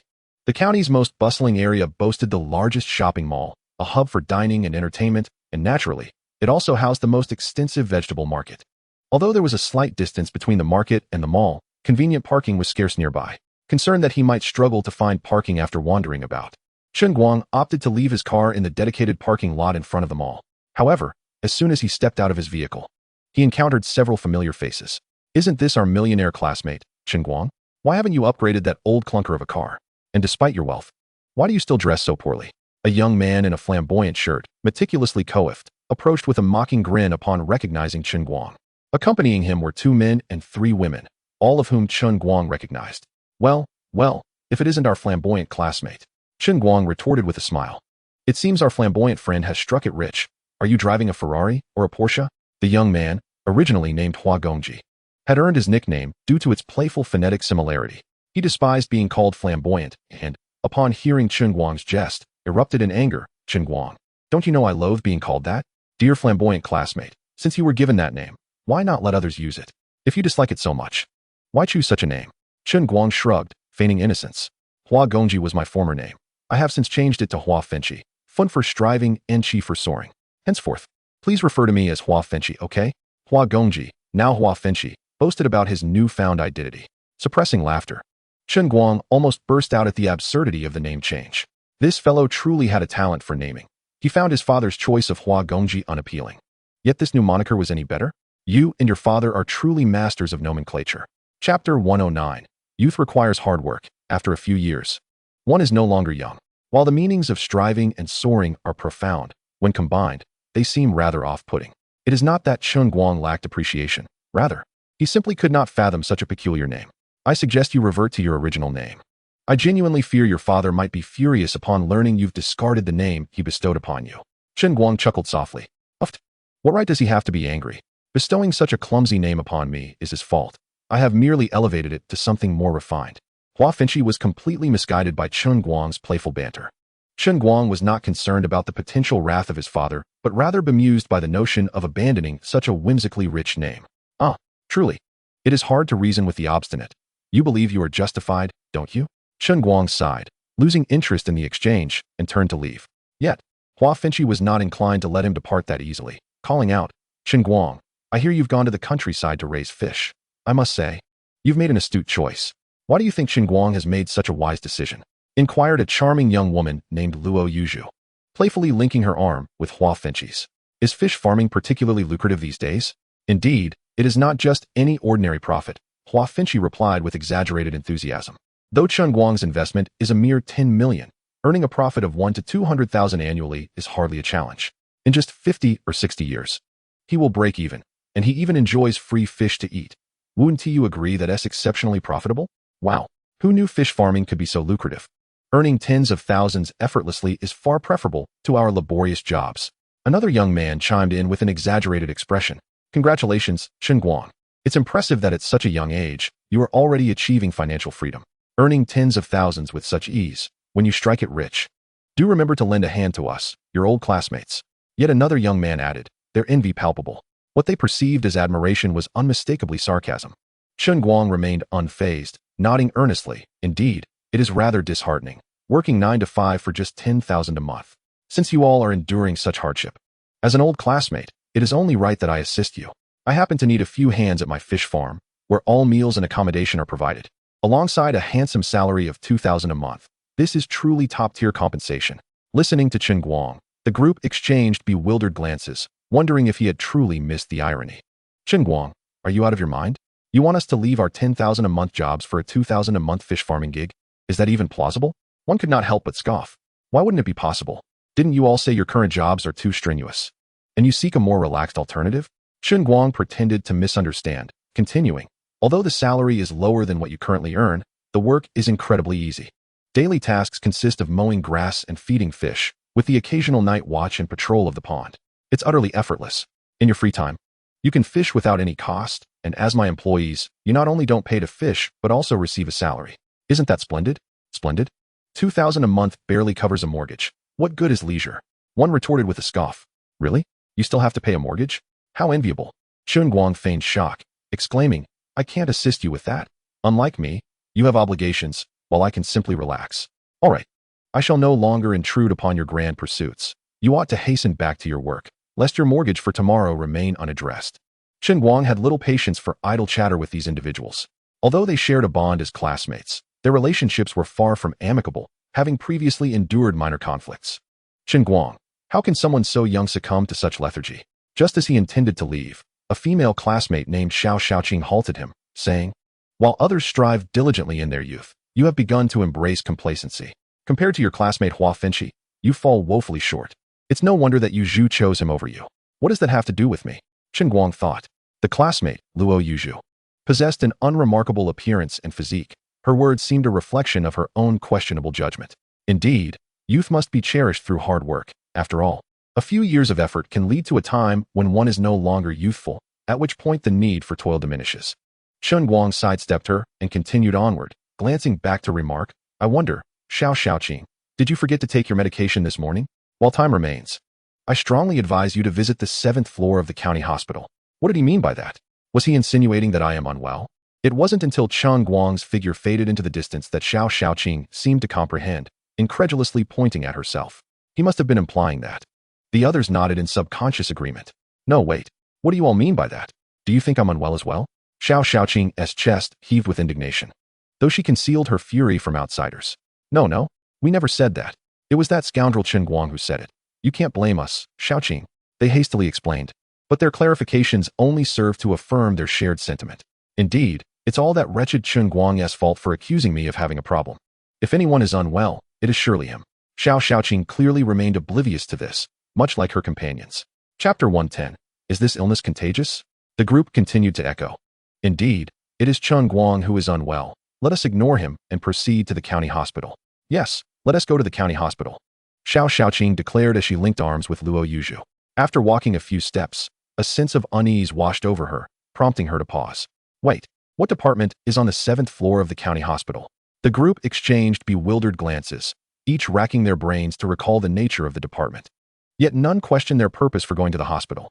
Surely, where there is a hidden dragon, there is also a phoenix, and these mythical beings were clustered together. Oh, what does it matter what department it is? We will find out when we arrive, someone suggested. If we can't remember, there's no need to dwell on it. We're going regardless, so it hardly matters. Chen Guang could hardly have anticipated that his offhand remark would result in this group embarking on a journey to the county hospital. But surely, this illness is not contagious. Upon returning home at 4 in the afternoon, Chen Guang saw that he still had ample time and promptly gathered everyone to prepare a fishing net. Nearby lay a forest. He could easily chop some wood to create stakes for stabilization, then bind the net to the stakes, fashioning a rudimentary fishing net. Although the task seemed simple, by the time they completed it, dinner time was fast approaching. Boss Chun, we contracted this fish pond for several days. We wouldn't mind you treating us to a meal or two, but if we're dining at your place every time, it might be a bit too much, said Brother Jia, somewhat sheepishly. What is there to be embarrassed about? It's merely a few extra pairs of chopsticks. No need for such formality.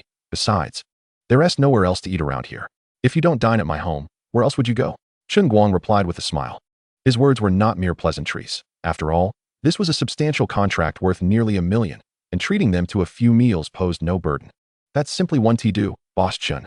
It's far too much trouble for you to prepare meals for all of us, Brother Jia interjected. Zhang Jingde quickly chimed in. Indeed, if it were just for one day, we wouldn't hesitate to enjoy your hospitality, but I recall yesterday's boxed lunches were prepared by someone from this village. We can certainly pay her for the meals. Brother Da, that is a splendid idea. It's indeed not feasible for us to trouble Boss Chen with our meals every day. I support your suggestion. The others promptly agreed. They understood that even if they offered to pay Chen Guang for the meals, he would likely refuse. Yet, they felt somewhat guilty for eating without paying. Thus, Da's suggestion garnered widespread approval. Chen Guang glanced at them, somewhat perplexed, and remarked, "It's merely a few extra pairs of chopsticks. Do you think I might be impoverished by it? Besides, there are only a few of you. Even if I were to agree to your request for takeout, the vendor might not even be willing to cater." Brother Jia, sensing the moment, pulled Chen Guang aside and said quietly, "Boss Chen, if it were just the few of us, I certainly wouldn't be so polite, but we have others to consider, don't we? Even if we're comfortable with dining here, the others might feel awkward. Please just make a quick call to inquire. If it doesn't work out, we can always send someone to the city to order food." Given Brother Jia's insistence, Chen Guang relented and nodded, saying, "All right, I'll call to check." Meanwhile, Yanyu had been staring at her phone for quite some time, about to put it down and head downstairs for dinner when the screen lit up, revealing a call from Chen Guang. Her previously somber expression instantly brightened with delight. "Brother Chen, did you call me for something?" "What? Can't I call you unless there is something pressing?" Chen Guang's playful voice came through the line. "No, I just thought you must have something important to discuss." Yanyu stammered. "Ah, you guessed correctly. I do have something to discuss with you." Hearing that Chen Guang indeed had matters to discuss, Yanyu's smile widened even further. Finally, he was going to settle the outstanding payment. Indeed, Chen Guang had previously only provided a deposit, which covered their costs. But to realize a profit, the final payment was essential. Chen Guang's decision to call her must mean he was ready to finalize that payment. Based on a profit of 6 yuan per boxed meal, with a total of 5,000 boxed meals yesterday, they had earned a net profit of 30,000 yuan in just half a day. The thought alone filled her with joy. The thing is, there is someone here who has contracted the fish pond. And I'd like to order some boxed meals from you, about a dozen people's worth. I'm not sure if you'd be able to take this order." Just as Yanyu was envisioning her fortune, Chen Guang's voice reached her ears once more. "What? You mean someone else wants to place an order for boxed meals?" Upon hearing of another order, Yanyu temporarily set aside thoughts of the outstanding payment. "Yes, although it's a small order, just a dozen people. If you think that is too few, I can decline on your behalf." No, don't decline. I'll take this order," Yanyu replied eagerly. Though the number of individuals involved is somewhat limited, it is calculated that with 2 meals a day, one could earn nearly 200 yuan daily, which is certainly preferable to working in an electronics factory. Moreover, she currently finds herself unemployed, making this income quite commendable for her situation. "Very well, since you have agreed. I shall inform them. Should there be any specific requests, I will relay them to you shortly." As Chen Guang was about to hang up, Yanyu hastily interjected, "Brother Chen, wait a moment. What is it? Do you have any further inquiries?" No additional questions." She initially intended to mention the final payment, but upon reflection, she chose to remain silent. In truth, Chen Guang was aware of her unspoken concern. He had merely been teasing her. Yesterday had been exceedingly busy, and after the commotion caused by Huang Yiting, he had forgotten about the matter entirely. This morning, while preoccupied, he recalled it as soon as Zhang Jingde mentioned the boxed meals. He had assumed that by taking the initiative to call Yanyu, she would mention it herself. Yet as he was about to end the call, she still had not broached the subject. Chen Guang chuckled. "I know you wish to inquire about the final payment. In fact, I have already prepared it for you. When you have a moment, please drop by, and I shall provide you with the cash." Chapter 111. Leasing. Am I really this popular? Keep it up, workers. Yanyu was puzzled as to why Chen Guang insisted on giving her cash. Yet this did not dampen her spirits. She contemplated visiting him after dinner, even indulging in a slightly more substantial meal than usual. Chen Guang also discussed this with Brother Jie and the others, inquiring about their preferences regarding meals, so he could relay that information to Yin Yu later. Many anglers typically opted to sell their catch after reeling in large specimens, while others, even if they did not catch anything extraordinary, often sold a portion of their haul as well. For many fishermen, the act of fishing is not solely about the enjoyment of consuming fish. Rather, it is a source of leisure. Sometimes, when they catch an abundance, selling some to offset their fishing expenses is entirely reasonable. However, a considerable number of anglers now regretted selling their surplus fish or lamented the low prices they received. In a certain community, Li Sangang had just returned from his fishing expedition when he was immediately surrounded by a throng of elderly neighbors. "Shaoli, why are you back so late? How was your catch today? How many fish did you catch?" One smiling lady, approximately 60 years of age, inquired eagerly. "Hurry, Shaoli, bring out your catch. I want the biggest fish." An elderly gentleman voiced his urgency, demanding the largest fish available. This left Li Sangang somewhat bewildered. He had always enjoyed fishing and boasted considerable skill, often reeling in a substantial number of fish. When he caught more than he could consume, he usually sold them at a reasonable price to his neighbors, but this was typically after announcing his catch in the community group. Today, however, he had not yet had the opportunity to share his haul or his intent to sell, so why were his neighbors scrambling to purchase fish from him? Unable to fathom the situation, Li Sangang decided to disregard the confusion. Today, he had indeed caught a significant number of fish, and he was more than willing to accommodate those eager to buy. "Everyone, please be patient. I caught quite a few fish today, over several dozen pounds. I will bring them out for you to choose from." With a beaming smile, he opened his car's trunk, revealing a large, square bucket. "I want this one. Hurry and weigh it. I'll take this one. No one can compete with me for it. Then I shall claim this sizable carp." The crowd eagerly scrambled to select their preferred fish, each fearful of losing out to another. Li Sangang could hardly contain his joy, never having expected that his catch would be so sought after. "Wait, Shaoli, why does it seem like your fish is different today?" "Yes, it appears somewhat off. The scales on yesterday's fish looked finer and glossier, while today's catch feels rather coarse to the touch."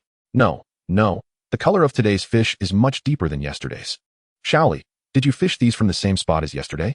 Although these elderly individuals were not well versed in fishing, they were adept in the kitchen, and upon handling the fish, they quickly discerned a stark difference from the previous day's catch.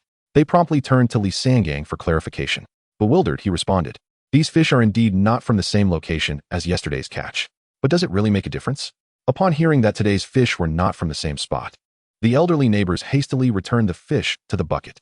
"Shaoli, if your fish is not from yesterday's location, then I shall pass." "Shaoli, haven't you tasted the fish you brought back yesterday? It's not just a minor difference. It's quite significant. Indeed, after eating the fish you sold us yesterday, we realized just how vast the disparity can be between different catches. Is that true? I haven't yet tried the fish from yesterday. Could there truly be such a marked difference?" Li Sangang shook his head in confusion. Though he caught numerous fish each year, he seldom consumed them himself. "If there is truly a difference, you should cook one and see for yourself. I recall you still had quite a few unsold from yesterday." Before Li Sangang could respond, someone nearby interjected. "Shaoli, could you sell me your unsold fish from yesterday? I'll take whatever you have left." "Old man Wan, that is a bit greedy. Don't you think? Are you not worried about overindulging?" "I don't care. Even if I overeat and get sick, it's none of your concern." "No way. Shaoli cannot sell all the remaining fish to him. I want half as well. Why should it just be the two of you splitting it in half? We want to share too." "Yes, we want some as well." The others chimed in eagerly. Listening to the clamor of the elderly neighbors, Li Sangang felt overwhelmed. Yesterday's catch had been exceedingly popular, yet today's haul garnered no interest. Could the difference truly be that profound?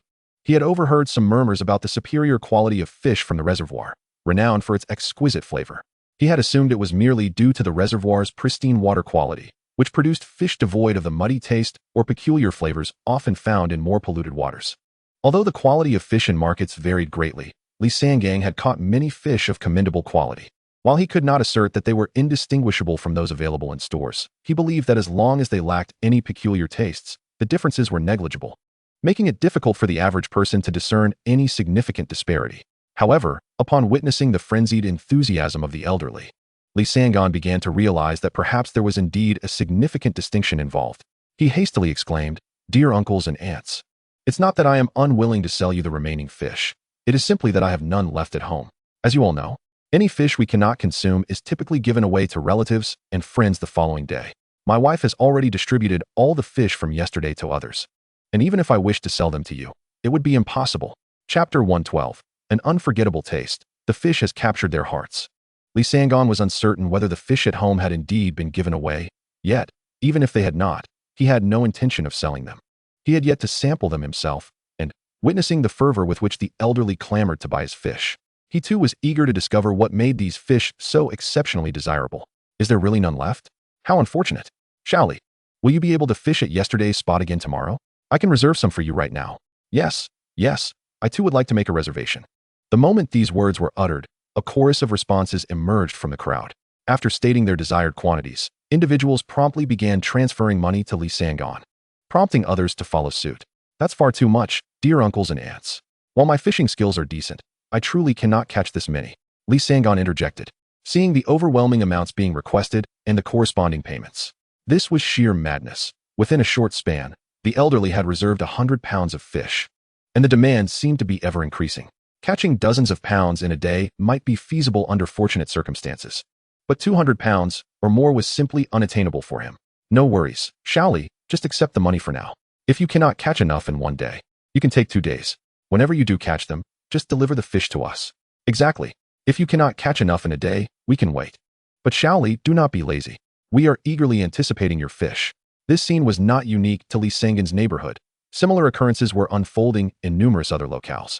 While the circumstances were largely comparable, the common thread was their desire for the fish sold the previous day. At that moment, the quality of fish from Chen Guang's pond had finally established its reputation. Well, not a single fish was sold today. Yet fish for the coming days had already been pre-sold. What a curious turn of events. Li Sangon returned home, his mind filled with emotions he could not quite comprehend. Old Li, you brought back quite a haul today. Let me tell you, the fish you brought back yesterday was genuinely delightful. I'll prepare one for you to taste. His wife, Wu Xiuyan, upon seeing him return with a large bucket of fish, immediately selected a fish weighing over a pound to cook a braised dish for her husband. Xiuyan, I heard many elderly folks say the fish from yesterday was absolutely delicious. Today, do not bother cooking this fish. Instead, prepare one from yesterday, so I can see if it truly lives up to their praise.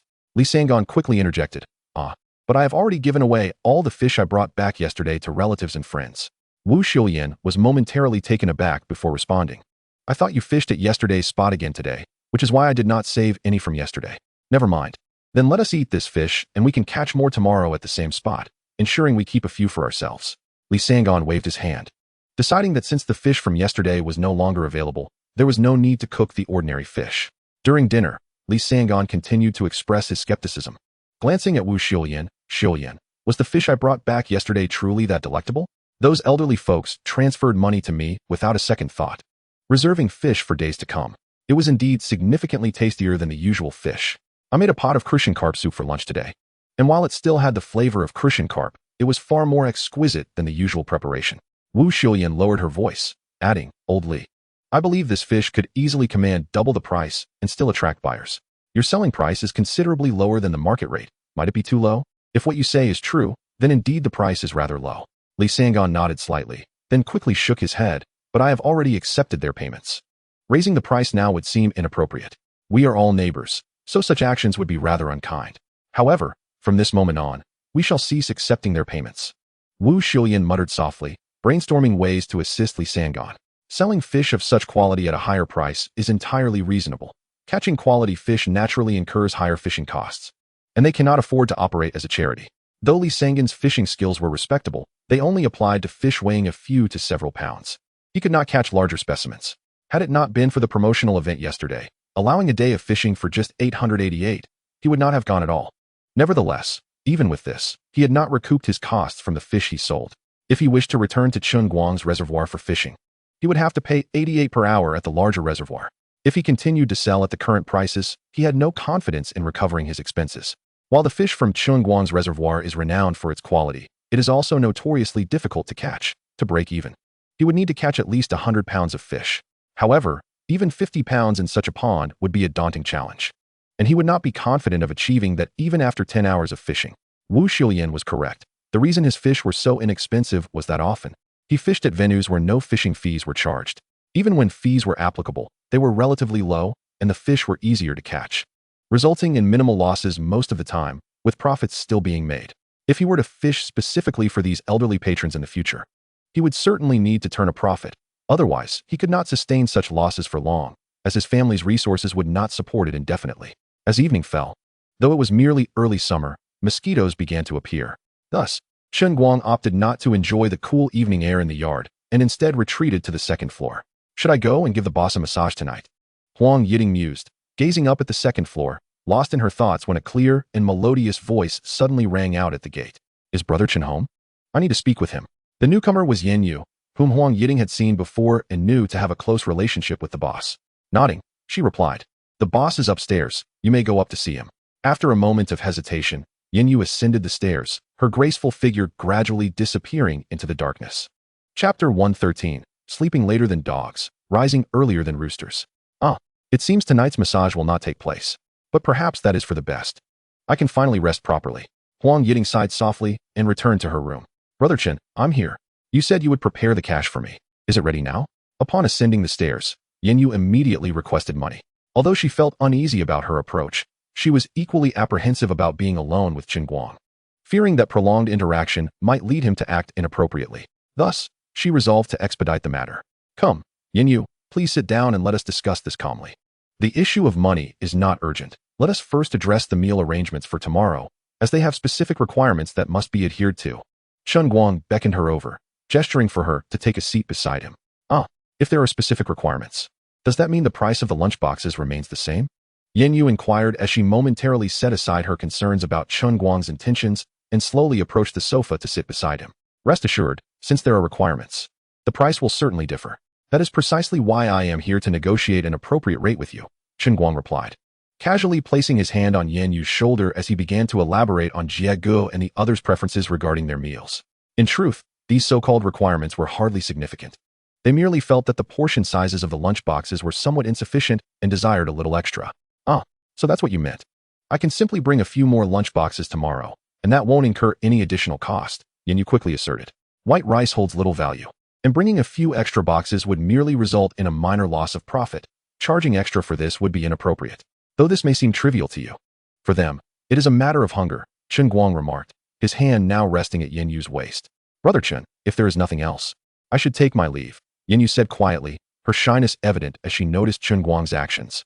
The correct response would have been to push him away and firmly reprimand him, yet her bashful demeanor only conveyed a sense of reluctant invitation to Chen Guang. With such an easy target before him, he had no intention of letting her escape. No need to rush. I have not yet finished speaking, Chen Guang said, his hand showing no signs of retreating. He leaned closer to Yan Yu and whispered, I believe there will be a considerable number of anglers arriving tomorrow. You might want to prepare more lunchboxes to sell. This would increase your income. But how many should I prepare? I have no idea how many people will come. She replied, perplexed. That is simple. Just prepare a few extra. If there are buyers, you can sell to them. If not, we can consume them internally. Isn't that inappropriate? We are all on the same team. There is no need for such formality, Chen Guang insisted, his hand having inadvertently slipped beneath Yan Yu's clothing. This was not merely impolite, it was outright disrespectful. At that moment, Yan Yu finally realized the extent of his actions, her body shuddering as she looked at Chen Guang in fear. Brother Chen, please, I am not yet fully recovered. Little Yu, your physical condition is lacking. It has been several days, and you are still not well. You need to strengthen your training, he said, leaning over and pinning her down on the sofa. You may be incapable, but I am not. Yan Yu wanted to protest that he was to blame for her condition, as his physique resembled that of an ox. However, such words felt too shameful to utter, so she merely nodded. I will work on my fitness. Not later. I will help you train right now. This rare opportunity for physical exercise could not be postponed. Who knew when it would arise again?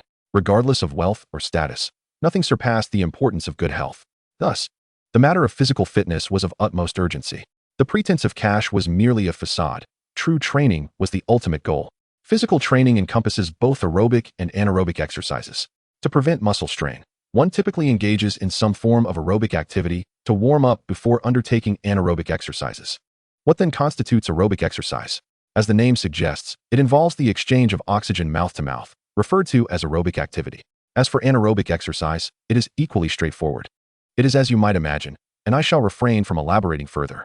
Yan Yu arrived at a similar time as her last visit and departed at around the same hour. Were it not for the need to prepare lunchboxes for tomorrow, she would have preferred to linger longer.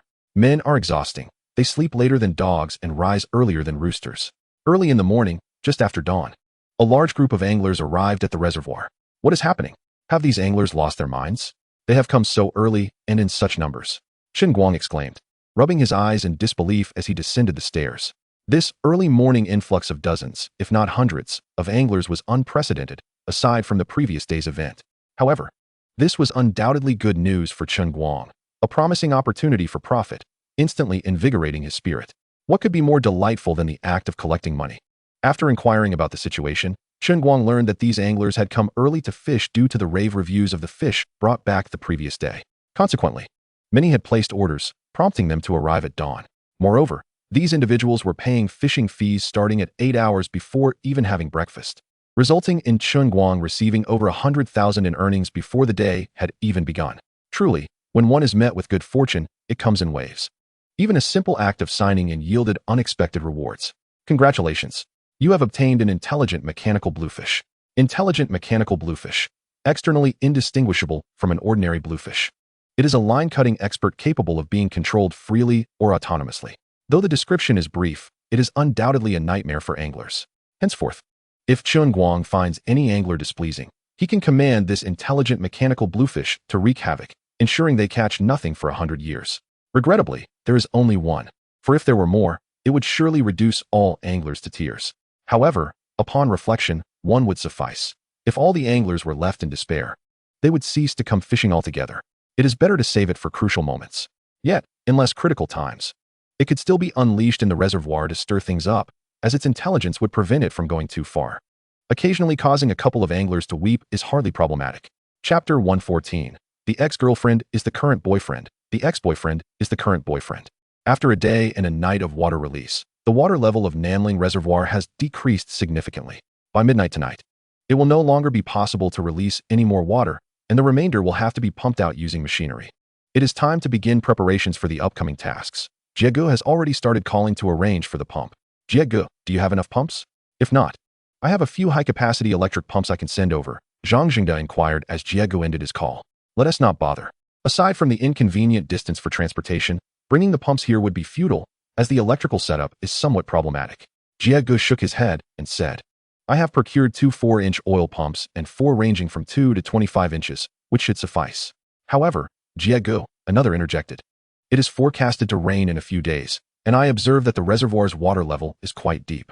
For the sake of caution, I propose that we jointly acquire a few more high-capacity pumps to ensure we can expeditiously drain the water. At this juncture, Old Crow spoke up. You are the one exerting the most effort this time. Once we have drained the water, the pumps we purchase collectively will belong to you. Although each of them possess their own pumps at home, the logistics of transporting them from afar rendered Jiegu the most suitable candidate to shoulder the majority of the burden. To compensate Jiegu, they resolved to gift him the pumps after they had been utilized, as dividing them would be cumbersome, and transporting them would be inconvenient. Old Crow, are you not slapping my face with those words?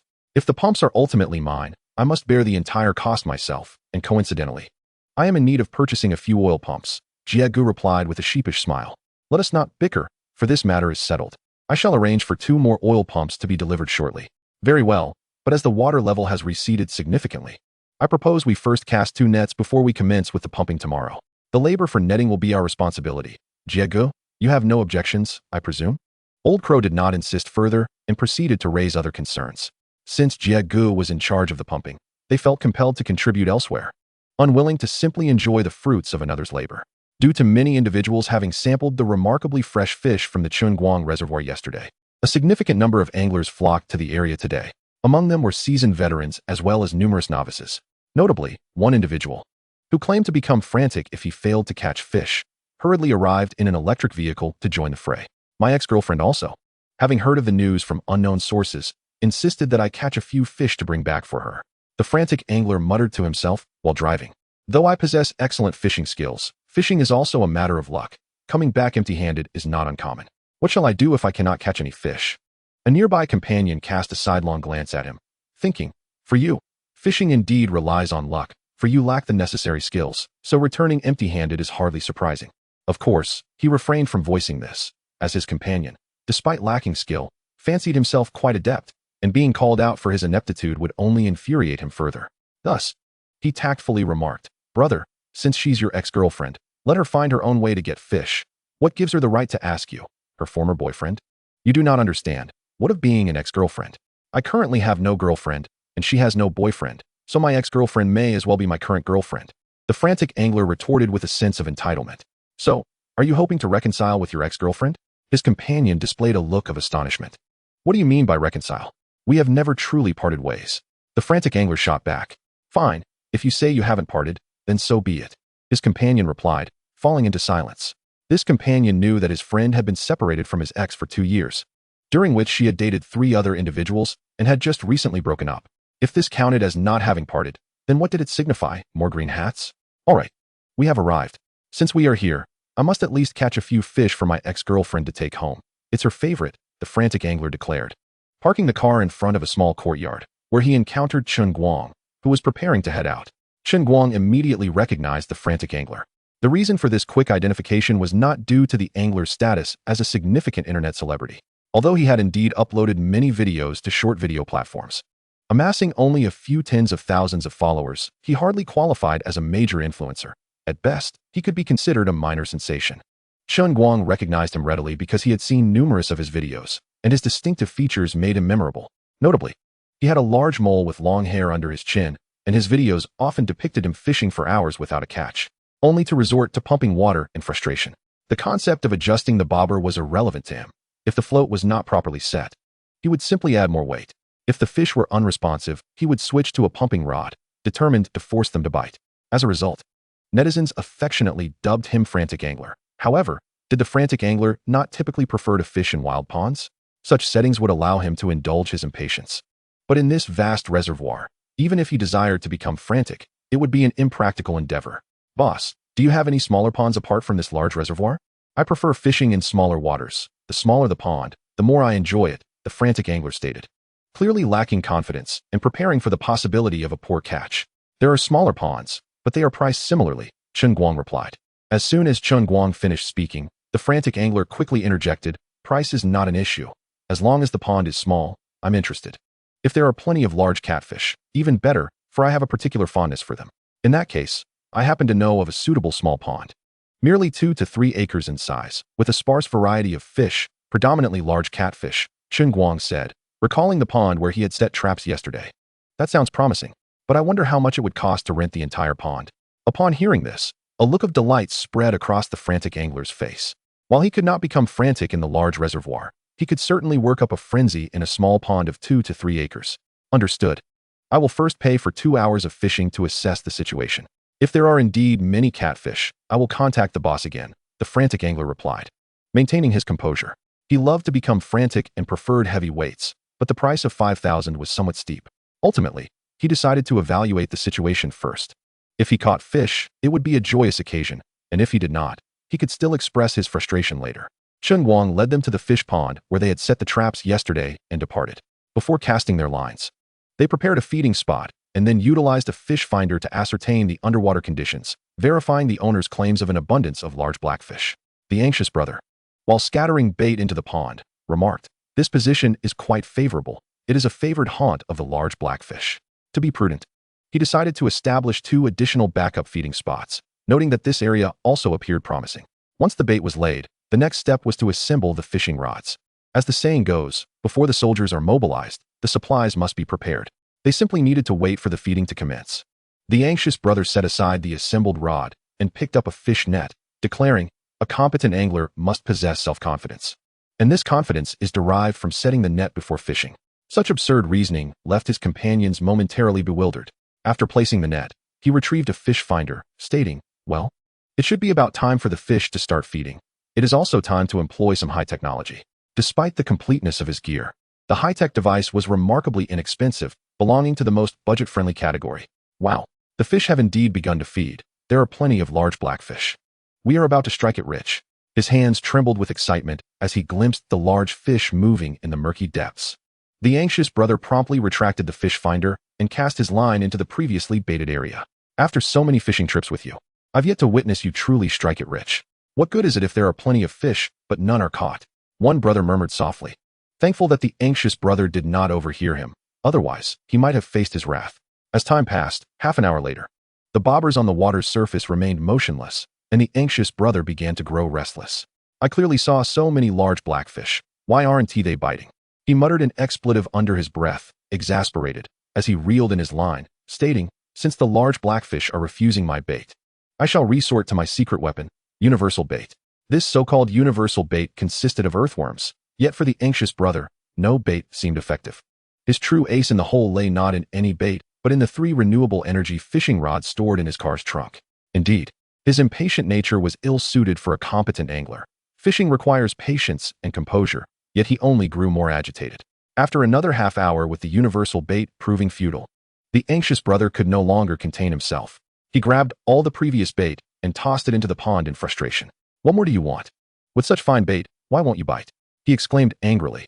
"Seeing all those large blackfish swimming right in front of me is driving me insane. I need to have a word with the owner.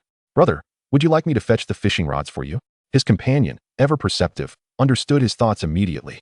The car was stocked with 3 rods, 1 oil rod and 2 electric rods, the latter being rechargeable and battery-operated to accommodate various situations. "Go get my 3 rods. I'm about to make some money for the owner and take over this pond," the anxious brother declared. "Since these large blackfish are not showing me any respect, I see no reason to show them any courtesy either. Can't we coexist peacefully? Just grant me the courtesy of catching a few of you, instead of forcing me to net you all. All right, brother, I will fetch all 3 of your rods." Supporting one another is the essence of brotherhood. A single rod would suffice for a small pond, but for a larger one, deploying all 3 rods simultaneously would expedite the process. The anxious brother, driven by impatience, swiftly secured the rights to Chen Guang's pond. "Brother, unleash the Italian cannon," he bellowed, activating the oil rod, while his companion, not one to be outdone, connected 2 large batteries, simultaneously powering the electric rods. 3 streams of water, 1 large and 2 small, shot into the air amidst a cacophony of noise. "Large blackfish, where do you think you can escape to now?" the anxious brother cackled, envisioning delectable plates of pickled fish being served to his ex-girlfriend. Lacking fishing skills was inconsequential. As long as he was well prepared and wielded the fishing rods, no fish could evade his grasp. Just over an hour had passed, and the anxious brother was already on edge. Chen Guang, inspecting the reservoir's edge, heard the distant sound of water being pumped and shook his head lightly. Initially, he had anticipated the anxious brother would remain composed for 2 hours, but he had begun to show signs of impatience after merely a little over an hour. Whether this was part of his script, or if he truly was so easily provoked, or perhaps the allure of pickled fish was simply too great, was of little consequence. What mattered was that today brought an additional 5,000 yuan in revenue, a cause for celebration. Oh, from afar, Chen Guang heard a chorus of joyous laughter from a group of anglers. As the saying goes, when one person catches a fish, the whole crowd rejoices. A common occurrence among fishermen and a source of amusement among them. Having endured the rain himself, witnessing others in the same predicament made the experience far more bearable. They did not genuinely mock others, but rather expressed camaraderie, acknowledging shared experiences. Chapter 116. Why are the fish still biting? At this rate, they might just consume you. Today, what on earth is happening? I did not come here to catch giants, yet I keep snagging large ones. A middle-aged man, recently frustrated by a catch, lamented. Had I known the giants would be so active today, I would have started with a giant rod. Friend, your luck today is extraordinary. You've encountered nothing but giants. Had you begun with the giant rod, you could have struck it rich. Another angler said enviously. What good luck is this? My target fish today are ordinary grass carp and bighead carp, yet I keep hooking giants. Isn't this just chaos? The middle-aged man sighed. Perhaps if I switch to a giant rod, the giants will stop biting altogether. Brother, I believe you should definitely try switching to a giant rod. If no giants bite, you can always switch back. If you happen to catch a giant, you could be in for a windfall. Another angler encouraged. The middle-aged man considered this. Constantly losing fish was no solution, and it might be worth trying the giant rod. After all, landing a giant could cover several days' worth of fishing expenses. Here it comes again. I refuse to believe it's another catfish. The young angler exclaimed defiantly as he suddenly lifted his rod. He had been fishing for over an hour, and the fish were biting well. Each cast was quickly met with a nibble. This was generally a good sign. Yet every fish he caught was subpar. Aside from a few crucian carp, nearly all were catfish. While catfish were decent enough, delicious whether grilled or stewed, and priced higher than grass carp or bighead carp, they were far from the young angler's target species. How many of these small catfish would it take to break even? Such considerations hardly aligned with the aspirations of youth. Evidently, he found himself disappointed once again. The moment the fish surfaced, he recognized it as yet another catfish. Well done, my young friend. This catfish is quite sizable, weighing approximately half a kilogram. Your luck is truly remarkable. In such a short span, you've managed to catch almost a dozen or 20 of these catfish, haven't you? If this continues, you might even make a modest profit today. Indeed, if this trend persisted. He could expect at least a moderate success, if not a significant gain. However, it was clear that such fortune could not last indefinitely. No location would consistently yield such plentiful catches. Therefore, he needed to aim for larger fish. For now, all he could do was hope for continued success. With a wry smile, the young man abruptly lifted his fishing rod. A fish weighing around half a kilogram could easily be flung ashore without the need for a landing net. With a swift motion, the fish was launched onto the bank. But the young man simultaneously emitted a cry of agony. This was an unforeseen turn of events. In his enthusiastic cast, he had inadvertently hurled the fish onto his own leg, and the protruding spines of the catfish had pierced into his calf. Clad in flip-flops and shorts, he bore an expression of distress, his fishing line still attached to the hook lodged in the catfish's mouth. The fish, lying sideways against his leg, thrashed its tail while opening its mouth, emitting a cacophony of sounds. Blood trickled down his calf, pooling on the dark soil beside the reservoir. "Young man, it seems you've hit the jackpot," exclaimed a bystander. "I've seen people get pricked by catfish before, but getting stabbed in the leg, now that's a first. I must capture this moment for my social media," laughed another. "This is indeed a unique incident worthy of celebration. My friend, you are bound to go viral. I dare say such a rare spectacle is unparalleled in the fishing community. One must take a photo to commemorate this occasion." A cautionary tale. It seems fishing can be a perilous endeavor. Henceforth, wearing long pants is essential. The surrounding anglers burst into laughter, prioritizing their amusement over assisting the young man in extracting the catfish from his leg.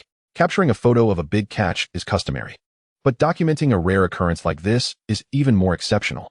"Hey, don't you have any compassion? The poor guy is already in pain, and instead of helping, you're all just snapping photos."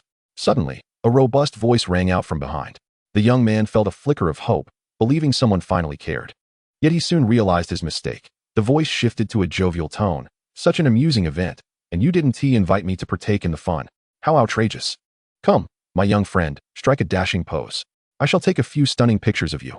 I assure you, once I post these online, you'll be a sensation in the fishing world." Though the young man wore a smile that was more pained than joyful, he declined to remove the catfish from his leg and even posed with a peace sign.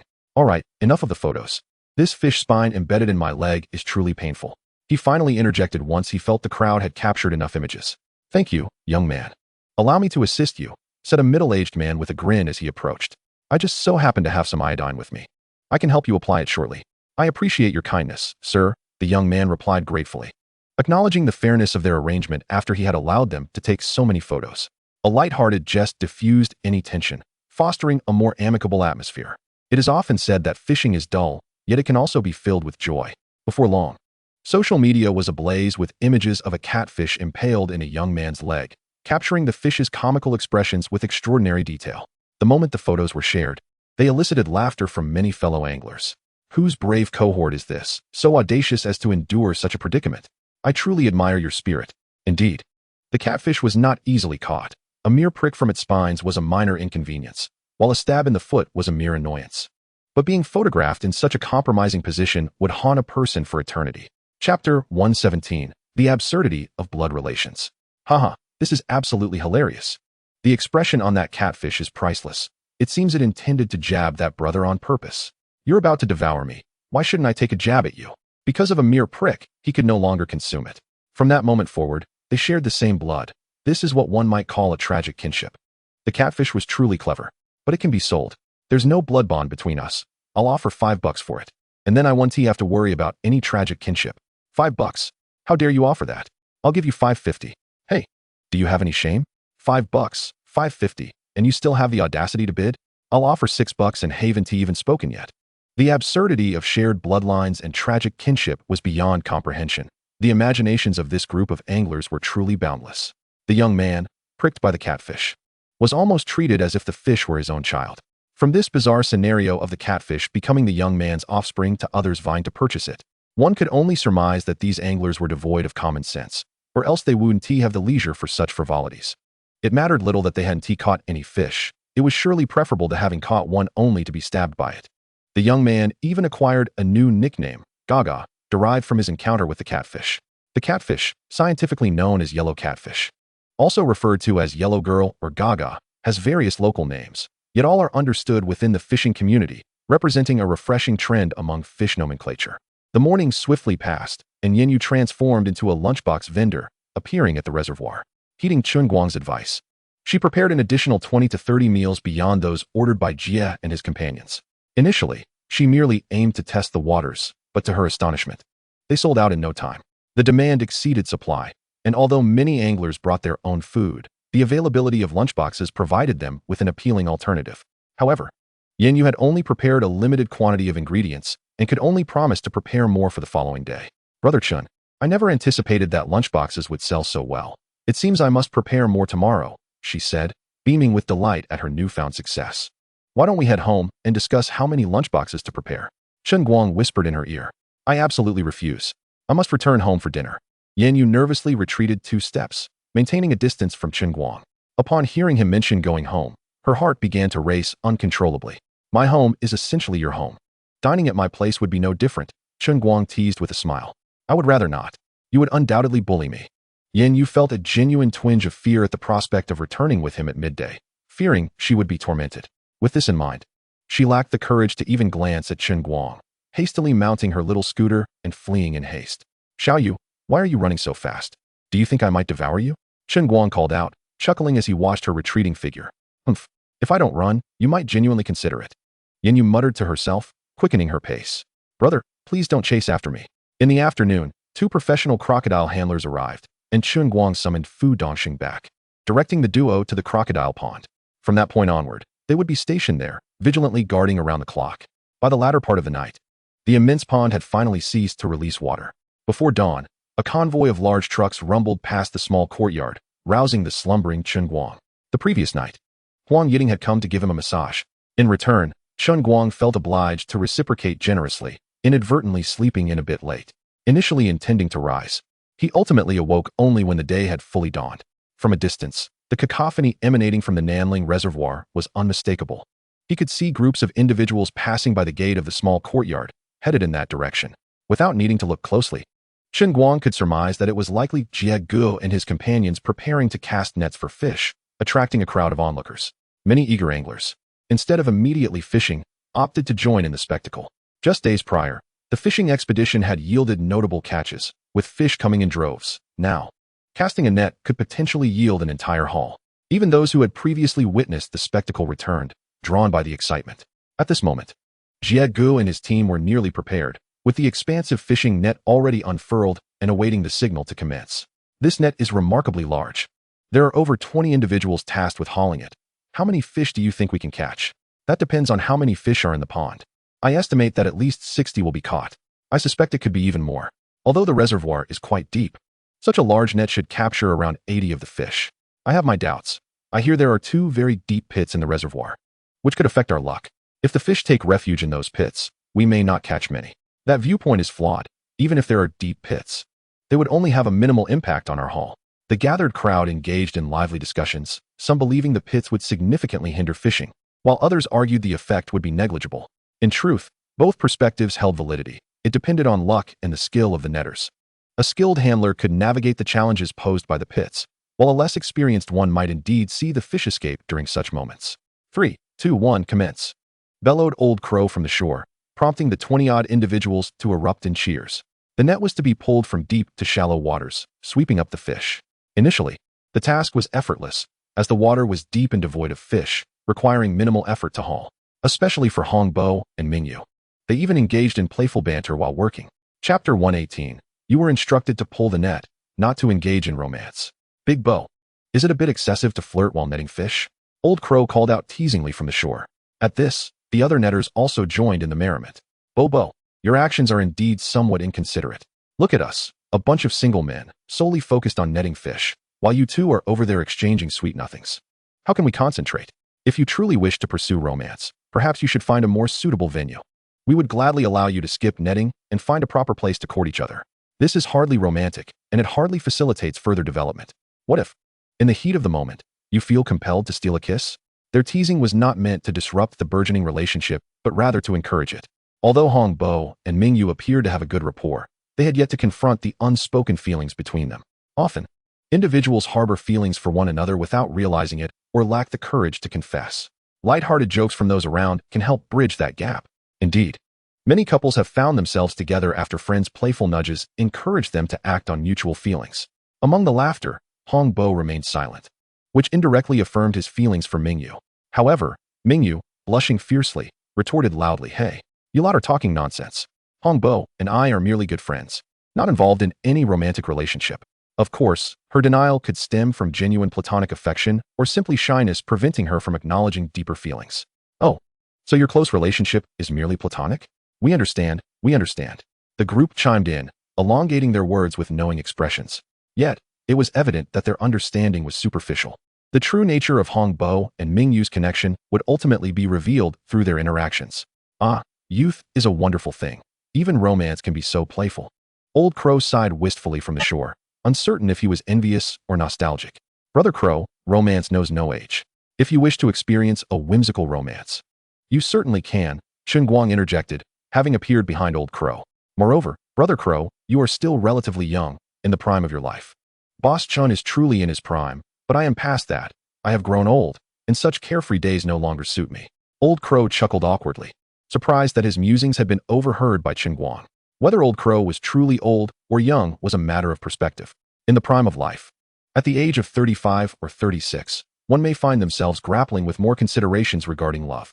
Yet, this merely reflects a broader contemplation rather than a lack of desire for romance. Chen Guang expressed this sentiment, aware that their relationship had not yet reached a level of intimacy that warranted further discussion on the matter. "Ah, the net is almost complete. Why haven't I seen any fish leaping from the water? Surely, this reservoir cannot be devoid of fish," he pondered. It seemed unlikely, for typically, the fish that leap are white mullet, and a lack of jumps might indicate a scarcity of these fish, which could be seen as a positive sign, suggesting the absence of less valuable species. "Look there, a substantial splash has erupted, larger than the ripples we create when we jump in," he exclaimed. Simultaneously, the experienced fishermen laboring in the reservoir voiced their astonishment. "Wow, what a magnificent fish. In all my years of netting, this is the largest I've ever encountered.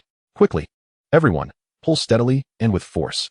We must ensure the net doesn't slip from our grasp," they urged. As the net was drawn tighter, it became increasingly daunting, for the number of fish ensnared added weight, especially if debris was entangled within. Fortunately, the buoyancy of the water and the fish's instinct to follow the net aided their efforts. Otherwise, even 20 individuals might have struggled to maintain control. "There's a massive tail. I see it too, a grand catfish, its belly larger than mine." The haul seemed promising, with an impressive catch of large specimens. The Old Crow by the shore, witnessing the scene, wore a look of delight and promptly instructed those nearby, "Hurry, prepare the crane, and bring plenty of bags, 1 fish per bag. We must avoid injuring them. A live fish holds the greatest value. Thus, meticulous care is taken during capture and handling to minimize harm, thereby enhancing their chances of survival. I spotted several large shadows earlier. I estimate that at least 80% of the giants have been caught," he remarked with satisfaction. The Old Crow added cheerfully, "If we draw one more net, we should capture the rest of the larger fish. The remaining smaller ones can be cleared out when we drain the pond, saving us considerable effort and resources." However, his joy was short-lived as he sensed something amiss.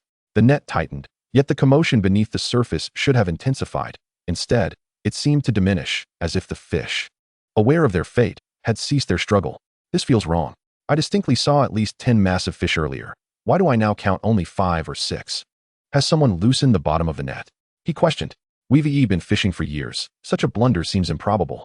The most likely explanation is that the net has been breached by a large fish, considering the size and vitality of the fish in this reservoir." The lead veteran, upon hearing this, recognized the validity of the concern and hastily commanded, "Quickly, gather the net with utmost speed. Otherwise, we may lose the fish entirely." As anticipated by the veteran, the net was swiftly reeled in, revealing a substantial tear. What colossal fish could create such a gaping hole? It must take a creature weighing 300 to 400 pounds to make such a breach, he mused, astounded at the enormity of the damage. "This net is the thickest and most durable we possess. It's astonishing that it was breached at all. Other nets would surely fail under such force." The pressing question arose, what now? Even if they sought to procure a new net, it might not offer greater resilience. Acquiring one would require custom ordering or sourcing from afar, both of which could take days. Their only recourse now was to mend the net. Since it's merely a hole, it indicates that our net can withstand the impact of large fish. If we reinforce the damaged area adequately, we should be fine. Mending the net could wait. Their priority was to secure the fish. Although some had escaped, several still remained, including a 300-pound sturgeon, along with a few other substantial catches, totaling around 7 or 8 fish. Moreover, the reservoir still held a variety of fish, including carp and mullet, amounting to over 3,000 pounds.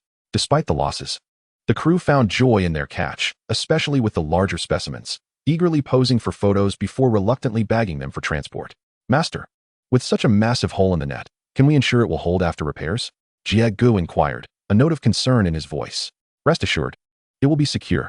Once mended, we'll reinforce it with a piece from another net, ensuring this section is sturdier than the rest, the master assured him. Then, you must hurry. The fish cannot remain out of the water for too long. We must swiftly transport them to avoid losses, as each large fish represents a significant financial setback. Don't worry, the repairs won't take long, half an hour at most. Just give us 30 minutes, and we'll have the net ready to go again, the master reassured, fully aware of the urgency. Fortunately, no further issues arose, and by midday, most of the larger fish had been successfully brought ashore, while the remaining smaller ones were harder to quantify, likely in limited numbers. As the fish transport trucks departed, the crowd began to disperse. The next phase involved draining the reservoir, an operation devoid of spectator interest. It was anticipated that by the day after tomorrow, the bottom would be thoroughly exposed, attracting curious onlookers eager to join the fish-catching endeavor. Due to an insufficient supply of extra boxed meals prepared the previous day, Yinyu arranged for an additional 100 meals today. To her astonishment, the approximately 200 anglers swiftly consumed every last box, with demand still on the rise. Perhaps it was due to the allure of the beautiful vendor or the angler's weariness of the usual self-heating meals, bread, and biscuits, rendering them powerless against the charm of boxed lunches. Or perhaps it was a combination of both. The enchanting vendor and the enticingly affordable meals were simply irresistible to the majority of fishermen. Xiaoyu, you look so delighted. It seems you've made quite a profit today, one remarked. Indeed, I've earned several hundred, Yinyu replied cheerfully, only to suddenly realize that Chen Guang had appeared behind her without her noticing. The income is indeed commendable. I suggest you consider selling lunchboxes at my reservoir in the future. Chen Guang nodded slightly. Selling lunchboxes at home could yield a daily profit of several hundred, which is quite impressive. However, Yinyu hesitated upon hearing this and slowly replied, Brother Chen, have you never considered the idea of opening a restaurant or a farm? This is a surefire business opportunity. While this notion is certainly appealing, it is not something that can be accomplished in a short time. Therefore, you can continue selling lunchboxes for quite some time, and I would also need to renegotiate the contract with your village chief. Though Chen Guang articulated this, he had no intention of pursuing such plans. He merely wished to use Yinyu's words to convey this idea to others in her village. This concept indeed holds promise. They could also provide processing services for fishermen, potentially earning even greater profits. Additionally, establishing a farm could attract more visitors, yielding a dual benefit. Yet, Chen Guang sensed that his stay here would not be prolonged. Once he began to thrive, someone from Shanshui village would inevitably become envious and create trouble. He had reviewed the previous contract he signed, which astonishingly lacked any clause for breach of contract compensation. This meant that if someone chose not to renew the lease, they would only need to return the rent, with no further compensation, allowing them to evict him without consequence. This was no contract, it was a blatant unfair clause. If he were to build a farm, he might find himself at a disadvantage to these people. Nevertheless, this also presented an opportunity for Chen Guang, allowing the villagers of Shanshui to perceive greater profits from their reservoir's fish farming, leading them to believe they were gaining a significant advantage, thus potentially pushing him out. This way, he could seek more affordable fish ponds and negotiate contracts that favored him. Brother Chen, if you were to open a restaurant, might I invest and partner with you? Yinyu inquired, her eyes sparkling with interest. Do you even need to ask? Have you not already invested alongside me? Chen Guang whispered playfully into Yinyu's ear. What are you talking about? I meant that kind of investment, not the other kind. Yinyu's face instantly flushed with embarrassment. What do you mean? I was referring to the same kind of investment.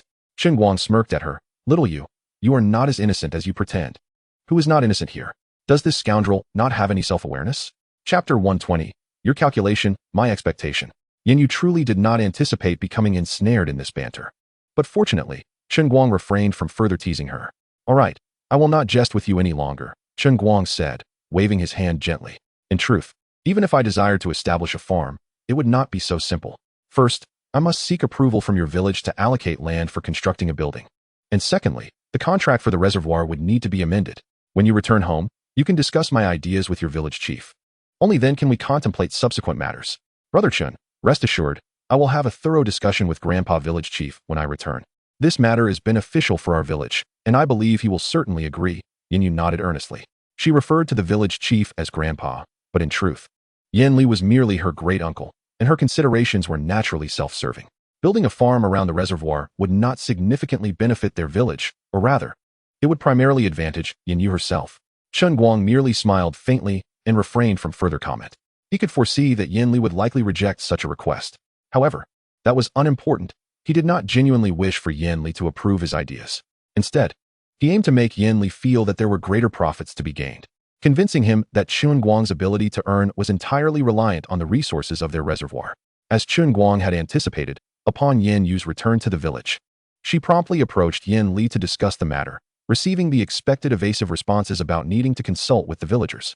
Yet, in truth, he immediately contacted his granddaughter Yin Yan, instructing her to summon her fiancé, Peng Yang, for a discussion.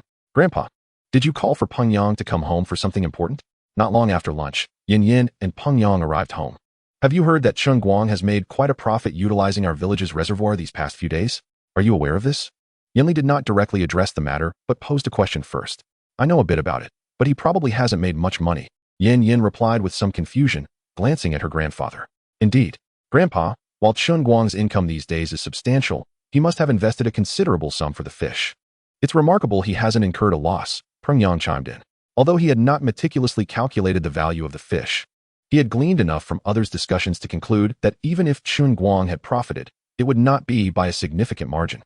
"I am aware of what you both say. Perhaps he indeed did not earn much initially, but he has certainly made a profit. And I am confident he will earn even more in the future," Yin Li stated calmly.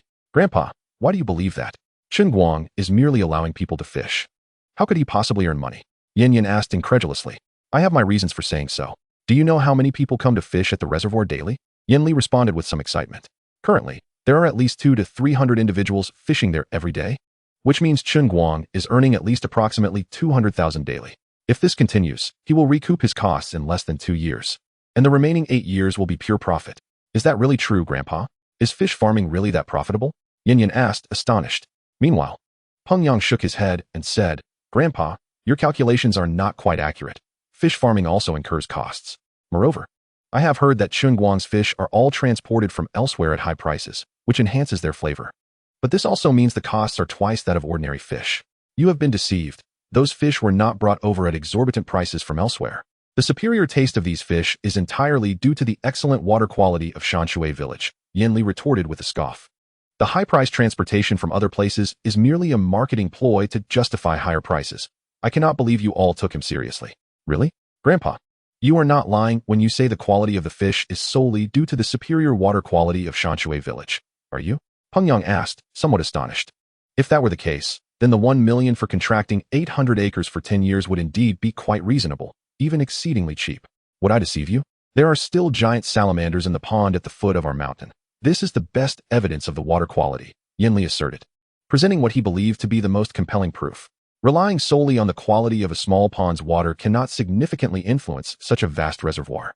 The reservoir's water primarily derives from rainfall cascading down the mountains, and at most, it can only attest to the absence of considerable pollution. His unwavering conviction stems from the fact that the fish he had previously consumed were indeed more delectable than those he purchased. If this holds true, he might be on the brink of a significant fortune, yet why is his grandfather sharing this with him? Peng Yang found himself perplexed by the old man's intentions. Yang, we are soon to become family, so I will speak candidly," Yin Li sighed. "Given the lucrative nature of fish farming, we could easily reclaim the fish pond from Chen Guang and manage it ourselves." "What? You intend to take back the fish pond?" Peng Yang gasped, staring incredulously at Yin Li. "But grandfather, didn't you sign a contract with him? How can it simply be reclaimed? So what if we signed a contract?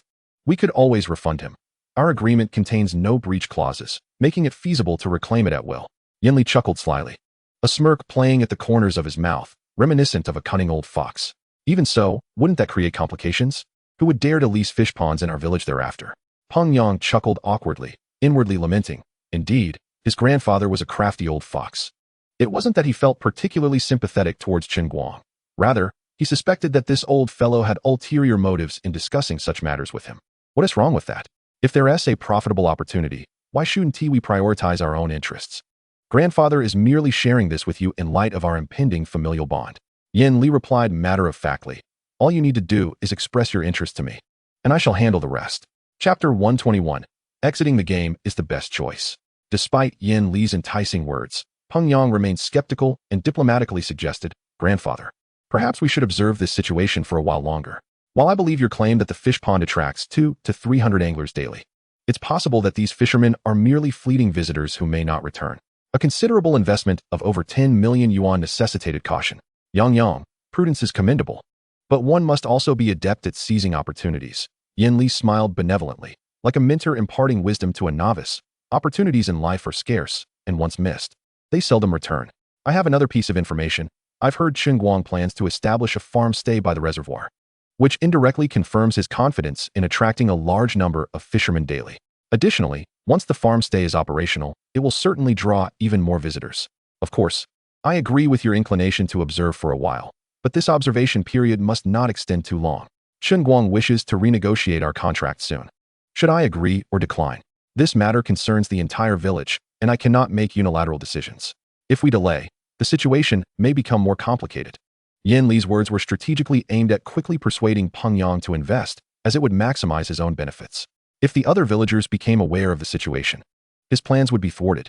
Thus, he needed to act before Chen Guang approached him with a new contract, while the villagers remained oblivious to the specifics of the contract. After all, it would be the same price regardless of whom the contract was awarded to. If it were Peng Yang, he would be compelled to agree to even harsher terms than before, and the villagers would undoubtedly choose otherwise. However, if he raised the price, he would not gain much from the numerous villagers, and it would seem as though he, as a grandfather, was deceiving his grandson-in-law, making it a net loss.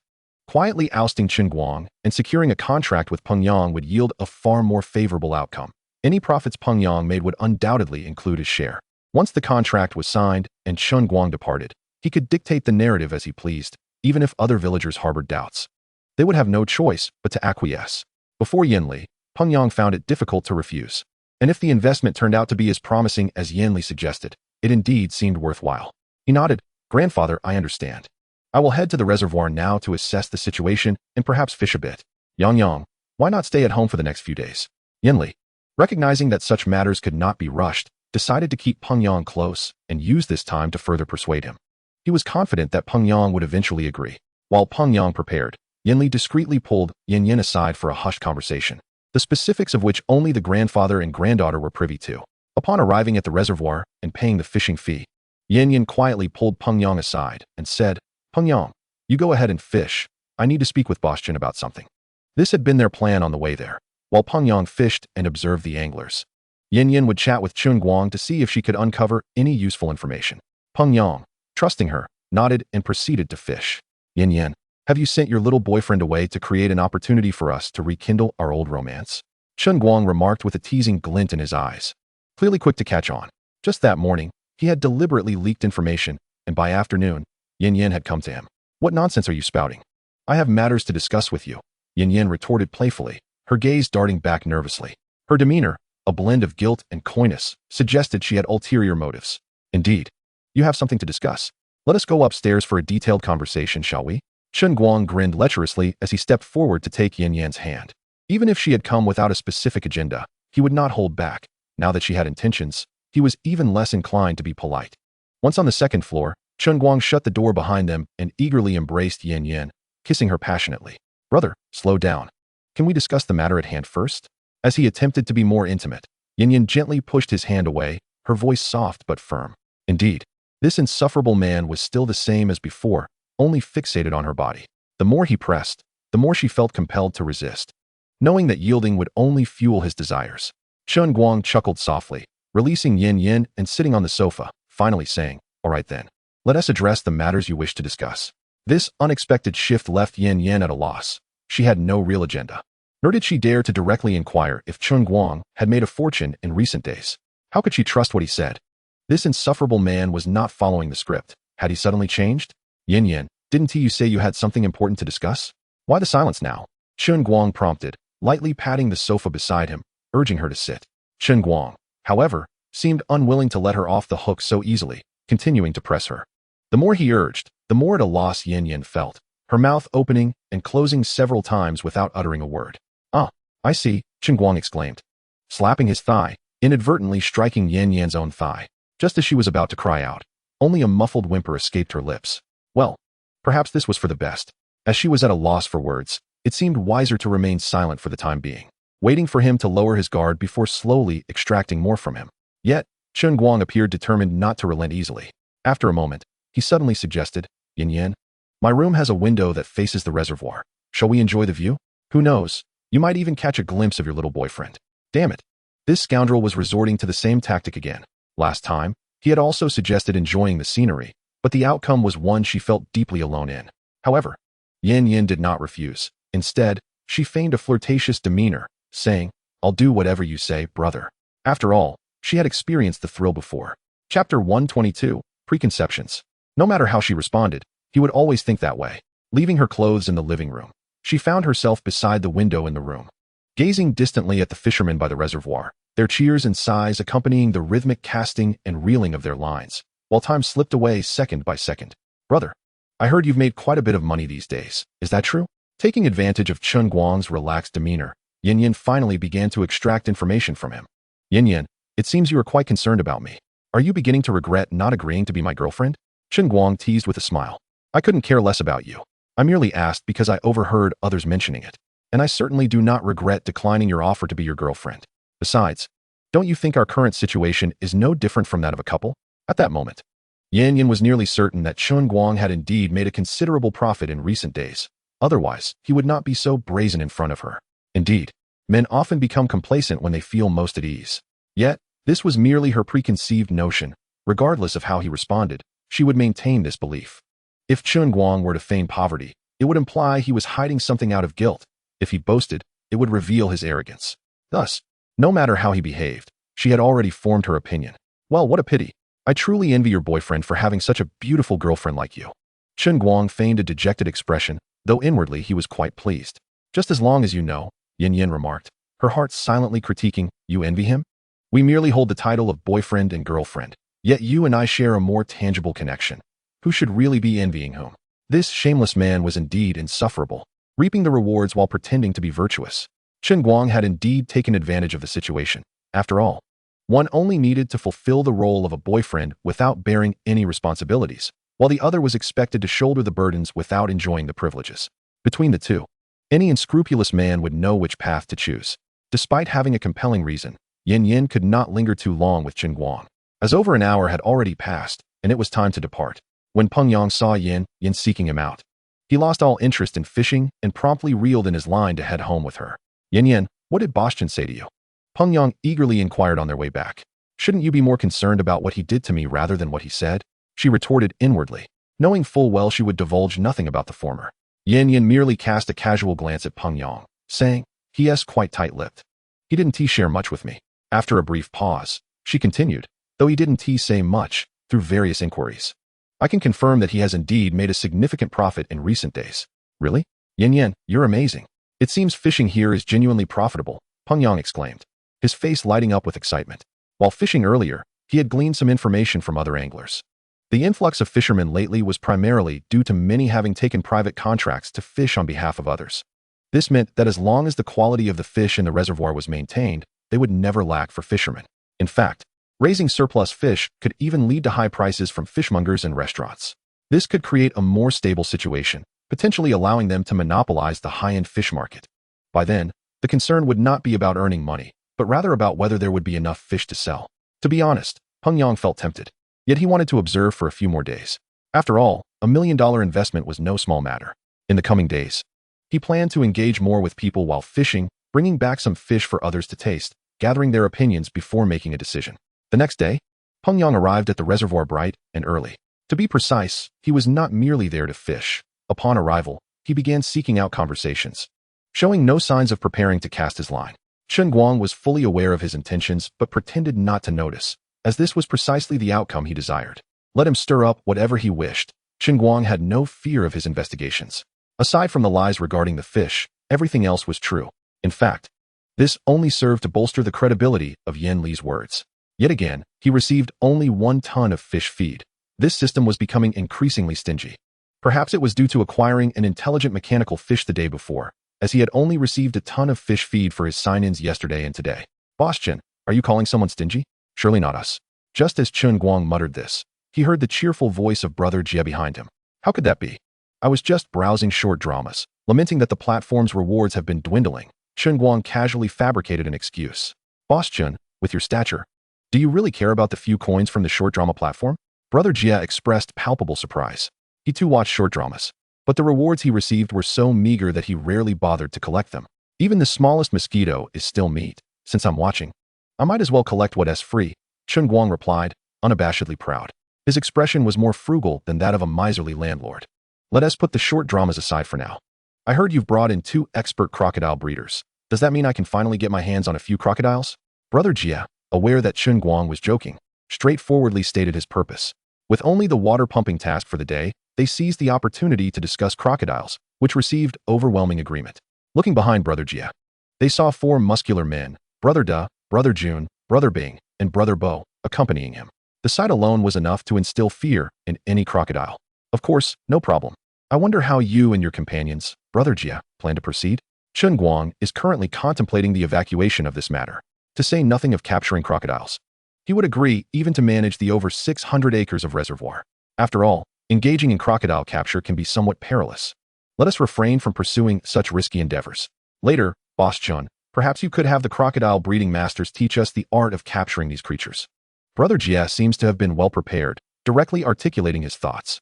Let us have 3 attempts each time, regardless of whether we succeed or fail. We shall only take 1 crocodile with us. You may set the price for each capture. Chapter 123. The size of these crocodiles is quite suitable for feeding. Zip ties are sturdy, inexpensive, and practical. This method is commendable.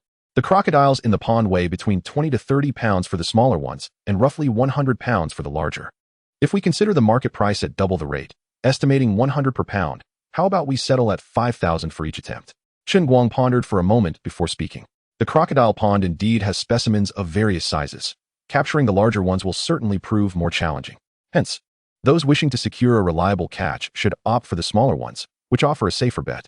However, to impress Chen Guang, capturing the larger crocodiles would be essential. Yet, with the difficulty in catching the larger ones, it is entirely possible that they may not capture even a single one. Agreed. Let that be our decision. Brother Jia affirmed promptly, urging Chen Guang to lead them in the crocodile capture. The market price for farmed crocodiles hovers around 40 to 50 per pound. Chen Guang's suggestion of doubling the price likely stems from the unique quality of his crocodiles compared to others. In this regard, Brother Jia holds a firm belief that Chen Guang would not deceive them. Whether they profit or incur losses would depend on their own skills. The 2 crocodile breeding masters are brothers named Zhao Long and Zhao Hu, both in their 30s. Master, is there any danger in capturing crocodiles? I have heard that their death rolls are quite formidable. Despite Zhang Jingda's imposing physique, he still felt a twinge of fear in the presence of such an unknown creature, thus asking a question that others were also contemplating but had not voiced. Catching crocodiles is indeed quite dangerous. However, rest assured, as long as you do not panic. With us brothers accompanying you, there will be no peril, Zhao Long assured confidently. After saying this, he instructed his brother Zhao Hu to fetch several crocodile clamps and raise them, asking, "Who will go first?" "I shall go first." Upon hearing there was no danger, Zhang Jingda eagerly took a crocodile clamp. With Zhang Jingda leading the charge, the others quietly chose to defer, seizing the opportunity to observe how to catch crocodiles, thus gaining experience for their own turn. "Very well, I will first explain how to capture a crocodile," Zhao Long began. The most dangerous aspect of a crocodile is its mouth. Thus, if you can control its mouth and prevent it from biting, there will be no danger at all. As he spoke, Zhao Long picked up a crocodile clamp and demonstrated. The circular design at the front of this clamp is meant to secure the crocodile's mouth, preventing it from opening. Once you have it completely subdued, you can drag it over and bind its mouth with zip ties, for safety's sake. It is best to use several ties. Is it truly that simple? Zhang Jingda was taken aback by the apparent ease of capturing a crocodile. Indeed, it is simple, provided you can accurately clamp the crocodile's mouth and maintain complete control over it. Zhao Long nodded, then picked up a metal rod designed to drive away crocodiles, stating, "Let us proceed. I will guide you through the process." As the others watched from outside, Zhao Long and Zhao Hu led Zhang Jingda into the crocodile enclosure. Upon sensing the intrusion, numerous crocodiles surged forward, only to be swiftly driven back by the 2 brothers. "Come, allow me to demonstrate." Aim the clamp at the crocodile's mouth and apply pressure to keep it from opening, Zhao Long instructed as he showcased the technique. It appears quite simple. "I shall give it a try," Zhang Jingda declared with enthusiasm. However, he soon realized that he had underestimated the challenge. What seemed easy when observed became exceedingly difficult when he attempted it himself. The crocodile did not remain still for him to clamp it. As he approached, it opened its mouth to bite at the clamp. His initial attempt to capture a crocodile ended in failure. "Brother Da, Don't target the larger ones for your first try. Begin with the smallest. Once successful, you can then attempt the larger ones, the onlookers quickly advised. The clamp size posed a challenge. If a large crocodile did not open its mouth, it would be nearly impossible to use, unless one could swiftly clamp its mouth before it opened. It would require not only quick reflexes, but also considerable experience to know the opportune moment to act. Zhang Jingde acknowledged this, nodding in agreement. Very well. I shall first select the smallest one to attempt. This necessitated driving away unsuitable crocodiles from the vicinity.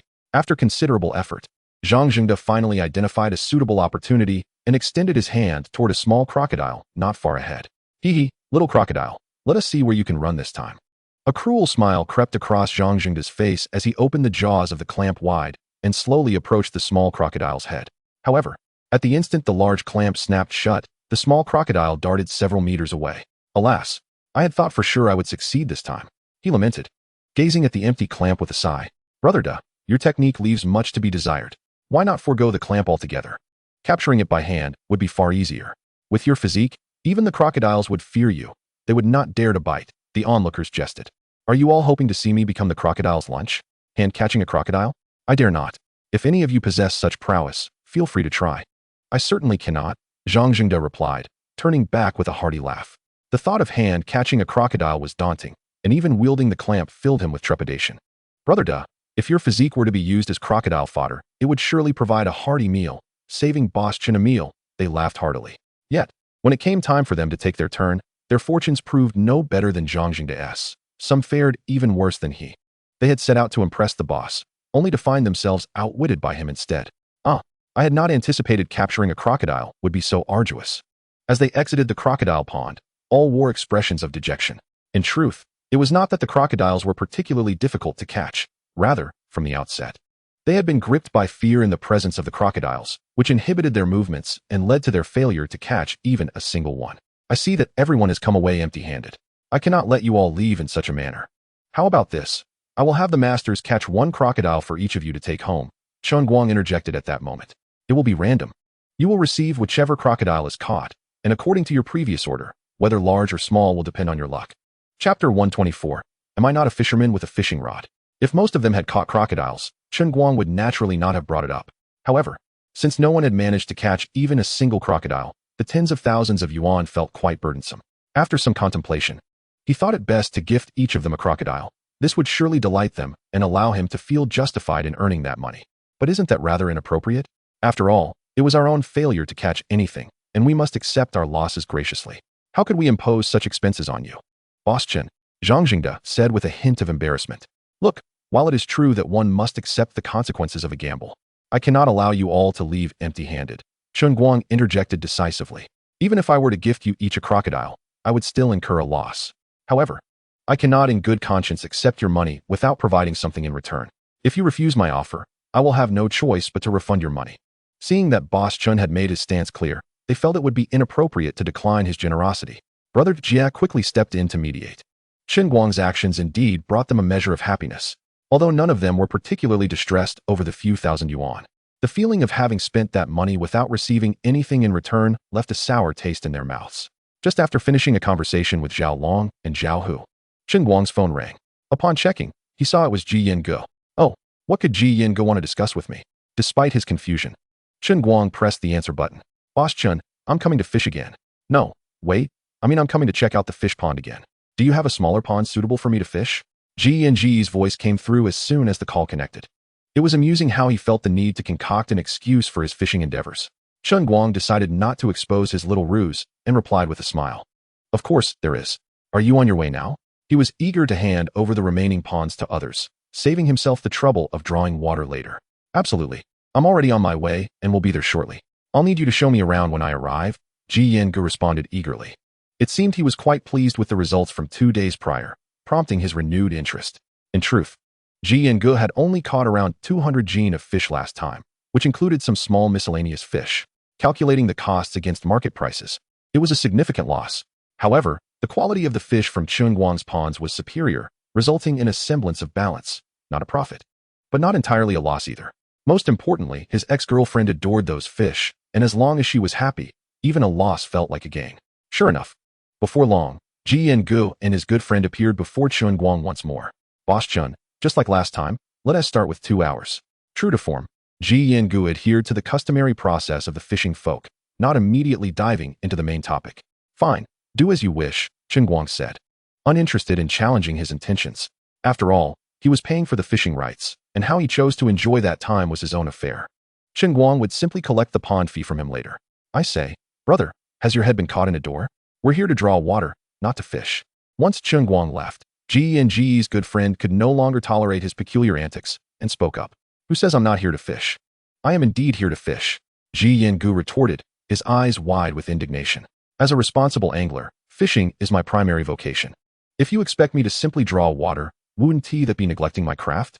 The only reason I resort to drawing water is due to the fish being uncooperative. If I could catch fish, I would never draw water. His reasoning, while amusing, was not without merit. All right, if you insist you're here to fish, then so be it. His friend, feeling somewhat helpless, couldn't he directly challenge Ji Yangu's record of fishing success. Ji Yangu was not particularly skilled nor patient. Yet he was both inexperienced and eager to play. Each time he failed to catch anything, he would hastily resort to drawing water, all while proudly identifying as an angler. A little over an hour passed, and once again, Chen Guang received Ji Yangu's payment for the fishing rights, indicating that Ji Yangu was set to begin drawing water once more. At noon, Yanyu deliberately arrived a bit earlier to speak with Chen Guang, apologetically sharing the outcome of her discussion with Yen Li from the previous day. It's all right, there's no rush on this matter. It's only right to allow the village chief some time to consider, Chen Guang replied, having anticipated such an outcome and desiring it.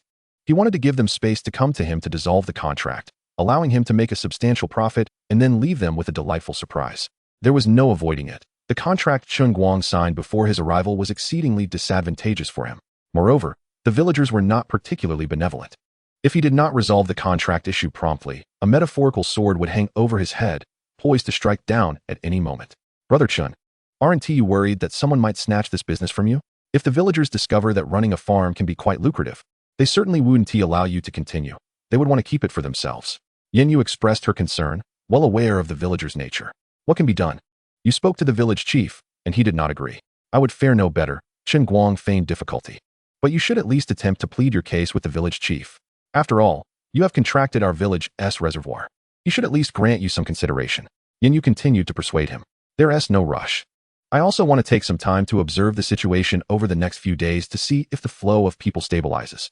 If I can confirm a steady stream, I can approach the village chief then. 2 or 3 days is not enough time for others to discover the business opportunity here.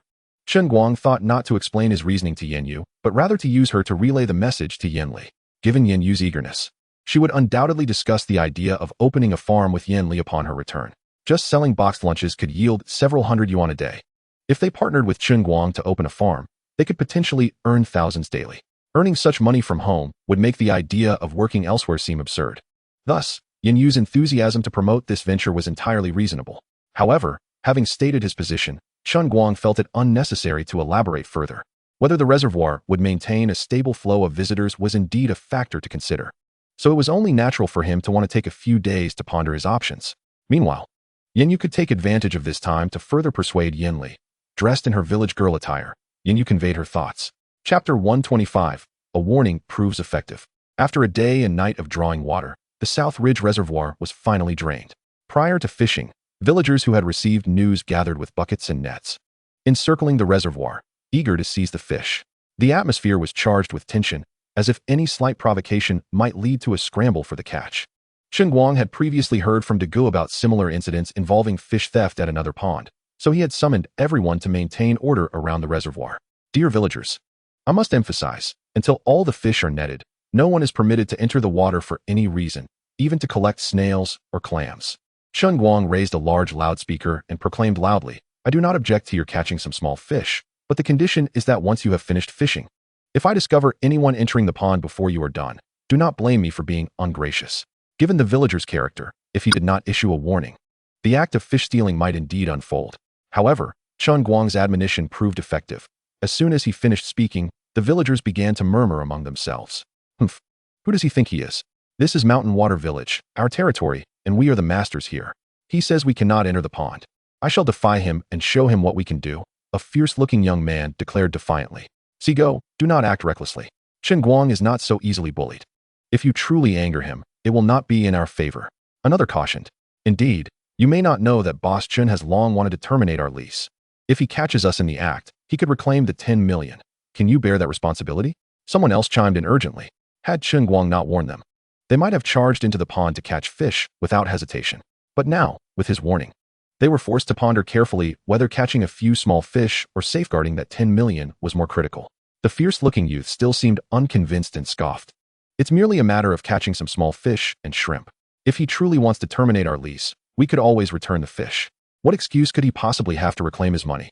You say we can just return them, but what if he does not agree? Even if he does, we might find ourselves extorted for a significant sum. It's just a few small fish and shrimp.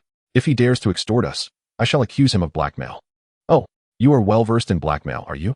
Have you forgotten that there are still dozens of half-pound loaches in this reservoir? Many are aware of this fact. Though these loaches are small, they are by no means inexpensive. Each one could fetch over 10,000. If he claims we caught none and that we took them all, you would be unable to compensate for the losses even if you sold everything you own. See, go, do not blame me for not warning you. If you dare to go, then go, we will not accompany you. Should trouble arise, you shall bear the burden alone. Yes, we will not relinquish that 10 million for a few small fish and shrimp. After all, this is a society governed by law. If this escalates, whether we return the money will no longer be in our hands. While such incidents may not necessarily occur, should they arise, the consequences would be beyond their capacity to bear. Even though many among them harbored ill intentions, Chen Guang's warning still held a significant deterrent effect. Of course, Chen Guang did not wish for such a situation to transpire.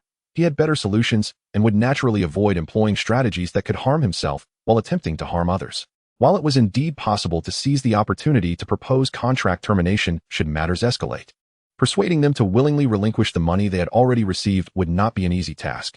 In the event, they concocted various excuses, claiming the money had been spent and that they could not produce such a sum temporarily. He would have no recourse against them. Reclaiming the money would undoubtedly require a lengthy process, or he might have to continue leasing these fish ponds with a pinched nose. However, once the facade was torn, continuing to lease the ponds would likely mean he would never see a day of peace again. Thus, Chen Guang did not wish for such an outcome. Nevertheless, he could seize this opportunity to disseminate some information to expedite the process. After issuing his warning, Chen Guang discreetly pulled a few employees aside and instructed them quietly. When the fish are nearly caught, deliberately or inadvertently, let slip the information that I believe constructing a farm near the reservoir will certainly yield great profits. Remember, do not make it too obvious. It would be best if they overheard it casually.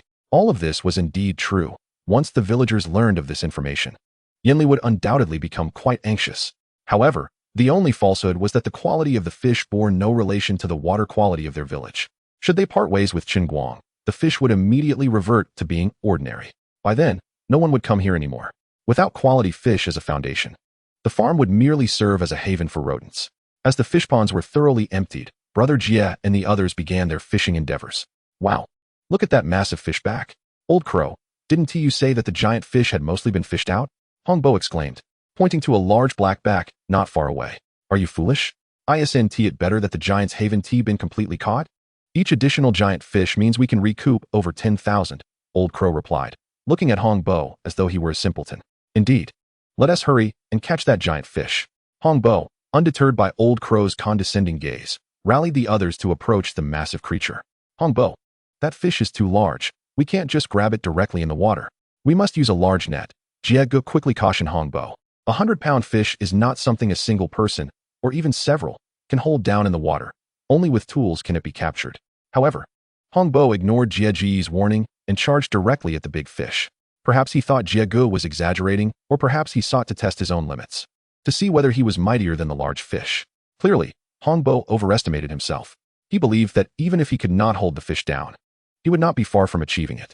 But as he leapt directly towards the fish, he was instantly sent sprawling in the mud by a vigorous flick of the fish's tail. This fish not only possessed immense strength in the water, but was also incredibly slippery. No matter where he tried to grasp it, he could not get a hold. Hong Bo, who had just been relatively clean, instantly became a muddy mess. Chapter 126. If this collides, it could be disastrous. Second brother, be careful. Haha. Jie Ge laughed. Hong Bo, I told you that you could not hold such a large fish, but you refused to listen. Now look at you. You've turned into a muddy mess. I truly underestimated this giant fish, Hong Bo admitted, wiping the mud from his face, revealing a comically exaggerated expression. De Gu, Jun Gu, Bing Gu, come help me. I refuse to believe that with the four of us, we cannot subdue a 100-pound giant fish. The others had the same intent, and upon hearing Hongbo's plea, they quickly gathered around. Although they were not professionals in fishing, they certainly thrived on excitement. Whether or not they could catch the big fish mattered little. What they desired was the spectacle. Dagu, you block the left front. Jungu, you take the right front. Bingu, you cover the right rear. And we shall work together to capture this big fish. As soon as Hongbo finished speaking, they all assumed their positions and encircled the fish from 4 directions. Quickly, the big fish is coming to the left. Dagu, you must not let it break through your line. Rest assured, with me here, that fish will not pass. Zhang Jingda crouched in a horse stance, both hands rounded, ready to pin the fish down as it charged forward. The enormous fish swayed from side to side, thrashing its tail with fervor as it surged towards Zhang Jingda, exuding an aura of impending confrontation. The water in the fish pond was shallow and muddy, significantly diminishing one's combat prowess upon entering. In contrast, the fish thrived in this environment. After all, there is a saying that one is like a fish in water.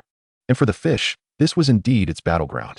The large fish raised its proud, rounded head, blowing bubbles as it charged towards Zhang Jingda's groin. Dagu, the big fish is about to dive between your legs. Quickly crouch down to block it. Hongbo urgently warned from a distance. At this, Zhang Jingda's facial muscles twitched slightly. Should he really crouch down to shield himself? After all, this was a man's most vulnerable area. If such a massive fish were to collide with him, it could spell disaster for his future. However, he reasoned that the odds were likely against such an occurrence, as the male anatomy is quite limited in its delicate regions, and the fish might not target that spot. With a resolute grit, Zhang Jingda bent his legs, sinking his rear into the cool water, which, surprisingly, felt rather pleasant. Yet, he soon realized that comfort was irrelevant at this juncture. Should the fish indeed strike him in that sensitive area, it would be a different kind of discomfort altogether. Surely it won't be that fortuitous, will it? No. Please. The large fish seemed to sense his trepidation, hurtling towards the center of his body with unrelenting speed. In a moment of panic, Zhang Jingda thought, let whoever dares to stop this fish do so. I refuse to sacrifice my lower half for a mere fish. Besides, it could not escape in the water. With this realization, he decisively sidestepped, plunging into the water in an awkward manner that would surely elicit laughter. Wow, that was close. Almost let a fish ruin me. He scrambled back to his feet, now caked in mud, yet wearing a grin of relief. Dagu, are you afraid? It's just a big fish. Are you really worried it might incapacitate you? Sun Jun teased with a chuckle. If you're not scared, why don't you give it a try? You might find out whether your wife will still want to be with you after that. Zhang Jingda replied with a goofy smile, his muddy face revealing a row of bright white teeth, rivaling the earlier muddy visage of Hongbo. Upon hearing this, Sun Jun instinctively covered his groin, casting a wary glance at the large fish that had already darted far away. Let us not go there. I believe such a daunting task should be entrusted to Bo. Only a true man like him can face the onslaught of a big fish without fear. Come on. If you're too afraid, I'll take the plunge. What if a fish were to break me? How would I find a girlfriend afterward? Hongbo quipped, feeling a chill run down his legs, silently cursing in his mind. No way. I believe this arduous task should be left to Bingo. I'm not up for it. Hongbo quickly passed the ball to Xiaobing. While the thrill of capturing a giant creature was enticing, there was no necessity to approach it so recklessly. Why not simply use one's hands? Why resort to blocking a fish with one's groin? Bo, weren't you the one who suggested this first? Since it was your idea, you ought to demonstrate for us. This was a rather cruel demand. Xiaobing had no desire to practice dubious techniques involving his anatomy. I never said that. I clearly mentioned using my hands to catch it. You've all misunderstood my intentions. Hongbo hastily clarified, then shifted the topic. The big fish has already swum far away. Let us heed Jiegu's advice and use a net. If we continue like this, by the time we finish with the other fish, we'll still have caught nothing and be utterly humiliated. Right, let us use the net. The big fish is far too cunning. It's better to outsmart it. The others eagerly agreed, and soon they began retrieving the large net they had prepared earlier. I've got it. I've got it. On the other side, Old Crow was lying in the water, his face lit up with excitement as he shouted. Old Crow, what have you found that has you so elated? Surely it's not a beautiful lady? Jiegu, having just placed a fish into a bucket, glanced back at him. Get out of here. What lady? I've caught a giant perch, a truly magnificent one. Isn't it just a big perch? You can catch it easily. What is the fuss about? No, I've caught a supersized perch. I've pressed it into the mud. But it's so large that I fear it will slip away if I try to grab it. Look at you, acting like you've never seen a fish before. Isn't it just a 20 or 30-pound perch? We've known about this for ages. What is there to be surprised about? I'm not surprised. I just need help because I can't handle it alone. If you need assistance, just say so. Why pretend like you've never encountered such a situation? You're supposed to be a professional at catching big creatures. I'm starting to doubt your capabilities. Fine, you've seen enough, right? Hurry up and come help. If you don't, the fish will escape. Joking aside, assistance was necessary. A 20 or 30-pound perch is not easily caught by one person without proper positioning. Chapter 127. Accepting the bet, another 100,000 deposited. Moreover, catching a perch is more perilous than other fish. If it escapes, it's one thing. But a careless encounter with its spines could lead to swollen hands for days, or worse, a trip to the hospital. Though Jie Gu spoke nonchalantly, he remained cautious, promptly picking up a net and joining Old Crow. All right, Old Crow, you hold it down while I scoop it up from below. With that, Jie Gu began to work in tandem with Old Crow, slowly maneuvering the net. Yes, just a little to the left. Perfect, now slowly lift it. All right, it's completely secured now. The two worked in harmony, swiftly capturing the large perch. For strong men, armed with the large net, soon brought up the 100-pound catfish. Though the pond's water had been drained, capturing such massive creatures was no simple feat. It required the cooperation of several individuals to seize them. However, since they had already cast the net, the remaining large fish were not numerous. Aside from the giants left by Chen Guang, the reservoir had a few more large fish. And even with their combined efforts, it took them an hour or two to finish capturing the remaining big fish. With the larger fish mostly caught, they planned to use the fine net to scoop up any remaining small fish and see if they could catch the last of the big mudfish. Each large mudfish holds a value comparable to that of a 100-pound catfish. They must not overlook any. With the large fish caught, Jie Gu began organizing the crew to prepare the net. What if using the fine net doesn't allow us to catch all the mudfish? Someone inquired. I observed that while the reservoir has divided into several pits after draining, each pit remains relatively even. Using the fine net should pose no significant issues. Of course, if we find a large discrepancy in numbers after pulling the net, we'll have to continue draining the water. However, if the numbers are close, then this netting operation will be deemed a success, and we will have completed our task. The reservoir itself exhibits some seepage, making it virtually impossible to capture all the fish. This is a well-understood fact even by seasoned fishermen like Brother Jie and Old Crow. Thus, even if the water were entirely drained, it would be improbable to catch every single fish. Moreover, some larger loaches may have been consumed by substantial predators. So as long as the quantity discrepancy is not significant, there is no necessity to drain every last drop. In their minds, capturing 8 to 9/10 of the remaining loaches would be deemed an outstanding success. Meanwhile, the young man with yellow hair sat wearily beneath a tree on the reservoir's bank, gazing into the center of the water, lost in thought. Mr. He, now that we have nearly finished catching the fish and the reservoir contains so little water, do you still believe there are 5,000 pounds of small miscellaneous fish here? At some point, Chen Guang appeared behind him, gently placing his hand on his back. No, this time I concede defeat, said the young man, displaying a refreshing honesty. With a sigh, he added, I accept the wager and will transfer the stakes and compensation to Boss Chen. Given the current circumstances, there was no point in struggling. The reservoir had very little water left, and the number of small miscellaneous fish visible was far from 5,000 pounds. Indeed, even a mere 1,000 pounds seemed unlikely. Thus, there was no need to weigh every small fish caught. This was confirmed when Brother Jie and the others utilized a dense net to sweep both sides, effectively capturing the small miscellaneous fish, including some slightly larger ones, which were now almost entirely exhausted. Upon weighing, the total of small miscellaneous fish, including crucian carp, amounted to just over 1,000 pounds. Although the catch was not insignificant, even with the few remaining small fish in the reservoir, it still fell short of their wager of 5,000 pounds. With an income exceeding 100,000, Chen Guang was quite pleased. Coupled with the nearly 1 million provided by Brother Jie and the revenue from the recent fishing competition, this single reservoir had nearly recouped half of his investment. Seeing Brother Jie and the others returning to shore to conclude their work, Chen Guang greeted them with a smile. How was the harvest? I trust you haven't incurred any losses this time? Not too bad. We've caught most of the larger loaches in the reservoir. If we can sell them at a good price, we should make a profit, Brother Jie replied candidly. Such matters are indeed difficult to predict. The outcome of profit or loss hinges on the market price for those larger loaches. Unlike the substantial predators, which have relatively stable prices, the price of loaches can vary dramatically, ranging from several tens of thousands to a mere few thousand, depending on what they can fetch. By the way, Boss Chen, we've finished catching the fish, so you can instruct the villagers to start fishing now. Brother Jie contemplated for a moment and decided to call it a day. Although 5 or 6 large loaches remained uncaught, they had already scoured the area several times, and continuing would likely yield little benefit. In fact, prolonging the effort might even result in other fish perishing, which would be counterproductive. Brother Jie, Perhaps you should be the one to announce it. As the fish in this pond have been entrusted to you, it would be more fitting for you to convey the news, Chen Guang said, gently shaking his head. In truth, it mattered little who spoke, yet Chen Guang preferred not to overshadow Brother Jie, and he had no desire to take the lead in this commendable act. For he knew no one would express gratitude, and some might even perceive him as easy to push around. Brother Jie did not decline. After addressing the onlookers who had been waiting, he announced that they could now fish in the pond. He then began discussing with Old Crow, "Old Crow, could you please take care of these substantial predators? I can handle the remaining fish without issue." While Brother Jie was local and had numerous channels for selling fish, he acknowledged that Old Crow had a broader network for dealing with the larger predators, making it the most prudent course of action. "We trust you both to handle the fish, and since we lack expertise in this area, we won't accompany you. Just divide the proceeds among us once the fish are sold," Zhang Jingde said with a hearty smile. "We'll head back to the reservoir to catch some more fish. I noticed there seemed to be some soft-shelled turtles earlier, and I wonder if we can snag a couple for ourselves."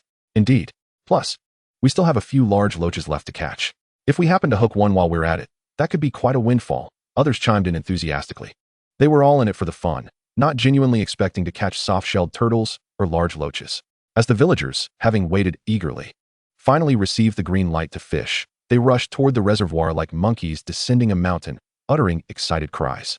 "I just heard them say there are still several large loaches left uncaught. If luck is on our side and we catch one, we could really strike it rich."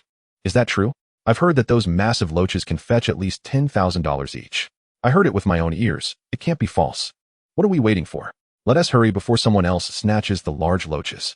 With that, they surged forward, each person transforming into a lively monkey, leaping and dancing as they plunged into the fish pond. The allure of loaches worth thousands was simply too enticing, akin to the temptation of a golden ring. Of course, finding them was just as challenging as losing a gold ring in a pond. In reality, Chen Guang could have easily used the system to retrieve the few remaining large loaches, yet he refrained from doing so. Although the market price for large loaches was high, the system's buyback price was disappointingly low. The few half-pound loaches would yield negligible returns, so it was better to leave them for the villagers' enjoyment, even if that enjoyment might not be genuine. With the crowd's excitement rising and the water becoming increasingly muddied, some fish were inadvertently scooped into buckets while others were stirred up and flipped belly up. "I've got one. It seems to be a large loach. This is my ticket to fortune," a man in his 50s exclaimed, his face lighting up with joy. However, another man swiftly lunged toward him, aiming to snatch the fish from his grasp. "Hey, what are you doing? You trying to outright steal my fish?" The older man gasped in shock. Caught off guard by such brazen audacity, he clutched his catch tightly, determined to prevent the theft while hurling curses at the would-be thief. "The things in the water belong to everyone. How can that be considered stealing?" The thief retorted. "You haven't placed it in your bucket yet, so it doesn't count as yours. I saw it first, so whoever puts it in their bucket first claims it." The thief scoffed, initiating a tug-of-war with the old man. Though his argument was flimsy, there was some merit. After all, if the fish was still in the water, who could lay claim to it? "You really are shameless. That fish was clearly in my hands first. What else would you call it but theft?" The older man shouted in exasperation. "This is a fish worth thousands. I can't let you take it from me."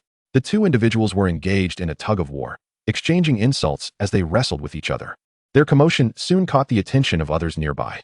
What was the matter? What were these two old fellows fighting over? It appeared they were vying for a large mudfish.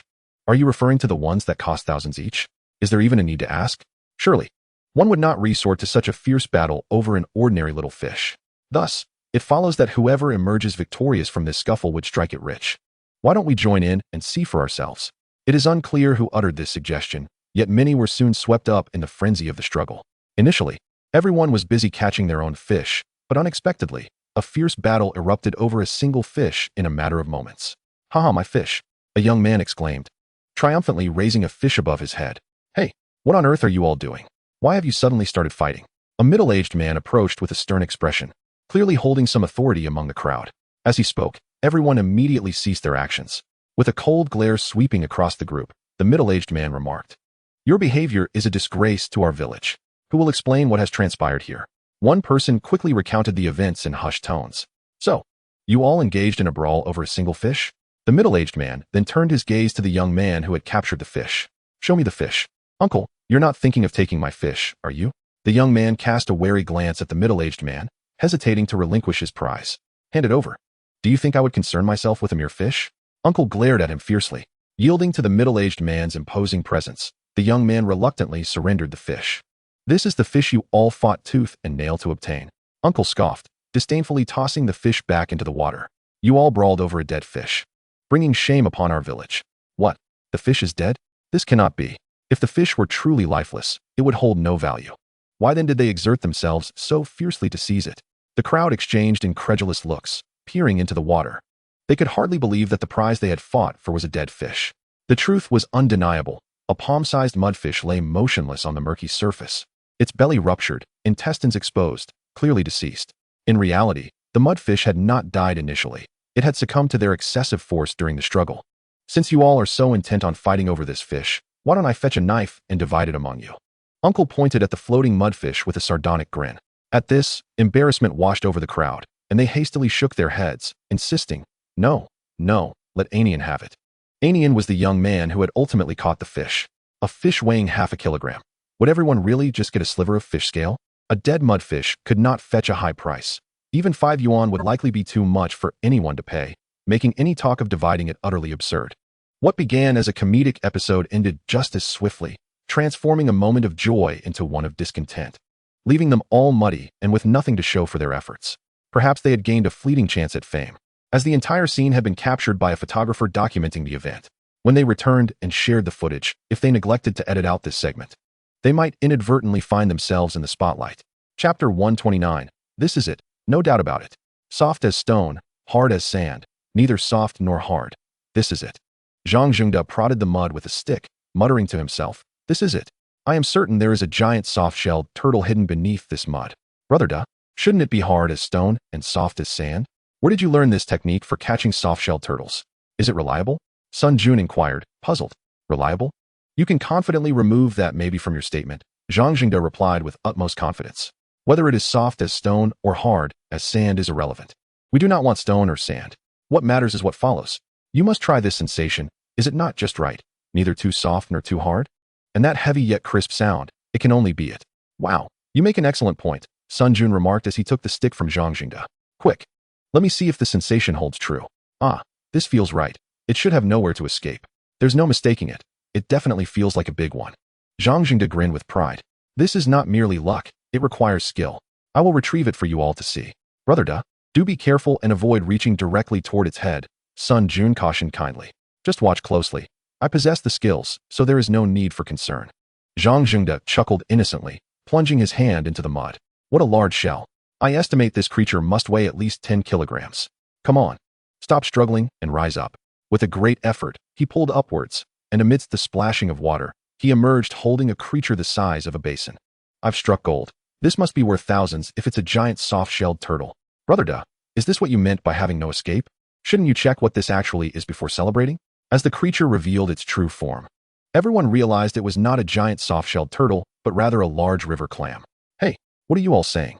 Is this not a large creature? Zhang Zhengde exclaimed, momentarily taken aback. Earlier, I thought it might weigh around 10 kilograms, but it seems I underestimated.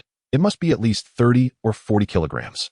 Brother Da, what you're holding is neither a soft-shelled turtle nor a tortoise. Shouldn't you take a closer look before making such claims? Hong Bo chimed in nearby. Brother Da is amusing. He is already boasting without even knowing what he has dug up. Doesn't he feel embarrassed at all? Oh, it's neither a soft-shelled turtle nor a tortoise? Only then did Zhang Zhengde lower the clam, still unfazed, and said, Exactly. I never claimed it was a soft-shelled turtle or a tortoise. I should have clarified. I was talking about the river clam from the start, and that is perfectly fine. Wait, you can spin it that way? However, it seemed he hadn't explicitly stated it was a soft-shelled turtle or tortoise. He merely referred to it, which could indeed mean the river clam. Yet they had clearly come to catch soft-shelled turtles. How had it suddenly turned into a venture for river clams? You all might not realize, but river clams are the true treasure, especially one of this size, which must be exceedingly valuable. Since a mussel has been caught, one can only lavish praise upon it, for it is the sole means to showcase one's fortune and skill. However, this mussel possesses little to boast about. As it is scarcely consumed, typically, it is used as feed. The market value is a mere couple of yuan, and the purchasing price might not even reach a single yuan. Thus, even during the dry season, while some gather snails and others catch small fish, the mussel remains untouched. Ignored by all. Dagu, are you certain this mussel is valuable? Back home, we simply use it to feed our chickens and ducks, Sun Jun remarked, casting a skeptical glance at Zhang Zhengde. Your perspective is too narrow. How can the palm-sized mussels from your region compare to this colossal specimen? Zhang Jingde replied, shaking his head. It is true that mussels themselves hold little worth, but have you forgotten that they may contain pearls? A mussel of this size has taken decades to grow. The longer it lives, the greater the likelihood it harbors pearls, which in turn increases their value. I firmly believe this large mussel must contain pearls, perhaps even ones the size of eggs. Zhang Jingde's claims grew increasingly extravagant, even suggesting pearls the size of eggs. While it is indeed true that larger mussels have a higher probability of containing pearls, it remains merely a possibility. The likelihood of wild mussels containing pearls is inherently low. Even with a few additional years of growth, the odds remain quite slim. Now that you mention it, I recall seeing many mussels earlier. Although not as large as the one you hold, there were several sizable ones. It is entirely possible that those might also contain pearls, Sun Jun said. His interest piqued by the mention of pearls. I must go collect those larger mussels. If any pearls are found, I could present them to my wife. Indeed, Brother Jun. I shall accompany you in gathering them. Although Hong Bo had not initially intended to do so, upon hearing Sun Jun's words about gifting pearls to his wife, he cast a glance at Mingyu and began to envision the possibility of finding pearls to present to her as well. What was meant to be a turtle-catching expedition swiftly shifted focus to the mussels in the reservoir. Go quickly. Let us bring this large mussel ashore and see if it contains any pearls. Others were eager to witness whether Zhang Jingde could extract pearls from this mussel. If he succeeded, they too would wish to try their luck with some mussels. Shall we open the mussel now? Zhang Jingde raised the mussel in hand, eager to test if it indeed contained pearls. Though he had spun tales merely for his own pride, he felt a flicker of hope for a pearl. A mussel of such size was a rare find in the reservoir. If this one bore no pearls, the chances for others would be even slimmer. Pearl Mussel. Chapter 130. The authentic wild ones are the ugly ones. By the way, it seems we didn't bring a knife. Perhaps we should first borrow one from Boss Chen before attempting to open the mussel, someone suggested upon realizing the lack of tools. Why bother going back and forth? No knife? Just smash it open. Zhang Jingde waved dismissively. A true muscle-bound man resorts to brute force at a moment's notice. This method, while effective, risked damaging any pearls within. As he spoke, Zhang Jingde had already placed the large mussel on the ground, picked up a sizable rock, and without hesitation, smashed it against the shell. The shell cracked with a sharp sound. It's opened. Quickly, let us see if there are any pearls inside. It's a pity such a large shell has become compromised. Found it. There really is a pearl inside this large mussel, though it seems rather small, they exclaimed. Soon, they had extracted numerous pearls of various sizes from within the mussel. Some were as tiny as mung beans, others comparable to soybeans, with the largest barely the size of blueberries, and there were only 3 of those. Furthermore, these pearls exhibited a variety of shapes. Some were irregular, others flattened, and some rectangular, differing greatly from the perfectly round pearls typically seen in the market. As for pearls the size of eggs, that notion was merely a fantasy. Shouldn't pearls be round? Yet, it seems that very few of these are perfectly spherical. Are these even the pearls I envisioned? Moreover, while the large mussel yielded numerous pearls, their sizes were disappointingly small. Well, these pearls, though not large and lacking in aesthetic appeal, are still a decent find given their quantity. Zhang Jingde had not anticipated finding pearls at all. Thus, he was quite satisfied with the haul. He smiled and remarked, large pearls need not exclusively come from large mussels. Smaller ones might yield surprises as well. Let us gather more mussels. Perhaps we might uncover larger pearls. De Gu is right. Let us search for more mussels, focusing on the larger ones, as they have a higher probability of containing pearls. The formation of pearls is quite simple. It is a self-defense mechanism of mollusks. When a foreign object enters their bodies, they produce a substance to encapsulate and isolate the intruder, which over time transforms into a pearl. This explains why pearls formed within wild mussels often exhibit irregular shapes. The shape of the pearl is generally determined by the shape of the foreign object. Cultivated pearl mussels yield perfectly round pearls because workers introduce small round plastic balls into the mussels, resulting in more aesthetically pleasing pearls. Therefore, the presence of pearls within a mussel does not depend on its size, but rather on whether a foreign object had entered its body years prior. It can only be said that larger, older mussels have a higher likelihood of containing pearls. The reservoir has completely dried up. Any plans to stock fish must await the rains that will refill it. Moreover, Chen Guang currently has no intention of introducing fish into this pond. Today, he discreetly instructed his staff to spread the word, anticipating that it wouldn't be long before Yan Li grew anxious. With Peng Yang being a lucrative son-in-law, he would surely seek ways to terminate their agreement, at which point he could walk away with his earnings. However, before that, he wished to fill the remaining ponds with a variety of fish, aiming to reap some rewards and possibly level up the system. For the smaller pond, there was no need for any pretense. He could simply stock it directly through the system, allowing for easy retrieval even if he decided to leave. It was a pity that several ponds remained unleased, missing out on potential gains. To expedite matters, Chen Guang opted not to lease these ponds, instead proceeding to stock fish directly. However, the previously drained ponds must first be replenished with water before any fish could be introduced. While others were busy fishing at the reservoir, Chen Guang, accompanied by his subordinates, took the initiative to block the water channel connecting the reservoir to the deep pool. Although it was merely a trickle, it would not take long to fill several small fish ponds. With rain expected in a couple of days, natural runoff from the mountains would soon replenish the ponds without any need for human intervention. However, Chen Guang was uncertain when Yin Li would come to confront him, so he sought to gain a head start by a day or two. He must introduce various fish into all the ponds before the contract termination. This was also a way to maximize resource utilization, allowing him to exploit the system one last time before his departure. After half a day's work, although the smallest pond was only half full, it was sufficient for raising juvenile crayfish for the time being. He diverted the water to fill another pond. The crayfish rewarded by the system could finally be placed into that pond. Once the crayfish pond was completed, he received 10,000 soft-shelled turtles, size randomized. Conveniently, there was already a pond designated for turtle cultivation, making it straightforward to transfer them there. The turtle pond was completed, yielding 10,000 wuchang fish, size randomized. The wuchang fish pond was finalized, resulting in 10,000 tilapia, size randomized.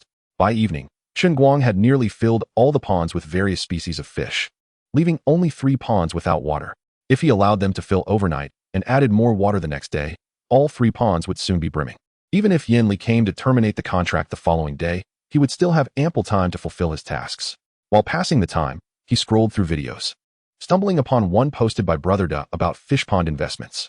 The video itself was unremarkable, so he turned his attention to the comment section. Brother Da, the seasoned fisherman, had finally turned his fortunes around, successfully investing in 2 fish ponds without incurring losses.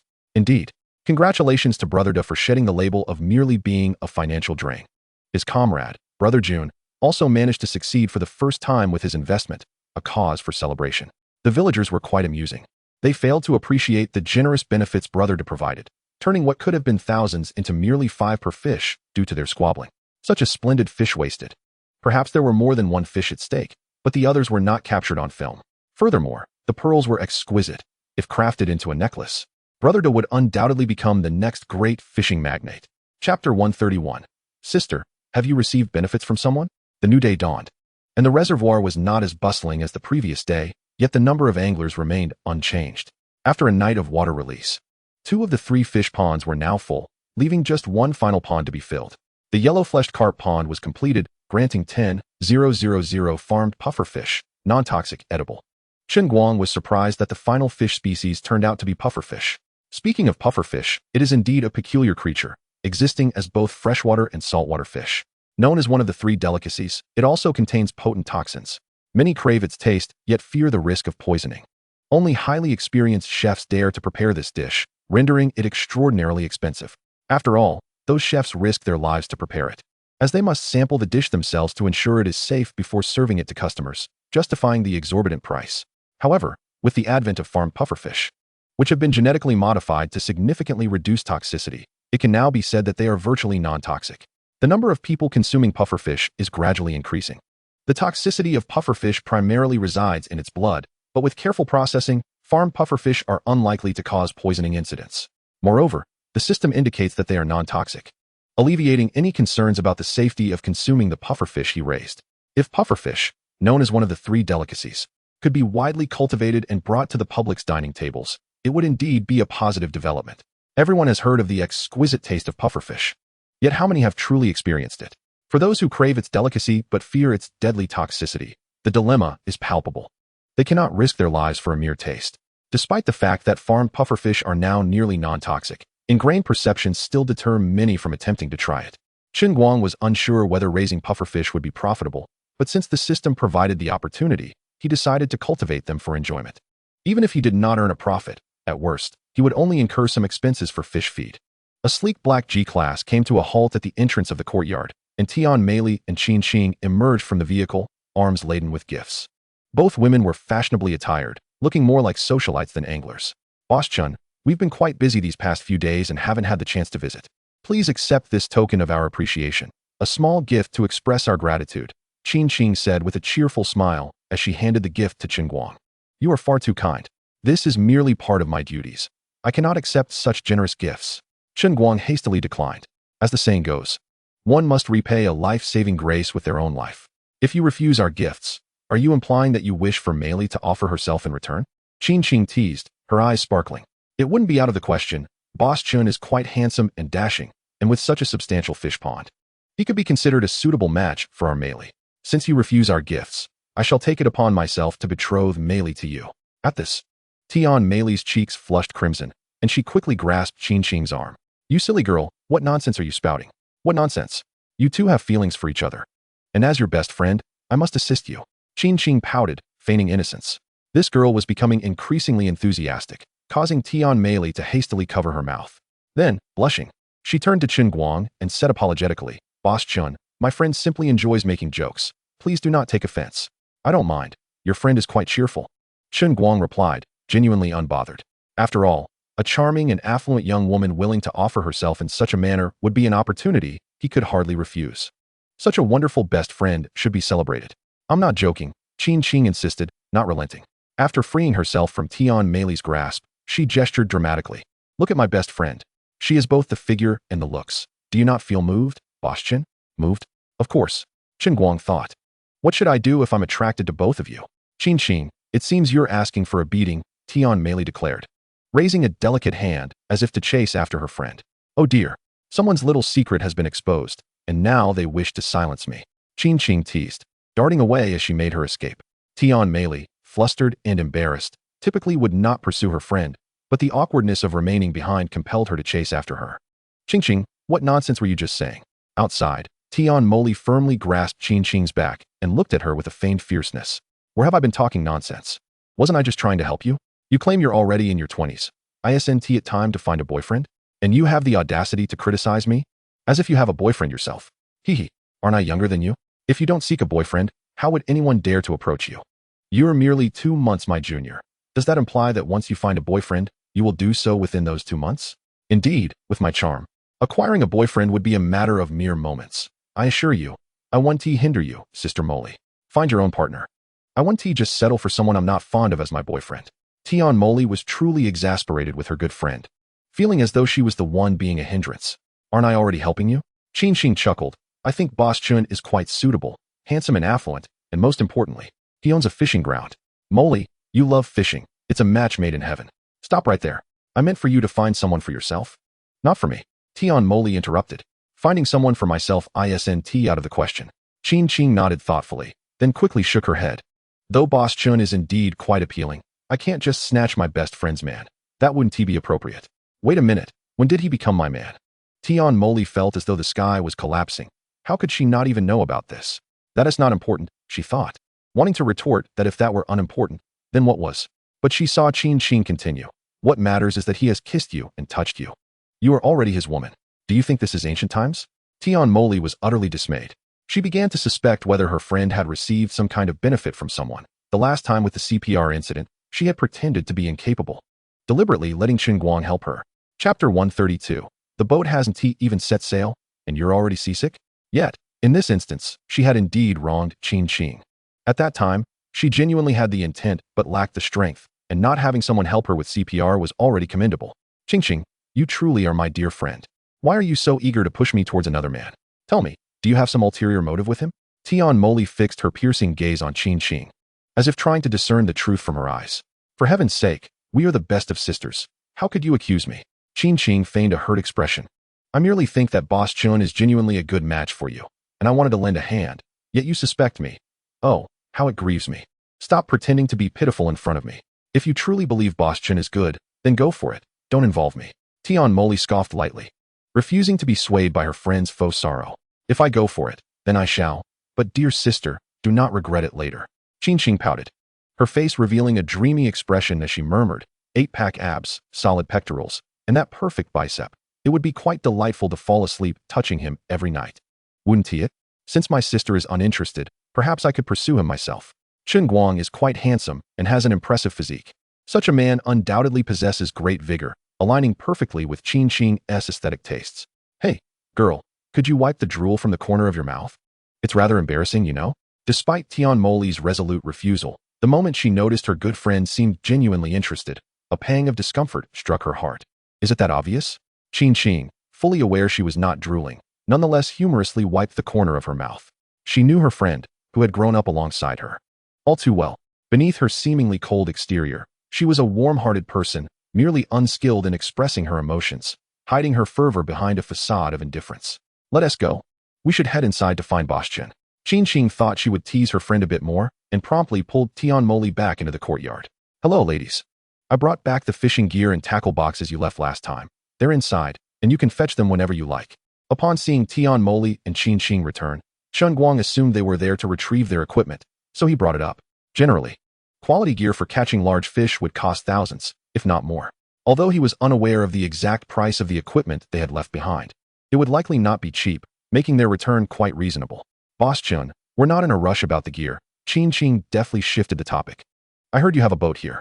The scenery on that little island in the middle of the reservoir looks quite splendid. Could you take us there for a bit of fun? Of course, we'll pay for the charter, she added, seemingly concerned that Chen Guang might think they expected a free ride. Not a problem. The boat is free right now, and I can take you out. Chen Guang paused for a moment before adding, by the way, do you want to bring your fishing gear along? We could fish in the middle of the reservoir while we're at it. Yes. Brother Chen, you're simply the best. You're so thoughtful, Qing exclaimed, stepping forward to link her arm with Chen Guang's. This action suggested a level of familiarity, as she cast a glance towards Tian Moli while speaking. What is going on here? Faced with the sudden shift in dynamics, Chen Guang felt somewhat bewildered. Just moments ago, this girl was addressing him as Boss Chen, and now she was calling him Brother Chen. Furthermore, her affectionate gesture of clinging to his arm resembled that of a flirtatious girlfriend. Could it be that his charm had reached such heights? Yet, to be fair, the sensation was quite pleasant. While she might appear somewhat inferior to Tian Moli in looks, she was still undeniably a rare beauty. Ultimately, determining who was superior visually was merely a matter of perception. The true essence of attraction lay in deeper sensations. Please wait here. I'll fetch your fishing gear. Chen Guang discreetly withdrew his arm and turned to head inside. With Tian Moli watching, the atmosphere felt rather peculiar. After retrieving the fishing equipment, Tian Moli took another set from the car, and the three of them boarded the small fishing boat moored by the reservoir. Though the vessel was merely a simple fishing boat, neither luxurious nor large, accommodating at most a dozen people, it felt sufficiently spacious for the three of them. Brother Chen, this is my first time on a boat, and I think I might be feeling a bit seasick. As soon as Qing boarded, she pretended to stumble and leaned against Chen Guang. Tian Moli rolled her eyes at the sight, thinking, I didn't object to you getting on, but I certainly didn't intend for you to force your way on. Are you pursuing a man? This is clearly flirting. Enticement might be one thing, but at least you ought to conjure a more convincing excuse. The vessel has yet to set sail. How can you possibly feel queasy? My dear lady, a mere touch of seasickness is inconsequential. We are not far from the island, and we shall arrive shortly. Chen Guang did not directly expose her falsehood, instead gently supporting her with his hand. Brother Chen, my name is Qing. You may call me Qing from now on, she said, blinking her large, glistening eyes. Though her gaze occasionally darted towards Tian Moli beside her, Chen Guang, noticing this, pondered, could it be that this young lady lost a game of truth or dare with another and is now daringly flirting with me? If it were just the two of us, her behavior might be attributed to an infatuation with my handsome visage, yet with a third party present. Such boldness seems rather uncharacteristic. Moreover, she had not been like this upon her arrival. Her demeanor transformed only after they had left the courtyard in pursuit of one another. This certainly raised Chen Guang's suspicions. Regardless of whether she is smitten or has ulterior motives, since she has taken the initiative to approach, I shall not hesitate to play along. With this thought, Chen Guang felt a sense of ease, for he was hardly a paragon of virtue. Chapter 133, Sister. You ought to be a tad more reserved. Qing. Very well, I shall call you that henceforth, Chen Guang acknowledged. Since you are feeling a bit queasy, why not take a seat in the cabin for a while? I will get the boat underway, and we shall soon reach the island. With that, he made his way to the bow, preparing to start the vessel. Qing, I didn't mean for you to force your way on board. How is it that a young lady like you is so lacking in decorum? After Chen Guang departed, Tian Moli finally seized the opportunity to speak. Moli, you aren't jealous of my closeness with Brother Chen, are you? Qing blinked, her eyes fixed intently on Tian Moli, seemingly searching for clues in her expression. Who said I was jealous? I merely think your approach to pursuing a man is rather unrefined. It may leave a poor impression, Tian Moli retorted, her cheeks flushing as she hastily defended herself. Indeed, Moli still cared, and it appeared that with a little more effort, she would be utterly overwhelmed. It seems that my dear sister's happiness rests upon my shoulders. Qin Qing mused, a sly smile gracing her lips. Yet, that cunning smile vanished as she quickly adopted an innocent demeanor, playfully pouting at Tian Moli. Moli, it's not that I've never dated before. I simply don't know how to pursue a boy, which is why I thought I should take the initiative. Would you mind teaching me? I have no experience myself. You should do as you please. I couldn't care less. Tian Moli shot back, rolling her eyes. She truly had no expertise in this area. And even if she wished to impart wisdom, she would be at a loss. Never mind, let her figure it out on her own, whether she succeeds or fails. At least she will gain some experience, she thought. As the small boat started, the engine roared to life with a cacophony of sound, powerful yet raucous. The vessel glided smoothly towards the island, parting the tranquil waters into two distinct waves that spread outward. In no time, they reached the island's edge. With a swift motion, Chen Guang shut off the engine, dropped anchor, and secured the boat. He was the first to leap ashore, extending his hand to assist Qin Qing and Tian Moli as they disembarked. The touch of a beautiful woman's hand was unlike any other, smooth, delicate, soft, and slightly cool. However, Chen Guang refrained from taking advantage of the moment. He released her hand as soon as they were safely on land. Wow, I didn't expect this seemingly small island to be quite so expansive, Qin Qing exclaimed, the moment they set foot on the island. She resembled a bird liberated from its cage, joyfully darting about. This island was indeed quite charming. If a house were built here, it would be akin to a paradise. Even Tian Moli chimed in agreement. A waterfront abode would be quite splendid, but residing on this island would undoubtedly present numerous inconveniences. Chen Guang, however, did not echo their sentiments. Instead, he cautioned them, while you explore the island, do be mindful. This place has seen little human presence for quite some time and may conceal some snakes. Ah, there are snakes on this island. Upon hearing this, the previously exuberant Qin Qing froze in her tracks, terrified. I merely implied that it's a possibility. There's no need for alarm. With me around, even if there are snakes, I won't allow them to harm you. Chen Guang intended to offer a word of caution, but it inadvertently made their excursion sound perilous. Then I must stay close to Brother Chen at all times, Qin Qing declared, quickly returning to Chen Guang's side and grasping his clothing tightly, her expression betraying her anxiety. There's no need to be so worried. During daylight hours, snakes are more frightened of humans. Besides, it's uncertain if any snakes even inhabit this island. Just be cautious, Chen Guang reassured with a smile. Come, I'll take you on a tour. There's a small pond in the center of the island that is quite remarkable. A pond in the middle of an island? That sounds fascinating. I must see it. Qin Qing exclaimed eagerly. Tian Moli, intrigued by the idea, also expressed interest.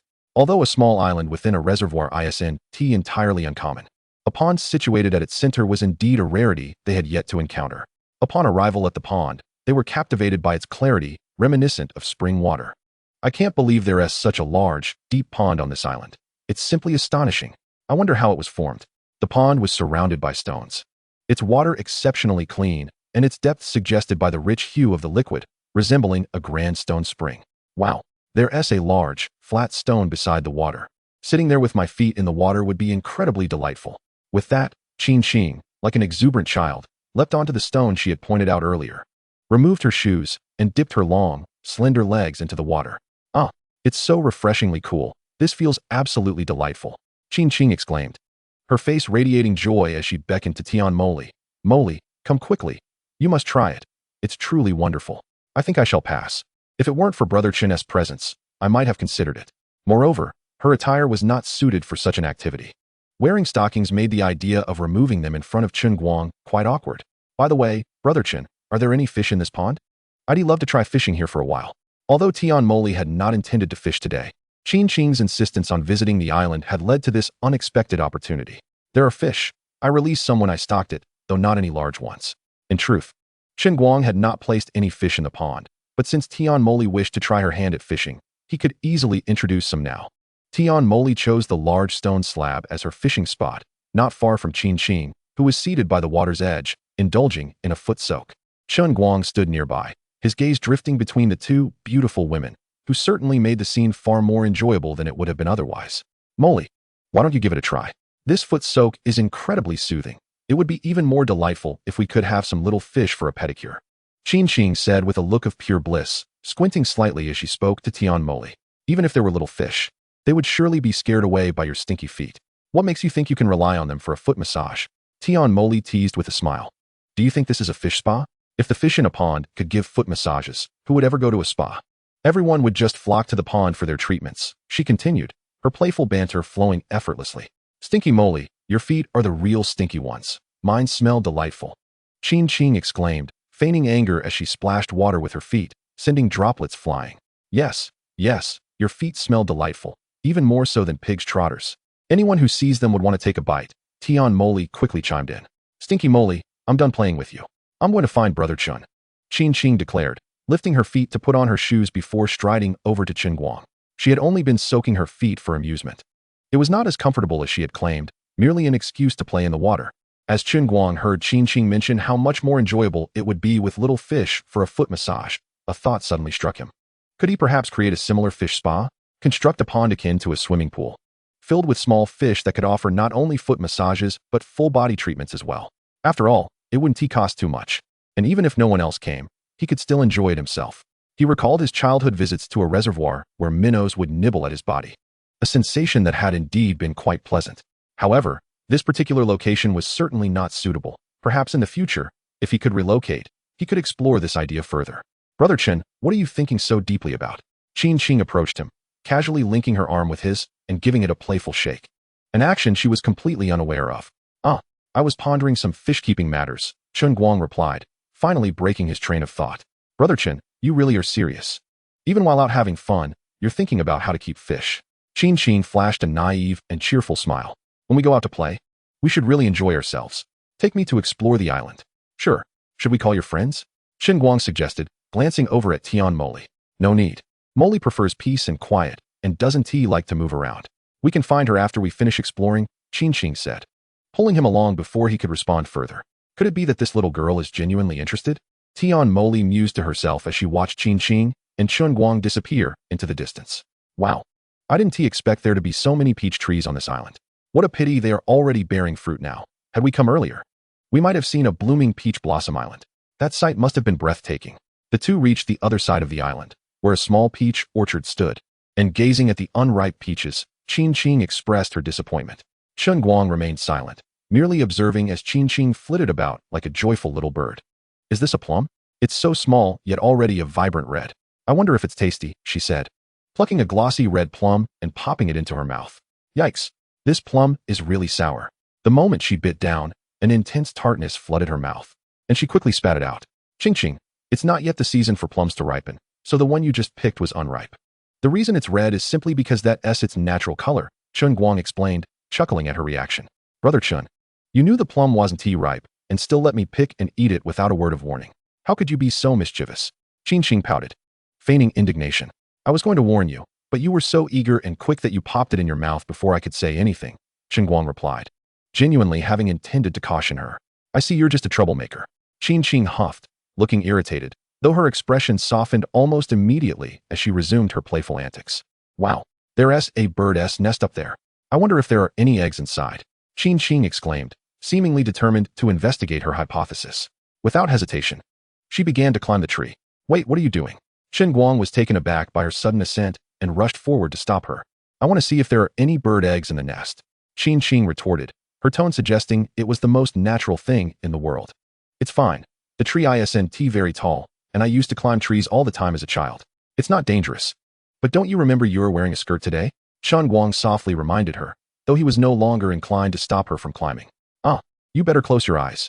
Qing Qing's cheeks flushed crimson, and instinctively, she reached to cover her skirt, only to realize her hands were still gripping the branches. In an instant, she lost her balance and fell from the tree. Having only climbed about 2 meters, the fall likely wouldn't cause any significant harm. Nonetheless, Chen Guang instinctively reached out to catch her, a reflex driven by concern for her safety, and also a chance for a more intimate encounter. Once he caught her, he pretended to lose his balance and fell backward, naturally leading to a kiss.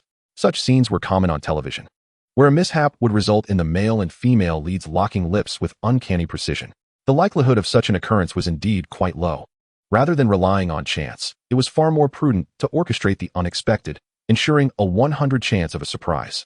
Given that this girl had already made numerous advances toward him today, it seemed only fair that he reciprocate, while saving her. Chen Guang was already contemplating the aftermath of this rescue. Since the incident was clearly orchestrated, the surprise unfolded naturally, leaving Qing Qing momentarily dazed. Seizing this fleeting moment of confusion, Chen Guang leaned in for an audacious advance. Do you believe me when I say it wasn't he intentional? He asked, chuckling awkwardly at the sight of her flushed cheeks. In truth, he had merely aimed to create a minor accident, but he hadn't anticipated this particular twist, leaving him feeling slightly guilty. Do you think I should believe you? Qin Shing was baffled by his audacity to spin such a tale. While it was conceivable that he might have unintentionally brushed his lips against hers in a moment of panic, it was entirely different when he had taken advantage of her startled state to kiss her for an extended 2 minutes, and in a rather passionate manner at that. Is this what you call an accident? You think this wasn't he deliberate? She retorted incredulously. Well, that was merely a reflex, he countered, trying to maintain a semblance of innocence. Chen Guang found this explanation to be exceedingly reasonable. Chapter 135. Just now, I certainly did not see an adorable little kitten. Instinct. I compel you with my instinct. Qin Shing, while speaking, waved her small, delicate fists, relentlessly pounding against Chen Guang's chest. This is your instinct, right? Is it not because you have kissed many girls that you possess such an instinct? The foremost thought in Qin Shing's mind was not anger over her first kiss being stolen by his instinct, but rather indignation at the possibility that he had kissed numerous girls. What is happening? Shouldn't she be scolding herself for being foolish instead of questioning whether he had kissed many girls? Could it be that this girl actually harbors feelings for him? Regardless, there's no harm in testing the waters. Once she had vented her frustrations, Chen Guang finally took her small hand in his, displaying a face of feigned grievance as he explained. Qin Shing, you have misunderstood me. My instinct only applies to a girl as beautiful as you. How many girls in this world can compare to your beauty? Hence, you have unjustly accused me. I refuse to believe what you say. Qin Shing halted her movements, unsure whether she genuinely believed him or merely pretended to. She shot him a fierce glare, albeit with a hint of cuteness. Fine, let's consider what just happened an accident. However, should you dare to speak of this to anyone, I shall not forgive you. Rest assured, such matters shall remain my secret. I will only quietly reminisce about them in my mind. Chen Guang nodded earnestly. No, you must forget what occurred just now entirely. Qin Shing threatened once more, waving her small fist. Qing, are you not making this difficult for me? Such a delightful memory is one I could never forget. Asking me to do so is simply impossible. Chen Guang feigned a troubled expression. Not only could he not forget, but it seemed that Qin herself would struggle to erase the memory, her words merely a facade. Whether one could forget or not, and what one chose to think, was ultimately beyond her control. You must forget, and you must also forget what you witnessed just now. Qin pretended to adopt a fierce demeanor, though in truth, she appeared rather endearing. Such an adorable girl was certainly someone Chen Guang wished to continue teasing, so he feigned confusion, declaring, just now, I saw nothing at all. I absolutely did not see an adorable little kitten. Despite his words, he conveyed the impression that he had seen everything. You still dare to say that? You are truly incorrigible. Indeed, this fellow had seen everything. Qin, feeling utterly embarrassed, wished she could immediately vanish into a crack in the ground. How am I incorrigible? I merely find kittens to be quite charming. Chen Guang protested, feigning innocence. Qin expressed her profound embarrassment, feeling utterly mortified. Although kittens were undeniably adorable, did he genuinely find them charming? You still dare to speak? If you continue, I shall refuse to acknowledge you. Qin could only threaten Chen Guang in this manner. Today had indeed been a significant loss. She had merely intended to assist her good friend, but ended up entangled herself. Enough. This shall remain our little secret. But before that, could you please get off me? Being pinned down by you is rather exhausting, Chen Guang said half-jokingly. Though Qin was indeed somewhat heavy, it was not tiring for Chen Guang at all. He merely feared that if this continued, he might lose control of himself. The circumstances were far from ideal. Considering that there was still Tian Moli on the island, one could never know when she might unexpectedly appear. I weigh less than 100 pounds. How could I be heavy? Girls typically dread being labeled as heavy, and Qin was no exception, even emphasizing her lightness at this moment. In truth, she was somewhat plump, not short in stature, and her figure was quite robust in all the right places. Her actual weight was around 110 pounds. But given her proportions, she did not appear overweight in the eyes of men. Nevertheless, she felt it was excessive. Hence her insistence that she weighed less than 100 pounds. Amidst their playful banter, Chen Guang's reminder made her realize how awkward and intimate their current position was, prompting her to hastily scramble off Chen Guang. Perhaps due to her haste, or from having been in that position for too long, Qin stumbled halfway up and fell back onto Chen Guang. Ouch! Qin, could you be a bit more careful? Chen Guang furrowed his brow, taking a deep breath. Who told you to be such a rogue? You brought this upon yourself. Qin's face flushed even deeper this time, scolding him before darting away like a startled rabbit. After running a considerable distance, she finally paused, taking deep breaths to calm her racing heart. I hope I didn't crush that scoundrel. What if I did? And he expects me to take responsibility? Surely, He was unharmed. Trouble tends to linger for a millennium, and that fellow was far too wicked to be easily defeated. As Qin Qing had surmised, despite Chen Guang's still somewhat displeased expression, he had already risen from the ground and was walking toward her. "Molly, how's the luck? Did you catch any fish?" Upon hearing Qin Qing's voice behind her, Tian Molly turned to glance at her, replying, "Not bad. I caught 2 big-head fish and 1 grass carp." "Molly, you are truly amazing. It seems we shall be feasting well this noon," Qin Qing exclaimed, leaping onto a rock and showering her friend with praise. "Stop fooling around. There's a fish biting. I need to reel it in." Tian Molly gently swatted Qin Qing's hand before swiftly lifting her fishing rod. "It's a catch. Molly, you are incredible. The rod is bending so much. It must be a big one." Qin Qing clapped her hands in excitement. "It's not bad. This fish should weigh around 2 or 3 pounds." Tian Molly replied with calm composure. Most of the fish she had caught previously were in that weight range, and the sensation was quite similar. So she did not expect it to be any larger. "It's surfacing. Quickly, Molly, reel it in. I'll help you net it." Qin Qing eagerly grabbed the net. The fish was indeed not very large, even smaller than Tian Molly had anticipated. "Is this a crucian carp? Such a large one must be a special breed," Qin Qing inquired, gazing at the fish in the net. This crucian carp weighed approximately 1.5 pounds. No wonder Qin Qing thought it was a special breed. "This is not a special breed. It's a large wild crucian carp, commonly referred to as a big-headed crucian." Tian Molly clearly had a more extensive knowledge of fish than Qin Qing. A large wild crucian carp of this size was indeed a rare sight. Generally, wild crucian carp reaching half a pound were considered quite the catch, and such a fish was often dubbed a big-headed crucian. A crucian carp exceeding 1 pound could be classified as an enormous big-headed crucian. A big-headed crucian. Chapter 136. Just catching a fish, as long as you have hands. It's sufficient. Such a large wild crucian carp must be extraordinary. Even though Qin Qing had limited knowledge of fish, she understood that such a sizable wild crucian carp was exceedingly rare.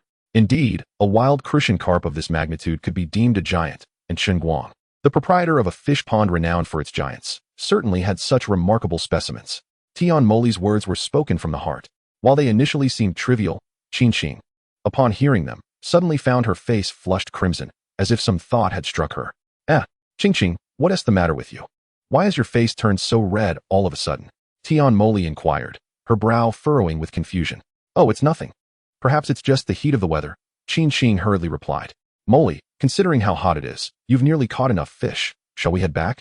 But today is an overcast day, and it doesn't seem that hot at all," Tian Molly remarked, puzzled by Qin Qing's insistence. Nonetheless, since Qin Qing felt the heat, she chose not to press the matter further. "All right then, it is almost noon anyway. Let us return. I can take the fish I just caught to Boss Chen for him to prepare a couple of dishes and see if the flavors are truly as delectable as the rumors suggest." When Tian Molly spoke of returning, she did not mean home, but rather to the riverbank. Their excursion was not originally intended for fishing, nor was fishing equipment their primary objective. Their main aim was to sample the fish from this area and discern what set them apart from ordinary fish. They had heard whispers of the exceptional quality and exquisite taste of the fish here, which piqued their curiosity. Previously, they had not caught a single fish and had even been pulled into the water by a large one. So they had yet to experience the taste of the local fish. "Boss Chen, I caught a few fish just now. May I borrow your kitchen for a bit? I'd like to prepare these fish to taste," Tian Molly said, shaking the fish in her hand as they made their way back. "Of course, after we return. You can give the fish to Mei and she can help you with the cooking," Chen Guang replied with a nod. "No, Boss Chen, you misunderstand. I wish to prepare them myself," Tian Molly quickly clarified. Upon hearing that Tian Molly wanted to cook the fish herself, Chen Guang was taken aback for a moment, then smiled, saying, "Miss Tian, you need not trouble yourself. Preparing a couple of fish is a simple task. That is not what I meant. I wish to do it myself to discern the differences between your fish and others," Tian Molly explained again. Her desire to cook was not born from an overabundance of confidence in her culinary skills, but rather from a concern that if someone else prepared the fish, she would be unable to accurately determine the distinctions between them. If the dish tasted mediocre, it could be due to the chef's lack of skill. Conversely, if it was exceptionally delicious, it might reflect the chef's prowess rather than the fish's inherent quality. Only by cooking the fish herself could she truly gauge her culinary abilities and compare them with her previous experiences cooking similar fish, making any differences vividly apparent. "Oh, I see. Miss Tian wishes to prepare it herself. That is perfectly fine," Chen Guang said with a gentle smile. "Are you perhaps harboring some thoughts about my fish?" He discerned her intention, understanding that she wanted to taste the same fish she prepared and identify the differences. If she were merely interested in purchasing fish, he would certainly not ignore such an opportunity. "Indeed, I do have such thoughts," Tian Moli admitted openly, revealing her family background. Her family owned a hotel, which was considered upscale in their locale. Her purpose for visiting was to ascertain whether the fish raised by Chen Guang truly possessed the exceptional quality and exquisite taste that the legend spoke of. If so, she intended to seize the opportunity to establish a cooperative relationship with him. While I can't speak for the outside opinions, my fish does indeed differ from those found in the market, Chen Guang stated without boasting, simply summarizing.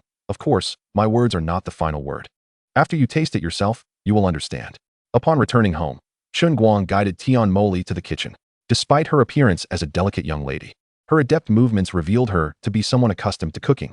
Moli, let me help you with the fish, Qin Qing volunteered, picking up a fish. You can handle fish? I had no idea. Tian Moli responded, looking at Qin Qing in surprise. She knew her dear friend all too well, although she hailed from a rural background. She was the cherished only daughter of several generations, too precious for her family to let her do any chores, let alone cook. It's just a fish. Anyone can do it, Qin Qing said with a carefree smile. All right then, take this knife and cutting board, Tian Moli said, handing them to Qin Qing. You can go kill the fish in the yard. With the cutting board and knife in hand, Qin Qing proceeded to the yard, pondering how best to dispatch the fish. Should she cut it directly or knock it unconscious first? I should probably just cut it. If I knock it out, it won't be fresh, she reasoned, trying to convince herself. However, when it came to actually doing the deed, she found herself hesitating. This little crucian carp is the smallest. I'll start with it, she muttered, reaching into the bucket. Watching others catch fish seemed effortless, but as she stretched her delicate hands toward the crucian carp, it slipped right through her fingers, splashing water all over her face. Why is it so easy for others to catch fish while I can't? I refuse to believe I can't handle just one fish, she declared, determined. After much effort, Qin Qing finally managed to grab the crucian carp, which weighed about 1.5 pounds, but she was left soaked from the splashes. Chapter 137. I asked you to kill the fish, not to chop it. Run away, why aren't you running now? It's my turn, watch me wield my bloody blade. With both hands gripping the knife, Qin Qing grinned foolishly at the crucian carp. I chop, I chop, I chop. I dodge, I dodge, I dodge. But it wasn't he that the fish was particularly adept at escaping. Rather, Qin Qing's knife skills were abysmal. In a flurry of wild slashes, she failed to inflict even a single wound on the fish, not even dislodging a scale. Qin Qing, are you trying to kill the fish or engage in a duel with it? Chen Guang laughed heartily as he approached. Who says I can't kill fish? I just can't bear to do it, Qin Qing retorted stubbornly. Ah, I see. Then you'd best hurry. Your friend's oil is already heating up, and they're just waiting for your fish to be added to the pot, Chen Guang teased, not directly calling her out. What are you in such a rush for? I'll be done in a moment.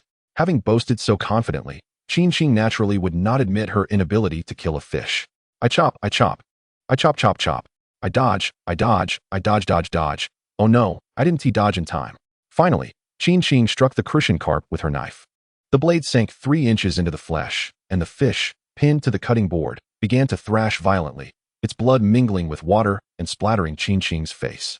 Oh dear, you wretched fish dare to splash water on this lady's face? Watch as I dismember you. Qin Qing wiped her face, revealing a fierce expression, and seized the knife for another flurry of chaotic strikes. Huh, struggling now, are we? You're completely a dead fish now, aren't you?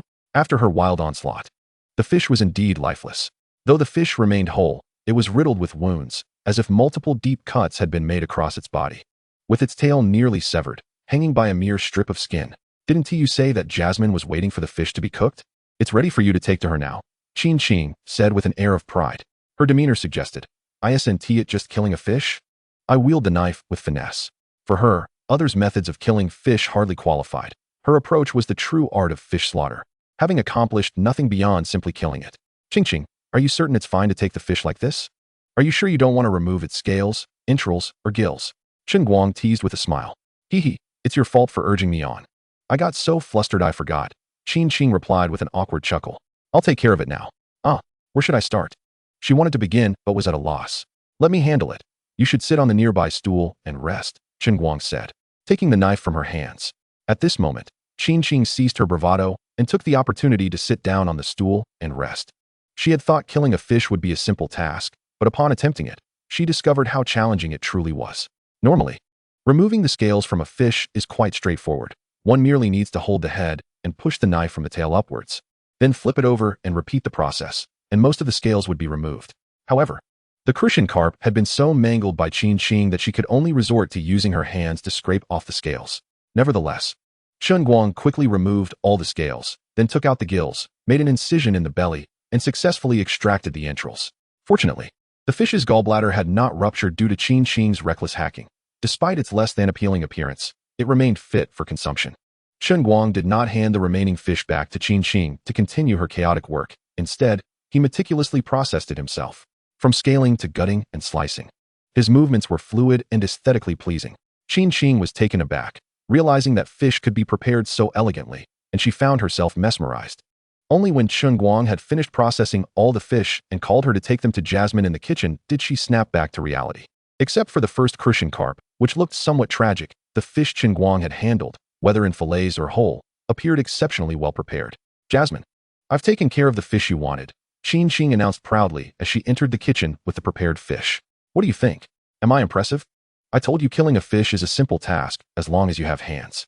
Are you sure all of these fish are you doing? Although Jasmine remained in the kitchen, she was aware of some events outside. Of course, I did it all myself, Qin Shing said, adding somewhat sheepishly. Well, actually, Brother Chen helped me a little. Indeed, she did not lie. While she had not completed the task alone, she had participated in the process. And Chen Guang had only lent a small amount of assistance. You call that a little help?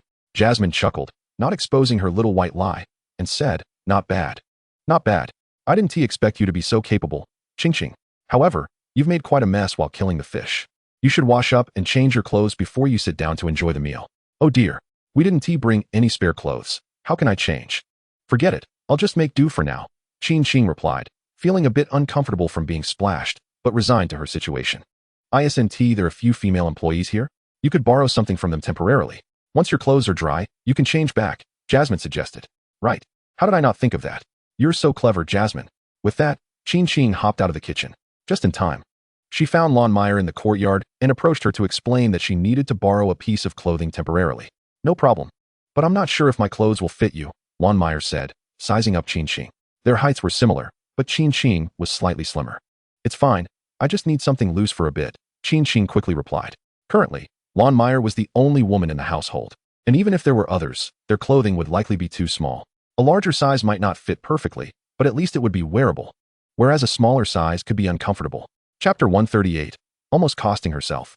Soon, Lon Meyer returned with an outfit for Qin and said, There's a public restroom on the first floor, and you can shower there. However, if you find that inconvenient, Brother Chen can take you to the restroom on the second floor.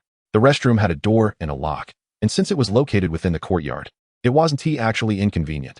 Her suggestion was subtly nudging Qin to ask Chen Guang for assistance. Had Lon Meyer not mentioned it, Qin might have thought nothing of it, but her words inadvertently stirred feelings of insecurity within her. Brother Chen, I'd like to take a shower and change my clothes. Could you take me to the restroom on the second floor? Qin glanced at the restroom in the corner of the courtyard, hesitated, and then approached Chen Guang.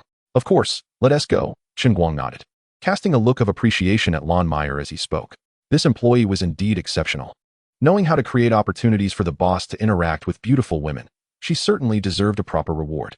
Being alone with Chen Guang again, Qin couldn't help but indulge in her fanciful thoughts, reminiscing about the earlier events on the island.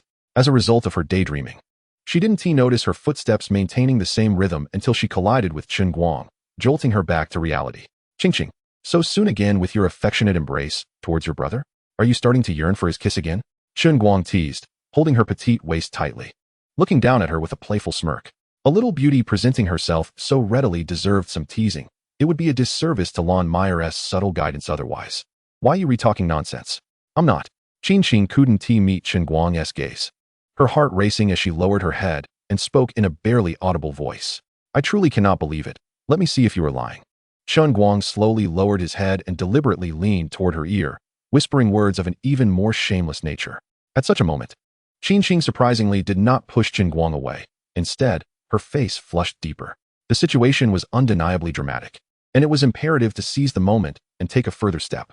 If you don't deny it, I shall take it as your consent. Chen Guang breathed into her ear, his lips moving from her ear to her cheek, and then precisely finding her lips. No, I haven't consented yet. How can he be so brazen as to kiss me without my permission? The thought flashed through Qin's mind. Yet, another thought followed. Why am I not pushing him away? Am I secretly enjoying this rogue behavior? A third thought emerged. After all, he has already kissed me on the island. Another kiss should be permissible, right? The sensation of the kiss was surprisingly pleasant, a sort of premature practice. Yet it must end there. She resolutely told herself not to allow him to take further liberties. Little did she know, her capitulation would only embolden the man's audacity. The two gradually moved from the bathroom door to the sofa, and the buttons on Qing's attire began to loosen one by one. Suddenly, she felt a chill, which jolted her from her reverie, and she swiftly pushed Chen Guang away. "You scoundrel, always bullying me."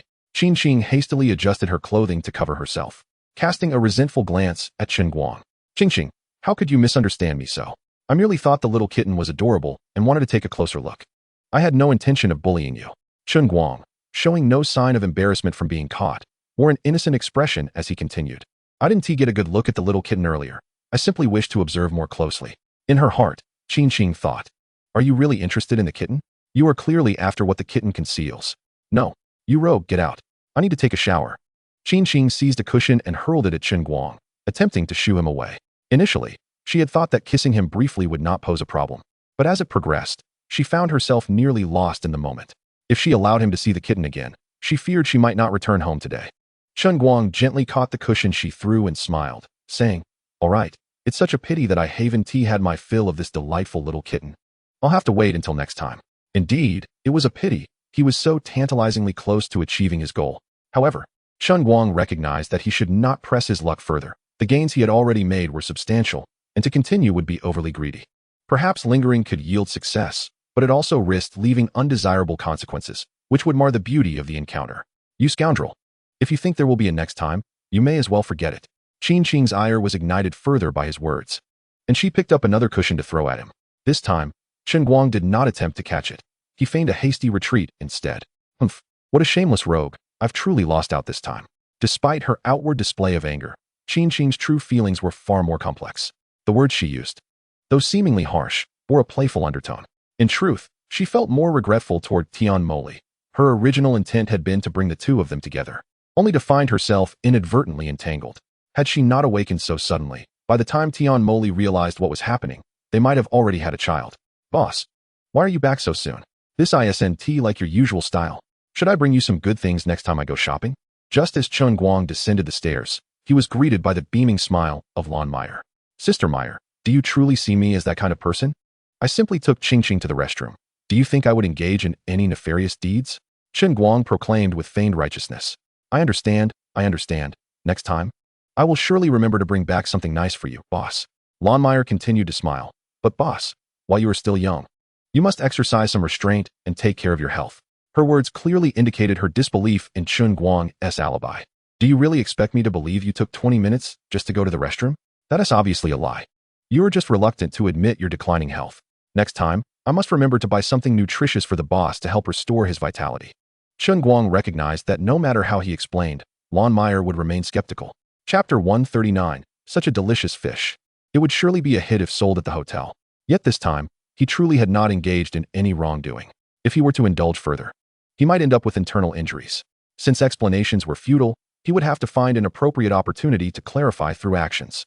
When Qing reappeared, Tian Moli had already prepared a bounty of fish. "Boss Chen, I've made quite a bit of fish. Shall I invite your workers to join us?" After presenting the feast of fish at the table, Tian Moli addressed Chen Guang. "No need. They are still busy outside. They can have their work meals later." Chen Guang promptly waved his hand. "Very well, then let us eat first. Boss Chen, please help me assess if there are any shortcomings in this fish." Tian Moli nodded. In truth, she was aware that despite the quantity of fish she had prepared, it would be somewhat insufficient if she invited everyone. The fish looked exquisite, and without needing to taste it, Chen Guang knew it would be perfect. He was not a professional gourmet and could not offer refined critiques. However, he was taken aback to discover that this young and beautiful girl, Tian Moli, possessed such remarkable culinary skills. "You flatter me, boss. Let us taste it before passing judgment." Hearing the praise, Tian Moli beamed and eagerly gestured for Chen Guang to sit down. "Wow, this Christian carp soup is incredibly delicious." Qing took a gentle sip, exclaiming her admiration, and began to drink heartily. Her previously indifferent expression transformed into one of joy. Observing Qing's exaggerated reaction, Tian Moli also took a spoonful and cautiously tasted it. In an instant, disbelief washed over her face, followed by a look of sheer bliss as she took another sip. "This Christian carp soup is truly exquisite. It has no trace of fishy odor while retaining the fish's freshness. If this dish could be served at our hotel, it would undoubtedly become a bestseller." After finishing the soup, Tian Moli took a piece of braised fish, and her expression shifted once more. The flesh of this grass carp is remarkably tender and springy. Aside from a few more bones, it surpasses the texture of most seafood. If the price were reasonable, this dish would surely attract many fans. Tian Moli, her face aglow with excitement, exclaimed, I previously believed that the rumors were somewhat exaggerated. But now I realize that not only are they not exaggerated, they have not been exaggerated enough. Boss Chen, are all the fish in your reservoir of such remarkable quality? Of course, if Miss Tian harbors any doubts, she can always go to the reservoir later and catch a few more to taste for herself. Chen Guang nodded in acknowledgement. No, that's not what I meant, he clarified. Tian Moli hurriedly explained, what I meant, Boss Chen, is that if all your fish are of this quality, would you consider collaborating with our hotel? We would like to source all our freshwater fish from you. Absolutely. However, I must inform you that my prices are somewhat steep, at twice the market rate, and you would need to send someone to pick up the goods, as I do not offer delivery. I wonder if that would be acceptable to you? Chen Guang was naturally keen to seize the opportunity for business. Of course, that is entirely acceptable. Such exquisite fish at merely double the market price is hardly exorbitant, and I can certainly arrange for someone to collect the goods. We have dedicated procurement personnel. Tian Moli nodded vigorously. These exceptional fish must be arranged for the hotel menu without delay. She refrained from suggesting that Chen Guang sell exclusively to her, as she understood the impracticality of such a request. Thus, the best strategy was to secure the advantage first, by introducing these fish to the market. She would attract a stable clientele long before anyone else could follow suit, ensuring her greater competitive edge. By the way, Boss Chen, I would like to order a batch of fish right now, if that is convenient. After pondering for a moment, she continued, is that feasible? Certainly, any time is fine. I have plenty of fish in the nets beside the reservoir.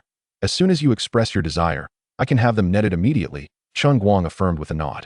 That is splendid. I shall call someone to come and collect the fish right away.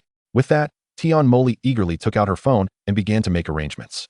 Within the span of an hour, the person she summoned arrived, along with a fish transport vehicle. The fish in the nets were all placed there by Chen Guang, who had stocked them generously.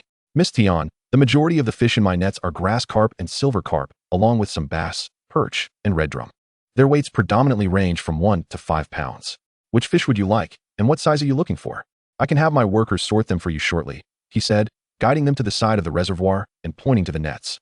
Boss Chen, could you tell me the total weight of the fish in that net? Tian Moli pondered for a moment before inquiring. Approximately 2,000 pounds. Are you interested in taking all of them? Chen Guang sensed her intent and asked. Indeed, that is precisely my intention. Tian Moli nodded, stating, Boss Chen, I would like to take all 2,000 pounds of fish. Although 2,000 pounds may seem like a substantial amount, it would not typically be required for her hotel, as few patrons would order such ordinary freshwater fish. However, she believed that this was merely a reflection of the past. Once these fish graced the dining tables, she was confident that many would soon be clamoring for the hotel's freshwater offerings. 2,000 pounds was trivial. In the future, it might not even suffice for a single day's demand. Not a problem. I will have the workers bring up all the fish at once. Chen Guang agreed with a broad smile, then began directing the crew. Since the fish were already contained within the nets, retrieving them was a straightforward task. All that was required was to pull the net in and scoop them out with a landing net. Before long, a total of over 2,300 pounds of fish was loaded into the transport vehicle, fetching a sum exceeding 60,000 yuan. Boss Chen, I hope we can establish a long-term partnership moving forward. Tian Moli extended her delicate hand toward Chen Guang after settling the payment. Absolutely. It would be my honor to engage in a long-term collaboration with such a beautiful and generous lady as you, Miss Tian, Chen Guang replied with a slight nod, smiling as he gently shook her hand before releasing it. Even her retreating figure was captivating. Chapter 140, A Walking House. Sturgeon. They had initially come for the fish, and now that their objective had been achieved, Tian Moli and her companions were ready to return. After having dined earlier, Chen Guang noticed that the last fish pond was nearly filled to capacity. It was time to stock the final pond, though he wondered what kind of rewards awaited once all the ponds were fully stocked. The puffer fish pond is complete, and the system fish pond is undergoing a comprehensive upgrade. The system fish pond has now been upgraded to intermediate level, enhancing all attributes by 10. The daily output of the spiritual spring has increased to 1 liter. A new growth acceleration feature has been added. The growth rate of fish in all ponds has increased by 200. The limit for giant fish has doubled, and they can now be directly purchased from the system. Certain marine fish farming functions have been unlocked. Marine fish can only be purchased or contracted for once the marine fish ponds are secured. The system fish pond upgrade rewards include 10 giant sturgeons weighing 1,000 pounds each, 10 sturgeons, 10 grass carps, 10 silver carps, and 10 perches, bass, and red drums each, along with numerous smaller giant fish, such as crucian carp and others. Although the quantities are not vast, the size is extraordinary. Previously, the largest fish were only 200 to 300 pounds, but now the rewards include giant sturgeons exceeding 1,000 pounds. Chen Guang was genuinely astonished that such the largest and most expensive freshwater fish were included, and he was rewarded with 10 of them. This truly represented a million-dollar opportunity, akin to possessing a house on the move. If news of the 1,000-pound giant sturgeons were to spread, one could only imagine how many anglers would be driven to madness. The other giant fish paled in comparison to the giant sturgeon. Moreover, with the limits for other giant fish doubled, it would soon be possible to purchase even larger specimens from the system. At that point, not only would anglers be thrilled, but even food enthusiasts would likely be enraptured. Indeed, as anticipated, once all fish ponds were completed, the system fish pond could be upgraded, and it came with exceptionally generous rewards. However, Chen Guang had not expected the rewards to be so bountiful. He pondered whether relocating and starting anew would allow the system fish pond to upgrade once more. Yet, he quickly dismissed this idea, realizing that achieving another upgrade would not be so simple. The unlocking of certain marine fish indicated that to facilitate another system upgrade, he would likely need to cultivate the newly unlocked marine fish. Currently, Chen Guang had not fully grasped the freshwater fish situation, and he lacked the time and energy to contract numerous marine fish ponds. Thus, the undertaking of marine fish farming would have to be postponed for the time being. Managing the freshwater ponds remained a priority. Boss Chen, what are you doing? Are you waiting here on purpose for your sister to arrive? Just as Chen Guang began to sort out his thoughts, a familiar feminine voice rang out behind him. Turning to look, he saw Yu Yao peering out from a nearby vehicle, her face radiant with a smile as she winked at him.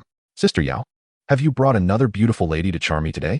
Chen Guang noticed that a beautiful woman was seated beside Yu Yao, causing him to temper his words. Boss Chen, your words make it seem as if my sister is a fierce predator. Am I not just here to fish in your pond? Chen Guang dared not be too audacious, while Yu Yao, on the other hand, was unabashedly bold. Do you not have the slightest inkling of whether you are indeed a predator? Of course, Chen Guang could not voice this thought directly. Instead, he smiled and responded, is there any difference between fishing for me and fishing in my pond? Such suggestive remarks were surely best left unheard by the beautiful woman nearby. Is there truly no distinction, dear brother? Must I spell it out so plainly? Yu Yao cast a sidelong glance at the beautiful woman and, with a flirtatious smile, remarked, today, I have brought my dear sister specifically to entice you. She does not know how to fish, so you understand. Chen Guang comprehended instantly, yet he questioned the appropriateness of her blatant admission. No worries. She can learn to fish gradually. I believe with you, Sister Yao. As her mentor, she will soon become quite adept under your guidance. Chen Guang could only offer a sheepish smile. Dear brother, merely guiding her by hand may not suffice. It is essential that you teach her for her to grasp it more swiftly, Yu Yao said with a sultry smile. All right then, let us first head to your home and discuss matters leisurely. After disembarking, Chen Guang finally got a clear look at the woman beside Yu Yao. She appeared to be around 27 or 28, possessing a visage even more exquisite than Yu Yao's, exuding an air of quietude and fragility, easily perceived as vulnerable. What do you think? My sister is beautiful, isn't she? Yu Yao asked with a mischievous grin as she approached Chen Guang. Indeed, she is quite lovely. But are you certain you two are truly sisters? Chen Guang regarded Yu Yao with skepticism, as if questioning whether she could genuinely be so unselfishly supportive of her dear sister. Of course, she is my closest sister. Yu Yao seemed to read Chen Guang's thoughts, shooting him a glare. I am not deceiving her. I am aiding her. Good things ought to be shared with the best of friends. So she perceives herself as an object to be shared? Very well, if she thinks of herself as an object, at least she considers herself a valuable one. It seems your sister also has a story to tell. Chen Guang discerned the implication in her words. She likely shared a similar plight with Yu Yao, which was why Yu Yao claimed to be helping rather than deceiving her. If that were the case, Chen Guang was willing to extend a helping hand, for he prided himself on being a genuinely helpful man. That sounds about right. I'll elaborate more once we're indoors. As they spoke, the trio entered the courtyard and ascended to the second floor. Chen Guang soon learned the woman's identity. Her name was Kai Wenjing, the daughter-in-law of the wealthy He Changtian. The He and Kai families had a long-standing alliance, leading to Kai Wenjing marrying He Changtian's son, He Jian, at the appropriate age. However, He Jian harbored a lingering affection for another, and though he did not love Kai Wenjing, he felt compelled to marry her due to their business alliance. To speak frankly, He Jian is quite the cad. Despite Kai Wenjing being his legitimate wife, he spends his days with that vixen, even fathering a child with her. Yu Yao voiced her indignation. Why should he be allowed to cavort with other women and produce a love child, while our Wenjing must remain virtuous? Kai Wenjing. Chapter 141. Is it a matter of character? Chen Guang listened silently, refraining from interjecting. After all, he was not much better than He Jian. Should he join in the condemnation, he would be implicating himself.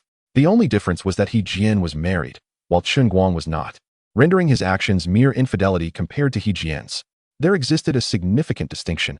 At the very least, if he were to have a wife as beautiful as Kai Wenjing, he would not allow her to endure solitary nights. If He Jian can play around, why can't Wenjing? Yu Yao's anger intensified, her words growing increasingly forthright. Brother, you will help Wenjing, won't you? Chen Guang wished to assist, but he understood that it was ultimately up to the parties involved. He cast a gentle glance at the quietly seated Kai Wenjing. You little rascal, you're usually so mischievous. Why are you being so obedient today? Wenjing is rather shy. Don't you know to take the initiative? Yu Yao chuckled lightly, her words reminiscent of a matchmaker's tone. Is this truly how you speak? I see. Perhaps I am the one out of place here, hindering your chemistry. I shall take my leave to fish, Yu Yao said, preparing to rise. However, she was halted by Chen Guang's grasp. Sister Yao, please don't rush off. Why not give your sister a demonstration first? Brother, you are quite the rogue. Yu Yao replied with a slight smile, wrapping her arms around Chen Guang's neck and planting a passionate kiss on him. The two indulged in a fervent embrace, their hands playfully tugging at each other's clothing. Yet, at a crucial moment, Yu Yao pushed Chen Guang away, adjusting her disheveled clothes as she said, Naughty brother. Save your energy for my sister Wenjing. I shall not be greedy. By the way, do take care of sister Wenjing. Once Yu Yao departed, the atmosphere turned awkward. Kai Wenjing lowered her head, her cheeks flushed, yet her gaze would occasionally dart toward Chen Guang. This man not only boasted good looks, but also a fine physique. She wondered what it would feel like to touch his muscular chest and abs. Despite her outward calm, her fidgeting fingers betrayed her nervousness. Have you made up your mind? If you have any regrets, I won't hold it against you. Though Chen Guang had been teased multiple times that day, he felt it necessary to clarify. Kai Wenjing remained silent, but gently nodded her head in consent. With that, Chen Guang felt liberated, shifting closer to her and gently wrapping his arm around her slender waist. Her tiny waist was delicate, easily enveloped by his hand, certainly the most exquisite he had ever encountered. Kai Wenjing trembled slightly at the contact, but did not resist. Instead, she leaned closer to him, as if silently urging him to be bolder. Even without her encouragement, Chen Guang would have acted decisively. In the next instant, he captured her enticing lips. Sweet and fragrant, albeit somewhat clumsy. Wenjing, how long has it been since your last kiss? Chen Guang whispered softly in her ear, his voice imbued with an irresistible charm. It's my first kiss, Kai Wenjing shyly admitted, her face flushed. This was the first time Chen Guang had heard her voice. Though slightly high-pitched, it was remarkably pleasant. What surprised him even more was that despite being married to He Jian for 6 years, she had preserved her first kiss. If He Jian were lacking in ability, it might have been less shocking, but the fact that he had a child with his infatuation indicated otherwise. To have such a beautiful wife at home, without even a single touch, one must truly possess an extraordinary love for his unattainable dream. If one were to argue that he lacks virtue, his unwavering devotion to love speaks otherwise. Conversely, if one were to claim he possesses good character, it is perplexing that he neglects his stunning wife in favor of seeking companionship elsewhere. Thus, dear brother must take a closer look. Chen Guang, with a beaming smile, leaned in once more to kiss her delicate lips. A little clumsiness was inconsequential. He could teach her at a leisurely pace. No wonder Yu Yao had specifically instructed him to cherish her before departing. It all made sense now. Chen Guang had initially assumed that Kai Wenjing, with such a slender waist, would possess little flesh, but upon unveiling the mystery, he realized he had misjudged. Despite her delicate figure, she was indeed well endowed in all the right places. While not exaggerated, it complemented her physique splendidly. The outwardly fragile girl possessed astonishing vitality, rivaling even Yu Yao. Speaking of Yu Yao, although she was ostensibly fishing, her mind was far from the task at hand. Several times, her timing for reeling in the line was either too early or too late, a blunder that should not have occurred given her fishing skills. Over an hour had slipped by. Surely, it was time to return. Gazing at the water's surface, she murmured softly to herself. At that moment, thoughts of fishing had completely eluded her, and she decided to pack up and head back. Upon returning to the courtyard, she found only Lon Meyer present. Yu Yao approached her, inquiring, Sister, is your boss still busy? I'm not entirely sure, Lon Meyer replied with a faint smile. However, the boss has been upstairs, and hasn't he come down? If you need to speak with him, you may go up to see if he has finished. If it were anyone else, she would certainly not have said such a thing, but since this woman had just come down from the second floor, it implied a special connection with the boss. Wait, you want me to go upstairs to check on him myself? Do you really not see me as an outsider? Can I truly do that? Although Yu Yao was tempted to do so, she realized she could not. So she quickly shook her head and said, No need. I don't have anything urgent. I'll just go back to fishing for a while longer. Lon Meyer's gaze made Yu Yao somewhat uneasy, and after declining, she hurriedly made her exit. Oh dear. It seems I truly misjudged the boss this morning. Lon Meyer glanced towards the second floor and sighed. Should I buy something nice for the boss when I go grocery shopping tomorrow? Yes, it would be better to treat him well. Meanwhile, as Yu Yao dashed out of the courtyard, her gaze also instinctively turned toward the second floor. This time, she had miscalculated. Since Wenjing hadn't come to find her nor called, it indicated that it was still not the right time for her return. She had been somewhat dazed to overlook this detail. Kai Wenjing's second form. Chapter 142. Letting you be free, not allowing you to fall. Fishing is typically the most joyous time for an angler. Joyful moments always pass swiftly, but today, for Yu Yao, it was not so. Though she had returned to her fishing spot, with the rod cast and the net in the water, she found herself frequently checking her phone. Seconds ticked by, and as the clock neared 6, she mused, Wenjing, although you've spent 6 years alone, you cannot expect to make up for it all at once. Yu Yao truly hadn't anticipated that her dear sister would spend the entire afternoon without reaching out to her. She had feasted heartily, leaving not even a drop of soup behind. In truth, it wasn't that Kai Wenjing didn't wish to contact her. Rather, she lacked both the time and the energy to do so. Several times, she had contemplated inviting her good sister Yu Yao to share some burdens, but soon after, the thought would slip her mind. Brother, what time is it now? Shouldn't we go find sister Yu Yao? Kai Wenjing seemed to finally recall Yu Yao, lazily resting against Chen Guang's chest, gently inquiring. Despite being 2 or 3 years older than Chen Guang, the way she affectionately called him brother felt completely natural and harmonious. It's just past 5:30, Chen Guang replied, glancing at his phone. Ah. Upon hearing it was already 5:30, Kai Wenjing exclaimed, scrambling to her feet. How is it already 5:30? Oh no, sister Yu Yao must be waiting anxiously. I need to hurry and find her. Don't worry, she won't be anxious. For an angler, as long as there are fish to catch, she can forget everything else, Chen Guang reassured her. While this statement held truth, it only applied to the pure-hearted angler. Perhaps Yu Yao was indeed a true angler, but today, she was certainly not in that frame of mind. But it's getting rather late. Sister Yu Yao must surely be worried. Kai Wenjing still felt a twinge of concern. Initially, she had planned to leave half the time for Yu Yao, but she hadn't anticipated the entire afternoon slipping away so quickly. When they finally appeared on the first floor, it was several minutes later. Evident from their damp hair that they had just bathed. Earlier, Chen Guang had already called Yu Yao, so upon descending, they found her waiting in the courtyard for quite some time. Kai Wenjing approached Yu Yao with a hint of apology, gently taking her hand as she said, Sister Yu Yao, I'm sorry. We are the best of sisters. Why must we apologize? Yu Yao replied with a gentle smile, whispering in her ear. Though men are delightful, one must exercise moderation. Look at you. You can barely walk straight. While Yu Yao had indeed felt a bit upset earlier, seeing Kai Wenjing's radiant face dispelled any lingering discontent. Sister, please do not tease me, Kai Wenjing said, blushing and lowering her head. This is not teasing. It is congratulating you, Yu Yao whispered, a subtle smile gracing her lips. So how do you feel? Are you immensely satisfied? Satisfied, she certainly was. If she weren't, she wouldn't have lost track of time the entire afternoon.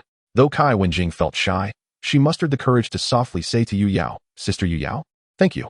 Had this been in the past, Yu Yao speaking such words in this context would have surely left Kai Wenjing blushing like a startled ostrich, burying her head in her chest. The progress she displayed now was indeed remarkable. I've already said that between good sisters, there is no need for thanks. Who knows? I might need your support in the future, Yu Yao remarked, deliberately glancing toward Chen Guang. Brother was just thinking about Sister Yu Yao. If you take the initiative to find him now, he would surely be delighted. Kai Wenjing teased Yu Yao with increasing boldness. Really? Then shall we stay here tonight and not return? Yu Yao asked, a playful smile dancing on her lips. Yes, yes. Are we truly not going back tonight? Kai Wenjing exclaimed with an innocent smile. Goodness, do you not fear that you won't be able to return tomorrow night either? Yu Yao gently tapped Kai Wenjing on the head, bemused by her whimsical thoughts. She merely wished for her sister to understand the essence of enjoyment, not to plunge headlong into the throes of romance. Time was slipping away, and it was time for them to return. Yu Yao declared as she grasped Kai Wenjing's hand and led her out of the courtyard, casting a scathing glance at Chen Guang as they departed. It remained uncertain whether her disdain stemmed from his lack of care for her or from his excessive attention towards Kai Wenjing. Oh dear, it's already mealtime. Won't you stay and eat before you leave? Chen Guang seemed oblivious to her frosty glare, smilingly urging them to remain for dinner. We have matters to attend to. We shall forego the meal, Yu Yao retorted, not bothering to look back as she and Kai Wenjing vanished from Chen Guang's sight. In truth, staying for a meal would not be a concern, but she feared that once dinner concluded, Kai Wenjing might become reluctant to part ways. Men are meant for fleeting liaisons. But one must never become too emotionally entangled. It was evident that Kai Wenjing had already begun to lose herself in infatuation. And Yu Yao felt compelled to extinguish that burgeoning flame. Yu Yao, I've made up my mind. From this moment forth, I wish to learn fishing from you. Will you take me along on your fishing outings? As soon as they were in the car, Kai Wenjing turned to Yu Yao with a pleading expression. Your desire to learn fishing may be a facade. It is evident that your true intention lies in ensnaring a certain man. Yu Yao unabashedly unveiled Kai Wenjing's hidden motives, then added with earnest gravity, Wenjing, my actions today are solely to impart the wisdom that while men may frolic freely, we women can equally embrace our own adventures. It is not about becoming hopelessly enamored with another man. That would be a grave misplacement of priorities. Furthermore, you two are incompatible. A lasting union is impossible. You may indulge in physical desires, but do not let your heart become involved. However, Kai Wenjing nearly confessed, but what if I've already let my heart in? Yet she refrained, merely nodding and replying, Sister Yu Yao, I shall heed your counsel. Whether she genuinely absorbed Yu Yao's words, perhaps only she could discern. And perhaps even she herself was uncertain. A fleeting moment of infatuation might not signify anything substantial. Once she regained her composure, she might swiftly forget. Yu Yao was right. There was no future for them, and even if her heart had become engaged, it would need to be buried deep within, only to be occasionally unearthed for her own awareness. Chapter 143. They have arrived. They are finally here. As night fell, a gentle rain began to fall from the sky, heralding the imminent arrival of the rainy season. The sound of raindrops tapping on leaves, rooftops, and the ground formed a melodious symphony, lulling one into slumber. Nature is wondrous in its capacity to evoke tranquility. While many sounds might irritate, the sound of rain brings an unparalleled serenity, coaxing one into a deep, restful sleep. Breathing in the lingering fragrance of the bedding, Chen Guang slumbered soundly. Upon awakening, he found it was already 7 in the morning. The rain continued to fall, yet it failed to dampen the fervor of anglers eager to fish. Early in the morning, the area by the reservoir was already bustling with numerous fishing enthusiasts. What if it rained? Outdoor umbrellas were essential gear for every angler.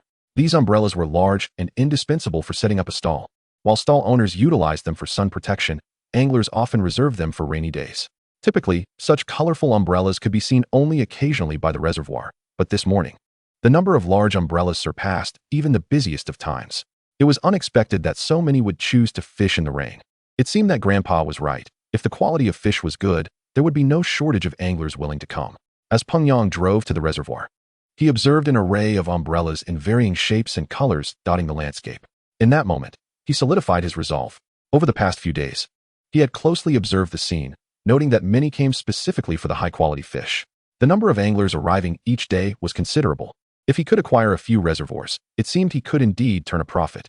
It appeared to be time to discuss with his grandfather the possibility of securing those reservoirs. With this thought, Peng Yang promptly turned his vehicle toward the village of Shanshui. As a wealthy heir, he could easily lead a carefree life without lifting a finger. Yet he harbored a desire to earn money. An adventure that promised guaranteed returns was too enticing to resist.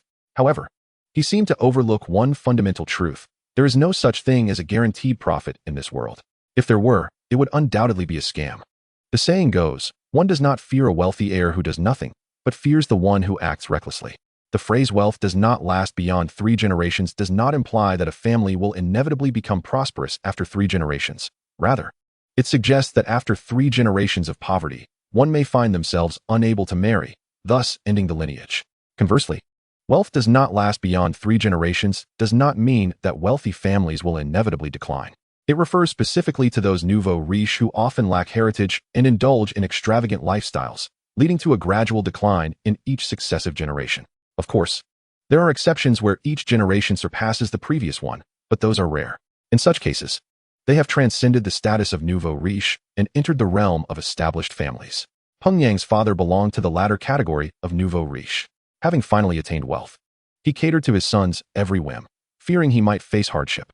Such a parenting style naturally aligns with the notion that wealth does not last beyond 3 generations. Grandfather, I've made my decision. I agreed to take over all the reservoirs and fish ponds in our village, but will Chen Guang consent? Upon hearing that Peng Yang was finally willing to assume control of the village's reservoirs, Yan Li's face broke into a radiant smile. In recent days, rumors had begun circulating in the village, and some villagers had even started to reach out to wealthy relatives. This left Yan Li feeling anxious, yet hesitant to pressure Peng Yang too much. After all, the time had not yet come for desperate measures. and he feared that pushing too hard might drive Peng Yang away. Although Yan Li was elated internally, he maintained a calm demeanor as he replied. Whether he agrees or not is irrelevant. These fish ponds belong to our village. If we choose not to lease them to him, what can he do? Yet, considering that he had stocked many fish in the reservoir, the prospect of ousting him was not so straightforward. Peng Yang's concerns were not without merit. You can reclaim the reservoir without issue, but to retrieve the fish he has introduced is another matter entirely. You won't have a leg to stand on in that regard. That can be easily resolved. Yan Li stroked his beard, adopting a sage-like demeanor as he proposed. We have two options. First, we can grant him time to retrieve the fish he has placed in the reservoir, thus ensuring we do not take advantage of him, leaving him with no grounds to resist leaving. Second, we can purchase the fish he has released, saving him the trouble of hiring someone to catch them, which would further eliminate any reason for him to stay. However, I believe it would be best for us to buy his fish. This way, we can secure the fish ponds without others being aware. Yan Li thought to himself that since the money was not coming from his own pocket, he naturally leaned towards the latter option. After all, Chen Guang's audacious attempt to fish would inevitably attract attention, making it impossible for him to quietly seize ownership of the pond. By the time the villagers realized what was happening, he would have already signed a contract with Peng Yang, stipulating that any withdrawal would incur a tenfold compensation. At that point, their awareness would be of no consequence. Grandfather, your reasoning is sound. Let us approach Chen Guang to discuss this matter, Peng Yang suggested with a nod. Very well, we shall seek him out now. With my presence, I am confident that a modest compensation will persuade him, Yan Li proclaimed with assurance. The previous contract held little sway over Chen Guang, allowing him to leverage the fish as a bargaining chip. He could easily threaten Chen, declaring that if he refused, he would have no choice but to leave with the fish in tow. He was convinced that, given a suitable offer, Chen would undoubtedly opt for a swift monetary exit. After all, regardless of the outcome, he would have to depart, and a sensible person would invariably choose the more efficient route. Furthermore, during his tenure of leasing the pond, he had not only avoided losses but had even turned a profit. What more could he possibly desire? The moment Chen Guang laid eyes on Yan Li and Peng Yang, he realized that his scheme had reached fruition. This was fortuitous for Chen Guang, but he displayed no hint of surprise, instead addressing the duo in a calm tone. Is that not the esteemed village chief? What brings you here on such a rainy day? Boss Chen, I come bearing matters that require discussion. Shall we step inside to deliberate? Yan Li, noting Chen Guang's lack of invitation, took the initiative to propose. Indeed, if the village chief has matters to discuss, let us not linger outside. Chen Guang responded with a smile, recognizing the inappropriateness of discussing such matters in the ring. Boss Chen, the situation is this. Someone has offered a higher price to lease the village's fish pond, and thus, we can no longer continue our arrangement with you. Yan Li stated directly as he settled into a chair. Village chief, let us not forget that we have a contract. Do you truly intend to breach it? Chen Guang feigned outrage, rising abruptly and questioning him with a scowl. Boss Chen, your argument is flawed. In business, it is the highest bidder who prevails. Since there is now a more lucrative offer, I am compelled to choose the one who offers more, Yan Li replied with a nonchalant smile, embodying an audacious and unscrupulous demeanor. We may have signed a contract, but it also states that in the event of a breach, compensation is required. So what if I breach? I can lease the pond to whomever I choose, and if necessary, I can simply refund your money. The more shameless Yan Li became, the more Chen Guang found himself intrigued. Although he had long desired to extricate himself from this situation, he was determined not to concede easily. Before making his exit, he resolved to extract a substantial sum from this brazen individual as the best form of retribution. You possess no sense of contractual integrity whatsoever. I will never acquiesce to such shameless behavior, Chen Guang exclaimed, his frustration palpable. Whether I agree or not is of no consequence to you, Boss Chen. I suggest you recognize the futility of your position. Regardless of your consent, this fish pond belongs to our village, and we are under no obligation to lease it to you, Yan Li retorted with a cold snort. Is that so? I find it hard to believe. I invested 10 million to lease this pond and stocked it with so many fish. Do you think you can simply refuse to lease it? Chen Guang shot back with a sardonic laugh. Even if you refund my payment, you cannot so brazenly seize my fish. I refuse to believe that a mere village chief can act without consequence. The fish I stocked are worth millions. Do you think I won't report you for theft and have you imprisoned? With that, Chen Guang pretended to reach for his phone. Boss Chen, you misunderstand. We have no intention of stealing your fish. They rightfully belong to you, Yan Li quickly interjected. You may choose to either harvest them yourself or sell them to us. However, I believe selling them to us would be more advantageous, saving you both time and effort. While Yan Li was indeed shameless, he lacked the audacity to commit outright theft. Sell them to you? Chen Guang chuckled lightly, his gaze piercing as he inquired, what price do you propose for my fish?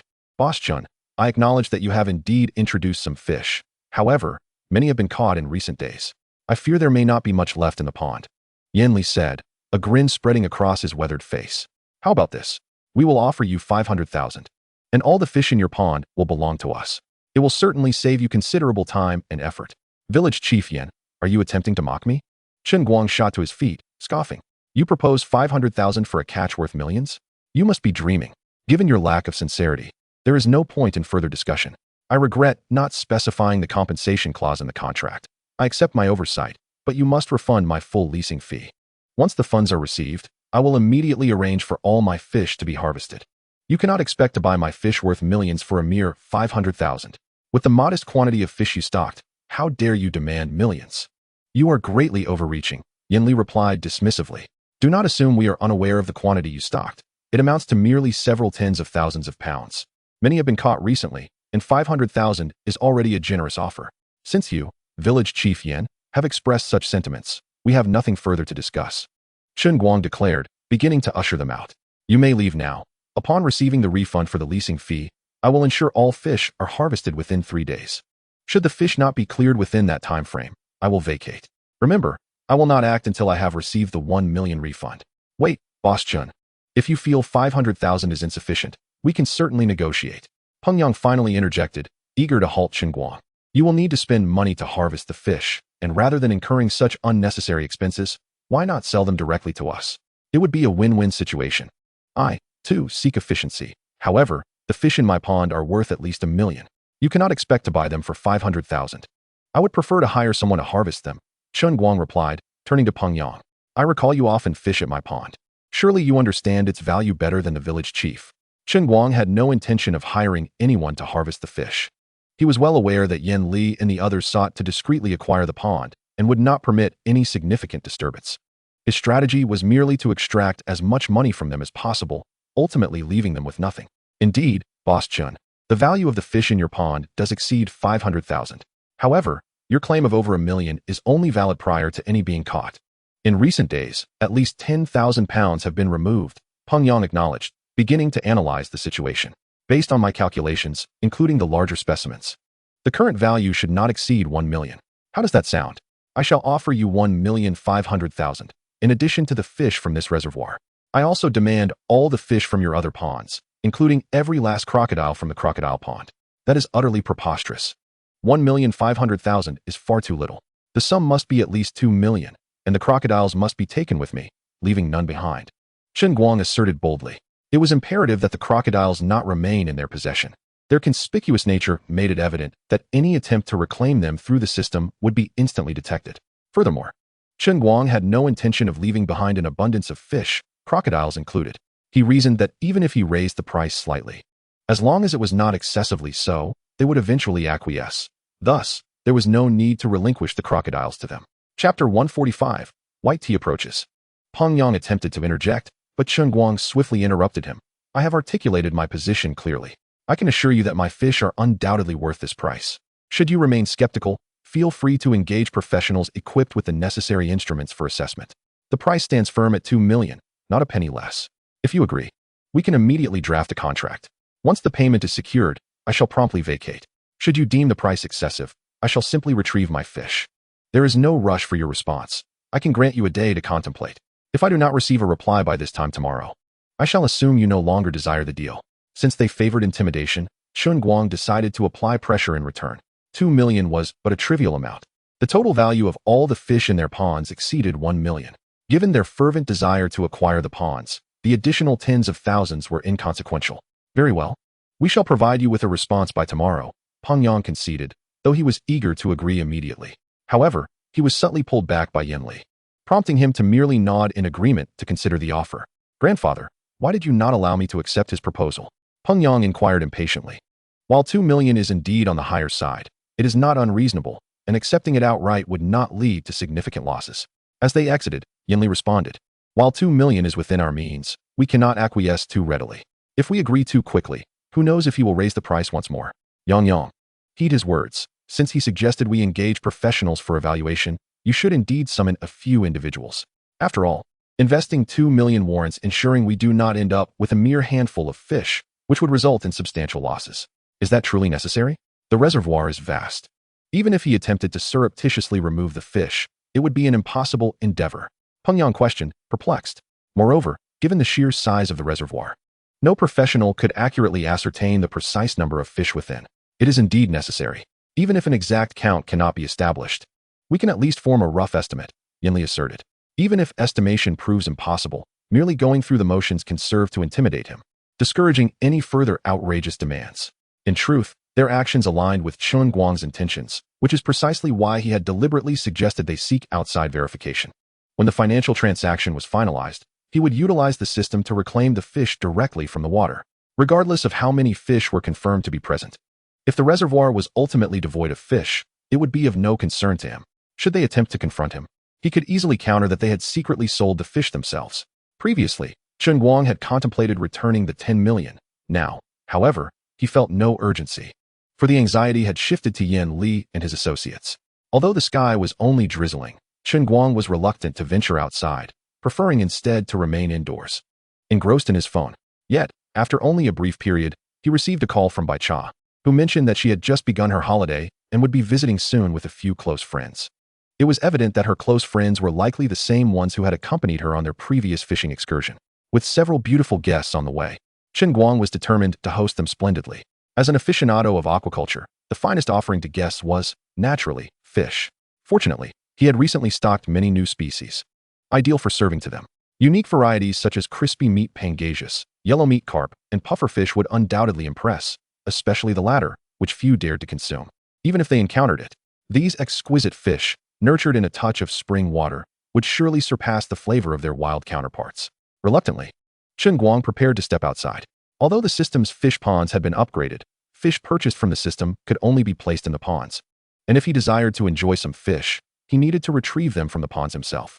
Fortunately, with the system's assistance, even with his modest fishing skills, he excelled in his own pond compared to many seasoned anglers.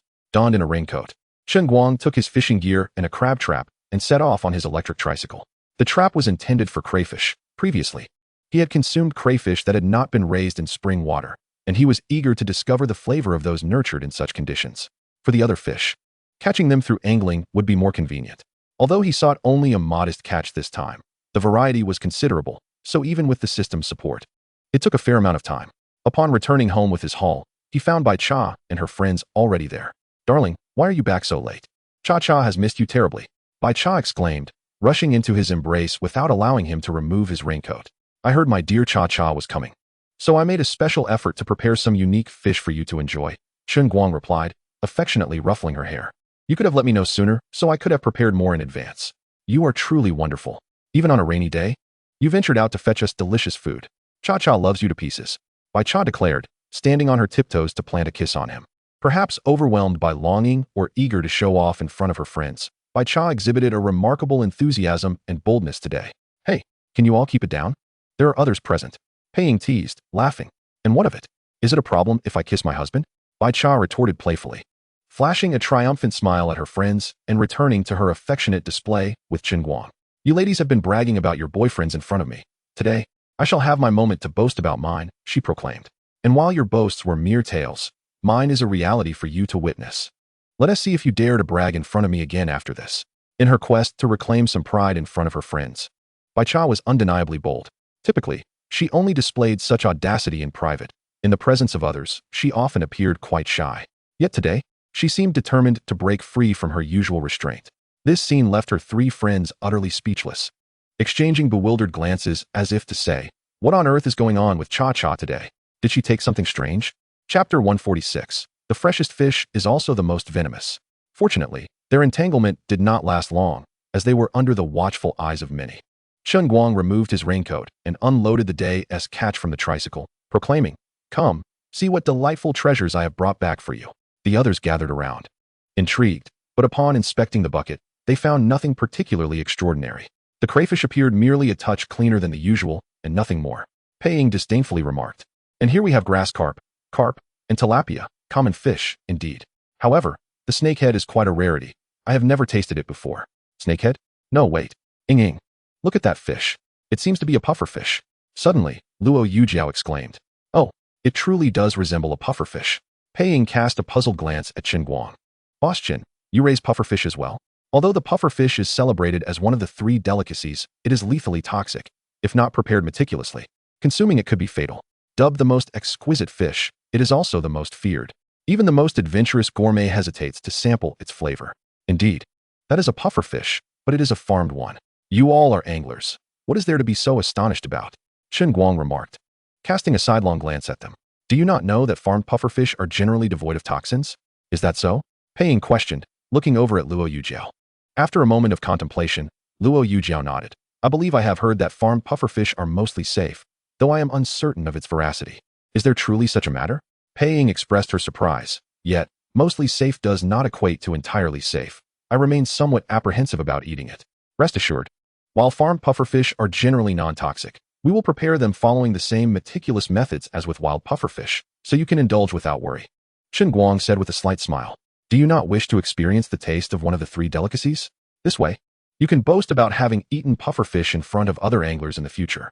Humph, it is merely a fish. How delicious can it possibly be? We shall not gamble with our lives simply for the sake of bragging, Pei retorted. Darling, if they choose not to eat, we shall enjoy it ourselves and let their mouths water, Bai Cha chimed in cheerfully, wrapping her arms around Chen Guang. Hey, Cha-Cha, I did not expect you to be so partial to romance over friendship. Pei fumed, irritated by Bai Cha's antics. What of it? Are you not equally guilty of prioritizing romance over friendship? Bai Cha shot back defiantly. All right, you two, cease your quarrel. One might think you are adversaries. Luo Yujiao intervened, attempting to mediate.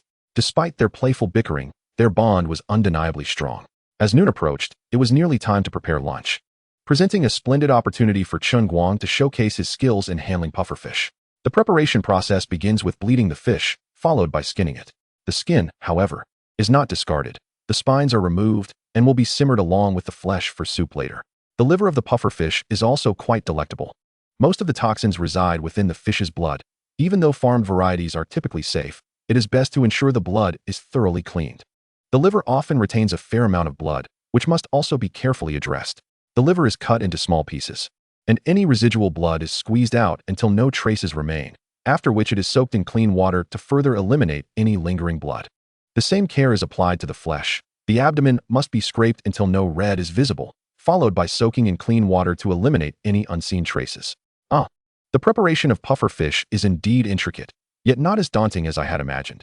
Pei observed as Chen Guang submerged the cleaned pufferfish in fresh water. While the steps were indeed more numerous than those for regular fish, each was fairly straightforward. The technique for handling pufferfish was not overly complex. It merely required meticulous attention. Of course, this is merely the method for farmed pufferfish.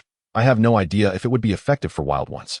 In any case, if it were a wild pufferfish, I would not dare to prepare it myself, Chen Guang explained. With the pufferfish prepared, the remainder could be entrusted to Lan Meier. Cha-Cha, there is still some time before we eat. Shall we go upstairs and chat for a while? Chen Guang gently took Bai Cha's hand. Sure. Let's grab our things first, and then head upstairs, Bai Cha eagerly responded, leading Chen Guang to the vehicle, where she retrieved 2 suitcases. Chen Guang, taken aback, inquired. Cha-Cha, do you intend to stay here long-term with so many clothes? Not at all. I only have a few days off and must return to work. These are surprises I have prepared for you. Bai Cha's cheeks flushed as she placed 1 suitcase in Chen Guang's hands and hurried him upstairs. The anticipation of 2 large suitcases filled with surprises filled Chen Guang's heart with excitement. What do you think is inside those 2 suitcases? So mysterious. And she won't even let us peek. Could it be? Pei grinned with a mischievous smile at her companions. Surely not. What could 2 large suitcases contain? We're only here for a few days. Will Cha-Cha even have time to use them? Zhou Qian shook her head. I believe they must contain some change of clothes and personal items, she speculated. I also think they are for change of clothes. Though whether they are suitable for wearing out is another matter. Otherwise, Cha-Cha wouldn't be so secretive, Pei remarked, sporting a knowing smile. Oh, Cha-Cha has changed. She used to be shy when speaking to men. I never imagined she would be so bold now, daring to act so openly. Zhou Qian mused. The timid girl who once blushed at the mere thought of conversing with men seemed to have vanished. Was this the power of love? Or was it simply the distinction between being a girl and a woman? Chapter 147. A surprise. Bai Cha transforms into a nurse. Cha-Cha, hurry and show me what surprises await in that suitcase. I can hardly contain my excitement. As they ascended the staircase, Chen Guang displayed an eager anticipation. Darling, I meticulously selected these items online. I assure you, you will adore them. Bai Cha leisurely opened 1 suitcase. Before Chen Guang's eyes unfolded a dazzling array of garments. Indeed, a grand surprise. There were nurse outfits, maid costumes, bunny girl ensembles, and an assortment of stockings in various colors and styles. It was a veritable treasure trove of every man's dream attire. TT, you truly understand me best. Chen Guang turned his gaze towards another box. His excitement palpable as he exclaimed, could it be that this box contains the same? One box alone held a staggering number of sets, and if this one was similar, he could hardly fathom what else there could be that he hadn't encountered before. After all, he had little experience to draw from, making it difficult for him to imagine. Oh no, that box already contains nearly every style. This one is filled with bed sheets, Bai Cha explained hastily, her cheeks flushed with a hint of shyness. Bed sheets? Do they come in such varieties? Chen Guang suddenly felt as if he were out of touch with the times, struggling to envision how bed sheets could be anything but mundane. Naughty husband, what are you thinking? They're just ordinary bed sheets, nothing like what you're imagining. Bai Cha's face grew even redder at this. Are all these sheets really ordinary? But why would you bring so many? Chen Guang's confusion deepened. How could Bai Cha explain?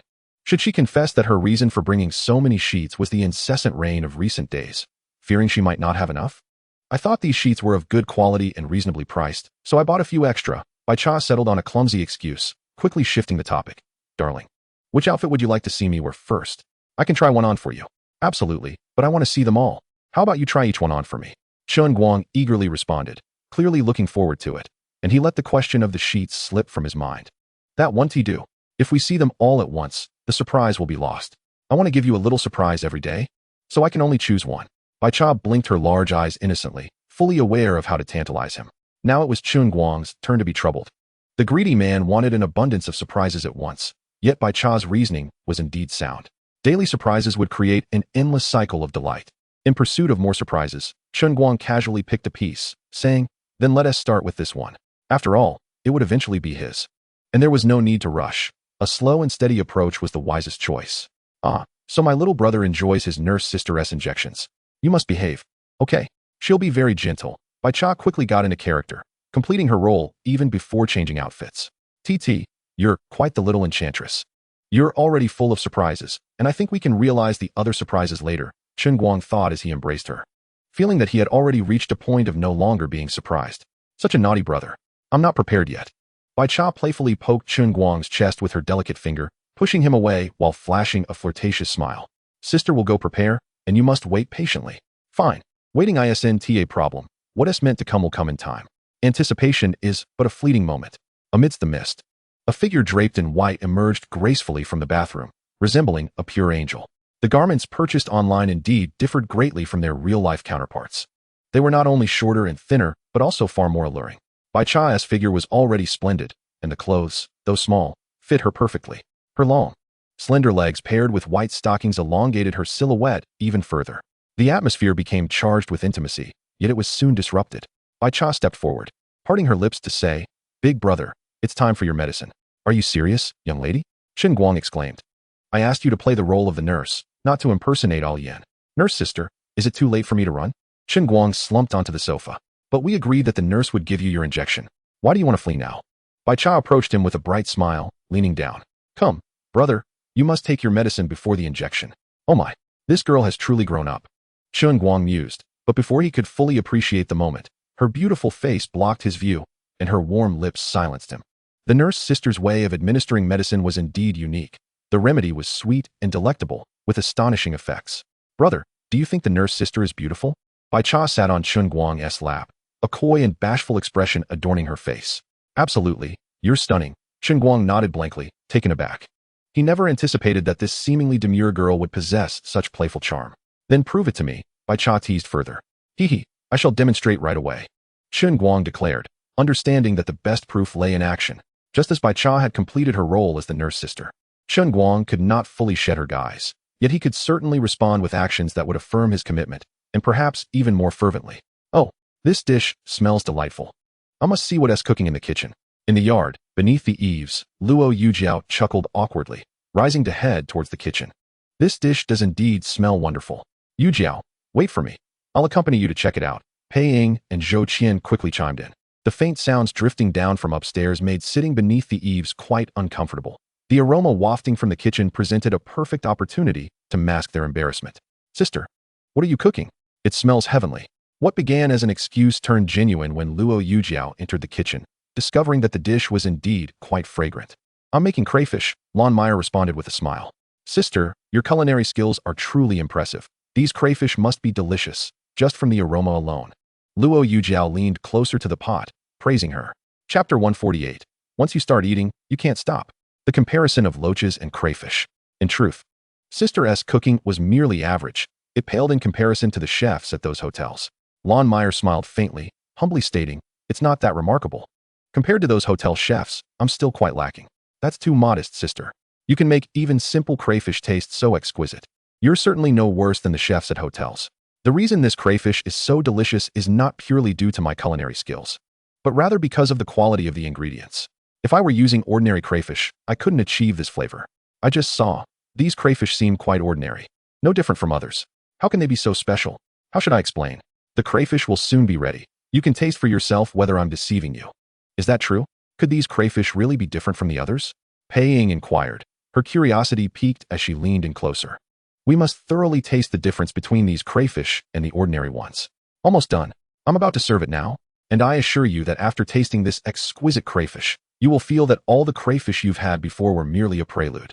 Lon Meyer smiled as she lifted the pot lid, and with a swift motion, she tipped the pot, letting a steaming pile of crayfish cascade into a large plate. Wow! The aroma of these crayfish is simply irresistible. Moreover, their vibrant colors are particularly enticing. I can't resist. I must sample one immediately to discern its flavor. Pei Ying exclaimed, reaching out her hand without a thought to the heat, grabbing a crayfish and popping it into her mouth. The taste is incredibly fresh. The combination of spicy and fragrant flavors surpasses any crayfish we usually consume by a considerable margin, Pei Ying praised with exaggerated delight. Is it really that extraordinary? Luo Yujiao inquired, mimicking Pei Ying's actions and snatching a crayfish for herself. This flavor somewhat resembles that of a river shrimp. Indeed far sweeter and more succulent than ordinary crayfish. I believe this delightful taste rivals that of river shrimp. I might even be led to think this is a colossal river shrimp if I weren't already certain that they are indeed crayfish. Beside her, Pei Ying nodded vigorously, seizing another crayfish and indulging in it eagerly. The three of them, disregarding the heat of the crayfish, continued to grasp them with their hands, one after another. By the time Lon Meyer returned with a stack of gloves, she discovered that nearly half of the large plate of crayfish had already been devoured by the trio. I've brought you gloves. Perhaps you should put them on before eating, she suggested casually. At this point, whether they wore gloves or not was inconsequential. Lon Meyer was merely speaking out of habit. No need. If we put on gloves now, we have to wash our hands again. It's better to wash up after we finish the crayfish. Luo Yujiao waved her hand dismissively, even licking her fingers to ensure not a drop of sauce was wasted. These crayfish are utterly delectable. I have never tasted such exquisite crayfish before. The other two were no better off, also licking their fingers as they munched away. Typically, they would peel the shells and consume only the meat, discarding everything else. However, this time they were eating with remarkable thoroughness, not sparing even the tiniest morsel of meat from the claws. While their manner of eating might be deemed slightly impolite, the allure of such scrumptious crayfish was simply irresistible. They had originally intended to sample just one, yet found themselves unable to stop, becoming increasingly oblivious to etiquette. In no time, the entire plate of crayfish was devoured, leaving them with a lingering sense of desire for more. Oh, sister, why is the flesh of this carp golden yellow, resembling salmon? How extraordinary! Pei Ying suddenly noticed the neatly sliced yellow-fleshed carp nearby and asked curiously. I heard our boss mention that this is called yellow-fleshed carp, which is why the flesh has this golden hue, Lon Meyer replied, unsure how to elaborate, as it was her first encounter with this variety of carp. I've heard of this. Yellow-fleshed carp, also known as lotus carp, boasts exceptionally delicious flesh, particularly suitable for sashimi. Ordinary yellow-fleshed carp is only slightly yellow, or only parts of the flesh are yellow. The better the quality, the more vibrant the yellow. Luo Yujiao explained to everyone. This yellow-fleshed carp has an entire body of flesh that is a golden hue akin to salmon, undoubtedly a premium quality specimen. However, I've never seen anyone raise yellow-fleshed carp in our area. I wonder how Boss Chen managed to cultivate such high-quality yellow-fleshed carp. In the southern regions, carp is often scorned by anglers. Aside from the belief that carp is a stimulating food, the climate causes southern carp to grow quickly, resulting in a meat that is neither firm nor free from earthy flavors. Additionally, carp is notorious for its many bones, and its strong earthy flavor renders it quite inexpensive in the south, often cheaper than many smaller fish. Though yellow-fleshed carp can be considered a southern variety, they had never heard of anyone raising it in their region before. Yujiao, You mentioned that yellow-fleshed carp is best suited for sashimi. But I'm hesitant to eat raw fish, Pei said, recoiling slightly. Although they had heard that many fish retain their freshness best when eaten raw. For those who had never tried sashimi, the concept was quite daunting. Even if we wanted to try sashimi, I doubt we have the opportunity. Don't you see the fish is sliced into large chunks and clearly intended for cooking? Luo Yujiao stated, though in truth. If they genuinely desired to attempt the sashimi preparation, it would be quite simple, as Chen Guang had brought back more than one yellow-fleshed carp. Looking at it this way, it seemed that the fish Chen brought back was indeed extraordinary. Pei began to grow curious. I believe I heard that the grass carp is referred to as crispy meat yuan. However, it looks quite similar to ordinary grass carp. There are indeed some differences. Grass carp scales are finer and darker, while crispy meat yuan has larger, shinier scales. Upon closer inspection, there are subtle distinctions. Luo Yujiao, evidently more knowledgeable, began to enlighten everyone. Crispy meat yuan is essentially grass carp, which, once it reaches a certain size, is fed broad beans. Upon consuming broad beans, the grass carp begins to undergo hemolysis, but the fish possesses a unique enzyme that rapidly repairs the hemolysis. This means that after eating broad beans, the grass carp experiences hemolysis and then quickly repairs itself, resulting in the meat becoming crisp during this continuous cycle of hemolysis and repair. Of course, this process is harmful to the grass carp. If fed broad beans indefinitely, the fish could suffer excessive crispness and die. So feeding must cease once the meat has reached the desired crispness. Now I understand why crispy meat yuan and grass carp appear so similar.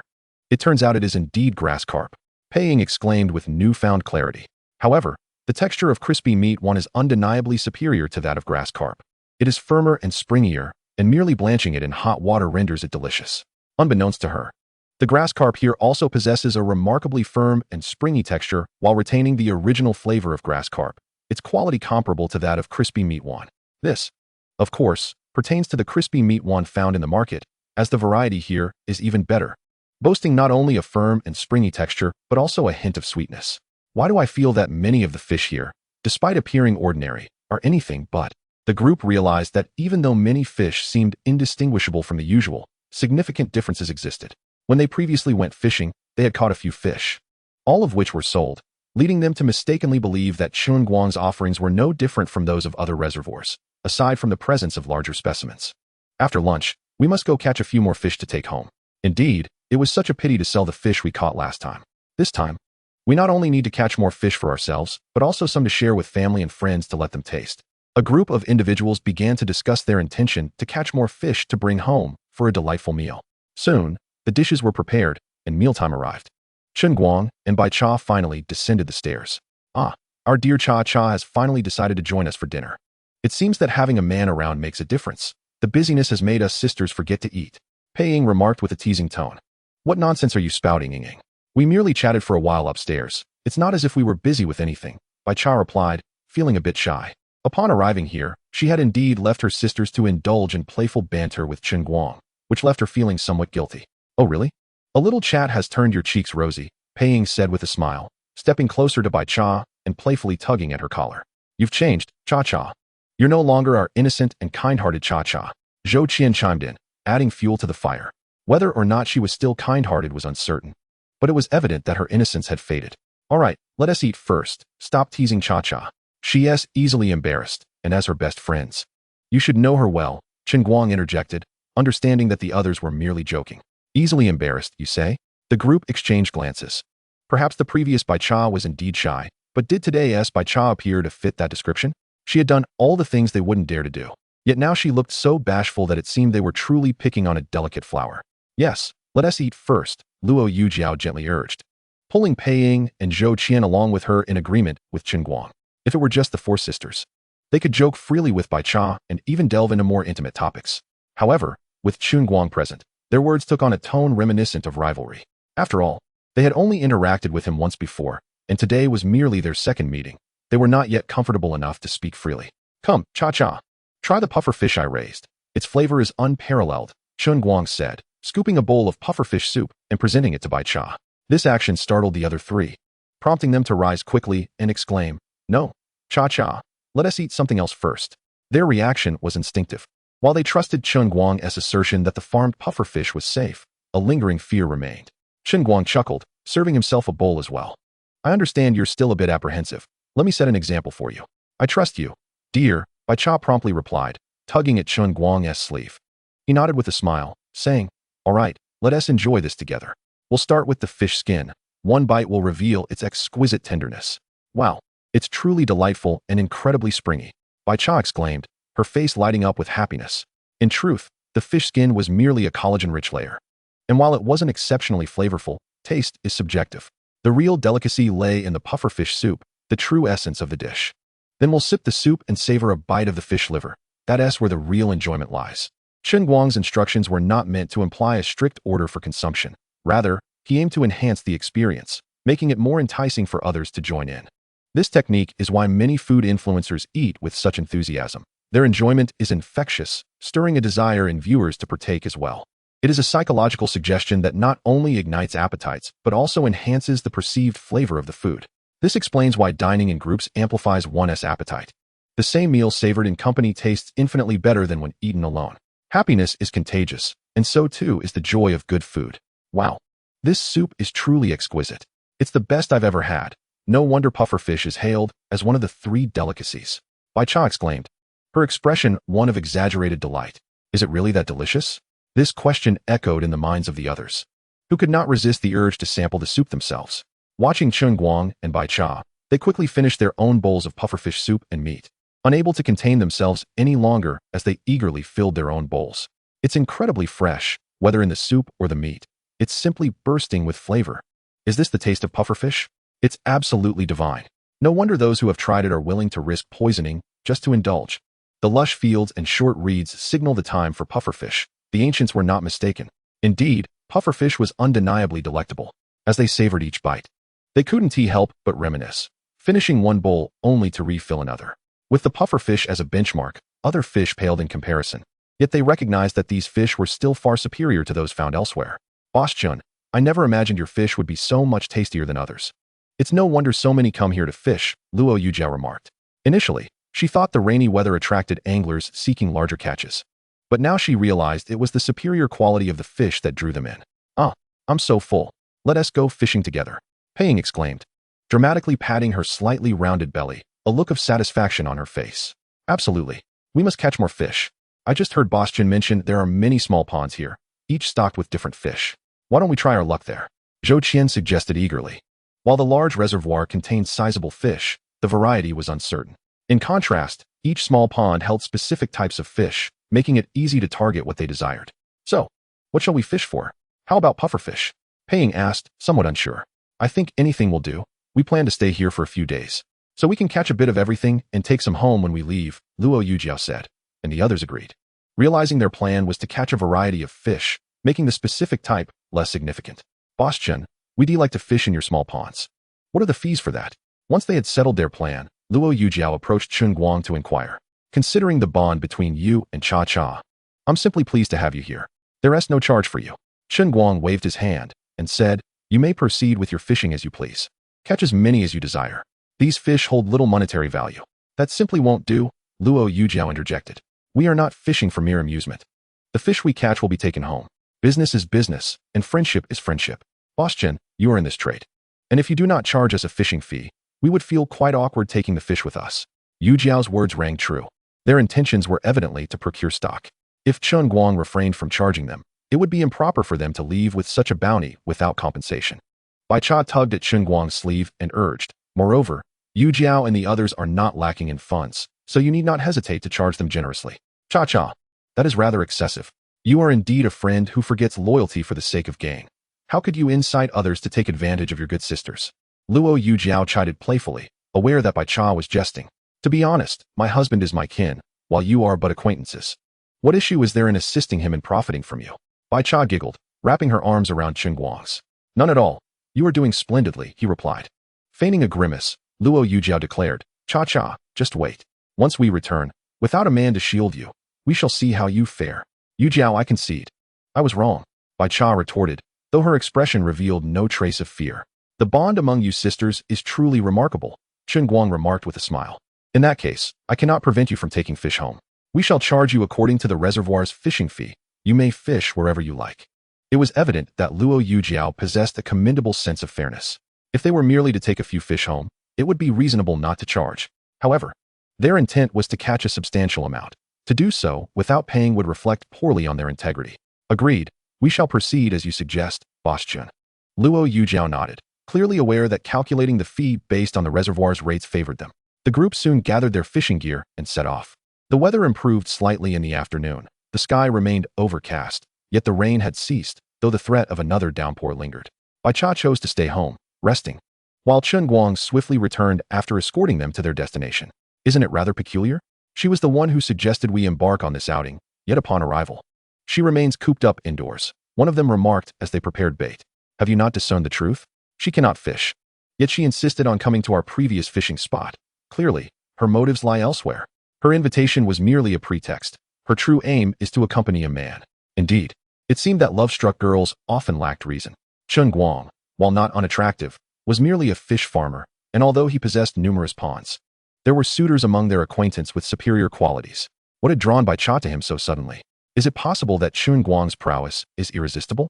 Someone speculated. That could be it. Bai Cha's claim of resting at home is likely a ruse to find an opportunity to frolic with him. Did you not notice how desperately he wished to return after dropping us off? How could that not be clear? A beautiful silhouette of Luo Yujiao was captured in a photo. Chapter 151. A girl's simple pleasures, please be gentle. Perhaps with no outsiders present. Their banter grew bolder and more audacious. You know, Chen Guang does seem quite vigorous. They were upstairs for over an hour before descending. It's no wonder Bai Cha appears so enraptured. Are we in a film? Can such a story even be told? Stop interrupting. I merely wish to point out that your vivid imaginations hinder our future prospects for finding boyfriends. Is it not permissible to indulge in a little daydreaming? A girl's simple pleasures should not be stifled. It is most cruel. You may have a sharp tongue, but if you truly had the capability, why have you never brought a man back for us to see? Look at Bai Cha. She is usually so quiet, yet when she acts, she completely eclipses you. Yujiao, how could you add salt to the wound? You risk losing me as a friend. Besides, how can you critique me? You have yet to bring a man back yourself. Wait, we are discussing Bai Cha and Chen Guang. Why have you turned the conversation to me? You were the one who shifted the topic. Meanwhile, upon returning home, Chen Guang was greeted by a charming figure adorned in feline attire, leaping into his arms. Little temptress, did you grow restless in such a short time? Chen Guang observed Bai Cha, who was playfully dressed as a cat, a triumphant smile gracing his face. Not at all. I merely wish to show my husband how lovely this new outfit is. Bai Cha replied coyly, adopting an innocent demeanor. It is indeed beautiful. The garment is splendid. And you are even more so. Chen Guang chuckled, lifting Bai Cha effortlessly. With such beauty, your playful spirit is an added delight. From an angel in white to a wildcat, what surprises await in the evening? What began as one surprise a day had now transformed into 3. Do not think that a mere fish farmer could resist such a lure. Even the emperor would be captivated. With ample time remaining in the afternoon, Chen Guang mused on how to handle this little wildcat. He tossed Bai Cha onto the large, soft bed and pounced on her. Meow, meow, meow. What followed were playful whimpers from the little wildcat, a blend of defiance and supplication. After an indeterminate period, shouts were heard from outside. Boss Chen, are you home? Who is this insufferable person interrupting my delight? Chen Guang thought, glancing apologetically at Bai Cha. I may have to attend to some matters. I promise to return and pamper you afterward. Fortunately, the caller had enough sense not to arrive earlier, or he might have truly lost his temper. Husband, if you have matters to attend to, go ahead. We have plenty of time in the coming days, Bai Cha replied sweetly, though internally she mused. Thank goodness someone called him away. Otherwise, I would have faced dire consequences. Bai Cha had perhaps overestimated her own endurance. The timely interruption provided her with a brief respite. Watching Chen Guang's retreating figure, she murmured, not joining Yujiao and the others for fishing today was indeed a regrettable choice. Tomorrow, I must accompany them. As Chen Guang descended the stairs, he beheld a plump young man vociferously calling out to the upper floors. Beside him stood an elderly gentleman and a young woman, while a few men, aged between their 20s and 50s, trailed behind. Indeed, these individuals were none other than Peng Yang and Yin Li, who had just departed earlier that morning, now accompanied by Yin Yin and several unfamiliar men. Boss Chen, so you are at home. I've been calling for quite a while without a response. I thought you weren't in. Peng Yang exclaimed, his face lighting up with joy upon seeing Chen Guang. I was merely taking a nap upstairs. Just as I had drifted off, you all woke me. Chen Guang replied lazily. I assumed you wouldn't be visiting until tomorrow. What brings you here today? It was evident that they were eager to expedite the acquisition of the fish pond, hence their hasty arrival with additional personnel. Boss Chen, did you not suggest that we invite some professionals to conduct an inspection? As soon as we found the right people, we rushed over. Surely you are not unprepared and hesitant to let us inspect? Yin Li interjected coolly. Village Chief Yin, what are you implying? My fish pond is not a fraudulent venture. What preparation could possibly be necessary? Chen Guang retorted with a slight snort. I am ready to accept your verification at any moment. Since you have brought your team, let us proceed. With that, Chen Guang took the lead, inquiring as they walked, where would you like to begin? Let us start with the small fish pond. Beginning with the simpler tasks before tackling the more complex ones, Yin Li suggested. Indeed, assessing the fish population in a small pond was far more straightforward than in a vast reservoir, yielding more accurate results. Without further ado, Chen Guang guided the group to the nearest fish pond. Masters, can we ascertain the precise number of fish in this pond? Yin Li asked the eldest among the men. Fear not, we employ cutting-edge technology. While we cannot guarantee absolute accuracy, the margin of error will not exceed 20%, the middle-aged man assured confidently. He proceeded to instruct the others to unload their equipment from the vehicle. Among the items was a device resembling a miniature submarine, which two men carried into the water. One of them then produced a gadget akin to a tablet and began operating it. This is an underwater fish finder, an innovative high-tech device, the middle-aged man explained. It provides a comprehensive, unobstructed view of everything beneath the surface. By maneuvering it underwater for observation, we can analyze the size and density of the fish, combined with the depth and area, to estimate the total fish population in the pond. How remarkable! Yin Li marveled, glancing at Chen Guang as if to flaunt their advanced technology. Just wait. If there are not as many fish as you claim, I shall hold you accountable. To be frank, it was Chen Guang's first encounter with such sophisticated equipment. While he had heard of fish finders, he had never seen one as intelligent as this. However, the more advanced the technology, the more advantageous it was for Chen Guang, as the actual number of fish in the pond was genuine. The more intelligent the fish finder, the better it would substantiate the existence of the fish he claimed. When the time came, he could simply utilize the system to retrieve the fish, placing no blame on himself should the numbers falter. Come, gentlemen, you may all observe, the middle-aged man began, holding the tablet-like device. The fish finder is now submerged, and we shall view everything beneath the surface via this screen. High technology indeed. It is truly astonishing. Yin Li exclaimed, excitement evident in his voice. I see it, I see it. There appears to be a fish over there, and another one there, and look, a school of fish over yonder. However, the image was somewhat blurry, revealing only shadows that were not particularly clear. Sir, the clarity of the image depends on the water quality. The clearer the water, the better the visibility. This is entirely normal, the seasoned technician elucidated. The water here is decent, at least we can see the shadows of the fish. In murkier waters, we wouldn't even discern their outlines. Nonetheless, it matters little, as our fish finder is equipped with high-definition cameras. Even if we cannot see clearly on the screen, the device will capture the images and intelligently analyze the exact number of fish present. After the fish finder circled the pond, it swiftly determined the fish population. Following analysis, it was revealed that the pond contained approximately 2,000 pounds of fish with a notably high density. The technician reported the findings to Yin Li and the others. Subsequently, they proceeded to assess one fish pond after another, soon arriving at the one where Luo Yujiao and her companions were fishing. Chen Guang, what is happening? Why are all these people here? Luo Yujiao inquired with curiosity. This time, she refrained from addressing him as Boss Chen, opting instead for his name. Chen Guang merely provided a brief explanation and instructed her and her friends to continue fishing in the pond that had already been measured. Yujiao, what is going on? Why has Chen Guang brought these individuals here? They seem rather peculiar, Pei questioned, unable to contain her curiosity upon arriving at another pond. I'm not certain. From what I gathered, it seems these individuals are here to assess the fish population in the ponds. Could it be that he intends to sell them? Luo Yujiao speculated, her own confusion evident. But his fish are thriving, and the daily income is quite substantial. Why would he sell the ponds? Pei posed another question, perplexed. That, I cannot say.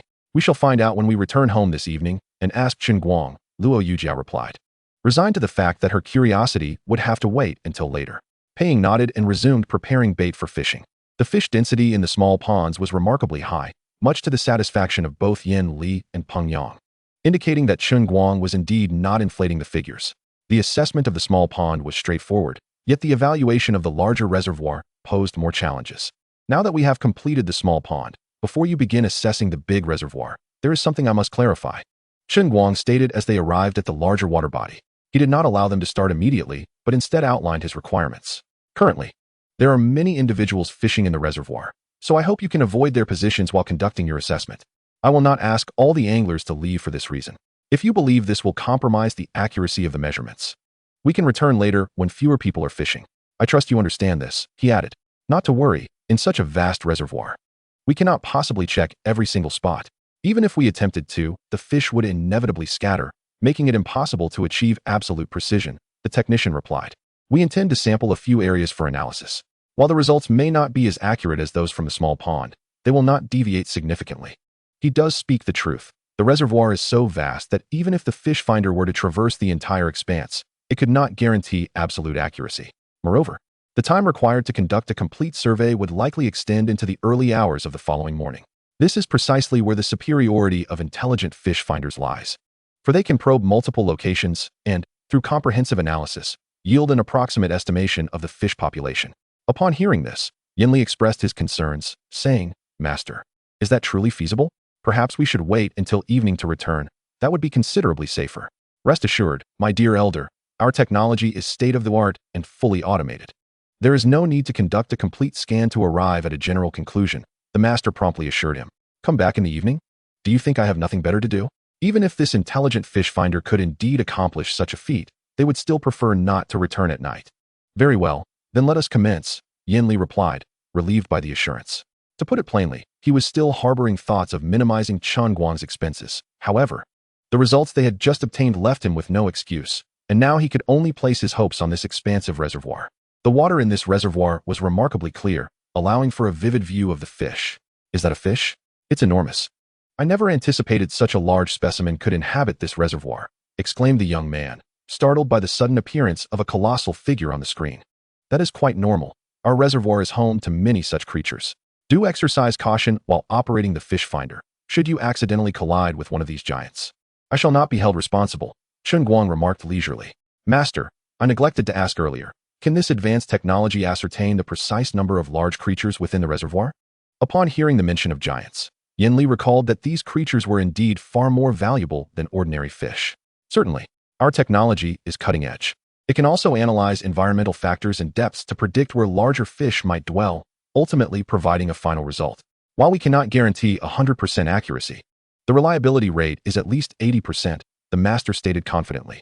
Therefore, as long as the actual quantity does not deviate significantly from our findings, the data should be considered accurate. Wow, another large fish. I have heard from others that this reservoir is teeming with giants. It seems there is truth to that. The young man, perhaps an avid consumer of short videos, had a fair understanding of the reservoir. Chapter 153. If you are unkind, do not blame me for being unjust. Sir, and Mr. Peng, the final data is in. Please take a look. 2 hours later, the master beckoned to Yin Li and Peng Yang and said, Allow me to summarize briefly. Based on our testing and analysis, the results indicate approximately 10 fish weighing around 100 pounds, about 20 fish around 50 pounds, and roughly 50 fish around 30 pounds. Furthermore, the total weight of all fish combined is estimated to be between 80,000 to 100,000 pounds. And with the addition of fish from other ponds, the total should range from 120,000 to 150,000 pounds. The actual data should not differ significantly, and it will not fall below 100,000 pounds. Master, are you certain it will not be less than 100,000 pounds? Yin Li inquired urgently. Do not worry, we are professionals, and this data is guaranteed to be at least accurate, if not more, the master reassured him. The task is complete. We shall return now. Village Chief and Mr. Peng, you have now conducted your assessments.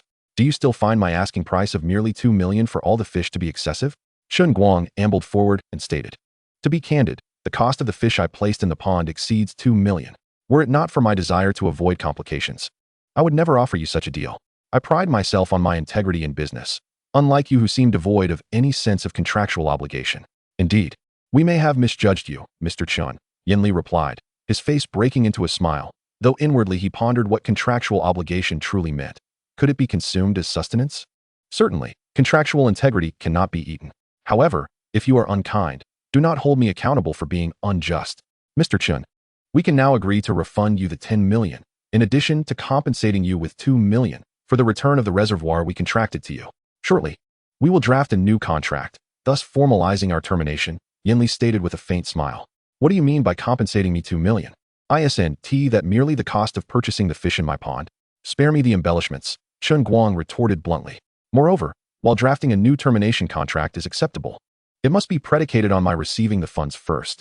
To be frank, I do not trust your character. Mr. Chen, over 10 million is no trifling sum. You must grant us a day or two to arrange the necessary funds, Yin Li hastily replied. That is your concern to address, not mine.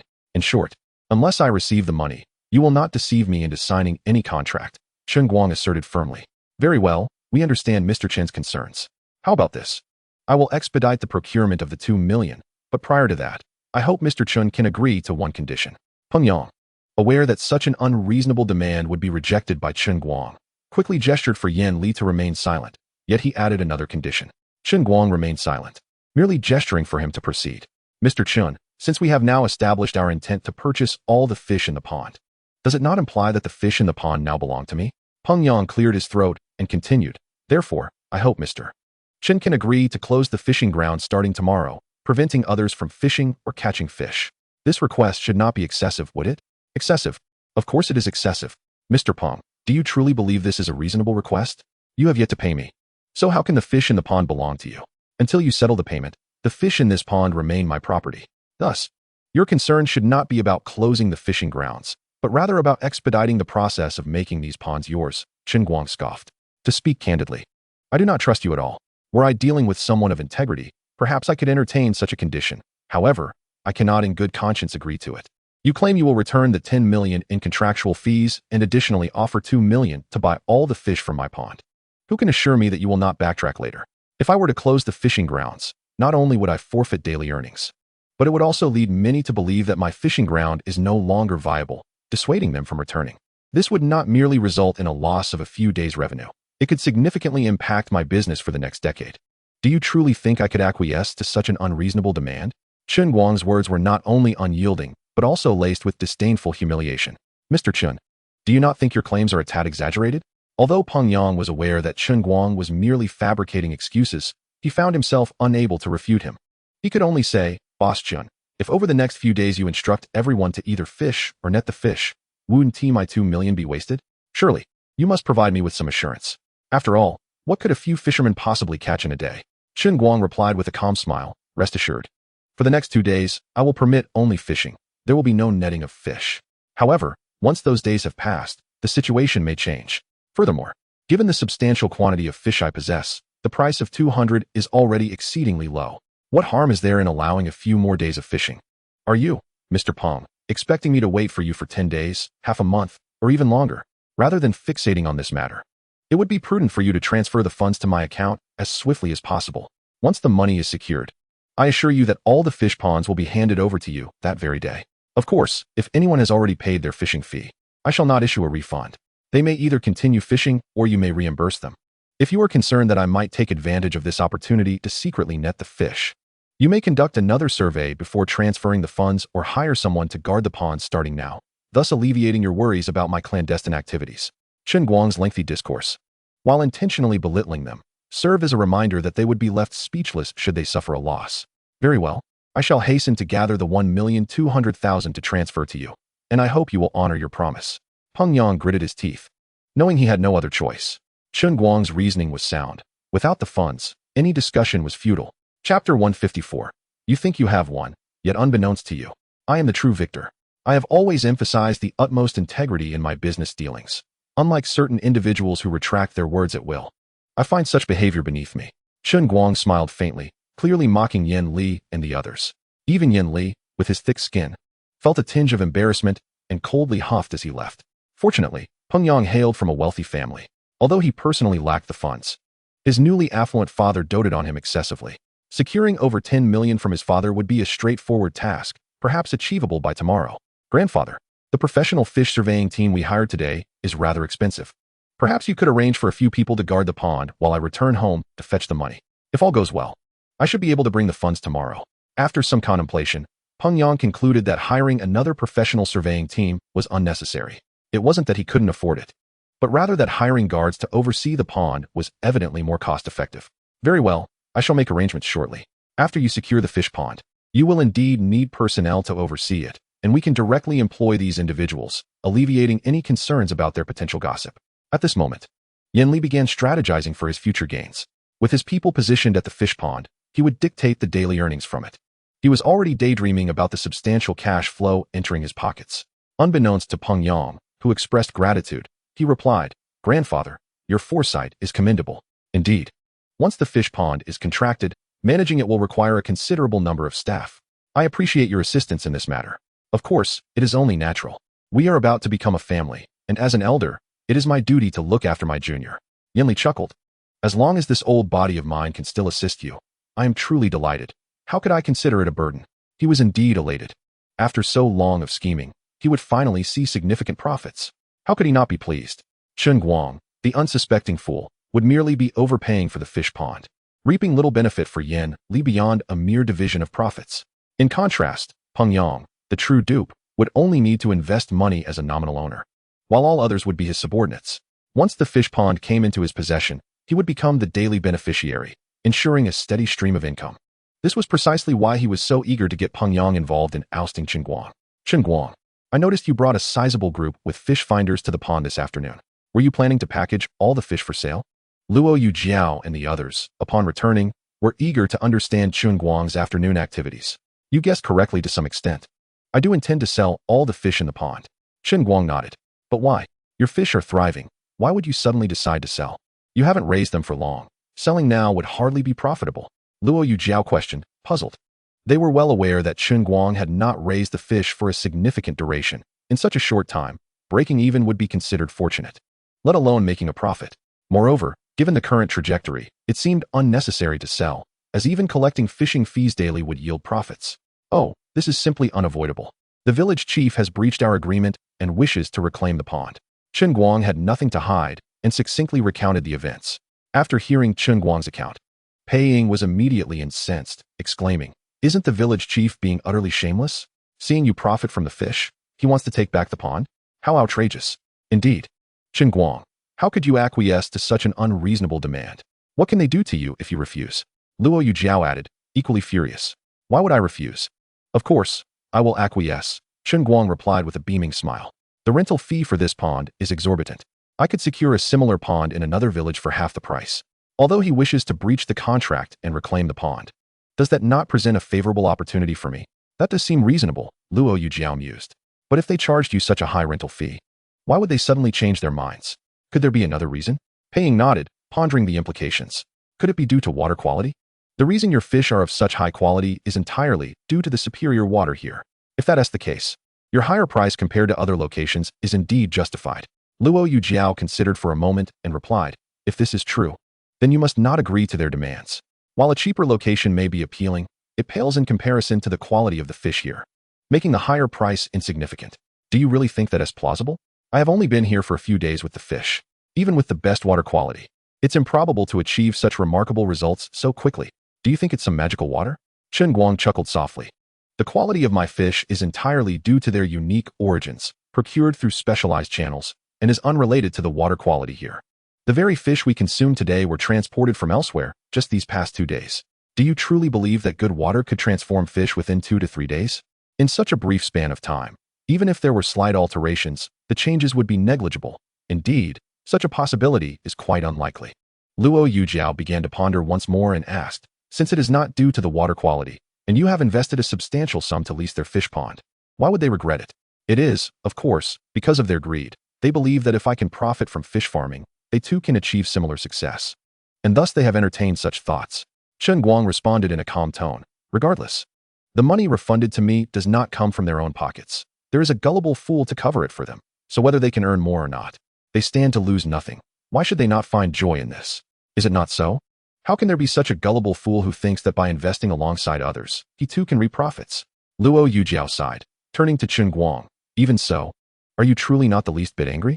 Chapter 155. How can one exploit their money without selling fish to them? Of course, I must act quite furious in their presence. Chen Guang smiled slightly. Yet in truth, I have long desired to extricate myself from this place. This gullible fool has inadvertently aided me, and thus I have forgiven him. If the quality of your fish is unrelated to the water quality here, it indeed presents a splendid opportunity to depart. Luo Yujiao nodded in agreement. Based on your earlier description, it seems the villagers are not of good character. Even if this matter does not escalate now, who knows what other troubles may arise in the future. However, I believe there is no necessity to sell the fish to them. You could easily catch the fish and transfer them to the pond you will lease in the future, sparing yourself the trouble of benefiting these people. Benefit them? With a system that allows for the direct reclamation of fish, how could that possibly be the case? How can one exploit their money without selling fish to them? Naturally, Chen Guang could not disclose the secret to them, so he chuckled and said, no worries. Selling these fish to them has already yielded profits for me, and I have channels to acquire more fish of the same quality. So there is no need to expend time and effort retrieving them. However, even if you have channels to procure more fish of similar quality, it would also mean an additional competitor. Even if there are profits to be made, it would not be worthwhile in the grand scheme, would it? Luo Yujiao perceived the situation quite astutely. Her concerns were for Chen Guang's benefit. They would never have the opportunity to compete with me. I have already considered this issue. Since I dare to sell fish to them, I naturally will not allow them to pose a threat to me, so there is no need for worry. Chen Guang appeared quite self-assured, and after finishing his statement, he added, "Nevertheless, I must thank you for your thoughtful considerations on my behalf. Since you are already prepared with countermeasures, that is good." Luo Yujiao nodded, shifting the topic. Given their current demeanor, it seems they will likely attempt to drive you away in the next couple of days. I am uncertain. That depends on when their money arrives. Chen Guang harbored no secrets on this matter, stating, "However, you all need not worry about your enjoyment. Even if their funds arrive tomorrow, they cannot immediately expel me. If the time is short and you do not fully enjoy yourselves, once I lease another fish pond, you may return and revel to your heart's content. Consider this an apology for not allowing you to enjoy yourselves this time." Time swiftly passed until it was dinner. Most of the dishes at noon had been fish. And in the afternoon, Chen Guang specifically instructed Lon Meyer to venture into the city to procure some vegetables, in addition to having a sheep slaughtered. The evening meal was not only more abundant, but also featured a greater variety of dishes, unlike noon's predominance of fish. "Boss, this is a nourishing soup I specially made for you with the ingredients I bought this afternoon. You must drink a generous portion," Lon Meyer boldly declared. Just yesterday, she had contemplated preparing a nourishing soup for the boss, and today she had brought it to fruition. However, upon seeing the nourishing soup, Chen Guang felt no joy. Instead, his expression darkened slightly. "Who are you insinuating with this? Do you think a robust individual like me requires such concoctions? Moreover, with so many beautiful women present, did he still have any pride left? Chen Guang, at your young age, you should not be consuming such potent, nourishing food. Your health seems a bit frail." Pei Ying remarked playfully, casting a teasing glance at Chen Guang. "Well, I did not express any desire to drink this nourishing soup. It was entirely Lon Meyer's unilateral decision," he retorted, initially reluctant to explain, knowing such matters often worsen with elaboration, yet he could not resist clarifying. "Chen Guang, there is no need for you to hide. We can understand your situation. If your health is indeed fragile, it simply indicates that you value your well-being, which is not a fault." Pei Ying said this while struggling to suppress her laughter, and after a moment, she finally burst into hearty laughter, her mirth unabashedly exuberant. Indeed, events unfolded much as Chen Guang had anticipated. "All right, since you all believe I am frail, then I shall embrace this notion. When the opportunity arises, I shall surely show you whether I am truly frail." Chen Guang thought of Lon Meyer, who frequently indulged in nourishing foods. As if she were incapable of hefting a sword, given the chance, he would ensure she personally experienced whether or not she was indeed incapable. Bai Cha, too, wore a troubled expression. While others may not have been aware of Chen Guang's physical condition, she was acutely aware. The absence of the nourishing soup was already a challenge for her. Consuming it would only exacerbate the situation, potentially leaving her unable to withstand even the bed. Watching Chen Guang gulp down a large bowl of nourishing soup, Bai Cha's body involuntarily trembled slightly. "Come, Chen Guang, this mutton is also quite nourishing. You should eat more." Pei Ying cheerfully spun the platter of mutton toward Chen Guang, teasingly adding, "By the way, this sheep appears to be a male. Perhaps you should check for the kidneys as well. Those are even more nourishing." "Well, I truly thank you for that." Chen Guang gritted his teeth and bit into a piece of mutton with fervor. "It is only proper. I do this for our dear Cha Cha. You need not thank me." Pei Ying, with a smile, lightly patted her ample bosom, her expression radiating pride. Were it not for the presence of many others, Chen Guang would have genuinely wanted to nourish her as well. Amidst the banter and laughter, dinner extended for quite some time, and the atmosphere was thoroughly enjoyable, with the sole discontent being the host, Chen Guang. As night fell, those engaged in tasks busied themselves. Chen Guang and the others settled on the sofa in the living room, watching television and chatting. Chen Guang, on the second floor, aside from the room you occupy, only one other room remains. Where will we be staying? The beds on the second floor are quite spacious, capable of comfortably accommodating 3 of you, of course. If you prefer to sleep alone, there are several single rooms available on the first floor, although the beds there are not as comfortable as those on the second floor. Indeed, several rooms on the first floor are designated for temporary employee rest at night. They will all be guarding the fish pond in the metal box and will not be residing here, so it is entirely feasible to offer them a place to stay. Moreover, it would be better for all of you to sleep on the first floor. This way, with no one sleeping next door at night, It will not interfere with my capabilities. I still prefer to sleep in a large bed. That big room on the second floor is mine. Pei Ying promptly expressed her preference. Ying, I also wish to sleep in a large bed. Let me sleep with you tonight. Zhou Qian quickly chimed in. I prefer to sleep alone. I will take a single room on the first floor. Luo Yujiao did not join them in claiming the large bed. Firstly, 3 individuals sharing one bed would indeed be rather cramped. And secondly, she genuinely preferred to sleep alone. Chapter 156. Is the effect of the nourishing soup truly so remarkable? One of the role-playing scenarios for Bai Cha. Since the sleeping arrangements had been settled, Chen Guang rose with a smile and said, It's getting late. Let us all retire for the night. Wait, it's not even 9 o'clock yet. Do you really intend to rest this early? Pei Ying looked at Chen Guang as if he were a rare specimen. Nowadays, which young person doesn't stay up until 11 or 12? In large cities in the south, it is often just around that time when the atmosphere begins to buzz with life. Although Chen Guang was engaged in fish farming in the countryside, it seemed premature to rest at such an hour. Even the old men in the village would still be playing mahjong at this time. Life in the countryside is rather dull, so going to bed early is common. If you prefer not to sleep just yet, feel free to watch a bit more television. You may even turn up the volume, Chen Guang casually remarked. Taking Bai Cha directly into the room. Isn't he the one who said he wanted to rest? Why is he suggesting we turn up the TV volume? Pei Ying said, her face a picture of confusion. Typically, one advises others to lower the volume when they wish to rest. But he was suggesting the opposite. Something felt decidedly amiss. Perhaps we should just lower the volume a bit, Luo Yujiao concurred, sensing that Chen Guang might have misspoken. And she picked up the remote to decrease the sound. However, they soon realized that Chen Guang's words were not mistaken. He was indeed considering their comfort. His retreat to the room was not merely for repose. After all, what young couple would simply rest when there were meaningful pursuits to engage in? Goodness, is the nourishing soup truly so effective? I thought he was in poor health, yet he appears anything but.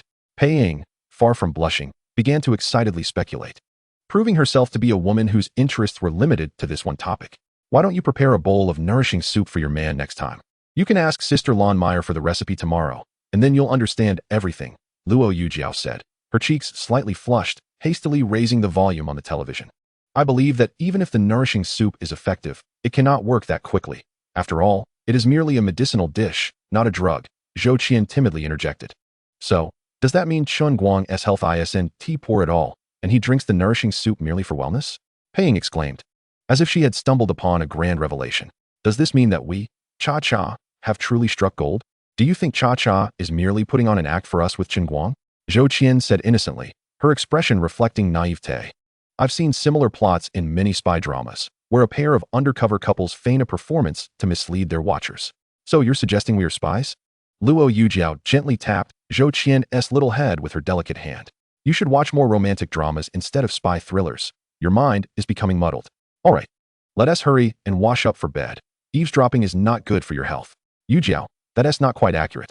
Listening in occasionally can be beneficial for one's mental well-being. Besides, such a rare opportunity should not be squandered. If you're unwilling to listen, you can return to your room to sleep. Don't ruin my fun. Luo Yujiao's words sparked Pei Ying's discontent. She then turned to Zhou Qian and asked, Qian, don't you agree?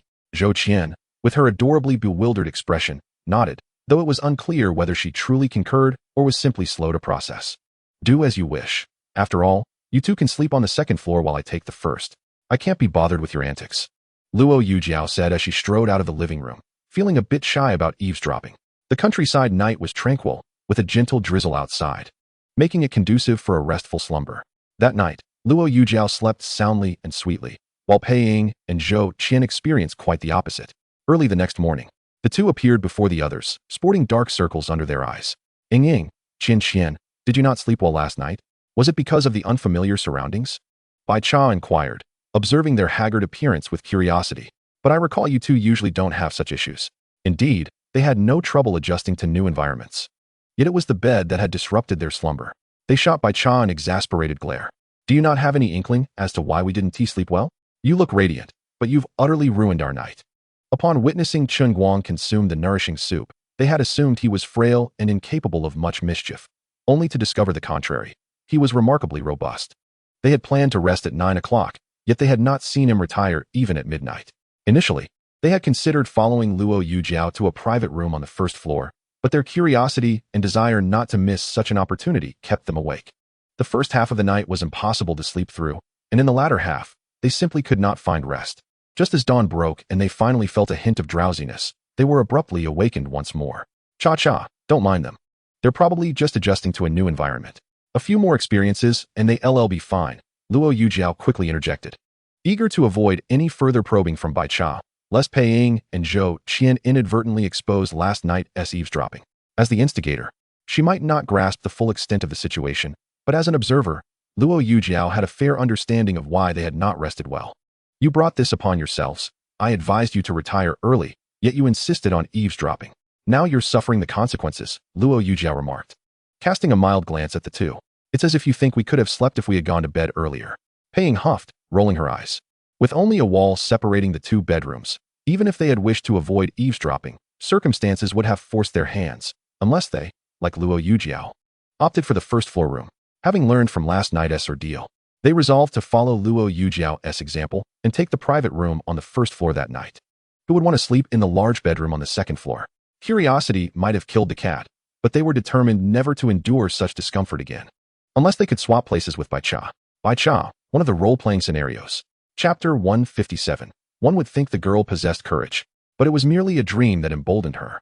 After a restless night, Pei Ying and Zhou Qian naturally lost interest in the upcoming fishing trip. However, this time Bai Cha took the initiative to volunteer to go fishing. Today's weather remained overcast and rainy. Yet such conditions were quite favorable for fishing. No scorching sun and no fierce winds or downpours. An occasional light drizzle meant there was no need for an umbrella. Ying, they've all gone out fishing now. Shall we sleep on the second floor or in the private room on the first floor? Zhou Qian yawned, gently blinking her eyes.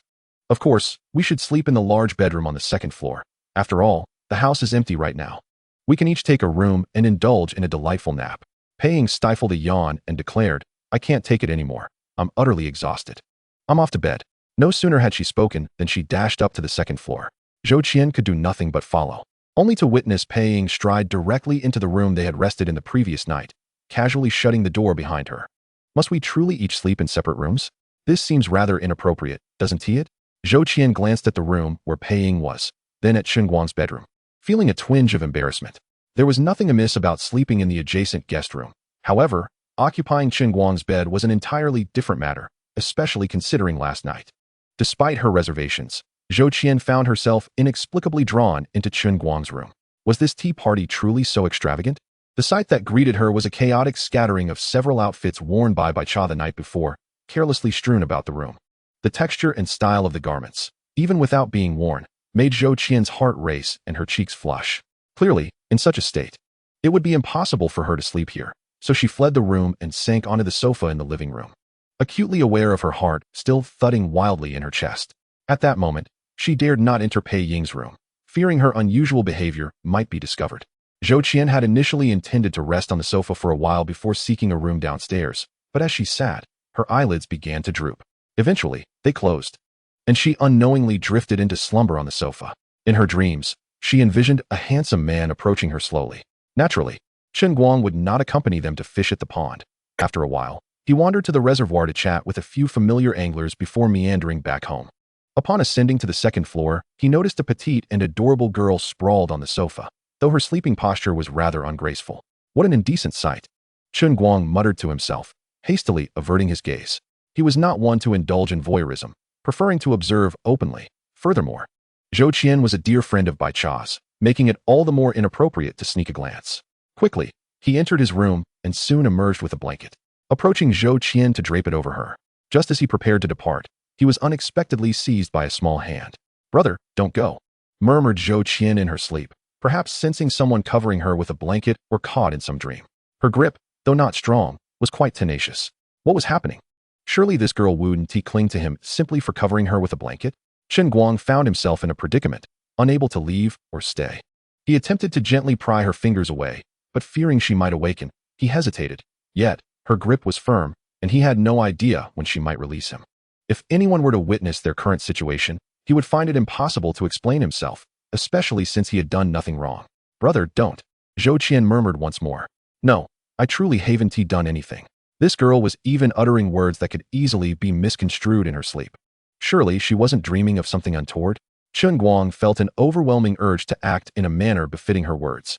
Brother, kiss me, she whispered, pouting her rosy lips. It appeared that she was indeed lost in a dream. Chen Guang could hardly believe that his simple act of kindness in covering her with a blanket would lead to such a situation. Given the current trajectory, it was decidedly precarious for him. Even if he had no desire to act, he feared he might not be able to resist if things progressed further. No, I must leave at once. With that thought, Chen Guang swiftly resolved to extricate himself from her grasp. Zhou Qian perhaps felt the discomfort and opened her eyes. Their gazes locked, mere inches apart. To his surprise, no shrill scream erupted. Instead, she blinked softly, a faint smile gracing her lips. "Brother, kiss me," she declared. And before he could react, her lips pressed against his. How bold! To be honest, he had often left other girls bewildered, but now, he found himself utterly stunned. Zhou Qian, appearing so innocent and naive, had proven to be remarkably decisive and audacious. No wonder Bai Cha, who seemed so pure and demure, was so fervent and daring when alone with Chen Guang. It appeared there was a reason behind it. In light of this, Chen Guang decided against being courteous. If a girl dared to take the initiative, he would retaliate robustly.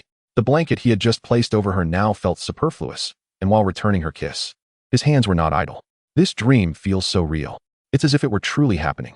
After a considerable time, amidst their shared breaths, Zhou Qian sighed in wonder. Wait, does this girl truly think she was dreaming, which is why she was so daring? This could lead to a significant misunderstanding. Should he allow her to continue reveling in her dream, or reveal that this was no mere fantasy? However, if he let her linger in her dream state, what if she grew bolder? Dreams are bound to end, and reality must eventually be confronted. Chen Guang found himself ensnared in a dilemma. He had initially thought her boldness was audacious, only to realize it was her dream that was audacious. What a predicament! He had intended to discreetly withdraw his hand from under her clothing, but was suddenly halted by her small hand pressing down. This is truly maddening. Should he continue or cease? Zhou Qian, freshly awakened, confronted him with a mixture of confusion and astonishment. Wait, you said what? You mean this is real and not a dream? Yes, indeed. Didn't it feel very real? Chen Guang replied, his gaze intense as he scrutinized her. It does seem quite real, Zhou Qian replied, her expression dazed as she nodded and suddenly pinched herself. The pain confirmed it. This was no dream. What now? What should she do? If others discover that I kissed Bai Cha's man, how will I ever face anyone again? Zhou Qian murmured, then abruptly turned to Chen Guang. I am so sorry. I thought I was dreaming, so it wasn't intentional. Can you please not tell Bai Cha about what just happened? Chen Guang thought to himself. There is no way he would voluntarily inform Bai Cha of such an incident. He had not yet stooped to that level of dishonor. This week, Qian has truly been irresistibly adorable, even going so far as to apologize to me after such an incident. Initially, if no one spoke of it, the matter would have been left in the past. Yet, witnessing Zhou Qian's charm, Chen Guang could not resist teasing her. Qian, while you've requested I keep this from Cha, how do you intend to compensate me for your earlier actions? What do you want as compensation? Would money suffice? Zhou Qian seemed oblivious to the impropriety of her words and readily responded to Chen Guang's jest. This girl truly appeared to be adorably naive, seeming quite easy to deceive. No, I do not want your money, Chen Guang replied, shaking his head. I simply wish to reciprocate your earlier treatment. Surely that is not an unreasonable request? But you are Cha's boyfriend. We cannot proceed like this. Zhou Qian pondered for a moment before shaking her head. Her refusal was not due to the absurdity of Chen Guang's request, but rather out of concern for Bai Cha. It was evident that she was quite gullible, and one could only wonder how she had previously fallen prey to the sweet nothings of men. However, we have already crossed that line, so it is no longer an issue. As long as neither of us speaks of it, no one will ever know, right? Chen Guang's words were indeed shameless. The notion that silence could erase an event was ludicrous. Yet Zhou Qian, upon hearing this, shyly lowered her gaze and timidly acquiesced. Very well. But you must not do anything else. Is that acceptable? Chen Guang imagined that Zhou Qian would be easily swayed, but he did not anticipate her compliance would come so effortlessly. Such an unreasonable request would typically be met with refusal from anyone else. Yet she agreed with such simplicity that it felt surreal, as if everything was unfolding too smoothly. Faced with such beauty, Chen Guang found himself utterly defenseless. Perhaps, in the presence of allure, most people are similarly powerless, justifying his actions with a rationale that one must seize opportunities. Chen Guang leaned in and pressed his lips against Zhou Qian's. The stipulation of not doing anything else quickly faded from their minds. Brother, Ying is still asleep in the room. Just as Chen Guang sought to advance further, Zhou Qian halted him once again, realizing the inappropriateness of the time and place. Chen Guang understood the potential disaster if Pei Ying were to stumble upon them. It would be impossible to involve her, and even if Chen Guang wished to, others would likely object. I apologize, my earlier actions were impulsive. He quickly stood and adjusted his clothing to mask his embarrassment. Now that we are even, you want to speak of this, will you? Zhou Qian maintained her adorably vacant expression, as if what had transpired was merely a reasonable exchange. I want tea. Chen Guang seized the opportunity to excuse himself hastily from the living room. He failed to notice that as Zhou Qian watched his retreating figure, the innocence in her eyes was replaced with a glimmer of cunning. It feels rather pleasant, were it not for the timing and place. I would genuinely wish to become true sisters with Cha-Cha, lazily reclining on the sofa. Zhou Qian licked her lips and murmured to herself before closing her eyes once more. Initially, she had been dreaming, but by the time she opened her eyes, she was indeed awake, merely feigning sleep. As for Chen Guang's earlier request, it aligned perfectly with her desires, and she could only play the fool and agree. Who says only men are lecherous? Women possess desires too. How could she refuse such a guilt-free indulgence? Chen Guang would never have imagined that from the very beginning. He had unwittingly fallen into her trap, believing her naivete made her easily deceived, all the while feeling smug about his supposed advantage, unaware that he was the one being taken advantage of. Thus, a simple yet fulfilling day passed, with the evening promising even more excitement.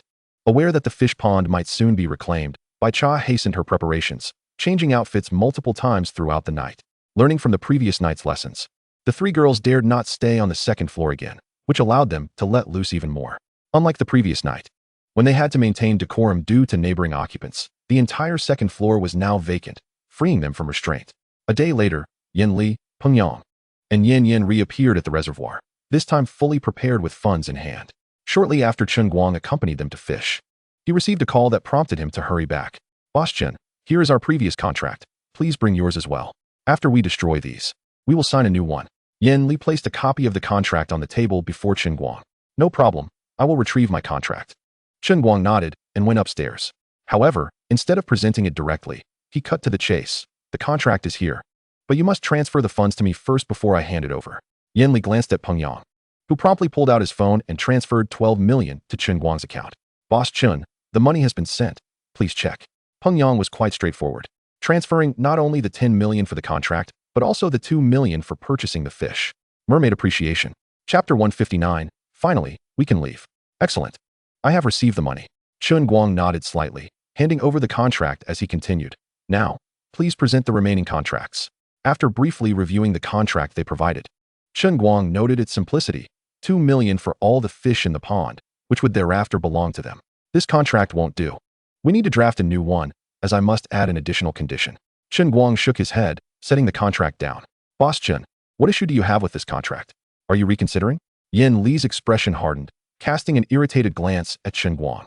No, I am not reconsidering. I am merely concerned that you may reconsider, as I genuinely do not trust your character. Chen Guang remarked with a hint of sarcasm. Thus, it is essential that I specify in the contract that I indeed handed over fish valued at 2 million, a fact confirmed by both parties. I fear that once you take over the pond, you might secretly catch and sell the fish or allow them to die, only to claim later that I did not provide you with that many fish and come back to trouble me. Boss Chen, your words are rather excessive. You are clearly insulting our integrity, Peng Yang replied, visibly displeased. As a wealthy heir, how could he possibly stoop to such disgraceful behavior over a mere 2 million? It was not that the contract could not include this clause. Rather, Chen Guang's insinuation was simply too belittling. Chen Guang thought to himself, do you even possess integrity? If you had any, how could you breach a contract? Yet discussing this further was pointless, as leaving was precisely what he desired. Mr. Peng, I have faith that you would never resort to such actions, but I cannot say the same for others. As Chen Guang spoke, he deliberately cast a glance at Yin Li and continued, my actions are merely precautionary. Ordinarily, transactions of this nature, where goods and capital are exchanged, do not necessitate a contract. However, having been grievously deceived in the past, I am apprehensive that a similar incident may recur. Surely, you do not genuinely harbor such an intention to dispute this, do you? If that is indeed the case, I shall promptly return the 2 million to you and reclaim my fish. He added, let us promptly include this stipulation. Yin Li, unable to endure Chen Guang's taunts any longer, interjected, oh, and let us also add that crocodiles are excluded, for I have not sold those to you. Chen Guang, unfazed by Yin Li's sullen demeanor, continued, while this was previously agreed upon, your vexation is understandable. Despite his unscrupulousness, he was not so devoid of decency as to contemplate such a course of action. However, once he discovers that the fish in the pond have vanished in a few days, he might reconsider his stance. Upon finalizing the contract, Chen Guang received a prompt from the system, which stated, detection of the pond's ownership indicates no binding relationship. Would you like to immediately reclaim all fish and dissolve the binding relationship? If you select no, you may dissolve the relationship at any time within 30 days. After 30 days, the system will automatically dissolve the relationship. Without hesitation, Chen Guang selected no. He was pleasantly surprised that, despite the pawn not belonging to him, he was granted a 30-day buffer period.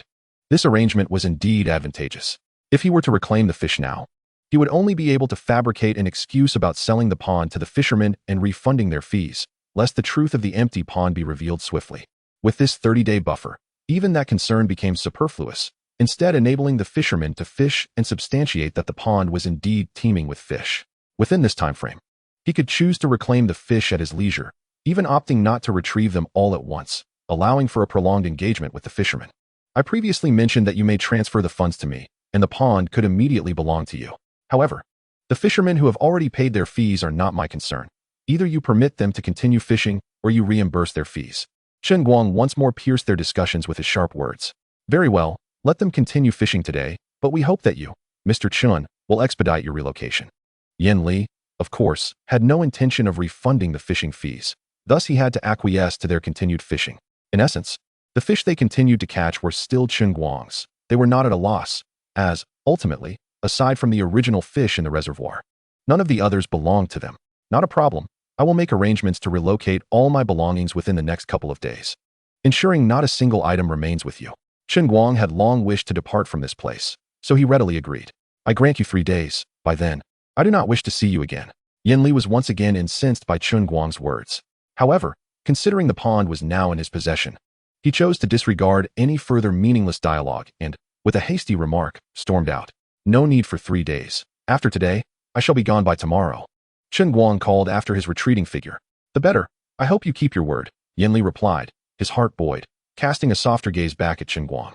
For Chen Guang, apart from the items he had purchased that required manual removal, everything related to the system could be effortlessly packed and taken away with a single command. Thus, he felt no urgency. The paramount task at hand was to locate a new pond. And the small river village he had visited days prior appeared to be a promising option. Once he secured the new pond, he could transfer everything from this location to his new territory. Chen Guang briefly relayed his plans to the others before driving directly to the small river village. Upon learning that Chen Guang was visiting their small river village again, Hua Qingning displayed remarkable enthusiasm. Mr. Chen, I heard you wish to lease our village's pond. May I inquire how much you intend to lease this time? I will take as much as you have, but it would be preferable if they are contiguous. I do not wish to deal with scattered plots, Chen Guang replied candidly. The large reservoir I inspected last time was quite satisfactory. I wish to acquire all the ponds adjacent to the reservoir. Is that so? That is splendid news. Hua Qingning exclaimed joyfully. Rest assured, Mr. Chen, we will offer you the most favorable price, and we guarantee no regrets and no price hikes. The village head is quite sincere. It is for this reason I have come to your village. However, there is no rush. I wish to lease several ponds this time. Chen Guang smiled slightly. I recall that during my last visit, you showed me your reservoir, and it seemed there was another large reservoir nearby, which you did not mention. I presume it does not belong to your village? Hua Qingning nodded affirmatively. Indeed, that reservoir belongs to the neighboring Mako village. Hua Qingning confirmed. Mr. Chen, are you considering leasing that large reservoir as well? Chen Guang indeed harbored such thoughts. The ponds in the small river village were somewhat fewer than those in the mountain water village, and the Shirshan reservoir was slightly smaller than the Dongling reservoir. While this difference was negligible in the past, it was insufficient for Chen Guang now. He undoubtedly required the gigantic pond. Smaller ponds would not suffice, and only a large reservoir would be most suitable. The small river village possessed only one suitable large reservoir, and he needed another to rear additional fish. Precisely. I need to expand my operations. The ponds in your village may not suffice, hence I am considering whether I can lease the reservoir adjacent to your village, as it would facilitate management. Chen Guang nodded slightly. While the ponds in the small river village were indeed inexpensive, they were no longer adequate for his needs, thus necessitating the acquisition of the neighboring reservoir. This is excellent news. Coincidentally, the reservoir in Mako village is currently unoccupied. I shall call their village head immediately. No, I will take you with me to their village to discuss this matter. Hua Qingning eagerly proposed. We can also take a look at the reservoir while we pass by. The small river village and Mako village were in close proximity, separated only by 2 reservoirs. The Mako reservoir spanned approximately 360 acres and was even deeper than the Shirshan reservoir in the small river village, making it exceptionally suitable for raising both other fish and gigantic specimens. Hua Qingning provided a brief overview of the reservoir, and Chen Guang was quite pleased. If the price were comparable to that of the small river village, he would be even more content. Soon, the two arrived at Mako village, where the village head, a young man in his 30s, greeted them with a polite smile. Village head Ma, it is quite rare to see you. What brings you to our Mako village today? Village head Ma welcomed them inside with a courteous smile. Today, I am here to present an opportunity for your village to prosper. Hua Qingming smiled as he introduced Chen Guang. This is Mr. Chen, who has come to lease your Mako reservoir.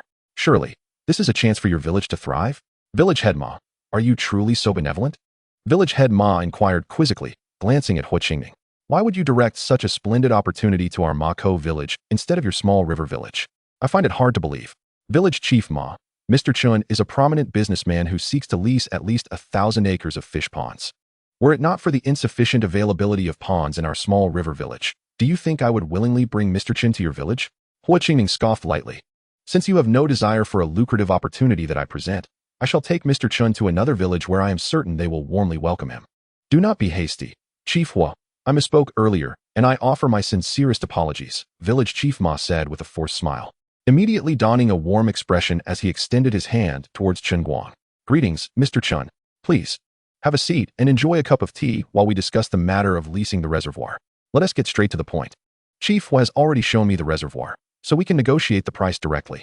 If the terms are agreeable, we can sign the contract immediately. Chen Guang stated with candor. Certainly, Mr. Chen, please proceed, Village Chief Ma concurred. First, I propose that our contract be indefinite, meaning that as long as I wish to continue leasing, the reservoir cannot be leased to anyone else.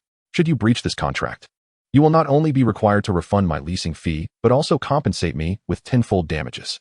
Your village's reservoir is approximately 360 acres, so we can set the annual rental fee at 200,000, payable once a year. If you find this agreeable, we can sign the contract now. Naturally, Chen Guang could not adopt the leasing methods of Shanshui village. The annual rental fee of 200,000 was acceptable, as was the annual payment structure. Village Chief Ma nodded thoughtfully, and after a moment of contemplation, he responded, however, I believe there is an issue with this indefinite contract. It is not that the indefinite leasing is unacceptable, but I am concerned that if prices rise in the future and the rental fee remains at 200,000, I would be at a significant disadvantage. Your considerations are valid. We can stipulate in the contract that the rental fee may be adjusted according to inflation rates. Chen Guang nodded in agreement. Does this resolve the matter? This is indeed a commendable proposal. However, I must convene a collective meeting to discuss this further. And I hope Mr. Chen can be patient, Village Chief Ma said. Convening a collective meeting was indeed necessary, as the fish pond was an asset of the village collective. While the village chief had some decision-making power, he typically only made decisions on minor issues. Matters involving substantial assets required a collective vote, a point Chen Guang understood well, and he nodded in acknowledgement. No problem, just give me a call once you have deliberated. I will take my leave for now. Mr. Chen, as noon approaches, why not stay for lunch? Village Chief Ma urged. Despite not having prepared a meal in advance, he felt compelled to extend the invitation. Lunch is unnecessary, as Mr. Chen has already promised to dine at my home. You should convene the collective meeting promptly to reach a decision. Opportunities like this do not wait for anyone. Should another village seize the chance, it would be too late for regrets, Hua Qingming asserted, unwilling to allow Village Chief Ma to snatch Chen Guang away in her presence. After all, Chen Guang was the one she had brought along, and even if they were to have a meal, it would be her treat, not Village Chief Ma's. Though Hua Qingming's insistence stemmed from a personal motive, Chen Guang did not object. He merely smiled at Village Chief Ma and followed Hua Qingming as they departed. Chief Hua, should you convene a collective meeting upon your return? It could prevent unnecessary complications in the future, Chen Guang inquired as they neared River Village. In fact, I held a village-wide meeting the day after your last visit, so as long as you are willing, we can sign the contract at any time. Hua Qingming replied with a confident smile. Chief Hua, how did you know I would return and discuss this with the villagers in advance? Chen Guang inquired, slightly taken aback. Given my understanding of the village chief of Shanshui, it was not difficult to surmise. Hua Qingming responded with a slight smile, deftly shifting the topic. Mr. Chen, when you arrive at my home, you shall sample my culinary skills. I have not prepared extensively, but I can manage to whip up a couple of dishes. Would that be acceptable to you? Given her invitation, Chen Guang felt it would be impolite to decline, especially as he intended to discuss the specifics of leasing the fish ponds with Hua Qingming. He had observed that both River Village and Maku Village had small houses adjacent to the large reservoir. However, these accommodations were not only smaller, but also in worse condition compared to those in Shanshui Village. While they might suffice for temporary stays, Chen Guang sought better living conditions for his long-term fish farming endeavors. Hua Qingming indeed had not prepared much. She would need to slaughter a chicken from her household to host Chen Guang properly. Mr. Chen, would you care for a drink? Hua Qingming asked as she set the dishes on the table and fetched a bottle of liquor. I'll pass on the alcohol, as I need to drive back later. Chen Guang replied, waving his hand. Very well, then let us enjoy some refreshments, Hua Qingming said, returning with a large bottle of soft drink.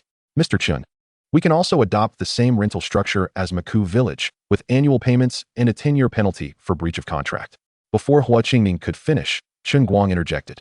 Chief Hua, considering the condition of the fish ponds, it stands to reason that the leasing terms would be similar. I would not favor one over the other. However, before we proceed, I would like to request a plot of land to construct a house. I do not require ownership of the property, but I need assurance that as long as I farm fish here, I can reside there indefinitely. This should not pose a problem, correct? I will cover the construction costs myself. You need not worry about that. Certainly, leave this to me, and I promise to resolve the land issue for you within a couple of days, Hua Qingming replied promptly. If the land were to be designated for residential purposes, it would need to be applied for under Hua Qingming's name, which would not be a quick process. However, applying for a plot of land for farming purposes would expedite matters significantly. Farming implies revenue generation, and revenue translates to performance, especially for an environmentally friendly venture such as fish farming. In reality, even if they built a house without formal land approval, it would not be an issue, as rural farmers often operated in this manner. The houses constructed were generally small and rarely faced demolition. Authorities often turned a blind eye to such matters. If they were to demolish the homes of farmers, where would those farmers reside? Chen Guang's intention to build a house was not as literal as it seemed. Constructing a traditional house, from laying the foundation to finalizing the interior, would take at least a year and a half, a duration too lengthy for him to wait. Thus, when he spoke of building a house, he referred to erecting a light steel structure. Indeed, a light steel villa that could be moved into for just 300,000. It may not possess the durability of a concrete structure, but it is far quicker and more economical to construct. Chen Guang did not demand an exceptionally sturdy dwelling. His true priorities were affordability and speed. Village Chief Hua, I shall take my leave for now. Once the arrangements for Maku Village are finalized, I will come over to sign the contract. You may draft the contract according to the terms we agreed upon, and I will sign it directly when the time comes. After lunch, Chen Guang did not linger, nor did he immediately sign a contract with Hua Qingming. Although some furniture and appliances still needed to be moved, there was no pressing need to rush into signing. The price they discussed was merely the market rate, and Chen Guang could always seek other partnerships elsewhere. Rushing could diminish his bargaining power. It was imperative to make them anxious in order to expedite their decision-making. Chen Guang, I heard your contracting fee has been refunded. Did you go to negotiate with another fishing pond? How did the discussions go? Upon returning home, he encountered Luo Yujiao, who casually inquired about his endeavors. It went well. We are basically settled. I expect to sign the contract in the next couple of days, Chen Guang replied, not exaggerating. He could sign the contract with Xiahe Village at any time, and the dealings with Maku Village were merely a formality. While he wouldn't claim a perfect certainty of agreement, he felt a solid 90% confidence. This contract was mutually beneficial, devoid of any unfavorable terms for him, alleviating his concerns about encountering troublesome issues in the future. That's for the best. A change of scenery can help avoid potential troubles down the line, which ultimately works in your favor, Luo Yujiao remarked without probing into specifics, though a hint of regret laced her voice. We initially planned to stay a few more days, but it seems we can no longer extend our visit. You will certainly be busy moving forward, so we will not impose on you any further. We discussed it and decided to head back this afternoon. That's quite all right. I apologize for not being a more attentive host this time. When you visit again, I shall ensure a more thorough hospitality, Chen Guang replied, not insisting on their stay. It would be uncomfortable to have them linger, especially since he would be leaving the next day. Any attempt to retain them would only prolong the inevitable. By the way, do you have enough fish? Would you like me to accompany you to catch a few more? We have enough, Luo Yujiao smiled gently, declining his offer. We intended to take some back for friends and family to taste, but it's flexible. If they enjoy it, we can always return for more. Very well. Just wait a moment. I'll fetch you some extra fish. After all, these need to be packed and sold, and you should take some back with you, Chen Guang stated before riding off on his tricycle. Within an hour, he returned, the tricycle laden with several large barrels of fish. Chen Guang, how did you manage to catch so many fish in such a short time? Luo Yujiao asked, astonished at the sight of at least 100 pounds of fish. I simply used a net, Chen Guang replied nonchalantly, pointing to the net on the tricycle. In truth, he had utilized the system to procure such a substantial quantity of fish in record time. Claiming he used a net was merely an excuse, as the real explanation would be far more difficult to convey. Is that so? Luo Yujiao mused, considering that even with a net, it It would be quite challenging to catch such a variety of fish in such a brief period. Moreover, she distinctly remembered seeing no net on his tricycle when he departed. This only deepened her confusion. Chapter 162. The new fishing pond is larger and more affordable. Beyond that, there seemed to be no other plausible explanation, leading her to conclude she must have misjudged the situation. She accepted the fish he had brought back, loading them alongside the ones they had caught themselves onto the vehicle. As the departure drew near, Bai Cha felt a pang of reluctance. She had anticipated spending 3 to 5 days here, but found herself leaving after just 2. Her enjoyment still unquenched. The others allowed the two some time together, and they lingered upstairs for a while before descending. A surprise before parting. After Bai Cha and her companions departed, Chen Guang instructed the others to meander around the shipping containers and areas with surveillance equipment. This was merely for show, ensuring that any sudden disappearance of these items would not raise suspicion. He also called for several trucks, again to maintain appearances. After tonight, all mobile shipping containers, surveillance equipment, and crocodiles would vanish, leaving only the need to remove the remaining furniture and appliances. Additionally, he posted a message in the Fishing Friends group and on his short video homepage, announcing that he was no longer the owner of these fishing ponds. He had selected a new pond, which he would reveal in a few days, promising a live stream showcasing even larger catches. Hey, why is Boss Chen suddenly not farming fish here anymore? What could be the reason? Surely it's because the villagers forced him out. I knew from the start that those villagers were not good people, and I expected Boss Chen wouldn't last long there. I didn't expect it to be confirmed so soon. I heard Boss Chen sold all the fish to them, and now the pond has a new owner. Are we still going fishing there tomorrow? Honestly, I prefer not to go. Those people are truly repugnant, but I still have orders to fulfill. What should I do? Let us continue fishing there. As long as the fish are the same and the prices haven't increased, we'll have to stick to that pond until Boss Chen opens his new one. Otherwise, the elderly in our community might just eat me alive. Indeed, my situation is similar. It seems we have no choice but to keep fishing there. Upon seeing the message, the group erupted in chatter. In the evening, Chen Guang received a call from village chief Ma, informing him that their village had agreed to his terms. Chen Guang instructed him to head to Xia village, as he would promptly contact Hua Qingning to go together and sign the contract. Although Chen Guang was not in a hurry, their urgency made it unnecessary to prolong the process. After all, the sooner the contract was signed, the sooner the fish could be stocked, leading to an earlier opening and, ultimately, earlier profits, a favorable outcome for Chen Guang. Boss Chen, regarding the land issue, I went to the town this afternoon, and all the paperwork will be completed by tomorrow morning. Hua Qingning was indeed a woman of decisive action. She promised to finalize the arrangements in 3 days and had nearly accomplished it in less than a day. Moreover, she had prepared the contract Chen Guang requested, even drafting the contract for Maku village as well. Not only was she efficient, but she also demonstrated remarkable attention to detail, considering aspects Chen Guang had not. Including Shirshan Reservoir, the total area of the nearby ponds, as per Chen Guang's request, amounted to just under 700 acres, with an annual rent of 390,000, payable once a year, clearly stipulating adjustments for breach of contract and inflation based on price increases. Boss Chen, I heard from village chief Hua that the fish ponds you require are abundant, and there are indeed some vacant ponds conveniently situated near the Maku Reservoir and Shanshui village. Why not consider contracting them as well? Village Chief Ma felt a bit awkward as he spoke these words. Yet he set aside his embarrassment for the sake of increasing the village's revenue. No problem, we can discuss the specifics and incorporate it into the contract later. Chen Guang replied, agreeing without a second thought. Naturally, the more adjacent fish ponds, the better. With the system in place, the greater the number of ponds, the more profit one can generate. There are a total of 39 mu of adjacent ponds, and you will need to add an annual rent of 20,000. Village Chief Ma stated somewhat hesitantly. No issue, simply add these 39 mu to the contract, and once we sign, I will promptly transfer 220,000 to you. Including the total from Xia village, it amounts to just over 600,000. Even if prices rise over the next decade, it likely won't exceed 7 million, which is considerably more affordable than Shanshui village, and the total area of the ponds is also larger. I have prepared 2 contracts for Maku village, one of which includes these 39 mu of ponds. You just need to sign the revised contract, Village Chief Ma added. Hua Qingning had indeed been exceptionally meticulous, considering even this detail. The contracts were printed in town earlier that afternoon, and incorporating handwritten notes would seem somewhat irregular, which is why she prepared an additional contract. One could say her foresight was remarkable. Thanks to Hua Qingning's thorough preparations, the contract signing proceeded smoothly. Once the contract was effective, the system immediately reflected over 1,000 mu of manageable fish ponds.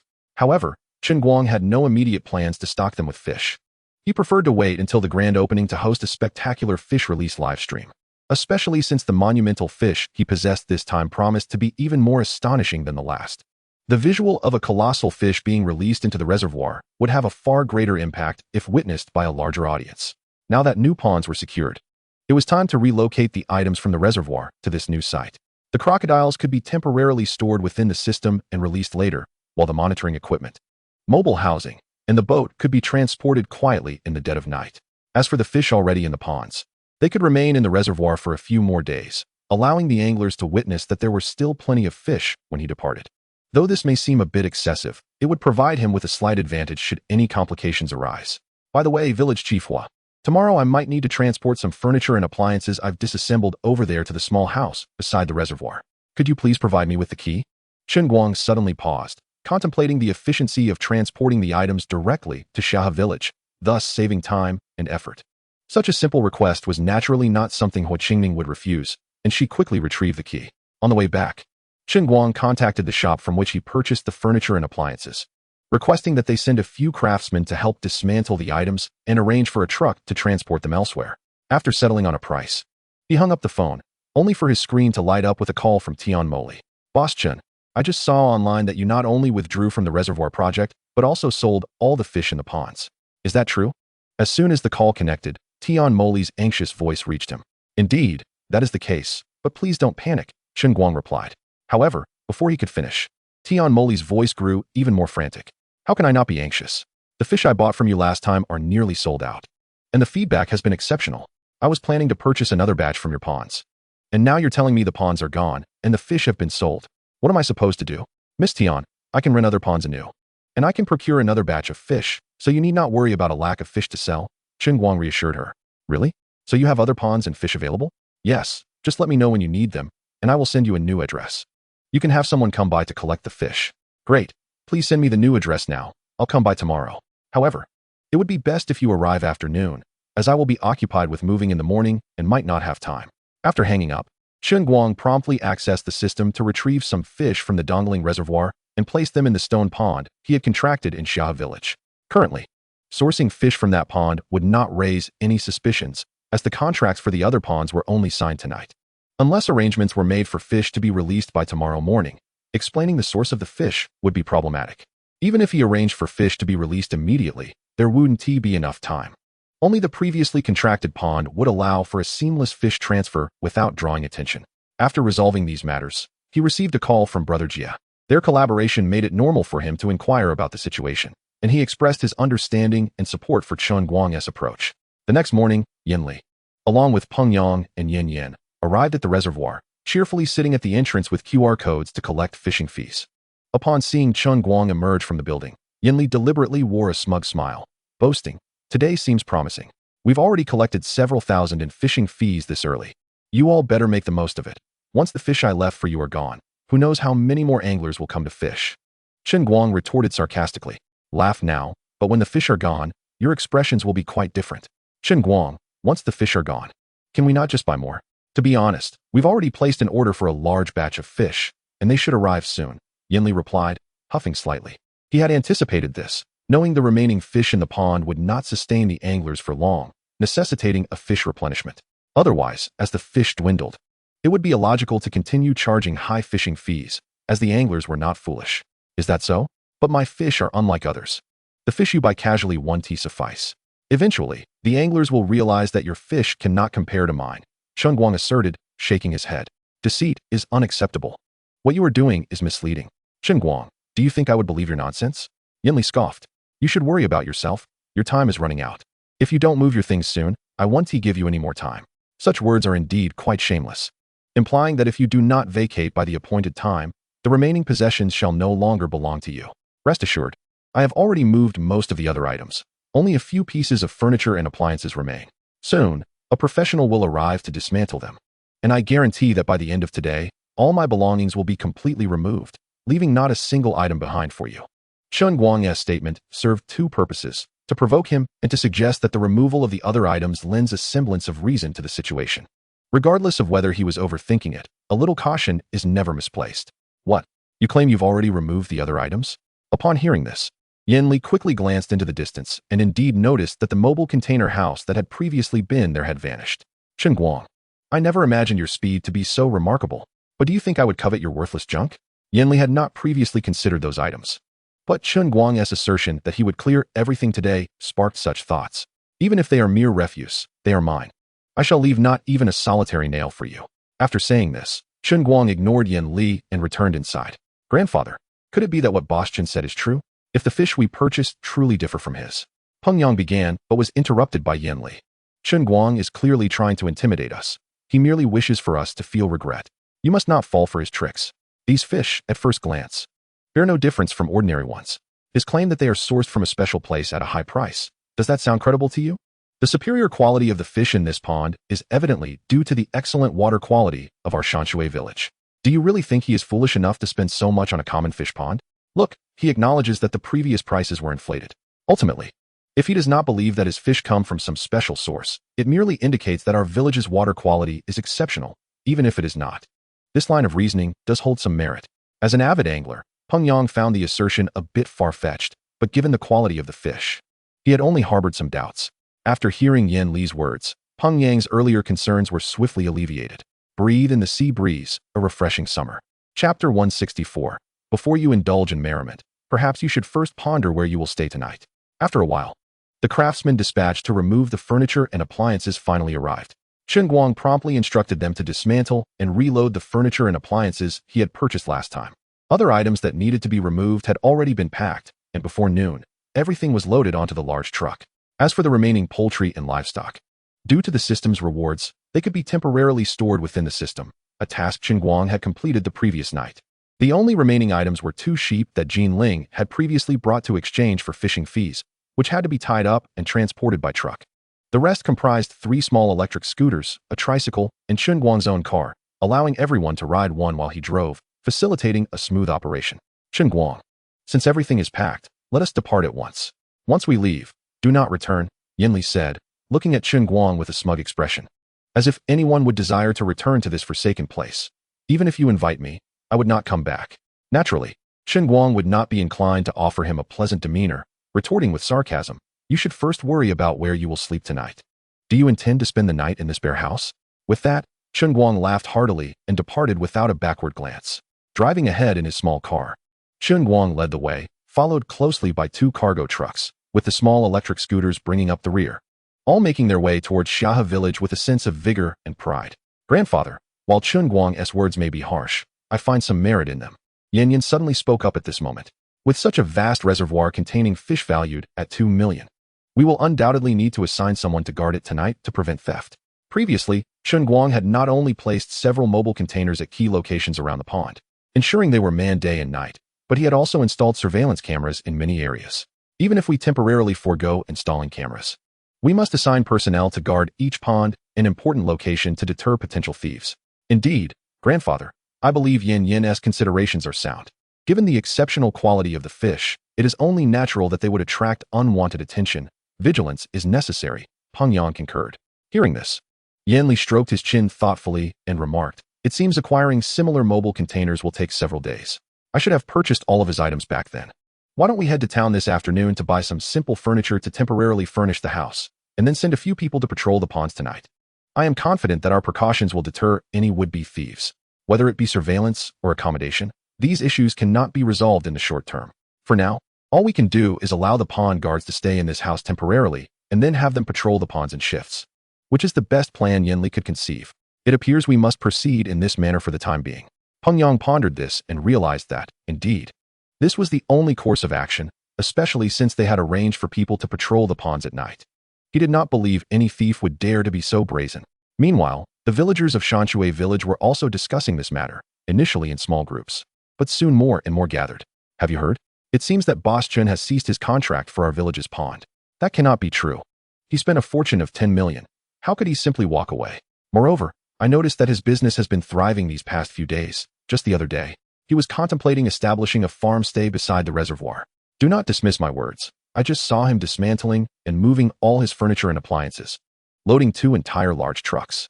Now that you mention it, I recall seeing several tin houses by the reservoir that were no longer there when I passed by this morning.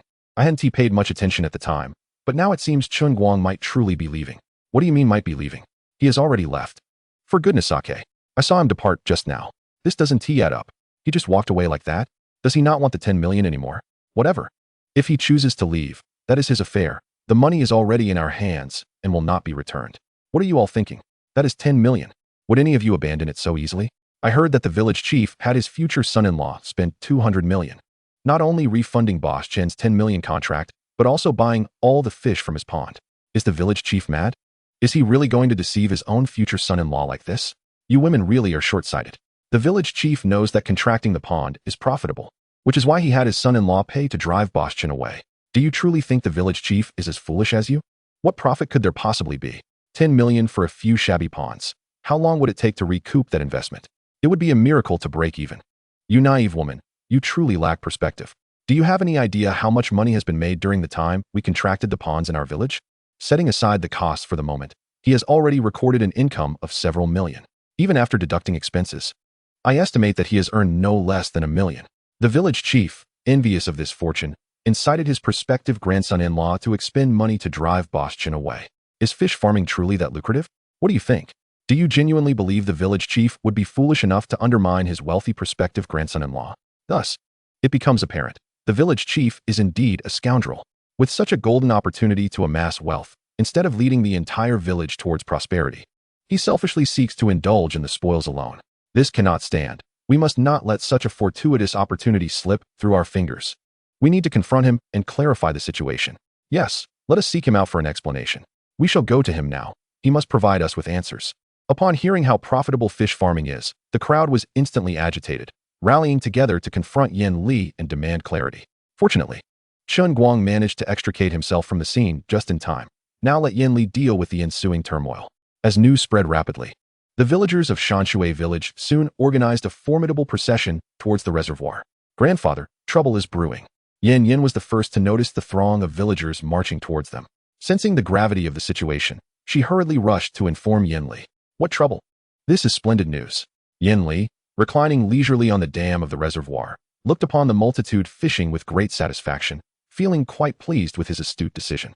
Suddenly, hearing Yan Yan's anxious tone, he turned with an air of displeasure and replied, What do you mean trouble? No, grandfather, I did not say the reservoir is problematic. Rather, a large number of villagers are approaching us, and they seem quite aggressive. It does not appear to be good news. Yan Yan quickly clarified. What? You mean a throng of villagers is coming towards us with such fervor? Yan Li was taken aback, muttering to himself. Could it be that they have discovered what has transpired? However, it was only natural for them to find out, as Chen Guang had already moved his belongings. It was merely a matter of time before they realized. Yan Li quickly regained his composure. Such occurrences were within his expectations. Albeit he had not anticipated it would happen so swiftly. Nevertheless, it was of little consequence. It was already too late for them. Whether they discovered it sooner or later would make no difference. Village chief, do you not owe us an explanation regarding today's events? A woman approached Yan Li with determination, demanding answers. Explanation? What am I to explain? I am unaware of what has transpired. Yet you all rush in demanding answers from me. I have yet to ask you for an explanation. Yan Li feigned innocence as he looked at the crowd. Spare us your pretense. We all know that you have driven away boss Chen, and now the fish pond belongs to your prospective grandson-in-law. Should you not provide us with an explanation?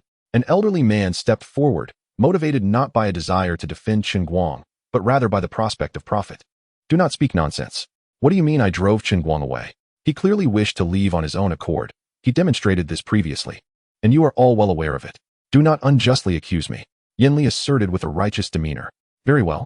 Even if boss Chen chose to leave and you did not drive him away, what gives you the right to directly lease the reservoir to your grandson-in-law without consulting us? This is utterly unacceptable. You must compel your grandson-in-law to return the fish pond to us, another individual interjected. Hey, do you think contracts are mere trifles? You think you can simply demand a return? Yan Li scoffed. If you wish to reclaim it, then we shall adhere to the contract. You must first compensate tenfold for the breach of contract, and only then will I instruct my grandson-in-law to return the fish pond to you. Village chief, do you truly believe we are ignorant of the law? The fish pond belongs to our village collectively. You signed a contract with your grandson-in-law without our consent, rendering it void. Why should we pay a breach of contract fee?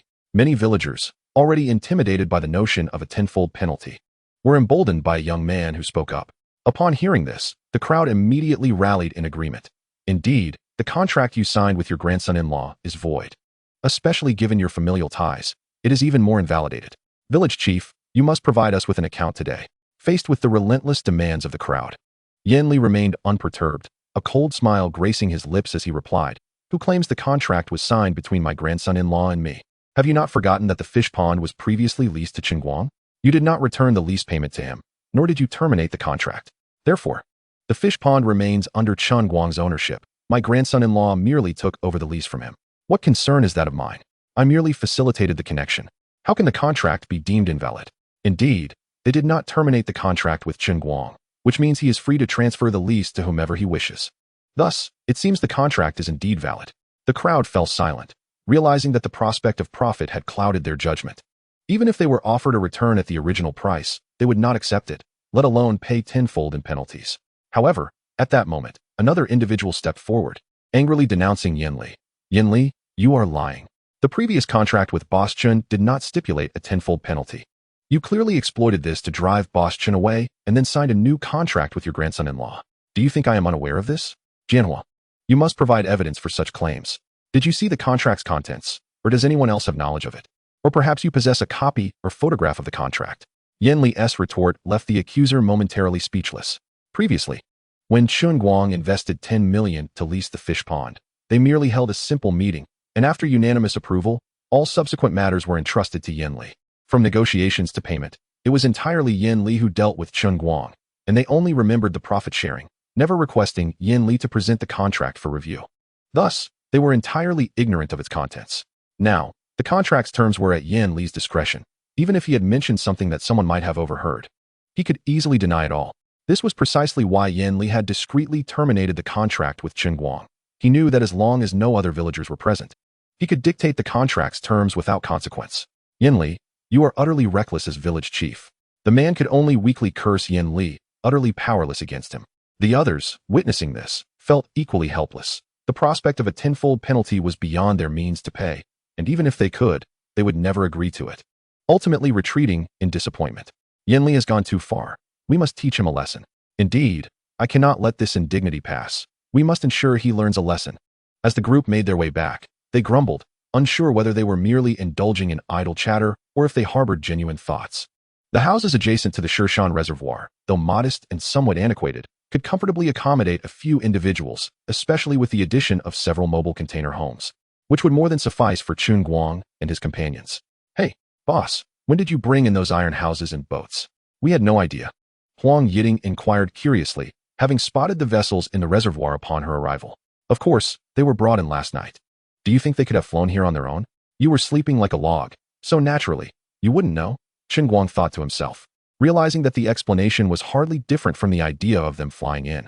Chapter 166, a 3-day break before reopening. Fortunately, Huang Yiting merely asked out of curiosity and did not dwell on how the items arrived. Instead, she was intrigued by how Chen Guang knew she slept so soundly. "Boss, you didn't sleep beside me last night. How would you know I was sleeping like a pig? Hey, what are you rambling about? Is that the crux of the matter?" Chen Guang shot her a stern look and said, "The point is to hurry up and help me move things. Don't even think about slacking off." "All right, fine." Huang Yiting pouted. Though Chen Guang's attempt to change the subject was rather abrupt, she couldn't argue given he was her boss. The small dilapidated house was a single story, comprising 4 rooms and a kitchen, barely adequate for use.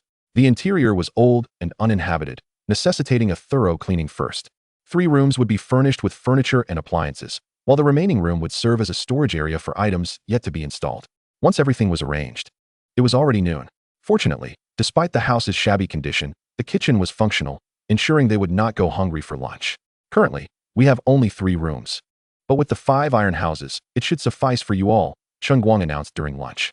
"Conditions may be a bit challenging for the time being, but we must endure. Once our new house is completed, we can move in. Additionally, we will take a 3-day break. You may arrange your time as you wish during these 3 days, but remember to return to work afterward." Chen Guang planned to commence fish stocking 3 days later, at which point the fish pond could officially open for business. Since there were no fish in the pond at present, there was no need for anyone to guard it, allowing everyone a brief respite. However, to Chen Guang's surprise, apart from Huang Yiting, who was particularly delighted by the announcement of the break, the others expressed a desire to remain and tend to the fish pond. Given this, Chen Guang was more than willing to accommodate them. Although the fish pond was devoid of fish for now, there were other tasks to undertake. For instance, the construction of the crocodile pond could be expedited. A responsibility Chen Guang entrusted to the Zhao brothers, who were professionals and would undoubtedly execute the tasks more efficiently than he could. Moreover, establishing a poultry and livestock breeding base and designing a vegetable garden were among the various tasks they could oversee. After relaying these plans, the team eagerly agreed, "Boss, rest assured, we will handle everything diligently." Chen Guang, confident in his rewarded employees, readily adopted a hands-off managerial approach, delegating everything from material procurement to hiring workers, with his sole responsibility being payment. "Boss, you've assigned everyone tasks, and I'm the only one on break. It makes me feel guilty for resting," Huang Yiting remarked, slightly embarrassed.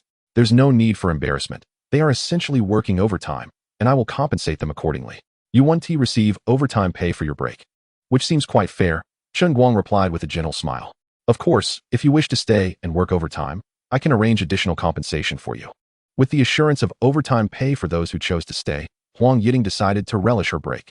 "In that case, boss, I'll call someone to come pick me up." Next, they could begin contemplating the construction of the new house.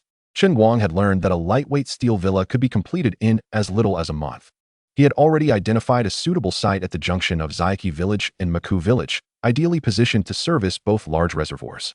Just as Chen Guang was mulling over the construction, Hui Qingning contacted him with encouraging news. The land application had been approved, and they could commence building at any time. "Chen boss, considering your team's size, the existing house alongside the container homes should more than accommodate everyone. Even if you plan to hire additional workers in the future, there's a small house in Maku Village that will suffice. Why then do you wish to construct such a large house?" Though Hui Qingning had not previously inquired, her curiosity lingered. Even if Chen Guang found it uncomfortable to reside in the old house, he could opt for a smaller structure, allowing the employees to stay in the current accommodations. Chen Guang had communicated his intentions, so Hui Qingning was aware that he envisioned a substantial building that would encompass everyone's needs. Firstly, constructing a larger house is to provide everyone with a better living environment. Secondly, I intend to transform the current old house into a farmhouse. I trust you have no objections to this, Village Chief Hua? Chen Guang was transparent about his plans, recognizing that converting the old house into a farmhouse required Hui Qingning's consent, since he would eventually need to discuss this matter with her. It was better to address it sooner rather than later, allowing Chen Guang to prepare accordingly. "Chen boss, you are truly a remarkable employer. It is a joy to be your employee," Hui Qingning complimented before steering the conversation back. "Of course, you can convert the old house into a farmhouse. It would be beneficial for our village, and I should be the one to thank you. I would never disagree. Let us agree that once the new house is completed, I will immediately begin the transformation of the old house into a farmhouse. When we need to hire workers, we can prioritize those from Zaiqi Village," Chen Guang stated. "Village Chief Hua, feel free to ask around to see who is interested and have them come to me to apply. On behalf of those villagers seeking employment, I must express my gratitude, Chen boss, for providing job opportunities for our community," Hui Qingning said earnestly. Indeed, the decision to have Chen Guang manage the fish pond was astutely made, as it not only generated income for the village, but also addressed local employment concerns. Such work, which could be obtained right at their doorstep, was highly appealing, even if the wages were modest. At that moment, Chen Guang's phone in his pocket suddenly rang. Offering Hui Qingning an apologetic smile, he took a few steps forward before answering the call. "Chen Guang, your contact information is quite elusive. Had I not bumped into Hao Yong today, I might have struggled to reach you." The caller did not introduce themselves initially, and had it not been for the somewhat familiar name of Hao Yong, Chen Guang might have thought the caller was a lunatic. Through Chen Guang's recollections, he learned that Hao Yong was his closest friend during high school. Even after many years since graduation, when most others gradually lost contact, the two maintained a frequent correspondence. In Chapter 167, the call from an old classmate. Since the caller mentioned Hao Yong, it was evident that he was also a classmate from their high school days. However, upon hearing the voice, Chen Guang could not recall who it was. "Hello, may I ask who you are? You inquired about my phone number through Hao Yong. What is the reason for your call?" Chen Guang directly posed the question. It was generally understood that such unexpected calls from long-lost classmates were rarely for anything good. "Oh, I apologize for not introducing myself first. I am Rong, the one who used to sit in the front row near the podium. I wonder if you still remember me, old classmate?" The caller hastily began his introduction upon realizing his oversight. To be honest, Chen Guang had no recollection of this classmate named Rong whatsoever. Typically, students who sat at the front, close to the podium, were those with commendable academic performance, while students like Chen Guang, who was taller and had poorer grades, generally occupied the rear seats, resulting in minimal interaction with the high achievers at the front. Although he had no impression of Rong, Chen Guang could not candidly admit it. Instead, He feigned contemplation and replied, "Now that you mention it, I seem to recall a bit. I believe you got into a reputable university. You must be doing quite well now, correct?" Chen Guang. I can't believe you still remember me. Indeed, I was admitted to a prominent 211 university, which was quite good at the time. I am now a minor leader in a publicly listed company, not exactly thriving, but not doing poorly either, Shi Rong said, the hint of pride in his tone revealing his satisfaction despite his humble words. An old classmate who has reached a managerial position at a listed company at such a young age is certainly commendable. However, may I inquire about the purpose of your call? Chen Guang complimented him politely, eager to move past the pleasantries. It's been so long since we last connected. I nearly forgot the main reason for my call. Tomorrow, I am getting married, and my fiancée is also a classmate from our previous class, Yuan Mei. I wonder if you remember her. Shi Rong continued. I thought it would be lovely to invite old classmates to witness our journey from school uniforms to wedding attire. So I would like to extend an invitation to you, Chen Guang. With such a heartfelt invitation, Chen Guang felt it inappropriate to decline. All right, please send me the address, and I will certainly attend tomorrow. As anticipated, at this age, when long-lost classmates reached out, it was often either for a loan or to seek gifts. By the way, Chen Guang, there is one more thing. The class monitor mentioned that there is a reunion dinner tonight at Huan Hotel. He asked me to notify you. Hoping you could join us, Shi Rong said hurriedly, sensing Chen Guang's intention to end the call. Shi Rong, you're getting married tomorrow. How can you still find time for a reunion dinner tonight? Chen Guang teased lightly. In truth, memories of his high school classmates had faded significantly. And since he was not truly Chen Guang, he felt little emotional connection to them. Oh, I hardly have the time. Planning a wedding is quite hectic. So I probably won't make it. But I'm sure you have time, right? Shi Rong quickly clarified. Fine. Please also send me the class monitor's number. Chen Guang replied. Initially reluctant to attend the reunion dinner, he ultimately decided to go. After all, there was little to occupy him near the reservoir. And it would be a pleasant diversion to return to the city for a couple of days, given that it had been years since he last saw his classmates. It seemed fitting to gather together before Shi Rong's wedding. Chen Guang recalled that Huan Hotel was owned by Tian Meili, one of the more luxurious establishments in their county. The selection of such a high-end venue for a reunion dinner felt somewhat incongruous. After contacting class monitor Zhang Lixing, he was added to a class group chat. Upon reviewing the conversations, his suspicions were confirmed. Reunion gatherings were typically organized on a shared expense basis, and venues chosen were usually mid-range hotels. As not everyone fared equally well in life, mid-range establishments offered a balance of prestige without embarrassing those less fortunate. The choice of a high-end hotel raised eyebrows, suggesting ulterior motives, either to mock others or to flaunt personal success. From the chat, Chen Guang noted that this gathering was not a shared expense, nor was it being sponsored by the class monitor, but rather by a classmate named Xie Taijun, who graciously offered to treat everyone to a lavish meal. Many in the group expressed gratitude for his generosity, some even flattering him. Chen Guang could not believe that his intentions were merely to treat classmates to dinner. It was simply human nature to suspect ulterior motives. Just as he was contemplating Tian Meili, she arrived. Boss Chen, this new place looks quite impressive. The ambience seems no worse than the previous venue. A sleek black G-Class SUV pulled up beside Chen Guang, and the window slowly descended, revealing Tian Meili's stunning visage. Indeed, not only is the ambience comparable, but there are also more fish ponds here, Chen Guang remarked, gesturing toward the expansive reservoir before him and pointing to the adjoining reservoir in Maku village. You see, all these fish ponds belong to me. Miss Tian need not worry about a lack of fish. Boss Chen, I can't shake the feeling that you're trying to pull my leg. I've heard these ponds were just recently leased by you, and I doubt you've stocked them with fish so soon, Tian Meili replied with a slight smile. Stepping out of the vehicle. You are correct. These ponds were indeed leased not long ago, and there are no fish in them yet, Chen Guang admitted, pausing deliberately to observe Tian Meili's expression before leisurely continuing. However, I had previously leased another pond here, so supplying your hotel with fish should pose no problem. Could you please finish your thoughts in one go instead of taking such long pauses? Tian Meili playfully chided, though her expression was noticeably brighter. Indeed, Boss Chen seems to possess foresight, having arranged matters well in advance. No wonder your departure was so decisive. She had initially thought Chen Guang was jesting, but it became apparent that he had been planning ahead, securing a fish pond long before his departure, which explained his ease in leaving. Chapter 168. It's fine if the nets don't catch any fish. I can place the fish in the nets. Miss Tian, we were unprepared this time, so we can only fish as we go. Would you like to rest here for a while or accompany us to catch fish? The fish could only be caught from the previously contracted stone pond. While the pond was not large, it was quite deep and required some effort, especially since there had been no prior preparation. First, using a drag net in such a deep pond would be ineffective. Therefore, Only sticky nets could be utilized. Tian Moli, without a moment's hesitation, exclaimed, "How dull it is to wait here. Watching the fish being caught is far more entertaining. Naturally, I must accompany you." Chen Guang called upon several individuals from his household, took along a few sticky nets, and set off with them towards the stone pond. "Boss Chen, this pond appears rather deep. Do you truly believe that these few nets will suffice to catch the quantity of fish we require?" Upon her first glance at the pond, Tian Moli discerned that its waters were exceedingly deep. It was evident that, regardless of the type of net used, catching fish would be quite a challenge.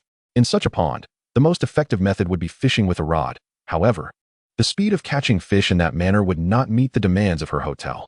Rest assured, the fish density in this pond is exceptionally high. Using the sticky nets will definitely yield results. "Miss Tian, you need only await the weighing," Chen Guang assured her. He was well aware that relying solely on the sticky nets was impractical, but they were the only means available at the moment.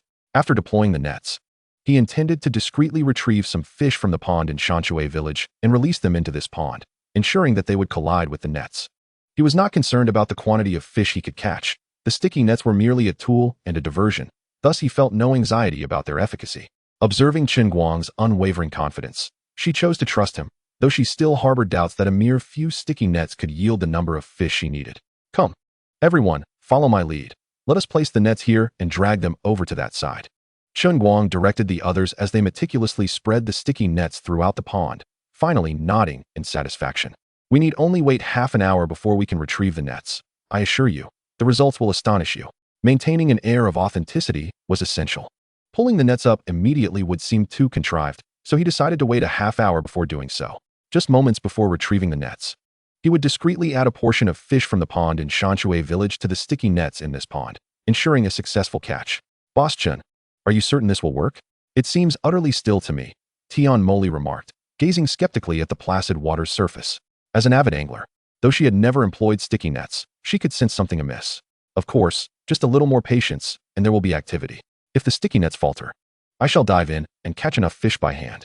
Chen Guang understood the stillness. It was unlikely for such a deep pond to exhibit movement. Using sticky nets to catch a few fish for dinner posed no challenge, but attempting to capture hundreds or thousands of pounds would surely prove futile. Unless he possessed a miraculous ability, he would never have dared to make such bold claims. Diving in to catch them by hand was unnecessary. They would simply retrieve what they could, and if need be, deploy the nets again. While Tian Moli recognized Chen Guang's jest, she shook her head and replied, "As long as there are fish, the quantity is inconsequential. We can always send more people if needed." After a brief conversation, Chen Guang felt it was time to act.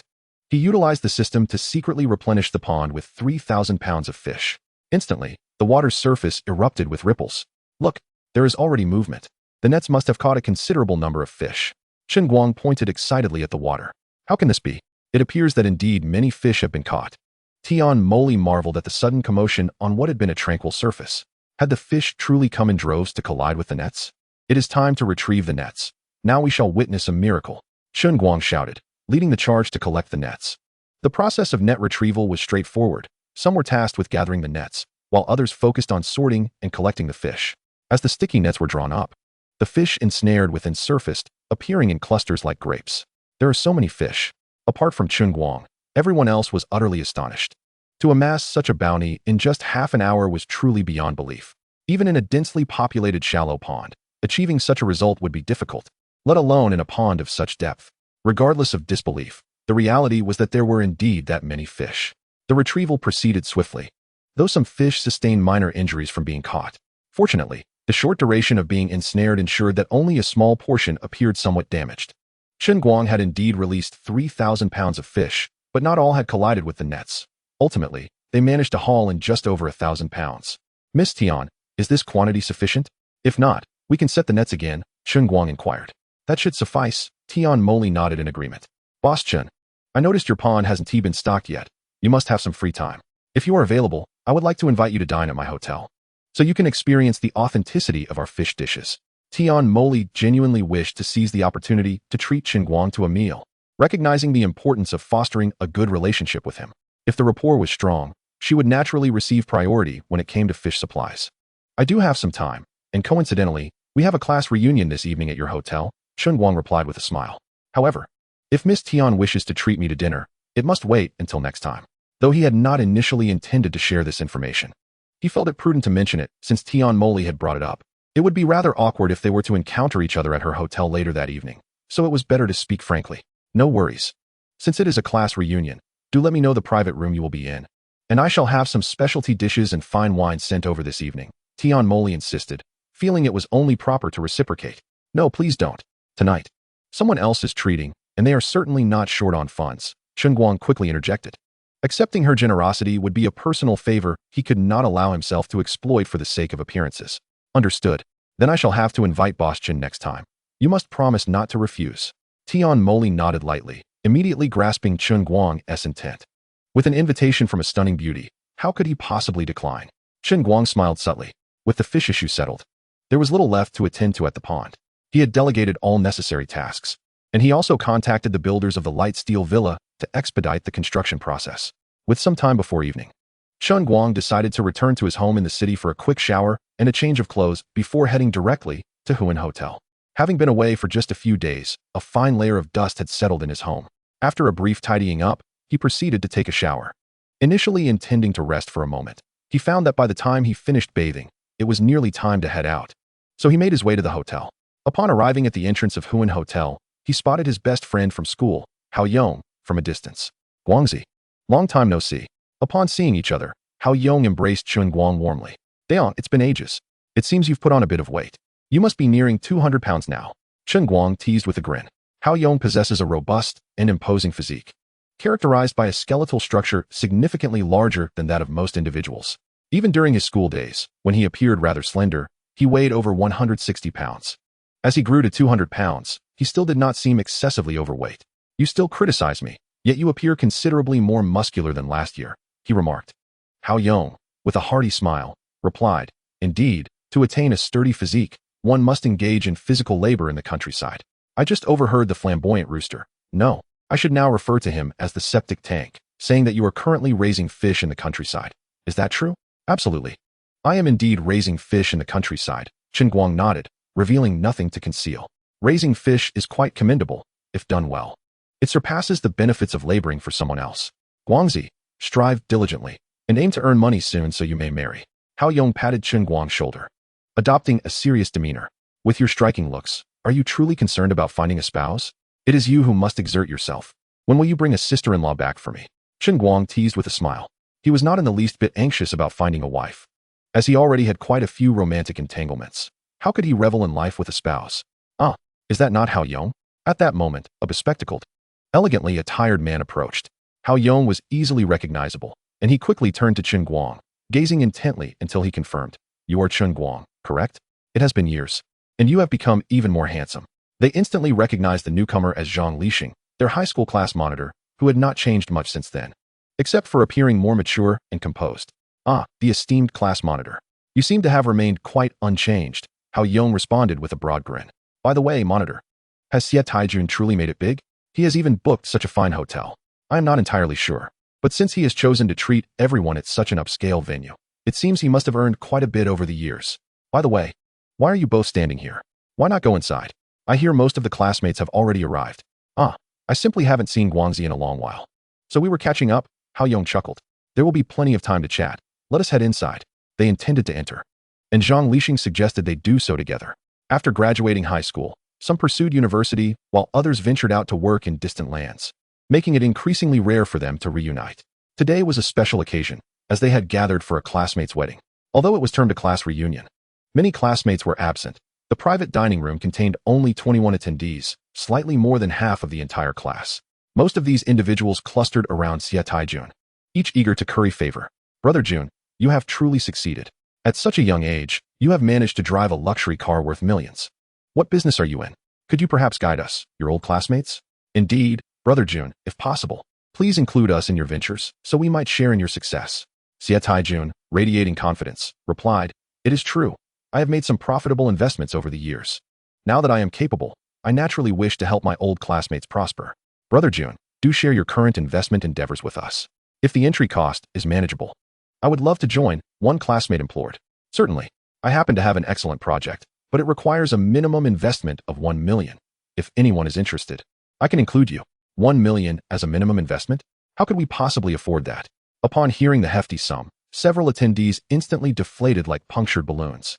Since graduating high school, only 6 or 7 years had passed, and those who attended university had only recently graduated, making it implausible for individuals in their 20s, whether they had started working immediately after high school or after college, to possess such savings. It was unlikely that even a handful of them had managed to save $10,000, let alone $1 million. Noticing the mood shift among the crowd, Xie Taijun discreetly exchanged glances with Hua Fenqi, who promptly stood and said, "Brother Jun, we are merely ordinary workers. How could we possibly have $1 million saved? Perhaps you could first enlighten us about the returns on this investment?" "Yes, Brother Jun, if one person cannot invest, we could consider pooling our resources." Others chimed in supportively. Just as they entered, Chen Guang observed this exchange and comprehended the true motive behind Xie Taijun's invitation to dinner. It appeared he was not merely boasting about his wealth, but was attempting to swindle his old classmates. Hua Fenqi was clearly in cahoots with him, having deliberately reignited everyone's interest at Xie Taijun's behest. Chapter 170. The charade was far too transparent. The actual returns on investments are notoriously uncertain. Xie Taijun feigned a cough. Adopting a serious tone, however, I can assure all of you that with an investment of $1 million, you can expect to at least double your money by year's end, perhaps even several times over. Is that truly the case? Such an investment sounds exceedingly profitable, far superior to our arduous labor. Hua Fenqi eagerly interjected. "Brother Jun, I have saved around 100,000 over the years. I want to invest it all." "Brother Jun, I have about 50,000 saved. I too will invest in this project." Soon, others joined in agreement. "Guangzi, if it can indeed double by year's end, it sounds promising. Perhaps we should invest a bit?" Hao Yong gently nudged Chen Guang, whispering. Despite his towering stature, Hao Yong's naivety was evident. "Are you truly considering investing without knowing the project's details? Do you not fear being deceived?" Chen Guang rolled his eyes. This so-called investment project was patently fraudulent, and it was astounding that anyone would fall for it. No wonder Hao Yong and the former Chen Guang had become such close friends. Their naivete was evidently the common thread. "Surely, we are all classmates. If he dares to deceive us, would we still have a class to attend?" Hao Yong remarked innocently. "The bonds of camaraderie pale in comparison to financial matters. The affection you hold for your classmates is merely a tool for manipulation in the eyes of those seeking to exploit it. The more you cherish those relationships, the more you risk being taken advantage of. De Yong, heed my words. Never trust any investment without thorough scrutiny. There is no such thing as a guaranteed profit. You have worked hard for your savings. Do not squander your hard-earned money." Chen Guang advised softly. He refrained from directly exposing the scam, recognizing that if Xie Taijun managed to deceive others, it would simply serve as a lesson for those who fell victim. Moreover, without concrete evidence, it was likely these individuals would accuse him of envy, blaming him for hindering their opportunity to profit. This arduous and thankless endeavor was something Chen Guang had no desire to undertake. His sole obligation was to ensure that Hao Yong did not fall victim to deception, while the concerns of others were of no consequence to him. It was evident that the swindler's craftiness was not particularly exceptional, nor was it solely the abundance of gullible individuals that allowed for such deceit. Rather, it was the insatiable greed of people, despite harboring doubts. They clung to a hopeful delusion that their classmates would never betray their trust. During Chen Guang's conversation with Hao Yong, several individuals had already expressed their inclination to invest. Most proposed amounts in the tens of thousands, with some suggesting sums exceeding 100,000.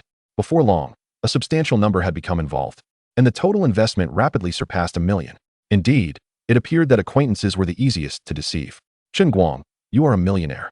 How can you not be tempted by such a rare opportunity to profit?" Hua Fenqi suddenly directed his words toward Chen Guang. Seemingly unsatisfied with the money he had just acquired and eager to ensnare Chen Guang as well. "I never realized you possessed such wealth.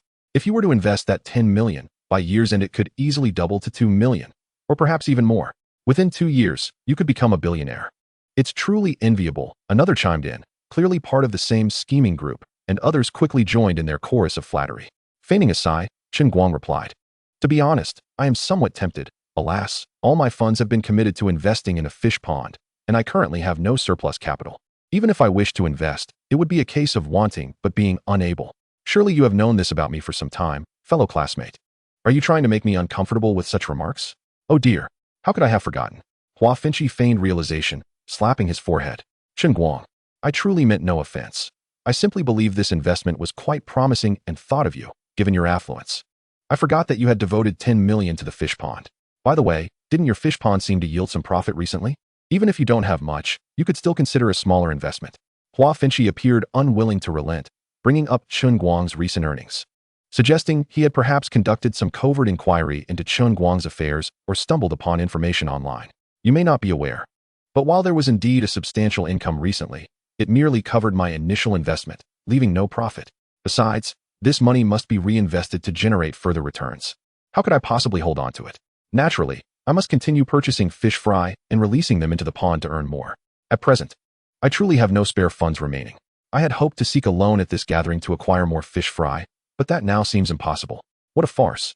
They acted as though no one was capable of discerning their intentions, employing such clumsy deceit in an attempt to swindle my money. They truly had the audacity.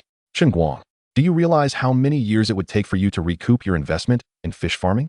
I think it would be wiser to sell the pond and the fish entirely and invest alongside Jungu. You would recover those losses in no time. Hua Finchi continued his insistent persuasion. Indeed, Chen Guang, fish farming is currently unprofitable. Investing is the swift path to wealth, echoed another classmate who had previously supported Hua Finchi. Isn't this fraud rather brazen? It's as if they are about to shove their abacus beads right into my face. Chen Guang retorted. While I may not have experience in investing, I understand that there is no such thing as a foolproof investment. Your fervent desire for me to sell my fish pond and fish makes me suspect that you are merely attempting to deceive me. Chen Guang's statement was clear, stopping just short of accusing them of being swindlers. Were it not for Hua Finchi's relentless attempts to ensnare him, he would not have bothered to speak at all. Whether the other classmates could comprehend or accept his words was beyond his control. Chen Guang, you are being unreasonable. I merely intended to offer you a well-meaning reminder. Hua Finchi exclaimed, exasperated. As soon as he finished, the classmates who had previously echoed him quickly joined in. Chen Guang, how can you be so ungrateful? Qi Gu is clearly looking out for you, yet you suspect him of wanting to harm you. Just wait and see. You'll lose everything in fish farming. Yes, Chen Guang, given the current climate, fish farming is indeed struggling. Perhaps you should reconsider, urged two classmates who had earlier expressed interest in investing alongside Xie Taijun. Chapter 171. My boyfriend is here to pick me up. Chen Guang paid them no heed and turned to Xie Taijun, asking, what do you think, Xie? Chen Guang is correct. One cannot guarantee profits in investments. It's only natural for him to have reservations, Xie Taijun replied with a chuckle. Obliged to speak up when Chen Guang addressed him directly. If one relies solely on luck, investment will never yield a 100% guarantee of profit. Genuine investment requires more than mere chance. Ultimately, whether you wish to amass wealth depends on your own decisions. I only thought to extend a helping hand as old classmates. I would never coerce anyone. He was genuinely concerned that Chen Guang might uncover something detrimental to him and felt compelled to say something. Observing Chen Guang's demeanor, it was clear that persuading him to invest would be nearly impossible. He did not want to lose the interest of others, fearing that he would end up with nothing. All right, everyone, take a moment to consider. Let us allow the server to bring out the dishes, and we can discuss matters over a meal. Let us not allow trivialities to disrupt the camaraderie amongst classmates. Xie Taijun skillfully employed a strategy of retreating to advance, effectively diminishing the perception of himself as a fraud. Yes, let us eat and converse. I have heard that the fish here is exceptionally delicious. The flavors of ordinary freshwater fish rival those of seafood. I have long wished to sample it, and today, thanks to Xie, I have this fortune. Class monitor Zhang Lixing quickly interjected to diffuse the tension. This matter seemed to reach a temporary resolution. As long as they did not provoke him further, Chen Guang was content to ignore them. Chen Guang, do you suspect that Xie Taijun and the others are swindlers? A female classmate quietly inquired after they were seated. I cannot say for certain. I can only express my suspicions. You must judge for yourselves, Chen Guang replied, offering an honest assessment. Swindlers do not wear their intentions on their faces, without concrete evidence. He could only harbor doubts. The vast majority of ordinary individuals, without external assistance, are destined to remain ordinary throughout their lives. They may earn a modest salary, requiring them to toil diligently like beasts of burden to survive. Beyond family and friends, their most significant network may simply consist of their classmates. The bond of camaraderie among classmates should ideally represent the purest form of friendship. However, whether such purity can endure remains uncertain.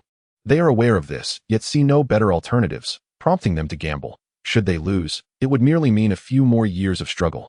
But should they win, they could significantly reduce their years of toil. It is not that they are easily deceived. Rather, it is that acquaintances are often the most susceptible to deception.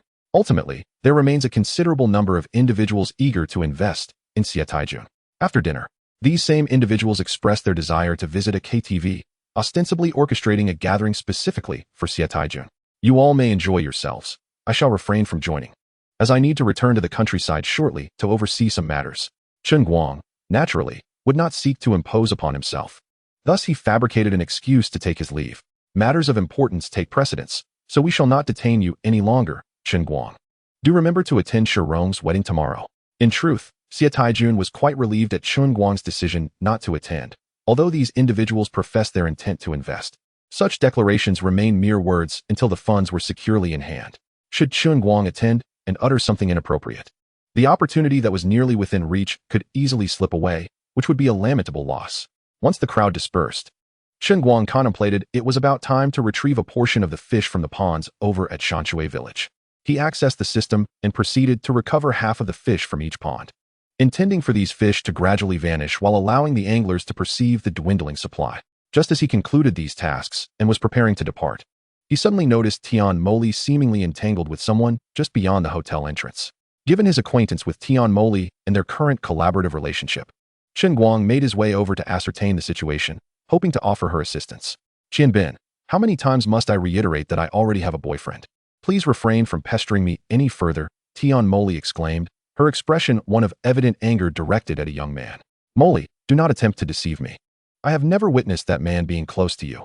I know you do not truly have a boyfriend, Qian Bin replied, his gaze filled with ardor. Moli, you are aware that ever since I laid eyes upon you, my heart has been entirely yours. Why not give me a chance? Perhaps once you get to know me, you might come to like me as well. After all, you currently have no boyfriend. Granting me a chance is also granting yourself an opportunity. It is often said that a woman fears a persistent suitor, and Qian Bin was convinced that if he were to relentlessly pursue Tian Moli, she would eventually succumb. Regardless of whether she had a boyfriend or not, as long as marriage had not yet occurred, she would eventually tire of his relentless advances. Indeed, Tian Moli found it increasingly difficult to withstand Qian Bin's unyielding pursuit. Apart from his incessant declarations of love, he had not crossed any significant boundaries, leaving her with few options to counter his advances. As she pondered how to extricate herself from his clutches, she suddenly spotted Chen Guang approaching from a distance. Her eyes brightened, and she turned to Qian Bin, declaring, "My boyfriend has come to pick me up. I advise you to leave promptly, as I would not want him to misunderstand our situation." With that, Tian Moli hurried towards Chen Guang, calling out, "Chen Guang, I'm over here." Upon witnessing this, Chen Guang immediately understood that Tian Moli was employing him as a shield and played along, saying, "Is it true that yet another oblivious individual seeks to harass you? Indeed, I have already informed this person that I have a boyfriend, yet he insists on pestering me for friendship, akin to an unshakable fly. Truly unbearable." Tian Moli responded as she linked her arm with Chen Guang's, feigning a display of intimacy. "Moli, do you truly have a boyfriend?" Qian Bin questioned. Astonishment etched across his face as he beheld Tian Moli so intimately entwined with another man. His expression morphed into one of fury, as if flames might erupt from his eyes. However, he quickly regained his composure and, forcing a smile, said, "Moli, you must be deceiving me. This man is undoubtedly a mere prop you've brought in to feign a relationship and deter me. I refuse to believe that he is genuinely your boyfriend. Otherwise, why have I never seen him before?" While Qian Bin displayed a modicum of intelligence, it was insufficient. Since he suspected they were merely acting to dissuade him, it was ill-advised to vocalize such thoughts. Tian Moli's response was sharp. "Qian Bin, do I need to report my dating status to you? Is that how it works?"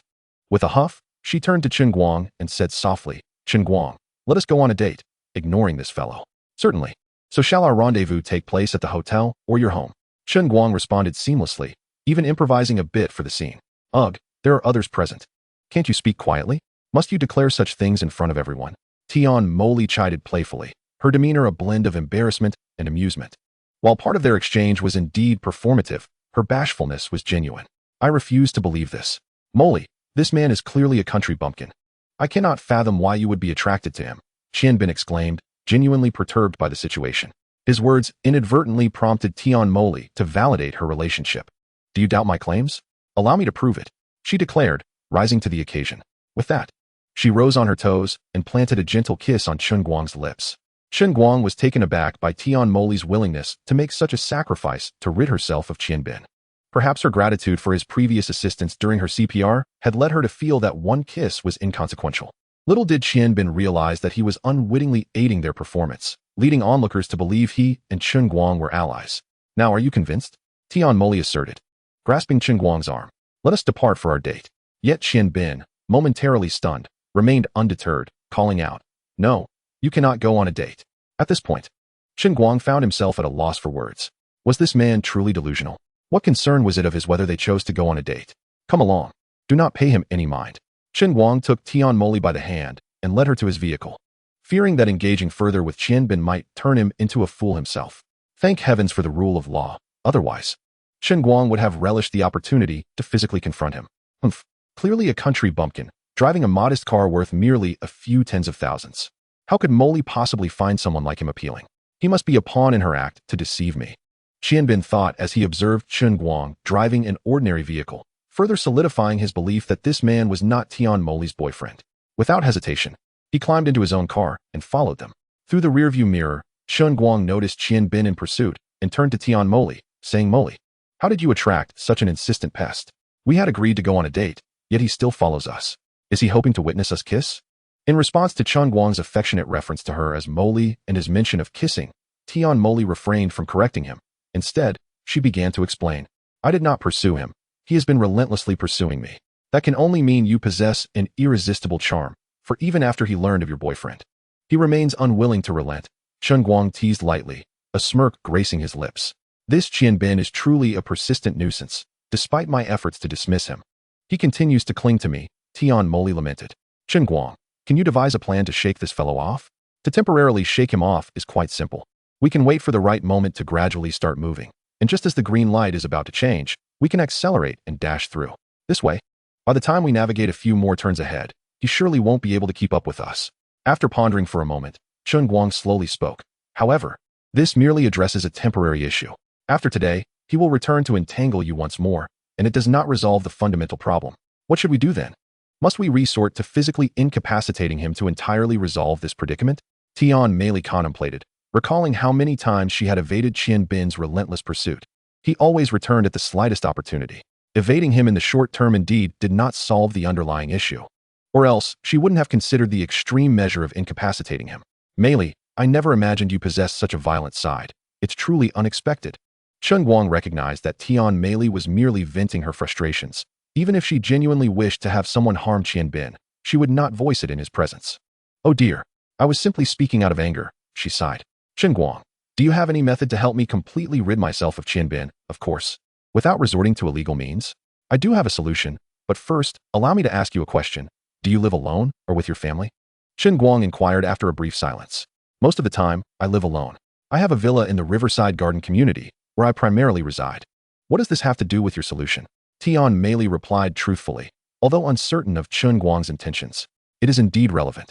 If you live with your family, my plan would be somewhat difficult to execute, but if you live alone, it becomes quite simple," Chen Guang remarked with a faint smile. "I believe our previous act was insufficient. We must enhance its realism to ensure he truly gives up. Wasn't he that enough? Are we supposed to?" Tian Mei began, but quickly swallowed her words.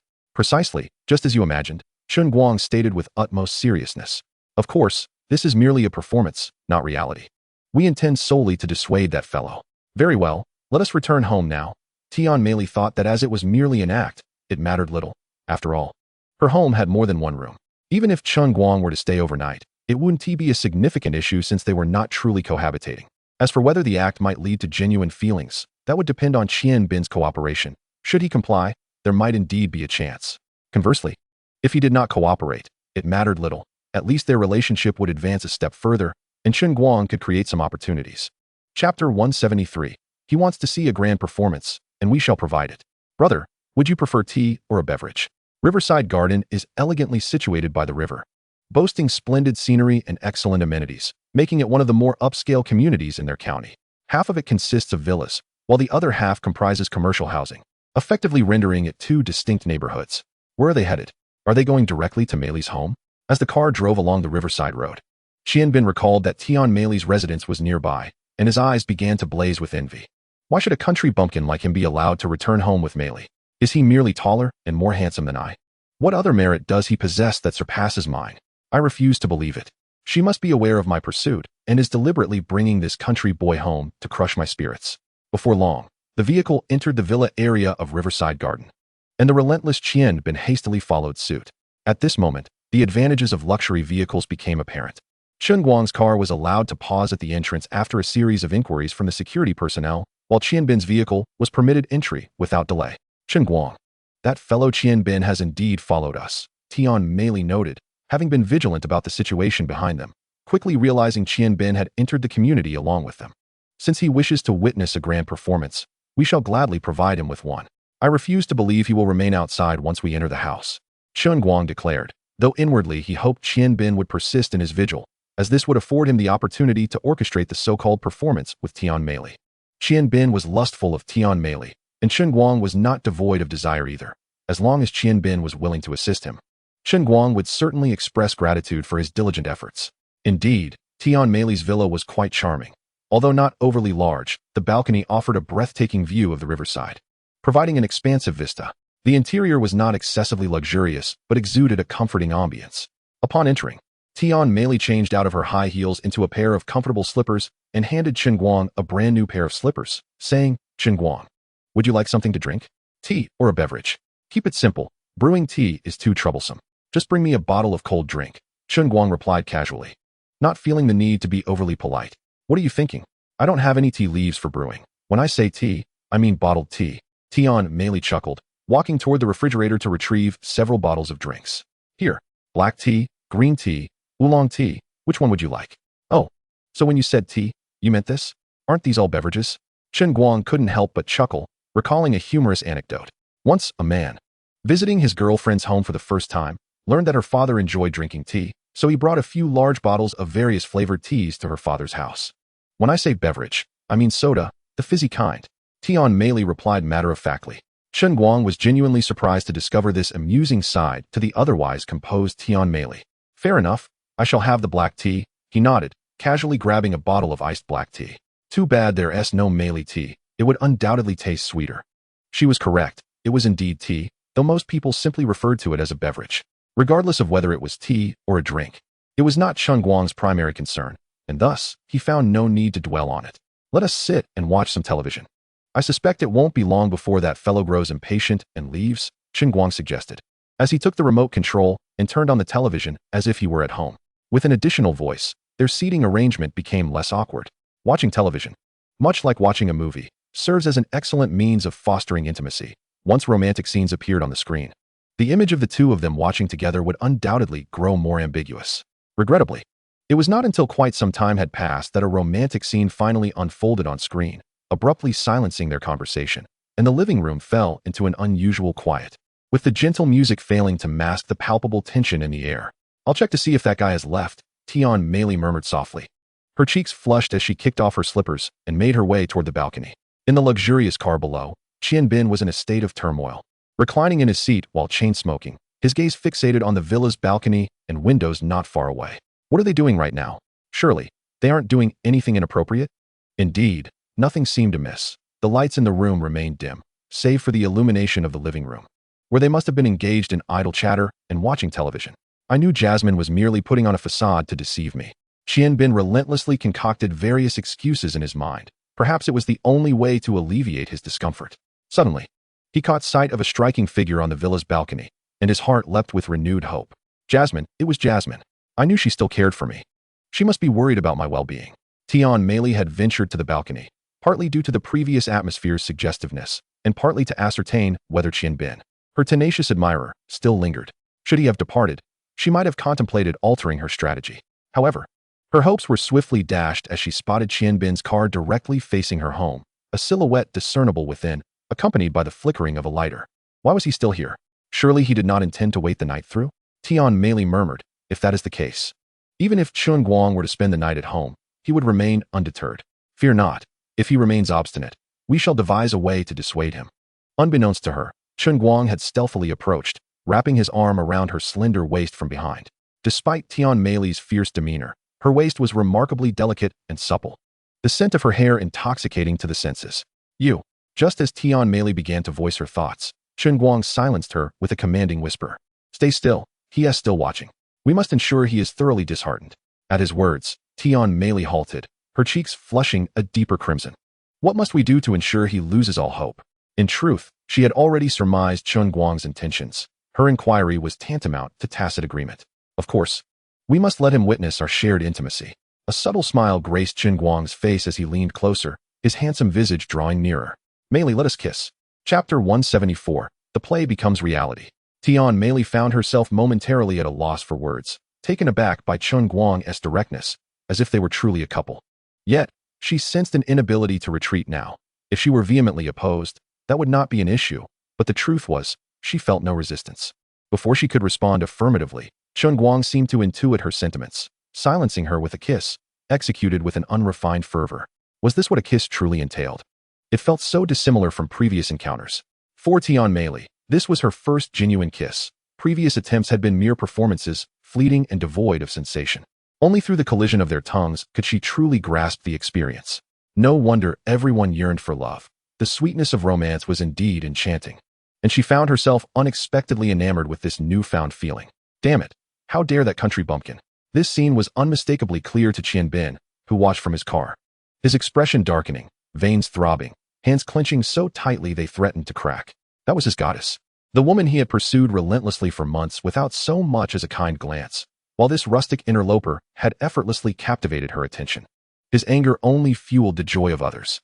Meili, this fellow is remarkably composed. We've reached this stage, and he remains utterly unperturbed. It seems we need to redouble our efforts. Chen Guang glanced nonchalantly at the stationary car below, maintaining a light smile. Isn't this inappropriate? Tian Meili did not outright reject his suggestion. Her modesty as a woman prevented her from directly advocating for their continuation of this charade. Indeed, we cannot allow him to gain the upper hand. I believe it would be prudent to draw the curtain. To express gratitude to Qian Bin for providing such an opportune moment, Chen Guang decided to close the curtain, sparing him the discomfort of witnessing their actions. You are utterly mischievous. Tian Meili playfully swatted at Chen Guang. Once the curtain was drawn, while their figures were obscured from view, their shadows remained visible, allowing Qian Bin to perceive their every movement, intensifying his dismay. What were they planning? Why the need for the curtain? Qian Bin felt an ominous chill as he soon observed the two silhouettes entwined in a passionate embrace behind the fabric. Ah, he exclaimed, a surge of anger coursing through him. Yet, to feel this way was premature. Far more exasperating events lay ahead. How dare you? Remove your hand at once. Qian Bin seethed, glaring at the shadows separated by the curtain. That was his goddess, a pinnacle of aspiration for countless men, so easily surpassed by this rustic fool. His fury only deepened as the situation unfolded. Damn it! How could he presume to act so brazenly? Qian Bin slammed his hand against the steering wheel, the horn blaring in protest, as if to demand the interloper cease his advances. Yet, this only seemed to invigorate them further, as if his frustration provided encouragement. His actions not only failed to deter them, but also drew ire from neighboring villas. A round-faced woman, her visage adorned with a face mask, leaned out from a nearby balcony, her voice booming. What is all this racket at such an hour? Keep honking, and I'll come down and smash your pathetic car. It was undeniable that the sudden appearance of such a pallid visage was startling. Qian Bin recoiled, even his inner rage tempered by the unexpected encounter. Damn it! How unfortunate to be reprimanded by such a woman. He shrank back, knowing he could only speak boldly, but the pounding of his heart urged him to cease his honking. Anger aside, he feared the woman might indeed damage his vehicle, and he had no desire to leave, for what lay ahead promised even greater aggravation. A light garment drifted down, shattering his spirit completely. Unbeknownst to him, a looming shadow lifted another shadow from the balcony, gradually obscuring all visibility, the ultimate blow. The unknown harbored infinite possibilities, and it was precisely the uncertainty that instilled fear. He had no inkling of their activities, perhaps at that moment. Tian Meili was playfully calling out to her brother for affection. He dared not contemplate further, cold sweat trickling down his back, his eyes losing their previous intensity of fury. Even if he still believed their actions were a mere play, it had escalated to such a degree that it could only be construed as a reality. Tian Meili, with her beauty and enviable figure, led him to doubt anyone could remain unaffected in such circumstances. Thus, at this moment, his goddess had likely succumbed to the advances of this boorish interloper. Lost in a daze, Qian Bin remained in his car for an indeterminate period, his gaze fixed upward until the bedroom light flickered on, only to extinguish hours later. The gentle patter of rain began to fall from the sky, as if mourning for his unrequited love, or perhaps celebrating the unfolding of a new romance. On this night, some remained restless while others slumbered sweetly. It was not merely the rainy night that lulled one into sleep, but also the sheer exhaustion that weighed heavily upon them. The gentle patter of morning raindrops tapped against the window, painting a breathtaking portrait of a sleeping beauty. Tian Meili's exquisite cheeks were adorned with a soft blush, resembling a docile kitten quietly nestled upon Chen Guang's broad shoulder. Her long eyelashes occasionally fluttered, and her lips would curl into a faint smile, as if she were lost in a delightful dream. Chen Guang, accustomed to rising early, could not help but wear a proud smile upon witnessing such a beautiful tableau. The magnificent goddess D, even in mere proximity, stirred a hint of mischief within him. Tian Moli murmured, her long lashes quivering as she slowly opened her sparkling eyes. You naughty rascal, already plotting something at dawn? Feeling a slight shiver of shyness, Tian Moli instinctively curled up. How could my precious Moli be so breathtaking? Chen Guang chuckled softly and leaned down to plant a gentle kiss on her smooth forehead. Sweet words, but you mustn't overstep, he teased. Relieved by Chen Guang's lack of further advances, Tian Moli reciprocated with a tender embrace. Chapter 175. Is this what you call having no deep-seated enmity? Morning arrived. You say I mustn't overstep, yet your actions suggest otherwise, Chen Guang playfully remarked as he leaned closer to her face. Nonsense. I merely intended it as a reward. Nothing more. Upon uttering those words, Tian Moli felt a pang of regret. What reward? It seemed to complicate things further. Chen Guang, ever perceptive, seized upon this. His mischievous gaze unabashedly appraising her. A reward for my performance last night, perhaps? Are you out of your mind? How would I know if your performance was commendable? Tian Moli replied, a hint of guilt lacing her tone. She was all too aware of his prowess, and though there had been no comparisons, one need not have seen a pig run to know of its existence. The aches in her body served as undeniable proof. Oh, it appears I must strive to satisfy your expectations, Chen Guang chuckled, letting out a playful howl. No, please. Soon, Tian Moli's squeals of protest filled the air, accompanied by a symphony of playful banter. After indulging in their light-hearted frolic, Chen Guang whistled cheerfully as he left Tian Moli's villa. To his surprise, he discovered Qian Bin's car still parked outside. Is this fellow truly so infatuated? Chen Guang muttered to himself, striding over to the vehicle. After a night of turmoil, Qian Bin had finally succumbed to sleep, slumped over the steering wheel. However, it was a brief respite, as a tapping on the glass soon roused him. Upon opening his eyes, he was met with the visage of that infuriatingly handsome rival, yet he slowly rolled down the window. Hey, buddy, let's have a chat. Chen Guang, seemingly oblivious to the venomous glare from Qian Bin, greeted him with a smile. I have nothing to discuss with you, Qian Bin retorted, his voice cold and disdainful. Come on, don't harbor such bitterness. Surely, we have no deep-seated enmity between us. Chen Guang maintained his cheerful demeanor, casually bypassing the front of the car to take a seat in the passenger side. What do you wish to discuss? Are you here to gloat? Qian Bin, observing Chen Guang's audacity, was curious about his intentions. In truth, they had no profound animosity toward one another. It was merely the rivalry of love that stoked their ire. As the defeated contender, Qian Bin knew that a dignified exit would be the wisest choice, yet he was unwilling to concede defeat to a country bumpkin. Gloat? What do I have to boast about? Moli has always been mine. Why would I need to flaunt it before someone so inconsequential? Chen Guang placed a reassuring hand on Qian Bin's shoulder. I simply wish to impart this wisdom. Life is long, and you need not squander it on someone who will never be yours. Such fixation will only burden both yourself and others, robbing you of life's meaning. On what grounds do you claim I will never have a chance? Qian Bin's tone softened slightly, his gaze locked onto Chen Guang's. On what grounds? Chen Guang chuckled lightly. Do you believe you surpass me in height? No. Qian Bin instinctively shook his head. And do you think you are more handsome than I? No. Then do you fancy your physique is superior? Not at all. Well then, Chen Guang smiled. You acknowledge you are neither taller, nor more handsome, nor in better shape than I. So tell me, why would my woman forsake me for you? Moreover, the most crucial point is that I am adept in every aspect. Moli simply cannot do without me. This sentiment bore a hint of a green tea vibe. Yet Chen Guang dismissed it. As long as it meant helping Tian Moli free herself from Qian Bin's persistent clinginess, he was willing to embrace the label. You. Qian Bin had intended to hurl some insults, but found himself at a loss for words. Listen to me, my friend, cease wasting time on my woman. Such actions will only hinder your own life, Chen Guang reiterated, giving Qian Bin's shoulder a final pat before stepping out of the car. Perhaps he was right. Their affection was undeniable, and Moli's disdain for him was palpable. It was indeed time for him to release his hold on her. Qian Bin seemed to come to this realization, offering a bitter smile as he softly murmured, if she can find happiness, I should wish her well. Continued pursuit will only breed her disdain. Once the obsession faded, his heart felt unburdened. Chen Guang was correct. He, too, had a life to lead.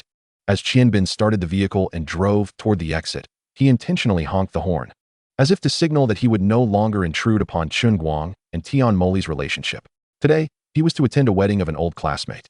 Chen Guang decided to return home, first to freshen up and change clothes before heading out. The wedding was to be held at a mid-range hotel called Green Sea, a venue that catered to the masses. Meanwhile, Chen Guang appeared carefree, but his friend Peng Yang, who had taken over his fish pond, was in dire straits. Early that morning, the patrol discovered that all the fish in one of the ponds had turned belly up and immediately contacted Peng Yang and Yin Li to come investigate. Damn it, which scoundrel poisoned all our fish? Yin Li lamented, his heart heavy as he gazed at the floating corpses on the water's surface. After venting his frustration, he turned to the guards who had been on duty the previous night, angrily berating them. How could you let this happen? The fish have been poisoned. And you didn't notice? Were you all simply slacking off while on duty? Village chief, it's not entirely our fault. There are only a few of us. And we take turns patrolling. With so many ponds, how can we manage? One of the men in his 30s quickly defended. He had a point. Even with 2 or 3 people, they struggled to patrol the expansive reservoir, let alone the numerous smaller ponds. If someone were determined to poison the fish, the opportunities would be plentiful. Are you still trying to argue? The previous caretaker of the fish pond, Chen Guang, had a similar number of people. Yet he faced no issues. Why is it that trouble arose the moment it fell into your hands? Yin Li exclaimed, his expression suddenly shifting as he continued. Indeed. When Chen Guang was here, everything was fine. How is it that trouble emerged as soon as we took over? Could it be that he is scheming behind the scenes? Grandfather, I believe Chen Guang is not responsible for this. His actions would not only serve to retaliate against us, but would also bring him no tangible benefit. There is simply no reason for him to take such a risk, especially since he has already departed. Achieving this quietly would be exceedingly difficult, Yin Yin interjected, voicing her thoughts not to exonerate Chen Guang, but because she genuinely felt he had no motive to act in such a manner. In Chapter 176, Old Deng, you guessed correctly, trouble has struck again. Grandfather, I find Yin Yan's reasoning quite compelling. This incident likely does not involve Chen Guang, Peng Yang echoed. He too believed it unreasonable for Chen Guang to act in such a way. What sort of former owner would poison the pond on the very first night after leaving? Even if he wished to exact revenge, he would hardly be so hasty. But who else could it be? We have no enmity with anyone else. Yan Li scratched his head, seemingly trying to deduce who would commit such an act. Grandfather, could it be that the villagers from our village are behind this? Suddenly, Peng Yang exclaimed, when they departed yesterday, I vaguely heard them discussing revenge against us. It's likely that some of them are responsible. They not only have the motive, but also the means. If it were the villagers from Shanshui village, it would make sense. After all, Chen Guang has left. And for him to carry out this act, he would need to return, which would require a vehicle, making it difficult to remain undetected. The villagers, however, have no such obvious vulnerabilities. They could execute this deed at any time without a sound. Damn it, how could I forget about those heartless beasts? Yin Li suddenly slapped his thigh and exclaimed angrily, Indeed, it must be them. I am going to confront them. Grandfather, please do not rush. Even if you confront them, they will deny it outright. Without evidence, we cannot take any action against them. Peng Yang quickly intervened. Are we just going to let this slide? Yin Li said, a hint of reluctance in his voice. Peng Yang was correct. They could not simply rely on speculation to confront them, as it would serve no purpose. What else can we do? To hold them accountable, we must catch them in the act. Peng Yang sighed. Fortunately, this is merely a small fish pond with limited losses. We must expedite the installation of surveillance equipment and increase patrols at night to prevent them from targeting our other ponds. I will contact a security company to install surveillance systems at all our ponds. If they dare to return, I will ensure they have nowhere to hide. Little did they know, this was merely the beginning. The more they invested, the greater their losses would be. The death of an entire pond of fish was a minor issue compared to the greater troubles that awaited them. By the reservoir, a disgruntled angler expressed his dissatisfaction with the day's fishing conditions, muttering, What on earth is happening today? I've been here for over an hour and haven't caught a single fish. It feels as though the fish in this pond have significantly decreased. Same here. Another angler chimed in. On a typical day, I would catch at least 4 or 5 fish after 2 hours, but today, I've only managed to reel in 1. I share your sentiment. While the fish in this reservoir are usually harder to catch than in other ponds, they've never been this elusive.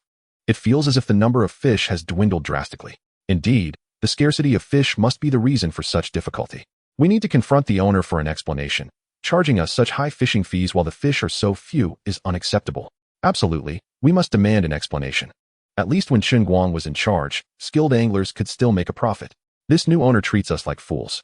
From morning until now, not a single person here has caught more than 3 fish. Normally, at this hour, some would have already caught 5 or 6. This is outrageous. This new owner is robbing us blind. We must confront them for an explanation. Their suspicions were not unfounded. Last night, Chen Guang had covertly instructed the system to withdraw half the fish from all the ponds, leading to a significant drop in catch rates today. However, this burden would fall solely on those who had taken over the ponds. As Yin Li, Peng Yang, and the others returned from the small pond, they noticed a throng of disgruntled anglers approaching them. What is going on? Why are these anglers abandoning their fishing to come over here? Yin Li felt an ominous premonition. Could it be that trouble has arisen once more? Indeed. Old Deng, you were correct. However, rather than a reward, trouble awaits. Boss, please be honest with us. How long has it been since you stocked this pond? Yes, boss, you must explain today. The fishing conditions are clearly worse than yesterday, indicating that the fish in this reservoir are dwindling. You claim the fish are so scarce yet still charge us the same hefty fees? You truly regard us as fools. Before Yin Li could react, the anglers began to voice their grievances in unison. The fish are clearly just as plentiful as yesterday. Yet you blame our lack of success on the fish being fewer. It's evident that your fishing skills are lacking. Yin Li initially thought this was a minor issue, and without considering the gravity of the situation, he retorted, "What are you talking about? Clearly, the fish in your pond are decreasing, and you're making excuses about our skills." His words ignited the angler's fury. "What did you say? It's clear that the fish in your pond are diminishing, and you dare claim it's our skill at fault? How shameless. If you do not provide us with an explanation today, this matter will not end here. We will rally all anglers to boycott your pond in the future. You can criticize anglers for their looks or their tempers, but you must never question their fishing skills. Even if they truly lacked skill, such comments were unacceptable." Upon hearing that they intended to call for a boycott of their pond, Yin Li finally grasped the seriousness of the situation and turned his gaze toward Peng Yang. Peng Yang understood that at this moment, it was crucial to acknowledge their fault and calm the crowd. He quickly stepped forward and said, "Dear fishing enthusiasts, I too am a fishing aficionado. Could you please voice your concerns one at a time? If it is indeed our fault, I assure you, I will provide a satisfactory resolution." This approach proved somewhat effective. By presenting himself as a fellow angler, he resonated with the crowd, and his promise of a satisfactory response began to quell their agitation. Gradually, the anglers quieted down. In Chapter 177, even dead fish can be recycled. So we are working very hard. You must be the new owner, correct? One of the anglers gazed at Peng Yang, and, upon receiving a nod of acknowledgement, another fisherman stepped forward and inquired, "Boss, kindly tell us the truth. How long has it been since fish were last stocked in this pond?" "I apologize, dear anglers, for I have only recently taken over this pond and am unaware of how long it has been since the last stocking. However, I can assure you that there are still plenty of fish within." Peng Yang thought to himself, "How would I know how long it has been since the last stocking?" He earnestly asserted, "I believe many of you were here yesterday to fish, and we have not conducted any sort of netting. So the number of fish remains the same as it was yesterday. Perhaps you could try fishing a little longer." "How can that be? Yesterday, at least 200 or 300 people fished throughout the day. If we assume each caught 30 pounds, that amounts to nearly 10,000 pounds of fish. How can you have the audacity to claim there are as many fish today as there were yesterday?" One of the anglers immediately expressed his displeasure. His assertion, though not rigorously calculated, was grounded in the approximate number of fishermen present, making the figure somewhat exaggerated, yet not entirely implausible. What trial is there to conduct? If only a few individuals had poor luck, one could argue it was merely a matter of chance. However, if everyone is having a poor catch, it can only indicate that the pond is virtually devoid of fish. Indeed, when Boss Chun was in charge, fish were stocked every couple of days. Yet you have taken over and have not released a single fish while charging us such exorbitant fees. Your greed is simply insatiable. Exchanging a glance with Yin Li, Peng Yang quickly interjected, "Dear anglers, please, let us not rush to conclusions. New fish are en route and should arrive by this afternoon at the latest.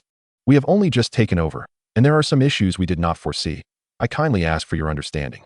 I sincerely apologize for the unsatisfactory fishing experience today. Furthermore, I will offer you all a 50% discount on today's fees. I will refund the remaining half shortly. How does that sound?"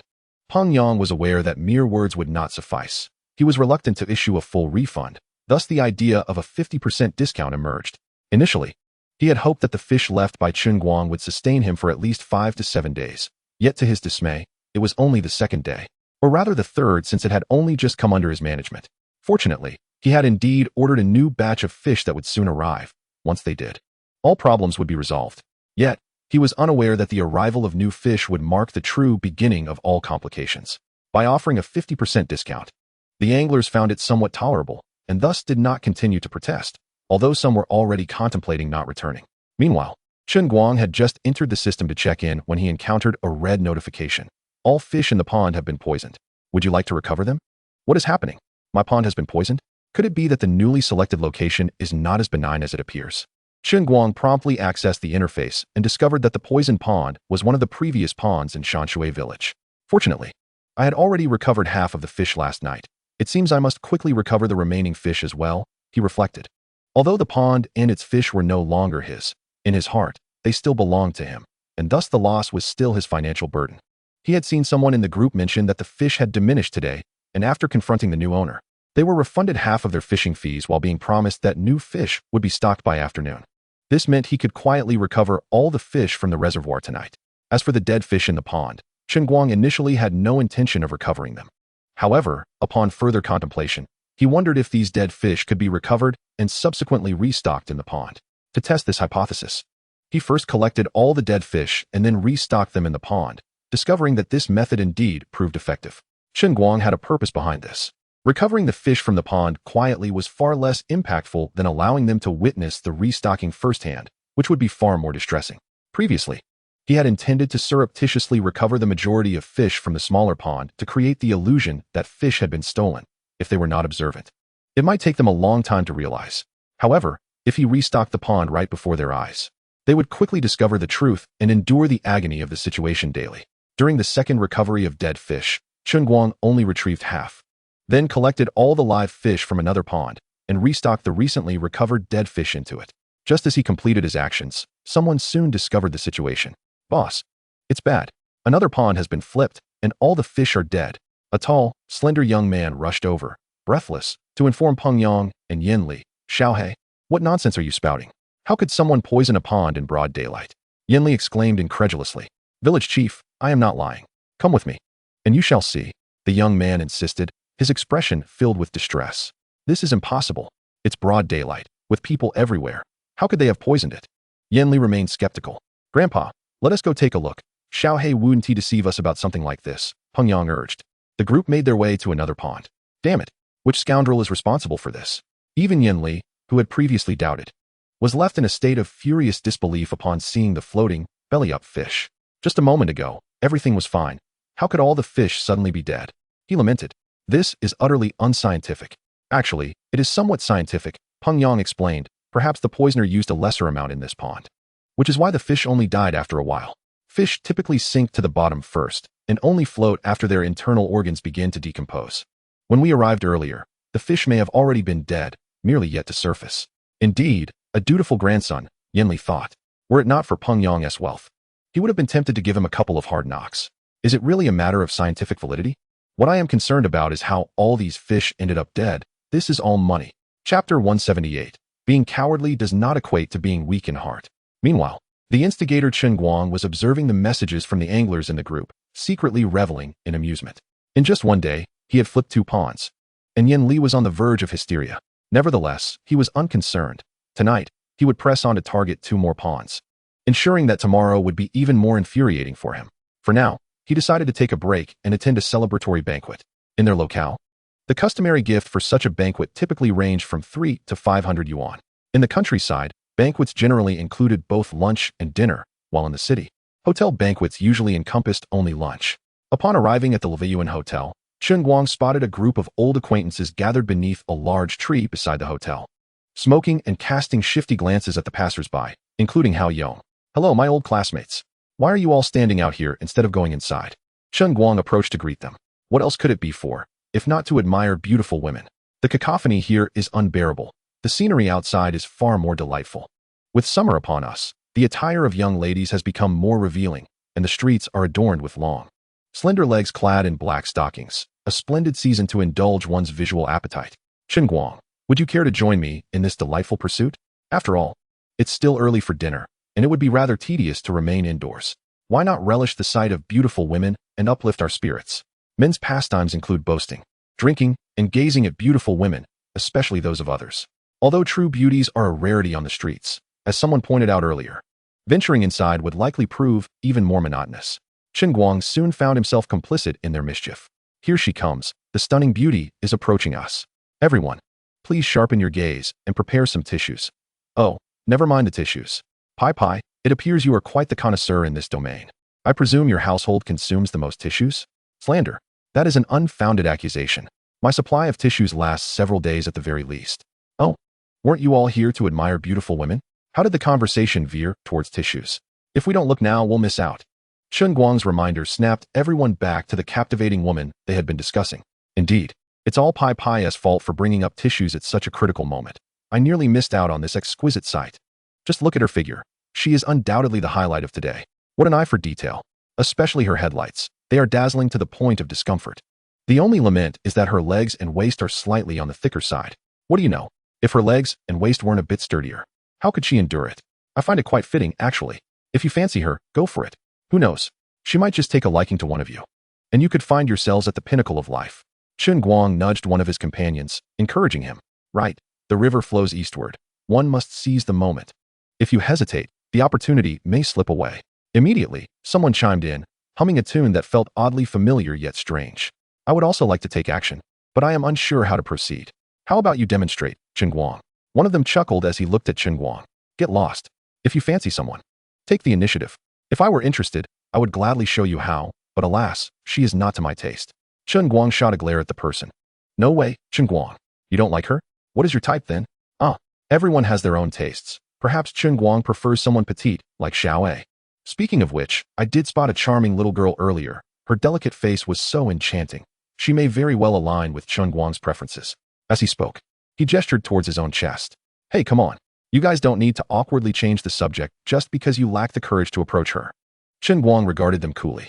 These fellows are truly adept at diverting the topic. Does Chen Guang only fancy little girls? The reality is that the beauty before them is rather exaggerated in size. Indeed, the woman they referred to earlier was quite attractive, albeit slightly plump, though by proportional standards. She hardly qualifies as such. It's not that Chen Guang dislikes larger women, but when they are excessively so, they lose their allure. And this beauty before them is, by estimation, a K-cup or more. Alas, such grandeur is beyond my humble appreciation. Who says we lack the courage? Pai, you go for it. Why should I? You were the one who called out the loudest just now. Naturally, it should be you. Clearly, these fellows are merely jesting. When it comes to action, they quickly falter. All right, enough of the charade. The lady has walked away. Even if you wanted to approach, it's too late now. Chen Guang interjected as he noticed her departure. Let us head inside. Dinner is about to be served. We've already committed to this. We cannot let it go to waste.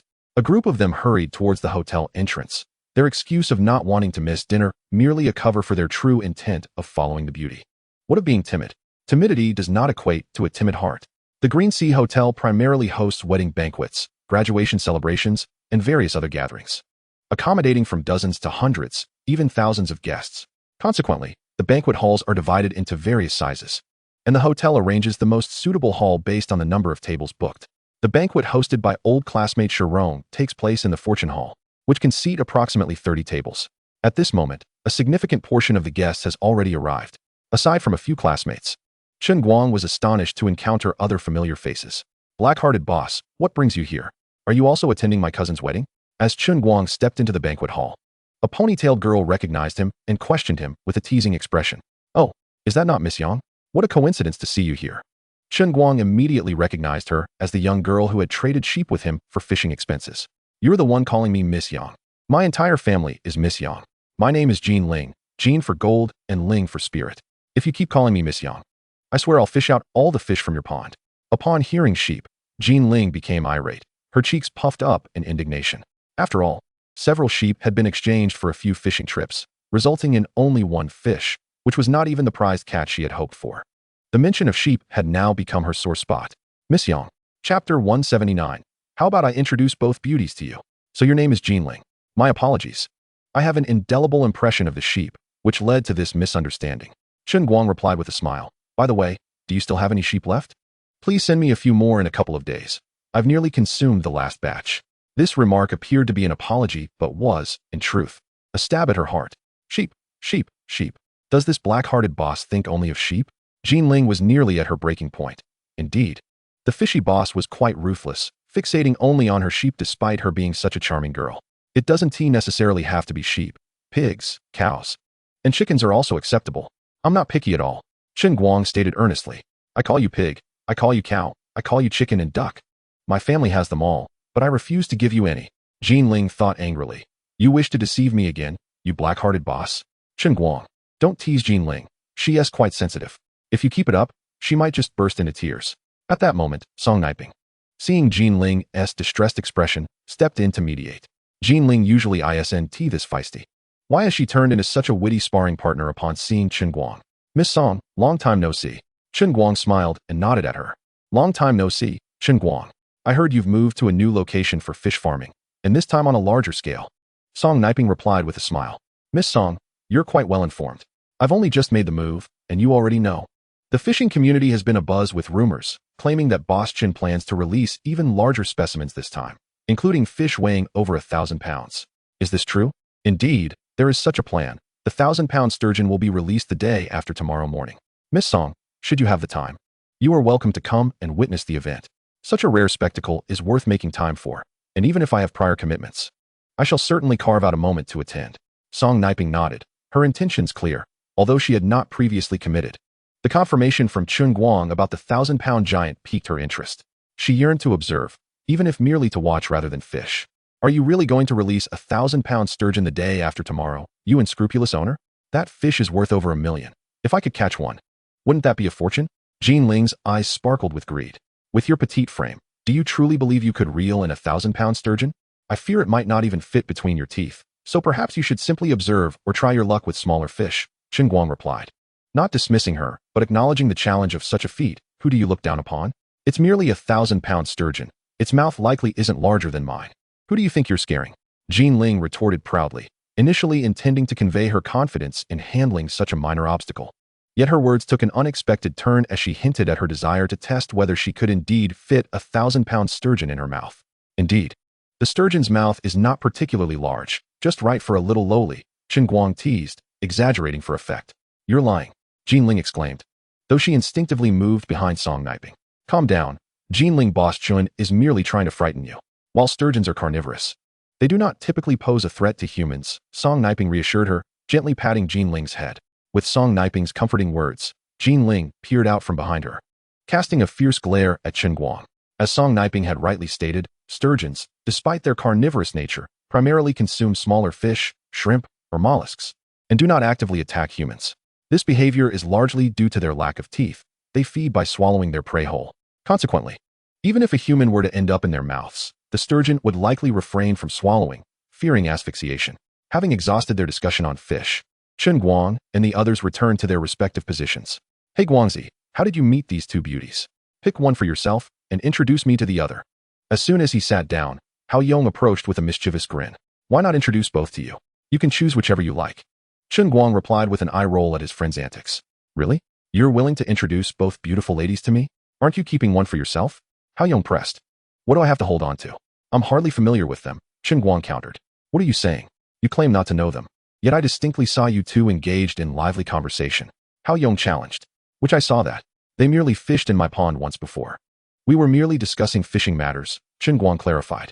His initial encounter with Jin Ling had been fraught with tension, certainly not the joyful interaction Hao Yong imagined. Ah, is that all?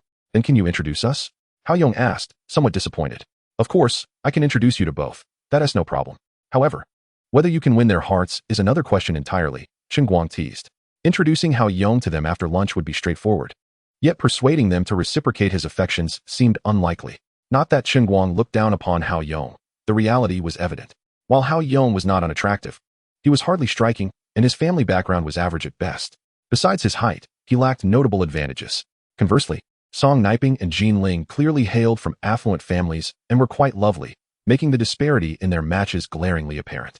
Nevertheless, Chen Guang would not entirely quash Hao Yong's aspirations. After all, it was conceivable that one of them might be attracted to his friend's type. If he were to succeed, Chen Guang would have played a role in fostering a budding romance. Don't worry, brother. Just the opportunity for an introduction is enough for me. Regardless of the outcome, I will be grateful for your kindness. Hao Yong understood his chances were slim. Yet he believed in the importance of pursuing his dreams, whether they pertained to wealth, power, or love. As long as he endeavored for his dreams, even if they remained unfulfilled, he would only regret for a time. Failing to try would lead to a lifetime of remorse. Chapter 180. One can be a fishing enthusiast without fishing skills. The banquet, aside from feasting and merriment, included a segment dedicated to romantic reminiscences of the bride and groom, recounting their journey from acquaintance to affection, allowing all friends and family to witness their love. Following this, the bride's father would take her hand and present her to the groom, expressing gratitude to both sets of parents for their nurturing, thereby concluding the formalities. As other rituals had been completed prior to the banquet, there was no live exchange of rings as depicted in television dramas. This format was neither purely traditional nor entirely Western. It was merely a formality, and what truly mattered was the joy of the occasion. Most guests attended simply to fulfill social obligations, and after the meal, they quickly went their separate ways. Guangzi, why haven't they emerged yet? Surely they aren't waiting until evening to go home. After lunch, Hao Yong stood beneath a large tree at the hotel, his gaze fixed on the entrance. It would have been awkward to introduce Hao Yong inside the banquet hall, so they waited by the entrance for the ladies.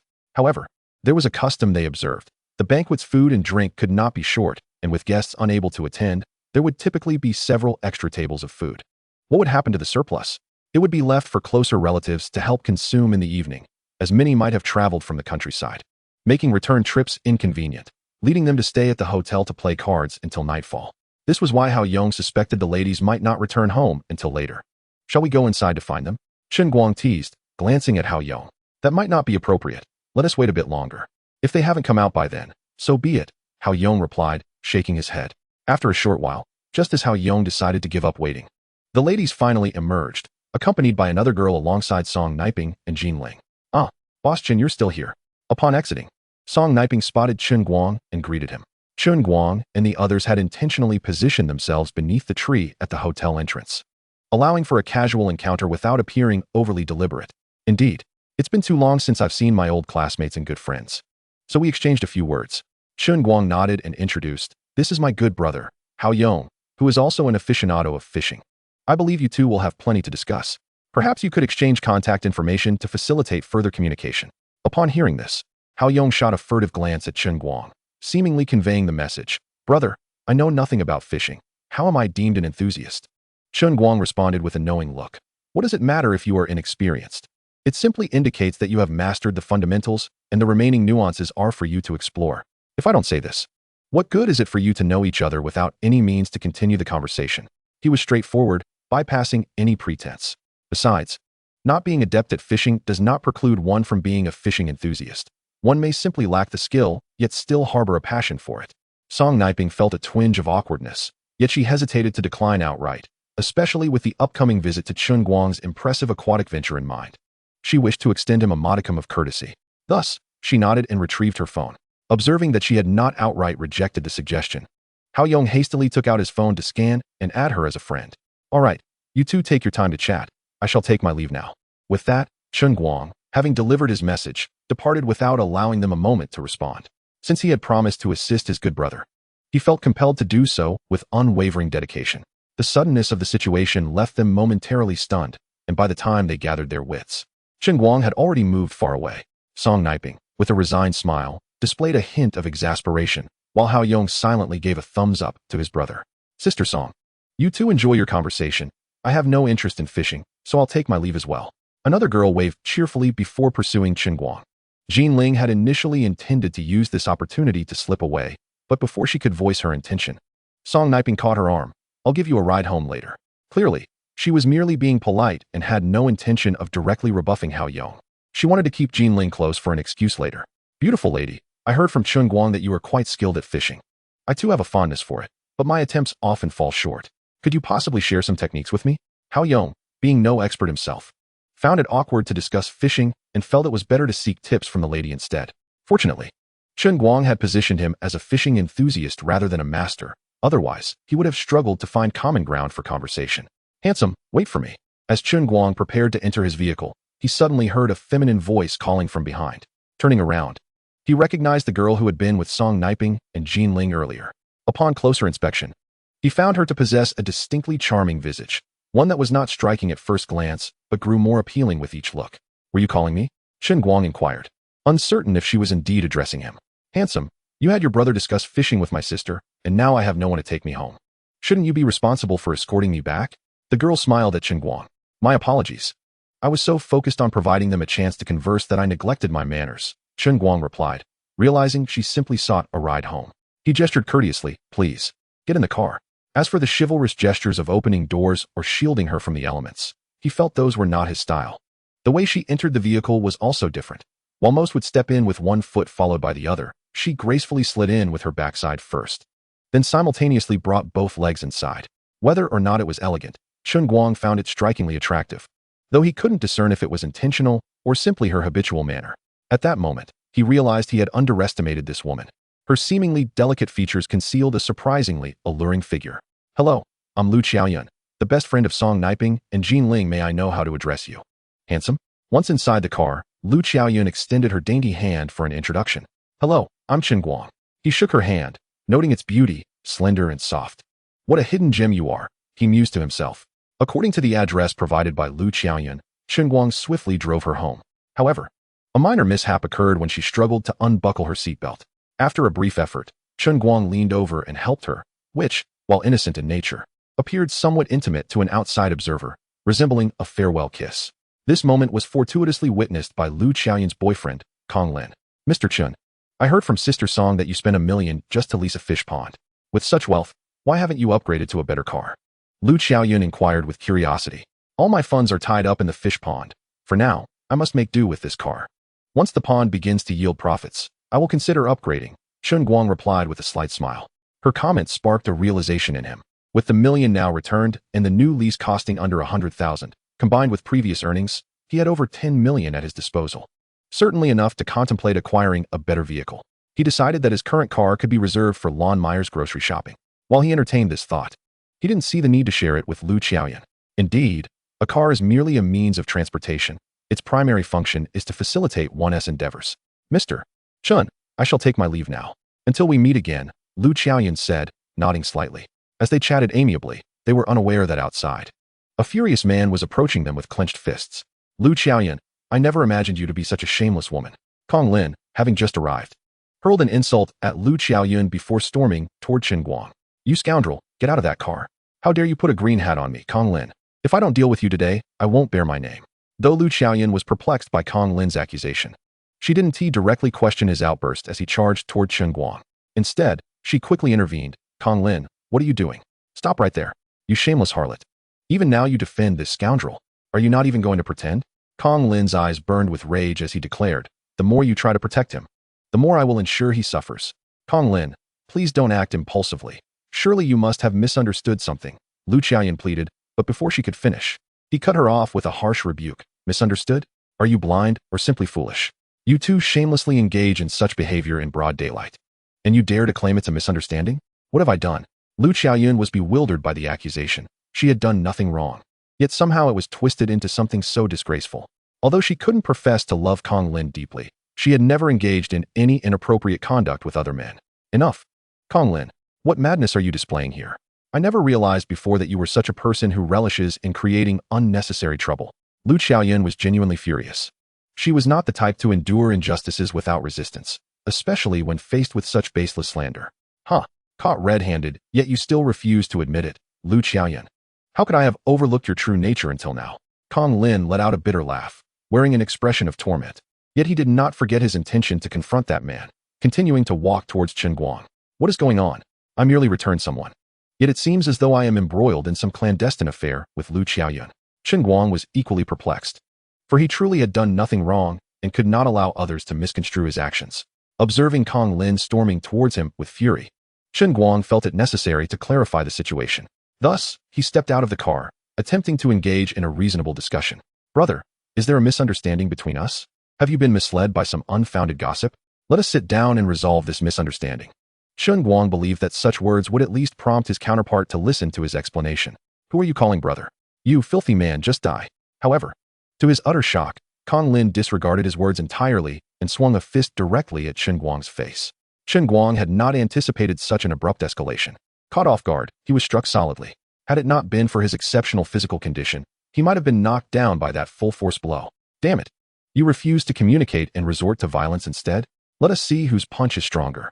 Chen Guang's temper flared instantly, and he retaliated with a powerful blow to Kong Lin's face, his strength far surpassing that of Kong Lin, sending him sprawling to the ground. I will kill you. Kong Lin bellowed as he rose, charging furiously at Chen Guang. Are you out of your mind? What have I done to provoke you? You come at me ready to fight. Chen Guang would not indulge him. As Kong Lin charged, he sidestepped and deftly tripped him, causing Kong Lin to crash to the ground. Kong Lin, what madness is this? Why do you resort to violence? Lu Xiaoyun rushed over, though she scolded him. She hurriedly extended a hand to help Kong Lin up. Yet, Kong Lin forcefully shook off her support, disdain evident in his voice as he retorted, Get away. Who are you pretending for? Fortunately, Chen Guang was quick-witted and stepped forward to assist the nearly toppled Lu Xiaoyun, concern etched on his face. Are you all right? I'm fine. Thank you. Lu Xiaoyan nodded in appreciation, adding, Mr. Chen, I apologize for the trouble my boyfriend has caused you. It's nothing, just a minor injury. Since Lu Xiaoyan had spoken, Chen Guang felt it unnecessary to hold a grudge. Initially, he intended to let the matter pass. But Kong Lin seemed unwilling to let it go. Ugh, shameless dog couple, daring to flirt in front of me. Kong Lin, having risen again, spat before launching another punch at Chen Guang. What the hell? Am I giving you face? Chen Guang released Lu Xiaoyan and unleashed a series of punches at Kong Lin, landing blow after blow. Which of your eyes saw us flirting? No wonder you assumed there was something between us when I merely returned Lu Xiaoyan. Perhaps deep down you believe you are a cuckold. Kong Lin, I am truly disappointed in you. Your lack of trust in me suggests we need not concern ourselves any longer. Let us part ways. Lu Xiaoyan, fed up with Kong Lin's constant jealousy and accusations, finally expressed her frustrations. No, it's because I am broke. Chapter 182, They are ex-boyfriends. A beating is just a beating. In truth, Kong Lin had treated her well in the past, and it was his kindness that had moved her to agree to their relationship. However, after just 2 months, he had already quarreled with her several times over jealousy concerning her interactions with other men. This physical confrontation was the last straw. Lu Xiaoyan had reached her limit with his behavior. Kong Lin, you have finally spoken your mind. It is clear you wish to end things and be with him instead. Kong Lin spat as he continued to endure the blows, cursing, is it merely because he is slightly taller and more handsome than me that you choose him? Have you forgotten my kindness towards you? Sure, I may be taller and more handsome, but that does not give you the right to slander me. He had no romantic connection with Lu Xiaoyan, not even a hint of it, and Kong Lin's accusations only intensified the force of his strikes. How deeply insecure must one be to believe that his girlfriend would engage in an unfaithful relationship merely because a man appeared more appealing? If his thoughts were not substantiated, it would indeed be unjust to allow such slander to go unchallenged. Coughing, Chen Guang realized he needed to focus on the confrontation at hand. Naturally, he had no intention of truly harming Kong Lin, so he moderated his strength. After feeling he had made his point, he finally ceased his assault and turned to Lu Xiaoyan with an awkward smile. I apologize for momentarily losing control and striking your boyfriend. I hope you do not mind. Since you've already struck him, it matters not whether I mind or not. He certainly does not care. Lu Xiaoyan, now regarding Kong Lin as her ex-boyfriend, felt no reason to be concerned about the altercation. Are you all right? How is your face? She inquired with genuine concern. Having grown weary of Kong Lin's possessive nature and his earlier unfounded accusations labeling her as shameless, Lu Xiaoyan had firmly resolved to end their relationship. Well then, I appreciate your assistance. Chen Guang replied with a slight smile, deliberately casting a provocative glance back at Kong Lin. Initially, there was no animosity between the two. But since Kong Lin chose to resort to violence, animosity had now been forged. Ugh, how infuriating. Kong Lin seethed, his teeth grinding together. You two are indeed a pair of shameless lovers. I endured so many punches while you didn't even spare a glance. Yet he receives one punch and you rush to tend to him. In truth, Chen Guang's injuries were negligible. He agreed to accompany Lu Xiaoyan to her home merely to provoke Kong Lin further. Lu Xiaoyan resided in a modest apartment, approximately 30 to 40 square meters, with a 4-meter ceiling. Upon entering, the foyer, kitchen, and bathroom were separated into 2 levels, while the upper section contained a bedroom. The other half was a spacious living room without any partitioning, giving it an airy feel. Although it was possible to create an additional room above the living area, such an arrangement would feel oppressive. A single room sufficed for Lu Xiaoyan living alone. The space is a bit small. Please make yourself comfortable while I fetch the medicine box. Lu Xiaoyan gestured casually towards the sofa and opened a cabinet to retrieve the medicine for Chen Guang. Chen Guang settled onto the sofa, only to realize something felt amiss. On the sofa, a multitude of garments lay strewn haphazardly.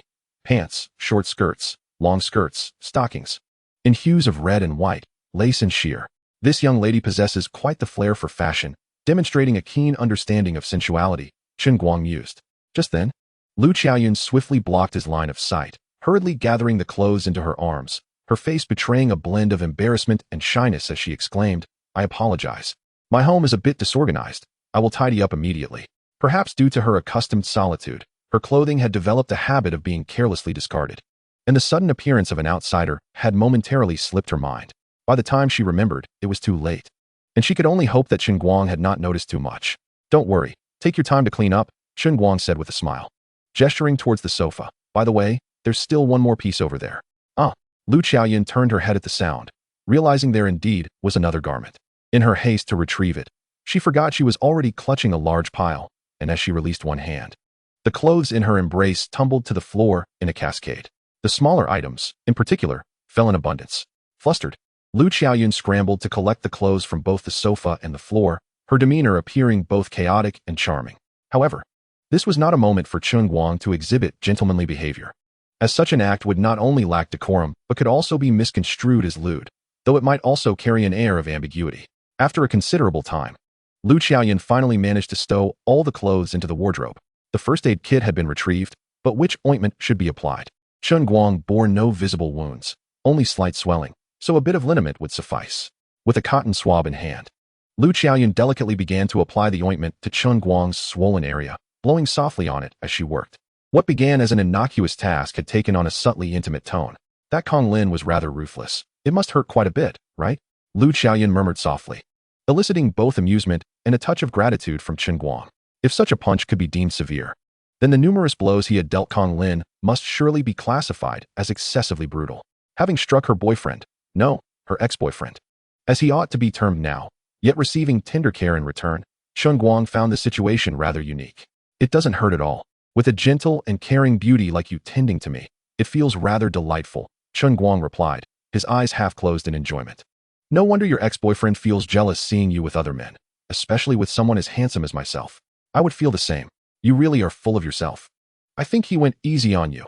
You deserved it for being such a nuisance, Lu Xiaoyun retorted, not truly angered by his jest, but rather feeling a bit pleased, prompting her to instinctively wish to escape the growing tension. Yet, just as she stood, her footing faltered, and she found herself tumbling into Chen Guang's embrace. What had begun as a hint of flirtation had now escalated into something far more suggestive. Chapter 183. You defame me. I shall make your defamation a reality. Though the unexpected tumble did not result in their lips meeting as in a scripted romance, the proximity was undeniable. Their gazes locked, faces mere inches apart. A moment of silence enveloped them, the air thick with unspoken words and a budding intimacy. Xiaoyun, since your ex-boyfriend believes there is something between us, why not solidify this notion? Initially, Chen Guang had harbored no such intentions, but fate seemed determined to thwart his gentlemanly resolve, allowing Kong Lin's insinuations to take root. That makes sense. We cannot bear such slander without consequence, or we would be at a loss. Lu Xiaoyun smiled alluringly, her expression hinting at a trace of anticipation. Indeed, we cannot allow this baseless accusation to go unchallenged, so I shall take action. Are you serious? Of course, I am a man of action. If you are going to take action, then I suppose I must see for myself, she teased. 3 seconds later. Ahem, don't misunderstand. I was merely changing the subject. Kong Lin, having endured a thorough beating, did not seek medical attention, believing the superficial injuries would heal with time. Unlike Chen Guang, who enjoyed the luxury of having a beautiful woman to tend to his wounds, Kong Lin's revenge for the pain inflicted upon him was to severely punish his former girlfriend. Lu Xiaoyun, you wretched girl.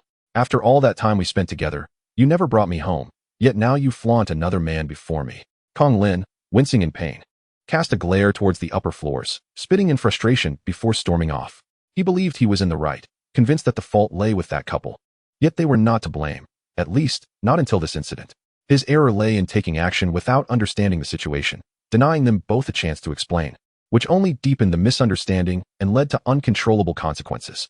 As night descended, Kong Lin seemed to recognize his mistakes, dragging his bruised body back to the apartment complex, a bouquet of flowers in hand, intending to apologize. This was a familiar pattern. After quarrels fueled by jealousy, he would quickly regret his actions and return with gifts to make amends. He assumed this time would be no different. Acknowledging his fault and offering an apology would surely win her back.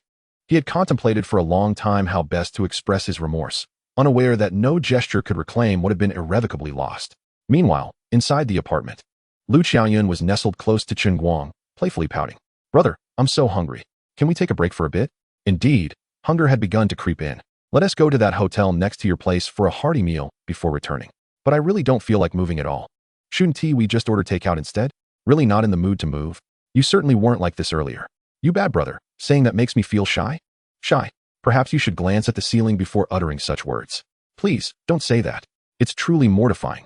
After all the commotion, it was time to replenish their energy, and ordering takeout seemed the most suitable option. Just as they awaited their food, the doorbell rang. Chen Guang, without a second thought, rose to fetch the delivery. However, upon opening the door, he was greeted by an unexpected sight, a bouquet of flowers. Wow. Is it customary to deliver takeout with flowers now? But as the face behind the flowers came into view, Chen Guang realized his misunderstanding. Wasn't he this Lu Xiaoyun's ex-boyfriend? What was he doing here? Equally taken aback was Kong Lin. What are you doing here, you little pretty boy? What have you both been up to? Kong Lin had initially thought Lu Xiaoyan had brought Chen Guang upstairs merely to provoke him. But he anticipated that he would still be present now that night had fallen. He had just been filled with regret and self-reproach. Convinced that Lu Xiaoyan could not possibly be that kind of person, pondering whether he had misjudged her. Yet now, it was clear that he had not misinterpreted her at all. She was indeed that type of person. Why was it that after such a lengthy relationship, he had never been allowed to touch her, while this dandy could move in without hesitation? He yearned to storm into the room and demand an explanation from Lu Xiaoyan, questioning the rationale behind this situation. However, it was evident that Chen Guang would not permit him to do so. The current scene inside the room was not one that a mere ex-boyfriend could witness. Chen Guang forcefully shoved him out the door, gripping his neck and pinning him against the wall of the corridor, his eyes glaring fiercely at him. Mr. Kong, I am still here. If you continue to act recklessly, I won't hesitate to teach you another lesson. You shameless dandy, what business do you have meddling in my relationship with Xiaoyan? Do you truly believe that being a bit more aggressive entitles you to do as you please? Kong Lin glared back at Chen Guang with venomous intensity. Shameless? That title belongs to you. What position does an ex-boyfriend have to speak to me in such a manner? Chen Guang cast a scornful glance at Kong Lin. Or are you regretting your actions and wishing to win her back? Let me assure you, it's too late. Xiaoyan is now mine, and you, as her ex, should find somewhere else to wallow in your misery. Impossible. Absolutely impossible. Xiaoyan is not that kind of person. You must be lying to me. You must be. Kong Lin cried out in anguished disbelief, unable to accept the reality unfolding before him. If you know that Xiaoyan is not that sort of person, why then slander her and defame me? Having so vilified us, of course, we must fulfill your narrative, otherwise. Wouldn't it be an affront to your baseless accusations? Chen Guang snorted disdainfully. You deserve this outcome. I refuse to believe this is true. I must confront Xiaoyan and hear it from her lips.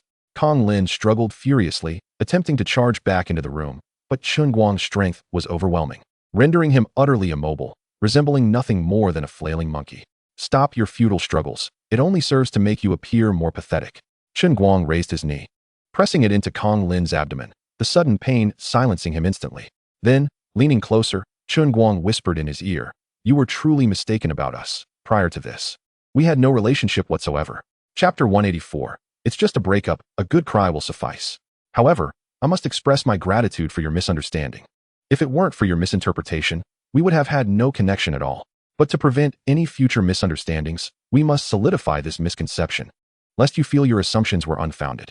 Although I took a punch from you, I must sincerely thank you. Without you, I would not have been able to secure such a wonderful woman. You are indeed a remarkable person. Initially, when Kong Lin heard Chen Guang assert that they had no relationship, he felt a glimmer of joy.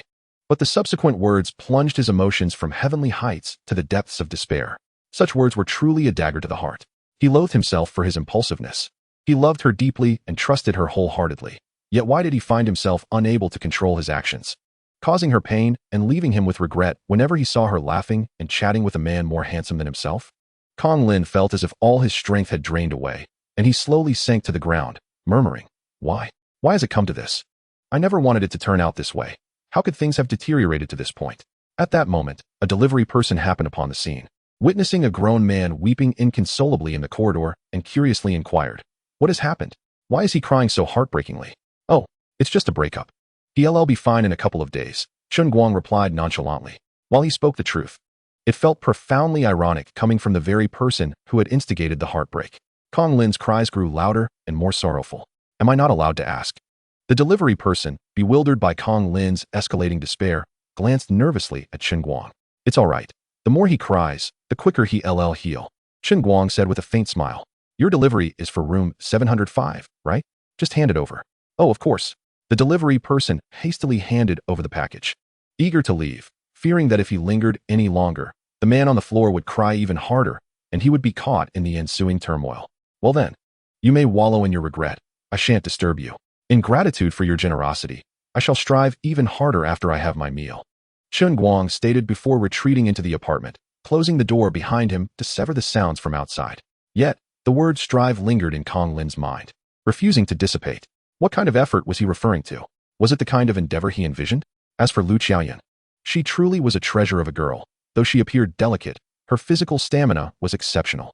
Despite the busyness of the night, Chen Guang had not forgotten about the fish pond. He had learned from the group chat that Peng Yang and Yin Li had released numerous fish into the reservoir that afternoon, and it was time to retrieve the fish he had temporarily left there. He began by collecting all the fish he had placed in Dongling Reservoir, then casually retrieved fish from 2 smaller ponds, simultaneously returning the previously deceased fish to create the illusion that they had succumbed to poisoning. The dead fish were certainly to be repurposed, enhancing the mental game against Yin Li and the others. Chen Guang never anticipated that, after merely taking a 2-day break, he would find himself amidst such fortunate circumstances. After enjoying himself, it was time to return to the serious business of fish farming. The following day, after leaving Lu Qiaoyan's apartment, Chen Guang first went to purchase a new car. A $1 million luxury vehicle was impractical. In the countryside, a rugged SUV worth several $100,000 was far more suitable. After acquiring a few essentials, he set off in his new vehicle, invigorated and ready for his return journey. Meanwhile, on the other side, Yin Li, that irascible old man, was on the verge of losing his mind. After a leisurely breakfast, he rode his electric scooter to the reservoir, only to learn that 2 more fish ponds had been affected. He nearly lost his temper, his blood pressure threatening to spike. What on earth is happening? Were you not instructed to increase patrols? How could such a poisoning incident still occur? Are all your eyes merely for decoration? Yin Li's chest heaved with rage. How many ponds were there in total? In just 2 days, nearly half had been compromised, and at this rate, it wouldn't be long before all the fish were lost. Village chief, these ponds are close to the mountains. Unless we station guards at each one, it's impossible to prevent such attacks. Exactly, village chief, this isn't just a coincidence. You must have offended someone for them to poison us like this. Those being scolded felt somewhat aggrieved. They had worked tirelessly, taking turns patrolling at night. Even if they had no achievements, they had certainly put in the effort. For the meager wages you offer, do you expect us to be berated like children? Damn it, you lot. You blame your own negligence on me offending someone? I see you. Yin Li had intended to say that he would fire them if they continued this way, but he swallowed the words. After all, if he dismissed everyone, he would have no one left to help him, and he truly couldn't afford to let them all go. Yet, it was clear that he had been overly optimistic about the situation. Upon seeing the message in the group chat about his fish pond being poisoned again, Chen Guang understood that they had discovered the truth. Thus, the potential for utilizing the dead fish could once more be harnessed. He proceeded to recover the fish from 2 ponds, employing the same old trick by placing the deceased fish back into the water. As for the sudden disappearance of the dead fish from the previous pond, he allowed them to speculate as they wished. All that mattered was that he was informed of the dead fish in their pond once more. Since leaving that place, Chen Guang had not returned, and consequently, all matters were no longer his concern. He had devised a plan to recover all remaining fish from the pond that evening, as his own pond would officially open the following day, leaving him with no time to indulge in their games. Meanwhile, Yin Li had just settled down to catch his breath when news arrived of 2 more ponds being poisoned. The grim tidings continued to pour in, and when he went to inspect the ponds, yet another issue arose at the reservoir. Why do I feel like the fish today are somewhat peculiar? The larger fish usually put up a much stronger fight, yet today, the ones I've hooked seem significantly easier to reel in. Is it not a good thing that fishing has become less strenuous? Why do I feel as though you perceive this as a misfortune? What do you understand? The same size of fish should be more challenging to catch than the previous ones. This could signify a change in quality. We came here for the quality of the fish, and if it is not the same, do you still consider it a blessing? Chapter 185. Heat the oil, and the truth will be revealed. Hearing your words, I too sense a distinct difference. Could it be that the fish released yesterday differ from those previously provided by Boss Chen, leading to this phenomenon? Someone immediately connected the matter to the newly introduced fish. Surely not. If the quality of these fish diverges from Boss Chen's, why would we have traveled so far to fish here? Yet, how might we discern whether these fish are akin to those Boss Chen had provided before? Indeed, these fish appear quite similar on the surface. It is nearly impossible to differentiate them based solely on appearance. I scrutinized them closely, and I believe there is indeed a difference. At that moment, another person interjected, "Come, look at these fish I just caught. One of them seems comparable in resistance to the previous ones, while the others distinctly exhibit reduced pull." After speaking, he lifted all the fish from his catch onto the shore for everyone to examine closely for any discrepancies. They look quite similar, don't they? I don't perceive any significant difference. No, that fish's scales are noticeably shinier. Observe these others, their scales appear rather dull. Yet, this alone may not substantiate anything, after all. We often encounter subtle variations in fish scales when fishing elsewhere. That does seem reasonable, so how shall we differentiate them? Many nodded in agreement, acknowledging that this criterion was insufficient for judgment. I find this rather straightforward. Although they appear identical, the taste may differ. Let us simply cook a few and compare. This suggestion was met with unanimous approval. Since the quality of the fish is determined by the flesh, cooking several for comparison would yield clarity. The anglers were quite astute, promptly identifying the discrepancies in these fish. They suspected that the fish recently introduced by the new owner differed from the earlier stock. Yet they had not realized that aside from the fish originally present in the reservoir, all of Chen Guang's fish had already been retrieved. Now, not only had the fish population diminished, but there remained few of comparable quality to those he had previously supplied. Some anglers possessed portable gas stoves, and upon hearing of the situation, one of them promptly produced his stove, preparing to heat oil. They meticulously selected a few fish, particularly two with notably shinier scales, setting them aside for comparison. As one side heated the oil, Yin Li and the others found themselves lost in contemplation, gazing at the fish floating on the water's surface. Why do these fish seem so familiar? They bear an uncanny resemblance to those from the previous pond. Yin Li finally sensed something amiss, though it seemed of little consequence. Grandfather, aren't all dead fish essentially the same? Peng Yang clearly dismissed this notion. The primary issue lay in Chen Guang's omission of the fact that each of his ponds housed different fish, leaving them unaware of the specific species present. They assumed it was akin to the large reservoir, where various types coexisted.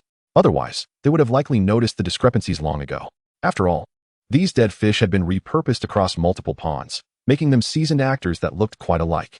Wait, I just passed by the pond that had been poisoned earlier, and I didn't see a single dead fish. As Yin Li spoke, he strode purposefully towards the other pond he had just inspected. Indeed, there was not a single dead fish to be found in that pond. What is happening? Why are there no dead fish in this pond? Peng Yang, who had followed him, was equally astonished, perplexed by the situation. Anyone witnessing this scene would be left bewildered. Yet, at that moment, Yin Li seized the collar of the individual who had informed him earlier, furiously demanding, "Speak. Was this your doing? Did you deliberately remove the fish from the previous pond and place them in another to mock us? Village chief, I know you are heartbroken over the loss of so many fish, but you cannot make such baseless accusations." The man hastily defended himself. "We are your people. How could we engage in such self-sabotaging behavior? Furthermore, I could not possibly have caught all those fish and relocated them to another pond in such a short span. Then explain to me why the fish in this pond were just floating, yet now not a single dead fish remains. The only explanation is that you must have moved them to another pond." Yin Li scoffed. "Perhaps you alone could not manage it, but what if you were not alone? No wonder they could silently poison our fish. It is now clear that you are a spy, colluding with them, which explains everything." Yin Li instantly transformed into a shrewd detective, beginning to analyze the situation, feeling as though he had grasped the enemy's trail. "I am innocent, village chief. I swear to the heavens that I did not commit this act." The man protested vehemently, genuinely feeling wronged, having done nothing yet being labeled a spy. "Humph. At this point, you still attempt to wriggle out of it. If it was not you, then who was it?" Yin Li issued another disdainful snort. "You were the only one patrolling here. Who else could it possibly be?" "Village chief, I truly do not know who did it, but I assure you I am innocent." The man was at a loss for how to explain the situation, continuing to plead his case. "Cease your futile attempts at denial. Do you think your refusal to acknowledge this will render me powerless?" Yin Li spoke coldly. "I must insist that you compensate me for the losses incurred in my fish ponds. Otherwise, I will ensure that you cannot remain in this village." The man, fully aware that further explanations would be futile, glared at Yin Li with gritted teeth. "Yin Li, you old scoundrel. You offended someone, leading to the poisoning of the fish in your pond, and now you wish to shift the blame onto me? Not a chance. You expect me to compensate for your losses? Dream on. With someone as shameless as you, the fish in your pond will eventually all be poisoned." Chapter 186. Bad news strikes relentlessly, the old man panics. Why does everyone seem to conspire against me? Yin Li suspected that this incident was indeed orchestrated by that man, yet he had no concrete evidence to confront him. Yang, when will the technicians for the surveillance system arrive? Since he could not rely on people, he turned to technology, looking at Peng Yang. "They'll arrive this afternoon," Peng Yang replied. "That's splendid. Once they arrive, have them install the surveillance in the unaffected ponds first. Once it's set up, let's see how they dare to act." Hearing that the installation would take place in the afternoon finally brought a hint of a smile to Yin Li's face. "Very well, Grandpa. I'll ensure they prioritize those ponds." Peng Yang nodded. With a series of poisoning incidents occurring, it was indeed crucial to install surveillance in the surviving ponds. They understood that the fishermen at the reservoir would soon raise a ruckus again. As seconds ticked away, the fish in the pot neared completion, and a delicate aroma of fish began to permeate the air. Why does the scent seem somewhat off? This doesn't seem right. This resembles something else. Shouldn't we taste it to find out? One person remarked, picking up a piece of fish with chopsticks and tasting it. However, after just a couple of chews, he spat it out. "Ugh, what is this? It doesn't even compare to the fish I caught in the river." "Really? Let me try." Another person took a bite and promptly spat it out. Indeed, It's quite mediocre, a far cry from the fish we had before. Why don't we try the fish from that pot? The aroma seems quite appealing. Yes, this is the flavor we expect. What was that previous dish? It tasted worse than the fish caught from a wild creek. This dog of a boss claimed that the fish just released would be the same as the previous ones. What absolute nonsense. The difference is staggering. We need to confront the boss about this. Using such inferior fish to deceive us is utterly unacceptable. We didn't come all this way to fish for such ordinary fish. Right. Let's go demand a refund. A raucous group of fishermen abandoned their rods to confront Peng Yang and the others. Yin Li, who believed he had identified a traitor and could finally rest easy, was taken aback when he encountered a throng of angry fishermen. Gentlemen, what seems to be the issue? Have we failed to meet your expectations, resulting in a poor experience for you? The situation, clearly unfavorable, left Yin Li feeling overwhelmed, yet he had to press on. You acknowledge that your service has been lacking and that we had a bad experience, yet you continue with this charade. Why deceive us with inferior quality? The leader of the fishermen scoffed. You know full well that the quality of this batch of fish pales in comparison to the previous ones. Yet you still claim they are identical. How is that not fraud? Indeed, this is fraud. We demand a refund. Refund. Quickly return our money. To charge us such high fees for this rubbish is outrageous. Yin Li was bewildered, unable to comprehend the accusations being hurled at him. How can we be accused of fraud? And to call our fish rubbish is utterly unfounded. Our fish are clearly of the highest quality. Yin Li's confusion was palpable. Yes, fellow anglers, do you perhaps harbor some misunderstanding? Our fish are indeed the same as before. Peng Yang hastily interjected. Nonsense. You truly believe that merely presenting some fish that look identical will fool us? The differences are vast. Do you think we lack evidence to confront you? Your clever schemes will surely unravel. Bring forth the fish and let the boss taste the difference himself. With that, several individuals promptly set down pots of fish before Peng Yang. Come, boss. Taste for yourself to see if we have wronged you. Peng Yang picked up a piece of fish and tasted it, stating, There's nothing wrong with this fish. It's simply average cooking. It tastes no different from ordinary fish. Let me try? Yin Li also took a piece and confidently asserted, The average taste is solely due to your poor cooking. Should we truly blame our fish? Very well, the leading fisherman retorted with gritted teeth. Now, try this pot of fish and see if you can discern the difference. Although Chen Guang had collected all the fish he had introduced, the fish originally residing in the reservoir could not be retrieved. They too had absorbed the essence of the spiritual spring, and this distinctly different pot of fish was likely from the original stock. There is indeed a significant difference. What on earth is going on? Peng Yang exclaimed, tasting a piece and immediately noticing its superior flavor and tenderness, a stark contrast to the previous fish. I refuse to believe that fish from the same reservoir could vary so drastically, Yin Li stubbornly declared, tasting a piece himself. Indeed, there is a noticeable difference. Yet I will not concede, insisting. It's about the same. There is hardly any difference. It seems you are unwilling to admit to your inferior quality. The leader of the fishermen sneered. Very well, as long as you remain unrepentant, we shall consider the fishing fees a donation to the dogs. Come, brothers. We shall never return to this wretched place. I will ensure to spread the word among our fellow anglers, so they may avoid this establishment and keep others from being deceived. Let us go. A few $100 are nothing for us. Today we'll treat it as feeding the dogs, but we will definitely warn others of this place and its deceitful practices. Chapter 187. He believed he knew the truth, yet it was merely his assumption. If they refused to refund the fishing fees and allowed them to leave like this, their reputation would be irreparably tarnished. Therefore, they must not be allowed to leave just like that. It is imperative to clarify the misunderstandings at hand. Fellow anglers, please, do not be so agitated. There must be a misunderstanding. Allow me to explain. Peng Yang hurriedly interjected. Since this is my oversight, I will certainly refund everyone their money. But may I kindly request that you listen to my explanation first? Please gather your fishing gear, shortly. I will issue full refunds to everyone and ensure you receive a satisfactory resolution. Upon hearing Peng Yang's assurance, the crowd gradually dispersed to tidy up their equipment. Yang, how could you promise them a full refund? That amounts to tens of thousands, if not hundreds of thousands. Yin Li remarked, visibly pained. They've been fishing for nearly half a day. Even if we refund them, it shouldn't be the full amount. Grandfather, if we don't refund them fully, our fishing grounds may be doomed. For now, this is the only way to placate them, Peng Yang argued. While his decision was sound, the primary concern remained the fish. Without the high-quality fish they had previously, all efforts would be in vain. By the way, grandfather, didn't you mention that the fish's superior quality is solely due to the water quality? Why then is there such a stark difference between the new fish and the previous ones? Peng Yang was well aware of this issue, as his substantial investment in leasing the fish pond was predicated on this very factor. This could be attributed to the fact that the fish were only released yesterday. Yanli pondered for a moment before asserting, yes, that must be it. Even with excellent water quality, a mere overnight period is insufficient to yield results. Chen Guang waited several days after releasing his fish before opening the fishing grounds. It is likely that we need to nurture them for a few more days to attain the same quality. Indeed, you make a fair point, grandfather. One night is indeed too brief. Peng Yang conceded, nodding thoughtfully. Since the fish quality has yet to meet our standards, we shall nurture them for a few more days. Coincidentally, we need to install surveillance during this time, so we will temporarily close operations. Once the fish quality improves, we will reopen. And I will clarify this to everyone when issuing refunds. I trust they will understand. Very well, it seems we have no other choice. The thought of closing for a few days meant a loss of nearly $1 million in revenue, a painful decision, but given the circumstances, it was the only viable option. Yanli nodded, suddenly reminded of something crucial, and advised, by the way, Yang, we ought to acquire more fish to raise.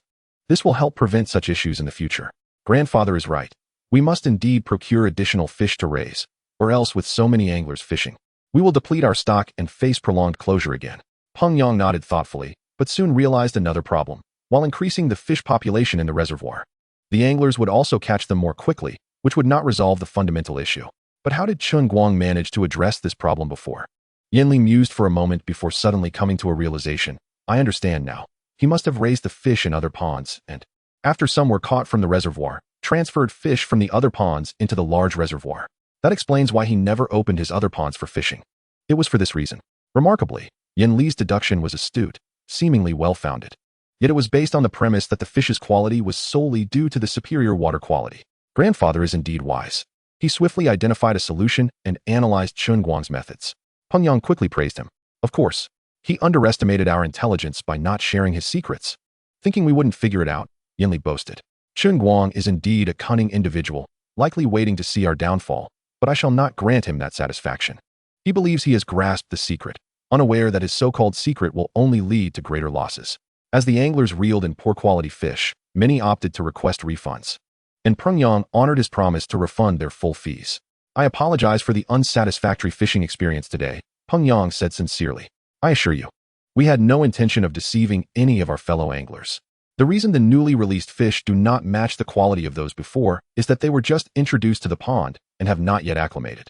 However, I guarantee that after improving our reservoir's water quality over the next few days, these fish will reach the same standard as before.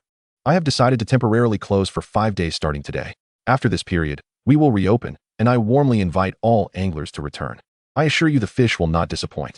This decision was reached after discussions with Yanli, taking into account Chen Guang's prior assertion that the fish here were superior to those elsewhere, which led to the conclusion that nurturing the fish for 5 days would yield comparable quality. I recall Chen Guang mentioning that his fish were of high quality because they were transported from a special location. While this new owner claims it's due to water quality, are they perhaps trying to deceive us again? I believe this may indeed hold some truth. I heard that this new owner is the prospective son-in-law of the village chief. If it weren't true, why would they conspire to oust Chen Guang?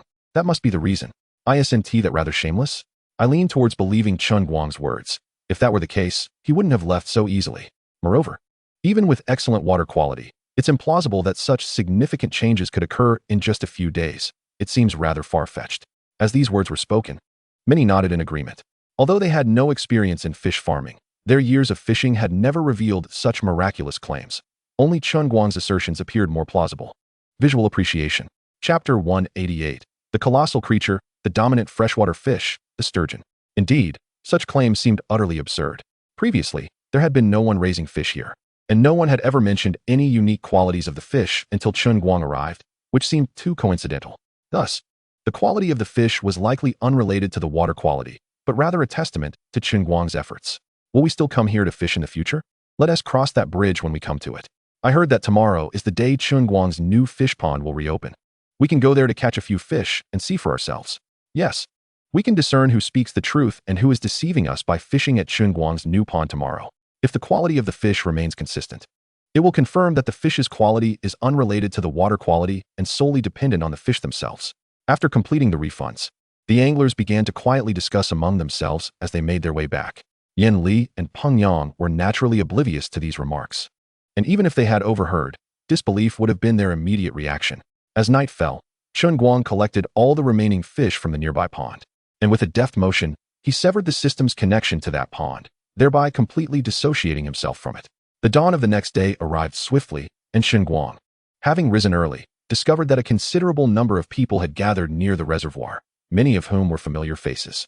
These individuals had come to witness the astonishing spectacle of the colossal fish being introduced into the reservoir. Boss Chen, we hear you're releasing 10 colossal fish today. What a sight to behold. Indeed, Boss Chen, we can hardly contain our excitement to see what these giants look like. Impressive, Brother Chen.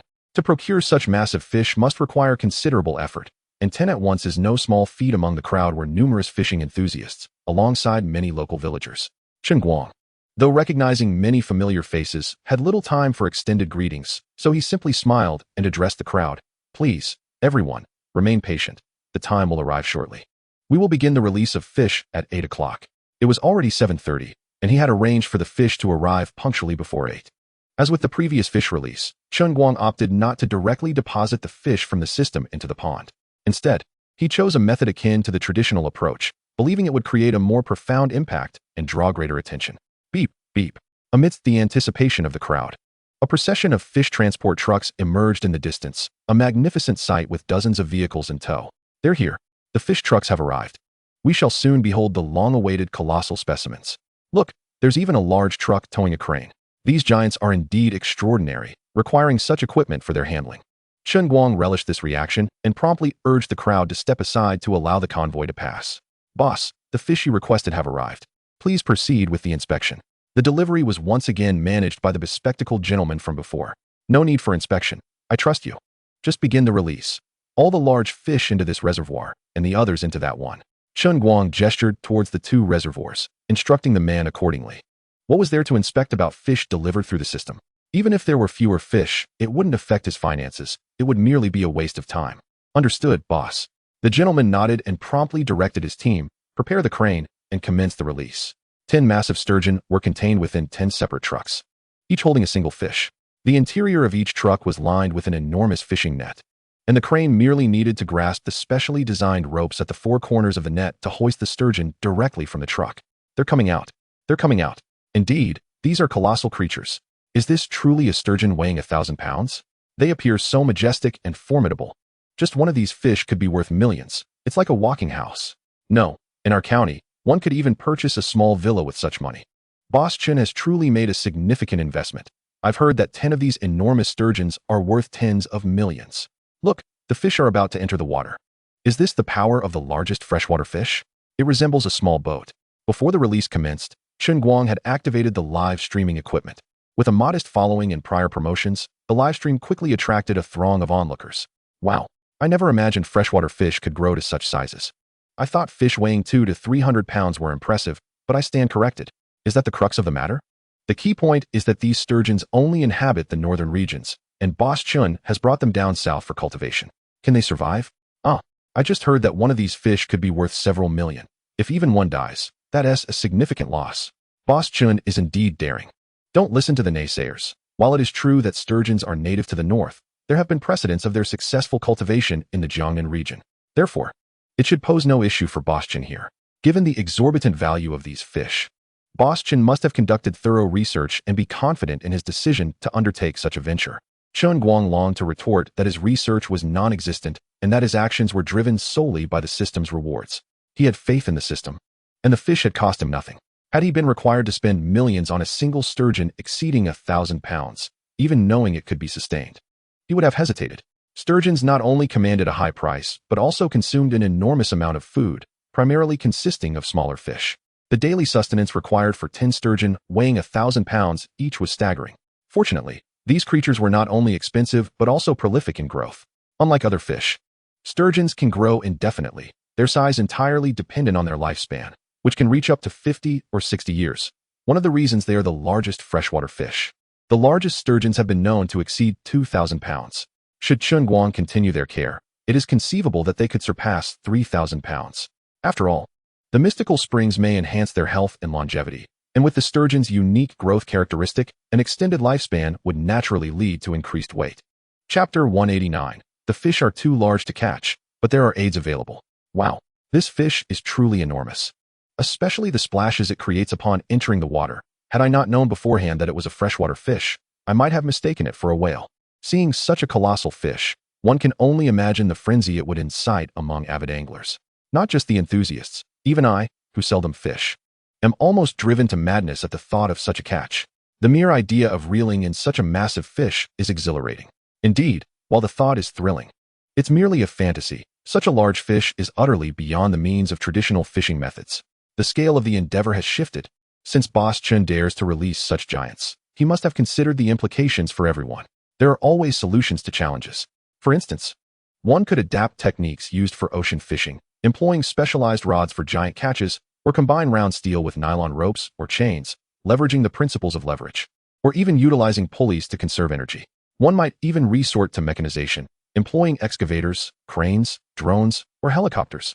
Hey, isn't that a bit excessive? We can understand the use of some of those tools, but excavators and cranes? Now you're suggesting helicopters. Chen Guang found merit in the idea. Though each level of assistance would necessitate corresponding fees, otherwise, he would risk substantial losses. The creativity of netizens knows no bounds, and their suggestions illuminated Chen Guang's understanding. The introduction of 1,000-pound giants into the reservoir was undoubtedly intended for angling. Traditional methods would not suffice, and utilizing auxiliary tools was completely acceptable. It seems entirely feasible to utilize this as a reference for the future. However, the various methods and their corresponding fishing costs require careful consideration.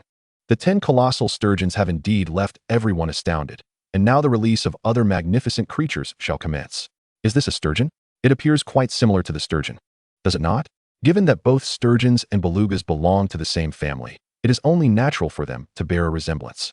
It is exceedingly rare for sturgeons to reach weights of 400 to 500 pounds, categorizing them among the giants of the aquatic realm. Previously, they had encountered Chen Guang's sturgeon, which weighed merely 200 to 300 pounds, and now they were faced with one that had escalated to 400 to 500 pounds. Boss Chen, why is this sturgeon so enormous? I was still contemplating catching another one this time, but at this size, I fear I may not be able to reel it in, exclaimed Hong Bo, who had previously exerted himself to catch a 200-pound sturgeon.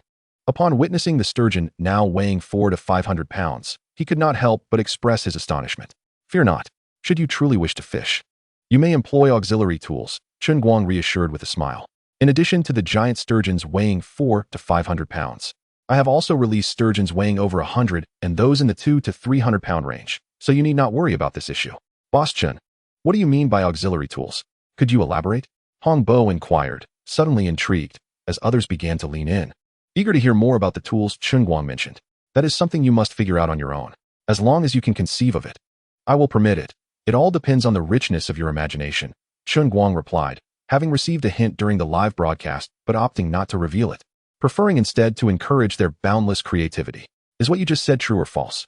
If we can utilize auxiliary tools, then perhaps we could indeed catch the 1,000-pound beluga. Aren't you concerned we might reel in your prized sturgeon? The fish are released for everyone to catch.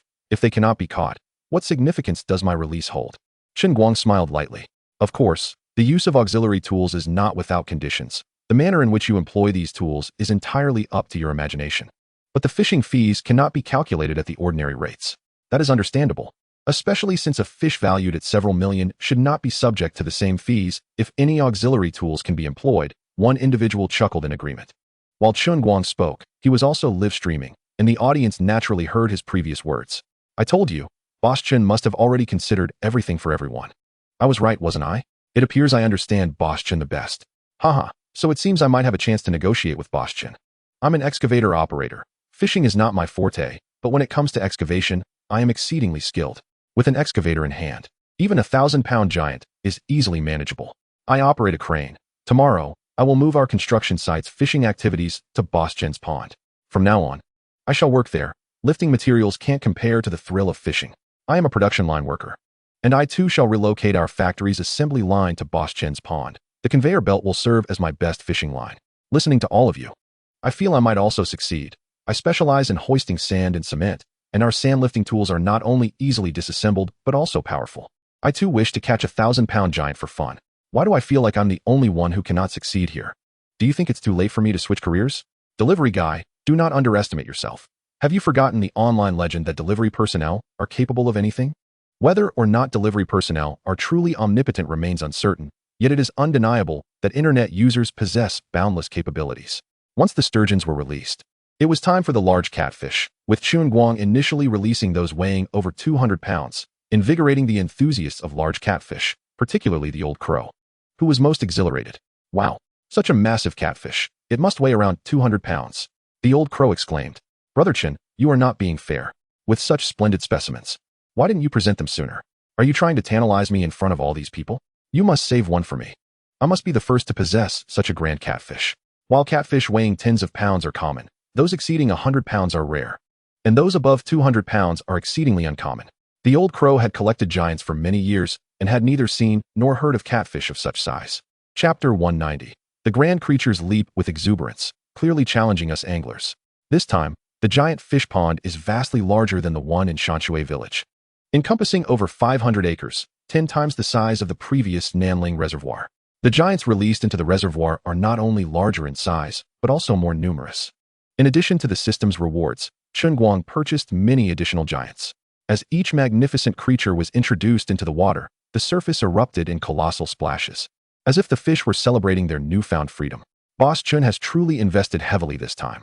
1,000-pound beluga, 500 to 600-pound sturgeons, 200 to 300-pound catfish, substantial grass carp and bighead carp exceeding 100 pounds, alongside countless smaller fish. This is a true giant fish pond. It is indeed a paradise for us anglers, where we can catch any type of giant we desire. Indeed, I can hardly contain my excitement. Look at those giants leaping about, clearly teasing us. Observing the splashing giants, the anglers felt an irresistible urge to cast their lines and test their skills. Boss Chun, since you have nearly completed the release, may we begin fishing now? Yes. Boss Chun, it pains me to watch so many large fish flaunting themselves before us without allowing us to fish, with someone leading the charge. Numerous others echoed the call for Chen Guang to open the giant fish pond. Please, do not rush. The fish have only just been released.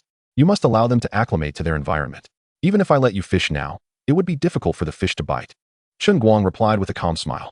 Moreover, don't you want to catch those 500 to 600-pound and 1,000-pound giants? You are entirely unprepared.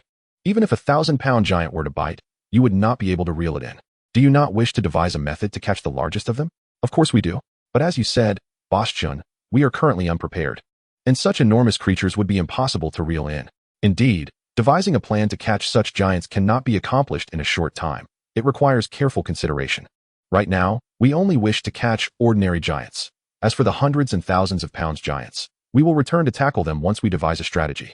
It has been ages since we last caught giants. My hands are itching. As for your assertion that the fish are currently difficult to catch, that is our concern. If we fail to catch any fish, we will not trouble you, boss. While they undoubtedly desired to catch the 1,000-pound giants, it was clear that now was not the appropriate moment. Since today has arrived, it would be unreasonable to return without engaging in at least a couple of casts. Otherwise, their hearts would feel as though they were being gnawed upon by countless ants. As for the colossal fish, there will be ample opportunities in the future. Very well. Since everyone is so enthusiastic, I hereby declare the giant fish pond officially open. Chen Guang nodded slightly, and, after a brief pause, continued. However, this iteration of the giant fish pond differs significantly from the last. We must introduce additional regulations. Could it be that Boss Chun is contemplating a price increase? It is quite possible, considering that this time, the fish in the pond are considerably larger than those previously, making a price hike quite reasonable. No sooner had he spoken than murmurs of speculation began to circulate. Chen Guang merely smiled faintly and elaborated. Indeed, this giant fish pond not only houses much larger fish, but is also significantly deeper.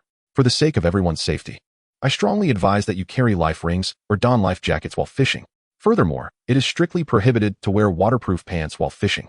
Even if you are merely observing from the sidelines, this rule remains in effect.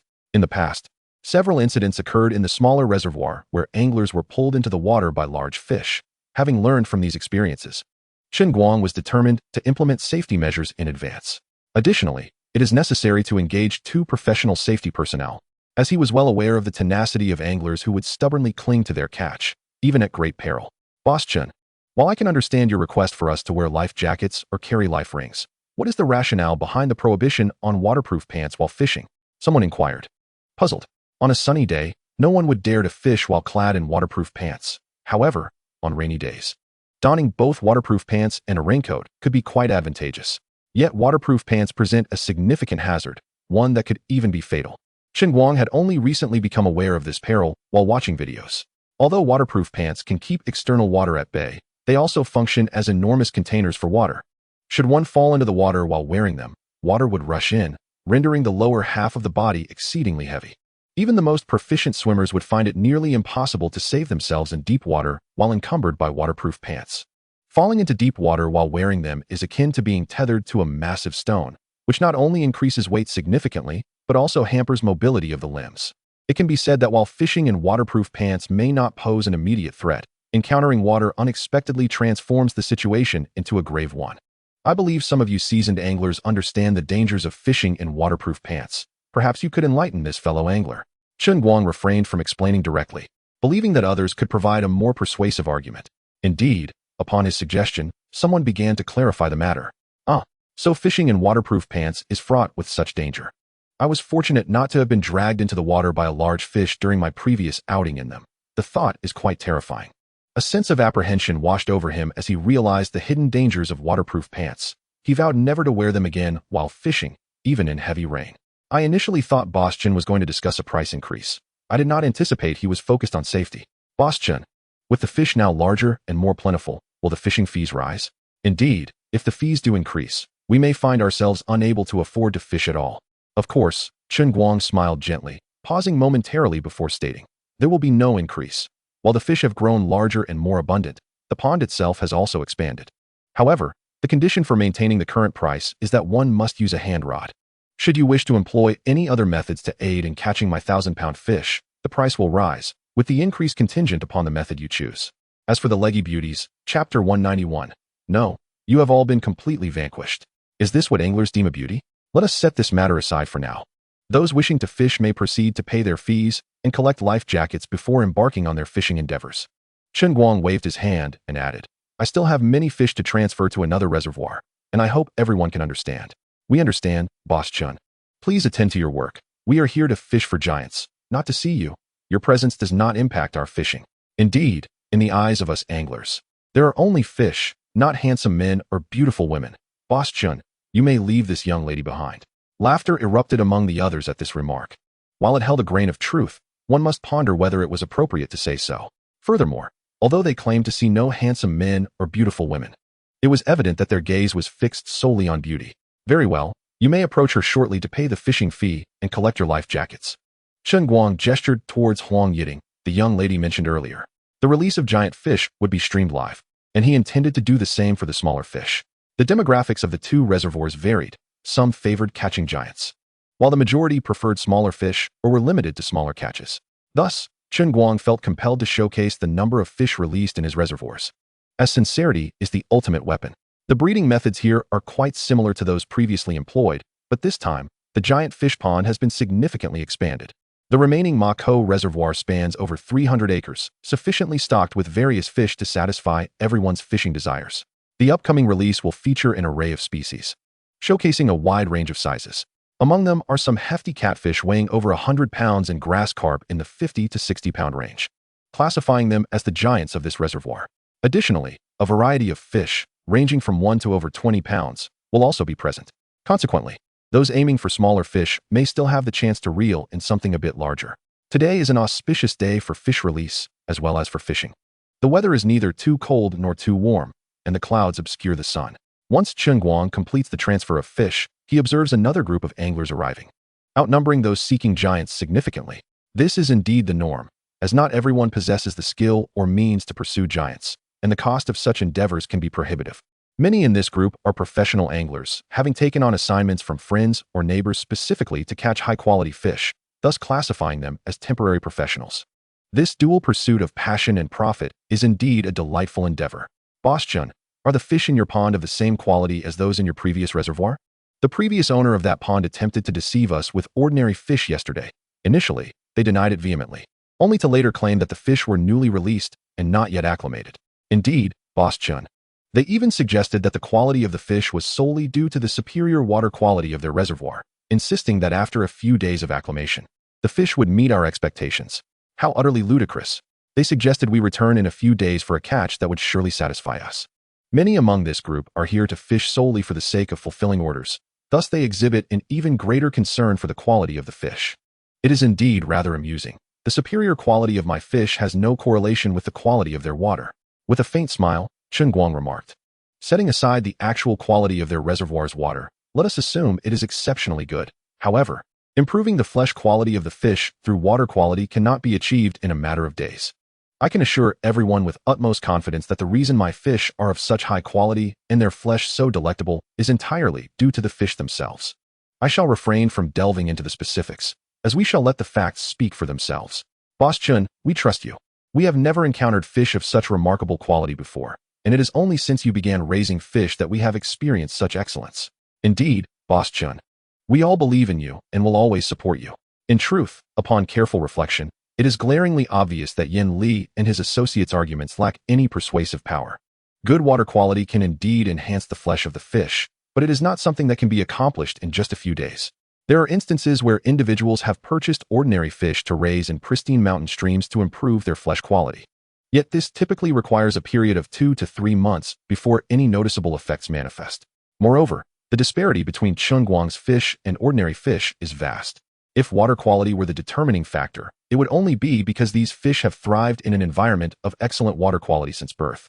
As for their demand to open the fishing grounds immediately, Chen Guang, of course, would not refuse. Today, many of the fish released have been retrieved from the previous large reservoir, and he had already introduced some spring water into 2 reservoirs yesterday. After releasing the fish, he added even more spring water. Therefore, even those fish that were not sourced from the previous reservoir could quickly have their flesh quality enhanced. The influx of so many anglers represents an opportunity for him to profit. There is no reason to decline.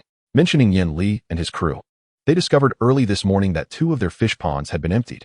They were genuinely at a loss, despite having identified the spy and installed surveillance. How could someone silently poison the fish in their ponds?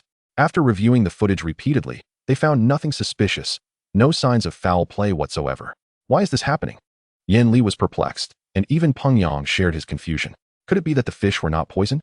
Might there be another explanation? Impossible. That is absolutely inconceivable. If it were due to some other cause, there would have been signs leading up to it, not an instantaneous demise of all the fish. Yin Li had also managed a few small ponds and understood the basic principles. Even an outbreak of fish plague would present initial indicators, starting with a few deaths before escalating to a widespread die-off. This phenomenon of sudden depletion without any prior warning can only be explained by poisoning. Grandfather, you have a point, yet we have not found any traces of poisoning. I believe to verify this, we should drain a pond to examine the situation closely. Peng Yang concurred with Yin Li's suggestion, but he recognized that continuing in this way was not a viable solution. With only a handful of ponds remaining, and 8 already compromised, they feared they might face total annihilation. Chapter 192. The 2 gentlemen are indeed well matched, and you are permitted to become sworn brothers of a different kind. Unbeknownst to them, the fish in their ponds had long since perished. Not only had the fish in the small ponds been wiped out, but even in the large reservoir, only the fish released 2 days prior remained, alongside a few that had originally been in the reservoir. Chen Guang had taken every single fish for himself, all returned through the system, and placed into his new pond. Initially, Chen Guang considered the function of reclaiming fish at original price somewhat superfluous, yet it had proven invaluable on 2 occasions now. Selling fish twice is indeed a most gratifying endeavor, and the sound of funds being deposited was music to his ears.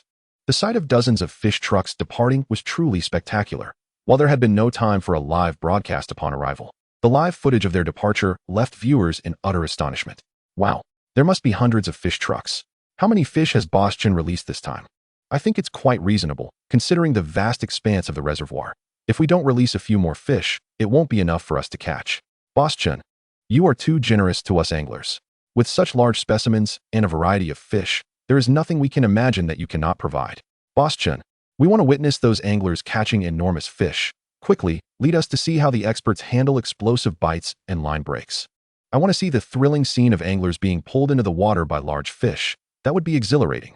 Can you imagine if 1,000-pound fish dragged an angler through the water at breakneck speed? Would they be floating on the surface like they were surfing? That is indeed a possibility. Hearing you say that makes me want to try it myself. Such feats as iron palm floating on water or crossing the river on a reed can only be seen in martial arts films. Perhaps we anglers could achieve them with just a single fish. Their conversation grew increasingly absurd, prompting Chen Guang to clear his throat twice and say, "My dear friends, while your imaginations are commendable, you must never attempt such feats. If you truly hook a large fish and cannot reel it in, the best course of action is to release the rod. Safety must always come first." This notion was misguided.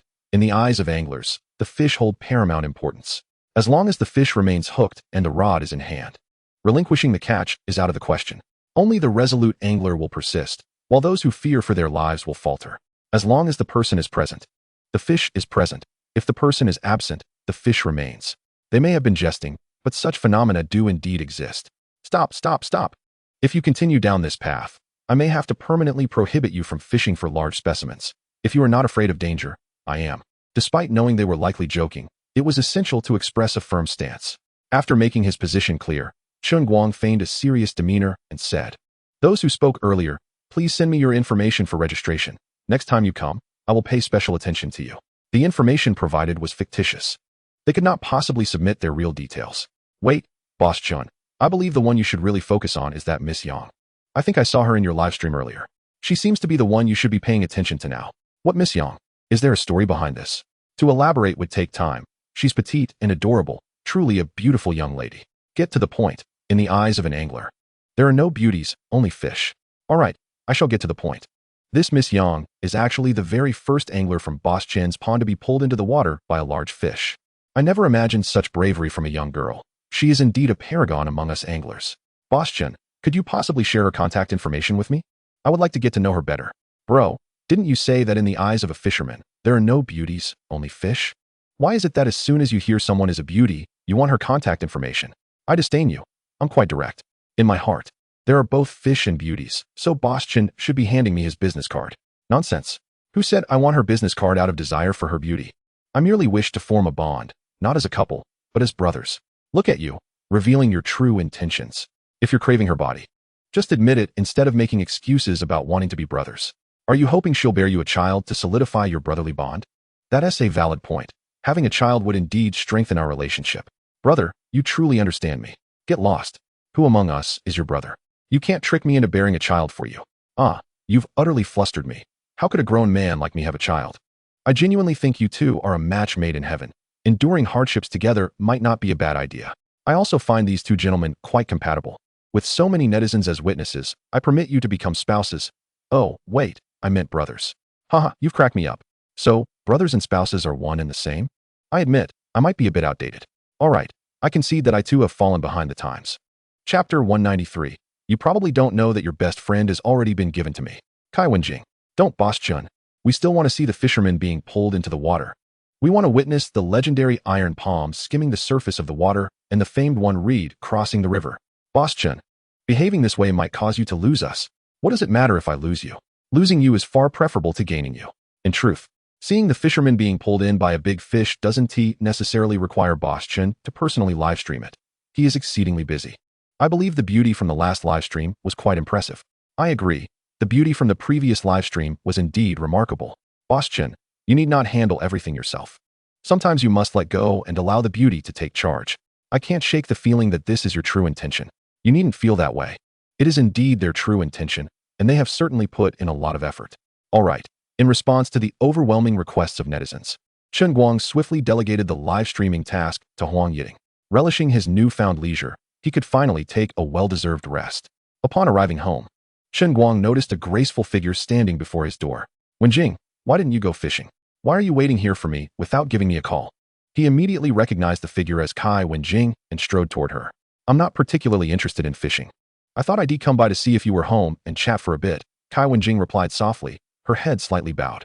Chatting sounds wonderful. I happen to have some time now.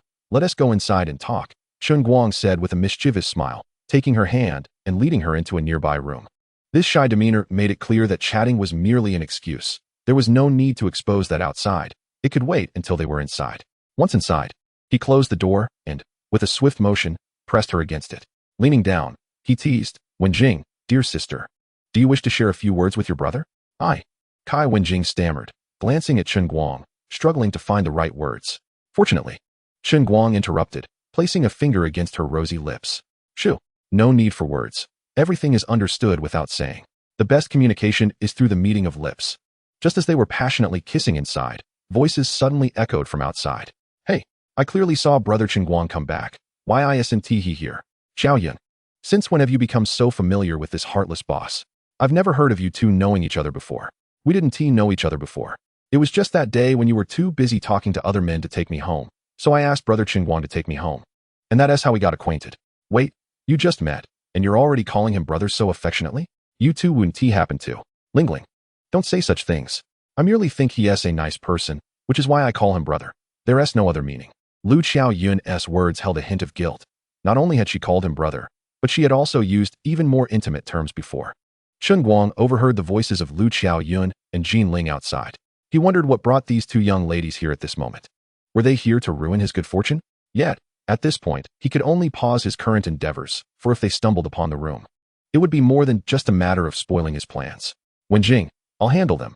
You stay here and rest for a moment, Chen Guang said, opening the door and stepping outside. Hey, why didn't you go fishing? He sought to send them away by bringing up fishing. You heartless boss. Are you wishing for all of us to come to your fish pond and catch fish to fill your pockets? Jin Ling huffed indignantly. Not at all. I merely found it odd that you didn't go fishing, knowing you enjoy catching big fish. While Chen Guang indeed hoped everyone who came would fish at his pond. Voicing such sentiments would not sound pleasant. You're not having second thoughts about fishing for big fish after being pulled in by a big one last time, are you? What? Lingling, you got pulled in by a big fish last time? How come I didn't know about this? Why didn't you tell me? Lu Xiaoyun exclaimed. Looking astonished at Jin Ling, she wanted to say, is that something to be proud of? This inquiry struck a nerve with Jin Ling, who immediately bristled. Heartless boss, who said I'm afraid to fish? We came to find you specifically to fish. Just wait and see how I'll deal with you, heartless boss. Welcome to the challenge, Chen Guang teased back, glancing at her and then beyond her. But where is your sheep? Sheep, sheep, sheep, all you think about is sheep. This was yet another remark that struck a nerve with Jin Ling, prompting her to snort dismissively and declare, there are no sheep today. But I can offer you my dear friend instead. As she spoke, she gently nudged Lu Xiaoyun towards Chen Guang. Chen Guang was tempted to retort that she had already offered her to him without her consent, yet he maintained a serious demeanor and replied, what do you take me for? It is well known that I, Chen Guang, have always kept my distance from women, rendering your charms ineffective against me. Lu Xiaoyun suppressed a laugh, while Kai Wenjing, who was also present, found it equally amusing. If he truly refrained from female company, what then did that make us? Jin Ling curled her lip and said, fine, I'll give you money. That should suffice, right? You squander opportunities, no wonder you remain single. Lu Xiaoyun exchanged a knowing glance with Chen Guang, fully aware of his capabilities. After paying and retrieving the life jackets, Jin Ling intended to leave with Lu Xiaoyun. But the latter clearly had no desire to depart. Ling, you know I'm not particularly interested in fishing. You go ahead. I'll chat with Brother Chen for a while and join you later. All right, if you get bored, you can wander around. The scenery here is quite lovely. Jin Ling, unsuspecting, nodded and turned to depart. Wait, why are you leaving so soon? If it weren't for Kai Wenjing's presence in the room, Chen Guang would have gladly engaged in a more extended conversation with Lu Xiaoyun, but the current circumstances were decidedly awkward. Should we perhaps change the setting for our discussion? Before Chen Guang could act, a woman's voice called out from a distance.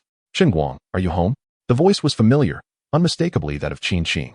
With her arrival, it was likely that Tian Moli was also present, as she always accompanied Qin Qing. Well, Chen Guang, I wondered why I didn't see you by the reservoir. Turns out you're secretly here on a date with a beautiful girl. Turning around, he saw Qin Qing with her hands on her hips, glaring at him, while Tian Moli maintained her usual aloof demeanor. Lu Xiaoyun, Chapter 194. Understanding you has revealed your true nature. Brother Chen, is this your girlfriend? Lu Xiaoyun inquired with a puzzled look at Chen Guang. It was no wonder she thought so. The expression on her face was unmistakably that of a jealous partner witnessing her man in the company of another woman. Who is his girlfriend? I'm certainly not this scoundrel's girlfriend, Qin Qing quickly denied, pulling Tian Moli closer and boasting. This stunning beauty beside me is his girlfriend. Qing Qing, don't say nonsense. Tian Moli gently admonished, yet offered no further explanation, neither affirming nor denying the claim, though a faint blush appeared on her otherwise cool visage. Clearly, even if they weren't officially a couple, their relationship was not trivial. Brother Chen, your girlfriend is truly beautiful. Lu Xiaoyun had anticipated that a man like Chen Guang, handsome yet mischievous, would already be taken, but she was taken aback by the stunning beauty of his girlfriend. Even the girl who had just spoken seemed to surpass her in beauty. Although she had braced herself for this revelation, Lu Xiaoyun still felt a pang of envy. Though she concealed it well, Chen Guang felt a bit sheepish at the compliment, awkwardly laughing. Of course, given my exceptional nature, Brother Chen, I won't disturb you any longer. Lu Xiaoyun smiled slightly and waved goodbye to Chen Guang. Moli, the fish at the hotel has run out so quickly. Chen Guang approached and gently took Tian Moli's hand. If it hadn't run out, would we not be able to come? How would I know that the great Chen Guang was busy wooing beautiful women if I hadn't come? Qin Qing remarked with a sarcastic tone. That little beauty from earlier was quite impressive, especially with that well-endowed figure. Wasn't she particularly captivating? Ching, don't speak so recklessly. Tian Moli tugged at Ching's sleeve, as if to imply that it sounded like she was jealous. Chen Guang wanted to ask how she knew, but maintained a stoic face, and said, Ching, you know what sort of person I am. Do you really think I'm that kind of man? I certainly know what kind of person you are. It's precisely because I understand you so well that I recognize your character. Ching rolled her eyes at him, saying nothing further. By the way, Chen Guang, I heard you caught some unprecedented big fish today. I'd like to give it a try. After fishing, I could take a haul back with me. Tian Moli smiled brightly, asking no further questions. Sure, I'll go fetch life jackets for you to wear. Since Tian Moli asked no questions, Chen Guang felt no obligation to explain anything, though he pondered whether this was a stroke of good fortune or misfortune for him. Upon returning with 2 life jackets, he handed them to them and said, let us go. I'll take you fishing. Having lost the chance to rekindle anything with Kai Wenjing in the room, he could only wait for a moment to text her to let her know not to wait. What a situation, just as he sought a moment of relaxation. Beautiful women kept arriving, forcing him to temporarily set aside his plans. Wait. Just as Chen Guang was about to lead Tian Moli away, Qin called out to him. She glanced at Chen Guang, then at Tian Moli, asking, Moli, can you go fishing first? I'd like to have a word with Chen Guang. Of course, but you mustn't take too long. Tian Moli blinked her eyes, as if to caution, you may chat, but please don't go too far. Last time, when Qin mentioned pursuing Chen Guang, it seemed like a joke, but Tian Moli understood that she harbored some feelings for him. Moreover, during their private time on the island, she sensed something had transpired between them, although things had not yet reached their culmination. Yet, unexpectedly, she found herself entangled with him first, deepening their relationship. Now that events had unfolded, all she could do was take it one step at a time. For Tian Moli, Chen Guang was not the ideal marriage partner, but as a temporary companion, he was rather appealing. Chen Guang, you're quite something. Managing to capture our Moli's heart without a sound. Tell me, what schemes did you employ? As soon as Tian Moli departed, Qin fixed Chen Guang with a mock-serious expression and questioned him. Is it not possible for us to simply be 2 people who are mutually attracted to one another? Do you truly believe that? Do you still see yourself as a hot commodity? I do believe it. Why wouldn't I? Qing, are you not beginning to feel a tinge of jealousy? Who would be jealous of you, you scoundrel? I'm merely standing up for Moli. Is that so? And what about now? Without hesitation, Chen Guang lifted Qin's chin and kissed her. You scoundrel. With Moli, you still dare to flirt with me. Though Qin appeared fierce, her tone had softened considerably. Moli is Moli, and you are you. I like both of you. Why can't I have both? Chen Guang shamelessly declared. Moreover, you are the best of friends. Shouldn't best friends share the finest things? My actions are merely to strengthen the bond between you 2. You truly have no shame. The mere fact that you could have one of us sisters is already a stroke of incredible fortune, yet you dare to desire both? How audacious of you. Qin huffed disdainfully. This man was indeed a rogue, uttering such lofty words about something so base. If only he had the decency to keep it a secret. Was it really necessary to be so brazen? But what if several plumes of smoke were to rise from my ancestral grave? Chen Guang teased, his tone mocking. He had no idea where his own ancestral grave lay, so it was a farce to suggest he could conjure smoke at will. You really are a scoundrel, thinking you can conjure smoke at will. Qin's anger flared further at his words. This man was insatiable, wanting more than just the 2 of them. Wait, why did she instinctively count herself as one of the 2? I misspoke. I meant 2 plumes of smoke. Chen Guang corrected himself, pulling Qin close and whispering softly in her ear. Qing, how about we find a quiet spot to sit and chat leisurely? And perhaps I could have a glance at the little kitty you keep at home? What are you talking about? Who wants to sit and chat leisurely with you? I need to find Jasmine and go fishing. Qin pushed Chen Guang away. This obnoxious man could never be treated kindly. The moment she showed him any warmth, he would only grow bolder. Perhaps others did not grasp the full meaning of Chen Guang's words, but she understood all too well. Little kitty was their private term of endearment. Even if she were to show it to him, this was neither the time nor the place. Chapter 195, Patience is Key for Catching Giants. Today marked the grand opening, and the fishing spots by the 2 reservoirs were bustling with enthusiasts. Look! Such a large black float. It must be a massive catch. As soon as they arrived at the reservoir dam, they heard a man shouting excitedly from a distance. Xiaoping too, what are you so excited about? The bigger the catch, the worse it is for you. I actually hope it's not a giant. You might have a chance to reel it in otherwise. Have you forgotten how long it's been? This is already your 3rd rod. If it breaks, you'll be out of luck. Buddy, to catch a giant, you need to invest in better gear. Your rod is a bit lacking. Laughed someone nearby, teasingly. Fishermen relished witnessing their peers lose fish or break rods. As long as it didn't happen to them, they would laugh about it for ages.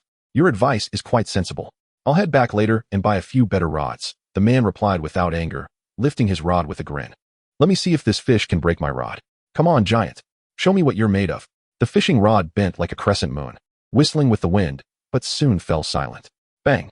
Instead of breaking, the rod held firm, yet the fishing line snapped unexpectedly, and he fell backward, landing on the ground in a tangle. Haha, buddy, it seems not only is your rod unfit, but your line is too. Those around him erupted in laughter. The chances of hooking a giant fish increased, as did the likelihood of losing them. Yet, now and then, someone would gleefully shout out in triumph. Hey, isn't that the chubby guy who was baiting with corn before? Qin Qing remarked, glancing at a rotund figure not far away. I can't believe he is still so unconventional. The chubby fellow she referred to was Wang Jia, whom they had encountered during their previous fishing trip. He and Zhang Debiao were still using rebar as fishing rods and continuing their heavy baiting strategy, though they had replaced the fishing line with steel wire. They were thoroughly prepared, unafraid of broken rods or lines. Unfortunately, luck seemed to evade them today, as the nearby anglers either landed fish or faced broken rods and snapped lines, while their bobbers remained completely still. Wang Jia, do you think all the snails we've dumped into the water have fed all the fish? Zhang Debiao asked, a hint of doubt in his voice. Ah, Debiao, why are you in such a hurry? You're still as impatient as ever, Wang Jia replied calmly. Fishing is all about patience. Without it, how can you expect to catch big fish?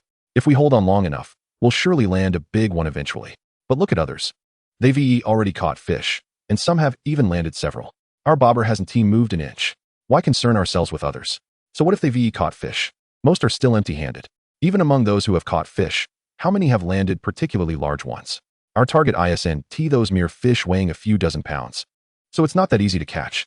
Indeed, they had upgraded not only their lines, but also their hooks, opting for extra large and sturdy ones. With such robust equipment, if they did hook a fish, it was bound to be a colossal catch. As they conversed, Wang Jia's bobber finally showed signs of activity. Debiao, see? I told you patience would pay off. Wang Jia exclaimed, intently watching the bobber, ready to strike at the opportune moment. Wang Jia, it's you, quickly. It's gone black. You can reel it in. Ah, big fish, come to my net.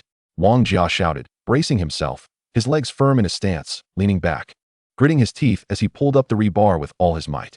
Using rebar as a fishing rod had its clear disadvantages.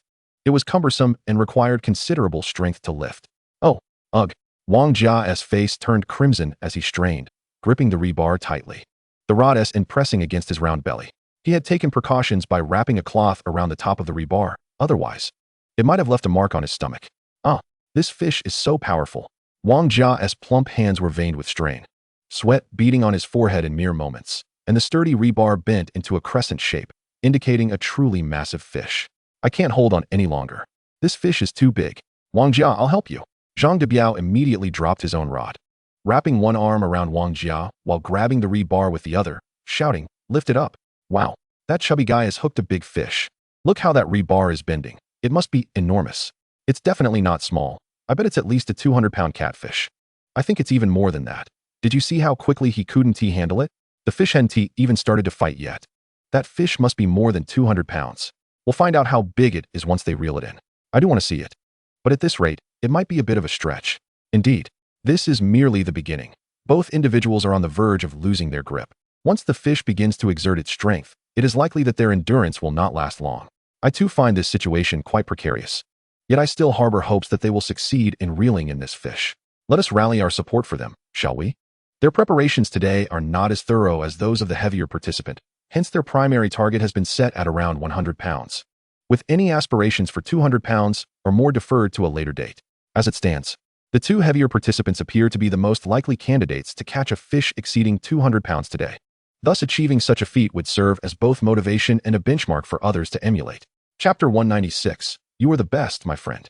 Chen Guang had previously stated that they were not restricted in their fishing methods and could employ auxiliary techniques. However, he also mentioned that using other tools would incur additional costs. If the heavier participant could utilize rebar and steel cables to catch a larger specimen, it would undoubtedly serve as inspiration for them. To catch a larger fish at a more economical price is an endeavor they would be keen to explore as well. Go for it, my friend. You are extraordinary, and we are all cheering for you. We believe in your success.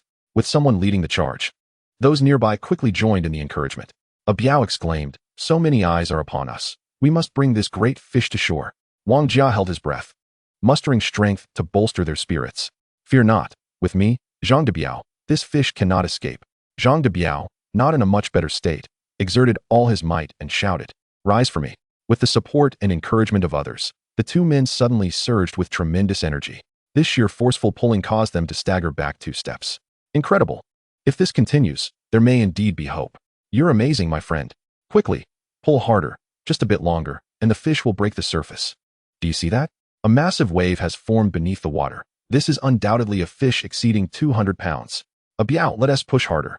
If we can bring this great fish ashore, we shall redeem ourselves and prove our mettle as competent anglers. All right, let us give it our all. Just as Zhang de Biao was preparing to exert himself once more in unison with Wang Jia, he suddenly noticed movement at his fishing float. Wang Jia, I think I've hooked a fish too. What should we do now? Don't worry about that. As long as we can reel in this fish. Losing one fishing rod is inconsequential. You're right, Wang Jia. Trying to manage both sides will only lead to us losing everything. That would be the real tragedy. The rebar fishing rod differs from others.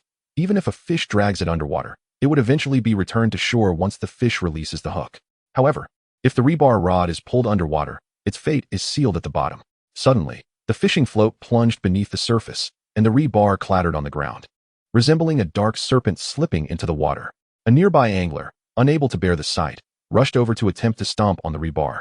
However, he overestimated his strength and underestimated the fish's power. Although he managed to step on the rebar, the immense force was far beyond what a single foot could withstand. Consequently, the rebar darted into the water like a cunning snake, and he became a clumsy figure, falling flat on his back.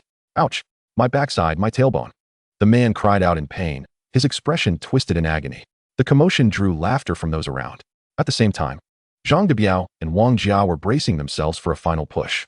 Despite their outward confidence, only they understood the complete lack of assurance they felt. They had already exerted nearly all their strength at this early stage. If they could manage to pull the fish out of the water before it regained its strength, they might maintain momentum to bring it ashore. Should they fail, once the fish began to fight back, their resolve would likely falter. 1, 2, 3, heave. They both shouted in unison, but this effort resulted in them retreating 2 more steps. Simultaneously, the fish began to exert its own strength, and the elevated rebar slowly descended under the fish's pull. This is bad. We can't hold on. Wang Jia, exert more force. I am giving it my all. But the fish's strength is insurmountable. No, I refuse to believe that we cannot overpower a fish. Biao, let go. If we don't, we'll be dragged into the water. The rebar, once straightened, required an even greater force, and their energies were now depleted. They faced a choice: relinquish their grip and watch the great fish escape, or cling to the rebar until they were submerged. Even if they were dragged underwater, they would ultimately be powerless to stop the fish from fleeing. I want to accept this. I refuse to concede. As they were pulled to the water's edge, they had no choice but to release their hold. There was nothing to be done. The fish's strength was overwhelming, and raw power alone could not win the day. It seemed they would need to devise alternative strategies. Wang Jia sighed in resignation. If the fish isn't biting, when it finally does, it's a behemoth. And we've lost 2 rods in the process. The onlookers sighed in disappointment at the unfortunate turn of events. I saw someone in the boss's livestream suggest using a pulley or lever principle for fishing. This could yield better results. Why don't we return to study this method and seek retribution later? Zhang de Biao proposed. Which do you think is better, a pulley or lever? Wang Jia inquired, finding merit in his suggestion. I believe the lever principle is more reliable. After all, a scientist once said that given a fulcrum, he could move the entire Earth. If he can move the Earth, surely he can move a fish? Zhang de Biao contemplated before responding. Since there is a scientific basis, this method should prove effective. Wang Jia nodded approvingly. Shall we return now to study it? But our time isn't up yet. Shouldn't we fish a little longer? Zhang de Biao expressed some reluctance. Let it go. We've lost 2 rebar rods, and only ordinary rods remain in the car. Continuing to fish would likely yield nothing, and time has slipped away significantly. So it's not a great loss. Wang Jia deliberated for a moment. Rather than squander time here, it would be better to return home early and figure out the lever fishing technique so we can come back for vengeance. They disregarded the practicality of the method. Convinced by the scientist's assertion that with a single fulcrum, one could move the Earth, moving a fish weighing several hundred pounds would surely be a trivial task. Chapter 197. It turns out, breaking a rod is also a form of honor. Yet, they had forgotten that this was merely theoretical. In reality, the situation was far more complex than they had envisioned. Fishing is an entirely different endeavor from merely prying an object. Once a fish is hooked, it's not sufficient to simply lift it. One must also bring it ashore, taking into consideration a myriad of other factors. Wang Jia and Zhang Debiao are also individuals of action, undeterred by the feasibility of their endeavors. They believe in the necessity of doing before deliberating. With the loss of their rebar fishing rods, they promptly began to pack their belongings, preparing to return home to contemplate the acquisition of new gear. It is entirely commonplace for large catches to snap rods or escape. One often hears the cheers of triumph alongside murmurs of regret, and the sound of cracking rods frequently punctuates the air. Ching ching, you should also indulge in some fun, but do refrain from being overly ambitious. I'll take care of those broken rods, Chen Guang remarked, surveying the reservoir, where discarded rods were strewn about. Following numerous reminders from online users, Chen Guang deemed it necessary to establish a grave for the broken rods. This would serve to honor the fallen fishing rods and showcase the remarkable achievements of the fishing grounds, while also enticing more challengers to come forth. Chen Guang, why are you gathering those broken rods? The anglers will naturally take them when they leave. There's no need for you to clean up. Qin Qing inquired, puzzled. For fishermen, it is customary to carry away not only their rods, but also bait bags and other refuse. Most are conscientious enough to do so. Thus, even if some litter, it is not too late to tidy up afterward, and the ones who are careless will continue to do so regardless. This simply won't do. Those broken rods must remain. I aspire to create an impressive grave for them. How could I allow them to take them away? Chen Guang fervently explained. That's quite a commendable idea, Qin Qing acknowledged with a nod. Then I shall partake in some fun as well. Although her intention was to assist with the broken rods, it was essential to clarify this matter with the anglers. Should they oppose, Chen Guang would have no recourse, as the broken rods belonged to them, and he had not established this rule beforehand.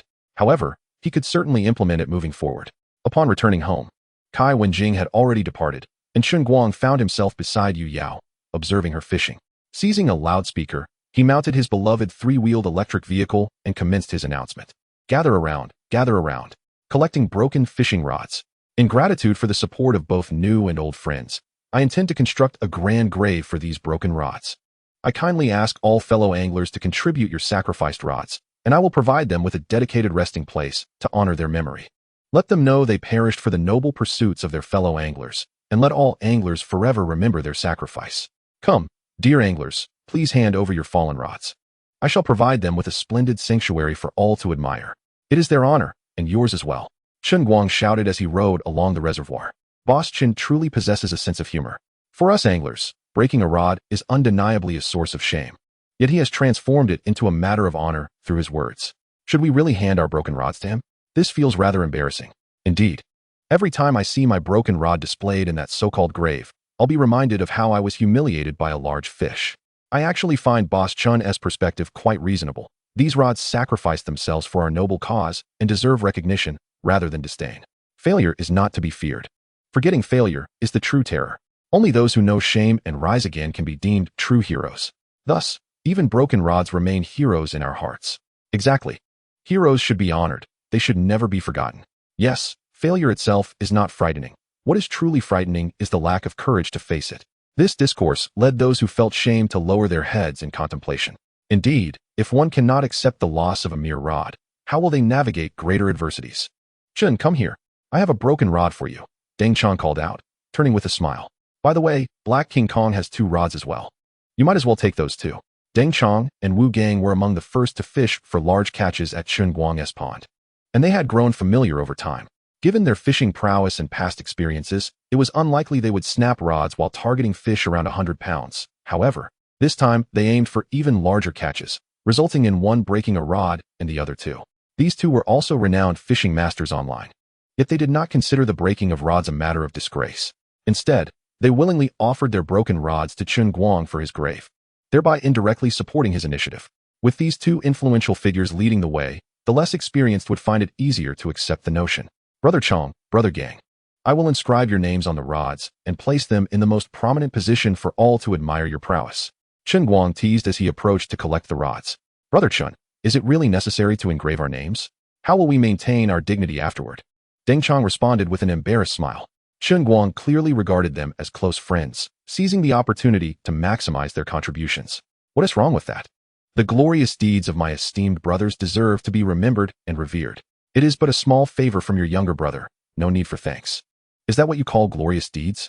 Well, we truly owe you our gratitude, Deng Chong replied through gritted teeth. No need for thanks. Rest assured, I will place your broken rods in the most prominent position. You 2 can continue fishing, I shall gather more rods elsewhere. Wait, that's not what we meant. We're just concerned. Most prominent position, indeed. If someone wants to be in the spotlight, let them be. Let the beauties take center stage. Chapter 198, The Helper. I enjoy being a helper. Ha ha ha, dang old ghost. Looks like you shot yourself in the foot. Wu Gang laughed heartily at Deng Chang's predicament. What are you laughing at, Black King Kong? It seems I'm the only one in the spotlight, and you mustn't forget I only have one broken rod. While you have two, Deng Chang retorted, annoyed. What of having two? It merely means I take up more space, making me more noticeable. Of course, I have reason to be happy. Wu Gang chuckled. Indeed, it's our brother Chun who knows what I desire. Dang old ghost, you can only envy me. Keep boasting. At this rate, all you have left is your bravado. Defamation. Dang old ghost, you're defaming me. I'm merely stating a fact. If you call that defamation, then tell me, what else do you have besides bravado? My fishing rod is quite sturdy. If you're unconvinced, let us have a competition. A competition? Very well. My rod is certainly not lacking in strength.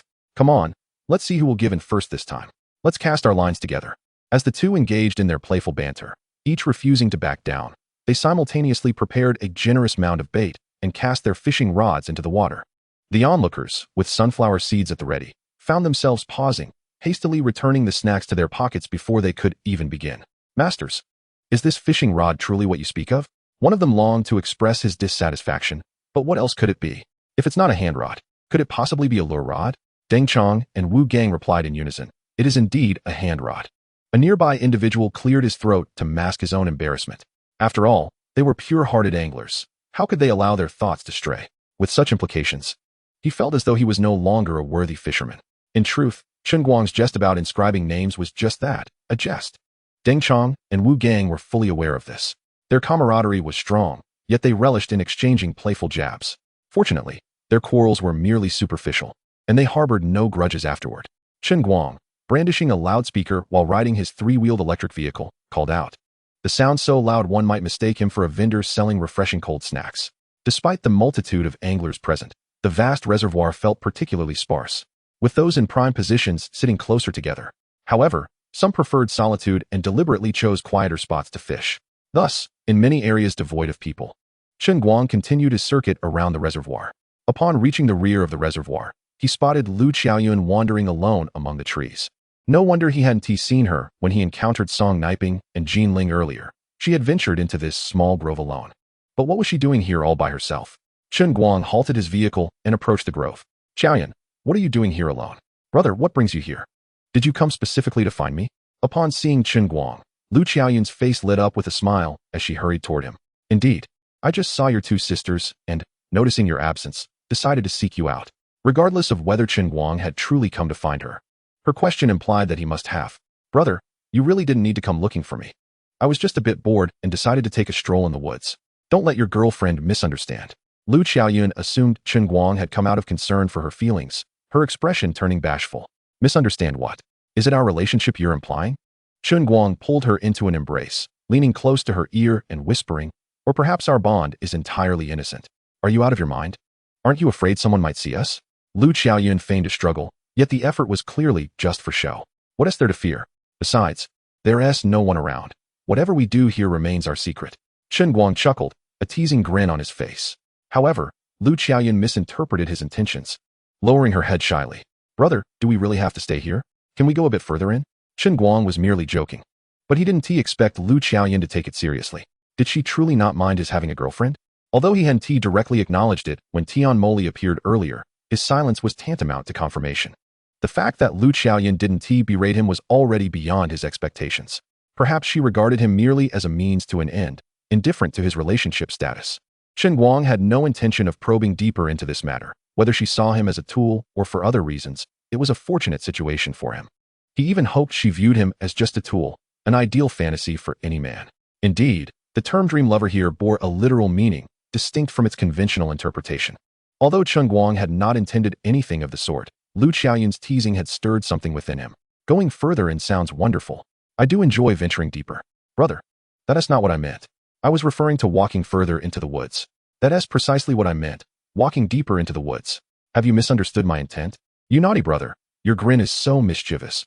I thought you meant something else. Worry not, brother will help you realize your assumptions. With the rods nearly ready to be reeled in, it seemed an opportune moment to fulfill Lu Qiaoyun's desires. She had come to this fishing pond solely because it belonged to Chen Guang, not for the purpose of fishing. As her attire, a form-fitting skirt paired with high heels, was hardly suitable for angling. Brother, there shouldn't be anyone around here, right? After walking a short distance, Lu Qiaoyan paused, leaning against a nearby tree trunk, glancing at Chen Guang and softly inquiring. Wow, are you that eager? You've even chosen the perfect spot. Imagine if you could lean against the tree with both hands. However, the location was indeed quite ideal, secluded yet spacious, allowing for easy detection of anyone approaching while remaining hidden themselves. Beside the tree, there was also a naturally smooth boulder resembling a massive long bench, perfect for resting if they grew weary.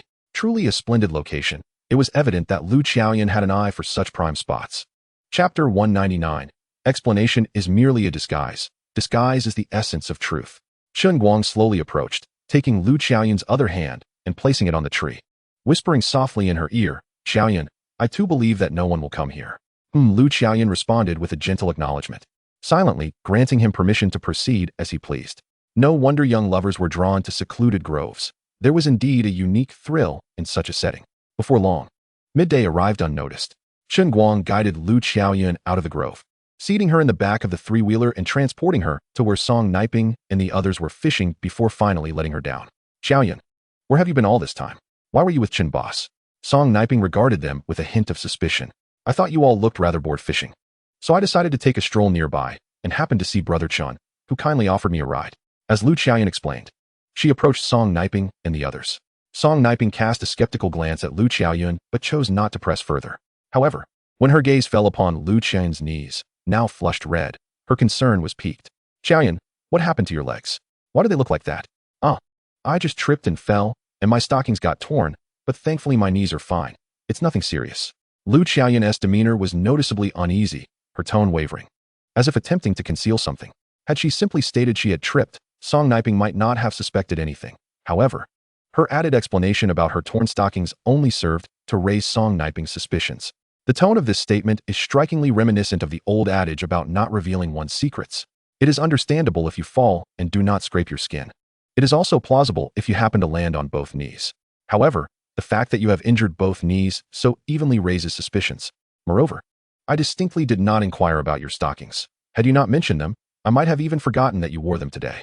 Yet, you felt compelled to elaborate that your stockings too were torn, which seems to suggest an attempt at concealment.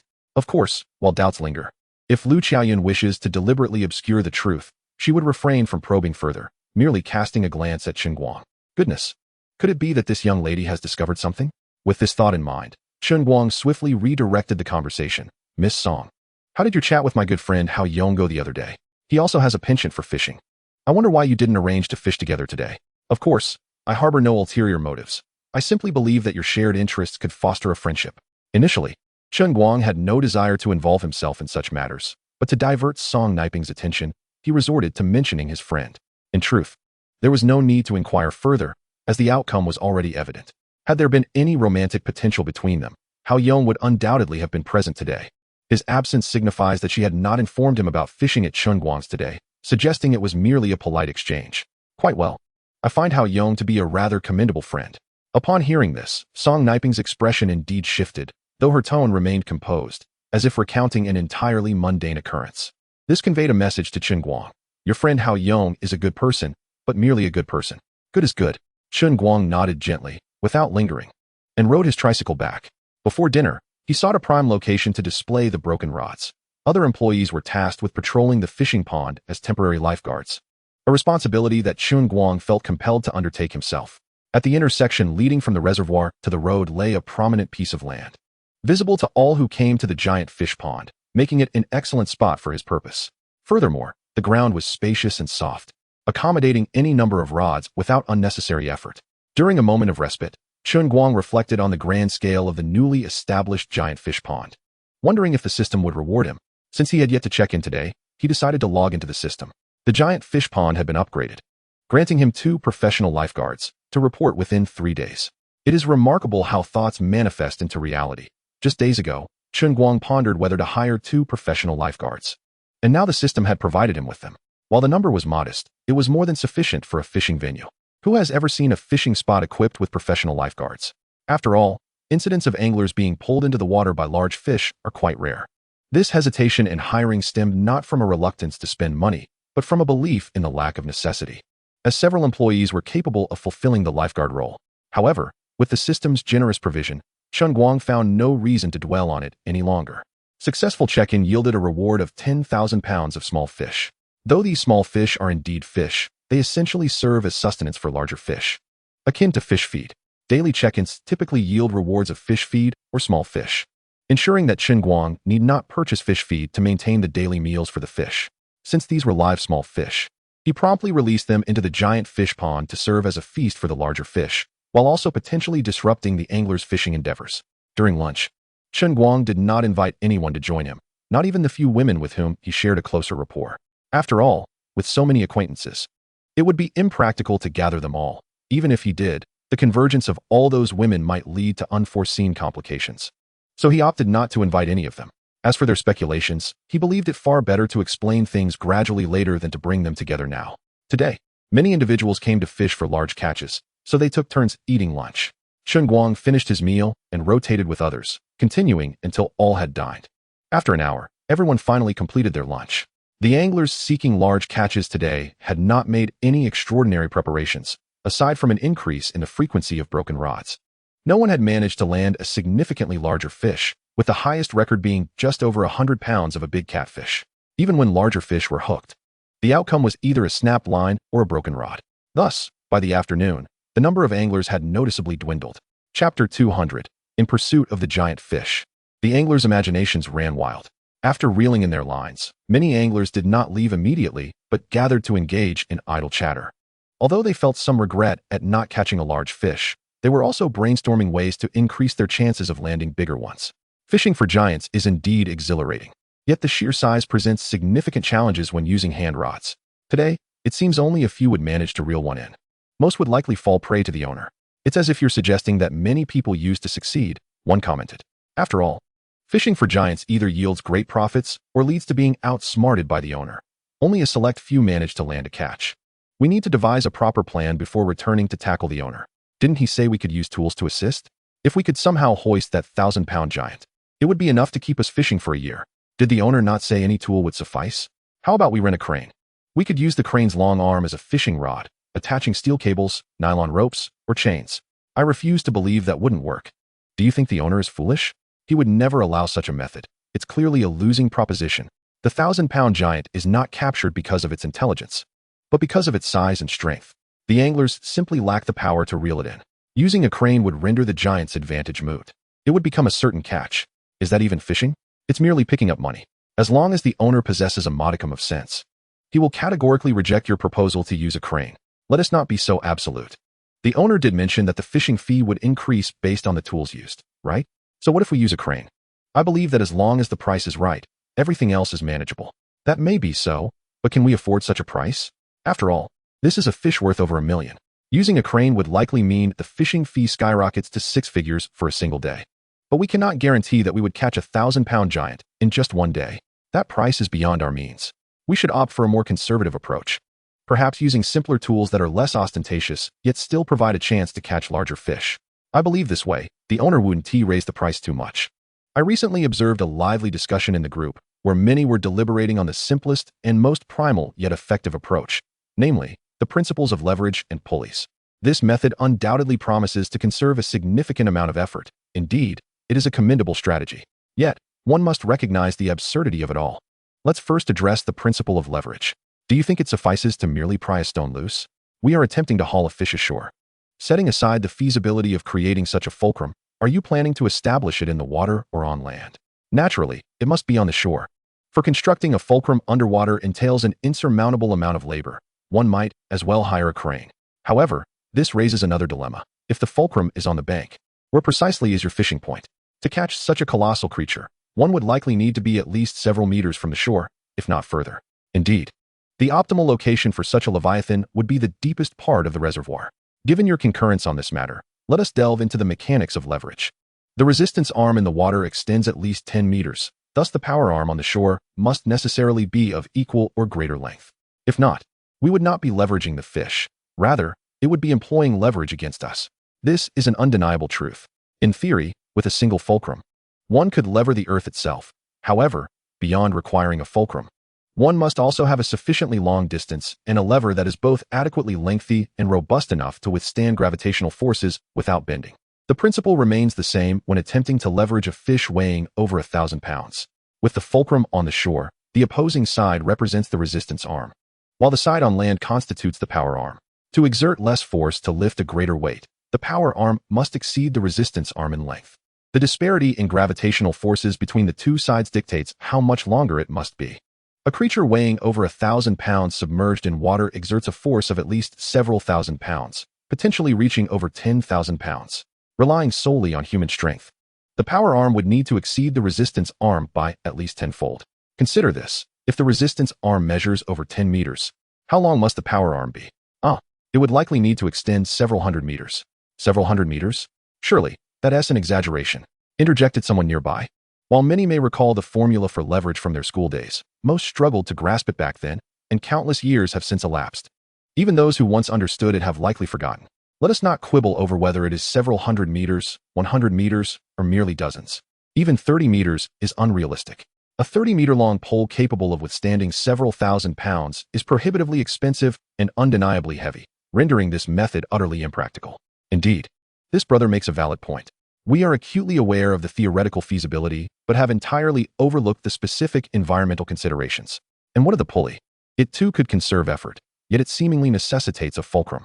I surmise that may also be impracticable. I believe otherwise. We could utilize multiple pulleys, akin to the conveyor belts of sand-dredging vessels, allowing the fulcrum to be anchored on the shore without extensive construction. Indeed, I find this method worth exploring. With a sufficient number of pulleys, it could indeed be quite labor-saving. In light of this discussion, I wonder if gears might also prove effective. Provided the quantity of gears is ample, the smaller gears driving the larger ones would undoubtedly be more efficient than pulleys. One cannot help but admire the ingenuity of these individuals, who conceive of the most curious and unconventional methods for fishing. Since we're employing gears, why not add a motor for even greater efficiency? As for Chapter 201, titled Only the Boss's Little Lover, Chen Guang remains blissfully unaware that these anglers are exhausting every mental resource in their quest to capture the colossal creature residing in his reservoir. Beyond these individuals, others are contemplating methods such as using vehicles to directly haul it away. Perhaps starting tomorrow, a plethora of anglers equipped with a variety of peculiar tools will descend upon him. By evening, few remained at the giant fish pond. When the truck from the hotel arrived to collect the fish, Tian Moli and her companions also reeled in their lines. Chen Guang had already instructed someone to resecure the net in the reservoir, which was filled with fish, allowing Tian Moli and her group to simply retrieve what they needed directly from it, while they busied themselves loading the fish. Chen Guang quietly pulled Tian Moli into a room. Chen Guang, what are you doing? Can't you see I'm busy? Although Tian Moli feigned impatience, a subtle smile betrayed her. Let them be. We haven't seen each other in days. Don't you wish to spend a moment in conversation and perhaps share a tender moment? Who would want to be affectionate with a scoundrel like you? She retorted. Fine. It's I who wishes to be affectionate with my sweet Moli. Can you indulge me? Absolutely not. There are so many people outside. Tian Moli's demeanor shifted to one of nervousness as she gazed at Chen Guang, her words stumbling. This was broad daylight, with numerous people around. The poor soundproofing of the tiny room would surely make their activities common knowledge, compromising her reputation. What are the people outside? When I speak of affection, I merely mean a gentle conversation or a soft embrace, nothing more. Moli, you mustn't misunderstand. Chen Guang placed a hand on her delicate shoulder, his gaze teasing. That's still unacceptable. Who would want to embrace and kiss a rogue like you? Tian Moli's cheeks flushed as she defensively asserted. She had indeed misinterpreted Chen Guang's intentions, mistakenly believing he sought something more provocative. It was not that the location was inappropriate. Rather, the timing was amiss. Very well. Let us converse. Chen Guang acquiesced, though his actions belied his words. Promised dialogue was overshadowed by playful interaction, and their conversation barely commenced before the announcement of the fish being fully loaded interrupted them. Tian Moli gently pushed Chen Guang away, casting him a reproachful glance as she declared, You scoundrel, I must return. All right, just take your time on the way back. Once I finish here, I'll come find you tonight. Be sure to leave the door unlocked for me. Chen Guang licked his lips and nodded lightly.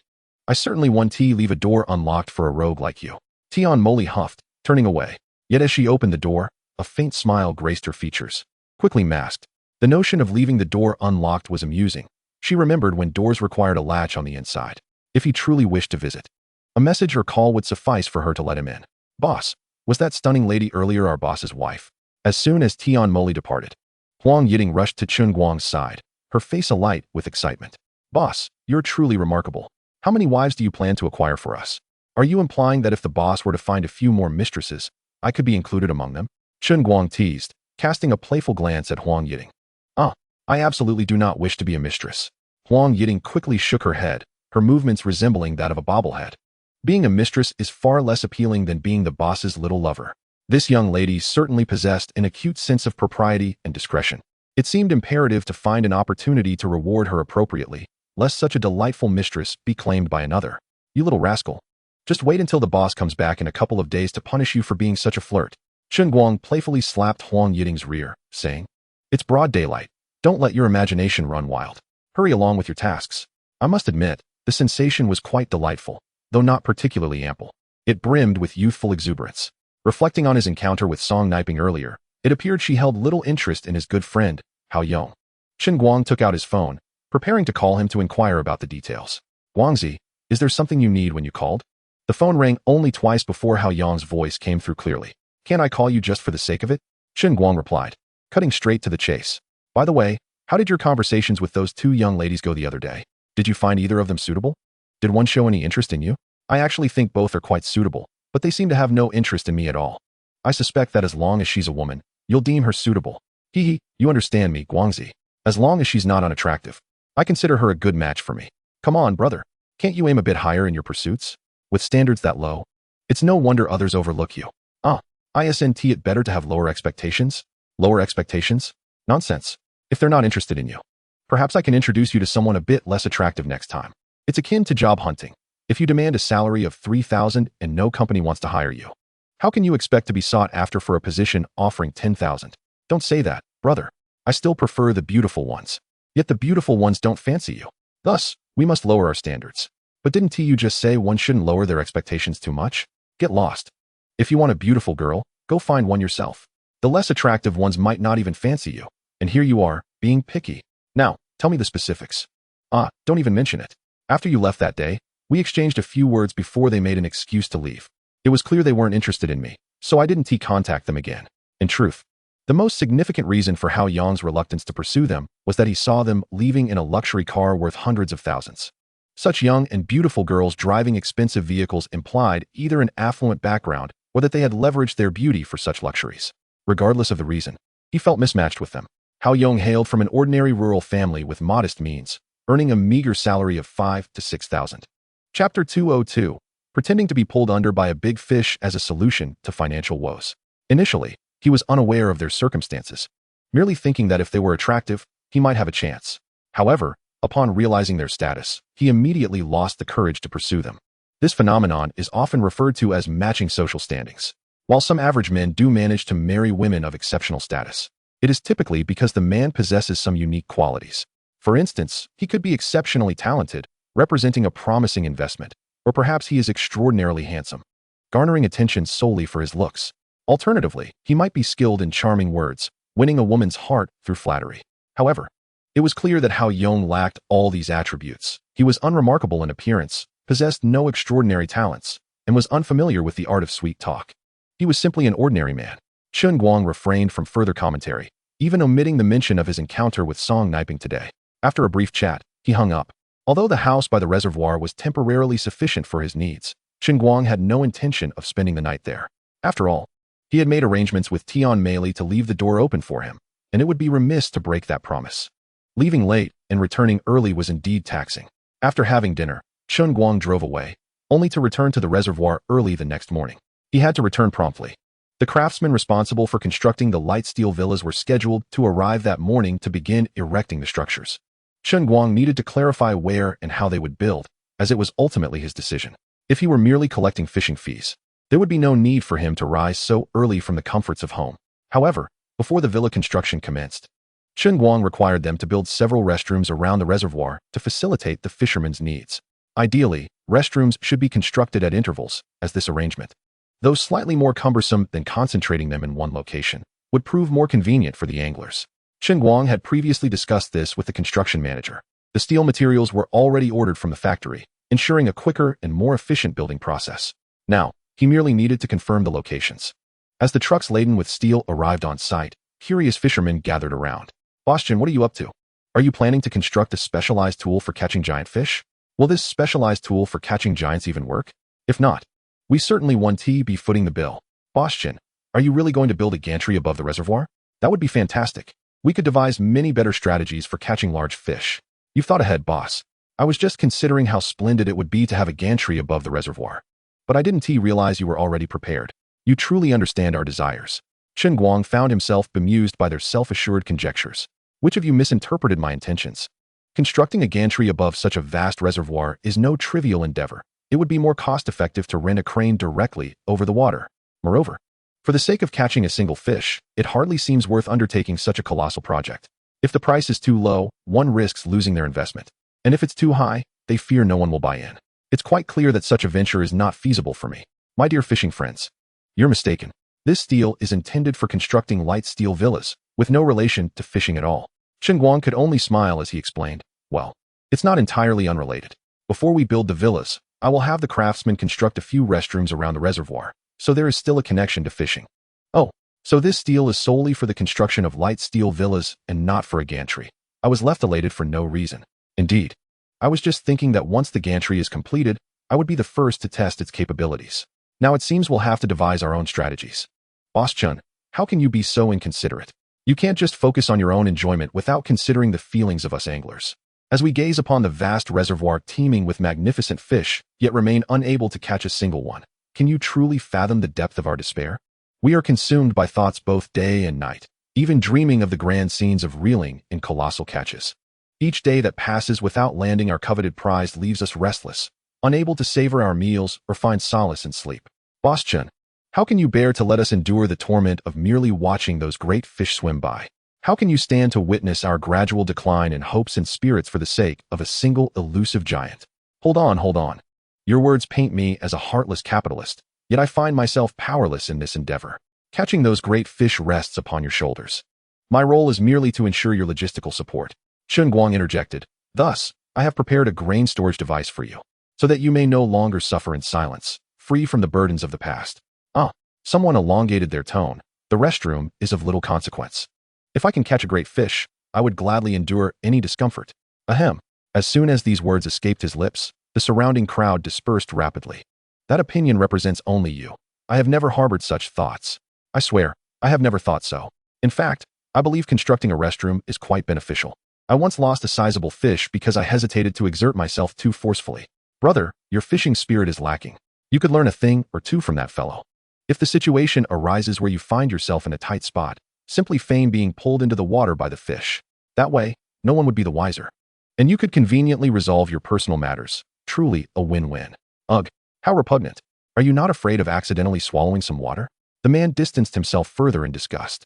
Oh dear, now that you mention it, I recall you were indeed pulled into the water by a large fish once. At this moment, an acquaintance of the earlier speaker stepped forth, a look of realization dawning upon him. I remember that catch didn't seem particularly large. How could you have been pulled in? So that was the reason. However, I recall that after being pulled in, you seemed to choke on a few mouthfuls of water, explaining your ghastly pallor at the time. I understand now. I have grasped the essence of it. Chapter 203, Constructing a Tower to Catch Fish. With this proclamation, laughter erupted among the crowd. Even the individual who previously suggested he would endure any discomfort for the chance to catch a great fish joined in the mirth. Particularly, the phrase "I understand now." I have grasped the essence of it elicited such hilarity that some nearly suffered internal injuries from laughter. If this laughter continues, one might feign being pulled into the water by a fish. Yuan, you are spreading rumors and slandering me.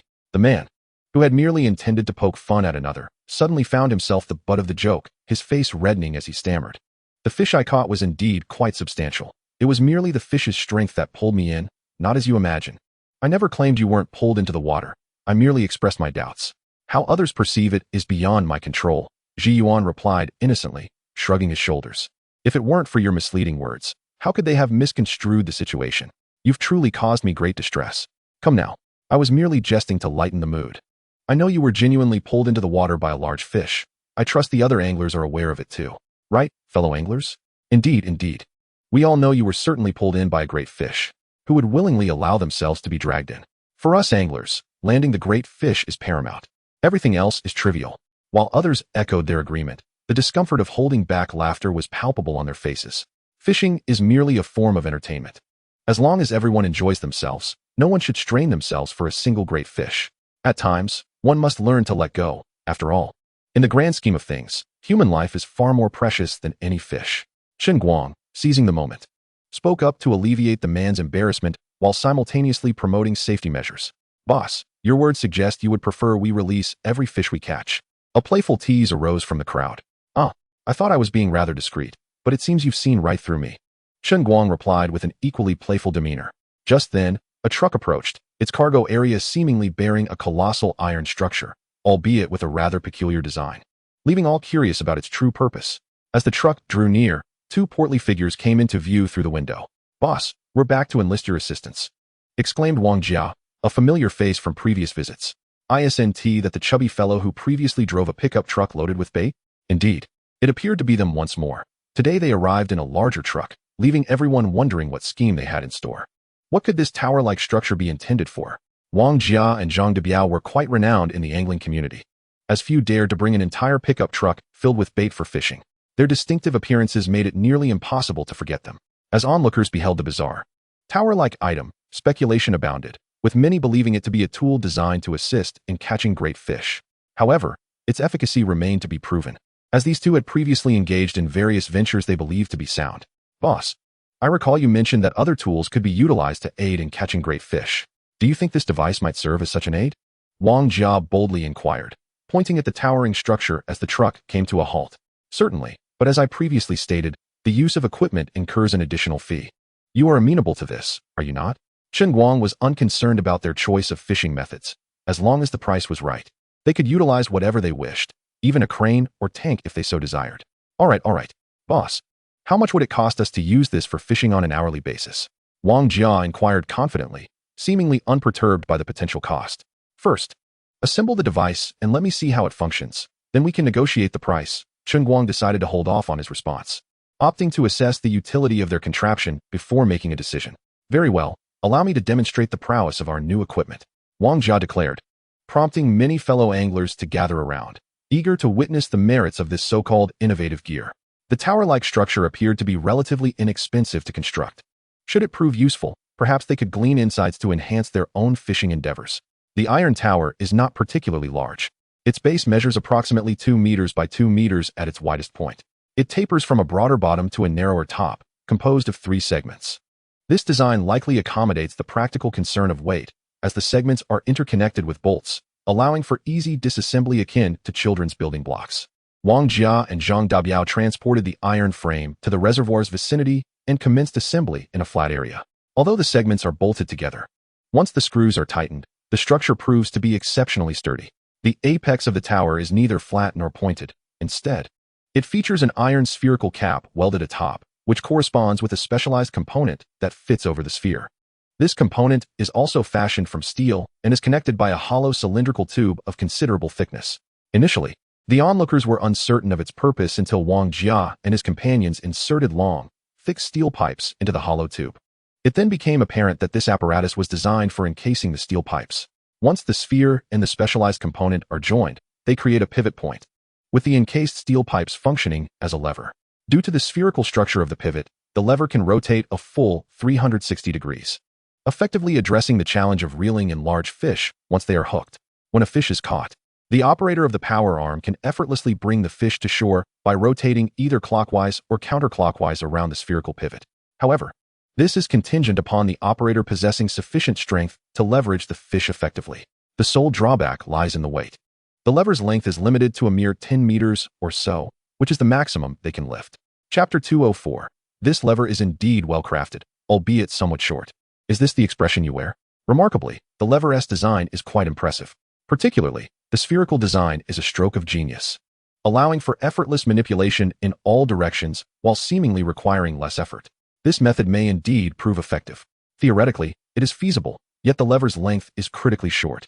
To conserve effort, one must sacrifice the length of the resistance arm. If the distance is too short, the fish will not approach the bait. If the lever could be extended to 40 or 50 meters, it might truly work. However, a steel pipe of such length would be exceedingly heavy, rendering it impossible to lift, thus complicating the fishing endeavor. Indeed, If the lever is excessively long, its weight becomes a hindrance, while if it is too short, it fails to reach the fish, a genuine conundrum. Nonetheless, I find the hollow steel tube design quite commendable, as it allows for adjustable lengths of the power and resistance arms. Could this be a breakthrough? This design is certainly commendable. If stability can be maintained initially, the subsequent process would indeed become easier. Yet, the initial issue persists. The lever is too short to catch larger fish. Perhaps attaching a rope or wire to the other end would enable further casting. Brother, your thinking is overly simplistic. Even if a rope is used, extending the distance will still generate gravity, rendering it no different from pulling with one's hands. Large fish remain unmanageable. Of course, these individuals are not experts. They are merely speculating based on common sense. Boss Chen, what do you think of this lever? What would be a fair price? After assembling the iron frame, Wang Jia proudly gestured towards it and inquired of Chen Guang. I find it quite impressive. The design possesses notable highlights. However, given your confidence, what do you consider a reasonable hourly fishing fee? Chen Guang replied with a calm nod. Despite its flamboyant appearance, this contraption appears inadequate for reeling in the titanic creatures of his reservoir. The fishing enthusiasts who gathered earlier were correct in their assessments. Using such a rudimentary lever to catch 1,000-pound fish is virtually impossible. Therefore, Chen Guang is unperturbed by the prospect of a low price. Boss Chen, you prompted me to provide a figure. If I undervalue it, do not regret it later. Wang Jia flashed an earnest smile. No regrets. Feel free to propose a price. After all, you are the first to utilize this specialized tool, and I am curious to see its efficacy. Chen Guang waved his hand dismissively. Wang Jia pondered, contemplating what price might be deemed fair. Although Chen Guang encouraged him to propose any figure, he couldn't suggest one that was excessively outlandish. After a considerable pause, he finally stated, Boss Chen, we are uncertain if this lever will indeed function. How does 2,000 per hour sound? Agreed. I stated earlier that I would not haggle, regardless of your proposal. Chen Guang replied with a faint smile. You may now commence fishing. Wow, this 2,000 fee is indeed reasonable. Merely a bit over double the normal fishing rate. Perhaps we should return to gather some equipment to try it ourselves. Let us observe the situation first. If this method proves effective, we can consider acquiring additional gear later. If this method truly works and we wait to learn it, it may be too late. Why would the boss not raise the price if he could easily reel in large fish? I cannot speak to the boss's intellect, but yours is certainly questionable. What do you mean by that? How am I foolish? Would you not need until tomorrow to prepare? By then, the results will be evident, and prices may have risen. That does seem true. If it yields no results, we would waste materials and labor. At last, you've displayed some wisdom. The anglers typically target fish weighing from several dozen to around 100 pounds, as anything larger is often beyond their grasp. This provides them an opportunity to fish while monitoring the situation with the two portly individuals, observing whether the tools they employ will indeed assist them. After all, this fishing method has not been previously attempted. Only through practice can the truth be discerned. In truth, employing the iron tower as a support poses a significant challenge concerning stability. They had anticipated this issue prior to their fishing endeavor. Wang Jia, the iron frame is precariously placed on the ground. Should we not secure it? Zhang Debiao expressed concern while shaking the frame. Certainly, securing it is imperative. I had already considered this. With that, Wang Jia produced 4 long, robust iron stakes. Let us first level the ground slightly, and then we can drive these stakes into the pre-made holes to firmly anchor the iron frame. While this method is effective, it lacks true stability. The most secure approach would involve digging a deep pit and pouring concrete, ensuring that the 4 bolts are properly aligned to affix the tower securely. However, this would require at least an additional day of waiting, making fishing impossible today. The number of individuals attempting to catch large fish today has noticeably dwindled compared to yesterday, as many are likely contemplating how to tackle the giant creatures in the reservoir, akin to Wang Jia and his companions, who are devising specialized tools. Conversely, at another reservoir, the number of anglers today has significantly increased, with many having come from Yan's establishment only days prior. I maintain that the fish quality is not significantly affected by the water quality. Observe how Boss Chen, despite relocating, still boasts consistently excellent fish. The old man is indeed quite nefarious. It's either that there are hardly any fish available, or he substitutes them with inferior varieties. Just the other day, I nearly succumbed to the incessant urging of the elderly residents in my community, fearing to return home. Thankfully, my catch yesterday was rather satisfactory, allowing me the courage to finally return. Indeed, that old scoundrel is quite wicked, claiming that the quality of the fish is excellent solely due to the pristine water quality of their reservoir, which led me to ponder whether the quality of the fish would diminish should Boss Chen relocate. Yet, the fish I caught yesterday garnered unanimous praise. Alas, I had merely intended to keep a few fish for myself and share some with my superiors and colleagues. But to my surprise, they became utterly enamored with it, insisting that I take a day off to catch even more today. What if I fail to catch any fish today? Chapter 205, Arriving in Sports Cars to Fish. Are you serious? My friends, why do I feel as though you are flaunting your fortunes before us? How is it that I have yet to encounter such a delightful opportunity to fish while receiving a salary? I too desire to join such an esteemed organization. Do you currently have any vacancies? I firmly believe I would be exceedingly well suited for this position. Indeed, my friends, does your company still seek new talent? I too am convinced that I would excel in this role. Upon hearing this, several individuals eagerly chimed in. It is true that the prospect of fishing at company expense incites envy among many. To fish while being compensated is indeed the dream of every angler. Fellow fishing enthusiasts, isn't it a bit excessive for you to brazenly encroach upon my livelihood? Ah, brother, we merely wish to alleviate your burdens. Surely, that would be to your advantage. No need for that. I believe my shoulders can bear a heavier load. Ha. However, on a more serious note, if the quality of fish from Boss Chen's reservoir is indeed independent of the water quality, does this not imply that the old man has been deceiving us? Will we still venture to fish there in the future? Absolutely not. Knowing we are being duped, why would we return? I believe we must also inform others to avoid going there, lest they fall victim to the same ruse. Yin Li and his companions had initially anticipated that after a brief closure for renovations, anglers would flock to their establishment. Yet they could not have foreseen that few would come, and the number of future visitors might dwindle even further. Meanwhile, Chen Guang has designated the location for constructing restrooms, and the workers have already commenced construction, focusing initially on 2 emergency facilities, with the rest to follow at a leisurely pace. Just as everything was organized, a convoy of several sports cars approached from the distance, their distinctive engine roars capturing the attention of many. Encountering such vehicles on the street or winding mountain roads may be commonplace, but to witness them in the remote countryside is decidedly unusual, especially in such numbers. While rural areas are increasingly connected by paved roads, they remain narrow and uneven. Thus, it is rare for anyone to drive low-suspension sports cars into such locales. Goodness! To see sports cars used for fishing is a revelation. Are they not concerned about damaging their vehicles? Clearly, no one assumes that these individuals ventured into the countryside to race. Their sole purpose must be to fish. Perhaps they regard arriving in sports cars as a rather ostentatious affair, unconcerned with potential damage. After all, the world of the affluent is beyond our comprehension. In truth, their aspirations are rather limited. These individuals are not only arriving in sports cars to fish, but are indeed utilizing the vehicles in their fishing endeavors. There are a total of 7 sports cars, each a high-end luxury model of varying brands and colors. Boss, I've heard that your reservoir contains colossal fish worth millions. Is that true? A young man with striking red hair, seated in a red convertible, called out as he parked by the roadside. Indeed. My reservoir holds several colossal fish valued at millions. 10 in total, Chen Guang replied with a smile. The 7 sports cars were driven by 6 young men and 1 woman, all in their 20s, each accompanied by a stunning female companion, equally youthful and alluringly dressed. Their identities remain ambiguous, but it is evident that these young men are all affluent heirs. Looks like we found the right place, the red-haired youth remarked, nodding to his companions before addressing Chen Guang with an air of arrogance. Boss, we are here to negotiate the capture of the colossal fish in your reservoir. Please delineate the terms. Do you assume this is a gang? What terms do you expect? Chen Guang replied, not taking offense. He smiled and inquired, how do you gentlemen propose to negotiate? Of course, we intend to use our cars for the endeavor, the red-haired youth stated matter-of-factly. Using cars? Chen Guang was taken aback. This was indeed unexpected.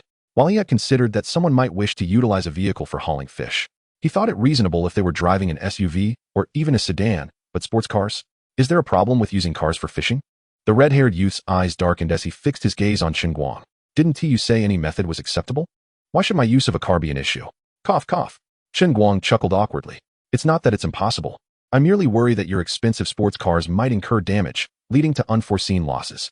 That is of no concern to you, boss, if they are damaged. It is our responsibility, not yours. Just tell us if it is possible. The red-haired youth returned to his previous haughty demeanor. Indeed, boss, we desire something unique. An experience that others cannot replicate, which adds to our sense of achievement. Another young man chimed in. It is indeed possible, but fishing with vehicles will incur a hefty fee. I wonder if you are prepared for that. As you know, the colossal fish here are worth a considerable sum. If the price is too low, I would suffer a loss. Boss, just state your price directly. Do you think we are the type to be unable to afford it? The red-haired youth replied impatiently. Certainly not. Chen Guang quickly gestured, maintaining a serene smile. Considering you will be fishing with sports cars, I can offer you a slight discount. It will only be 100,000 per hour. Are you looking down on us or our cars? We do not require a discount. Charge us what you deem appropriate. Do you think we are so petty? The red-haired youth's displeasure was evident. He had never been offered a discount before, viewing it as a slight against him. Wait. Brother Red Hair, 100,000 per hour is already exorbitantly high. Why would you want to increase the price further? A young man from the back seat called out urgently. Fishing is one thing. Charging 10,000 per hour is beyond excessive. It could be considered a daylight robbery. I suspect the owner of this fishing pond is merely trying to exploit our wealth. Chapter 206. Fishing with cars. Is my high price not justified? My dear friend, such words are unwarranted. The price of 100,000 per hour is indeed exceedingly favorable. Chen Guang promptly stepped forward to elucidate. You must understand, within this venture alone, there are 10 fish valued at several million, not to mention numerous others ranging from several 100,000 to over 1,000,000. To be succinct, should all of you collectively manage to catch a single giant weighing 1,000 pounds within half a day, I would incur a loss, let alone the other fish. This price is only viable under the condition that none of you catch a 1,000-pound giant. It is genuinely not exorbitant. While Chen Guang's assertion may possess a tinge of boastfulness, it is not entirely unfounded.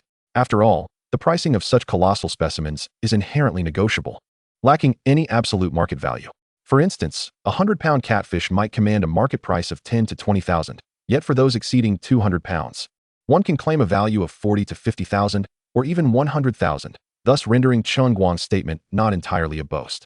We, a group of affluent individuals, are utilizing sports cars for fishing. Once a fish is hooked, it is bound to be caught. 10,000 is indeed a reasonable sum, and we are in agreement.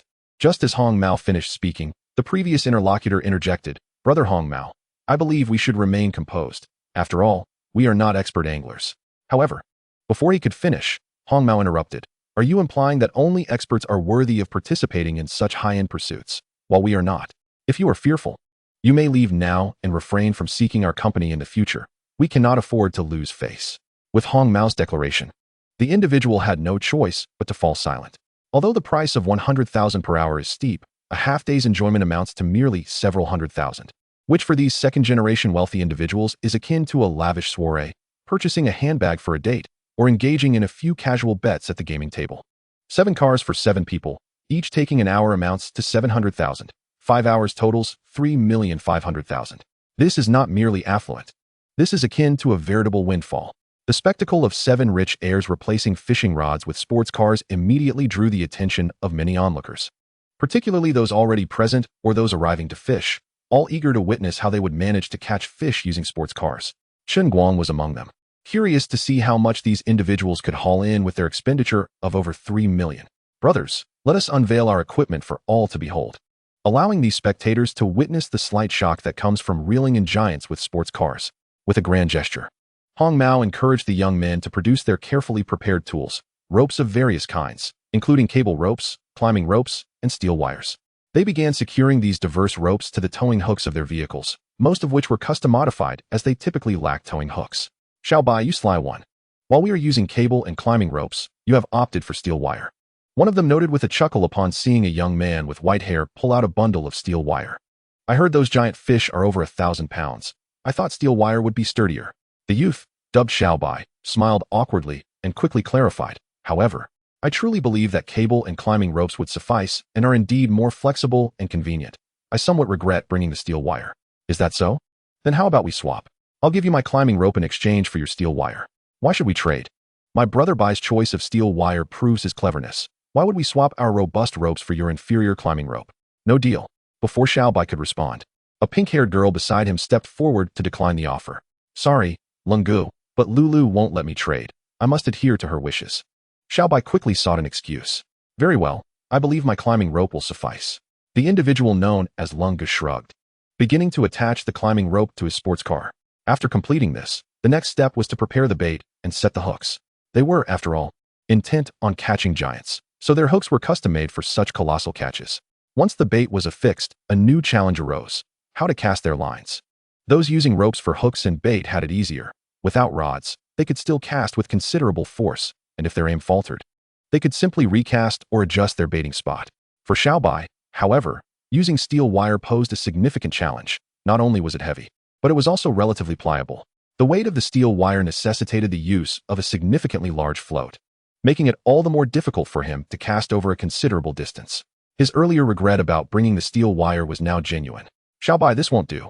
If we start catching fish while your bait remains uncast, you'll be left behind, Lung Gu taunted.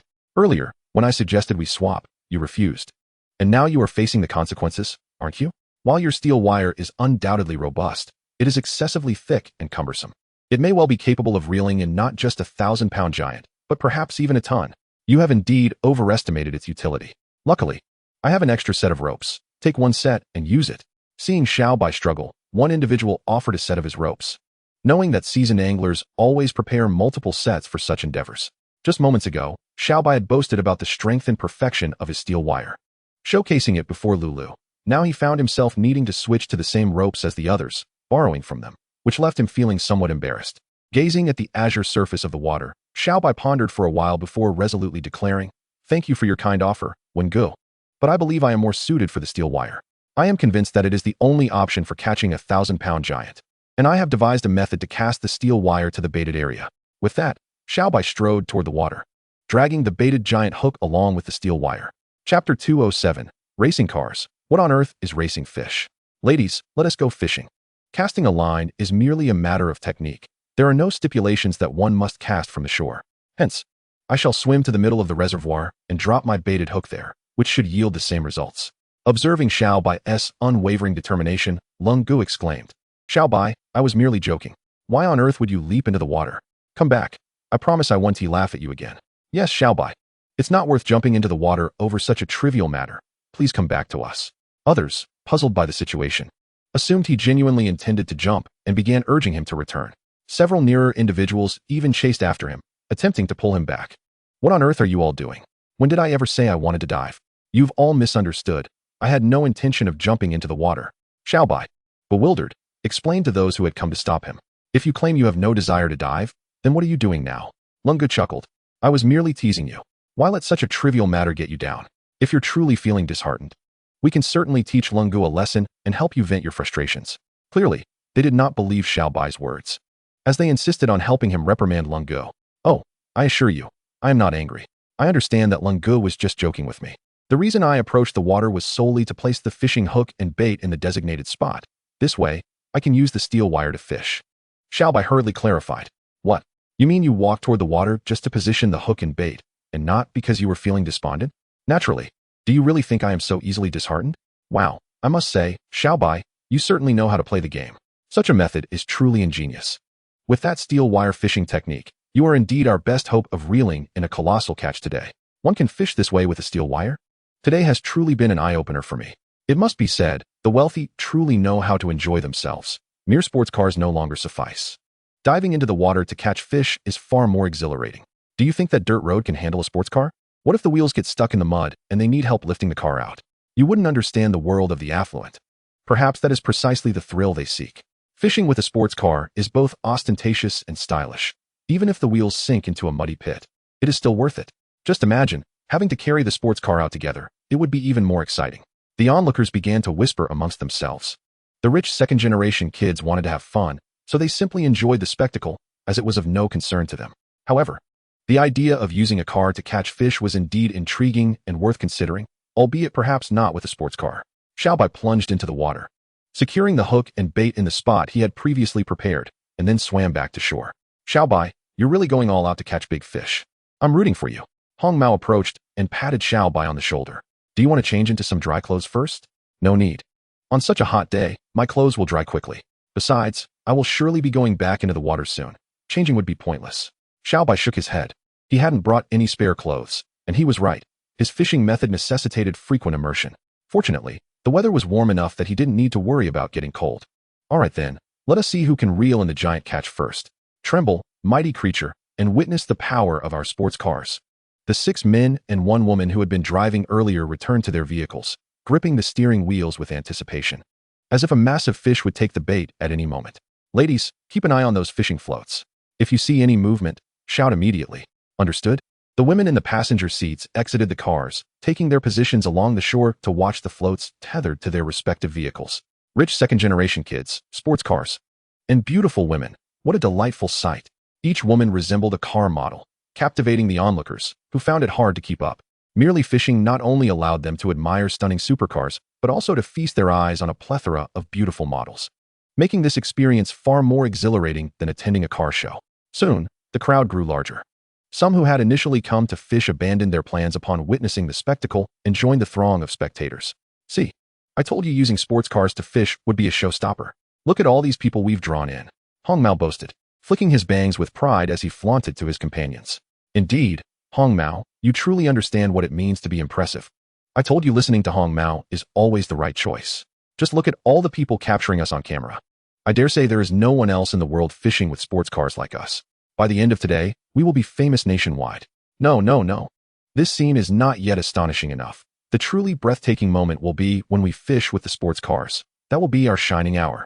Hong Mao shouted exuberantly, brothers, let us show everyone what speed and passion truly mean. Racing is so last season. Fishing is the new trendy sport. Crazy.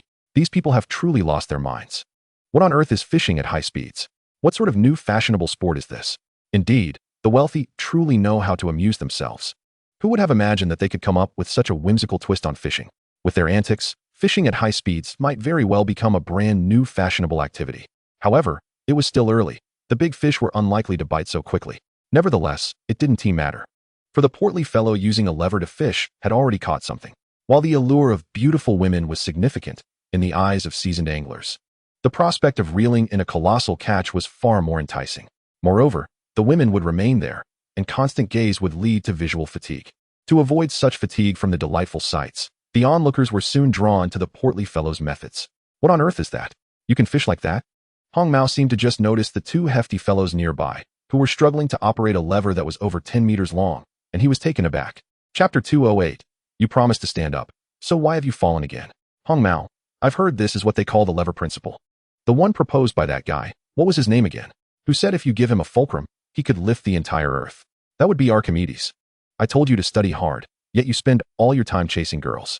Now you see how little you know when it matters, don't you? However, to be precise, our own Mosey mentioned it in the Mo Jing over 200 years prior. All right, on, no need to flaunt your literary knowledge in front of us illiterates. It's of no use to us. What nonsense lever principle? In front of our 1,000+ horsepower sports cars, it means nothing. Hong Mao was correct. The current focus was on mechanization. I believe that lever principle is entirely impractical, as it ultimately depends on our supercars. Theoretically, the lever principle is sound, but practically, it poses numerous challenges. Take Wang Jia and his companions, for example. A lever of about 15 meters requires nearly 10 meters to serve as the power arm. With insufficient length for the resistance arm, they had to tie a long rope to increase the distance from the shore to the water, thereby increasing the resistance. This could potentially convert a labor-saving lever into an equal force, or even a labor-intensive lever. Just by observing Wang Jia and Zhang Dabiao's laborious struggle, one can tell that their lever is not particularly efficient. Of course, it's also possible that the fish they were trying to catch were simply too large. Biao, we are finally going to stand up this time. If we need this much force to operate the lever, it must be an incredibly massive behemoth, perhaps even a 1,000-pound monster. Although Wang Jia's face was flushed with excitement, he exclaimed, is it true? If we manage to catch a colossal fish weighing 1,000 pounds this time, I shall parade it through our county in a truck for a whole day, allowing everyone to envy us. Upon hearing the possibility of such a giant catch, Zhang Dabiao also felt a surge of exhilaration, already envisioning himself parading the enormous creature, basking in the admiration and envy of the crowd. No, a single day in the county won't suffice. If we truly reel in a 1,000-pound fish, we must showcase it throughout the entire city for 3 days to truly relish the moment. Wang Jia was even more eager, insisting that they should spend 3 days traversing the city to honor such a magnificent catch. Wang Jia, put in some effort. We absolutely cannot let this colossal creature escape again. I am counting on it to boast about. I am exerting myself. Biao, you must also give your all. Unleash every ounce of strength you possess. But I was cautious even when exerting myself. My girlfriend is rather delicate, and I fear she might break up with me. Biao, what are you thinking about all day? I was using that as a metaphor. I didn't mean you should literally exert yourself to that extent. Oh, so should I exert myself or not? Never mind. It's futile to reason with someone so dense. Just give it your utmost. You could have said that earlier. I thought you were implying it was easy for you and wanted me to take a break. Wang Jia found it perplexing that such a simpleton could have a girlfriend while he, merely a size smaller, remained single. The onlookers were equally baffled, as they believed themselves to be more handsome and skilled at fishing, yet still failed to attract any female attention. Unfair. How unjust the heavens can be. Hey, did you notice? You should take a leaf out of that fat guy's book. At 30, you should be spending time looking for a girlfriend, not just fishing. What is wrong with being 30? Who says one must have a girlfriend by then? This guy has a point. Once you have a girlfriend, how can you fish without restraint? A girlfriend would only slow down my fishing pace. Without thoughts of women, I can fish with a clear mind. Friend, don't think you can distract me with your feminine wiles. Spending time on a girlfriend is less worthwhile than spending money on one. You want to need gifts, dates, or any tricks to please her, and she want to interfere with your affairs. Such a great girlfriend must be rather expensive, right? Not at all. If you want a younger, prettier one, just a few thousand a month will suffice. If you have no such demands, then 1,000 or 800 will do. Is that true? If it's that cheap to buy a girlfriend, who would waste both money and time looking for one? Help me out. I want to find a girlfriend like that. No problem. I'll handle everything. Indeed, when people are bored, casual conversations can easily veer off course. Those who were perplexed were curious about how a girlfriend could be both excellent and inexpensive, while those in the know were stifling laughter from the sidelines. Don't listen to him. The girlfriends he finds are illegal. Tread carefully. An older gentleman interjected, barely containing his laughter. Are they really illegal? The worried man asked. If they are, then never mind. I wouldn't dare. Well, it's a bit illegal, but it's not a big deal. Even if something goes wrong, you might only face a fine of a few thousand, so don't worry. Brother, if you want a girlfriend, you can come to me. I can help you find one who is beautiful, has a great figure, and is extremely affordable. You only need to spend a few $100 to have her accompany you permanently until you tire of her. Is that true? A few $100 for a beautiful girlfriend with a great figure to be with me forever? That sounds a bit unrealistic. Trust me, brother. I guarantee it's absolutely real. You can choose from any type, be it lowly or mature. If you don't believe me, I can send you a link right now for you to browse. A link? Are these girlfriends available online? It can't be a scam, can it? You'll see for yourself when you open the link. I promise it's genuine. When the man opened the link, he discovered that the so-called beautiful girlfriend with an exquisite figure was a silicone doll. Well, he didn't lie. It is indeed very cheap. And she is both beautiful and well-formed. As long as he doesn't mind, she can be his companion forever. What do you think, brother? I didn't deceive you. This is far better than dealing with a real girlfriend. You can have a perfect girlfriend for the price of a single meal for a lifetime. It's simply a steal. Indeed, it's quite a bargain. If you grow tired of her, you can switch her out at any time. And having several at once is no issue. The onlookers nodded in agreement, stifling their laughter. One couldn't help but admire this fellow. Such a perfect girlfriend is something everyone deserves to possess. Chapter 209. If the stand collapses, we'll simply construct a sturdier one. Here they come. The fat guys are about to catch a fish. Wow, is it that intense? The iron frame is already shaking. I feel like this fish might be a bit precarious. Remove the word feel. Can't you see that the iron frame is on the verge of toppling? I initially thought we might witness the first giant fish being landed today, but it seems this lever principle is utterly ineffective. I believe the lever is still serving a purpose. It's just that their support isn't secured properly. If it were stable, there would still be hope. Look, the giant fish has surfaced. It appears to be a large catfish. But even the largest catfish weighs only about 200 pounds. Yet, it seems they are struggling just as much as when they were using hand rods. Doesn't that indicate the lever isn't providing much assistance? At this moment, Wang Jia and Zhang Debiao were filled with anxiety, not expecting that despite their utmost efforts, they had only managed to shift the colossal fish slightly. The fish suddenly exerted its strength, nearly catapulting the two into the air. They barely managed to stabilize themselves with all their might. Just as they caught their breath, the iron frame creaked ominously. A long nail embedded in the ground had loosened, followed by a second one. Gradually, the iron tower began to tilt, looking as if it might collapse at any moment. Wang Jia, what do we do now? If that support falls, we'll have no anchor point left, and the fish will surely escape. Zhang Debiao asked, panic etched on his face. Don't panic. The support is leaning forward. As long as we push down on the back, it won't fall, and if we slowly pull back the lever, it will become increasingly manageable, Wang Jia calmly directed. This mindset was commendable, yet merely having a good attitude was insufficient. The lever had transformed from a labor-saving device into a burdensome one due to the addition of a long rope. The two were already struggling against the colossal fish, and now they were merely holding on by a thread. If they didn't adjust the lever back to a labor-saving position before the fish exerted itself again, the already precarious support would undoubtedly collapse in an instant. Biao, hurry.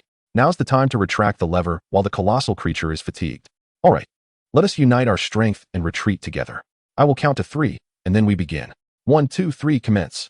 Yet, as they exerted their effort, a massive wave erupted on the water's surface, simultaneously spurred by the gigantic entity beneath. This is not good, Wang Jia exclaimed in alarm as his body, which had just taken a few steps back, was yanked back to its original position, continuing to move forward. They had only retracted the 10-meter power arm by 1 meter. And almost instantly, the enormous fish yanked them back by 2 meters. The disparity of that 1 meter caused them to lose control. Human strength is finite. For instance, if your maximum load is 100 pounds, an unexpected increase to 110 pounds would exceed your limits, potentially bending your shoulders in an instant. 9 meters, 8 meters, 7 meters. By the time it reached 6 meters, the situation had completely reversed. Yet, the two remained steadfast, gripping the steel pipe tightly. Their substantial forms suspended in midair by the behemoth's pull.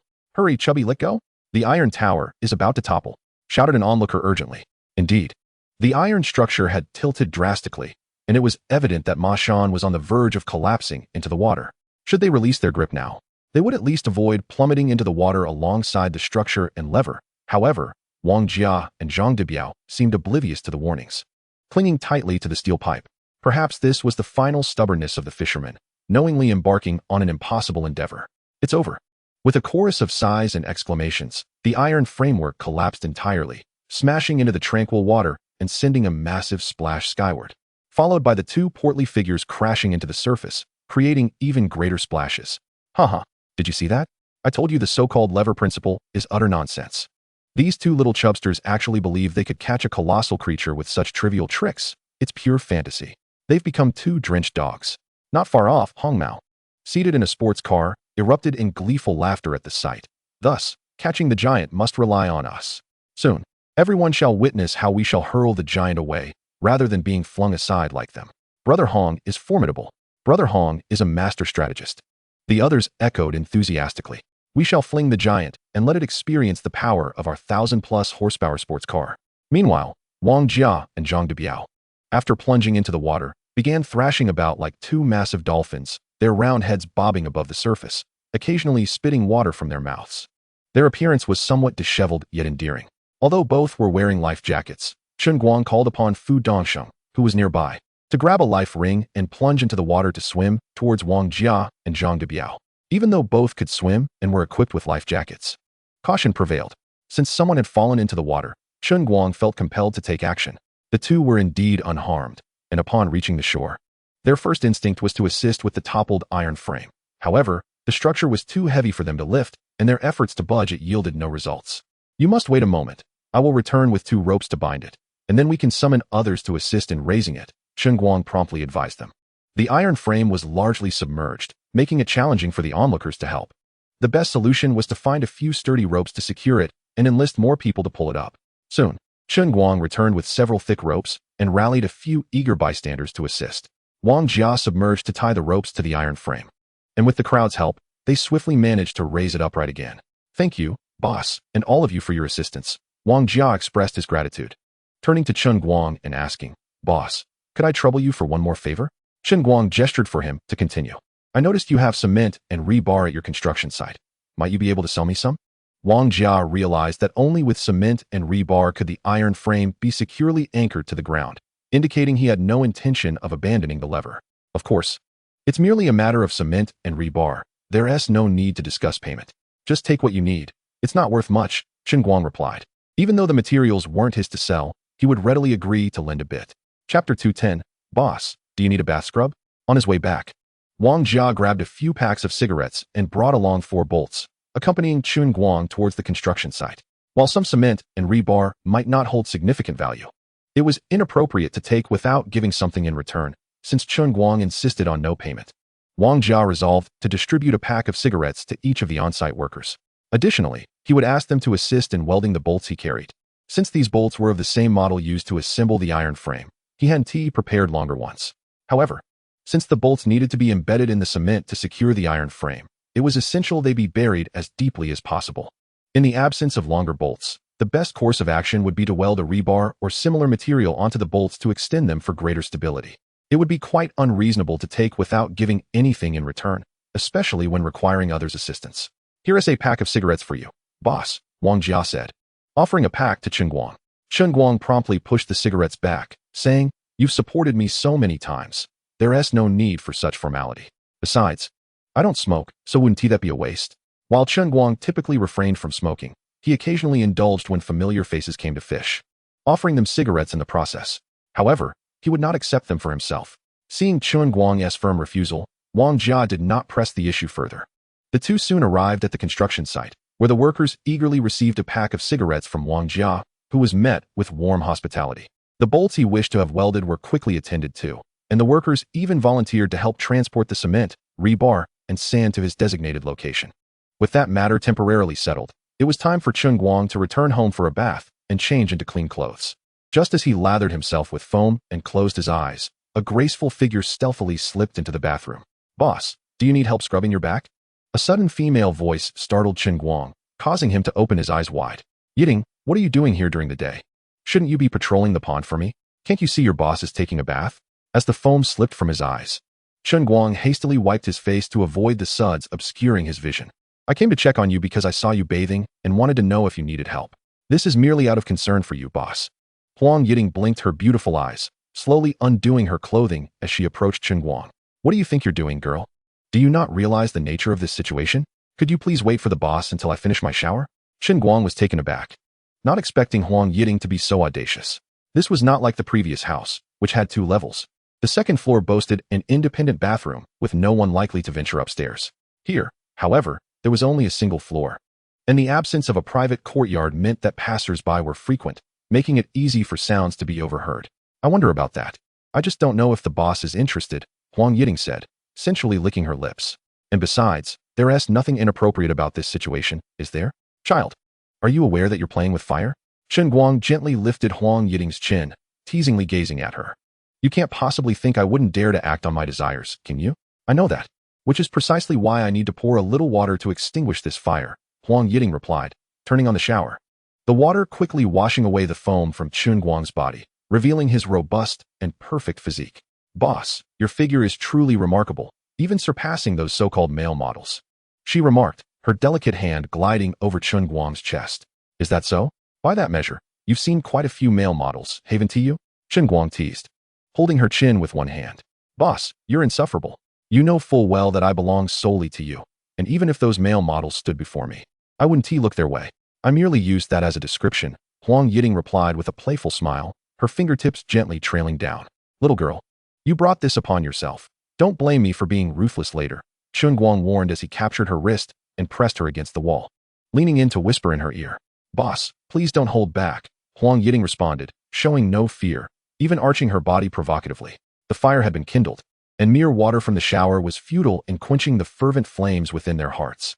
It was only natural, ever since they moved to this new place.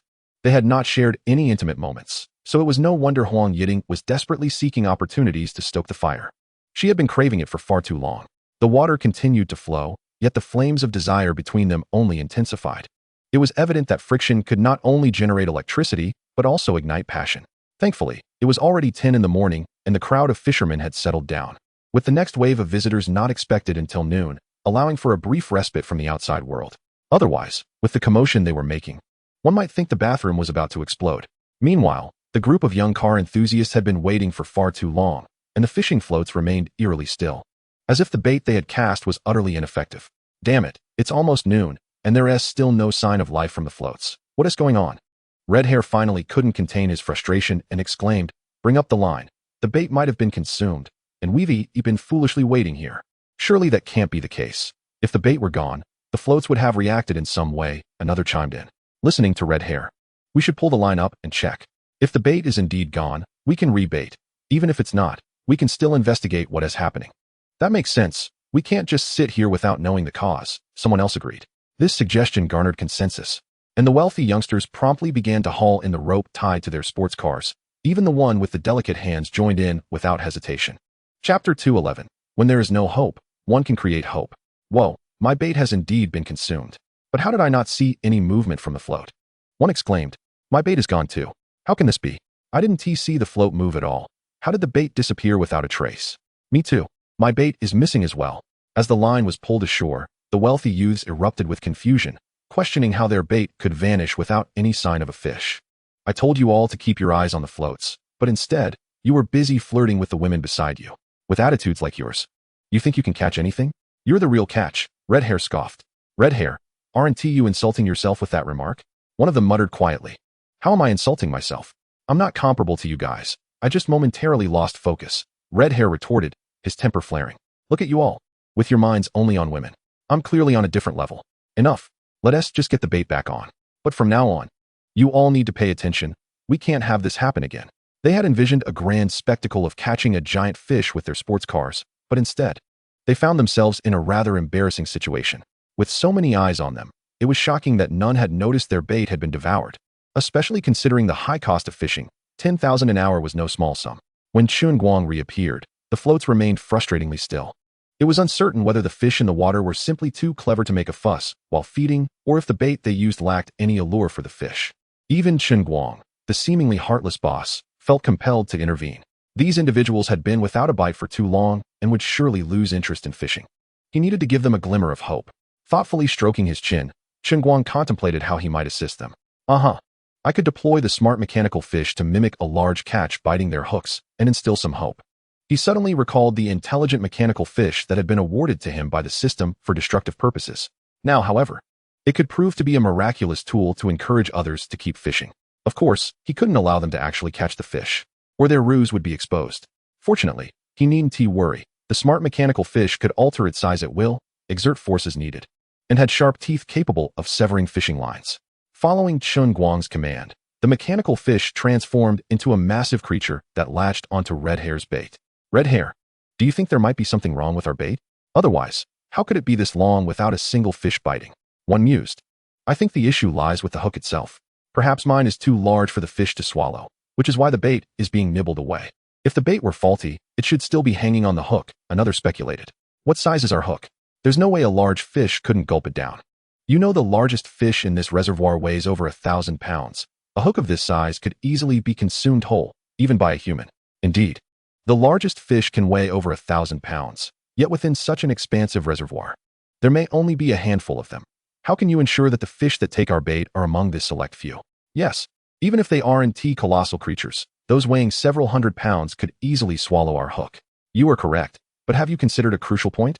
A fish does not simply open its mouth wide to gulp down food based solely on the size of its mouth.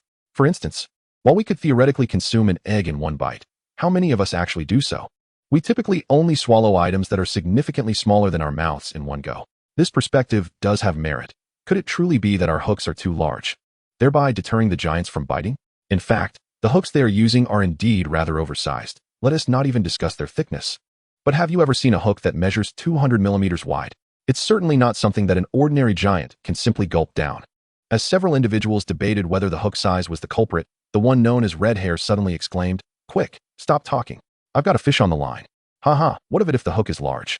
A large hook can still catch fish, and the ones it ensnares are bound to be true behemoths. I'm about to set off. Watch closely as I demonstrate what it means to catch a racing fish. Roar. Ladies, I am about to take flight. The moment of miracles has arrived. Red Hair laughed maniacally. With a roar, the engine ignited, producing a deafening roar that immediately drew the attention of those nearby.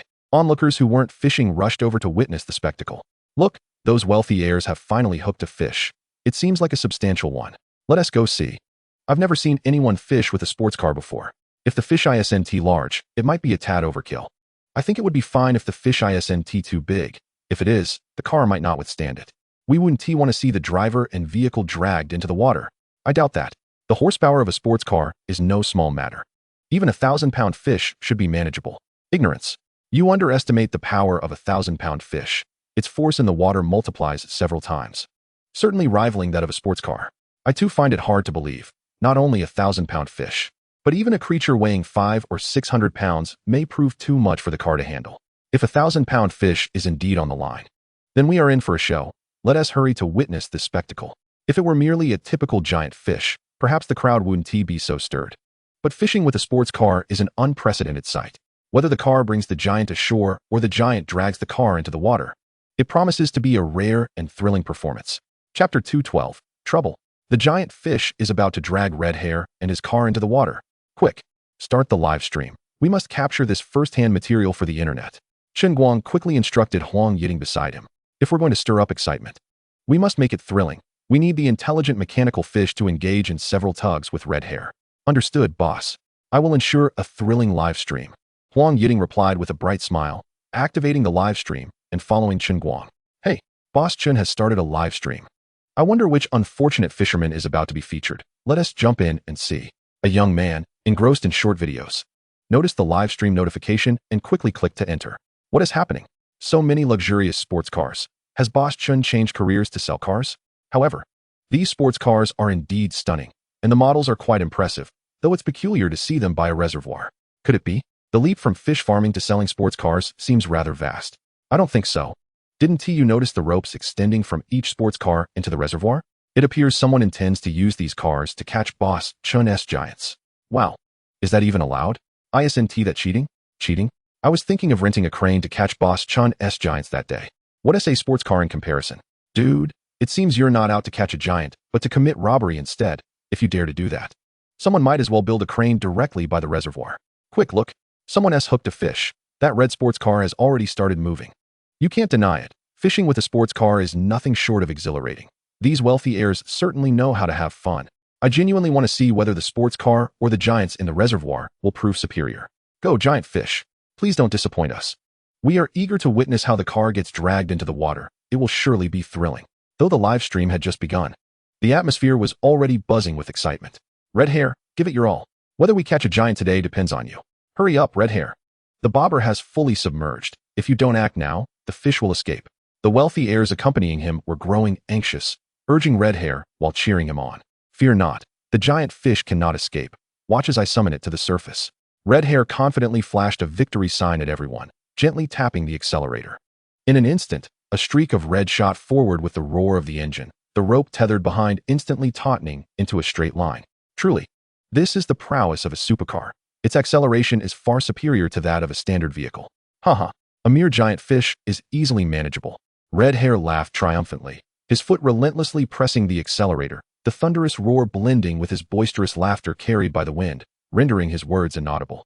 However, the laughter abruptly ceased as the previously frenzied sports car suddenly halted. The reason for its earlier speed was due to the slack in the rope. Now that it was taut, the car was finally engaged in a true contest with the giant fish and could no longer surge forward unimpeded. Damn it. I refuse to believe that a mere giant fish can withstand the power of my 1,000+ horsepower sports car. Get out of my way. Red hair cursed, flooring the accelerator. Go, red hair. We believe in you. You can do it. His companions began to rally in support. Of course I can. A man must never admit defeat. Red hair shouted. Yet no matter how he pressed the gas pedal to the floor, it proved futile. This is absurd. The sports car is already smoking. Yet it cannot budge the giant fish. How enormous must it be? Could it be that he truly hooked a 1,000-pound creature? If it is indeed a 1,000-pound fish, then the car may not be able to pull it. At this rate, the vehicle might sink into the ground. Look, the wheels of that sports car are beginning to spin. Don't be deceived by the smooth grass. It's still soil beneath. And soon the wheels will dig a pit in the grass. At that point, even without the giant fish, the car will be immobilized. Indeed, dust is already beginning to rise. I think it would be prudent to take a step back and then use the momentum to surge forward once more. Perhaps there is still a chance. Although the audience in the live broadcast room expressed their desire to witness the spectacular scene of a sports car being pulled underwater, they were utterly unprepared for the car's lackluster performance, which threatened to render it incapacitated right from the outset. It was truly beyond their expectations, ideally.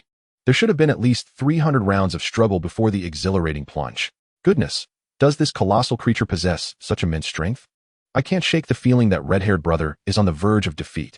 What nonsense are you spouting? Red-haired brother is indomitable, even if he falters.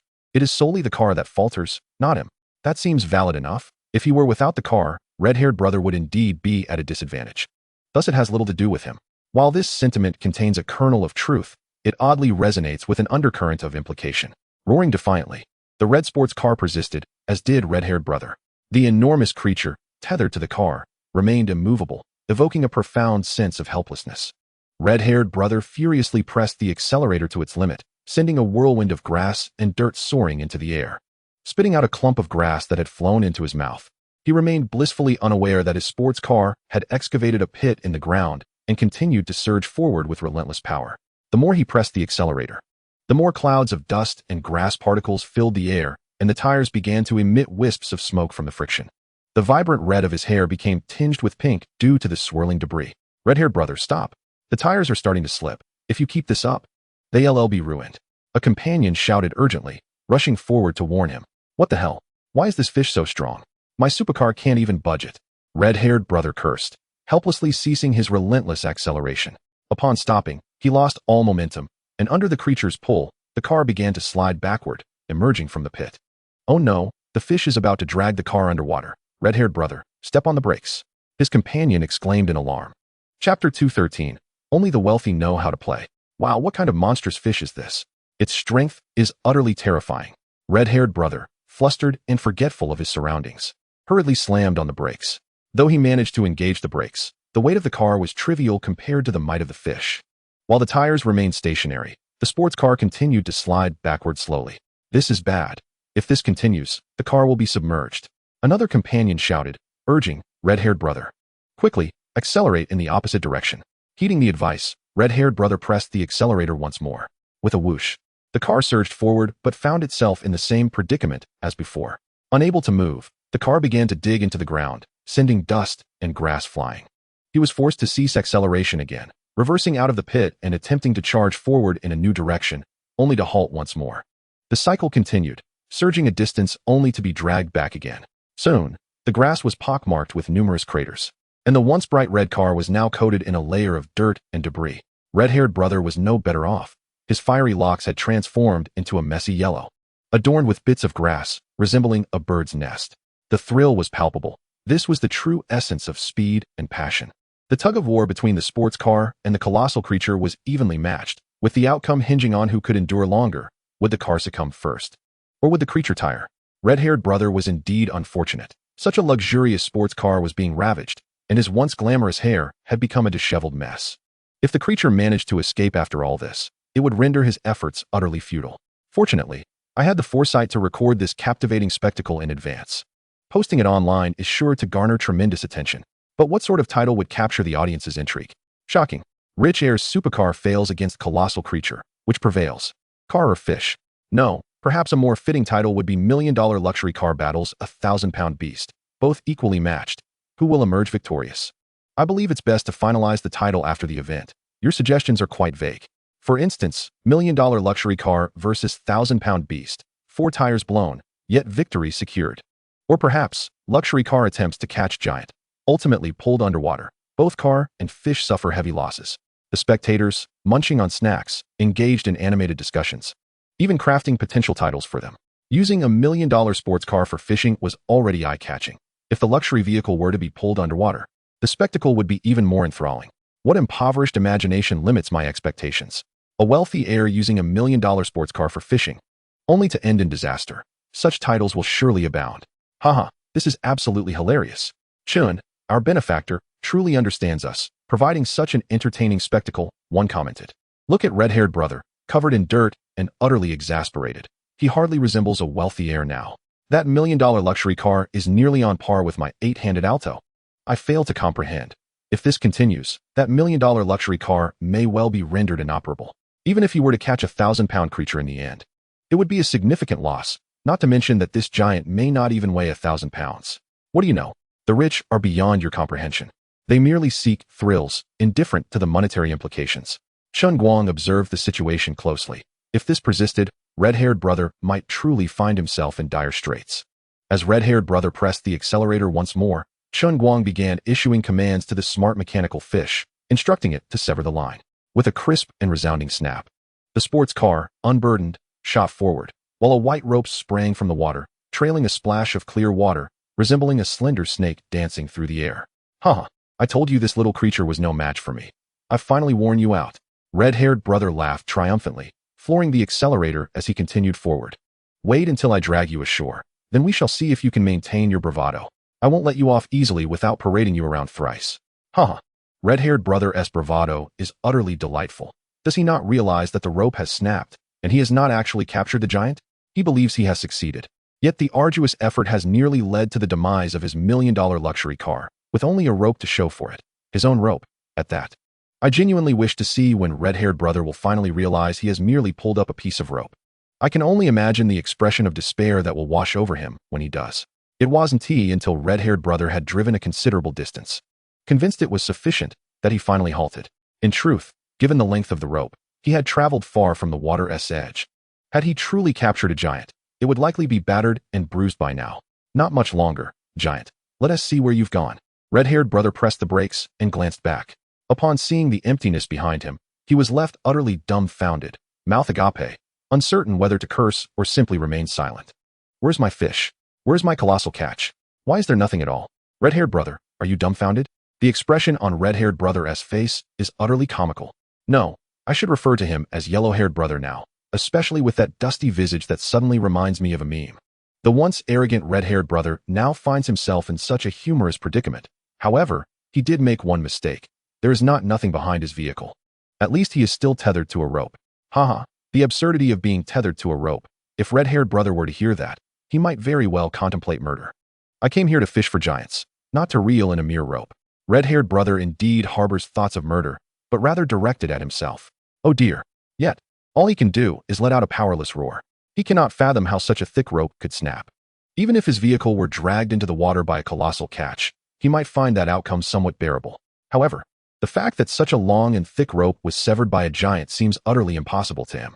Meanwhile, from afar, the cheers and shouts of his companions echo through the air. Chapter 214. I thought it was a colossal catch, but it turns out to be a small calami. Handsome lad, come fish with us.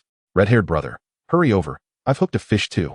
The already dejected red-haired brother now feels even more disheartened. My fish has escaped. Who has the heart to care about your catch? The more fish you catch, the more miserable I feel. Brothers and sisters, it's finally my turn to unleash the vehicle. Just wait and see how I avenge red-haired brother. This is a young man with yellow hair driving a yellow sports car. Just as he finishes his sentence, another young man suddenly exclaims, "What is going on? I haven't even commanded the robotic fish to act, and they've already hooked fish, and two at that. Is it the luck of these rich second-generation kids?" Chen Guang ponders to himself, but perhaps this is for the best. It saves him from having to instruct the robotic fish to encourage them. Moreover, the constant lack of fish might serve as another form of discouragement. They need to hook some fish to feel a sense of accomplishment. Just as Chen Guang thinks this, he hears more jubilant cheers. Unexpectedly, besides those two, others are also starting to hook fish one after another. Did these rich second-generation kids stumble upon a giantess lair? How could so many of them hook fish simultaneously? I believe this time, surely, someone will manage to bring in a catch, with so many people fishing at once. It's hard to believe that not a single one can reel in a fish. Aren't you being overly optimistic? You witnessed red-haired brother's predicament. After enduring so much hardship, he didn't even bring back a single fish scale. Do you think it's so easy to catch a giant? It can only be said that red-haired brother hooked a giant that was far too large, perhaps one of the 1,000-pound behemoths. But I refuse to believe that all these people could simultaneously hook a 1,000-pound giant. If that were the case, one wouldn't know whether to say their luck was extraordinary or dismal. That makes sense. There are only 10,000-pound giants in total, and it's impossible for them to all bite the hook at once, let alone bite the hooks of these rich second-generation kids. Look, they are already starting to take action. Now, let us welcome our first contestant to take off. This is a yellow bull. Let us see whether the yellow bull triumphs, or if the giant proves to be more formidable. The second contestant is also ready. It is the yellow bull's brother, the black bull. Will it surpass its brother and be the first to reach the shore? The yellow sports car races ahead, closely followed by a black sports car.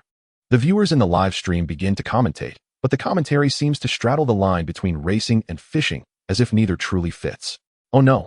The yellow bull's opponent strikes first, and the yellow bull encounters the same predicament as red-haired brother did earlier. It lacks power, and its four wheels begin to slip. Will it adopt the same strategy as red-haired brother, feigning weakness until the hooves are free from the mire to regain strength? The black bull follows closely behind. Overtaking the yellow bull, it seems poised to be the first to reach the shore today.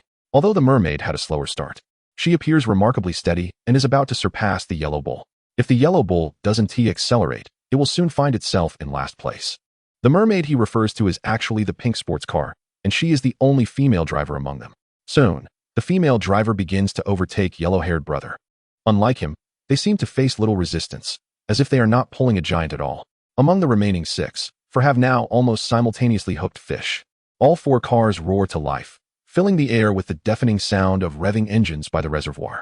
The yellow sports car driven by yellow-haired brother encounters the same situation as red-haired brother. After a short distance, it cannot pull any further, and he must resort to the same measures. Before long, he is overtaken by both the black and pink sports cars. Why can't I pull? While they find it so effortless. My car's horsepower is no less than theirs. Yellow-haired brother spits out a mouthful of mud. The consequence of his convertible being opened for style is that he ends up with a mouthful of dirt. As he complains, a silver figure appears ahead of him. It is the last contestant, who has managed to pull ahead. Wow, This performance car is truly impressive. It can speed along while pulling a giant. It seems we are about to see the giant's surface. Look, the giant has emerged. A massive head. Could this be the legendary 1,000-pound behemoth? However, upon closer inspection, it does not resemble a 1,000-pound giant at all. It appears more like a large-headed fish. Please, let us drop the appears. This is indeed a large-headed fish. And it likely weighs over 100 pounds, categorizing it as a giant among large-headed fish. So that's why the catch felt so easy. It turns out to be just a small calami weighing about 100 pounds. Brother, you're overreaching. Now a 100-pound catch is considered a small calami? Haha. If using a hand rod, a 100-pound giant is indeed a formidable mountain for us. But in the face of sports car fishing, a 100-pound giant becomes a minor calami. The second fish's head is also quite large, yet its body seems so small. It appears to have whiskers. Could it be a flathead catfish? I recall that Chen Boss didn't seem to stock flathead catfish. How could there be such a large one in this reservoir? Are there native residents in the reservoir? I didn't expect the natives to grow so large. It seems there are quite a few tough contenders in this reservoir. The third fish has also surfaced. Quickly. What is that? Oh no, it looks like it's not a fish at all, but rather a suitcase. Could it possibly contain people? If it does, then that would be the real heavy cargo. Don't be ridiculous. That's downright creepy. You've watched too many mystery novels. If it really contained people, then we'd be in for quite a show, wouldn't we? Right. It's merely a suitcase. It doesn't signify anything. Though they say this, their hearts are filled with curiosity and concern. When it comes to wild fishing, what anglers dread most is not only the bizarre fish, but also a suitcase. Of course, there is also that adorable creature that loves to spit at people. However, there is one thing he said that is undeniably true. If the suitcase contained people, it would certainly be the most formidable of goods. Ha. I wondered how you all managed to pull it with such ease. It turns out you were only hauling some small carps. The true colossal catch still awaits my expertise. Upon seeing the fish they had landed, two weighing around 100 pounds each, it became even more amusing when one of them pulled up a suitcase. Chapter 215, The Haul of a Suitcase. Fishing for a betrothal. My goodness. Just as Huang Mao paused from accelerating to mock them, he realized his car was being dragged backward several meters. With this turn of events, he had no time to jest and promptly slammed the accelerator, mimicking the earlier actions of Huang Mao, slightly adjusting the steering wheel to navigate towards a less treacherous path. Although we hadn't hooked the grand 1,000-pound behemoth we desired, these 100-pound fish were rather impressive, and we quickly disembarked to tend to our catch. Noticing that the fish had been dragged a considerable distance onto the shore, the two anglers finally remembered to stop and take care of their haul. What on earth happened to this fish? With all these injuries, it surely cannot survive, exclaimed the only female driver, who, upon alighting, discovered that the large catfish she had reeled in was covered in wounds. Haha, this lovely lady is simply adorable. She clearly caused the fish to sustain such injuries by dragging it across the ground with her sports car, yet she questions why it has ended up this way. One can only imagine that the poor catfish harbors 100 grievances against her. If she wanted to eat it, she could have simply asked. Instead, she dragged it nearly to death, seeking an excuse to claim it as unfit for survival. The fate of the larger fish was even more tragic. Dragged over a greater distance, its once muddy complexion had turned a bright crimson. Tonight's spicy fish head stew was no longer an option. The fishing hook was truly outrageous. Such a large hook could manage to catch fish. No wonder they hadn't landed any for hours. It seemed only capable of ensnaring 1,000-pound monsters. Fortunately, these two hefty catches were a large catfish and a big-head carp. Had it been a big green carp, I doubt even a 200-pound specimen could manage such a gargantuan hook. I suspect these two giants were simply famished, leading to their unintended capture. The next time fishing may prove to be a challenge. In truth, I was more curious about what was inside the suitcase. Not only were the viewers in the live stream eager to know what lay within, but the crowd gathered around was equally expectant. Even Huang Mao and the big fish engaged in their tug-of-war were momentarily overlooked as everyone rushed to witness the unveiling of whatever treasure the suitcase might contain. Do you think it contains people or renminbi? Forget about renminbi. Even if it did, it would have disintegrated after soaking in water for so long. I still believe it's more likely to be people. You lot certainly revel in the spectacle. If it were indeed people, that would be a serious matter. And fishing for giants might become a thing of the past. Not that it wouldn't concern us. With that said, it would be best if it didn't turn out to be people. Hey handsome, hurry and open the suitcase to see what treasure lies within. It could even be an antique. Yes, indeed, if it turns out to be an antique, you might strike it rich. Open it up so we can see what marvelous treasure it holds. As the young man in the black sports car stepped out, he overheard the crowd speculating that the suitcase might contain people, and the impulse to open it faltered. However, upon hearing the possibility of it containing renminbi or an antique, He gathered his courage and crouched down to prepare for the opening. Brothers and sisters, the moment of witnessing a miracle is upon us. Please open your eyes wide and await the revelation. Let us cheer for this dashing young man. 3, 2, 1. As the countdown echoed, the suitcase slowly creaked open. Oh no, that dark mass looks like hair. Could it really contain people? Wow, it truly is people. The boss might end up losing his trousers over this. As a body emerged, its skin appeared remarkably supple. This was indeed freshly harvested people, and the boss was in serious trouble. Quick, call the police. While I sympathize with the boss, I cannot turn a blind eye. The viewers in the live stream were not able to see clearly. Upon catching sight of hair and a body, they instinctively assumed it was indeed people. However, those present at the scene had a slightly clearer perspective. Initially startled by the sight of hair and a body, they soon calmed down and realized something was amiss. Wait a moment, this appears to be someone's discarded girlfriend. It truly startled me. It remains a mystery who could be so callous. If you were to discard your girlfriend, why must you confine her within a suitcase? You could simply leave her at a garbage dump. Why toss her into this reservoir? Had I not taken a closer look, I would have nearly lost my wits. From fear and tension to disappointment and complaint, the onlookers began to discuss their mixed feelings, hoping it was people, yet relieved it was not. Meanwhile, the online viewers began to catch on, prompting one to shout, "Something is off. Don't call the police just yet. The suitcase likely contains a dummy." Indeed, something was amiss. Upon hearing someone mention the skin being supple and fresh, I sensed the discrepancy. After all, it was nearing noon, no matter how fresh it was. It must have soaked in the water for half a day. Such skin could not be so lively. It turns out this was merely a girlfriend abandoned by her boyfriend.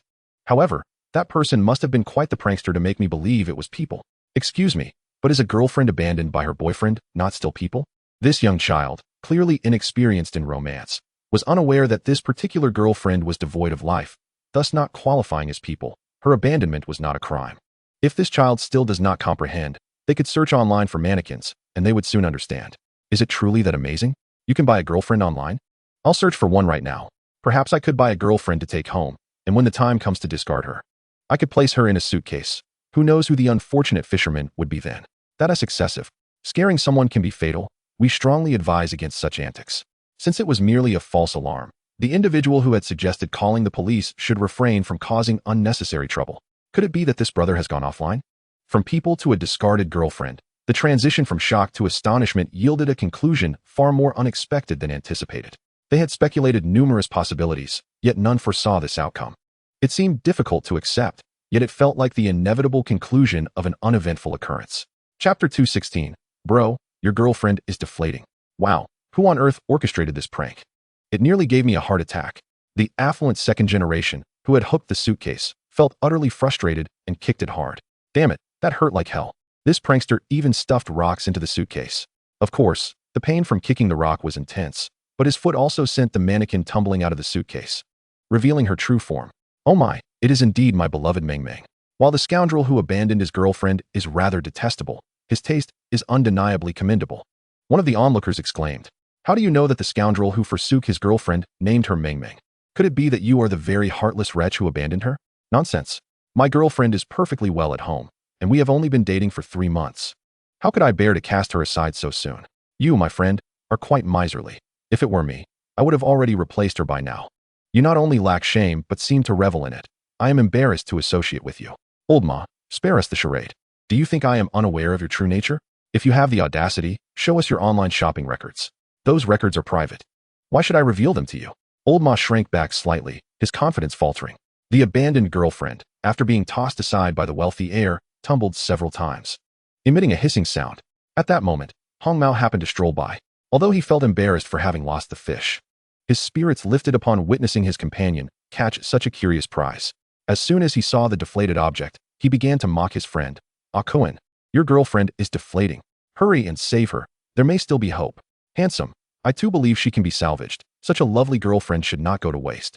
A bold fellow nearby chimed in. The moment those words left his mouth, they provoked uproarious laughter from the surrounding crowd. "This is not my abandoned girlfriend. Why should I intervene?" The young man, referred to as Ah Cohen, flushed crimson, wishing fervently for a crevice to swallow him whole. How humiliating this is, truly, excessively so. "Ah Cohen, I am not criticizing you. Since you caught her, she now belongs to you, and thus you must take responsibility." It seemed that Hong Mao was not ready to let him off the hook, as he had finally found someone more unfortunate than himself and was eager to belittle him to feel less miserable. Responsibility for her? Am I to take her home and use her? After all, he is a wealthy heir. Surely he can find a proper girlfriend, rather than a discarded second-hand one. He could not express his ire towards Hong Mao, so he redirected his frustration toward the fellow who had just joined in. Since this friend feels it is a pity to let her go, I shall bestow her upon you. From this moment, she is your girlfriend. Awakens kicked the doll towards the man's feet. What are you still standing there for? Hurry and rescue your girlfriend. If you fail, I shall make you pay. Hong Mao had achieved his goal and could not press down too hard on his friend. So he not only refrained from chastising Awakens, but also did not impede his earlier actions. All right, I shall commence the rescue immediately. The fellow who had spoken out earlier wished he could slap himself. He should have simply enjoyed the spectacle without butting in. After all, he had little understanding of these wealthy heirs. Who knew if he might offend them and invite retaliation? He could only obediently begin his attempts to salvage the forsaken girlfriend. The method of rescue was straightforward. Simply plug the leak. The man then grinned. Since you have gifted me this girlfriend, I shall take her with me now.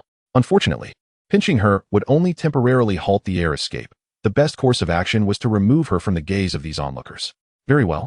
Then be off with your girlfriend. Awakens nodded, secretly hoping he would leave quickly, thus ensuring no one would remember that she was the one he had caught, leaving him with no desire for revenge against the man from earlier. Everyone disperse. I've hooked a fish as well, and I am about to set off. The crowd, having just finished their excitement, had gathered to discuss the spectacle when Xiao Bai suddenly shouted towards the gathering ahead. The spot for unloading the luggage was not far from his vehicle, and since he had not caught anything earlier, the onlookers had not been deterred. However, with a big fish now on the line, it was time for him to speed off and reel it in, requiring a substantial space in front. Hey, the fellow with the steel wire has hooked a big one. The chance for a massive catch has arrived. Indeed, with such a thick steel wire, it cannot possibly break even if it is a 1,000-pound beast. Is it a matter of whether it breaks? It is whether the sports car can pull it in. Even if the line holds, that person may still struggle to haul the creature aboard, risking being dragged into the water along with it. Perhaps a broken line would be a blessing in disguise. Aren't you forgetting that a fellow with yellow hair also caught a giant fish?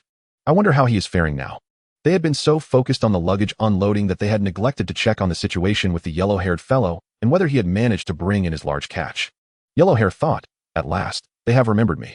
However, his situation was not particularly favorable and could even be described as dire. Similar to Hong Mao's earlier plight, Yellow Hair had been engaged in a protracted tug-of-war with his giant catch, the grass ahead now pockmarked by his sports car. Once more, the creature was pulling the vehicle backward. I refuse to believe my supercar cannot pull in a mere fish. Covered in dust, Yellow Hair gritted his teeth and pressed the accelerator, but this time the car would not budge, spinning its wheels in place and digging further into the ground. What is happening? This is the third time. If this continues, I will be dragged down into the water along with the car. Yellow Hair was beginning to panic. His face, caked in mud, now glistening with sweat, revealing a yellowish-black hue. Chapter 217. What concerns me is not the strength of the rope, but rather, its excessive sturdiness. Enjoying the morning breeze. When he referred to the third time, he meant that this was the third time he had failed to advance. Previously, he could switch directions after backing out of the mud pit and make some progress, resulting in a back-and-forth struggle that left the excavated ground in a lateral pattern.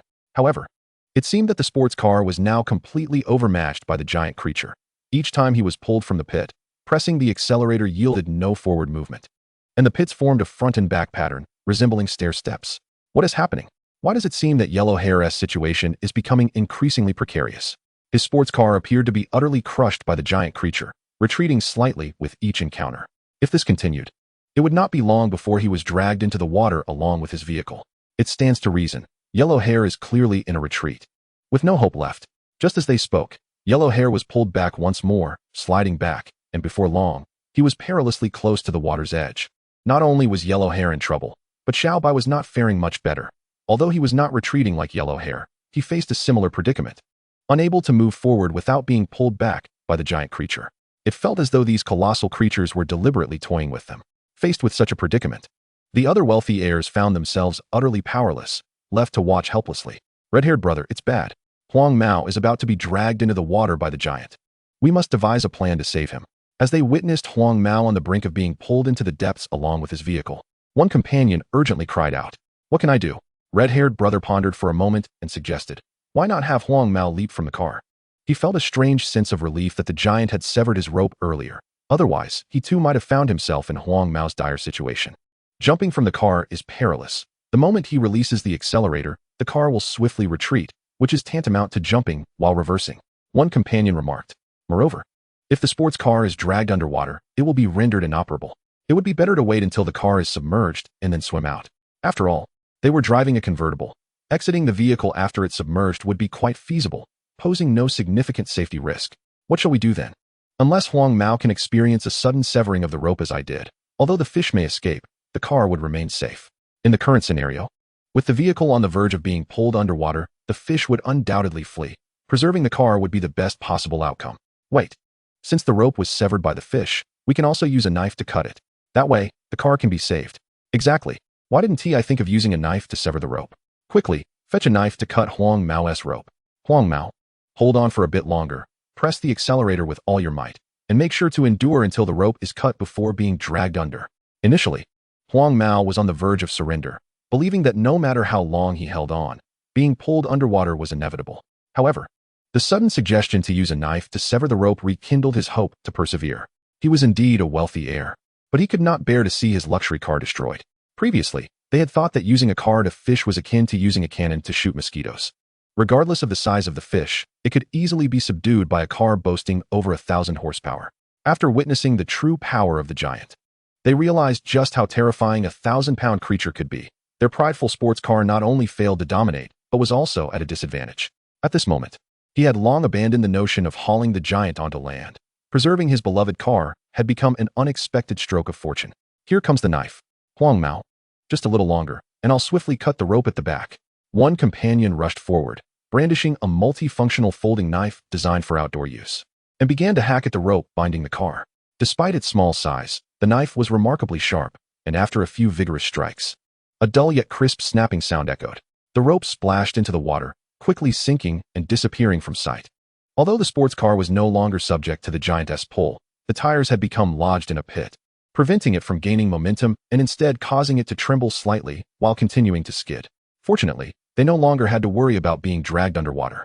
They could simply find a few more people to lift it out. Alas, who would have thought the giant possessed such strength? Our car is utterly powerless against it. It seems we underestimated the challenge. Catching a 1,000-pound creature today is likely impossible, red-haired brother lamented. With high hopes of utilizing the sports car to catch the colossal creature, he had come to realize how overly simplistic his understanding of the giant had been. No worries, we still have Xiaobai? He asked using a steel wire rope, which is far sturdier than our rope, a companion reassured. Are you foolish?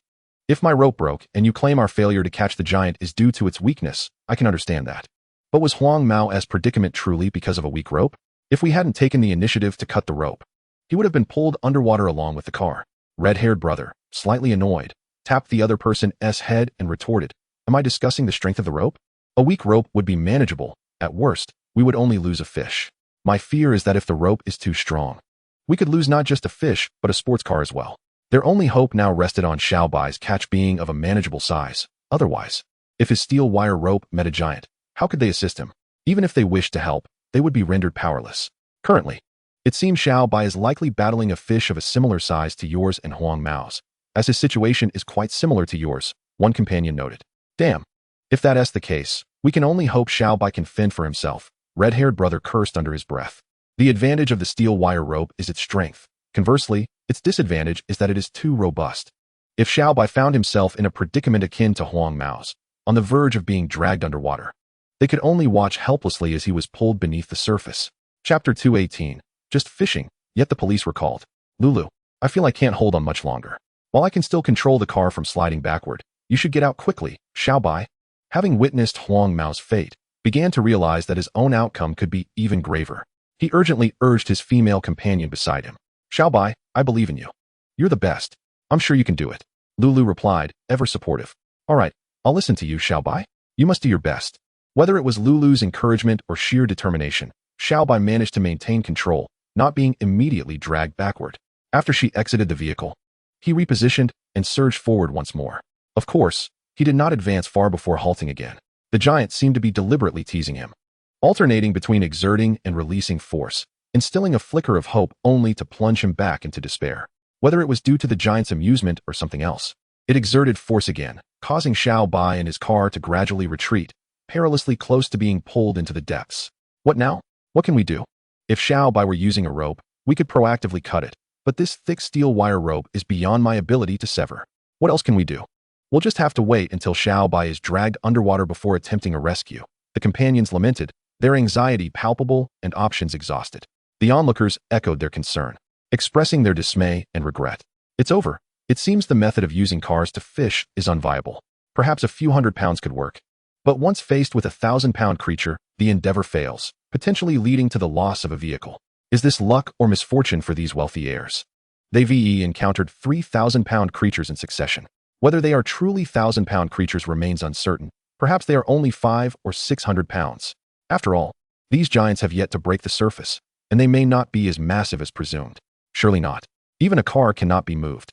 If it is not a colossal weight of 1,000 pounds, then one can only imagine the terrifying nature of such a beast. Who can truly ascertain this? Only when the actual 1,000-pound creature is reeled and will the truth be revealed. While a few individuals engaged in this discussion, Xiao Bai's vehicle was perilously close to the edge of the reservoir, and it seemed merely a matter of time before it was drawn into the water. Simultaneously, not far off, a police car with flashing lights was hastily approaching their direction. What are you all doing? With such a significant incident occurring, you still dare to race cars here? Are you unaware that this behavior could compromise the crime scene? A young officer, having just exited the vehicle, immediately changed his demeanor upon witnessing the chaotic scene before him. He strode forward, his expression grave, and admonished them loudly. Xiao Wu, do not act impulsively. First ascertain the situation, called out the senior officer behind him, who was much less prone to rashness than the youth. Although they had received a report, the authenticity of that report was not guaranteed. Moreover, the scene before them hardly suggested that someone had just fished a body out of the reservoir. No matter how curious or enamored with excitement people might be, in the face of a potential homicide, they would at most gather nearby to observe, not engage in reckless racing. Wait, these individuals do not appear to be racing. Rather, they seem to be fishing using their cars. Chen Guang remarked as he noticed the officers arriving. He promptly approached, greeting them. Hello, officers. May I inquire what is the matter? Is it because their risky behavior of using sports cars to fish has prompted your intervention? What peril is there in fishing, especially with a sports car? Surely you must understand the reason for our presence. To have such a significant event unfold, and you still have the audacity to fish with your cars? You show a complete disregard for human life. Before the senior officer could speak, the young policeman coldly reprimanded Chen Guang. Human life? Whose life? Chen Guang asked, perplexed. While the prospect of reeling in a giant may indeed pose a risk of being pulled into the water, we have taken adequate safety precautions to ensure no harm would come to anyone. Who claims that human lives are endangered by fishing and being pulled into the water by a large fish? We are referring to the incident just moments ago when someone fished a suitcase from the reservoir. You must be aware that this could very well indicate a deliberate act of body disposal, and yet you continue to frolic here, seemingly intent on tampering with the scene. Or could it be that this matter involves you? With such a heavy accusation thrown his way, Chen Guang's previously cheerful demeanor instantly darkened. Young officer, is this how you conduct investigations? You do not seek to understand what has transpired before laying blame upon me, as if the rights bestowed upon you by the public permit you to oppress the very citizens you serve? Xiao Wu, do not speak without thought. The senior officer quickly admonished the young man, then turned to Chen Guang with a conciliatory smile. My apologies, comrade. Xiao Wu is simply a bit hot-headed and meant no offense. We received a report stating that a suitcase was pulled from the water, purportedly containing a corpse, which is why we came to investigate. Is there any truth to this? Upon hearing this, Chen Guang realized the misunderstanding and promptly explained, it is a misunderstanding. Were such an event to occur, I would have ensured that fishing ceased immediately to preserve the scene. The suitcase in question does not contain a body. He then recounted the events succinctly. Are you saying the suitcase contained only a dummy, and thus someone misreported the incident? The senior officer inquired, somewhat confused. But if it was indeed a misunderstanding, why did you not make a follow-up call to clarify? However, we did not make the initial report. Chen Guang replied, raising his hands in innocent exasperation. We were live-streaming at the time. Perhaps someone merely caught a glimpse and called the police before departing, unaware of what transpired afterward. Since it is a misunderstanding, then all is well, the senior officer concluded, nodding in understanding. He then turned to the young officer, Xiao Wu. You ought to come over and apologize to this comrade. In the future, remember to clarify matters before jumping to conclusions. I understand, Xiao Wu said dejectedly as he approached Chen Guang, bowing slightly. I apologize. I acted rashly without understanding the situation. It is quite all right. I understand your eagerness to solve the case, Chen Guang reassured him, extending a hand to support him. His willingness to admit fault convinced Chen Guang that he meant no harm, and thus, he bore him no ill will. Chapter 219. The colossal creature is too ferocious. The rich heir uses luxury cars for bait. Oh no, Xiao Bai's car is about to be pulled into the water by the giant creature. In this moment of helplessness, all one could do was wait until Xiao Bai was in peril before rushing to rescue him. As companions, they were left with no choice but to intervene only in his time of need. Onlookers, witnessing this spectacle, began to pull out their phones to record the event. This was undoubtedly the first instance of a car being dragged into the water by a giant fish. It must be documented thoroughly. What a pity. Such a fine vehicle. Once submerged, its engine will surely be rendered useless. Do you think the insurance company will compensate for the car once it is ruined by the fish? What are you thinking? There is no way the insurance company will cover such a bizarre occurrence. Do you believe they are foolish? That is hard to say. Although it involves human intervention, this is such an outrageous scenario that no one could have anticipated it. Perhaps the insurance company might even be willing to pay out for the publicity. That kind of publicity is not easily obtained. If the insurance company dares to compensate, others may start doing the same. What will they do then? While recording the event, the onlookers murmured amongst themselves. Comrade, what is going on here? I just overheard them discussing how this car cannot even pull a fish, but is instead being pulled into the water by a giant one. Just how large are the fish in this reservoir? The senior officer exclaimed in astonishment. Xiao Wu, even more incredulous, insisted, that is impossible. There is no way anyone could be unable to move a fish with a car. Are you suggesting there are whales in this water? This is a reservoir, not the ocean. How could there be whales? Chen Guang replied with a faint smile. However, the largest fish in my reservoir can weigh in excess of 1,000 pounds. What? A freshwater fish weighing over 1,000 pounds? You must be joking. Xiao Wu exclaimed, clearly skeptical. In his understanding, it was already extraordinary for freshwater fish to reach over 100 pounds. The idea of one exceeding 1,000 seemed unfathomable. Indeed, while it is true that the largest freshwater fish can reach a weight of 1,000 pounds, that is only the case for sturgeons found in the north, which are exceedingly rare. We certainly do not have such fish in this vicinity. I cannot fathom any other species that could grow to such a size. The senior officer, while also feeling skeptical, recognized the validity of the situation. Yet, the small car was indeed on the brink of being dragged into the water. Was it possible that he was merely putting on a show to attract those who fancy fishing for giants? If that were the case, he could have easily used a less expensive vehicle. Using a luxury car worth millions for such theatrics seemed excessive. Moreover, even if there were truly a colossal creature weighing 1,000 pounds, it might still be possible to move in a mobile sports car. However, when it comes to a sports car in motion, even a behemoth of 1,000 pounds would likely find it impossible. Could it be that there is a water monster lurking in this reservoir? The veteran officer, taken aback by his own whimsical thought, couldn't help but blurt it out. No, there are no water monsters in my reservoir, just the large sturgeons you just speculated about, and there are exactly 10 of them, each weighing over 1,000 pounds. Chen Guang hastily waved his hands. If you don't believe me, I can show you the video from when I released the fish. I assure you, it is completely authentic. He could not allow anyone to mistakenly think that there were water monsters in his reservoir. Who would dare to fish there then? Indeed, it turned out to be true. Those were indeed large sturgeons, and each one was of impressive size, totaling 10. When the video was presented to the veteran officer, he was profoundly astonished, never having imagined that someone could procure 10 sturgeons, each weighing 1,000 pounds, all at once. This is bad. Xiao Bai has been pulled into the water along with the car, prepared to rescue him. It was unclear who shouted, but the exclamation instantly drew the attention of the old officer and Xiao Wu. They observed a white sports car being entirely submerged without even a splash, slowly and steadily sinking to the bottom, while only a white-haired Xiao Bai bobbed on the surface, flailing helplessly. Fear not. Here we require everyone fishing for giants to wear life jackets, and we have professional lifeguards on duty, so he is in no danger. As if to affirm Chen Guang's words, it wasn't long after Xiao Bai fell into the water that Fu Dongsheng plunged into the depths, swiftly swimming toward him. Indeed, your reservoir is well equipped with safety measures. The veteran officer noted, spotting life rings placed at intervals around the reservoir, and nodded. However, I am quite intrigued by the giants in your reservoir. Could you enlighten me about what other creatures reside here? If there are smaller ones, I would like to try my hand at catching them. Certainly, Chen Guang replied, recounting all the extraordinary creatures that inhabited the reservoir. I never imagined, truly never imagined, the veteran officer exclaimed, that your reservoir harbors nearly every species of freshwater fish, and all of them are colossal specimens that are exceedingly rare. You make me want to cast a line right now, but alas, I did not bring my fishing rod with me. Not to worry, I have fishing rods available. I can lend you one to use. Chen Guang smiled. Shall I fetch one for you now? Don't. I was merely jesting. It is currently working hours. If I were to cast a line now, it would be deemed neglectful. I shall wait until my day off to return and fish. The veteran officer chuckled amiably.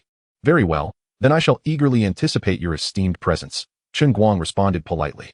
Thus, As this misunderstanding unfolded, both the older and younger officers soon took their leave.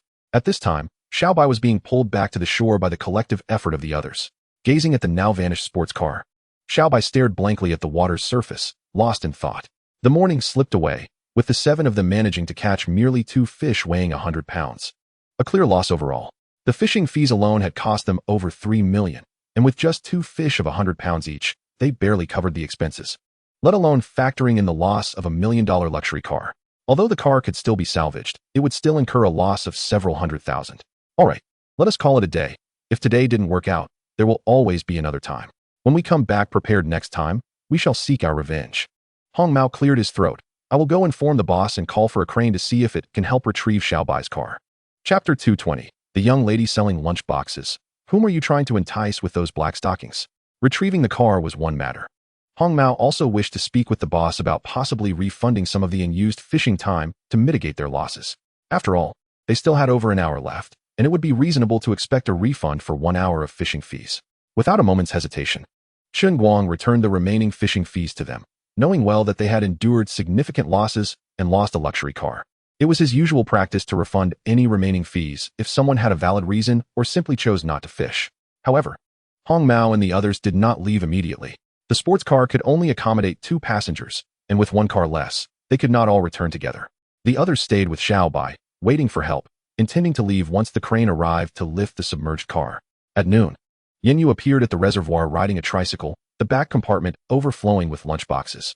Some of these were ordered by Chen Guang, as they were beginning construction on their new building, and the place they were currently residing in was unsuitable for preparing meals for so many people. Therefore, he had pre-ordered lunchboxes from Yanyu before the workers arrived. Of course, upon learning that many people had come to fish the previous day, Yanyu prepared even more lunchboxes to sell. Brother Chun, the lunchboxes you requested are ready. Hurry and call the workers to collect them. She cheerfully called out upon seeing Chen Guang waiting at the entrance. Since Chen Guang had left their village, she had also started selling lunchboxes at the fish pond taken over by Yen Li and the others. The first time was manageable, though there were some conflicts between the anglers and Yen Li's group, but she ultimately remained. However, during her second attempt, just before noon, the anglers all left due to renewed conflicts, leaving her with an entire batch of unsold lunchboxes that she had to take home to feed the pigs. Later, the reservoir closed entirely, claiming a week-long hiatus, and even when it reopened, she doubted she would get another chance to sell lunchboxes. She thought her venture into selling lunchboxes was over, but unexpectedly, Chen Guang called her for an order again. Upon inquiry, she learned that Chen Guang's new fish pond had opened and was thriving on its first day. After accepting his order, she prepared many more boxes. Today, nearly 30 workers came to help with construction. After distributing the lunchboxes, Yanyu smiled. Brother Chun, I will head out to sell the lunchboxes now. All right. After you finish, please come find me. I have something to discuss with you, Chen Guang replied, nodding. He reminded her once more before she departed. Yanyu said nothing but wore a faint smile. Uncertain of the true nature of Chen Guang's intentions, she believed that if he indeed had something to convey, he would likely seize the opportunity to take advantage of her. Taking advantage is fine. It's been days since I've been charmed by a rogue, and I find myself yearning for it, she thought, her spirits lifting as she sold lunchboxes. Hey, I was just fretting over how to solve my lunch situation. Who would have thought there would be lunchboxes for sale here? One wealthy young man expressed surprise upon seeing Yanyu's arrival. You know, this lunchbox girl is truly beautiful. Who would have expected to encounter such a lovely girl in this remote area? Another remarked. With such a stunning girl selling lunchboxes, the food must be exceptionally delicious. As soon as these words were uttered, the young man beside his female companion was met with a swift strike from her, reminiscent of the 9-in white bone claw, causing him to grimace in pain. Haha. Daring to praise another woman's beauty in front of your sister-in-law, you've just earned yourself a well-deserved scolding. However, no sooner had he spoken than he received another swift strike from his companion. How dare you criticize others when I've almost forgotten about you? Laughter erupted from the others, who joined in the merriment. Despite the ostentatious demeanor of this group of affluent heirs, they appeared to harbor a significant fear of their female counterparts, completely contrasting with the typical brashness associated with the wealthy. Of course, this trepidation was not necessarily a negative trait for many men. Such behavior is a manifestation of love for their wives, and in the case of these privileged youths, it subtly attests to their decent character. There were 14 of them in total, and they swiftly aided Yanyu in selling 14 lunchboxes. Whether it was due to their ravenous hunger or the novelty of such meals, the 14 young men and women savored the food with remarkable delight. Today, Yanyu had prepared a limited number of lunchboxes, and before long, They were all sold out. When she hurried to find Chen Guang, he had just finished his meal. Did you sell them all so quickly? Chen Guang was surprised at Yin Yu's speed. He had merely taken the time to eat. Yet she had managed to sell out her stock. I prepared fewer today, so they sold faster, Yin Yu replied, her cheeks slightly flushed, as she wanted to avoid giving Chen Guang the impression that her rapid sales were solely to see him sooner. Have you eaten? He inquired, his head tilting slightly. No, I already ate before coming. Yin Yu quickly waved her hand in refusal. All right then, let's go inside and chat at a leisurely pace, Chen Guang said, taking her hand and leading her directly into the room. The room was modest, containing only a large bed and a table with chairs, leaving only the bed for the two to sit upon. Xiaoyu, you smell delightful. Did you make a special effort to groom yourself before coming? Chen Guang gently wrapped his arm around her waist, leaning in to inhale the fragrance of her hair. I didn't dress up just for you, Yin Yu hurriedly explained, seemingly eager to deny that her preparation was for Chen Guang's sake. I never claimed you did it specifically for me. By saying that, you inadvertently confirm it, he chuckled, his hand resting on her leg, gently stroking through the sheer black stockings. Yin Yu, who rarely wore stockings, let alone while selling lunchboxes, had indeed dressed up today, donning black stockings and light makeup, clearly having prepared for this moment. Brother Chun, didn't you say you had something to discuss with me? She asked, a slight tremor in her form as she placed her delicate hand over his, her eyes glistening with anticipation. No rush, no rush. Before we discuss matters, there are more pressing issues to attend to, and we must proceed step by step, Chen Guang said with a mischievous grin, leaning closer until their eyes locked, the distance between their lips merely a fingertip apart. Is he about to kiss me?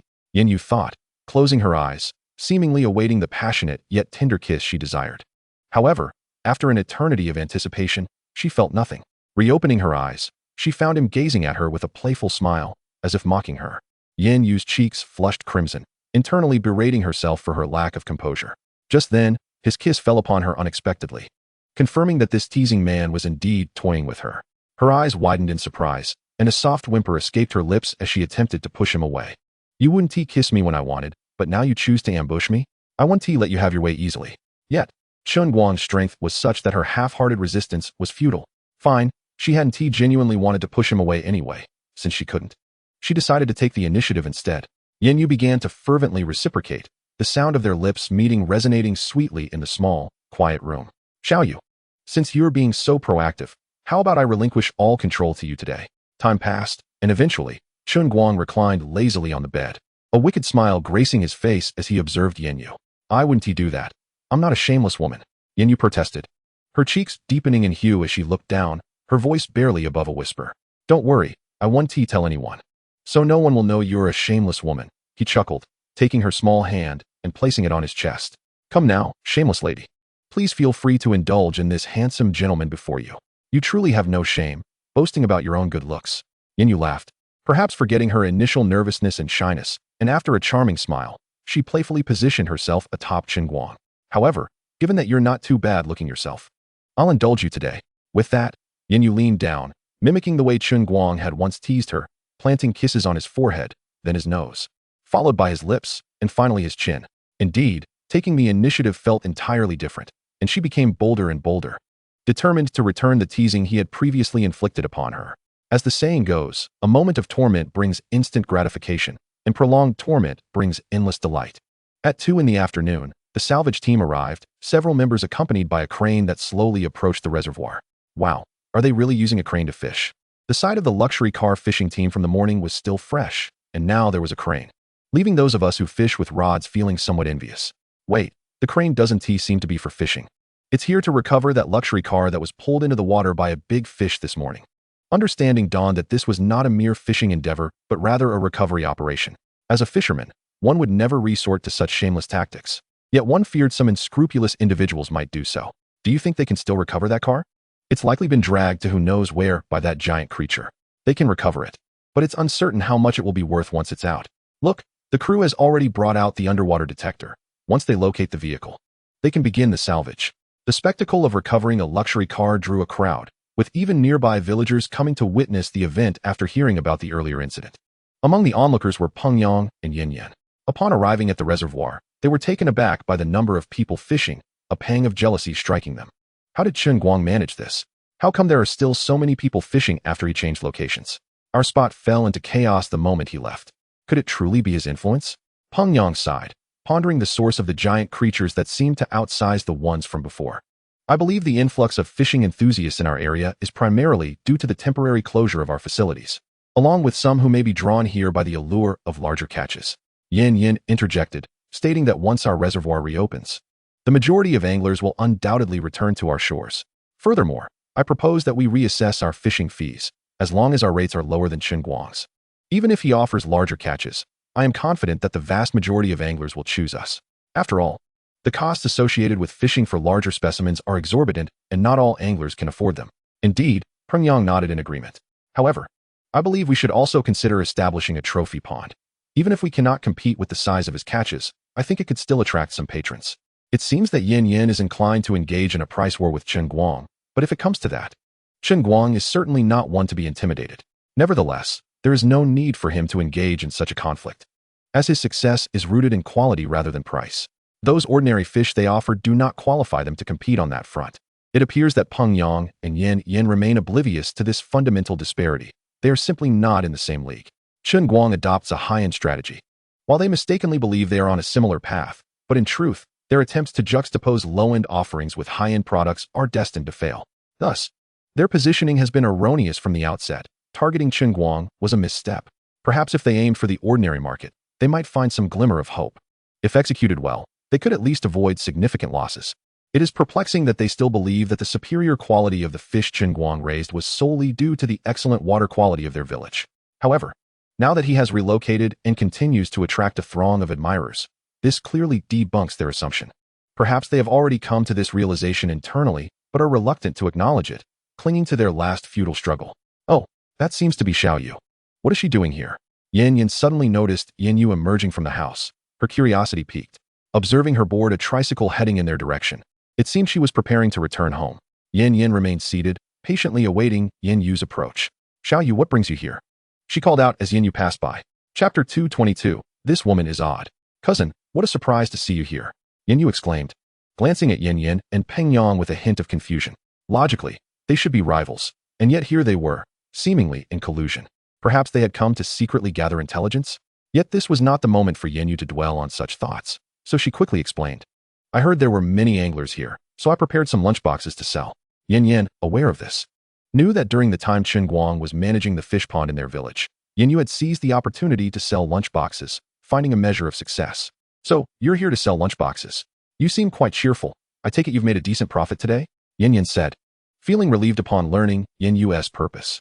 However, when she lifted her gaze and noticed the distinct hickeys on Yu's neck, a sense of unease washed over her. Perhaps, Yu had become entangled with that scoundrel Chen Guang. How else could one explain her emerging from his residence, adorned with such marks? Coupled with her triumphant smile, it was evident that her joy stemmed from more than mere financial gain. Unbeknownst to Yu, those few hickeys had fully exposed her secret, as she cheerfully remarked. It's not bad, certainly better than working for someone else. Congratulations, cousin. Yin replied with a smile that barely concealed her skepticism. This is hardly just a slight improvement over working. It seems you have struck gold. She was unsure why she felt such emotions, particularly when she and Pengyang drove past the small house and spotted Chen Guang. Pengyang, go check on the situation over there, and see if you can strike up a conversation with the anglers to glean any useful information, Yin instructed, pausing Pengyang. I'll have a word with Chen Guang and see if I can extract any insights from him indirectly. This allocation of tasks was not merely a simple request to send him away. She intended for him to be occupied for quite some time. Pengyang, oblivious to her ulterior motives, nodded in agreement. Yin, you're really going above and beyond. I'll do my best to uncover some useful information. Not only did he suspect nothing, but he also believed Yin was genuinely making sacrifices for him. While it was true that she was making sacrifices, the nature of those sacrifices was something he could not fathom. She indeed found pleasure in her toil. As soon as Pengyang departed, Yin rushed to Chen Guang's side, pulling him into the room without allowing him a moment to react. Before he could comprehend the situation, she threw herself upon him, tearing at his clothing while fervently seeking his lips. Has this woman gone mad? Chen Guang thought, bewildered. Previously, he had employed various tactics to draw her in, yet today she was unusually forward and frantic. Had she been provoked by something? He was a man of stature, and it was only when he compelled others that he found himself in such a position. He firmly pushed Yin away and fixed her with a serious gaze. Yin, your boyfriend just left, and you are already engaging in such impropriety with me. Surely you must have some ulterior motive? Something felt amiss, profoundly so. Scoundrel, is this not your favorite pastime? Why are you suddenly apprehensive now that I am the one taking the initiative? Yin Yin replied, her expression one of bemusement. Slander. When have I ever been that kind of man? I pride myself on being a thoroughly upright gentleman. Chen Guang retorted, casting a discreet glance toward the outside. Scoundrel, you don't think I'm setting you up for a fall, do you? You imagine there are people lying in wait outside, ready to storm in at the opportune moment. Yin Yin chuckled, her laughter exuberant and alluring. The thought that this brazen man could experience fear delighted her. It was reasonable for Chen Guang to harbor such suspicions, for Yin Yin's demeanor today was indeed unusual. Seemingly reading his thoughts, Yin Yin led him to the window overlooking the reservoir, gesturing toward the road where Peng Yang's vehicle had just traveled. Do you see? Has your doubt been alleviated? What are you babbling about? I am not concerned about any setup. Rather, I simply am not the kind of man to engage in such frivolity. Do not tarnish my reputation, Chen Guang insisted, adamantly maintaining his self-image as a man of virtue. Indeed, you are not the sort to engage in casual encounters. But when you do indulge, it's quite another story, Yin Yin teased, laughing heartily. And pray, what reputation do you have that I could possibly tarnish? In truth, there was little of his reputation worth sullying, for doing so would only serve to compromise her own. Previously, Chen Guang resembled a wolf, instilling in Yin Yin a mixture of love and fear. Now, however, he appeared somewhat endearing, igniting within her a mischievous desire to tease him. Oh, handsome boy, with your delicate features, I can only imagine how delectable you must be. I truly wish to savor just a taste. Yin Yin licked her lips, revealing a coy smile, and lightly placed her slender hand upon Chen Guang's shoulder, much like a playful rogue teasing a naive young man. What had once felt slightly amiss now felt utterly out of place. One could only wonder if the girl had perhaps encountered some misfortune today. As a man accustomed to lingering among blossoms for several days, Chen Guang found himself quite bewildered. Before he could grasp the situation, he discovered Yin Yin once again leaning in for a kiss. 1 or 2 times is permissible, but never a third, he thought, feeling the need to temper her audacity. He pushed her away once more, but before she could act again, Yin Yin expressed her dissatisfaction. You dog of a man. Have you been drained dry by some little enchantress? Provocation. How audacious of her to challenge him at this moment. Then allow me to demonstrate through action whether I have been depleted. With no fear of a potential trap, Chen Guang decided that if she dared to come forward, he would ensure she would not leave unscathed. He refrained from explanations, swiftly pressing Yin Yin against the window, leaning in to whisper in her ear in a low, sultry tone, "Fear not, I shall fulfill your desires." Since she sought excitement, he was determined to provide her with just that. This scene felt vaguely familiar, yet distinctly different for both of them. His deep voice seemed to possess a certain enchantment, drawing them irresistibly together. Outside the window, the scenery was beautiful. Chapter 223. Though his lips were tightly sealed, other aspects of him were decidedly less so. It appeared he had not been drained by any little enchantress. Rather, he was brimming with energy. Had she misjudged his relationship with Yin? Or was there indeed a closeness between them that had yet to reach its final culmination? Upon sensing Chen Guang's abundant vitality, Yin Yin began to cast aside her earlier assumptions. She now believed that the bond between Yin Yu and Chen Guang had not progressed to that stage. Otherwise, he would not possess such vigor. This realization filled her with trepidation. The more arrogant she had been, the more she regretted her reckless provocations toward Chen Guang. What was meant to be mere reconnaissance had turned into a moment where she found herself unprepared to leave. After hastily gathering her belongings, she exited the room. And before long, Peng Yang's vehicle approached from a distance. While chatting with those anglers, I discovered that many were drawn here by the fish. It seems that relocating has had no effect on him. Could it be that the quality of the fish raised by Chen Guang is entirely independent of our village's water quality, but rather due to the fish themselves? Upon entering the car, Peng Yang began to analyze this situation. If this were indeed the case, where had he procured such high-quality fish? In truth, Yin Yin had long sensed something amiss. No, they all had sensed the oddity. They simply did not wish to admit it until the final moment. Indeed, where could he have sourced these splendid fish? According to Chen Guang, they were acquired from a unique location. If the fish thrived in such an extraordinary environment, how had he managed to sustain them? Peng Yang sighed. By the way, Yin Yin, when you were conversing with Chen Guang, did you manage to glean any useful information regarding the origin of these fish? Well, he is quite reticent. Whenever I broached a critical topic, he deftly diverted the conversation. So I did not uncover any valuable details. Yin Yin lied with ease, knowing she could not admit to having asked nothing at all. So what were you two doing for all that time? Peng Yang continued. He did mention it was in an extremely sparsely populated area. Though I cannot say for certain if that is true. I believe he might have intentionally released that as a smokescreen. To substantiate her claim, Yin Yin added. Even if what he said is true, there are countless places with scarce populations. We wouldn't even know where to begin looking. Peng Yang let out a soft sigh.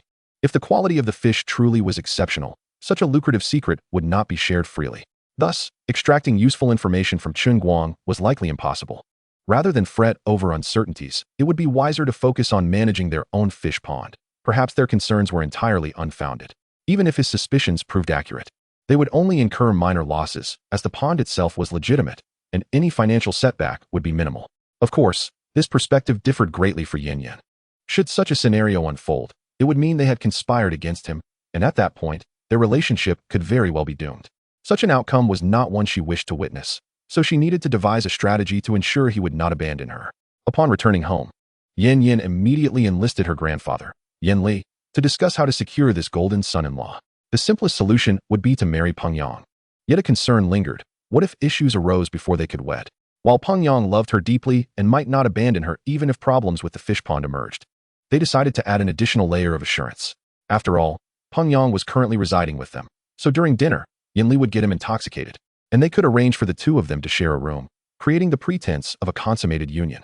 Meanwhile, Chen Guang, on the other side, was bemusedly reading a text message on his phone. It was from Tian Moli, inquiring whether he would be visiting her that evening. However, today, Chen Guang had already indulged in enough excitement.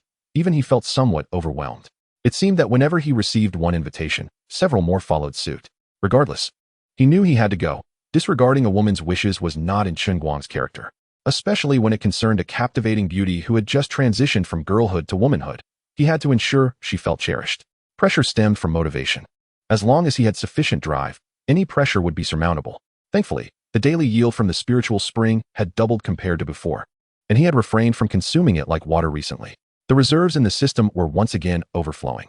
With this thought, Chen Guang scooped a generous bowl of the spring water and drank it down. Ah, the essence of the spiritual spring. With that single bowl, all fatigue vanished in an instant, leaving him not only invigorated but also brimming with vitality. This was truly an essential elixir for charming women. With the spring water in hand, he could easily entertain not just 3, but even 5 or more women without a hitch. The luxury cars of the rich second generation had already been salvaged and towed away, leaving behind only those who employed conventional fishing methods. Thus, Chen Guang's presence was not particularly significant. After giving a few parting words, he drove away from the reservoir, heading towards the city.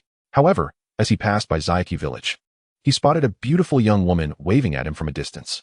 Chen Guang initially believed that the girl was merely attempting to hitch a ride into the city, so he gradually brought his vehicle to a halt beside her. It was then that he realized the girl waving at him was none other than Ho Qingning, the village chief of Xiaohe village. What a coincidence. Chief Hua, are you also heading to the city? Chen Guang inquired as he rolled down the window. No. I just thought it was your car, Mr. Chen, so I wanted to greet you. Ho Qingning quickly replied, shaking her head. Are you planning to return to the city for the night? Indeed. I have nothing else to do this evening, so I thought I might as well make a trip back. Chen Guang nodded gently. In truth, it wasn't merely the dilapidated state of the local accommodations that deterred him from spending the night. Rather, he had a rendezvous with a beauty, although he deemed it unnecessary to articulate that detail so explicitly. However, to Hua Qingning, it appeared as though Chen Guang was disenchanted with the living conditions here, preferring to commute daily to the city. It was understandable, considering that despite the days that had passed, he had yet to spend a single night in the village. Mr. Chen, it seems quite arduous for you to return to the city each night and come back in the morning. Hua Qingning hesitated before mustering the courage to say, I understand if you find the current living conditions unsatisfactory. If you don't mind, you could temporarily stay at my home. That way, you wouldn't have to endure the daily commute. What? Chen Guang was taken aback by Hua Qingning's unexpected invitation to stay at her home. He gazed at her quizzically. Wouldn't that be inconvenient? No, not at all. I live alone, and I have plenty of rooms. You needn't worry about disturbing me, Hua Qingning insisted, though her cheeks were visibly tinged with crimson. Is it truly a matter of how many rooms you have? Your emphasis on living alone makes it sound as if you're attempting to entice me, Chen Guang teased. Since Chief Hua has extended such an invitation, I shall not be too polite. However, I have some matters to attend to in the city tonight. I will return tomorrow to discuss the possibility of staying at your home. How fortuitous it was that an opportunity had presented itself in the form of such a captivating woman. If he were to reside in her home, it would not be long before he found himself in her intimate quarters. The thought of spending his days fishing and his nights in the company of a beautiful mermaid was undeniably delightful. Nevertheless, this evening, he still had to accompany another enchanting lady. As the car sped along, Chen Guang finally arrived at the doorstep of Tian Mei's home as dusk fell. Meili. The moment the door swung open, He was captivated by Tian Mei's stunning attire. She wore a red and white patterned bodycon dress, the one-shoulder design exuding both elegance and sensuality, complemented by red stockings and high heels that added a touch of allure. "Dinner is ready. Please come in." Tian Mei smiled brightly, gesturing for Chen Guang to enter. "What as for dinner? I'd rather feast on you, little enchantress," Chen Guang declared with playful intent, shutting the door behind him and lifting Tian Mei onto the shoe cabinet at the entrance. Despite having thought he had already indulged earlier, the sight of Tian Mei reignited his impulsive desires. "Not here." Tian Mei seemed taken aback by Chen Guang's sudden advance, her protest silenced as he captured her lips. Had it been the night before, it might have been permissible, but just moments earlier, Qin Qing had unexpectedly arrived and was now seated in the living room, leaving little room for recklessness. Yet, Chen Guang remained blissfully unaware of this, assuming that Tian Mei had invited him over, indicating that no one else was in the house. Thus, he felt no need for restraint. Before Tian Mei could explain, she realized there was simply no time for that. How was it possible that mere hours after parting from her, he acted as if he hadn't been with a woman in ages? This man possessed an astonishing strength and had silenced her, rendering her unable to push him away or clarify the situation. All she could do was hope that Qin Qing wouldn't walk in at that moment. However, the more one frets, the more likely the feared outcome becomes. Observing that Tian Mei had been gone for several minutes, Qin Qing could no longer resist the urge to investigate. "What? You two are far too eager," Qin Qing exclaimed, startled, quickly covering her eyes but peeking through her fingers, as if that would spare her from witnessing anything inappropriate. Upon hearing her scream, Chen Guang finally became aware that there were others in the room. He released Tian Mei's lips, momentarily frozen as he glanced between Qin Qing and Tian Mei. "What on earth is happening? Why didn't you mention that there was someone else here? And you have the audacity to ask? You need to give me a chance to speak." Tian Mei shot back, rolling her eyes at him. "Now hurry up and let me go. Do you think this is an appropriate moment to release you?" Chen Guang replied, casting a sidelong glance at Qin Qing and forcing a wry smile. Upon hearing his words, Tian Mei realized that letting go at this juncture would indeed be inappropriate. Her face flushed crimson as she shot a fierce glare at Qin Qing. "You little one, can't you just step aside for a moment?" It was only then that Qin Qing seemed to register the situation, softly murmuring an acknowledgement before hastily retreating from their line of sight. "You truly scared me just now. Thankfully, I didn't suffer any lasting effects," Chen Guang sighed, lightly patting his chest, looking somewhat forlorn. "You deserve to be scared. It might teach you a lesson for future indiscretions," Tian Mei retorted, her irritation evident as she shot him another glare. It was this troublesome man who had caused her to lose face in front of her dear friend, jeopardizing her carefully cultivated image as a cool and aloof goddess. Surely, she thought, he must be concocting his own narrative about her in his mind right now. Of course, they both feigned composure, as if nothing had happened, and sat down at the dining table to eat. The atmosphere was undeniably awkward, with none of the three daring to break the silence as they focused intently on their meal. Just as they believed the dinner would proceed in this quiet manner until the end, Chen Guang suddenly felt a delicate foot, clad in stockings, gently resting on his leg and slowly inching upwards. To his astonishment, Tian Mei, who had appeared sulky and disinterested, was covertly stimulating him beneath the table. It seemed she was not genuinely upset. Rather, she was merely shy due to Qin Qing's presence, and thus had to express her true feelings in secret. Chen Guang couldn't help but smile smugly to himself, savoring the moment in silence. It wasn't long before Tian Mei stood to serve herself some food, and that was when he realized he had misinterpreted the situation. With her departure, the foot remained, leading him to question whose foot it truly was. He glanced at Qin Qing in horror, utterly shocked to discover that this audacious individual was the one playing footsie with him. Upon noticing Chen Guang's gaze, Qin Qing exhibited no sign of guilt, instead returning his look with a defiant glare. Had all these women gone mad today? Though Qin Qing was not typically shy, she had never displayed such boldness before. Was it possible that the earlier shock had emboldened her? Should one continue to indulge in the moment, or seek an excuse to serve the rice? Alas, perhaps it is best to let nature take its course and continue to revel in the experience, for after all, the relationship between him and Qin Qing is not entirely innocent. One must not overly wound her heart. Seemingly quite pleased with Chen Guang's demeanor, Qin Qing retreated her foot and swiftly finished the remnants of her meal before rising to head to the living room. The sight of her long, slender legs clad in black stockings beneath the table was captivating. Chapter 225, Trouble, the Beauty's Scheme. Now that the meal was concluded, you should return home. Tian Mei reseated herself at the dining table and cast a fleeting glance at Chen Guang, speaking in a nonchalant tone. After such an embarrassing incident earlier, she dared not allow Chen Guang to stay the night. Emily, Where am I supposed to go at this late hour? Chen Guang feigned a look of grievance. Qing is here too. It doesn't impact us, and since she already knows, there's no need to pretend in front of her. You scoundrel. Even at such a time, you're still thinking about that. How did I end up entangled with such a shameless fellow? Though Mo Li's words seemed to scold him, her tone clearly conveyed a reluctant acquiescence. What was anticipated to be a delightful evening for two had now been disrupted by the unwelcome presence of Qing, rendering the night less enchanting. As Mo Li tidied the dishes in the kitchen, Chen Guang stealthily followed her inside, gently wrapping his arms around her waist and whispering softly in her ear, Mo Li, I wasn't aware that Qing was present just now. Later, in the bedroom. Shall I make it up to you properly? Shameless. Who is your wife? Mo Li turned back, playfully rolling her eyes at Chen Guang. Is that so? I wonder who was incessantly calling me darling husband last night. Just one day has passed, and you've turned your back on it. Chen Guang wore a mischievous grin, gently blowing into Mo Li's ear, causing her to visibly redden. Stop it. Qing is still in the living room. Having learned from earlier events, Mo Li was wary of allowing Chen Guang to act recklessly and quickly pushed him out of the kitchen. With no other option, Chen Guang resigned himself to the living room to watch television. No sooner had he sat down than Qing snuggled up to him, affectionately wrapping her arms around his. Could this girl truly be losing her senses? It was one thing to be discreet under the table earlier, but now she was brazenly displaying such intimacy. Was she intending to compete with Mo Li for his affections? Qing, don't think for a moment that I wouldn't dare to do anything to you. Do you believe I would kiss you right now? Chen Guang thought to intimidate her, expecting her to retreat. To his surprise, Qing not only remained unfazed but also tilted her head, pouting slightly. So kiss me then. It's not like we haven't tea before. A provocation undoubtedly. It was clear that her sudden visit to Mo Li's abode was intentionally planned. Realizing that Mo Li would take some time to emerge, Chen Guang couldn't allow himself to be provoked by a mere girl. He leaned in and pressed his lips against her slightly pouting mouth. Of course, he was cautious not to linger too long. Navigating this treacherous terrain was no simple feat, brother. Why are you finished so quickly? You used to take longer. Qing teased, further provoking Chen Guang. The implication in her words was ambiguous.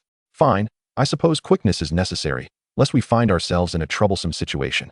Yet, Qing seemed disinclined to let Chen Guang off the hook, smiling alluringly as she continued.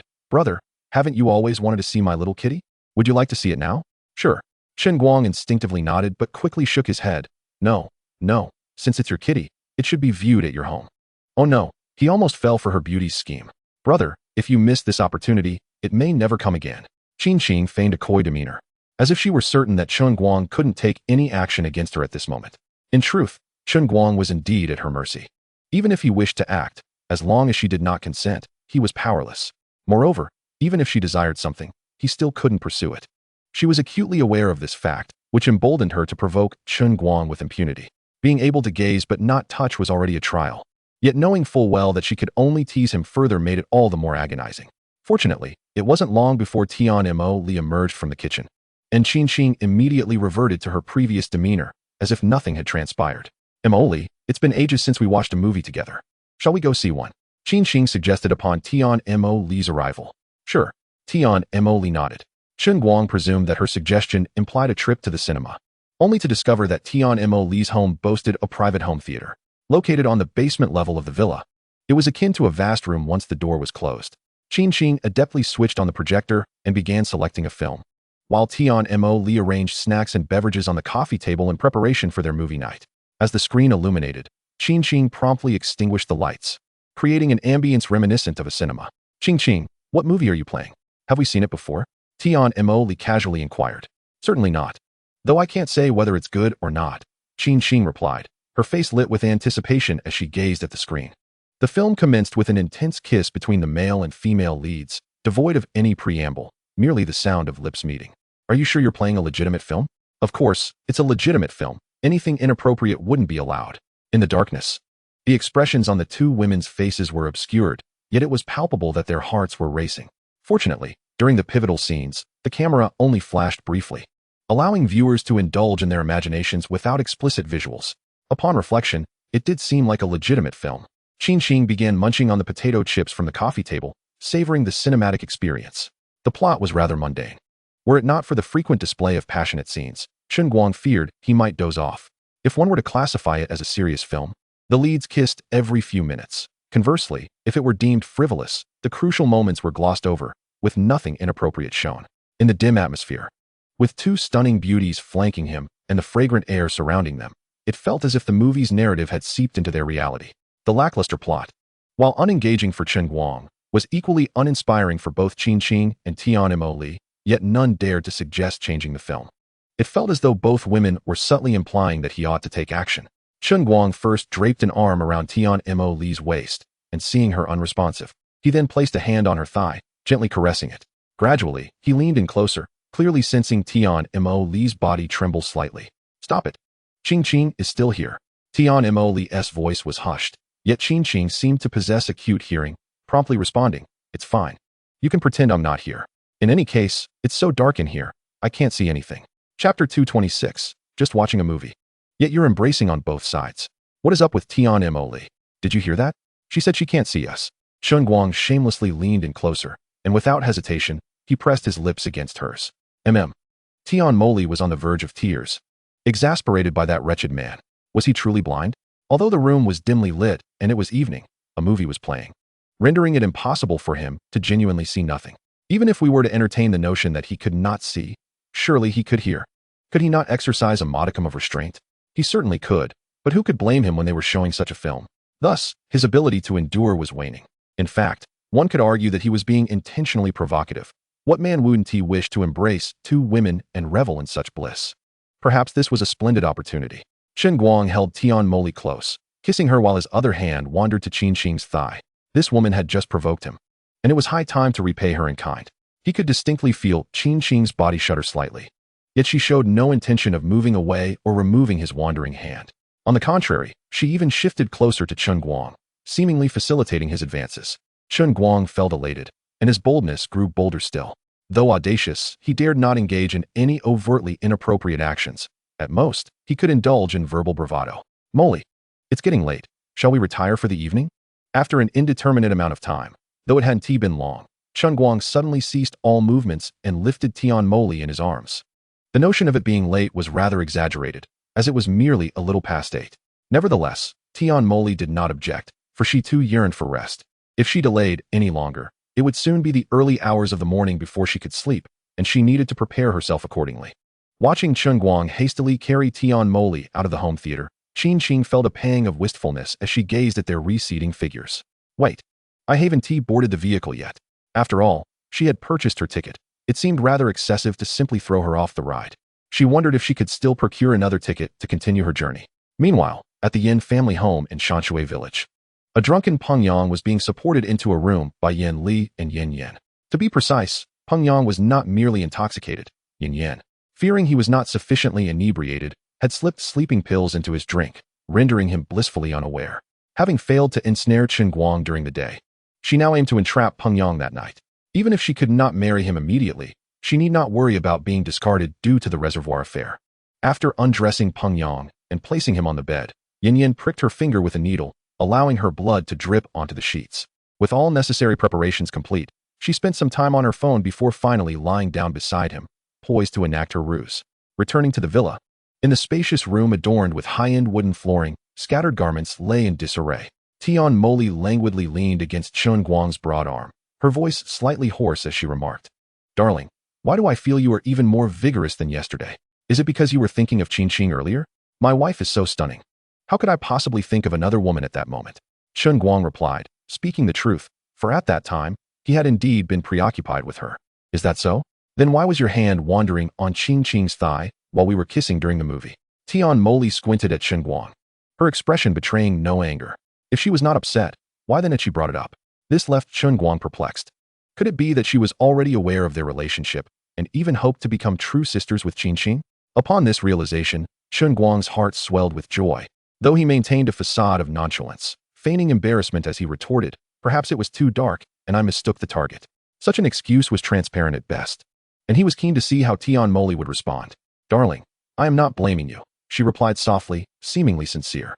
"In fact, I noticed something was off between you two on the island, and I can tell that Qin Qing has feelings for you. So, I hope you do not let her down. Are you suggesting I should relinquish you to her?"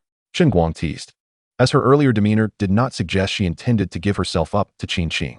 "You mischievous husband, must you be so blunt?" Tian Mo Li chided playfully. You are such a rogue. Rather than letting other women benefit, you should indulge my best friend. Wife, you are truly too good to me. I must reward you accordingly. With such forthrightness, Chen Guang ceased his pretense of ignorance. Such an opportunity was too precious to squander. He pondered how long it would take to achieve his dreams of embracing both women if he continued to play coy. I am tired and wish to sleep. You should go find Qin Qing, Tian Moli said, gently pushing him away before he could act. Such a fortunate circumstance. Chen Guang was taken aback, but made no move to leave. Instead, he lunged at her once more. My darling, since you are so considerate of me, I must reward you even more. Ah, no. By the time Chen Guang stealthily exited the room, it was nearly midnight, and Tian Moli had already drifted into slumber. Conversely, Qin Qing found herself unable to sleep, sitting on her bed, clutching a fabric doll, lost in thought. Upon reaching the door to Qin Qing's room, Chen Guang discovered that it was neither locked nor securely shut. Was this intentional on her part? Pushing the door open, he found Qin Qing pouting and murmuring softly to herself. Qin Qing, what are you thinking? Has someone upset you? Humph.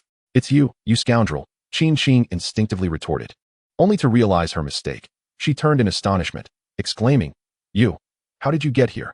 Naturally, I heard someone's heart calling for me, so I came to see you. Chen Guang boldly declared as he plopped down on the bed beside her. Who wanted to see you? I certainly did not. Qin Qing threw the doll in her hand at him. I am going to sleep. You need to leave. Chen Guang caught the doll and set it aside, advancing closer to Qin Qing with a mischievous grin. Didn't you just say you'd show me your cat? Humph.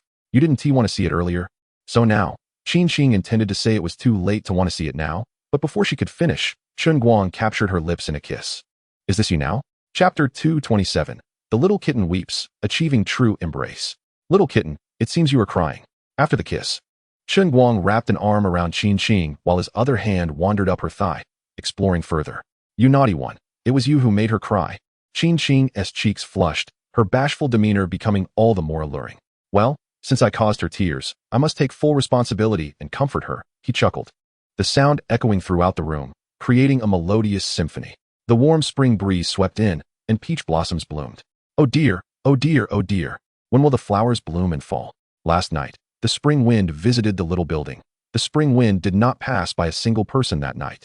And upon waking, twin flowers blossomed. Unbeknownst to them, Qin Qing had been carried into Tian Moli's room by Chen Guang. The handsome and virtuous man has finally fulfilled his delightful wish of embracing beauty on both sides. As he strolled out of the villa, greeted by the warm morning breeze, Chen Guang yawned, appearing weary yet remarkably refreshed. Alas, it seems he would need to catch up on his sleep later. The off-road vehicle sped along, gradually merging onto the rural path, as Chen Guang sighed softly and hummed an old tune. A little monk descends the mountain to gather alms. The elder monk has given a warning. The woman at the foot of the mountain is a tiger. One must avoid her at all costs. Indeed, it is wise to remain atop the mountain. Otherwise, one might encounter women as fierce as wolves and tigers. Though charming and beautiful, they can be quite perilous. In the picturesque village of Mountain Water, at Yin Yan's residence, Peng Yang stirred from slumber, shaking his heavy head. Before he could comprehend the situation, a piercing scream erupted beside him, instantly rousing his senses. How could Yin be in his room? No, this does not appear to be my room. It seems to belong to Yin Yan. Could he have done something to her while intoxicated the previous night? The thought filled Peng Yang with dismay. He had promised Yin Yan to wait until their wedding night. Yet now, having indulged in drink, he had seemingly cast that vow aside. He feared that Yin Yan might view him as untrustworthy and come to despise him. Yin Yan, I am truly sorry. I was intoxicated last night and cannot recall what transpired. I did not do anything to you, did I? He hastily explained. Do you think I was drunk in a race? What happened? Yin Yan sobbed, her face concealed in her hands. Peng Yang, we agreed to wait until marriage. How can you go back on your word? You never intended to marry me, did you? Is this your way of pretending to be drunk, taking advantage of me and shirking responsibility? Remarkably, Yin Yan's acting was quite impressive. Her tear-streaked face evoked a sense of deep sympathy, as if someone had indeed committed an unspeakable act the previous night. No, I did not mean it that way. As Yin Yan wept, Peng Yang became panicked, swiftly assuring her, Yin Yan, rest assured, I will take responsibility for you. If you do not believe me, we can go get our marriage license right now. Really?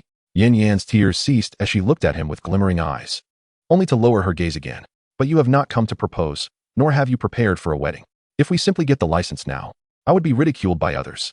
What she implied was clear. She desired a car, a house, a dowry, and a grand wedding. If he could not fulfill these expectations, she would never marry him. Yin Yan, I will return immediately to prepare everything and ensure you have the most splendid wedding. One that will make everyone in the surrounding area envious. Peng Yang exclaimed with joy, eager to promise her. These were trivial matters to him.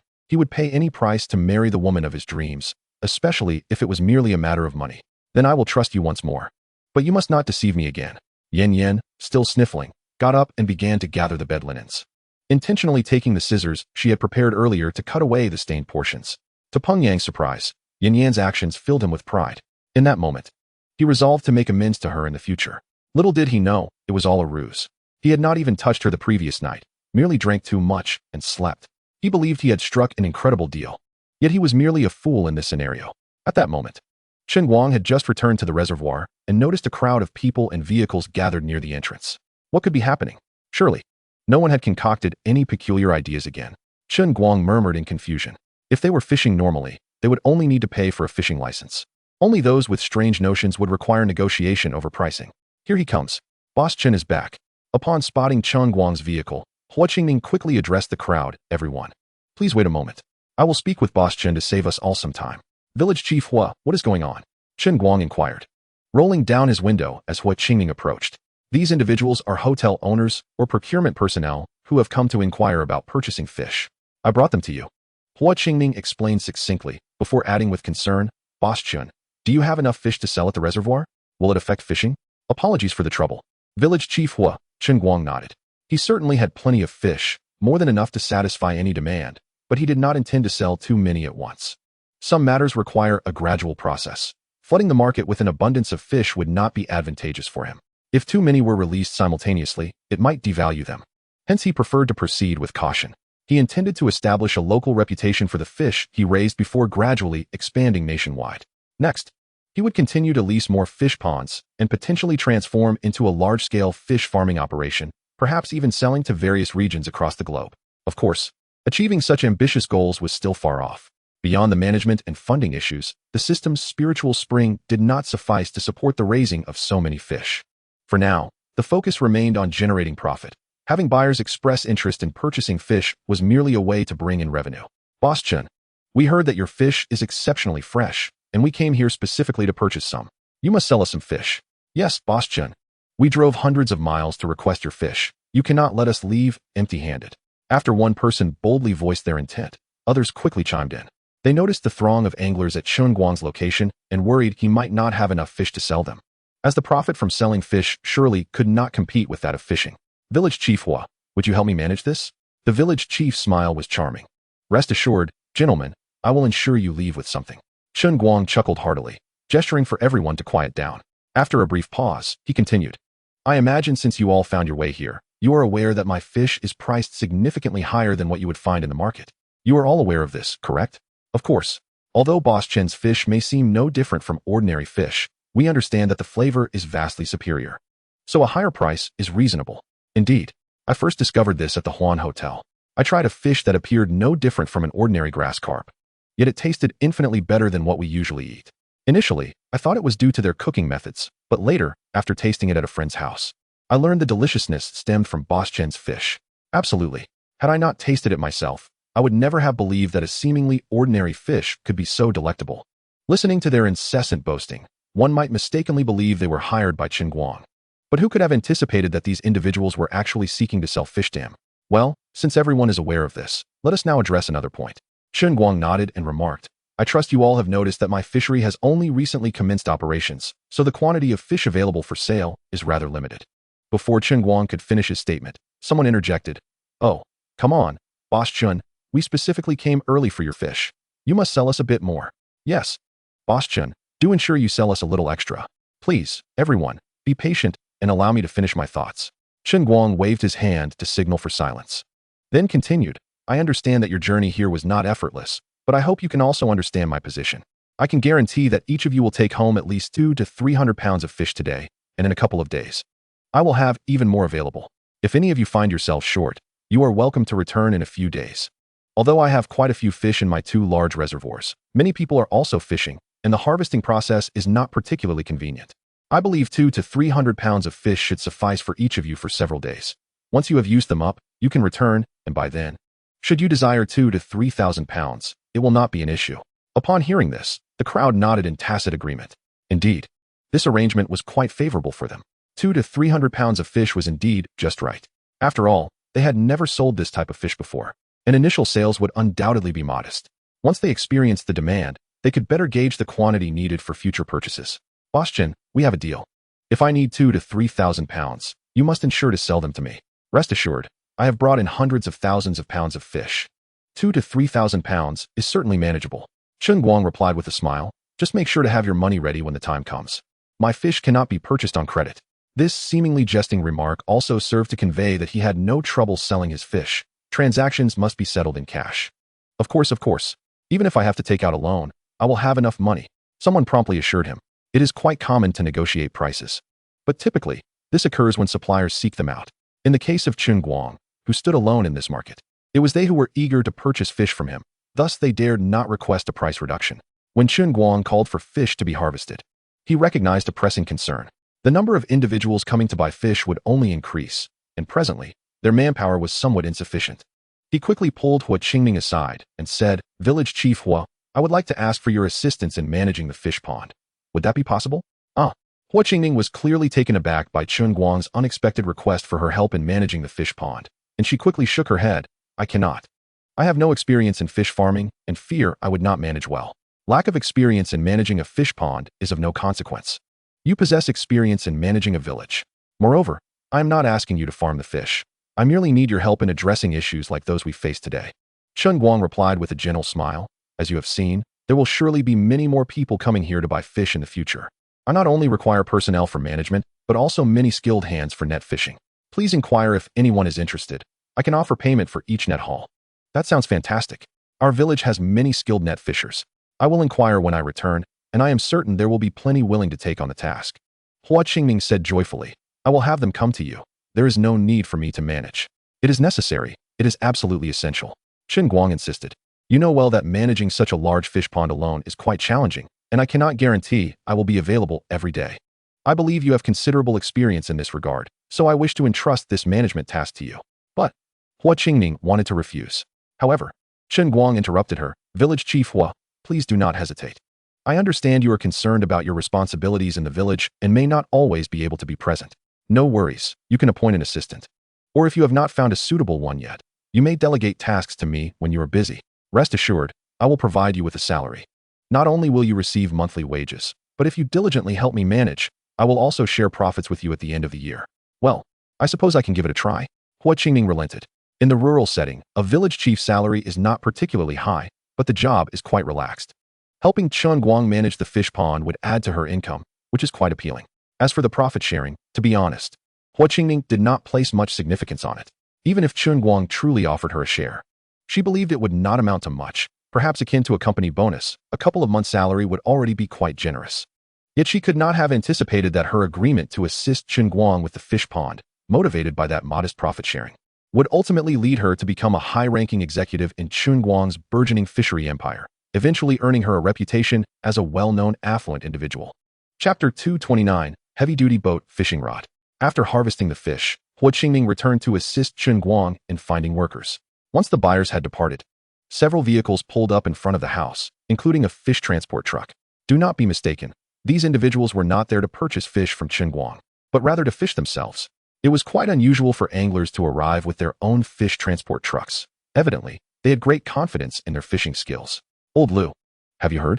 Yesterday, a few wealthy second-generation folks came with sports cars to fish, and in the end, they only caught 2 giant fish weighing over 100 pounds. One car was even pulled into the water by a large fish.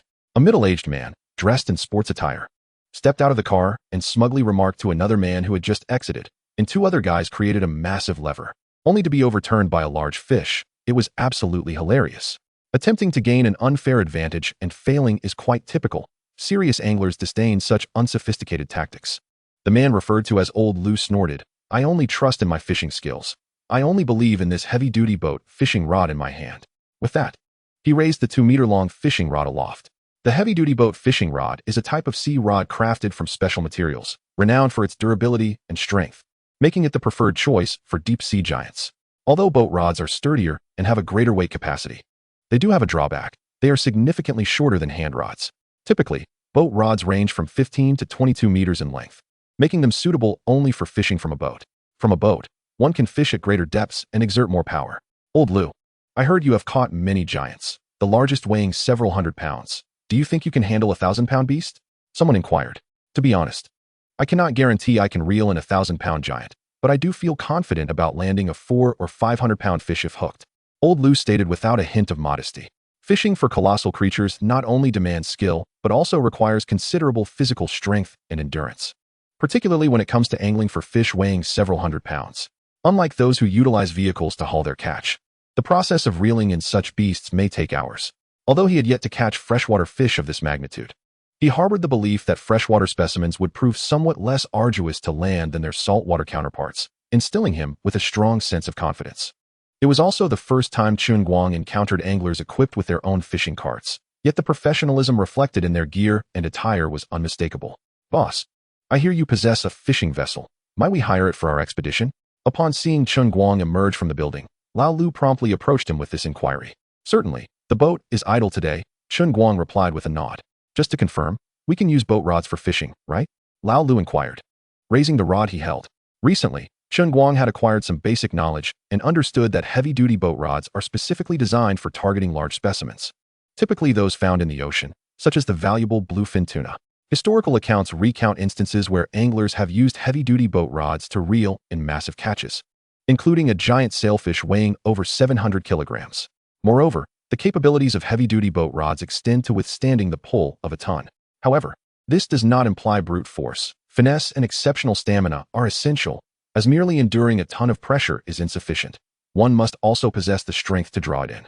Although fishing reels can alleviate the burden, they too demand substantial strength and extraordinary endurance. After pondering for a moment, Chen Guang remarked, using heavy-duty boat rods is feasible, but the fishing fees cannot be calculated at the standard rate. An additional charge is warranted. Previously, the largest fish at the giant fish pond weighed only 200 to 300 pounds, so the prospect of additional fees was inconsequential. However, with the current pond housing fish exceeding 1,000 pounds, each valued at over $1 million, it was evident that the pricing could not remain the same.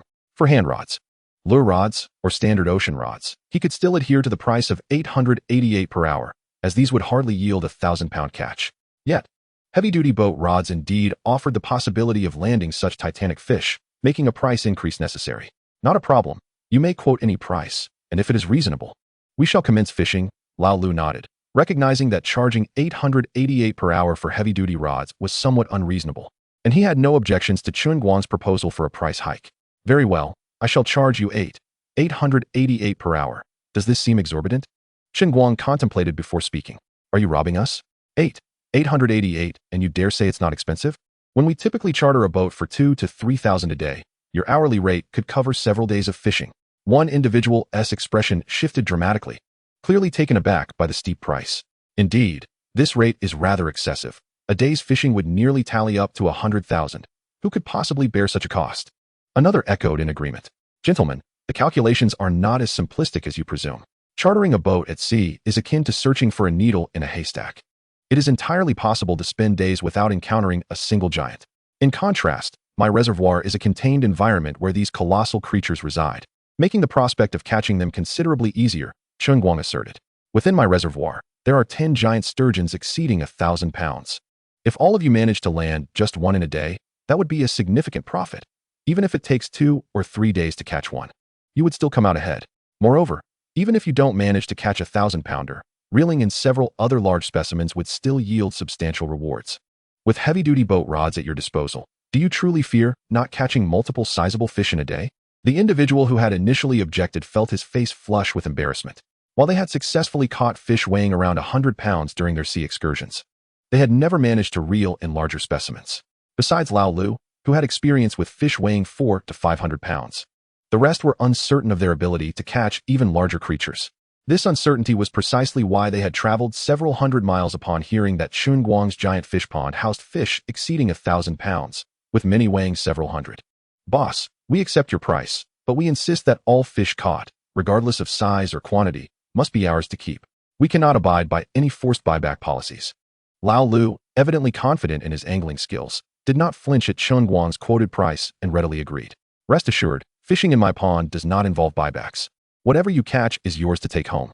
Should you possess the skill, even if you were to catch all 10 of my 1,000-pound sturgeons in a single day, you would be welcome to retain them all, Chen Guang replied with a slight smile. I, Chen Guang, am held in high regard. There has never been a dispute over such matters. Chapter 230. The boat seems small. Can it withstand the giants? Smooth sailing. Fortune to those who see it. Chen Guang had no intention of reneging on his word, and he harbored no concerns about their ability to reel in all the giant fish. The system's fish pond inherently diminishes the capabilities of anglers, ensuring that even the most skilled fishermen would find themselves weakened within his domain. Furthermore, with his ace in the hole, the intelligent mechanical fish, should the situation become dire, he could always deploy it to regain an advantage, ensuring he would not suffer excessively. Thus, the claim of 10,000-pound fish was merely a rhetorical flourish. Ultimately, Lao Lu requested control of the boat, and Chen Guang was more than willing to accommodate this request, alleviating him of further worries. The group, equipped with their gear, marched towards the fishing vessel, drawing the attention of many onlookers. Observing them, clusters of anglers began to murmur amongst themselves. Hey, those rods look quite short. Are they sea rods? One remarked. How peculiar. Even if they are sea rods, they should ideally be longer.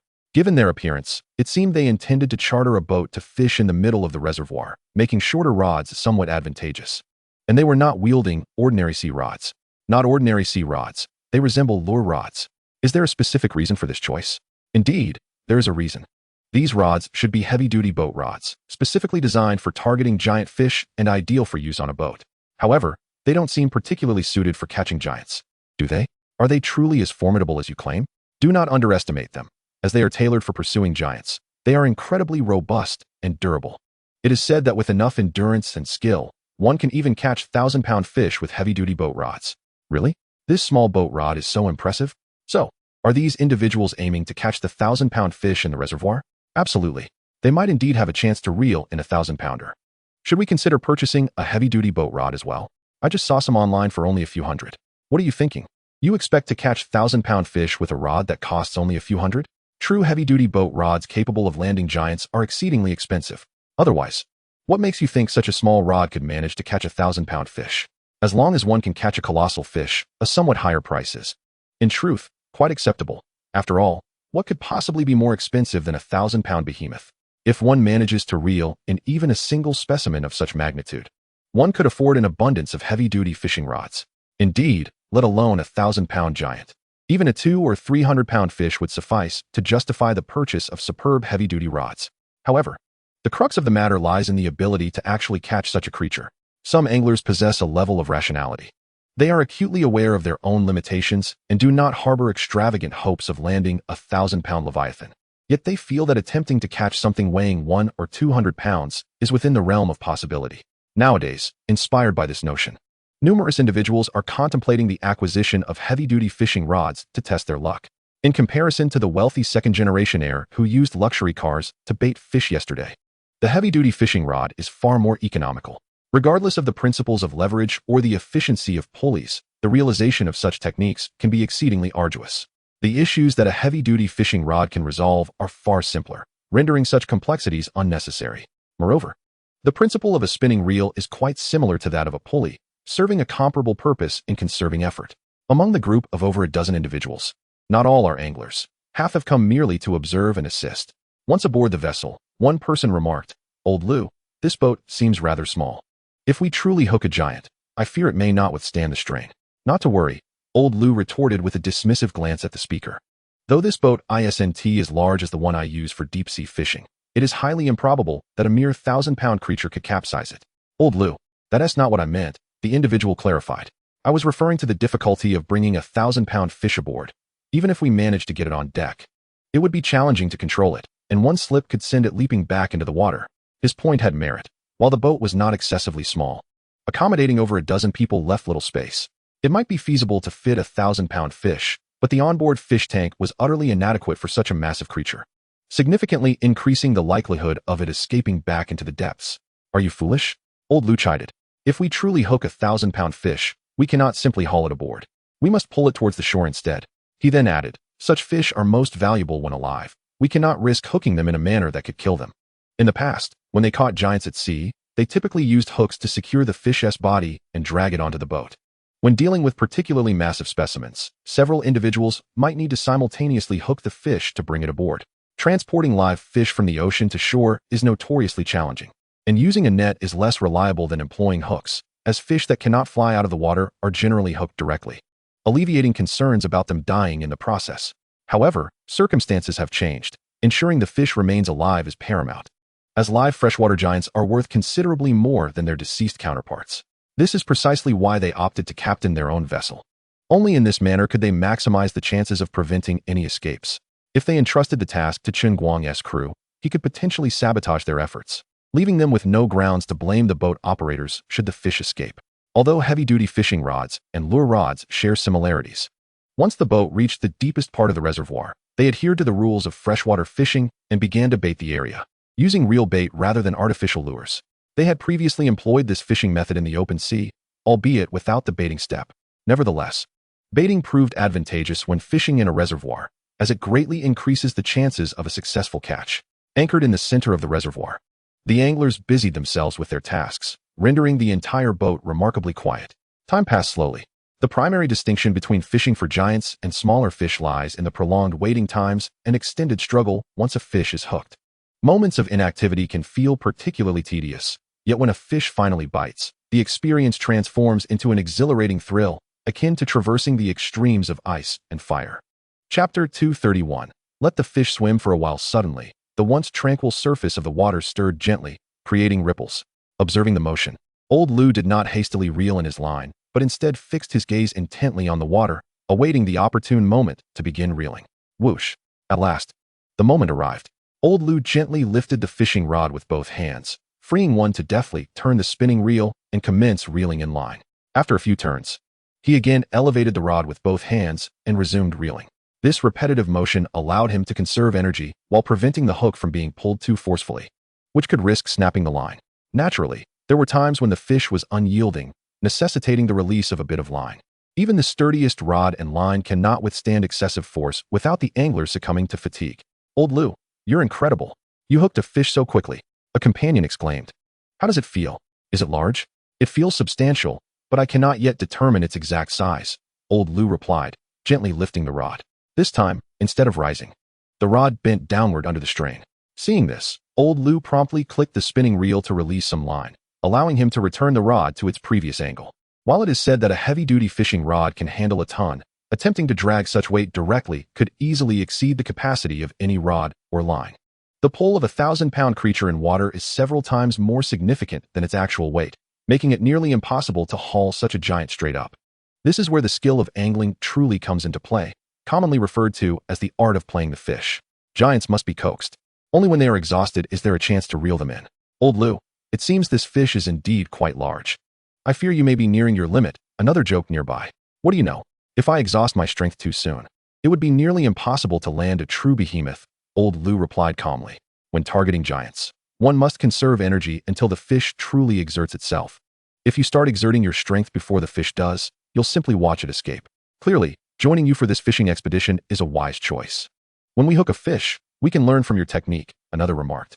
Old Lu, however, fell silent, focusing intently on the lengthy contest with the big fish. Shortly thereafter, another angler hooked a fish, but unlike Old Lu, he was far from composed, erupting into exaggerated shouts. Whoa, I've hooked one. I've got a fish. The sensation and strength he felt were unmistakably those of a true giant. A 1,000-pound fish was not out of the question. Is that for real? You must be joking. If that's a 1,000-pounder, you're about to strike it rich. Listen to this old fool. His sense of touch is as reliable as a grandmother's foot bindings. What do you mean? Both are equally worn and foul.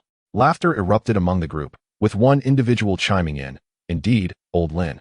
That sensation is truly both worn and unpleasant. Previously, he would often boast loudly about having caught a colossal creature, claiming it weighed at least 100 pounds. However, when he finally reeled it in, it turned out to be less than 10 pounds. Is this not utterly absurd? No matter how poor one's sense of touch may be, such a discrepancy is beyond reason. Clearly, some were unfamiliar with Old Lin, and one of them exclaimed in astonishment. Does that mean he suggested that a 1,000-pound behemoth might not even reach 100 pounds? Indeed, my friend, your understanding is remarkably accurate. To grasp Old Lin's words, simply divide by 10 and apply a further discount, came the reply. Dividing by 10 and then discounting further? Are you serious? This person was utterly astounded, covering his mouth in fear of inadvertently voicing his disbelief. Old Huang, you're talking nonsense. While I may not always estimate accurately, it's certainly not as exaggerated as you claim, Old Lin quickly rebutted. The vast difference between the estimated weight and the actual weight was quite humiliating for him as an angler. What do you mean you don't always estimate correctly? You clearly misestimate every single time. Old Huang called him out bluntly. Let us not pretend otherwise. We went fishing together last time. And you boasted about a fish that was barely 10 pounds as if it were a 100-pound giant. Are you really going to deny that? Old Huang stripped away Old Lin's facade without mercy. I was merely trying to lighten the mood. I already knew that fish was no more than 10 pounds. You were the only one who took it seriously. Old Lin hastily concocted an excuse, as he could not deny the truth of the matter. Keep being stubborn.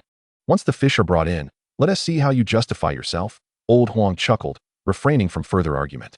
Despite his lamentable skill, akin to an old lady's worn-out foot-binding cloth, Old Huang's fishing technique was surprisingly proficient. He had indeed caught 100-pound giants before. To be fair, most of the people in their group were quite adept at fishing, and Old Lu had unknowingly been playing with a fish for half an hour. Following closely behind was Old Lin, who, despite having played with the fish for quite some time, displayed a remarkably relaxed demeanor. Moreover, two others had also hooked fish one after the other, skillfully managing their catches. Unlike the lengthy fishing rods, the heavy-duty boat rods, being shorter and not requiring a high lift, lacked the whistling sound often produced when casting.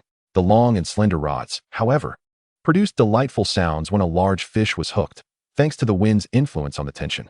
This was a sound cherished by anglers, embodying the unique romance of fishing. Since Old Lin's loud cries began, they had already attracted the attention of nearby fishermen. In just over an hour, 4 individuals had hooked fish.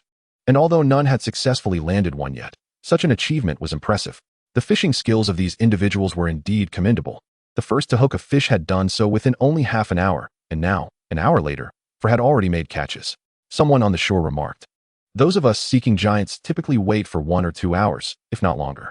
Occasionally, someone may hook a fish quickly, but in comparison, that is merely an exception. The vast majority have to endure long waits before a giant shows interest. Unlike them, their group consisted of only 8 individuals, yet half had already hooked fish. A significantly higher ratio than usual. Chapter 232. He claims 100 pounds, but it's merely 10. Take it with a grain of salt. Such remarkable results were indeed enviable, yet soon differing opinions emerged. I believe the high catch rate is not solely attributed to superior fishing skills. There are other factors at play, a middle-aged man stated matter-of-factly. Uncle, please enlighten us. What are these other factors? A nearby young man eagerly inquired.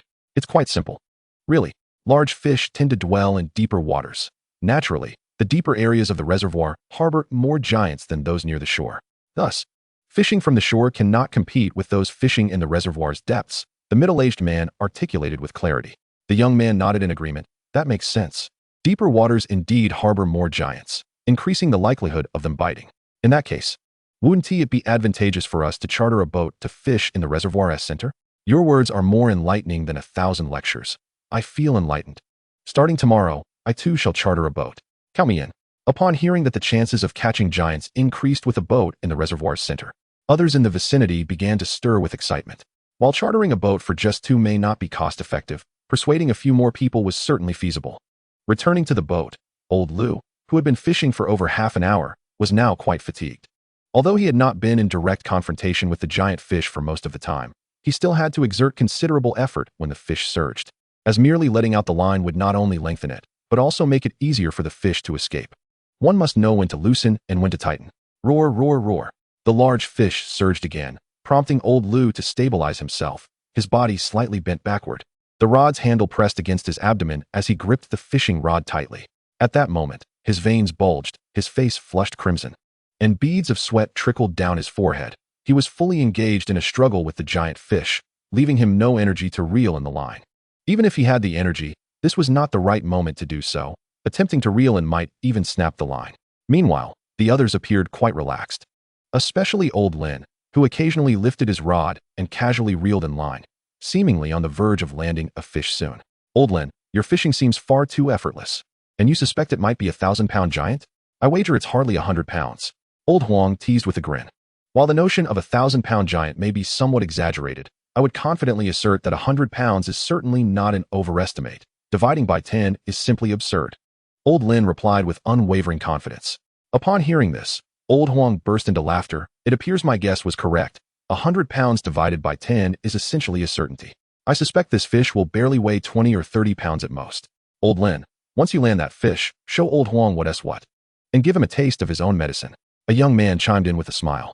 Does that even need saying? Just wait and see how I'll serve him a well-deserved lesson. It will be soon. I'll prove my hand is a scale in just 2 minutes. Old Lin asserted with utmost confidence. Why does that statement sound so familiar? I can't quite place where I've heard it before, Old Huang mused, stroking his chin as he pondered. Don't you dare accuse me. I've never uttered that phrase before, Old Lin quickly denied. However, a nearby young man raised his hand eagerly. I know. Brother Jun is particularly fond of saying that. I remember one time he caught 2 fish over 50 pounds each and took them to the market to sell in small portions. Since he didn't have a scale, he claimed his hand was a measuring device, and ultimately, he weighed the 2 fish at 30-something pounds, resulting in a loss of 80 pounds. Indeed, I have recalled as well, though Brother Jun measures 3 jin as 1 and Old Lin weighs 1 jin as 10. I believe that if these two were to collaborate, they would undoubtedly reap substantial profits. De Huang teased with a smile. Humph. Today, I shall demonstrate whether I truly measure 1 jin as 10. I must vindicate myself. My hands are the very scales of justice. Old Lin gritted his teeth, speaking while continuously raising the rod and oscillating the reel, seemingly eager to clear his name. Ha! It's surfacing. The colossal creature emerges. A wave splashed upon the surface, and Old Lin threw his head back in a jubilant roar. Did you see that? The green head. Larger than your own.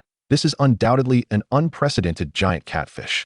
100 jin is nothing. I wager this behemoth weighs at least 200 to 300 jin. Categorically, one of the largest catfish in this reservoir. This shouldn't be, murmured De Huang, doubting the fish's size. It can't possibly be that easy to catch a 200 to 300 jin catfish. It appears effortless because you haven't witnessed my exertion, Old Lin declared triumphantly. My ability is what allows me to reel in such a massive catfish so effortlessly. De Huang, is it truly so difficult for you to admit that others may surpass you? In truth, Old Lin felt quite at ease. And the evidence indicated that this was indeed an extraordinarily large catfish, leaving no room for skepticism. Given the difficulty of the previous fishing, he was confident that he could handle even 1,000 jin giant should it arise. Catching freshwater behemoths was remarkably simple, devoid of any challenge compared to the marine fish he had previously encountered. He had previously observed many struggling with 100 jin giants, often snapping lines, and had anticipated a significant challenge, only to find it so effortless. Moreover, that old Lu, who had been lauded to the heavens, seemed no more impressive now. Exhausted and still trying to reel in his fish, hardly remarkable. No, this fish is not the so-called giant catfish. The green shape you see is not its head. De Huang suddenly exclaimed, pointing at the surface. Old Lin, you are celebrating prematurely. You should reel in your so-called giant catfish before rejoicing. Indeed, the green shadow rising from the water was discernibly not the head of a catfish, but an entire creature. What fish is round and green? The answer would soon be revealed. Upon hearing this, Old Lin hastily turned the reel, and the green shadow emerged once more. When he finally discerned its form, he couldn't help but curse. What the hell? He felt an overwhelming urge to toss the fishing rod aside and find a hole to hide in. Chapter 233. You were meant to catch giants, not turtles. A large grass turtle. How embarrassing, utterly humiliating. This is no giant catfish's head. It is evidently a large turtle. Indeed, it is a large turtle, specifically a substantial grass turtle. For a 23 jin turtle is quite considerable. What on earth is this? How can it be a turtle? Old Lin mumbled in disbelief. One turtle might be excusable, but a small one at that. Initially, Old Lin had speculated that he might catch 1,000 jin giant, later assuring that it would not weigh less than 100 jin. Now, he had reeled in a turtle weighing only 20 to 30 jin, far from the 1,000 he had predicted, and even the 100 seemed a distant dream. Haha, Old Lin. Your luck is lacking today. You start with a turtle. It seems today you will be left with nothing but this turtle. De Huang chuckled joyfully. To ensure you don't leave empty-handed, Old Lin, you should quickly haul up your large turtle. At least it weighs 20 to 30 jin, worth a few $100. In the world of fishing, the first catch one fears is not a meal fish, but a turtle. The first turtle caught is commonly referred to as catching a turtle, which carries an unfortunate connotation for anglers. What are you laughing at? At least I've caught a turtle, while you have yet to reel in a single fish. How can you mock me? Old Lin retorted, hastily pulling the turtle onto the boat. Meanwhile, as the two bickered, trouble arose on the other side. Xiao Jia, quickly reel in. If you let it go, it will swim over here. A middle-aged man wearing a baseball cap hurriedly moved to the side while calling out to the young man beside him. Sugu, I'm trying to pull it in. But it won't budge. Why don't you pull from the other side? The youth, referred to as Xiao Jia, strained with all his might, attempting to reel in while frantically turning the reel, but the force of the large fish was overwhelming. I can't pull it in either. If we don't control the fish soon, we'll have a tangle on our hands, old Su exclaimed, desperately trying to retrieve his rod. At that moment, both fish surged, and the two men exerted every ounce of strength, yet managed only minimal progress. Soon, the two fish below converged. Oh no, our lines are likely tangled. Old Su shouted. What should we do now? Xiao Jie asked with growing concern. We can only try to pull them up together or wait for them to separate on their own. Old Su sighed in resignation. With the lines intertwined, the chances of landing either fish were slim to none, especially with such large creatures. The likelihood of them untangling was as improbable as winning the lottery. Despite this, the two persevered. They would only cease if the line snapped. Though they were fishing in the middle of the reservoir, those near the shore could observe the situation. Earlier, Old Lin's loud exclamations had led those on the bank to believe he had hooked a giant, only to discover it was a turtle. No way. Was his loud shouting merely to announce he caught a giant? So this is what he calls a giant? I think I heard them mention it was a turtle. This is the dreaded catching a turtle, isn't it? It seems he leave empty-handed today. It appeared that the only person with hope was the first to hook a fish, having been reeling it in for over half an hour, indicative of a substantial catch. However, even a fish weighing around 10 jin would require a similar duration to reel in. Relatively speaking, it was indeed a sizable fish, but in this reservoir, it was a mere small catch. We must keep trying. Tomorrow we should rent the boss's fishing boat to venture into deeper waters. Perhaps I will be the first to catch a 1,000 jin giant. Many were already setting their sights on this fishing boat, believing that while renting it would incur additional costs, the probability of catching a giant would make it worthwhile. Time swiftly passed, and after an hour, the two anglers with tangled lines inevitably faced misfortune. While Old Lu had been reeling in his fish for nearly 2 hours, despite not engaging with the colossal fish for the most part, he found himself utterly exhausted at that moment. Old Lu, can this fish truly be so enormous? It has yet to surface after all this time. Could it possibly be a 1,000-pound behemoth? Soon, but I doubt it's a 1,000-pound creature. Just as Old Lu finished his words, the force in his hands suddenly tightened, causing him to stumble. Not good, it still possesses strength. Old Lu quickly braced himself against the edge of the boat and shouted, exerting every ounce of his energy.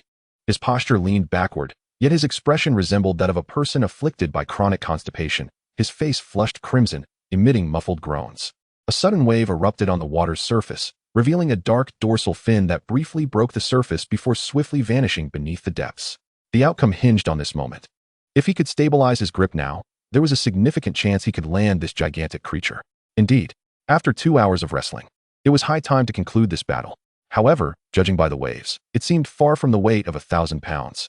Perhaps 500 or 600 would be a more realistic estimate. A 1,000-pound fish could not be so easily caught, even if it were truly hooked. One might struggle for an entire day to reel it in. Thus, it seemed this fish might barely reach 500 or 600 pounds. Old Lu appeared on the verge of collapse, his body leaning backward as he roared, his robust arms trembling intermittently in an attempt to alleviate the strain. Fishing, while a skillful endeavor, also demands considerable physical strength. Anglers aspiring to catch titanic specimens must possess a robust physique. Merely enduring 2 hours of battling a fish is not something just anyone can withstand. Why do I feel the boat is starting to sway? Could this creature truly be less than 500 or 600 pounds? The boat indeed swayed, indicating that this creature was no small fry. It's coming, it's coming. The giant is surfacing again. Yet, it appeared not so large after all. How could it exert such immense force? Perhaps the distance made it seem smaller. It could very well be a formidable beast. At last, the great fish breached the surface, ushering in a moment of genuine exhilaration as onlookers gathered along the shore, buzzing with excitement. Chapter 234, The Power of the Heavy Fishing Rod. Despite the daily influx of anglers at Chen Guang's reservoir in pursuit of colossal fish, they typically reel in catches weighing merely dozens of pounds. Even the occasional 100-plus-pound leviathan draws considerable attention, while fish weighing 200 or 300 pounds are exceedingly rare. Although the distance was somewhat daunting, this could potentially be the largest fish ever caught in the reservoir, naturally attracting a crowd. Quickly, prepare to assist me in netting the fish. Old Lu, still maintaining his posture, gasped out orders to those nearby. At this point, he could discern the creature's appearance. It appeared to be a large catfish, weighing approximately over 200 pounds. Truth be told, Old Lu felt a twinge of disappointment. His goal had been a 1,000-pound fish, and even if he couldn't land that, a 500 or 600-pound specimen would suffice. Nevertheless, a 200-pound catfish still held considerable value, and despite its smaller size than anticipated, he soon found himself exhilarated. While he had indeed caught larger sea fish, This was his first experience with a 200-pound freshwater fish, an accomplishment worthy of pride. Not to mention, among anglers worldwide, how many could boast of landing such a large catfish? This truly was the king of freshwater fish, if not the true sovereign of the waters. Across the nation, the largest freshwater fish is typically the catfish. While sturgeons can grow much larger, they are not commonly found in many areas. And wild sturgeons are largely protected, leaving anglers to seek their thrills in fish farms. Thus, catching such a sizable freshwater fish is an exceedingly rare feat among fishing enthusiasts. How can this possibly be just a catfish? Old Lou felt satisfaction, yet his companions were utterly astonished. A catfish of this size is already remarkable. I believe it must be quite valuable. However, if it dies, 1,000 won't save it. Dead big fish are worth little. Old Lou gasped, but this fish is incredibly strong. I've heard that freshwater fish have less pulling power than sea fish, yet this one feels far stronger than any we've caught before.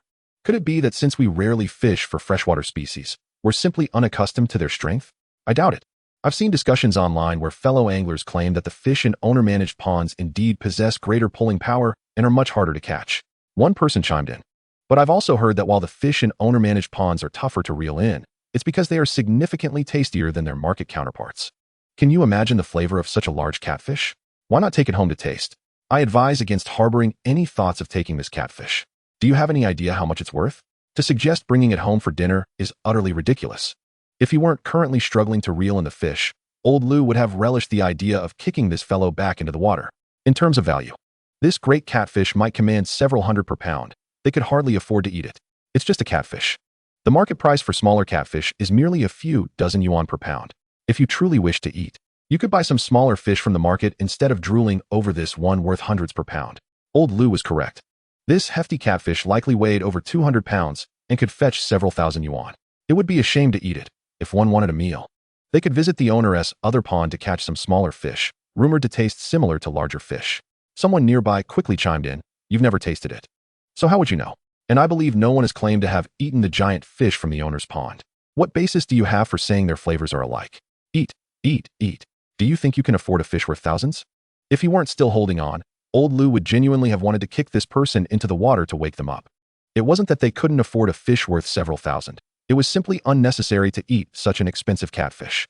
Thankfully, the large catfish was now exhausted, allowing Old Lou to manage it without expending any more strength. Otherwise, he might have lacked the energy to speak, and the distraction from his companion could have caused the fish to escape.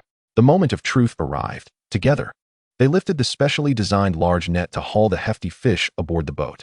Fortunately, this was merely a 200-pound catfish. Had they encountered something larger, even with the specialized net, they would have hesitated to lift it so brazenly. They still needed to carefully navigate the boat back to shore to further tire the fish, ensuring a safer capture on land. The truth was revealed. They had indeed caught a catfish weighing around 200 pounds. While it was certainly a behemoth, it still fell far short of the legendary 1,000-pound giants. How can it be that a 200-pound big catfish causes the boat to sway? If a 1,000-pound giant were to encounter it, wouldn't it simply capsize the vessel? This seems implausible. Although this fishing boat is not particularly large, it is hard to believe that even a 1,000-pound fish could overturn it, right? I feel that the colossal creatures inhabiting Boss Chen's fish pond defy conventional understanding. Had this been before, I too would have doubted that a single fish could drag a high-powered luxury sports car into the water. Yet, the reality has proven otherwise. So I find it less surprising that it could overturn a fishing boat. I think experiencing the sensation of being capsized by such a giant would be quite remarkable. It is a feeling not all can comprehend. Why is everyone fixated on whether the giant can capsize the fishing boat? Have you not noticed the significance of the heavy-duty boat fishing rods? You truly awaken those lost in reverie. Catching a 100-pound behemoth with a hand rod is already the limit. If we wish to catch larger fish, we should indeed consider investing in a heavy-duty boat rod. The rumors hold merit. A quality heavy-duty boat rod might indeed have the potential to haul in a 1,000-pound monster.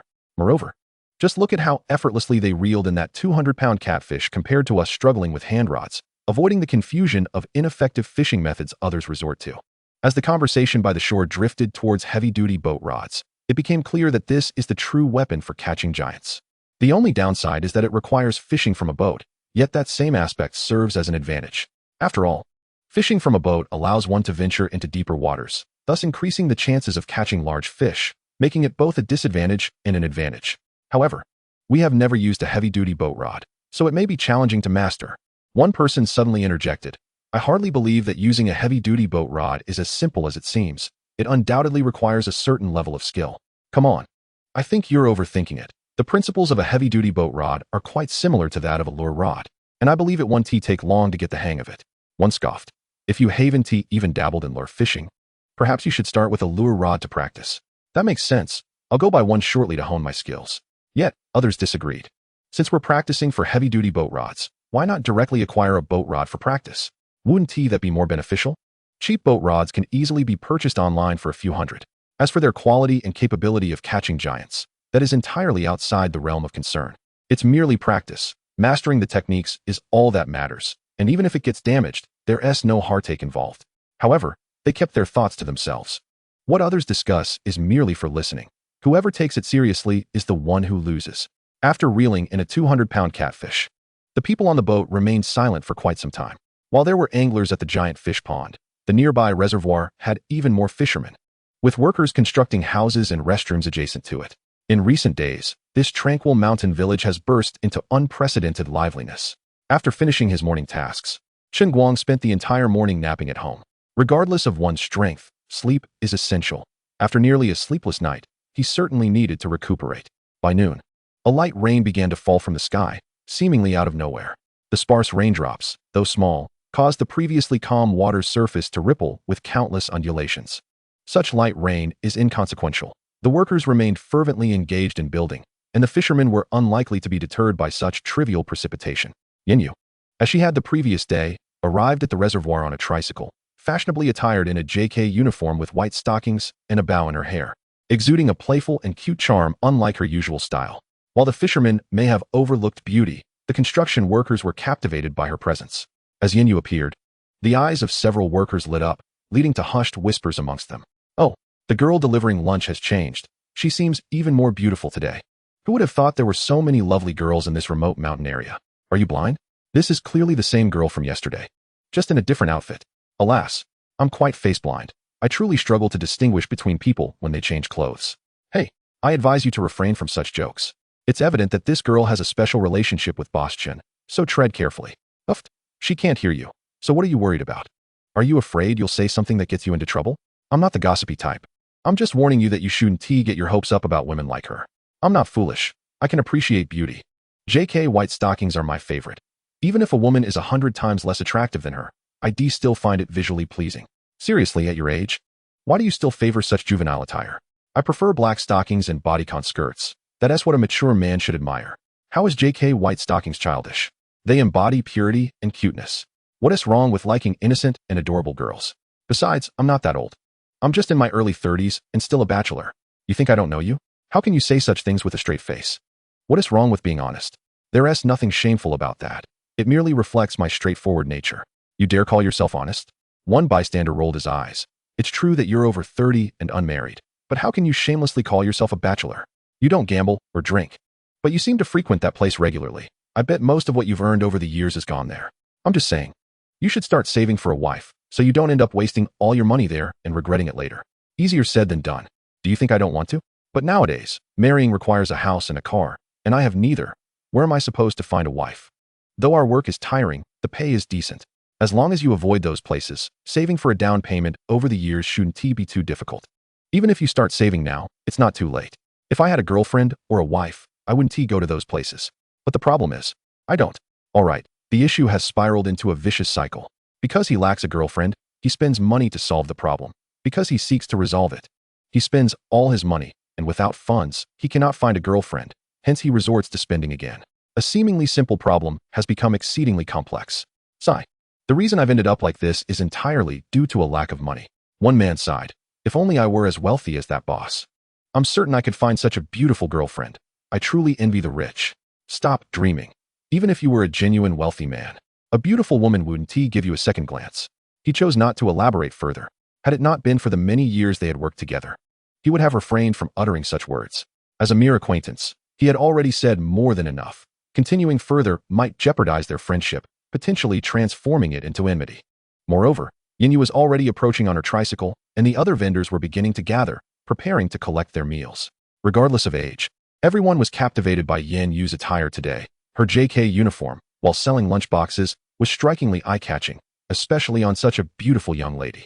Yet, they merely stole a few glances. While she was indeed a feast for the eyes, they were not on the same wavelength.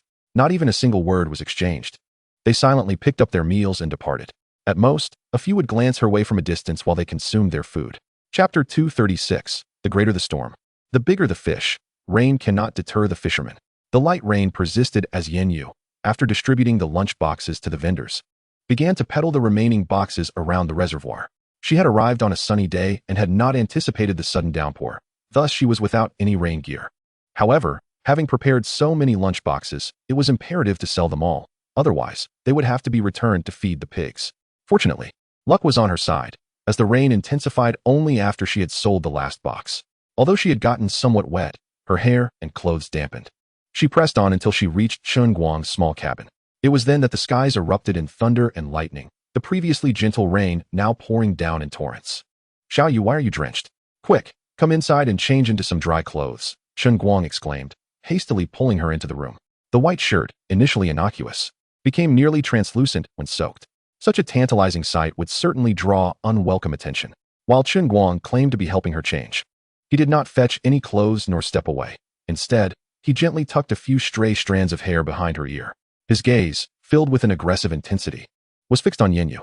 "Xiaoyu, I never imagined you would look so enchanting in a JK uniform. You exude a charm that is both adorable and playful, and even more so when drenched by the rain. What do you think I should do now? Do I wish to help my sister change? Or do I desire something far more primal?" Yen Yu blinked, becoming increasingly bold and audacious in Chen Guang's presence. She seemed utterly unconcerned about the potential for him to succumb to his baser instincts, or perhaps she secretly hoped for it. "Xiaoyu truly understands me more and more.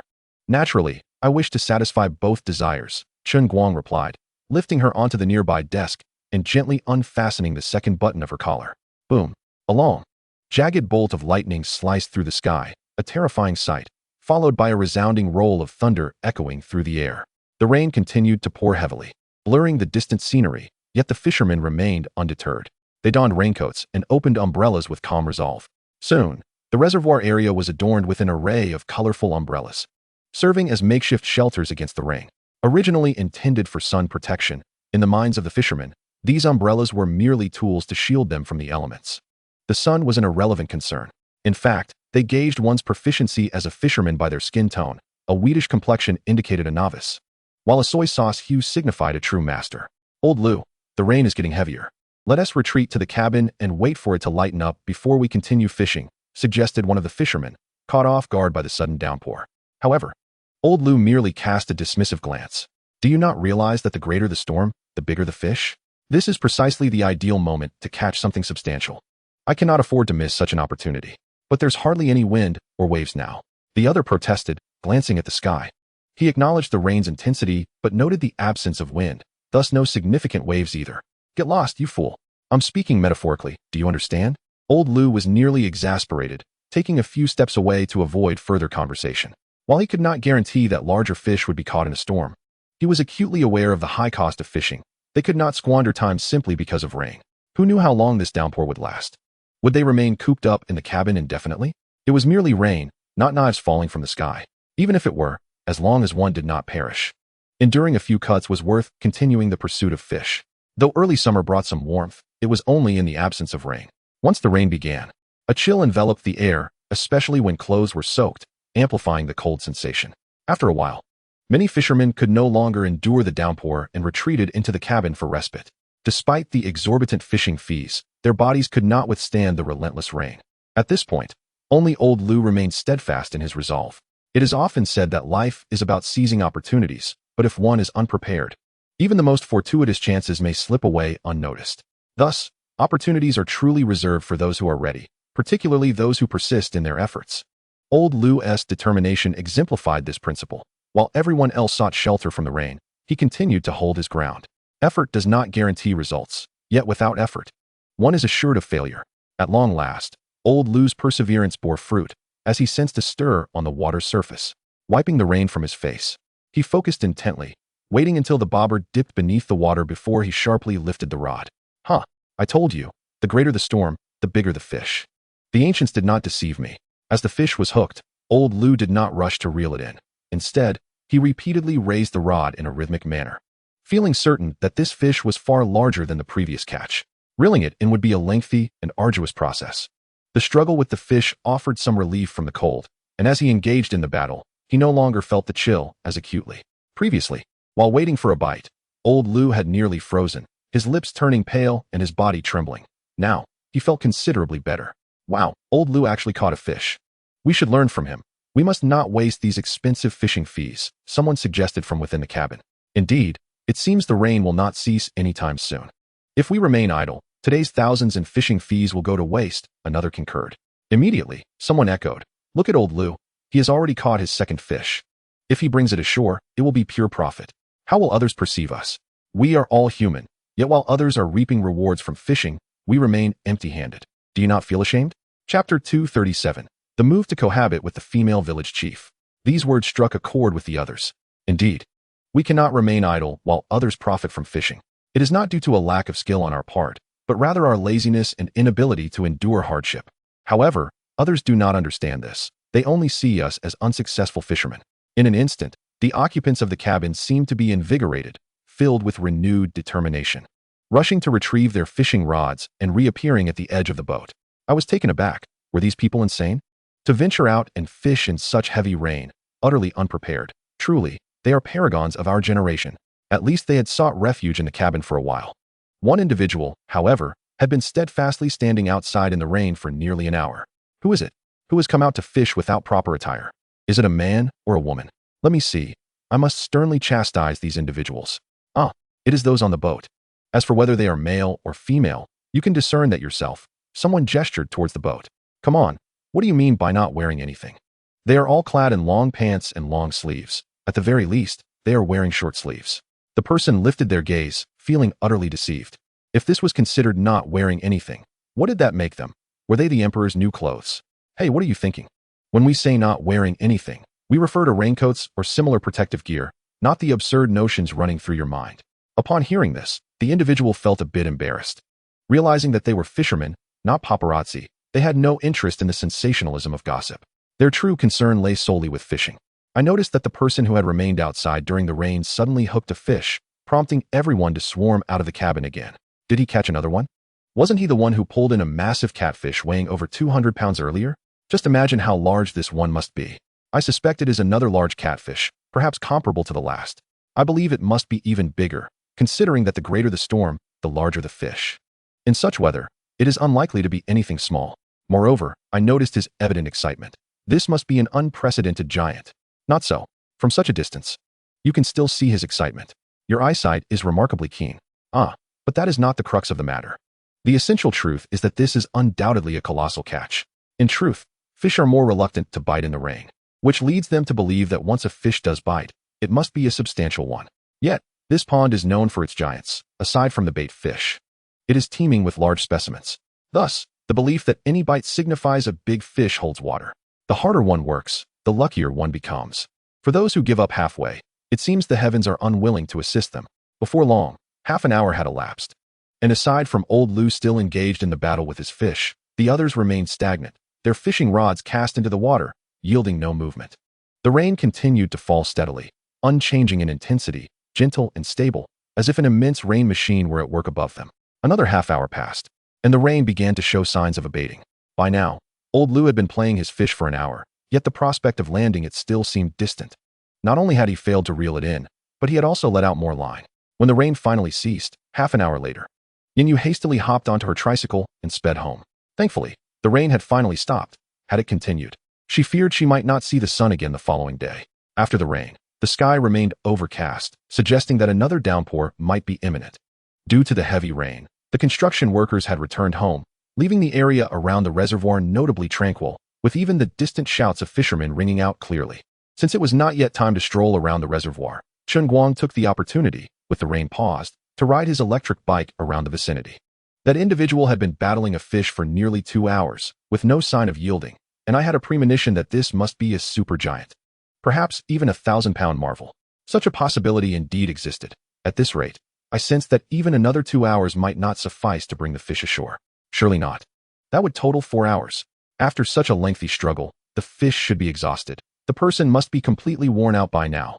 Based on the current situation, My estimation was rather conservative. If it truly were a 1,000-pound behemoth, 2 hours might be far from sufficient. Hearing the discussions among the fishermen, Chen Guang paid them no mind. After all, his pond was filled with giants, and battling a fish for 2 hours was nothing out of the ordinary. After casually wandering around, he returned, for before long, the rain began to fall once more. Just then, Hu Qingning called him, inviting him to her home to see her room. This reminded Chen Guang of the previous day when the beautiful village chief had invited him to stay at her home. With nowhere else to go on a rainy day, it was indeed a fine opportunity to check out her room. If he could cohabit with the lovely village chief, it would surely make for an intriguing tale, aptly titled The Days I Lived with the Beautiful Village Chief. With that thought, Chen Guang promptly drove to Hu Qingning's home. Though her house was not a mansion in their village, it was certainly above average. Such homes comprised nearly half of the rural houses in their area, typically styled as 2- or 3-story villas. A small courtyard graced the front, leading into the first floor, which served as a combined living and dining area. The ground floor boasted a terrazzo finish, a style still quite popular in rural settings. Practicality remained a priority. Terrazzo is durable, easy to maintain, and lacks the slippery drawbacks of tiled floors when wet, rendering it a favorite among rural inhabitants. After all, no household would wish to constantly sweep and mop, nor would they want to change shoes every time they returned home. If the floor were tiled, returning from the fields or gardens with muddy shoes would leave unsightly marks everywhere. Terrazzo, however, allowed one to walk in without worry, as even if footprints were left, they would hardly be noticeable, and one need not fear slipping on a wet surface. Chapter 238. The room at the beautiful village chief's home is spacious and comfortable. Is this house beautiful? Generally, the second and third floors are tiled. The first floor serves as the social area, while the upper levels are designated for relaxation and rest, eliminating concerns about muddy shoes. Neighbors rarely visit others' second floors, so bedrooms are typically located on the second and third floors. Of course, some may retain 1 or 2 bedrooms on the first floor for the elderly or for storage. The layout of Hu Qingning's home is quite similar. The first floor features only a single bedroom, which is merely a storage space and has not been occupied. Chen Guang followed her to the second floor lounge, where she offered him a pair of slippers with a radiant smile, introducing Mr. Chen. This room leads into the second floor living room. The one on the left is my bedroom, while the one on the right was previously occupied by my parents. You may choose any of the remaining 2 rooms to stay in. Noticing the presence of a third floor, Chen Guang inquired, I see there seems to be a third floor. Are there rooms up there as well? Are you considering residing on the third floor, Mr. Chen? Hu Qingning queried, her brow furrowed in confusion. While there are indeed rooms on the third floor, they are all unoccupied. If you wish to stay there, you would need to furnish it anew. No, I was merely asking out of curiosity, Chen Guang replied with an awkward smile. The third floor is considerably warmer in summer than the second. If I had to choose, I would undoubtedly opt for the second floor. It was no idle remark on Chen Guang's part. The third floor, being the roof, becomes akin to a vast steam room under the summer sun. The concrete absorbs heat remarkably well, leaving the rooftop slabs warm even at midnight. It is easy to imagine the sweltering conditions in the rooms below. He recalled his childhood when his family lived in a modest single-story home. Summer nights would render their rooms as stifling as a sauna. Consequently, they would carry buckets of water to the rooftop to cool the concrete slabs, ensuring a more comfortable sleep at night. In those days, living conditions were far less favorable than today, and their hard-earned savings barely allowed for the construction of a single-story house. Many families opted to build 1 floor first, planning to add a second once they had saved enough.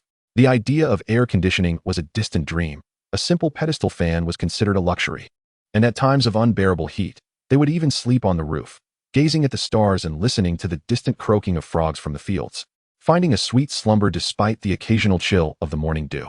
In contrast, the current accommodations at the reservoir seemed quite satisfactory. Such living conditions would likely be deemed unacceptable today, yet they remain a cherished memory from his childhood. Mr. Chen, what is the matter? Hu Qingning noticed Chen Guang lost in thought, calling out to him several times without response, before waving her hand in front of his face. I apologize for zoning out. Let us proceed. Show me the rooms, he said, snapping back to reality and following her into the bedroom directly facing the living room. The room was not particularly large, but it was furnished simply, a row of wardrobes against the wall, a desk in the corner, and a spacious bed with 2 nightstands, devoid of any superfluous items. What do you think of this room, Mr. Chen? The other room is quite similar. Would you like to see it? Hu Qingning inquired tentatively. She was right. Rural self-built homes generally shared such characteristics, with rooms of nearly identical dimensions. These 2 rooms were adjacent, both oriented towards the back door, presenting the same lighting and views, as well as comparable sizes and layouts. No need. This room is quite satisfactory. It feels spacious.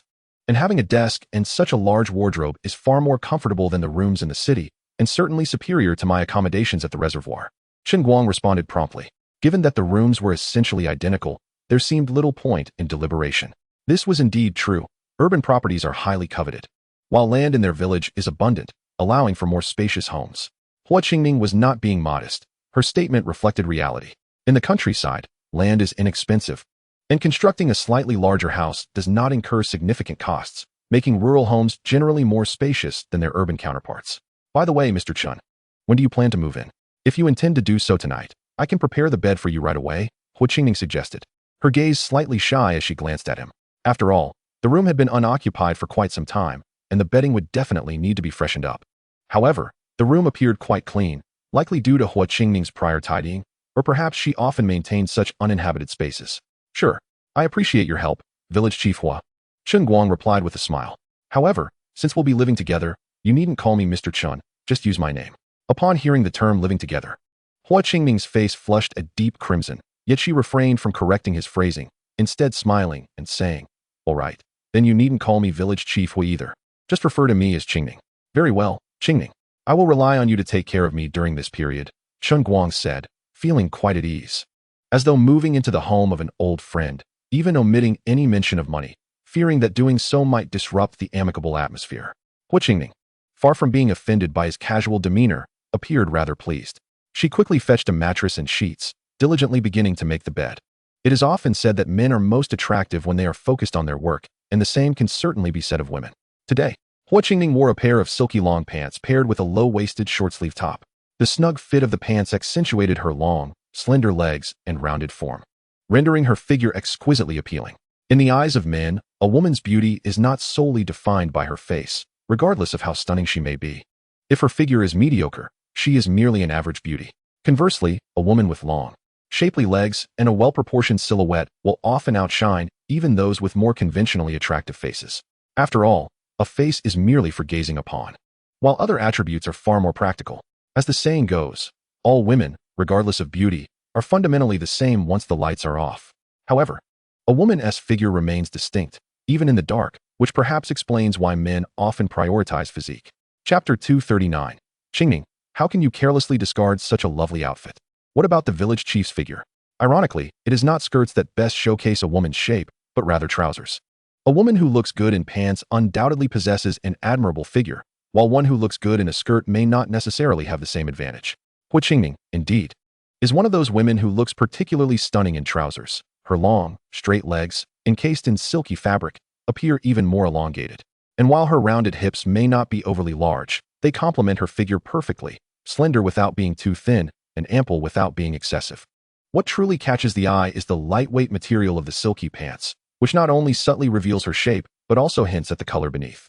Chen Guang was genuinely taken aback, discovering that the seemingly gentle Hua Qingming harbored such a fiery spirit. The red lace trim was indeed a delightful surprise. However, once Hua Qingming finished preparing the bed, Chen Guang slowly redirected his gaze. Chen Guang, the bed is ready. You can move in at any time. Hua Qingming was evidently still adjusting, as she hesitated noticeably when addressing Chen Guang. Thank you, Qingming. I'll move my luggage over shortly, he replied. Given the allure of a better living environment, Chen Guang would undoubtedly opt for it, especially considering the absence of a stunning beauty accompanying him. It's my pleasure. I'll go prepare dinner now, so it will be ready when you arrive, Hua Qingming said as she prepared to head downstairs. There's no rush, it's still early. Why don't you show me around your home first? Chen Guang quickly reached out to stop her. Your little hand is quite soft and pleasantly cool to the touch. Nonetheless, he promptly released her. A brief grasp in a moment of urgency was acceptable, but lingering too long would be inappropriate. All right, let me familiarize you with the place. Hua Qingming nodded, stating, there's only one bathroom on each floor, located just at the top of the stairs. Since she was familiar with the bedroom, the next logical step was to show him the bathroom. Leading the way, she walked towards it.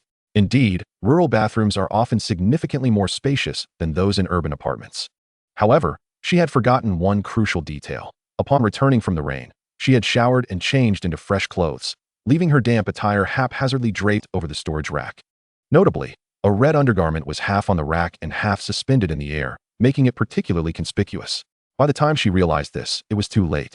Chen Guang had almost entered the bathroom right behind her. Hua Qingning's cheeks flushed crimson as she hurriedly attempted to stow away the intimate garment. But her frantic movements only exacerbated the situation. In her flustered state, she inadvertently bumped the shower switch. With a sudden hiss, dozens of fine streams of water sprayed both of them. "I'm so sorry. Are you all right?" Hua Qingning immediately reached out to help Chen Guang wipe off the water, only to mistakenly grab the undergarment in her hand as if it were a towel. "Oh, I didn't mean to." Startled, she quickly tossed the garment onto the floor and apologized again. The more nervous she became, the more mistakes she made. What should have been a simple task of turning off the shower had spiraled into a chaotic mess, soaking both of them further. "It's all right." Chen Guang chuckled as he turned off the shower, then picked up the garment from the floor and handed it back to Hua Qingning. "Qingning, don't just toss aside such a lovely piece of clothing." Hua Qingning took it numbly, her shyness preventing her from meeting his gaze, her ears burning with embarrassment. This was her intimate attire. How could he be so oblivious to the awkwardness? What would she do moving forward? Surely, he had seen everything. Would he think her a promiscuous woman? What should she say? Just as Chen Guang was about to exit the bathroom, Hua Qingning, for reasons unknown, called out to him. Stammering, actually, I don't usually dress like this." "I understand." Chen Guang paused, turning back with a playful glint in his eyes. "I think it's quite beautiful. You must look stunning in it, especially with what you're wearing now." He didn't grasp why she felt the need to explain. If she did, surely a compliment was warranted. Yet, his words carried a teasing undertone, leaving her uncertain if it was intentional. Upon hearing this, Hua Qingning's face reddened further, and she didn't immediately process the latter part of his statement. Only after he disappeared from her line of sight did she glance at her reflection in the mirror. Realizing her clothes were nearly translucent from the water, particularly her ice silk pants, which resembled sheer fabric. Had he seen everything? This was mortifying. At that moment, Hua Qingning recognized that she had to clarify the misunderstanding with him. Just as she resolved to chase after Chen Guang, she hesitated, realizing her current state was inappropriate. If her explanation was unclear, it might create more confusion. The priority now was to change into something more suitable. After Chen Guang left, he descended the stairs. Aware that lingering would only intensify Hua Qingning's embarrassment, he decided to collect some belongings from home, using this opportunity to avoid the awkwardness for the time being. However, as he reached the lower floor, he sensed a sudden drop in temperature. He attributed it to his damp clothes, but as he approached the door, he felt something was amiss. Outside, the rain was falling, but the sound was not the gentle patter he expected. It was more akin to a cacophony. Is that hail? It wasn't until he saw ice pellets, the size of beans, plummeting from the sky that he realized it had indeed begun to hail. The hailstones were not particularly large, mostly resembling yellow beans, with occasional larger ones the size of broad beans. Thankfully, the hail wasn't too severe, and he figured driving home should pose no significant issue. His car was parked just outside, a short walk away. He retrieved his car keys, unlocked the door, and swiftly hopped inside, starting the engine and steering towards the reservoir. Chapter 240. Just hail, but a bump on the head won't stop me from fishing. Though the rain had lessened, the hail posed a greater danger than the rain itself. When he arrived, many anglers were still fishing by the reservoir, particularly the charter boat operators who had neither umbrellas nor raincoats, braving the hail to continue their sport. While the hail was small now, who could say if it would intensify? He needed to return and check. Chen Guang had never encountered particularly large hail, but had heard tales from elders about instances when their home experienced hail weighing as much as 7 pounds. If such a massive hailstone were to strike his head, it would be more than just a bump. His life could be at stake. While such accounts might be exaggerated, it was evident that considerable hail had indeed occurred in the past, causing damage to roofs and vehicles, and even resulting in the death of small animals. Upon returning to the reservoir, Chen Guang noted that the anglers appeared unfazed by the weather. Unless their time was up, they showed no intention of leaving. The others remained steadfast, as if the hail were inconsequential. The individuals on the boats were equally undeterred, continuing to fish despite the hail, with an angler named Old Lu still reeling in his catch. As 3 hours passed, the fish beneath the water remained as vigorous and spirited as ever, and Chen Guang wondered how much longer it would take for the fish to tire. He speculated that perhaps the anglers were unwilling to waste the fees they had paid, prompting him to offer to refund the remaining fishing fees. Encountering such inclement weather allows for the reimbursement of fishing fees, albeit only the remaining balance. Dear fishing enthusiasts, due to the unexpected hailstorm, your continued fishing endeavors may be hindered. Should any of you wish to reclaim your remaining fees, please do not hesitate to inform me. You may now reel in your lines and return home, and I shall refund the outstanding amounts. Kindly relay this message amongst one another, as I am en route. Chen Guang first sent a message in the group, thus sparing himself the trouble of notifying each individual. No sooner had the message been dispatched than a response came forth. Boss, you must think very little of us. It's merely a hailstone the size of a pea. I have encountered stones 10 times larger and still managed to fish.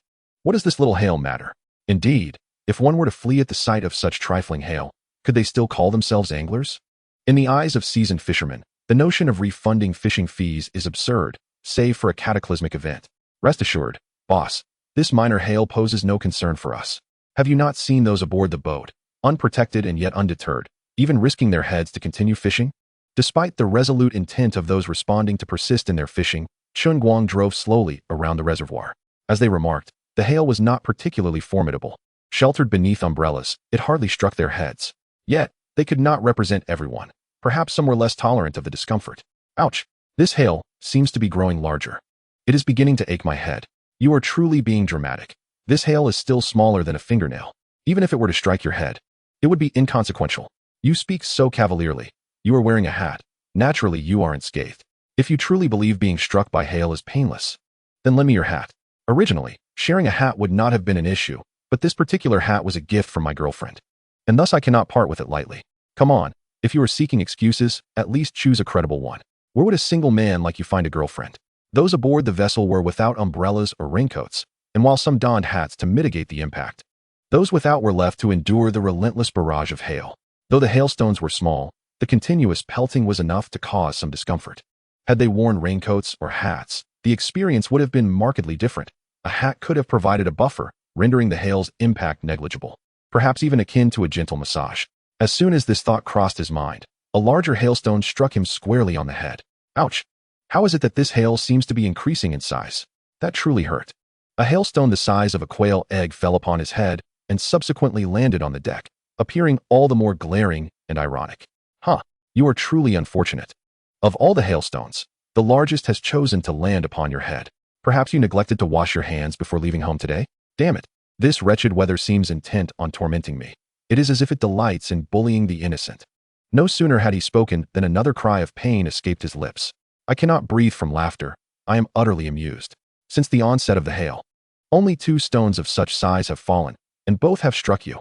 You must have neglected your hygiene this morning. Perhaps you even spent the night in a widow's embrace. Do refrain from such nonsense. If my wife were to hear you, I would never again be able to fish in peace. Are you attempting to bring about my demise? Being married is such a hassle. Being single is far preferable. Allowing one to fish without concern for supervision. Do you understand? Ouch!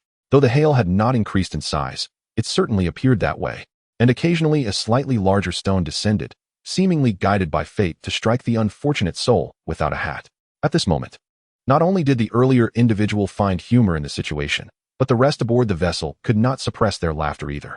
Hailstones the size of soybeans fell upon others, yet upon him, they transformed into quail egg-sized projectiles. This stark contrast highlighted his unfortunate luck. I cannot bear this any longer. I just saw the boss mention the possibility of refunding our remaining fees due to the small hail. I find this proposition quite agreeable. I shall inform the boss that we are finished fishing. While you may wish to withdraw, do not involve us. We cannot afford such disgrace. Indeed, even if hailstones the size of duck eggs were to strike my head, I would not flinch. No sooner had he spoken than he gazed up in astonishment to witness a colossal hailstone plummeting from the sky. Chapter 241. What is wrong with the composed village chief today? Surely she does not believe I am attempting to seduce him? However, the hailstone did not target his head. It remained focused on the same unfortunate individual. Quick, move aside. A hailstone the size of a duck egg is descending, he exclaimed, urgently warning the unfortunate soul. Estimating its size, this hailstone, while perhaps not as large as a duck egg, was indeed comparable to a chicken egg. Should it strike his head, the impact would be excruciatingly intense. Huh, finally, it is your turn. I suppose you will not be so boastful now. Upon hearing this, the unfortunate soul assumed this remark would bring about retribution, and he burst into laughter. However, this amusement was short-lived, as it was swiftly followed by a cry of pain. It was truly a sight to behold, one that was difficult to bear. Having been forewarned, he still insisted on using his head to intercept the hail. Was he attempting to master the art of iron head technique? Brother, even if you wish to practice this technique, there is no need to rush. We can take our time. You speak of iron head techniques. Your entire family must be practitioners of such. You knew that a hailstone of this size was about to strike me, and yet did nothing to help. Do you derive joy from my misfortune? The unfortunate soul clutched his head, fearing he might truly be left with a sizable bump. No, how could we entertain such thoughts? To think that we would be so inhumane. While they claimed this, their faces betrayed their amusement. You all, the unfortunate soul, upon witnessing their glee, felt further disheartened. Yang Tian let out a long sigh. Why is it that I alone suffer this misfortune? It seemed the heavens conspired to demonstrate precisely why he was the chosen target, as another hailstone the size of a quail egg plummeted toward his head. To say he was indeed quite unlucky would be an understatement. Among those aboard, only he was without a hat, although 2 others also lacked headgear.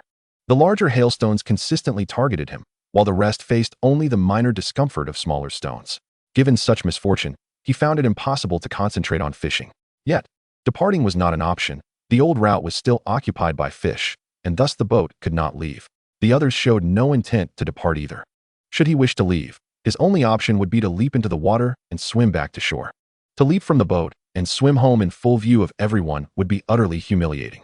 Thus, the unfortunate soul could only seek refuge in the cabin for the time being. Although the scene aboard the vessel was not entirely clear, it was evident from a distance that someone was indeed being struck by hail. Upon observing one individual returning to the cabin, Chen Guang received a subsequent message expressing a desire to refund the remaining fishing fee, further solidifying his suspicions. Alas, these individuals truly possess a stubborn resolve. The anglers on the shore at least have umbrellas or raincoats, while these fishermen are braving the elements without any protection. Chen Guang gently shook his head and sighed. They wished to continue fishing, and he could not simply stand idly by. Recalling that the construction workers had left behind some safety helmets at noon, he promptly instructed someone to retrieve them. Once Dongsheng had brought the helmets, Chen Guang immediately directed him to deliver them. As for the method of delivery, it would necessitate swimming over in a life jacket to hand them the helmets.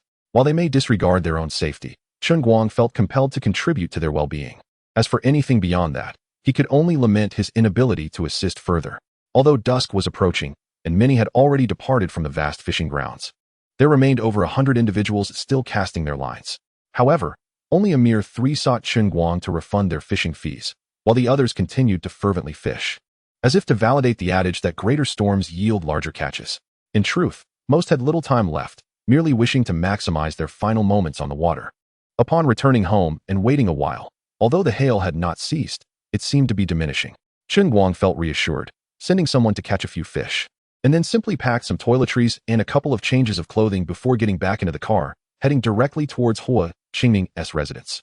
When Hua Qingming saw Chen Guang entering with not much luggage but rather a large bucket of fish, she was mildly taken aback. Didn't you say you were going back to get your belongings? How did you end up with such a large bucket of fish? There's far too much to consume. If we can't finish it, we can take our time enjoying it. My fish are far superior in taste to those found in the market. I assure you that you won't be able to get enough.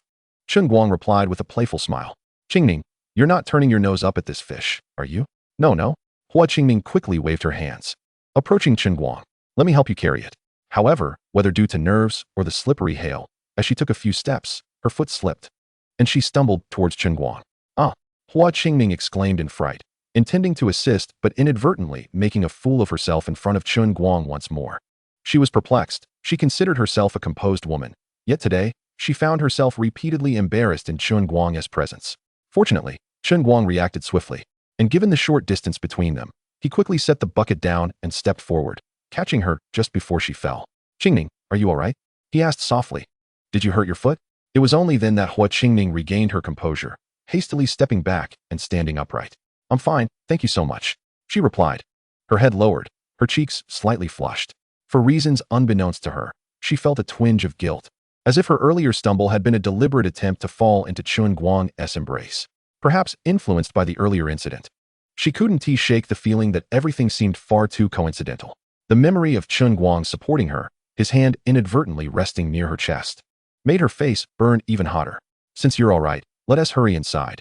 It's still hailing outside. Chen Guang's voice interrupted her spiraling thoughts. All right, we should get inside. Hua Qingming quickly replied, no longer daring to mention helping him carry the bucket of fish. The bucket, filled with fish and water, weighed just under 100 pounds, yet in Chen Guang's hands, it felt like a mere trifle. To Hua Qingming, however, it appeared as a different sight altogether. His strength is remarkable. He doesn't appear particularly robust, yet he is surprisingly strong. Hua Qingming stared, dazed, at Chen Guang effortlessly carrying the large bucket of fish inside, her mind drifting to strange thoughts.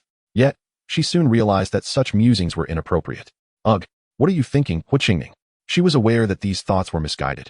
Yet once a spark ignites, it is difficult to extinguish. She could only force herself to suppress those errant notions. Chen Guang placed the bucket of fish under the eaves before returning to the car for the 2 changes of clothes and toiletries haphazardly packed in a plastic bag. What is this?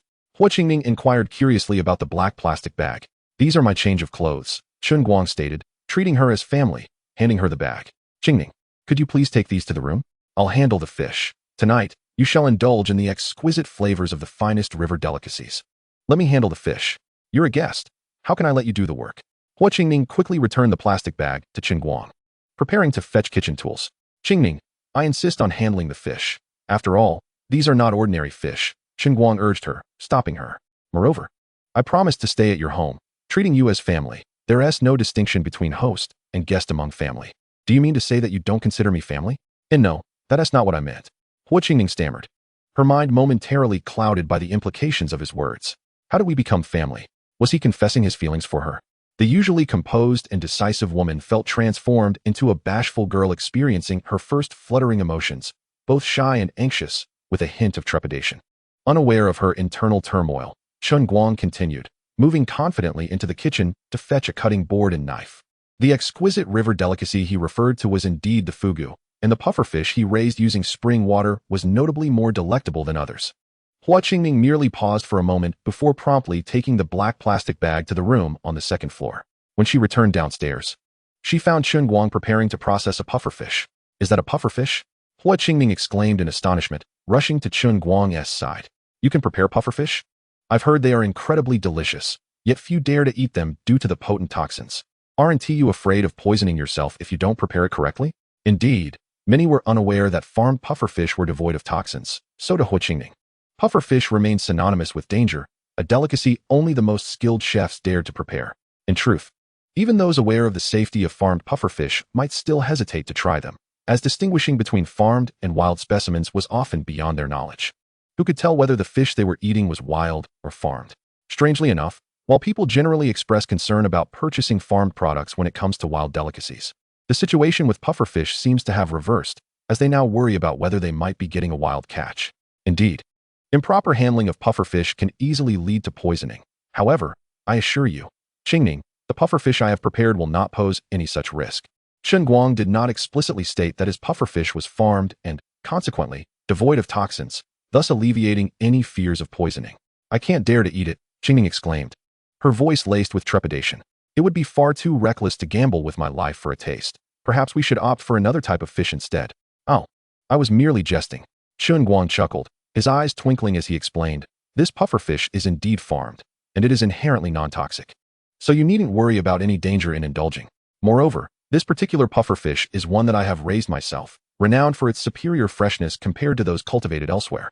Are you truly certain you won't partake in it? So farmed pufferfish are safe? You startled me, Qingning replied, placing her hand on her chest. Although she had never heard of farmed pufferfish being non-toxic, she trusted Chen Guang's word and did not inquire further about the reasons behind it. Non-toxic or not, the necessary preparation procedures must be adhered to.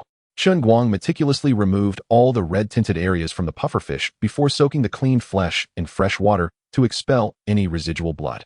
Now that the pufferfish is ready, I'll prepare a steamed perch, he stated softly, pulling a perch weighing just over a pound from the container. Typically, perch is most cherished when it weighs around 1 to 2 pounds, a size that perfectly suffices for a family meal. For just the 2 of them, a larger fish was unnecessary. No, that's quite enough. I have already prepared plenty of dishes, Qingning interjected promptly.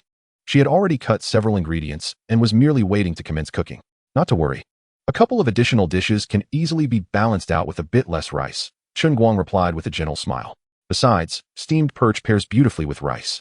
Very well, I shall proceed with stir-frying, but I must admit, I am not knowledgeable in preparing pufferfish, so I might need your assistance later. Qingning nodded in agreement. He had heard from others that the fish raised by Chen Guang was exceptionally delicious, yet he had never tasted it before, making this the perfect opportunity to indulge. Chen Guang acknowledged her with a nod and continued to prepare the perch.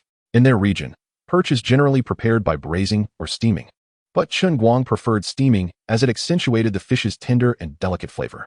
As for the infamous stinky perch dish, he had never tried it and had no intention of doing so, convinced it would not suit his palate. By the way, there is a long-standing traditional dish, typically made with grass carp, but nowadays, some opt to use perch instead. Initially, one would assume that such a renowned dish would be delicious. and many are drawn to it for its reputation.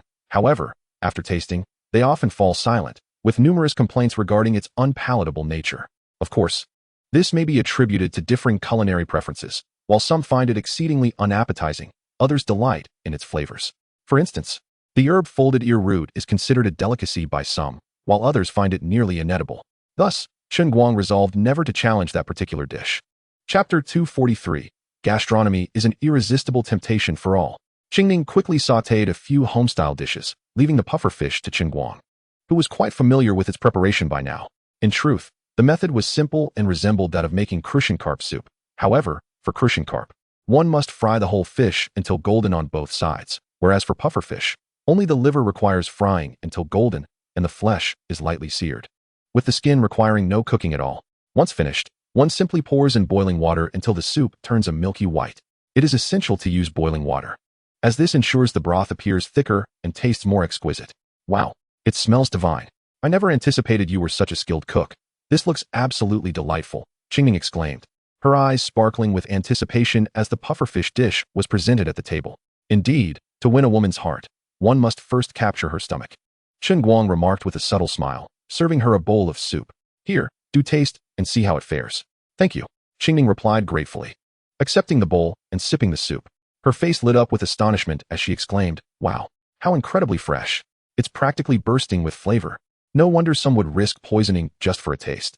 There is indeed some merit to the claim." Trusting Chen Guang's assurance of its safety, she dove into the dish without hesitation, illustrating her unwavering confidence in him.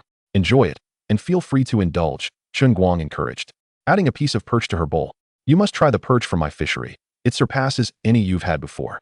Indeed, the texture is tender and smooth, with a hint of sweetness. It is undeniably far superior to the perch we typically consume." Qingning savored each bite, thoroughly enjoying herself. Chen Guang had not misled her. The rumors were indeed substantiated, and the fish from his pond was truly extraordinary. "If you fancy it, once we've finished the fish in the bucket, I shall bring you some more," Chen Guang offered with a gentle smile, serving himself a bowl of pufferfish soup as well. "Oh, how could I possibly accept such generosity?" Qingning replied, her cheeks rosy with delight as she continued to eat. Previously, she would have refused, but having tasted the exquisite flavors, she found herself at a loss for words to decline. The fish was simply too delectable to resist, and her taste buds were utterly enchanted. Since she could not find a way to refuse, she resolved to assist him more in the future as a form of gratitude. The remarkable taste of the fish led her to savor every bite, and soon, both fish dishes had been entirely consumed. After finishing, she let out a satisfied burp and sheepishly glanced at Chen Guang, saying, "That was simply too delicious. I couldn't help myself."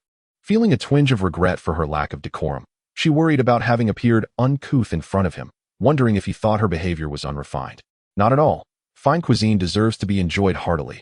And besides, Qingning, your eating mannerisms were quite endearing. Chen Guang chuckled, recalling that he too had indulged heartily. There was nothing to be concerned about. It was merely a meal shared in the comfort of one's home, where one should relish the experience without reservation. Ah, did he just call me cute? Could it be that he has feelings for me? Qingning's mind began to wander. He had mentioned that to capture a woman's heart, one must first capture her stomach. Could there be truth to it? No, why should I presume he might like me? She chastised herself, realizing that her thoughts were spiraling in an increasingly perplexing direction. Oh, I am so full. Qingning suddenly stood up, saying, I wonder if the hail outside has ceased. If so, it would be lovely to take a stroll. The pretense of a leisurely walk was merely a guise to prevent her mind from wandering too far afield. I believe I hear silence outside. Perhaps the hail has indeed stopped. Chen Guang stood up and said, just in time, I was thinking of heading over to the reservoir. Shall we go together? As he had anticipated, the hail outside had ceased, and the rain had similarly stopped. Judging by the sky, it seemed merely a temporary respite. It was likely that more rain or hail would follow shortly. Hua Qingning looked up at the sky and inquired, Are we driving there? Although the distance from her home to the reservoir was not particularly far, it was not negligible either. Occasionally, they would walk, but more often than not, they opted for an electric bike, given that it was nearly 4 to 5 miles away, making a round trip almost 10 miles. On a pleasant day, a leisurely stroll would be acceptable, but with the unpredictable weather, one could not be certain that they wouldn't encounter a sudden downpour halfway through their journey. However, driving would contradict the very essence of a leisurely outing. Nevertheless, Chen Guang swiftly provided an explanation. Given the weather, we should definitely drive. Once we arrive at the reservoir, we can still enjoy a leisurely stroll afterwards. The two soon arrived at the reservoir. It was already evening. Even without the rain, Darkness would have fallen soon. But due to the weather conditions, it was approaching twilight even earlier than usual. In truth, Chen Guang was primarily interested in checking on the older gentleman fishing from a boat, who had been angling for 3 or 4 hours. He was curious to see whether the man had caught anything after enduring the rain and hail for such an extended period. If he hadn't landed a fish by now, how much longer would it take him, especially with nightfall imminent? Of course, it wasn't that fishing couldn't be done in the dark, but he genuinely worried that the man might still be reeling in his catch well past midnight. As expected, the elder on the boat was still battling with the fish, while the others had ceased fishing due to time constraints but remained on the shore to watch. Chen Guang opened the group chat and discovered that one of the members had updated the situation, even tagging him, stating that they would compensate him for the fishing fee once they finished. Moreover, some of the anglers who had already stopped fishing were lingering on the shore, seemingly eager to witness just how large the fish was that had been fought for so long. Why are there still people fishing as night approaches? Hua Qingming wondered aloud. Intrigued, are they planning to fish at night? But given the weather, that seems unnecessary. For ardent anglers, the urge to cast a line is irresistible, regardless of location, conditions, or time of day. However, fishing during both rain and hail, and opting for night fishing, seems somewhat unreasonable. Chen Guang sighed, but he isn't choosing to fish at night. He has been forced into it. Since around 2 or 3 in the afternoon, that fish has been hooked, and he has been struggling with it until now without being able to land it. What? You mean he has been fighting that fish since 3 or 4 o'clock, and after 3 or 4 hours, he still hasn't caught it? That must be one enormous fish. Hua Qingming exclaimed in astonishment, having never heard of someone battling a fish for such an extended period. Regardless of the fish's size, Chen Guang was more concerned about the man himself. He hoped the angler wouldn't tire out before the fish did. He had little interest in the size of the fish, as even if it were a colossal specimen, he wouldn't incur much loss. In fact, he could potentially profit, especially since the system valued such fish at merely 200 per pound, meaning that what others perceived as a $1 million catch would only cost him 2 to 300,000. Indeed, few could endure such a long wait, especially in such weather. I can't even imagine how he will hold out if it starts raining or hailing again, Hua Qingming remarked with a sigh. That's why I want to keep an eye on him, Chen Guang concurred, nodding. They had underestimated the resilience of the angler when faced with a supersized catch. Not even inclement weather would deter them. They were akin to specially trained soldiers, capable of enduring without food or drink, solely focused on their fishing rods. As their car parked beside the reservoir, the two engaged in leisurely conversation while strolling. However, they had not ventured far when the sky unexpectedly opened up again with rain. Oh no, it's raining again. You didn't get soaked, did you? I should have sent you back to change before we left, Chen Guang said, glancing at Hua Qingming as he wiped the rain from his face. The rain fell abruptly. Although the distance was short, they still got a little wet. It's fine, just a bit of rain. I'll dry off in a couple of minutes, Hua Qingming replied, shaking her head. She felt it unnecessary to return home to change, especially since she wished to stay with Chen Guang. All right then, let us linger for a while longer before we head back, Chen Guang suggested, slightly shifting to reach for a box of tissues in the passenger seat. Here, use this to wipe your face. However, his words elicited no response. Turning to look, he found her with her eyes closed, resting against the seat, her cheeks flushed, lips slightly pursed, and long eyelashes fluttering, an expression that seemed to yearn for a kiss. Does she think I want to kiss her? Chen Guang pondered, realizing this might indicate her desire for him to do so. Meanwhile, Hua Qingming had also come to the realization that Chen Guang had merely wanted to offer her a tissue to wipe her face. What should she do? Had he truly misunderstood? Was he really about to kiss her? At this moment, she could have simply opened her eyes and said thank you, but she kept them shut, perhaps fearing his misinterpretation, yet also seemingly hoping for it. Seeing her invitingly rosy lips, especially after a few raindrops had graced them, made them appear even more alluring. The girl was being so obvious. If he didn't kiss her now, she might feel hurt. With this thought, Chen Guang hesitated no longer and gently leaned in to press his lips against hers. He really kissed me. What should I do now? She thought. So this is a kiss? How wonderful it is. What to do next? Naturally, they would continue. Some things don't require guidance. She instinctively placed her hands around his neck, her delicate fingers tangling in his hair, clumsily extending her tongue to intertwine with his. Everything felt so exquisite, yet the car's center console proved somewhat obstructive, hindering their movements and causing discomfort. The gentle patter of rain had transformed into a brisk hail, striking the roof of the car with a sharp clarity. The two quickly returned to an upright position, affecting an air of innocence as if nothing had transpired. In the stillness of the car, only the sound of hail tapping against the windows and the heavy breaths could be heard, when suddenly, the chime of a message on a phone shattered this serenity. Chen Guang retrieved his phone and glanced at it, only to find a message from Qin Qing. Dogman. Are you coming over tonight? A faint smile graced his face as he replied, "What? Have you already missed me after just one day apart? Who misses you?" "It's Mo Li who misses you. I'm merely inquiring on her behalf." Qin Qing's response came swiftly, accompanied by an angry emoticon. "Are you sure it's Mo Li who misses me, rather than the little kitty who longs for me?" Chen Guang typed back, finishing with a sly emoji. "I don't miss you, you big bad guy." The little kitty hasn't cried at all. This time, Qin Qing added an angry knife-wielding emoticon. Chen Guang's smile broadened as he quickly replied, "I never said the little kitty cried. Qin Qing, that's a confession on your part." He followed it with a teasing emoji. Qin Qing did not respond immediately. The typing indicator lingered, suggesting she was flustered and unsure of how to retort. Chen Guang refrained from further teasing her and sent another message. "Qin Qing, I might not be able to make it tonight. There's a fisherman here who has been angling since 3 or 4 this afternoon and still hasn't come ashore, and with the rain and hail outside. I'm genuinely concerned about any mishaps and wish to keep an eye on things at home. I promise to make it up to you next time." After sending his message, Qin Qing replied promptly, "Dogman, who do you think you're fooling? In this weather, how could anyone still be fishing? You must have hooked up with some other little enchantress and are using this as an excuse." Chapter 245. Of course, it's because of the color red. Although Qin Qing was merely jesting, her words struck a chord, prompting Chen Guang to glance sideways at Hua Qingning. She indeed resembled a little enchantress. And it was a recent entanglement. Had it not been for Hua Qingning, Chen Guang might have genuinely considered dashing into the city to comfort the little kitty. However, it was evident that with a bit more effort, he might indeed savor some enchanting delights tonight. The little kitty would have ample opportunities in the future, so there was no rush for the present, and he wasn't entirely deceiving Qin Qing. Thus, Chen Guang snapped a picture of the outside and sent it to her. Despite the darkness, the photo faintly revealed a figure on a boat in the middle of the reservoir, reeling in a catch. Remarkably, someone was truly fishing in such inclement weather, managing to persist from 3 or 4 in the afternoon until now. These fishermen were indeed willing to risk their lives for a catch. Qin Qing seemed to accept Chen Guang's explanation. If someone was fishing in this weather, then it was plausible that he had been at it since the afternoon.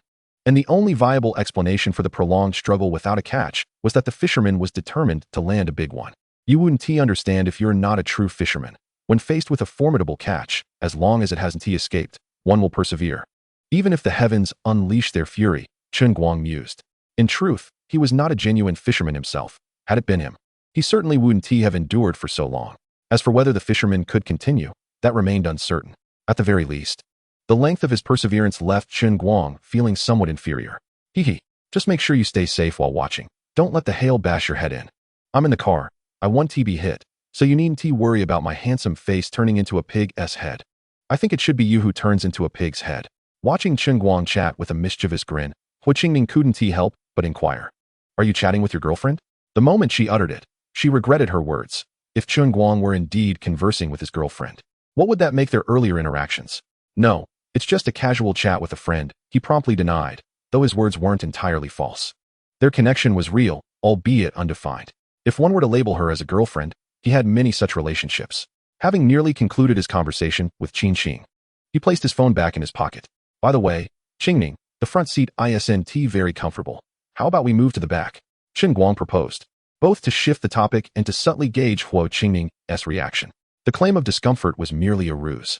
The obstruction of the center console made it truly inconvenient to engage in anything. If Hua Qingning disagreed, he could afford to take his time. After all, there would be plenty of opportunities ahead. Should she agree, it would be an immediate triumph. Chen Guang stood to gain. For Hua Qingning was not only beautiful, but also a considerable asset to him. After a moment of hesitation, Hua Qingning softly acquiesced. Chen Guang, upon hearing her agreement, quickly maneuvered through the gap between the seats to the back row, extending his hands toward Hua Qingning in a playful manner. "Qingning, I'll hold you from behind."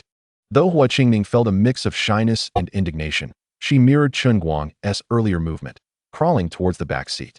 Fortunately, the dim light concealed much, or else one would surely notice her cheeks flushed like a ripe apple. The back seat proved to be significantly more spacious and comfortable. Chen Guang even lifted Hua Qingning onto his lap. In the darkness, their gazes locked, and aside from the sound of hail striking the car, the only other noise was the heavy rhythm of their breaths. "Brother, let me down quickly." "Why would I let you down? Don't you think this is better?" "You needn't look up or down. Just lean in a little closer, and we can be like before." "Ah, what just happened?" "Of course, the sweet kiss we shared earlier." "Qingning, have you forgotten so soon? Or is it that you don't like my kisses?" Chen Guang's voice, deep and magnetic, resonated within the confines of the car, as if casting a spell that lingered in Hua Qingning's mind. No, I like them. Hu Qingming, seemingly fearful that denying it would hurt Chen Guang, hurriedly replied. Yet, her words faltered, leaving her only able to emit soft whimpers. Within the car, it felt as though they were isolated from the outside world, with wind and rain unable to intrude upon their intimate realm. He was so sweet yet so bad. And she liked him so much. In the darkness, soft rustling sounds accompanied Hu Qingming's thoughts. Unbeknownst to her, her defenses had been completely breached by Chen Guang. Although the lighting was poor, the contrasting hues were still discernible, and with prolonged exposure to the dimness, one's vision tends to sharpen. Chen Guang could vaguely see that it was the same color as what he had glimpsed earlier in the bathroom, yet it appeared even more petite and alluring now. Were it not for the concern that turning on the interior lights might attract attention, he would have loved to illuminate the space and admire her fully. Qingming, your attire is truly exquisite. But brother, don't you think? Before Hu Qingming could finish her words, Chen Guang placed a finger gently against her lips and said, Of course not. I believe you look splendid in this attire. It is precisely how you should dress to reveal your most exquisite self. But this isn't my usual style. She protested. Is that so? Are you referring to the color or something else? Brother, please don't ask. It's truly mortifying. Do share. There are no outsiders here. What is there to feel shy about? Well, it encompasses both, I suppose. Her hesitant tone was unmistakably indicative of a fib, subtly revealing that she merely meant the color. Chen Guang was genuinely taken aback. He had not anticipated that the seemingly composed Hu Qingming harbored such a facet. Yet, it was rather delightful. What man does not appreciate a woman who appears dignified and graceful on the outside, yet burns with passion within? Qingming, this year marks your zodiac year, does it not? Ah, how did you know? Hu Qingming was perplexed as to why Chen Guang posed such a question at this moment, and how he had come to know it. She paused momentarily, then, with a hint of surprise, inquired further. It's quite simple. It is, of course, due to the color red. With a cheerful smile, Chen Guang reached out to tug at the red ribbon.